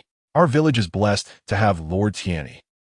Upon hearing this news, the villagers all jumped up in joy, thinking that Zongshen Tianyi would be taking over as their Kazekage in a day. They were even happier and started dancing and singing. At this moment, Tianyi had already sent a shadow clone to the Land of Rain to open the tunnel's valve. As the valve opened, the water from the Land of Rain found its outlet and began to flow rapidly into the tunnel. Zongshen Tianyi's shadow clone nodded with a smile. At that moment, Senju Hashirama sensed Uchiha Madara's chakra and instantly arrived by his friend's side. Uchiha Madara also sensed his friend, Madara, Hashirama. The two met under the control of Zongshen Tianyi. I didn't expect that we would both be controlled by Zongshen Tianyi. What a coincidence. Senju Hashirama was very happy to see his friend in the same situation as himself, his head slightly tilted back as he laughed heartily. Uchiha Madara had a black line on his face. Was it really a good thing to be controlled? Uchiha Obito beside him looked at Senju Hashirama, speechlessly. He felt that this god of the ninja world was just a fool. This, Lord Madara. At that moment, Uchiha Shana arrived. He had just sensed a familiar chakra and rushed over. Upon seeing Uchiha Madara, Uchiha Shana was filled with emotion. He couldn't help but recall the time when Uchiha Madara left Konoha and invited them to leave together. At that time, Uchiha Shana felt that following Uchiha Madara was a wrong decision. You are Uchiha Shana? Uchiha Madara looked at him and slowly said, Yes, I didn't expect Lord Madara to remember me. Uchiha Shana was quite surprised. Of course I remember. Back then, I asked you all to follow me. But not a single person came with me. Uchiha Madara inwardly felt that he had no resentment, but that was impossible. Uchiha Shana's face instantly turned ashamed. Beside them, Zongshen Tianyi stood with his arms crossed, smiling as he watched. At this moment, Senju Hashirama placed a hand on Uchiha Madara's shoulder, comforting him. Madara, it's all right. We're all dead now. Don't worry about those things. The Uchiha clan is doing well. Coming to Sunagakure, life is pretty good. Senju Hashirama's eyes held a hint of loneliness. Through conversations with Yakimaru in recent days, he learned that the Senju clan had disappeared from the annals of history. This made him feel a bit sad. Although he had given the order to disband the clan, thinking that his only descendant was Tsunade made it hard for him not to feel sad. Uchiha Madara felt even more displeased at this point. Willing to follow Zongshen Tianyi to Sunagakure, but unwilling to leave Konoha with him as the clan leader. Wasn't that looking down on him? All right, you guys stop reminiscing. Get back to work. Zongshen Tianyi appeared beside them at that moment. He immediately had Senju Hashirama go plant trees while Uchiha Madara and the others used water release. Indeed, it was water release. For these people, the changes in the 5 nature types of chakra had long been mastered. It was completely not a problem to use water release to generate water. Meanwhile, the leader of the Hozuki clan had already arrived at Konoha. Chapter 172. Tobarama Senju, the strongest fallen hero of Konoha, reincarnated with impure world reincarnation. At this moment, the Umbu members had brought the leader of the Hozuki clan to the Hokage building. Soon, he saw Tobarama Senju. Although he was prepared, seeing Tobarama in a state of impure world reincarnation still put some pressure on Hozuki. After all, he was once known as the fastest ninja in the ninja world. The second Hokage, the leader of the Hozuki clan, said respectfully. Tobarama Senju gestured for the Hozuki clan leader to sit down and speak. The Hozuki clan leader took a seat. Lord Second Hokage, I am here representing our Mist Village to request cooperation. Currently, the strength of the Sand Village is too great, and it is no longer something our ninja village can handle alone. The entire ninja world should unite to oppose the hegemony of the Sand Village. The Hozuki clan leader spoke passionately while observing Tobarama's expression out of the corner of his eye, hoping to glean some insight. However, Tobarama's face showed no change, leaving him with nothing to read. Tobarama nodded after hearing the Hozuki clan leader's words. He certainly welcomed cooperation with the Mist Village, but he did not place much hope in it. To him, outsiders were ultimately unreliable. However, he could utilize the Mist Village to share some pressure. Is this cooperation the intention of your third Mizukage, or the whole ninja village? Tobarama asked. He had organized information from the past few days and learned that the current Mist Village was not stable internally. Therefore, he needed to clarify the situation in the Mist Village. The third Mizukage, due to serious illness, has already handed over the village's authority to Lord Genbu. The Hozuki clan leader said awkwardly. Upon hearing this, Tobarama immediately understood. Cooperation with the Mist Village was possible, but he had to be prepared for them to possibly drag their feet at any moment. Cooperation is fine, but you Mist Village need to provide me with the cells of the past Mizukages. I need to prepare our strength. Otherwise, we will not be able to contend with Zongshen Tianyi. Tobarama looked at the Hozuki clan leader. The land of water was overseas, and the Umbu members had not been able to obtain the corpses of their strong men. The Hozuki clan leader's expression suddenly changed. The impure world reincarnation of Konoha was now known throughout the ninja world. Lord Second Hokage, I need to discuss this with Lord Genbu. This matter is too big. I cannot decide. The Hozuki clan leader said. That's fine, but you need to hurry. The Sand Village has already defeated the Rock Village and the Cloud Village, and it seems that Zongshen Tianyi is about to become the Wind Shadow. Once Zongshen Tianyi becomes the Wind Shadow, he will definitely start preparing for war. Tobarama's brows furrowed with worry. Yes. The Hozuki clan leader immediately nodded and then got up to leave. Just as the Hozuki clan leader left, another Umbu member came in. Lord Second, we have received news from the Sand Village.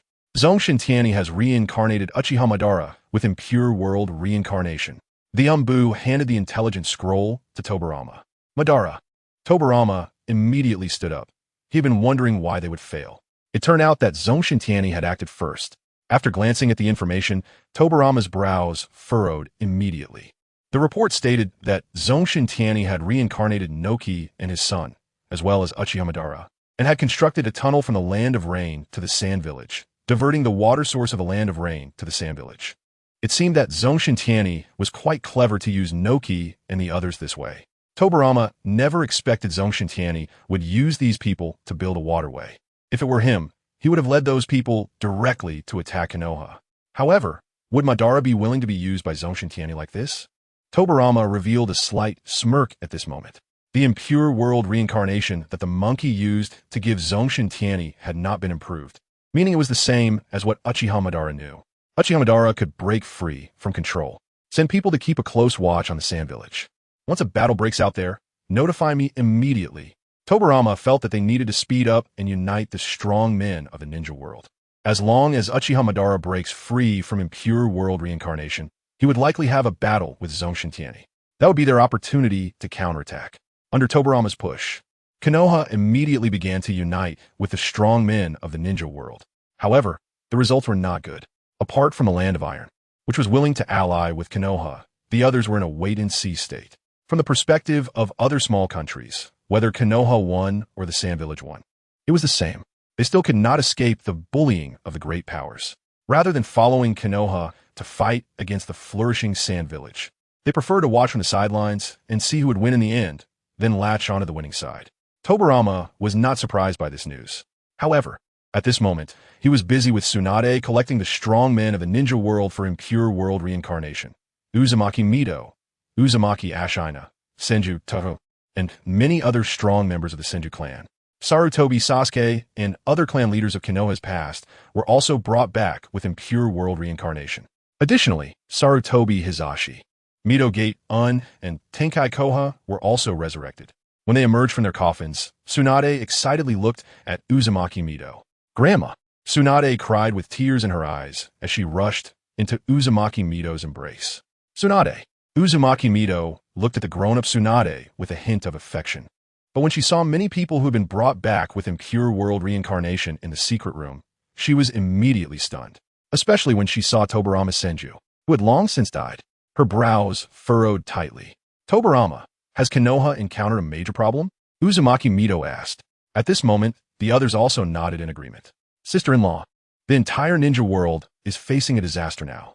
A power comparable to that of my elder brother has emerged in the Sand Village, and he has already defeated the Rock Village and the Cloud Village."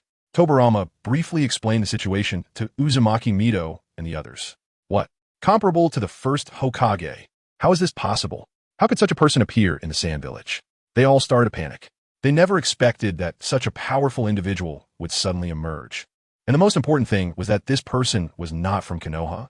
Sarutobi Hizashi, Mido Gaidon, and Tenkai Koha exchanged glances in the corner, their eyes filled with shock. Zongshen Tianyi had actually grown to this level. "Hizashi, we should have done everything we could to eliminate him back then. At that time, who would have known that Zongshen Tianyi could achieve what he has today?" The three were filled with regret. Chapter 173. The Wind Shadow Succession Ceremony. Upon hearing this, Uzumaki Mido's brows furrowed tightly. Konoha was the fruit of her husband's hard work, and she did not want anything to happen to the village. "Tobirama, you should bring your elder brother back as well. With your elder brother here, perhaps we can stop this disaster," Uzumaki Mido said. At this moment, Tobirama's face turned awkward. Currently, his elder brother was still in the Sand Village helping to plant trees. "Yes, uncle, let's bring granduncle back with impure world reincarnation," Tsunade said excitedly, turning to look at Tobirama. Vortex Mizuha noticed that Senju Tobirama's expression was strange, so he asked, "Tobirama, is there a problem?" "Big sister, Tsunade, that." Senju Tobirama was at a loss for words. "Second grandfather, hurry up and say something," Tsunade said, stamping her feet in anxiety as she saw Tobirama hesitating. Seeing Tsunade so worried, Senju Tobirama slowly said, "Big brother has been brought back to life through impure world reincarnation by Suna's Zongshen Tianyi. Now, Big brother is under Zongshen Tianyi's control and is planting trees for Suna." As soon as he said this, Tsunade was frozen in place. She never expected that her most beloved granduncle was now under Zongshen Tianyi's control. Vortex Mizuha's brow furrowed tightly. "Tobirama, is an impure world reincarnation a forbidden jutsu of our Konoha? How could Zongshen Tianyi use it? Could it be that Zongshen Tianyi is a traitor from our Konoha?" Mizuha was confused. At this moment, Senju Tobirama did not respond to his big sister, but turned to look at Sarutobi Hiruzen and the other three. This made Sarutobi Hiruzen and the others lower their heads, not daring to speak. "Did the monkeys leak this out? Monkeys, are you all dead too?" Vortex Mizuho then noticed Sarutobi Hiruzen and the others. "Lord Mizuho." The three of them were very embarrassed, especially since their ancestors had been brought back through impure world reincarnation. seeing his son looking so ashamed. Sarutobi Sasuke immediately understood that this was definitely his doing. Big sister, the monkeys are a big deal. Under their leadership, our Konoha is getting weaker and weaker. Anyone with a bit of strength either gets harmed by him or gets framed, ruining their reputation. In the end, I had to kill them all myself for Konoha, Senju Tobirama said coldly. Vortex Mizuho nodded upon hearing this. She had seen what they had done and wanted to take action. But when she thought about how they were dead and the village had no capable people left, she pretended not to know. It seems that Tobirama still had the guts. On the side, Vortex Rumi saw Sarutobi Hiruzen and the others disgraced, and the resentment that had built up in her heart instantly released. Back then, they had stood by and watched the destruction of the land of whirlpools. Monkeys, you've disappointed me too much. Sarutobi Sasuke looked at his child with disappointment. Father, Sarutobi Hiruzen wanted to argue, but realized he didn't seem to have a right to do so. At this moment, Senju Tobirama stepped forward. Everyone, we have a bigger matter to attend to now. We need to unite against Zongshen Tianyi and Suna. I will have Tsunade continue to bring back the past Kages of IWA and Kyumo through impure world reincarnation.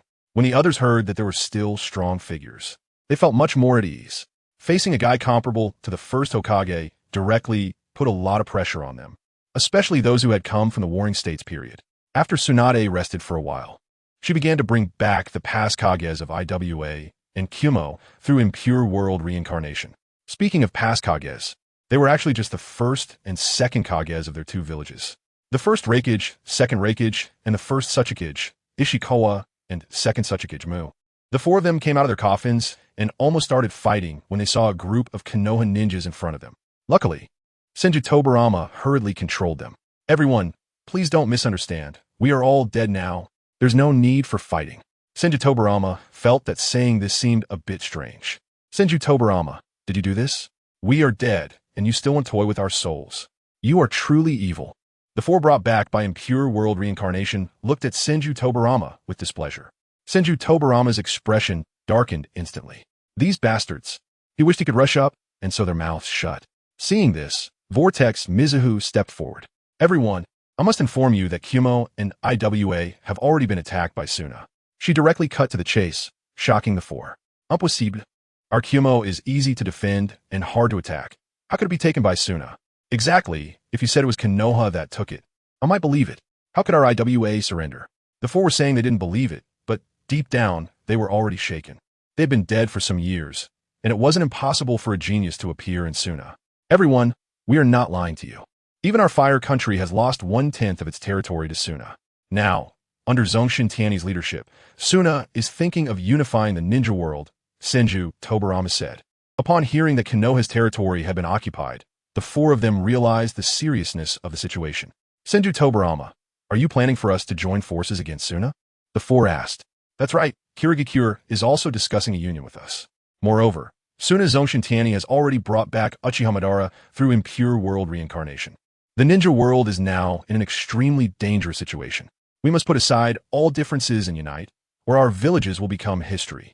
Senju Tobirama said sharply. Everyone's expression became heavy upon hearing his words. When they heard that Uchiha Madara had also been brought back, the pressure on them increased significantly. They were all persuaded by Senju Tobirama. In this situation, only by joining forces could they respond and save their villages. Then Senju Tobirama began to make arrangements. Time passed quickly, and a day had gone by.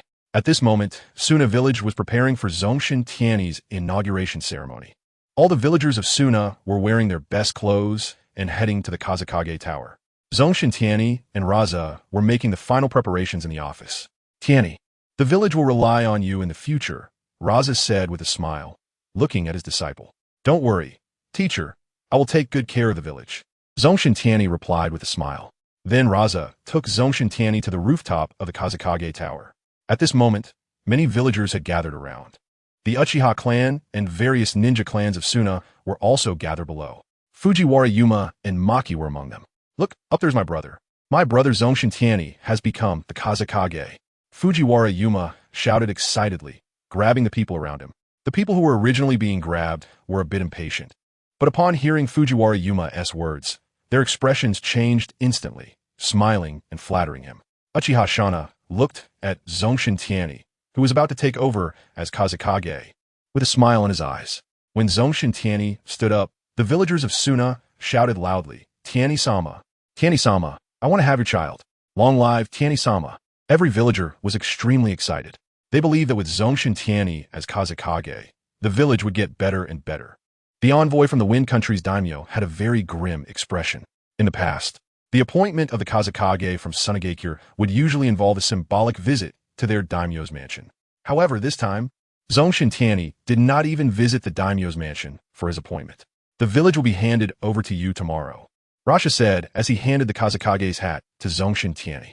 Tianyi received it with a serious expression. After that, Rasha stepped back. Zongshen Tianyi put on the hat and looked down at the villagers. At that moment, everyone quieted down, waiting for Zongshen Tianyi to speak. Everyone, I will lead Sunagakure to become the strongest ninja village in the ninja world, Zongshen Tianyi declared with great confidence. Long live Lord 5th Kazakage. I want to have children with Lord Kazakage. At this moment, the crowd below was cheering enthusiastically. Rasha smiled slightly at this scene. Although he did not do a great job as Kazakage, his disciple was impressive. The spies from various factions in the audience watched this scene with worry on their faces. From the looks of it, Zongshen Tianyi was very likely to continue the war. Taking advantage of the celebration, these spies quickly relayed the news back to their villages. In Konoha, Hinata Hizashi had already recovered. He had secretly contacted many branch family members.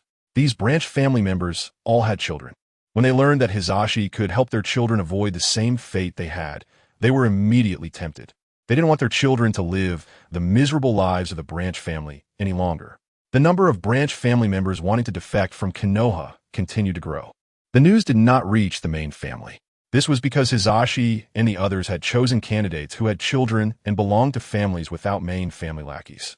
Just as Hizashi finished dealing with these matters and was about to rest, his brother Hinata, Hayashi, rushed over. Hizashi, come with me. Hayashi's sudden arrival startled Hizashi. Noticing that he hadn't seen some of Hizashi's small actions, Hizashi nodded and followed Hayashi to the main family's conference hall. As soon as they entered the conference hall, Hizashi noticed something was off. His father, who usually sat in the upper seat, was now happily sitting below, while a familiar yet unfamiliar man occupied the upper seat. Suddenly, Hizashi realized who this person was. It was Hinata Tenran. At this moment, Hayashi pulled Hizashi aside. What is going on, little clan leader? Hizashi looked at Hayashi in confusion. Hizashi, the second Hokage, summoned the strong members of our clans back from the afterlife to deal with the powerful Sunagakure, Hayashi explained. His eyes excited as he looked at the upper seats, Hinata Tenran.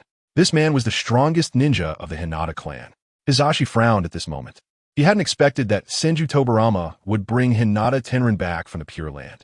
Moreover, the powerful ninjas from various clans had been summoned. Hizashi was very worried.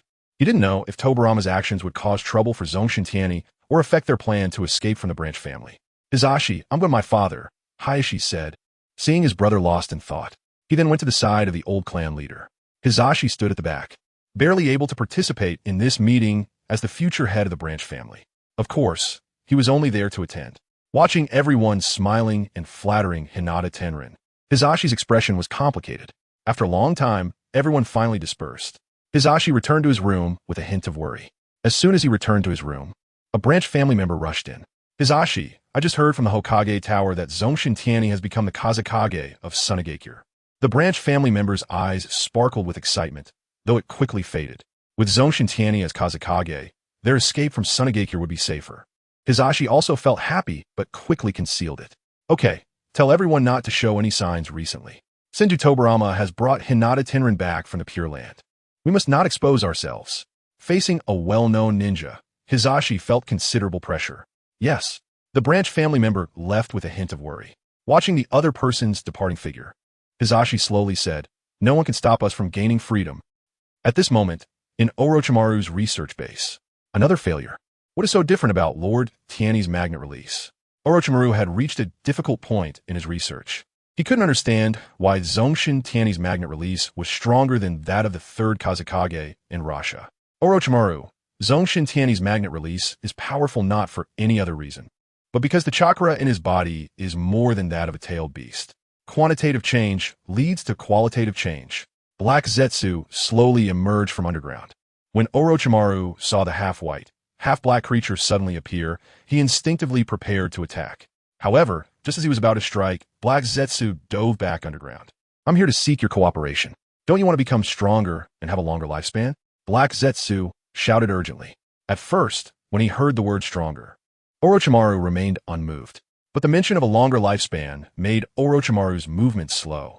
You can help me gain a longer lifespan? Orochimaru asked slowly, looking at the strange creature before him. Of course, but we need to find a safe place to talk. Let's meet at this location next time. Black Zetsu had come to seek Orochimaru's cooperation by taking advantage of Senju Tobarama's distraction. At this moment, Tobarama was focused on the powerful ninjas who had been resurrected through impure world reincarnation, which gave Black Zetsu the opportunity. Chapter 175. Sunagakure prepares for the final battle. After Black Zetsu finished speaking, he dove underground and left. Orochimaru looked at the place where Black Zetsu had disappeared, thinking, who is this? Remembering what he said about a longer lifespan, Orochimaru felt he could give it a try. Thus, a small white snake emerged from his sleeve, heading toward the location Black Zetsu had given. As for himself, there was no way he would take the risk. Subsequently, Orochimaru's main body continued to lower his head and research magnet release. Before long, Senju Tobarama had finished his tasks and immediately arranged for shadow clones to continue monitoring Orochimaru. Orochimaru sensed the arrival of Tobarama's shadow clones and said nothing, continuing with his research silently. Black Zetsu had just arrived at the agreed location with Orochimaru and waited for a few minutes. A small white snake emerged from the jungle. It opened its mouth, and a shadow clone of Orochimaru crawled out. Upon seeing this, Black Zetsu's mouth curled into a slight smile. Orochimaru is even more obsessed with immortality than I thought. I'm here now. Tell me how to obtain a longer lifespan. Orochimaru looked at Black Zetsu before him. He was quite curious about Black Zetsu's identity, but did not ask. You know Uchiha Madara, right? Black Zetsu slowly began. Orochimaru nodded upon hearing this and asked in confusion, is there a connection between the two? Of course there is. You don't know that Uchiha Madara just died not long ago, do you? And the reason he could live until now is all thanks to me. If he hadn't insisted on looking for the god of the clan, Senju Hashirama, he could have lived even longer. Kagaya, being a monster that had lived for thousands of years, lied effortlessly without the slightest hint of embarrassment. He told Uchiha Madara that he was his consciousness incarnation. And to Orochimaru, he claimed that Uchiha Madara was alive because of him. This is impossible. Orochimaru narrowed his eyes. Kagaya sneered. He then continued, Orochimaru, you can ask the snakes in the dragon cave whether Uchiha Madara was killed by the god of the clan. Upon hearing Kagaya's words, Orochimaru thought about how he had helped the god of the clan quite a bit. So he immediately contacted the god of the clan, using his snakes to inquire about this matter. Far away in Sunagakure, the god of the clan, Tennichi, was receiving various ninja clans in the Kazekage's office. After finishing, Tennichi leaned back in his chair, feeling disillusioned. Arsata stood beside him, watching his disciple with a smile. I'm exhausted. Chatting with him is more tiring than fighting on the battlefield for days, Tennichi said.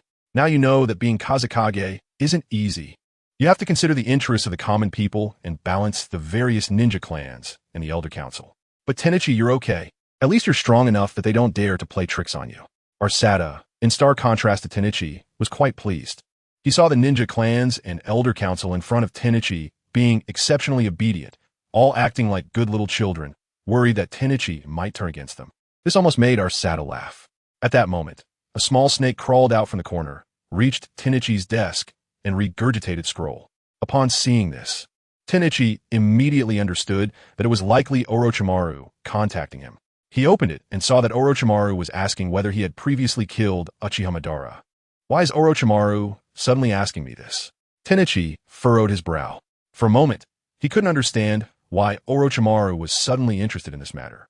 Tennichi, is there something serious that Orochimaru contacted you about? Arsata noticed the confusion on his disciple's face after reading the scroll and immediately asked. Tennichi shook his head. No, it's nothing serious. I just can't figure out why Orochimaru suddenly asked me. He knew that Orochimaru had been trying to avoid. Suddenly, Tennichi realized. Someone must have found Orochimaru.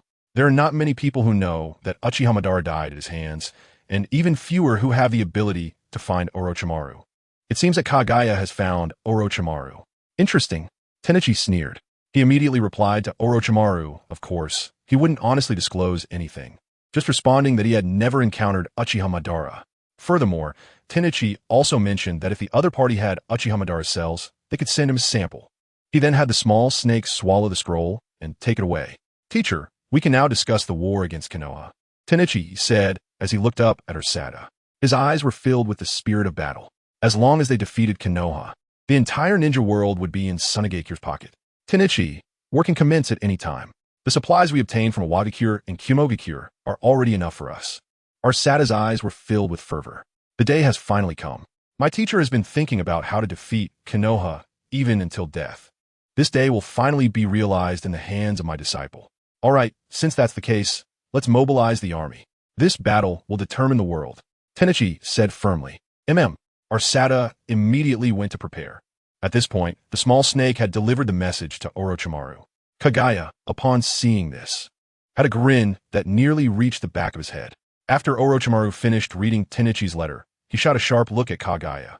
Tenichi said he hasn't encountered Uchiha Madara. How do you explain that? Orochimaru felt deceived. The dark figure before him actually dared to lie to him. What? Kagaya was momentarily stunned. He didn't expect Tenichi to actually deny that he had killed Uchiha Madara. If it were an ordinary person, how could they treat the killing of the former god of the ninja world as if it had never happened? This nearly left Kagaya speechless. Orochimaru, Tenichi must have discovered something and is deliberately fooling you. You fought against Tenichi a few times. You should know how tricky he is, Kagaya hurriedly said. Upon hearing Kagaya's words, Orochimaru felt there was some truth to it, as he indeed had a deep understanding of how troublesome Tenichi could be. However, his trust in Kagaya was still greatly diminished. This person before him seemed unreliable. Chapter 176. Orochimaru misled by Tenichi, then you tell me first. How do you extend a person's lifespan? Orochimaru's eyes showed a hint of excitement, along with a bit of anxiety. He was afraid that this dark fellow was trying to fool him. All right, Kagaya knew that if he didn't give Orochimaru something, he would never trust him. So he arranged for a regular white Zetsu to emerge from the ground. Seeing white Zetsu, Orochimaru was momentarily taken aback. This is white Zetsu, cultivated by me using special techniques. Kagaya looked at Orochimaru confidently, believing that white Zetsu would definitely earn Orochimaru's trust, thus making him work for him. What use does it have? Orochimaru, who had little contact with Hashirama's cells, didn't immediately notice the shadow of Hashirama's cells on white Zetsu. White Zetsu is quite useful. It can adapt to anyone's body, heal hidden injuries, and even allow one to master wood release.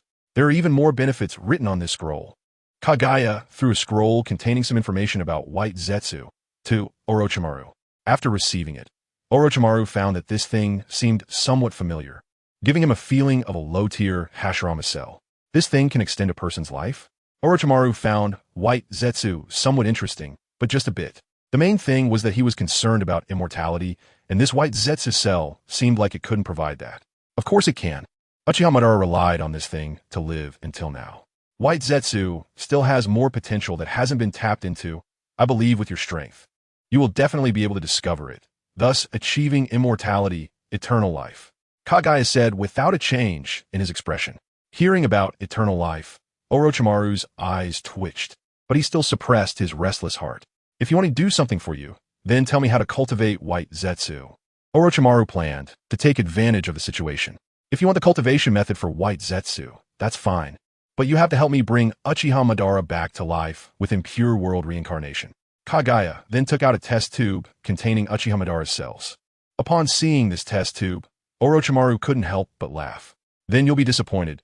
Tenichi has already brought Uchiha Madara back to life with impure world reincarnation. Although I don't know what your purpose is, I advise you to give up. Orochimaru wouldn't dare to confront Zongshen Tianyi head-on. The opponent's strength is on a completely different level. This doesn't make sense. If Madara were to be brought back with Edo Tensei, how could he not come looking for me? He knows how to lift the Edo Tensei. Kurizetsu was quite confused. Orochimaru, however, was sneering in his heart.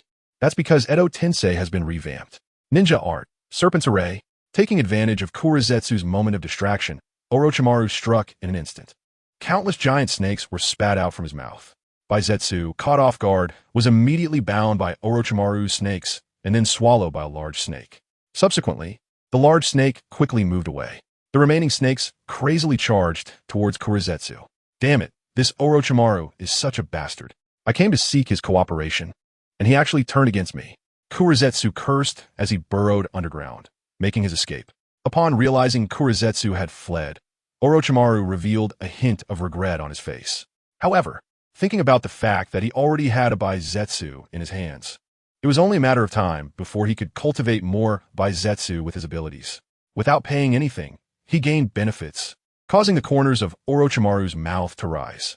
No wonder Tianyi-kun likes to rob so much. Then, Orochimaru's shadow clone transformed into a puff of smoke. The Orochimaru in the underground lab received the memories transmitted back from the shadow clone, and a smile appeared in his eyes. However, considering that he was currently under the watchful eye of Senju Tobirama, he quickly suppressed the smile. In the Hokage office, the leader of the Kirigakure clan, the Mizukage, had once again found Senju Tobirama. Lord 2nd, Lord Yuan, and Lord 3rd Mizukage have already agreed. We will send the cells of the 1st, 2nd, and 3rd Hokage later. However, at that time, you, Lord 2nd, cannot control the shadow of our Kirigakure. After we defeat Sunagakure, you must allow our shadow to return to the Pure Land. The leader of the Kirigakure clan stated the conditions given to him by Yuan. In fact, these conditions had little binding power, but there was no other way. Whether Senju Tobirama would lead Konoha to swallow their Kirigakure in the future was still uncertain, but was certain that Sunagakure, led by Zongshen Tianyi, would definitely do so. Okay, Senju Tobirama nodded directly. However, he wouldn't be concerned about these things in his heart. Once everything fell into his hands later, what conditions would they have to negotiate with him? After the war ended, these people would have to serve Konoha. Moreover, by that time, he should have also selected a new Hokage from the village, and since he would no longer be the Hokage of the village, he naturally wouldn't have to worry about these matters. Seeing this, the leader of the Kirigakure clan nodded and then took out the documents. He signed the agreement on behalf of Kirigakure with Konoha. Lord 2nd Hokage, our Kirigakure army will land soon, and we will attack Sunagakure together. The leader of the Kirigakure clan said to Senju Tobirama. Good. Senju Tobirama nodded. The leader of the Kirigakure clan then hurriedly left Konoha and returned to Kirigakure. As the leader of the Kirigakure clan hurriedly left Konoha, spies from Sunagakure lurking in Konoha saw this and immediately relayed the news back to their village.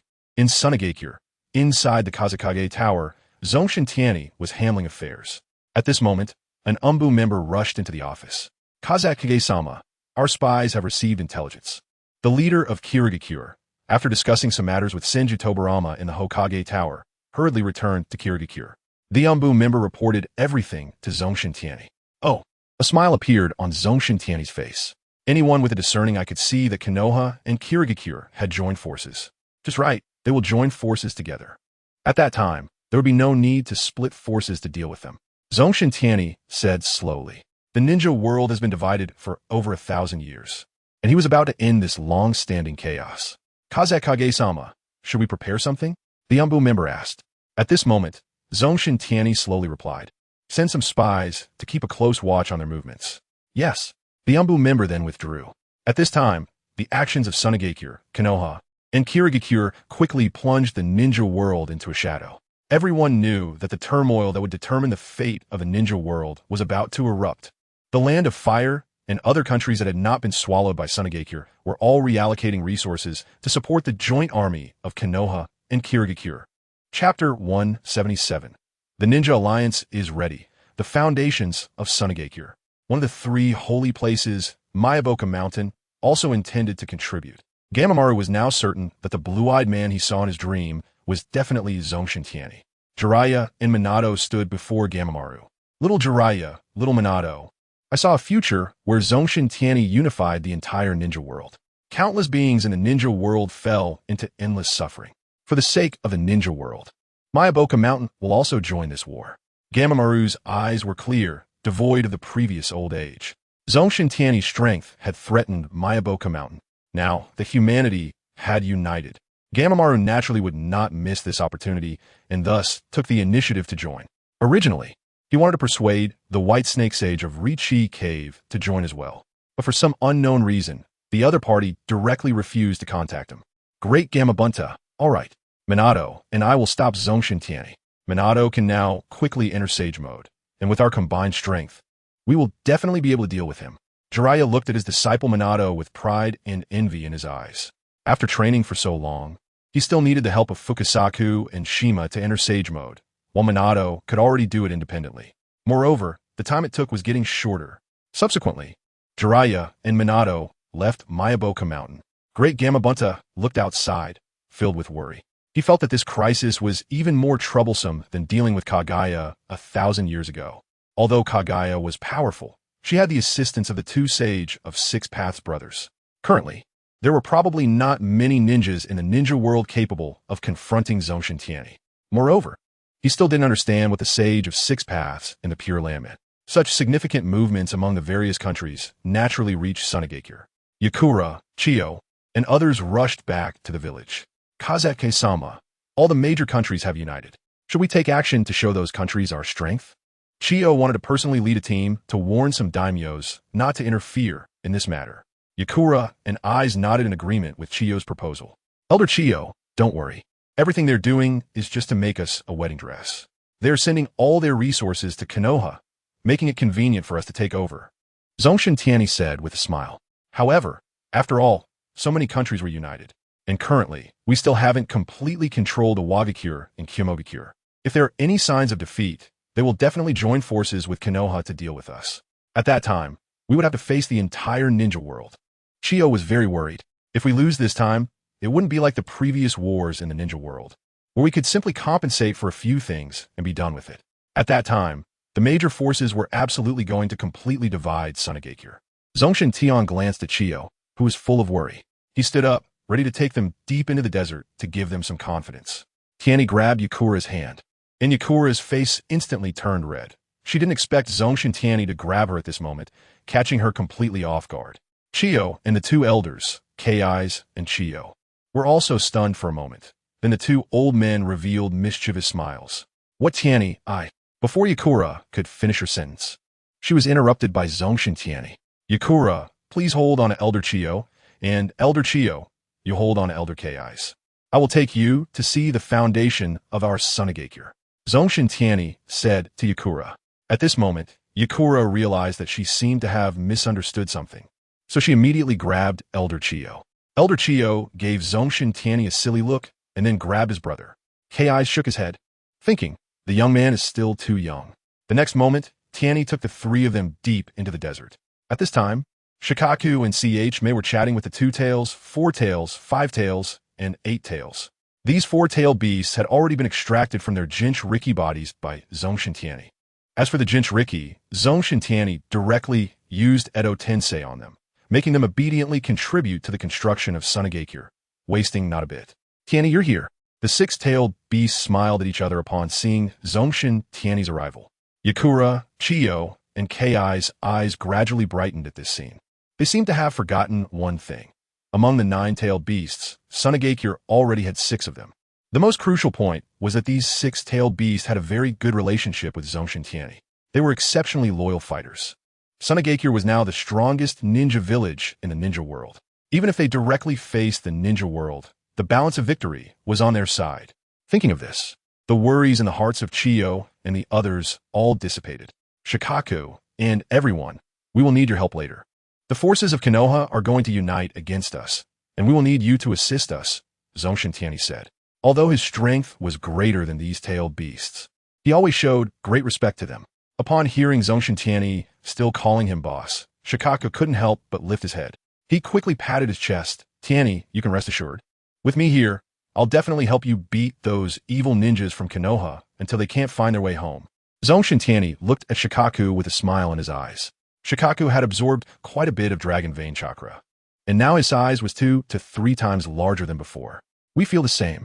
The other tailed beasts also expressed their support. Since Zongshen Tianyi had truly set them free, with Shikaku and CH-Mei's persuasion, they had genuinely recognized Tianyi. Chiyo's old face was almost blooming with a smile. She had never fought such a wealthy battle in her life. After chatting with the tailed beasts for a while, Zongshen Tianyi directly left with Chiyo and the others. Outside Konoha village, many bounty ninjas and wandering samurai hired by various countries were stationed here.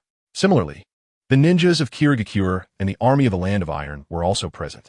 Nearly 40,000 troops were stationed here. The villagers of Konoha were extremely shocked to see this scene. With the 40,000 troops outside, plus our Konohas, Sunagakure is bound to lose. That's right. And Lord Second Hokage has also pulled back the strong from the Pure Land. Victory belongs to us Konoha. The previously low morale of Konoha village gradually began to rise. Chapter 178. The Hyuga branch family prepares to flee Konoha. As Jiraiya returned from Ibokuzen, he immediately found Tsunade and dragged Orochimaru out of the research base. The three ninjas of Konoha gathered at a barbecue restaurant for a feast. Tsunade, let me tell you, under my guidance, Minato can now enter Sage mode on his own. Jiraiya couldn't help but boast as soon as he saw Tsunade. Tsunade rolled her eyes at this and directly exposed Jiraiya. Jiraiya, you're just talking nonsense. I guess you still rely on the two sages of my Bokuzen to enter Sage mode, right? Jiraiya was immediately embarrassed in the distance. Orochimaru looked at Jiraiya and couldn't help but shake his head. This slacker. Looking at him, Orochimaru couldn't help but think. If Jiraiya encounters Tianyi-kun later, he must be careful. I don't want to hear news of him dying in battle. At this moment, Orochimaru was very serious.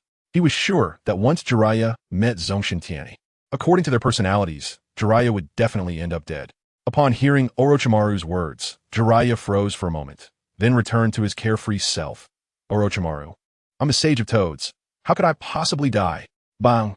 At this time, Tsunade couldn't help but punch Jiraiya. Then she looked at Orochimaru. Orochimaru, how many times have you faced Zongshen Tianyi? Is he really that strong? With so many people united this time, can we defeat him and Sunagakure? Tsunade asked. Orochimaru took a deep breath, looked around at the people, and didn't continue speaking, instead focusing on eating barbecue. Although he didn't speak, Tsunade and Jiraiya, who had been with Orochimaru for so many years, immediately understood. Orochimaru didn't believe they could defeat Zongshen Tianyi this time. The gathering ended in a somber atmosphere. The next day came. Zongshen Tianyi's chakra, 1170-110. All the allied forces have been fully positioned. The people who were revived by Edo Tensei were called by Senju Tobarama to the Hokage building. As Hinata Tenjin left the Hinata clan grounds, Hinata Hizashi and the other members of the branch family who intended to defect immediately took action. At this moment, 3/4 of the branch family were willing to follow Hinata Hizashi in defection. The remaining ones were just dogs kneeling and licking the main family. Under the arrangement of Hinata Hizashi, those who could cultivate were arranged to rest at home. Those who couldn't rest were assigned to duty near Hinata Hizashi's house. The people on duty outside were also arranged in places favorable for returning to the clan. Their families were arranged nearby for various reasons, facilitating the later evacuation. After making preparations, Hinata Hizashi entered the secret room and infused his chakra into the flying thunder god Kanai. At this moment, Zongshen Tianyi in the Kazekage building of Sunagakure immediately sensed it. It seemed that Hinata Hizashi had made his decision. A smile appeared on Tianyi's lips. Then he separated a shadow clone. Yes, Zongshen Tianyi arranged a shadow clone to handle this matter. Now, Sunagakure had too many affairs to attend to, and with preparations for war against the ninja world underway, it wasn't convenient for him to leave. He let the shadow clone take care of it. The next moment, the shadow clone appeared in Hinata Hizashi's secret room. Lord Tianyi. Hinata Hizashi stood up and bowed to Zongshen Tianyi upon his arrival. I'm very happy to see you again. And now you are ready to join us in Sunagakure, right? A smile appeared on Zongshen Tianyi's lips. Hinata Hizashi nodded at this moment. Lord Tianyi, 3/4 of our branch family are willing to pledge allegiance to you. All right, let's go now, or? Zongshen Tianyi looked at him and asked, Lord Tianyi, should we kill the people from the Zong family first? If we don't, they can directly kill us since they have control over the caged birds. Hinata Nichiha planned to take action and eliminate the Zong family. But your older brother and father are in the Zong family. Can you really do that? Zongshen Tianyi narrowed his eyes. Hinata Nichiha's eyes turned slightly red, trembling as he said, Lord Tianyi, I still need you to take action regarding my father and older brother. I. He couldn't bring himself to act against his older brother, knowing that his brother truly cared for him. Give the order for those willing to follow me to gather. I can safely release your caged birds now. Zongshen Tianyi patted Hinata Nichiha, thinking, as expected, not everyone in the ninja world can be as ruthless as Itachi. Is this true, Lord Tianyi? Hinata Nichiha suddenly looked up at Zongshen Tianyi, his eyes filled with excitement. Of course, how could I lie to you about this? Zongshen Tianyi nodded. Seeing Zongshen Tianyi nod, Hinata Nichiha knelt on the ground and bowed his head to Tianyi, hitting his forehead against the ground until it bled. When Tianyi saw his forehead bleeding, he helped him up. All right, if you want to thank me, go take care of business first. Zongshen Tianyi thought that apart from his lack of strength, Hinata Nichiha had quite good character. Yes, Hinata Nichiha immediately nodded and hurried to gather those willing to defect. Zongshen Tianyi was also not idle at this time. a mischievous smile appearing at the corner of his mouth. Since they were coming, he couldn't just take the Hinata branch family away. Tianyi planned to deal with the Hinata branch family first, then give Konoha a little appetizer before the final battle. At this moment, all members of the Hinata branch were gathering towards Hinata and Nichiha's courtyard. Those on missions in the village also received a signal from Hinata Nichiha, instructing them to return at all costs, no matter what excuse they had to make. Everyone understood that Zongshen Tianyi had arrived, and their chance to escape from Konoha had come. The Umbu quickly noticed this anomaly and swiftly blocked the returning members of the Hinata branch. "Stop! What are you doing leaving your post for no reason?" The leading Umbu captain looked sharply at the Hinata branch members before him. Ninja from the village were also continuously coming to support. At this moment, the members of the Hinata branch were particularly tense. Suddenly, an older member of the Hinata branch stepped forward. "Sorry, we received orders from his own family and are in a hurry to return to our base." After he finished speaking, he immediately gave the surrounding members of the Hinata branch a signal to follow him and run quickly.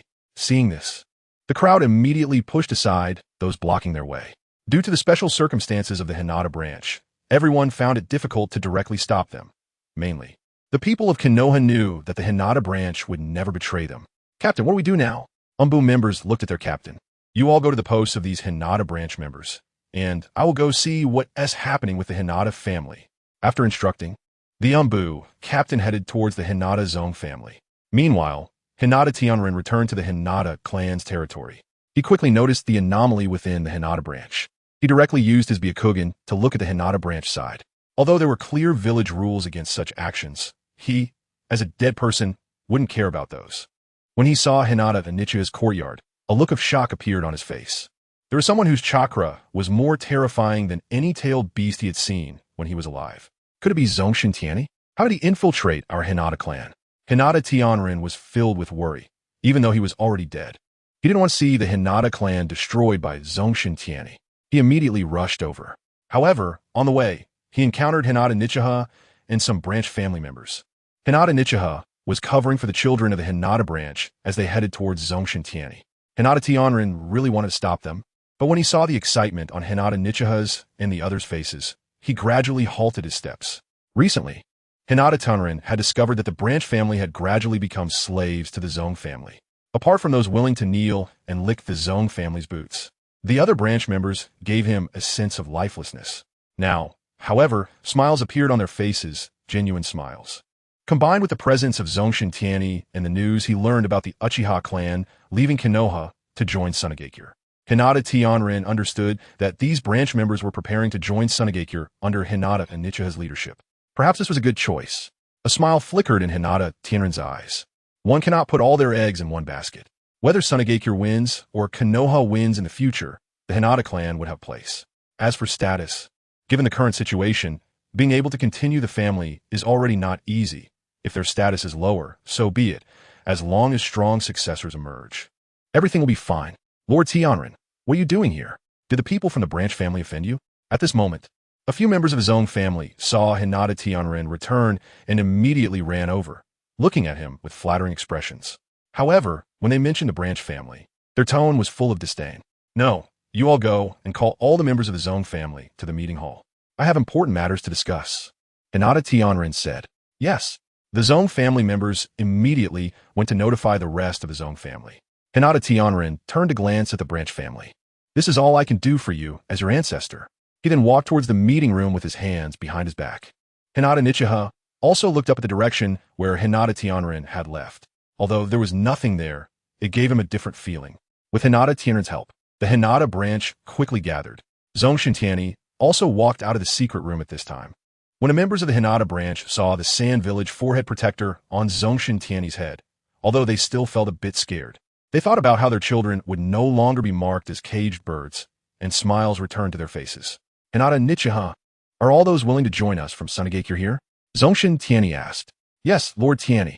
We are all willing to join Sunagakure and follow you," Hinata Nichiha replied respectfully. "Good. I will take you back to Sunagakure first." Zongshen Tianyi left a flying thunder god mark here, as he still needed to give Konoha a taste of what's to come. Then he had the Hinata branch members hold hands. Once everyone was ready, Zongshen Tianyi directly grabbed the nearest person and activated the flying thunder god, leaving. In the next moment, they appeared in Sunagakure. "Kazekage-sama, The sand village's Umbu immediately rushed over, and nearby Uchiha clan ninjas also ran over after noticing the anomaly. It's actually the Hinata clan. The Uchiha ninjas were very surprised to see Hinata Nichiha and the others because they recognized some of them. They were all from the branch family. The Hinata branch actually defected. This was simply unbelievable. At this moment, the members of the Hyuga branch family were still a bit nervous. But when they saw the Uchiha clan's ninjas, they felt much more at ease. The Uchiha clan seemed to be doing well in Sunagakure and had not been imprisoned, which indicated that they wouldn't be in trouble either. Hinata Nichiha said, "Wait, my main body will come to help you deal with the caged bird." After saying that, the shadow clone immediately disappeared from the spot and went to Konoha. Shortly after, Sugu Tanichi himself arrived. Hinata Nichiha and all the members of the Hyuga clan. "Welcome to our Sunagakure. I will help you erase the caged bird right now." Sugu Tanichi knew that the greatest sincerity he could show to the Hyuga branch family was to help them gain freedom. Sure enough, when they heard that Tanichi was going to help them, everyone became excited, covering their mouths with tears in their eyes. Only those who have lost their freedom can truly appreciate its value. At this moment, Sugu Tanichi formed hand seals and summoned a gigantic Rinnegan. The members of the Hyuga branch family felt a sense of closeness as they looked at the enormous golden Rinnegan before them. Tanichi infused chakra into the giant Rinnegan, which began to help Hinata Nichiha eliminate the caged bird. The seal imprinted on the souls of the Hyuga branch family gradually disappeared under the influence of the giant Rinnegan. The seal on Lord Nichiha's forehead slowly faded away. "It's really possible. Long live Lord Tanichi. Whoa, Mom and Dad. I finally don't have to worry about the caged bird anymore." Seeing that Sugu Tanichi could truly lift the caged bird, all the members of the Hyuga branch family began to cry uncontrollably. Although the onlookers couldn't understand the feelings of the Hyuga branch family, they could see how repressed these people had been. After some time, Sugu Tanichi eliminated the caged bird from the foreheads of all the Hyuga branch family members. "Everyone, I announce as the 5th Kazekage that from today onwards, no one from the Hyuga clan will be marked with the caged bird anymore. If anyone targets your eyes, we in Sunagakure will not rest until they are dealt with." Sugu Tanichi declared loudly. "Long live Lord Tanichi! Long live Sunagakure!" The Hyuga branch family members cheered. The surrounding members of Sunagakure proudly stood tall. Meanwhile, Tanichi's shadow clone returned to Konoha, but he went to Hokage Rock. Senju Hashirama and Uchiha Madara were also brought there by him. The two stood on either side of him like two guardians, arms crossed. Chapter 180. Taking action looking at the village he had personally built, Senju Hashirama felt a bit anxious. However, he was currently under the control of Sugu Tanichi and couldn't help. If things went wrong, he might even have to personally participate in the destruction of the village. Uchiha Madara, on the other hand, looked indifferent. Whether Konoha was destroyed or not was none of his business. He only hoped that Kurizetsu could find a way to free him from Sugu Tanichi's grasp. Otherwise, his plan would be impossible to execute. At this moment, the Umbu members quickly discovered Sugu Tanichi and the two standing on Hokage Rock. It's the Iron Sand Butcher and the first Hokage, as well as Uchiha Madara. The Umbu members of Konoha looked at them with horror. At this moment, Uchiha Madara's expression was particularly grim. He glared at the Umbu member who had spoken. "Damn it. What do you mean there's also Uchiha Madara? Am I really lower in status than Sugu Tanichi and Hashirama?" Many people were drawn to the scene. Everyone was so frightened by the three on Hokage Rock that they took several steps back. Some timid individuals were so scared that they accidentally sat down on the ground. "The Iron Sand Butcher is here. Quickly notify the Hokage. How dare he come to Konoha? This time, we have many strong fighters. We will definitely capture him." The civilian ninjas were very confident at this moment. In their view, the second Hokage had resurrected so many powerful fighters, and now that Sugu Tanichi dared to come, he would surely face death. Soon, Senju Tobarama and a number of powerful fighters arrived. Upon seeing Sugu Tanichi and the other two, everyone became nervous. Hashirama, Uzumaki Mito, looked at her husband being controlled, her heart aching uncontrollably.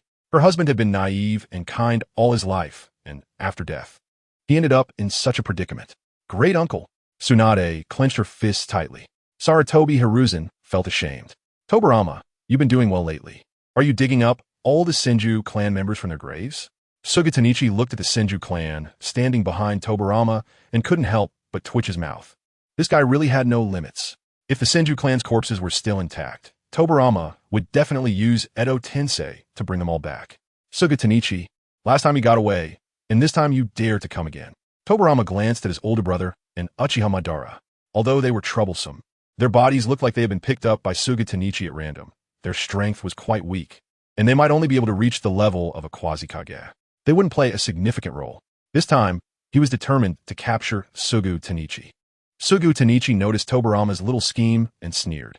He had never planned to rely on these two for anything. Bringing them along was just to annoy Konoha. Second Hokage. What should we do? The first Hokage was still in Suga Tanichi's hands. Kakashi Tsukumo was the first to ask.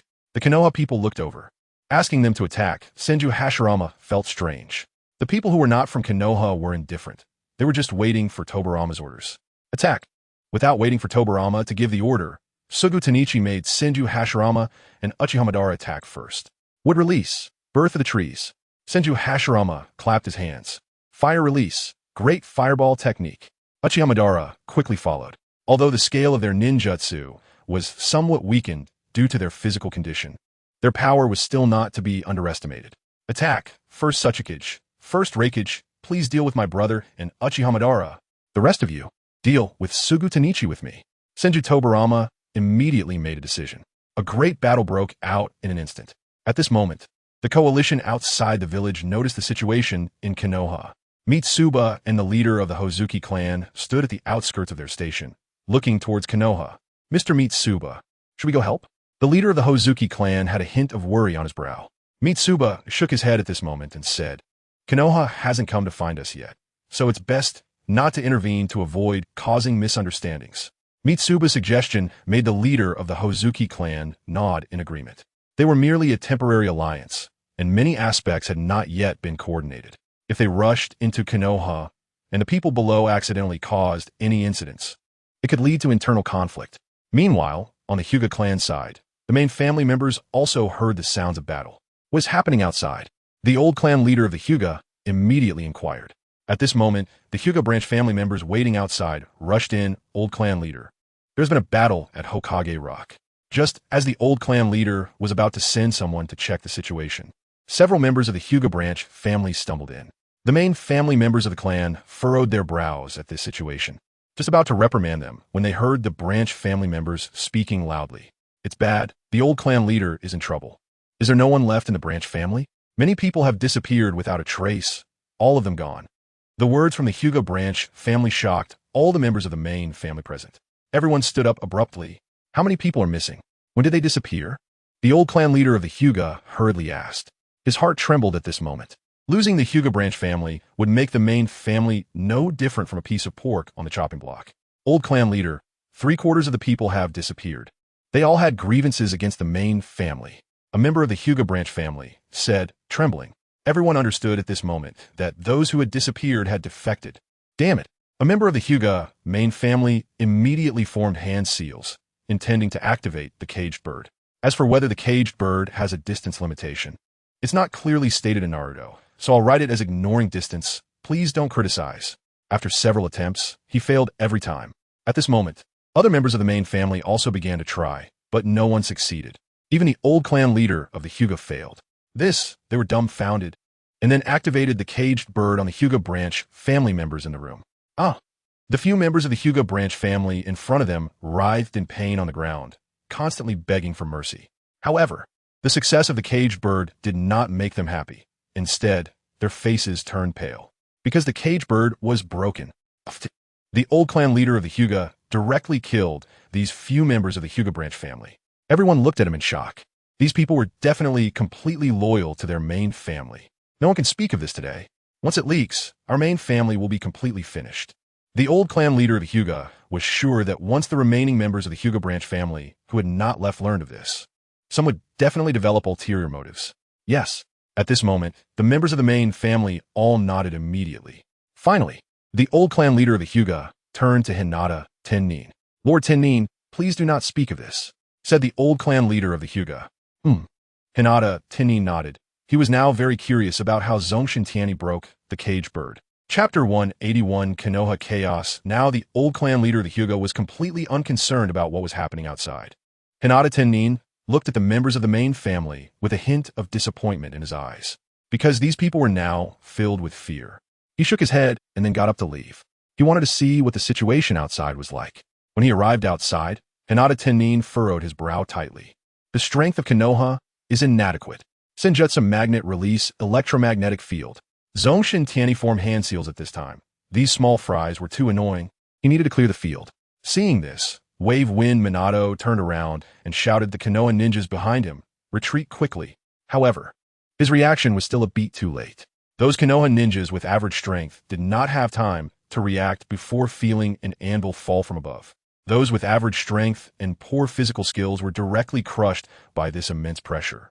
Even the Jounin were not doing well. They were all pinned to the ground by the electromagnetic field and unable to move. The ground was littered with debris, making them covered in blood, looking extremely tragic. Damn it. Seeing this, Wave Wind Minato wanted to help those fallen people out of Zongshen Tianyi's attack range. At this moment, Jiraiya's face darkened, his tone carrying a hint of anger. "Minato, the primary target now is Zongshen Tianyi. If we don't deal with him, you won't be able to save the injured." Jiraiya signaled his disciple to quickly enter Sage Mode. After Jiraiya's reminder, Wave Wind Minato understood.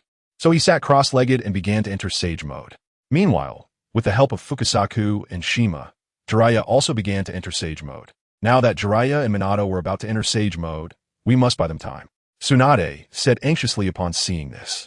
At this moment, Kushina was intently watching her boyfriend. "I want to contribute to the village too."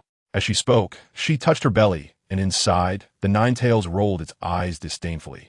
It would not help Kushina. Instead, it wanted to seize this opportunity to escape. "Kushina, go ahead with confidence. If the Nine-Tails goes wild, I'm here too." Uzumaki Mito smiled as she approached Kushina, also glancing at Wave Wind Minato. Seeing that Kushina had found her happiness, Uzumaki Mito felt a lot more at ease. "All right, Grandma." Kushina immediately nodded. She then began to try to enter Tailed Beast transformation.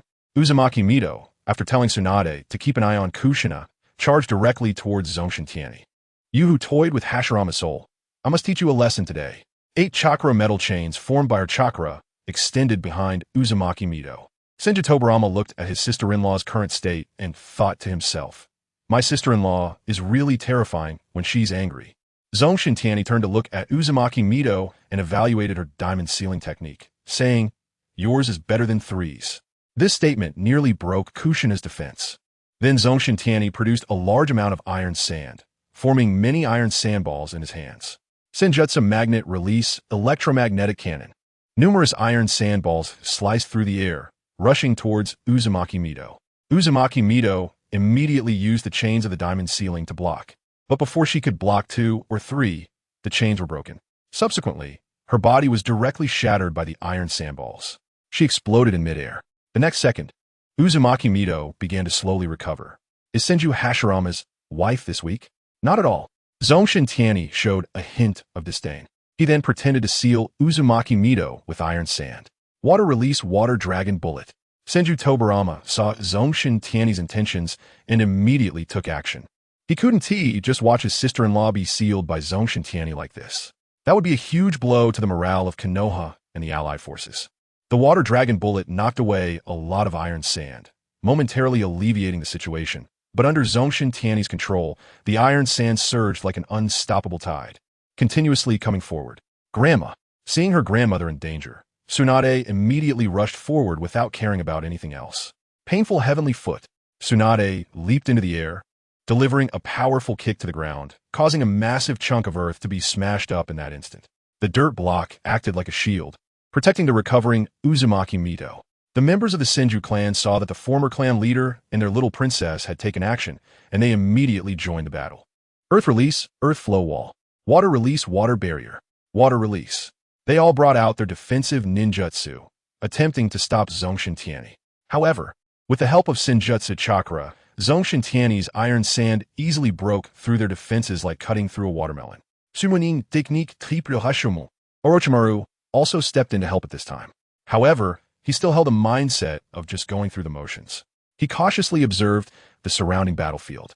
Orochimaru knew that the Zongshen Tianyi in front of him was definitely a shadow clone, and he was worried that in the next moment, Zongshen Tianyi's real body would attack from somewhere.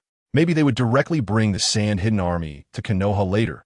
It's not impossible. So if things go south, he would definitely turn around and flee for his life. This thought was shared by other major ninja clans as well. Their deceased ancestors had discussed with their current clan leaders. The ancestors fought for Konoha with their immortal bodies, while the clansmen watched from the sidelines. Once Konoha fell, they would simply surrender to the Sand Hidden. No ninja clan was willing to disappear in the long river of history alongside Konoha. At this moment, Senju Tobarama turned to look at Orochimaru. He didn't expect you would actually use the Rashomon of my elder brother. A hint of appreciation flashed in Senju Tobarama's eyes. If Orochimaru didn't have those flaws, Senju Tobarama would definitely train him to be the next Hokage. The second Hokage, but it's useless. Orochimaru then pointed at the Rashomon. 3 Rashomon gates were directly destroyed by Zongshen Tianyi. Just as Tianyi's iron sand was about to seal Uzumaki Mido, a huge chakra formed beside him and exploded. The already half-destroyed Uzumaki Mido was completely obliterated this time. She had to recover again. Everyone turned to see the fully formed Nine Tails appear. Ha ha ha, I have avenged myself. That Uzumaki Mido has finally been blown to bits. The Nine Tails happily waved its tail. At this time, Kushina had already lost consciousness. Chapter 182 Tianyi. Konoha is too weak.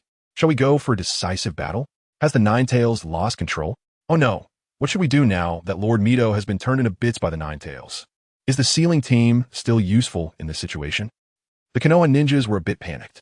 Last time, Zongshen Tianyi single-handedly wiped out half of their village. Now that the Nine Tails has appeared again, can the village still exist? The Nine Tails, Senju Hashirama, who was fighting against the Tsuchikage and Reikage, saw the Nine Tails turn his wife into bits and was rampaging through the village's ninjas. Something he could easily hold down back then was now making the villagers unable to find their way. Just when he was extremely anxious about this, Minato Namikaze opened his eyes. He had entered Sage Mode. Kushina.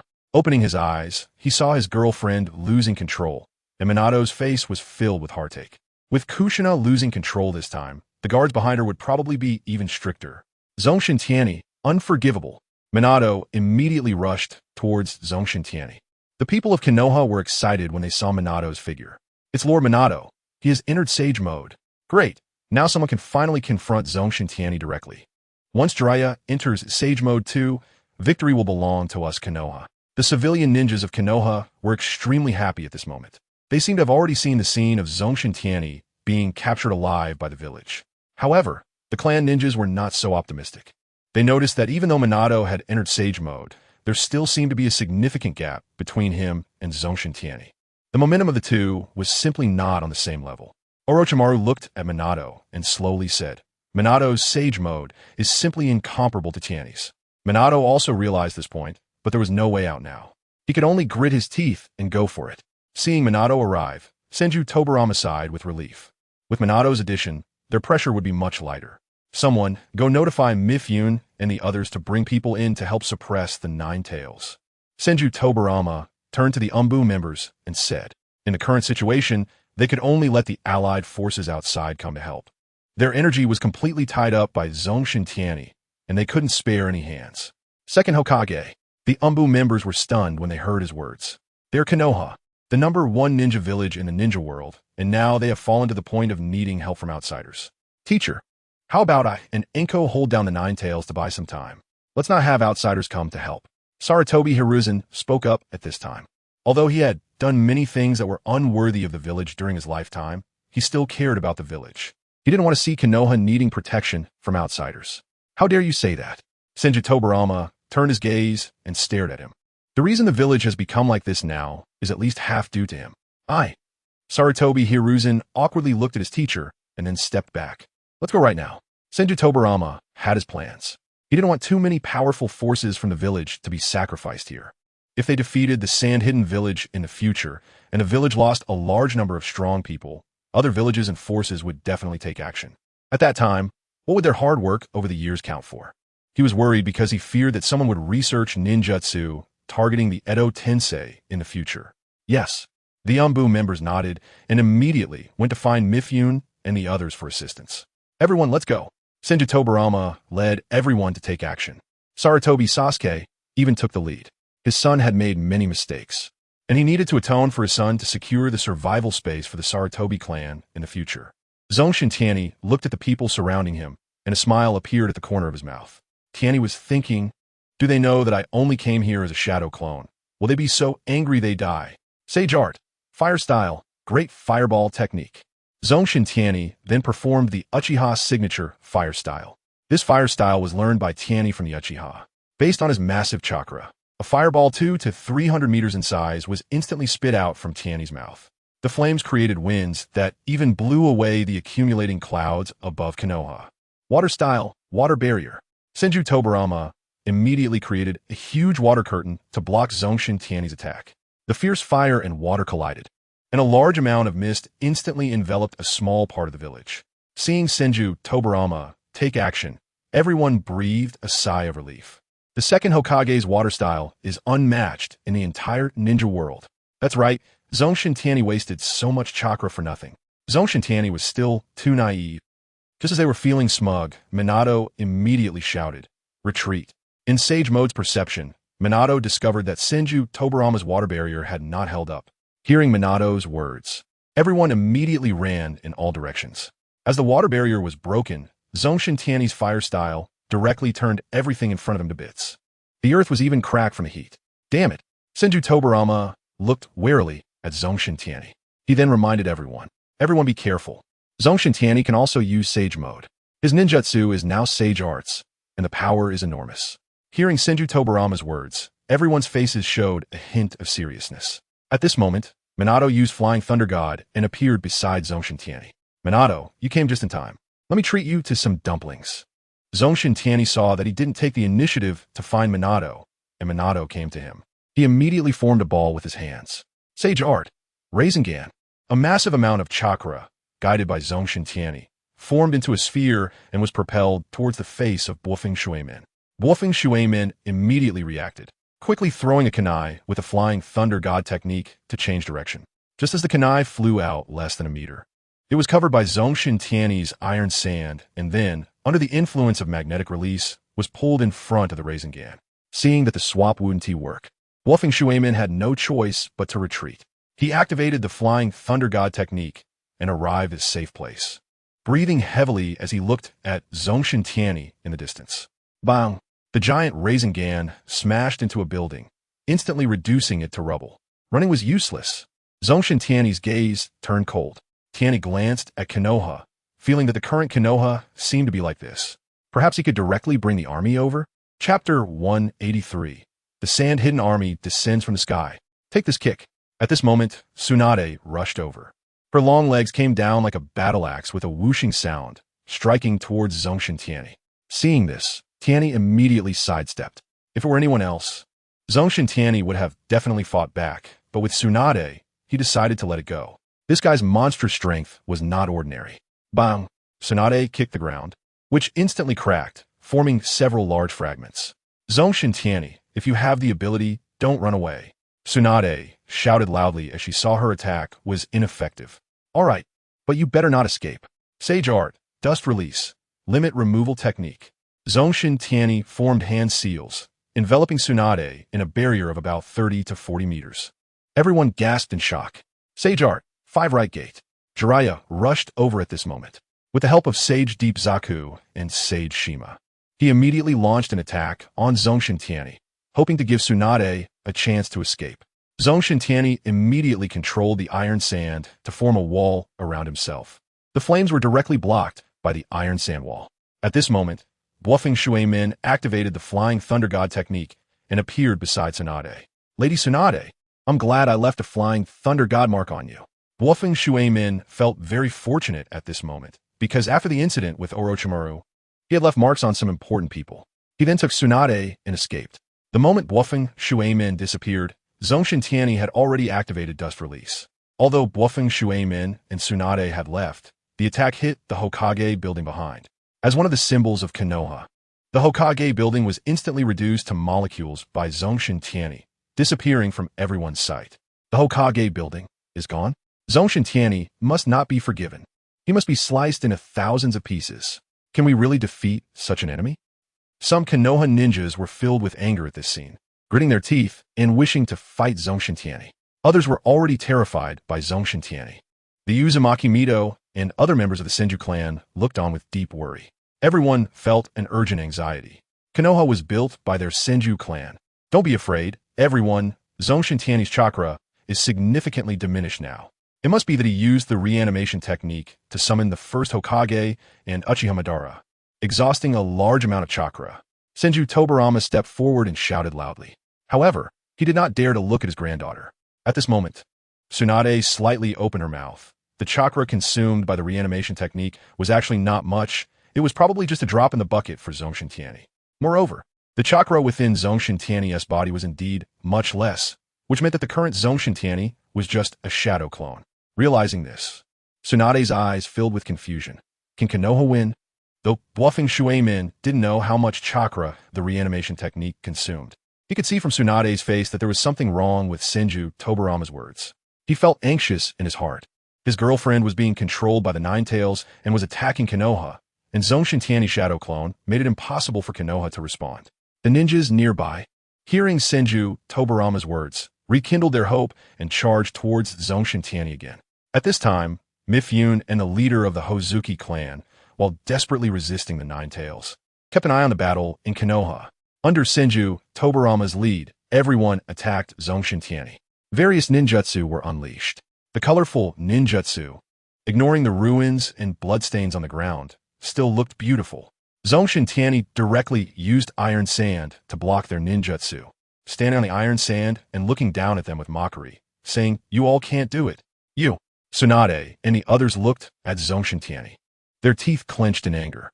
The second Hokage said, "We have temporarily suppressed the first Hokage and Uchiha Madara." At this moment, the Tsuchikage and Reikage rushed over. The four of them had worked hard to temporarily trap Senju Hashirama and Uchiha Madara. Of course, the main reason was that Zongshen Tianyi's sacrificial strength used to resurrect Senju Hashirama and Uchiha Madara was not that impressive. Great, now that we're joining forces, we can definitely take down Zongshen Tianyi. Haha, Zongshen Tianyi, let us see what you can do now. Yes, just give up. Sarutobi Hiruzen and the others jumped out. The rest believed that with so many of them teaming up, at least they could force him back. Senju Tobarama frowned. This is just a shadow clone. If we defeat it, will Zongshen Tianyi's main body come? Indeed, then I must treat you all well. Tianyi sensed that the chakra in his body was just enough to use that technique. Sage art, great spiraling wheel. Zongshen Tianyi conjured a black chakra ball in his hand. The surrounding space was distorted by this black chakra ball. Not good, Run.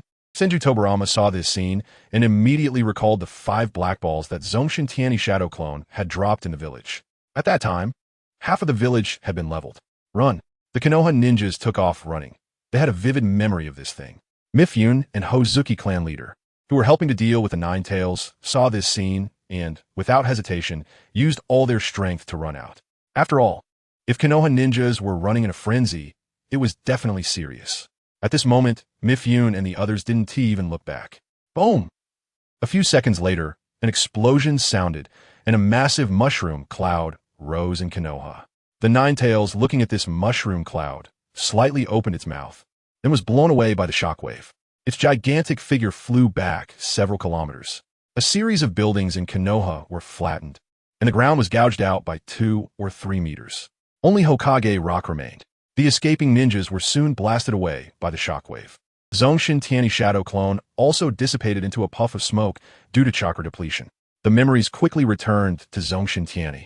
Zongshen Tianyi, who was handling documents in his office, looked up. The opportunity had come. He immediately ordered the army to assemble. The ninjas in the village quickly stood ready in the open space outside the village. At this moment, the 6-tailed beasts lined up in a row, their massive Rinnegan floating beside them. Uchiha Shana and Hyuga Hizashi led some ninjas from the Uchiha clan and the Hyuga clan, standing among the sand-hidden army. Everyone, we are heading to Konoha now. My shadow clone has dealt a heavy blow to Konoha, and now it is in ruins everywhere. The unification of the ninja world is right before us. Lord Zongshen Tianyi said loudly. Isn't Lord Rasha going to lead the army back? A ninja shouted anxiously. According to the plan, Rasha will gather all the power of the village before taking action. No more waiting, hold hands. We are leaving now, Zongshen Tianyi declared. Upon seeing this, everyone immediately held hands, including the tailed beasts. In the next moment, the army vanished. In Konoha, those who survived the massive explosion managed to get up. Looking at the vanished Konoha, everyone was stunned. The village was gone. The hearts of all were shaken. Many had lost the courage to fight. Some hired ninjas and samurai had already sneaked away. Just then, Zongshen Tianyi appeared on Hokage Rock, accompanied by the 6-tailed beasts and the sand-hidden army. Chapter 184. Summoning the Nine Tails. The six-tailed beasts stood there like towering mountains. The pressure they brought made the coalition forces almost forget to breathe. The old Hyuga clan leader and others helped each other to stand up. Just after the explosion, if it weren't for Hyuga Tenjin's quick reaction to alert the main family, half of the Hyuga clan would have died inside. Wait, father, that is. Hyuga Hayashi saw Hyuga Hizashi standing beside Zongshen Tianyi, and he was utterly bewildered. The old Hyuga clan leader immediately followed his eldest son's pointing direction and discovered Hyuga Hizashi and the previously vanished branch family. Shock appeared in his eyes. Not only did he see his son standing next to Zongshen Tianyi, but he also noticed that the caged bird on his son's forehead was gone, and the other Hyuga branch families were also absent. Even though he had known this before, seeing it with his own eyes still left him unsettled. At this moment, the other main families also noticed. Damn, that traitor Hyuga Hizashi actually brought those damned branch families to Zongshen Tianyi. Why did their caged birds disappear? If I had known they would betray Konoha, I would have activated the caged bird to kill them. Yes, all those branch families deserve to die. The Hyuga clan members gritted their teeth, watching Hyuga Hizashi and the others in the distance. The words of the main family made the branch families, who guarded the main family, feel a tinge of regret. They also had Byakugan and naturally saw that there was nothing on the foreheads of Hyuga Hizashi and the others. The caged bird that had imprisoned them for life had vanished from their foreheads. Unlike the rage of the Hyuga clan, the coalition forces looked at the six-tailed beasts on Hokage Rock with fear on their faces. They had heard about the power of Zongshen Tianyi, but had never seen it with their own eyes. However, the tailed beasts were different. They had witnessed them. Those world-destroying beings. Zongshen Tianyi had 6 of them. The people of Sand Hidden Village looked at everything before them with disbelief. What is going on? Is this still Konoha? Did Lord Kazekage really flatten Konoha by himself? Ha! The future indeed belongs to us, Sand Hidden. The people of Sand Hidden Village were incredibly excited. They originally thought a great battle awaited them, and everyone was prepared to fight to the death. But upon arrival, they realized they might only be there to clean up the battlefield. The Hyuga clan and Uchiha clan swallowed hard as they looked at the Konoha village that had been stripped of a layer of earth. Is this still Konoha? Yes. There is nothing left. If it weren't for the Hokage rock beneath my feet, I would start to doubt it. Konoha, we have returned. I see Sarutobi the old dog, and that guy from the second Hokage. The Uchiha clan members were overjoyed.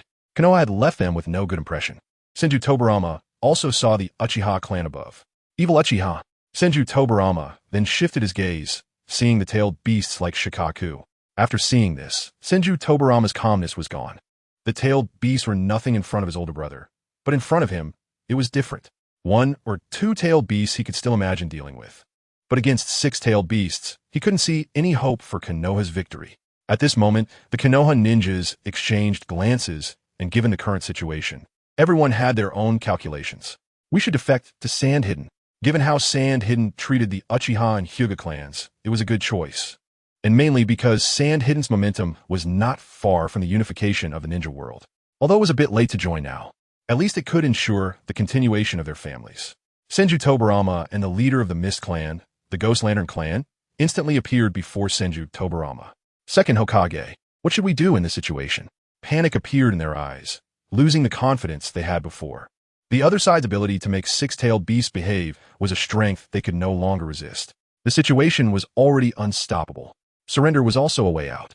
Senju Tobarama turned to look at the surviving Konoha ninjas. His gaze was very complex.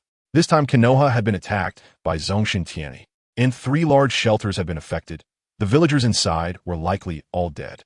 Many Konoha ninjas had red eyes, and with the shelters destroyed, their families were likely to be in dire straits. Second Hokage, sorry, we from Mist Hidden are leaving. The Ghost Lantern clan leader planned to take this news back to the village. He had already lost the will to resist. He then turned and left directly. The Mist Hidden army he brought also quickly followed the Ghost Lantern clan leader out. Uchiha Shana, you take the 4 tails and 5 tails to capture all the Mist Hidden people. They are good workers. We can't let them escape. Zongshen Tianyi slowly said, pointing in the direction where the Ghost Lantern clan leader had fled. The Wind Country needs manpower in many places. Yes, Uchiha Shana immediately took his clan members and the 2-tailed beasts to pursue. Hyuga Hizashi, you take Akamitsu to capture all the ninjas and samurais who have already fled. Zongshen Tianyi turned to instruct Hyuga Hizashi. Yes, Hyuga Hizashi was very happy to receive the order. Zongshen Tianyi giving them orders showed that he valued the Hyuga clan. As the sand-hidden army began to move, the atmosphere in Konoha became polarized. The civilian ninjas were waiting for Senju Tobarama's orders to rush up and fight with Sand-Hidden. Meanwhile, the ninjas from the clans gathered aside, coldly watching this scene. Of course, except for the Hyuga main family. They had no choice. Sand-Hidden already had the Hyuga branch family, and now Sand-Hidden likely would not absorb them. Tobarama, you and Minato take people to escape. We will buy you time and wait for the opportunity to defeat Zongshen Tianyi. Uzumaki Mido had already recovered. Tsunade and the others looked at Uzumaki Mido with unwillingness in their eyes. Orochimaru, however, wore a calm expression, having anticipated this scene long ago. Grandma, we can still fight. The outcome isn't decided yet. We still have a Nine-Tails. Tsunade hurriedly said. Everyone then thought of the strongest of the nine-tailed beasts, the Nine-Tails. As they searched for the Nine-Tails, Minato Namikaze and Tenchi Zongshin arrived at the place where Kushina lay unconscious. Minato, this time you're a step too late. Tenchi Zongshin had already placed his hand on Kushina. No, Minato wanted to reclaim his girlfriend, but it was too late. Tenchi grabbed Kushina and returned to the Hokage rock. Not good. Kushina has been captured by Tenchi. Jiraiya was the first to notice the situation on the Hokage rock. The capture of the Nine-Tails Jinchuriki made Tobarama Senju and the others tense immediately. At that moment, Tenchi Zongshin publicly released the seal on Kushina, and the Nine-Tails emerged from her body. Chapter 185, The Final Battle.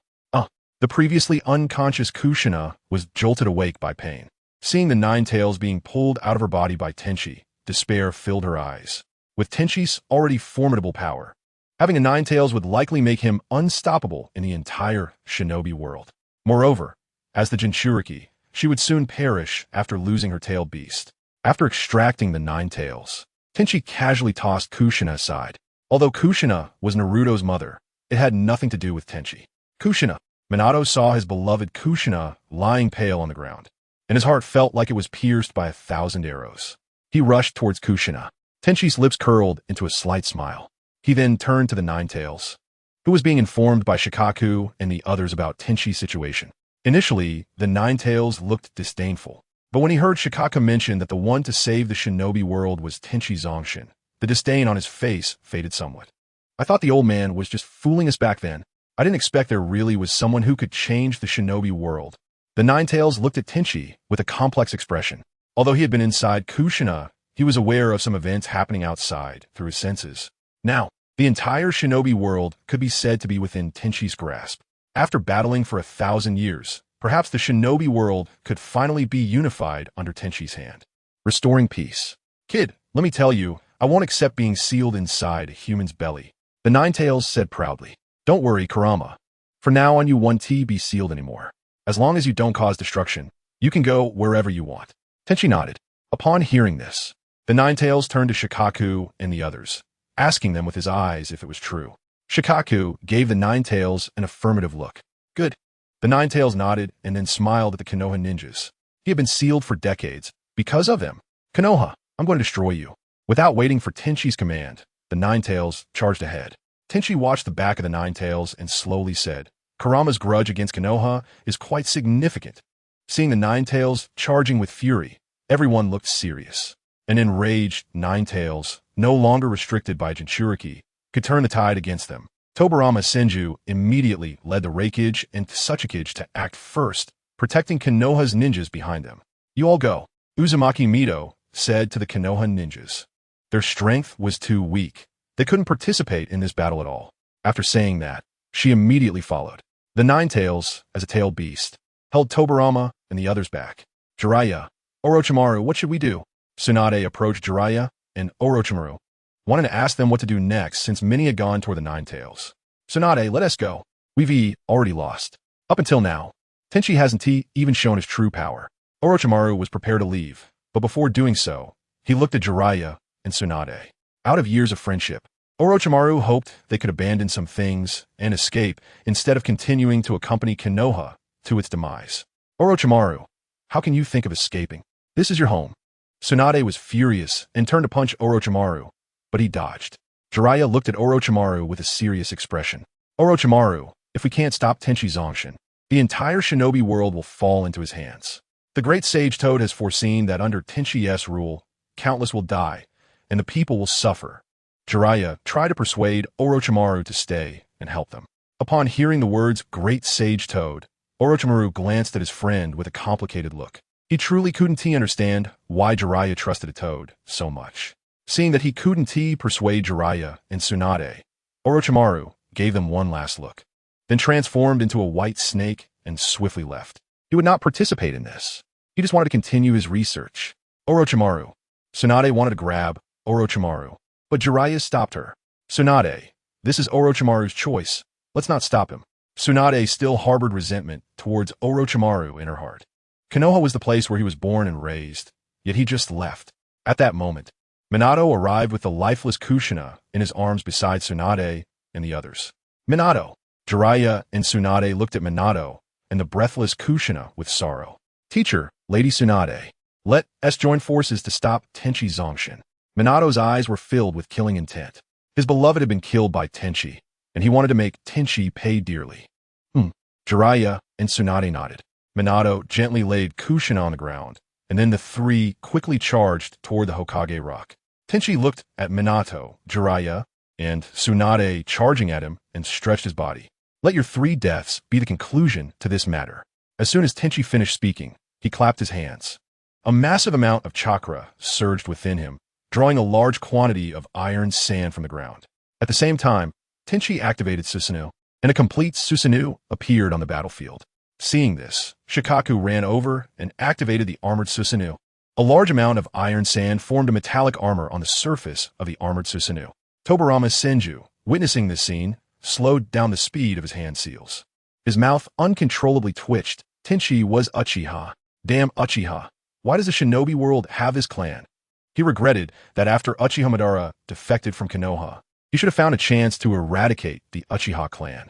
If he had done that back then, perhaps everything would not have come to this. The Nine Tails, seeing Tenchi's side, recalled some past events, remembering being controlled by Uchiha Madara to fight against Hashirama Senju. Damn evil Uchiha Madara, damn Hashirama Senju. The Nine Tails cursed. Konoha's Minato, Jiraiya, and Tsunade looked at the enormous figure before them, their hearts heavy. Perhaps this time they would die. Sage Art, Magnet Release, Electromagnetic Field. With a clap of his hands, Zongshen Tianyi enveloped an area within a 10-mile radius in a pale blue light centered around him. Minato was the first to sense something was wrong. He realized he had lost all perception of the flying thunder god marks he had left behind. Chapter 186, Tsunade, Jiraiya, and Minato die. Master, Lady Tsunade, be careful of Zongshen Tianyi. He just did something that cut off our perception of the flying thunder god marks. Minato's face darkened. Without the flying thunder god, Minato's strength could only be considered that of an ordinary Kaga-level ninja. He couldn't coordinate with his teacher and Tsunade either. What? The flying thunder god marks can also be severed. Could it be that Zongshen Tianyi has developed a technique that suppresses space-time ninjutsu? Jiraiya was astonished. But then he recalled that Zongshen Tianyi could also use the flying thunder god, so it didn't seem too difficult for him to create a technique that restricted it. Sage Fukasaku also tried to sense Mount Mayaboku and found that he couldn't return through summoning. He immediately informed Jiraiya and the others. The group looked grave. Zongshen Tianyi noticed the change in Minato and the others' expressions and smiled slightly. Minato should feel that the surrounding space had been locked down by him. However, this was just an appetizer. The main event was still to come. Zongshen Tianyi increased the chakra input. At that moment, the space within the range began to shatter. Like a mirror, it gradually surged toward Jiraiya, Minato, and Tsunade. Little Jiraiya, retreat. Sage Fukasaku, who was perched on Jiraiya's shoulder, was the first to notice. His heart was racing. Could they really be opponents against someone who could shatter space?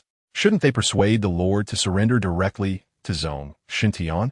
After being reminded by Sage Fukasaku, Jiraiya and the others also sensed something was wrong and turned to run. The electromagnetic field had already affected their own magnetic fields, quietly causing their chakra to become disordered. Jiraiya was the first to exit Sage Mode. What's going on? Why'd I exit Sage Mode? Jiraiya was bewildered. He had trained for so long and could maintain Sage Mode for 8 or 9 minutes easily. Jiraiya, we are likely affected by Zongshen Tianyi's jutsu. The chakra flow in my body has slowed down significantly, Tsunade said, a hint of despair appearing on her beautiful face. She had originally thought of fighting Zongshen Tianyi. But before they could even touch him, they were about to die. Minato was barely maintaining sage mode. He looked at Zongshen Tianyi on Hokage Rock with a reluctant gaze. He was about to die before avenging Kushina. As Jiraiya saw the speed of the space shattering increasing, he reluctantly glanced at his disciples and Tsunade. He then grabbed Tsunade and Minato, urging Sage Fukasaku and Sage Shima to jump onto their bodies. Master? Jiraiya? Tsunade and Minato looked at each other in confusion. Little Jiraiya? Sage Fukasaku and Sage Shima immediately understood Jiraiya's intention. He was going to sacrifice himself to save them. Minato, Tsunade, you must find a way to stop Zongshen Tianyi. Sage Fukasaku, Sage Shima, I'm sorry, but I can't stop Zongshen Tianyi, Jiraiya said, and without waiting for the others to react, he used all his strength to throw Tsunade and Minato out with all his might. Tsunade, flying through the air, reached out her hand, filled with tears. No. Minato was now in tears. His girlfriend had just died before his eyes, and now his teacher was about to die too. Seeing Tsunade and Minato thrown out of Zongshen Tianyi's jutsu range, Jiraiya revealed a heroic smile. Zongshen Tianyi looked at Jiraiya, a hint of appreciation in his eyes. He had always liked Jiraiya's character when watching anime as a child. Bang! At that moment, the space shattered at Jiraiya's location. The smiling Jiraiya shattered like an ice block into several large pieces. Jiraiya! Master! Little Jiraiya! Tsunade, Minato, Sage Fukasaku, and others shouted hoarsely. At that moment, Hiruzen Sarutobi turned his head after hearing the cries.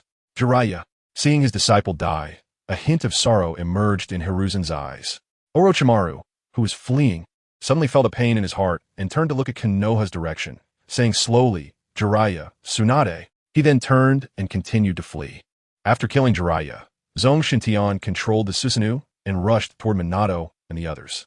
Soon, the life that Jiraiya had exchanged with his own was lost. Minato and Tsunade were once again enveloped by the electromagnetic field.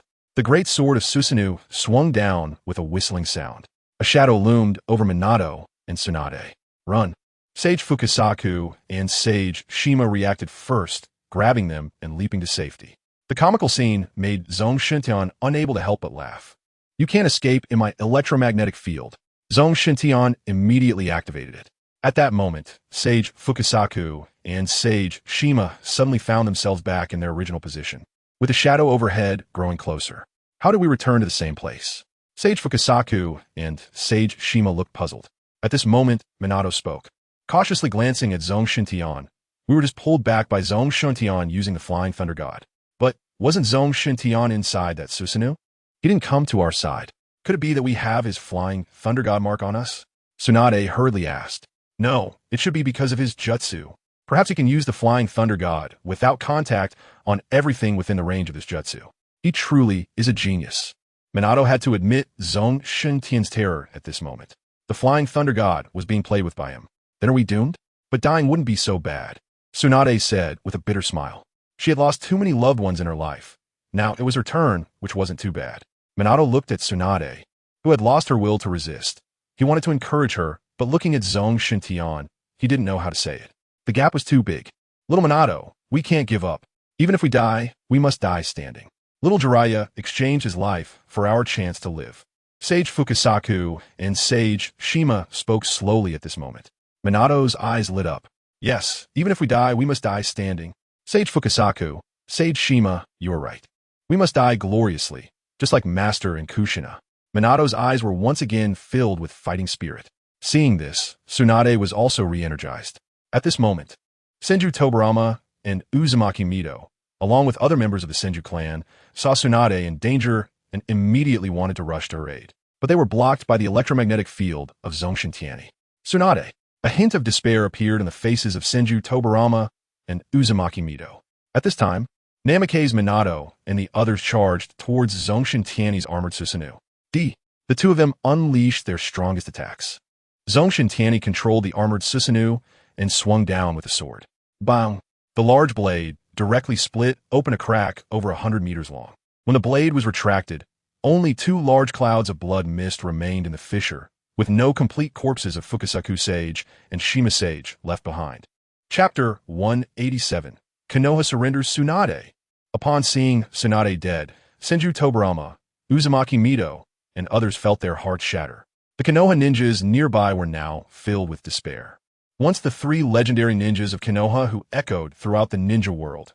Now two were dead, and one had fled. The rising star, Namikaze Minato, also died tragically on the spot. We lost. How is this possible? I must be dreaming. Konoha is the strongest in the ninja world. Should we surrender?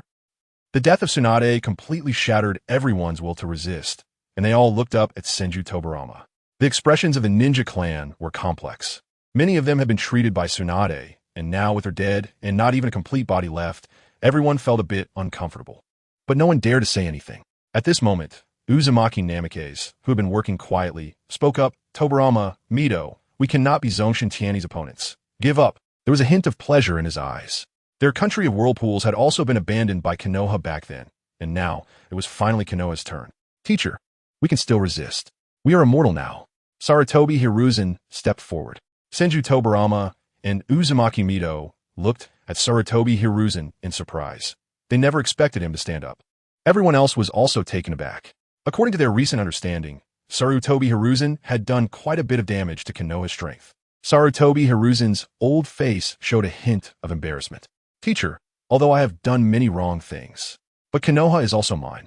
I absolutely will not allow Konoha to be taken over by Sunagakure like this. If Sunagakure wants to take Konoha, they will have to go over my dead body. Sarutobi Hiruzen's eyes were filled with fighting spirit. Ever since he was resurrected by his teacher through Edo Tensei, he had realized how many mistakes he had made back in the day, and he had always wanted a chance to make amends. Perhaps now was a good opportunity. Uzumaki Sasuke looked at his son with satisfaction. Although his son had made some mistakes, he was willing to correct them and pay the price. To inspire everyone, Sarutobi Hiruzen charged towards Zongshen Tianyi first. Senju Tobarama's eyes narrowed. Perhaps my choice back then wasn't wrong. The young Hiruzen wasn't bad. Overestimating yourself. Zongshen Tianyi sneered coldly upon seeing Sarutobi Hiruzen charging towards him. This guy wasn't even his match when alive, let alone dead. Under Zongshen Tianyi's control, a mass of iron sand surged towards Sarutobi Hiruzen. Seeing this, Sarutobi Hiruzen quickly formed hand seals, water release, water dragon bullet. He attempted to disperse the incoming iron sand with his jutsu, but before he could use his ninjutsu, he was engulfed by the iron sand. Then he was tightly wrapped by the iron sand, like a cocoon, standing on the battlefield. The iron sand was also inscribed with some sealing formulas, sealing Sarutobi Hiruzen tightly. This scene left Senju Tobarama and others collectively silent. The gap in strength was too great. Senju Tobarama looked at Zongshen Tianyi and slowly sighed. In this situation, he felt powerless. Unless his older brother was resurrected on the spot, no one could stop Zongshen Tianyi. Everyone surrender.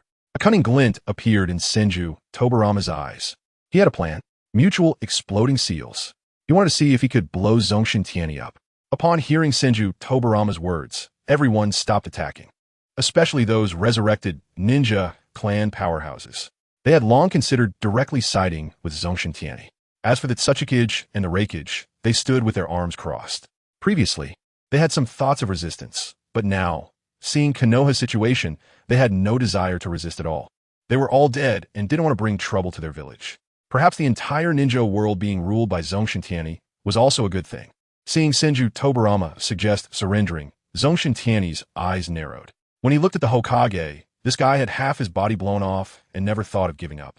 How could he possibly just surrender without putting up a fight? So Zongshen Tianyi directly split off several shadow clones and began sealing all the resurrected ninjas of Senju Tobarama one by one. Senju Tobarama was immediately alarmed upon seeing this. He still wanted to blow him up. Now he wasn't even given a chance to get close. How could he play this out? Zongshen Tianyi noticed that Senju Tobarama's eyes were off and thought to himself, sure enough, this kid is not honest. Uzumaki Mito also noticed Senju Tobarama's little scheme and advised, Tobarama, give it up. No one in the ninja world can stop Zongshen Tianyi now. We dead ones have already done our best. Senju Tobarama was unwilling to accept this and, looking at the iron sand flying towards him, quickly formed hand seals, water release, water dragon bullet. He used his ninjutsu to disperse the incoming sealing iron sand, then immediately charged towards Zongshen Tianyi. Uzumaki Mito couldn't help but shake her head at Senju Tobarama, then looked up at Zongshen Tianyi, hoping he wouldn't take an extreme path like Madara did. Soon, she was sealed up by the iron sand. As for Senju Tobarama, he was pinned to the ground by a rod of iron sand inscribed with sealing formulas. The iron sand rod pierced through his skull, firmly nailing Senju Tobarama to the ground, rendering him unable to move. Senju Tobarama lay on the ground unwillingly. "You're too evil, I must seal you," Zongshen Tianyi said to him with a hint of a smile. Upon hearing this, Senju Tobarama cursed inwardly. He never expected that one day he would be called evil by someone, and he could also understand the feelings of the Nine Tails back then. Zongshen Tianyi didn't even expend much effort dealing with him, yet he came out with a remark about him being too evil. If he truly were that evil, would he be lying here on the ground now? Zongshen Tianyi, Konoha is invincible. Even if you seal me, there are countless others like me in Konoha. Sooner or later, we will defeat you and save the ninja world, Senju Tobarama shouted just before being covered by the iron sand. With Senju Tobarama sealed, all the ninjas of Konoha chose to surrender. Chapter 188. The surrender of ninja countries. The Sand Village ninjas were now cheerfully sealing the Konoha civilians and upper ninjas, while the middle and lower ninjas were all tied up. The Konoha ninja clan members looked eagerly at Zongshen Tianyi. The Sand ninjas also looked to Zongshen Tianyi. "Lord Wind Shadow, how should we handle these Konoha ninjas?" "Seal them all. We will need them to rebuild in our Wind Country later. As for the Hyuga clan, wait until Hinata Hayashi returns and let him handle it." Zongshen Tianyi coldly glanced at these clans. These secretive clans are nothing in front of Lord Zongshen Tianyi. After all, they already have their own secret techniques in Sunagakure. Moreover, they have started to cultivate their own ninjas, which is better than relying on these clumped-together ninja clans. Yes, upon receiving the order from Lord Zongshen Tianyi, the Sand ninjas immediately took action. The Konoha ninjas were initially considering joining Sunagakure, but unexpectedly, Lord Zongshen Tianyi had no intention of accepting them at all. Instead, he treated them like commoners. "Lord Tianyi, we are ninjas. Our strength is far superior to those commoners." "Yes, Lord Tianyi, we are willing to serve Sunagakure." At this moment, the ninjas shouted one after another, wanting to showcase their value. However, Lord Zongshen Tianyi did not even glance at these ninjas. He was busy sealing Senju Tobarama. The members of the Hyuga clan stood silently aside, their faces devoid of color. Based on their past treatment of the branch family, they must surely plan to eliminate all of them upon their return.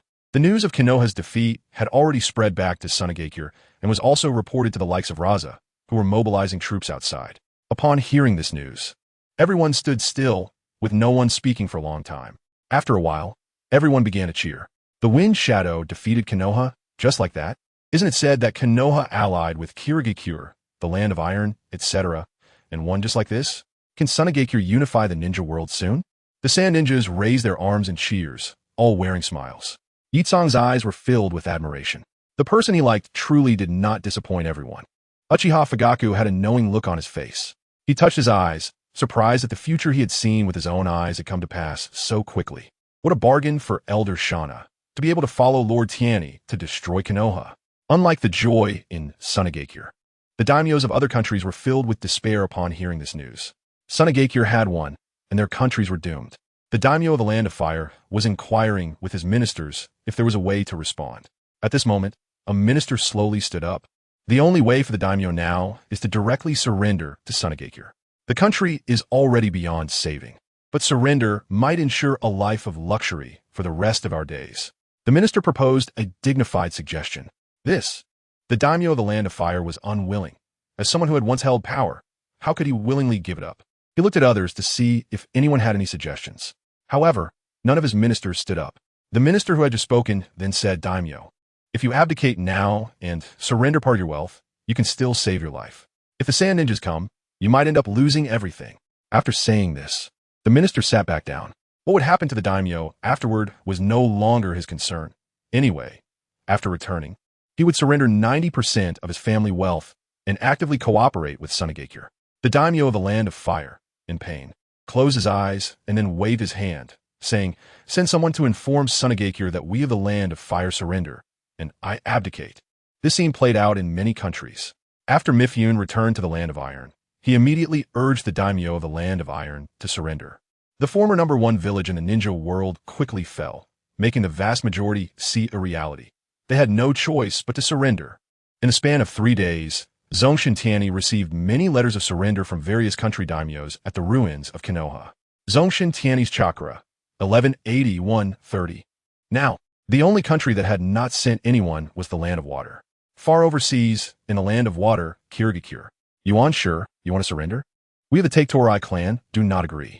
As the acting Mizukichi, you not only fail to find a way to make the village better and stronger, but also think about surrendering. The Take Torai clan leader slammed the table, opposing on the spot.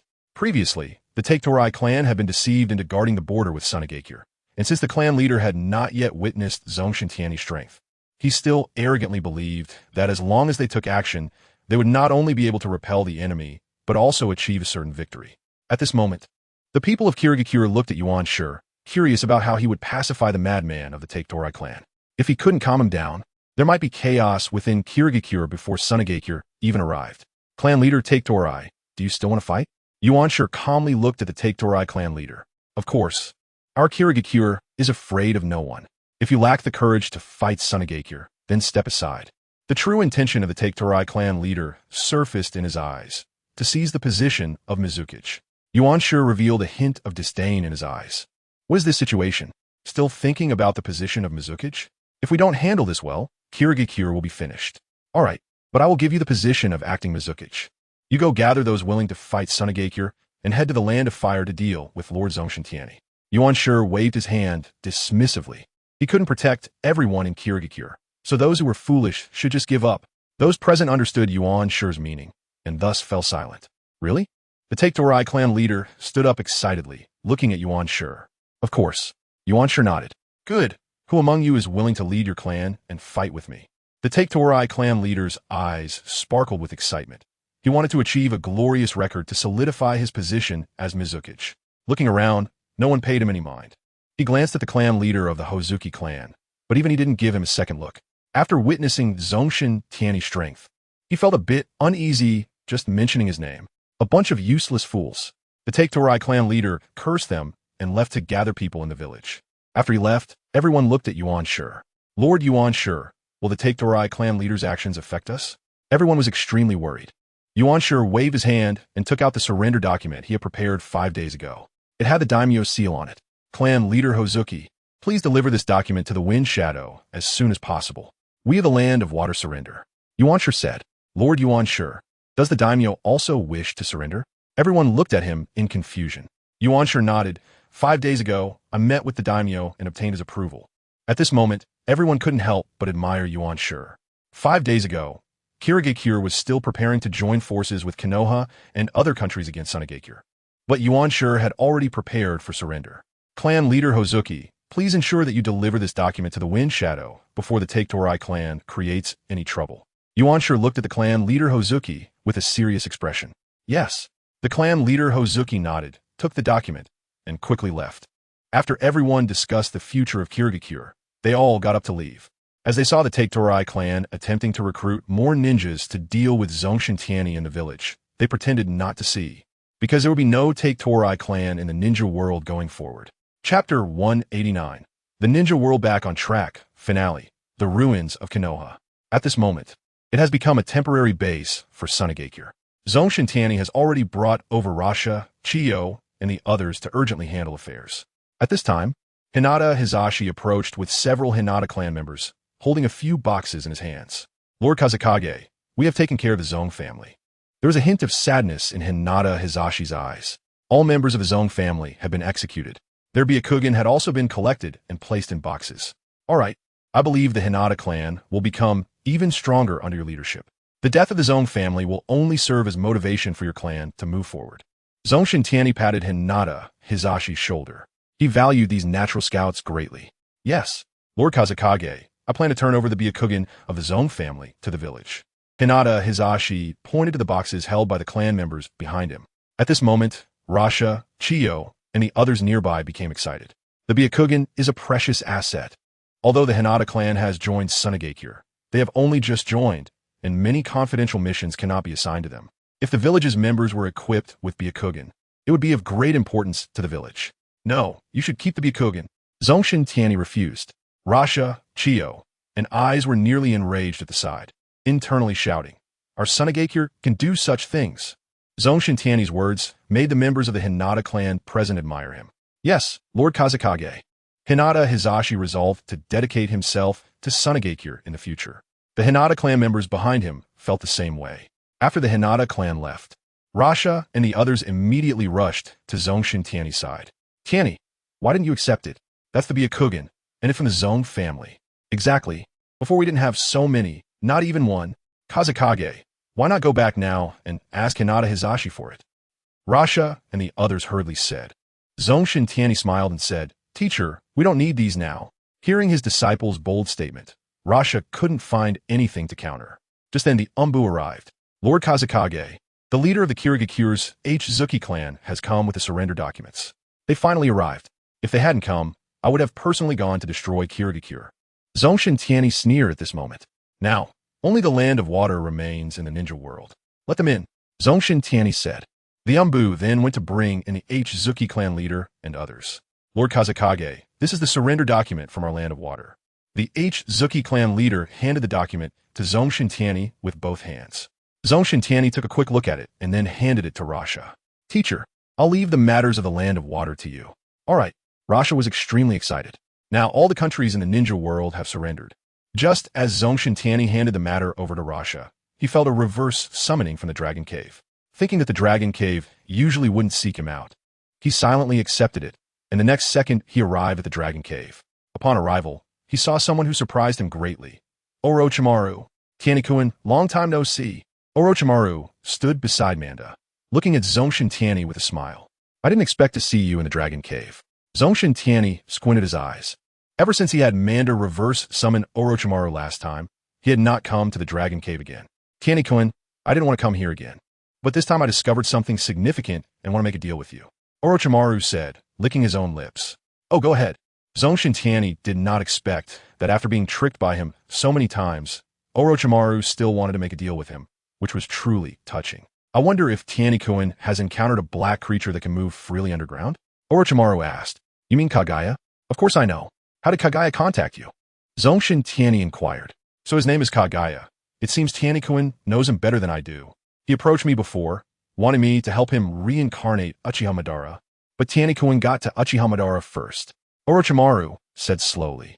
Upon hearing this, Zongshen Tianyi thought, Kagaya must have gone to Orochimaru after Obito died.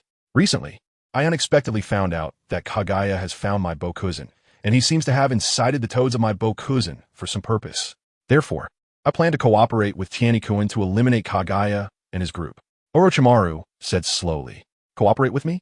Orochimaru, your comrades Jiraiya and Tsunade both died at my hands. Don't you hate me? Zongshen Tianyi smiled slightly, his eyes narrowing. Orochimaru shook his head, saying, that was their choice. They can't blame anyone else. Hate you? I haven't lived enough yet. All right, do you know how to enter my Bokuzen? Zongshen Tianyi thought that if Orochimaru didn't know, he would just reincarnate Jiraiya. I stumbled upon how Kagaya entered while fleeing for my life. Tianyi-kun, follow me. Orochimaru licked his lips and controlled a python to swallow Zongshen Tianyi, after which he also disappeared from the Dragon Cave. At this moment, deep within the Dragon Cave, the White Snake Sage opened his eyes, sighing, why must Gamamaru go against Zongshen Tianyi? After a sigh, the White Snake Sage changed positions and continued to lie down. At this moment, two pythons arrived at a seaside, and Zongshen Tianyi and Orochimaru were spat out. Tianyi disdainfully wiped the liquid off his body. This direction. Orochimaru pointed and indicated for Zongshen Tianyi to use iron sand to fly them over. Seeing this, Zongshen Tianyi used iron sand to fly himself and Orochimaru away. Meanwhile, the Take-Torai clan, relying on the acting Mizukage identity of their clan leader, incited some fools. They boarded a ship heading for the Land of Fire, all the while shouting that they would send Zongshen Tianyi back to the desert. Coincidentally, they encountered Zongshen Tianyi and his group halfway. Upon hearing the people on the warships saying they would stuff their heads into a cow's backside, Tianyi immediately sent them spiraling shuriken. What is this? The Take-Torai clan leader stood at the bow of the ship, seeing a giant light sphere larger than the sun flying towards them. In his confusion, all the warships were shattered, including the people on them. Orochimaru crossed his arms and watched this scene coldly, then turned to Zongshen Tianyi, thinking, luckily, I didn't choose to oppose Zongshen Tianyi completely. After easily disposing of this trouble, Zongshen Tianyi continued to fly forward with Orochimaru. After flying for a day, they finally arrived at a deserted island. Orochimaru, how did you discover this place? Zongshen Tianyi turned to Orochimaru at this moment. This place is so remote. He really couldn't understand how Orochimaru came to this broken island. Orochimaru gave Zongshen Tianyi a meaningful glance. He could find his place. Wasn't he it because of Zongshen Tianyi? He successfully opened the barrier using the handprint that Kurizetsu had previously made. The two immediately entered. Just as Gamamaru was discussing how to kill Shin Tenkai with Kurizetsu, he suddenly sensed an intruder. What's wrong, Gamamaru? Kurizetsu looked warily at the large old toad in front of him. He had no good feelings towards this toad that had stirred up trouble for the Yamanaka and Yui clans. After all, without him, his mother wouldn't have been sealed on the moon. If it weren't for Shin Tenkai's overwhelming power, he would never have sought out Gamamaru. Someone has entered, Gamamaru said warily. At that moment, his great hall was destroyed by iron sand. Gamamaru, Kurizetsu didn't expect you two to actually team up. Shin Tenkai looked down at the old toad and Kurizetsu, feeling very surprised. Shin Tenkai. Gamamaru and Kurizetsu's eyes nearly popped out. They couldn't understand how Shin Tenkai had found my Bokuzen. All of you shall die. Senjutsu, wind release, spiraling shuriken. At this moment, Shin Tenkai held a shuriken in each hand. When the two shurikens appeared, a great wind swept across my Bokuzen. Just as Kurizetsu was about to flee, he found that his entire body was immobilized. What's happening? Kurizetsu panicked at that moment. For the first time in over 1,000 years, this kind of thing had happened. Kurizetsu, I specially created a prison for you using magnetic force. Behave and die. Shin Tenkai directly threw the shuriken at Kurizetsu. Boom! With an explosion. The mastermind who had plagued the ninja world for 1,000 years was reduced to nothing. Gamamaru's eyes were vacant, mumbling, I didn't see this scene in my dreams. The next moment, his body was blasted apart by the spiraling shuriken. Following that, Shin Tenkai slaughtered the entire my Bokuzen, leaving not even a tadpole alive. After finishing this, Shin Tenkai turned to look at Orochimaru. Orochimaru took a step back. Mr. Orochimaru, I sincerely request you to join our Sunagakure as the head of our scientific research department. Shin Tenkai smiled, holding a spiraling shuriken in his left hand, and guaranteed that if Orochimaru dared to refuse, he would send clones to hunt him down for a lifetime. Of course, there's no problem. Orochimaru forced a smile. But then he thought that now Sunagakure had unified the ninja world, and with their support, he could safely conduct his experiments. The unified Shin Tenkai began to reorganize the ninja world.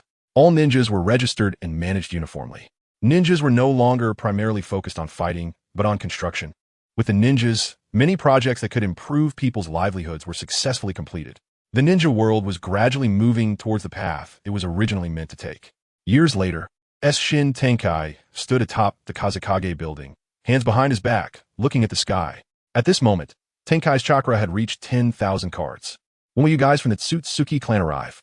Synopsis. The story begins with the sky collapsing, leading to a journey into the ninja world of Sunagakure, where he becomes a civilian genin named Shin Tenkai. This is during the Third Great Ninja War. Just when Shin Tenkai feels despair, a system binds to him. Every day, Shin Tenkai's chakra increases by 10 cards. 10 cards. Shin Tenkai is loyal to Sunagakure and the Land of Wind. 100 cards. Shin Tenkai raises his voice to fight for Sunagakure.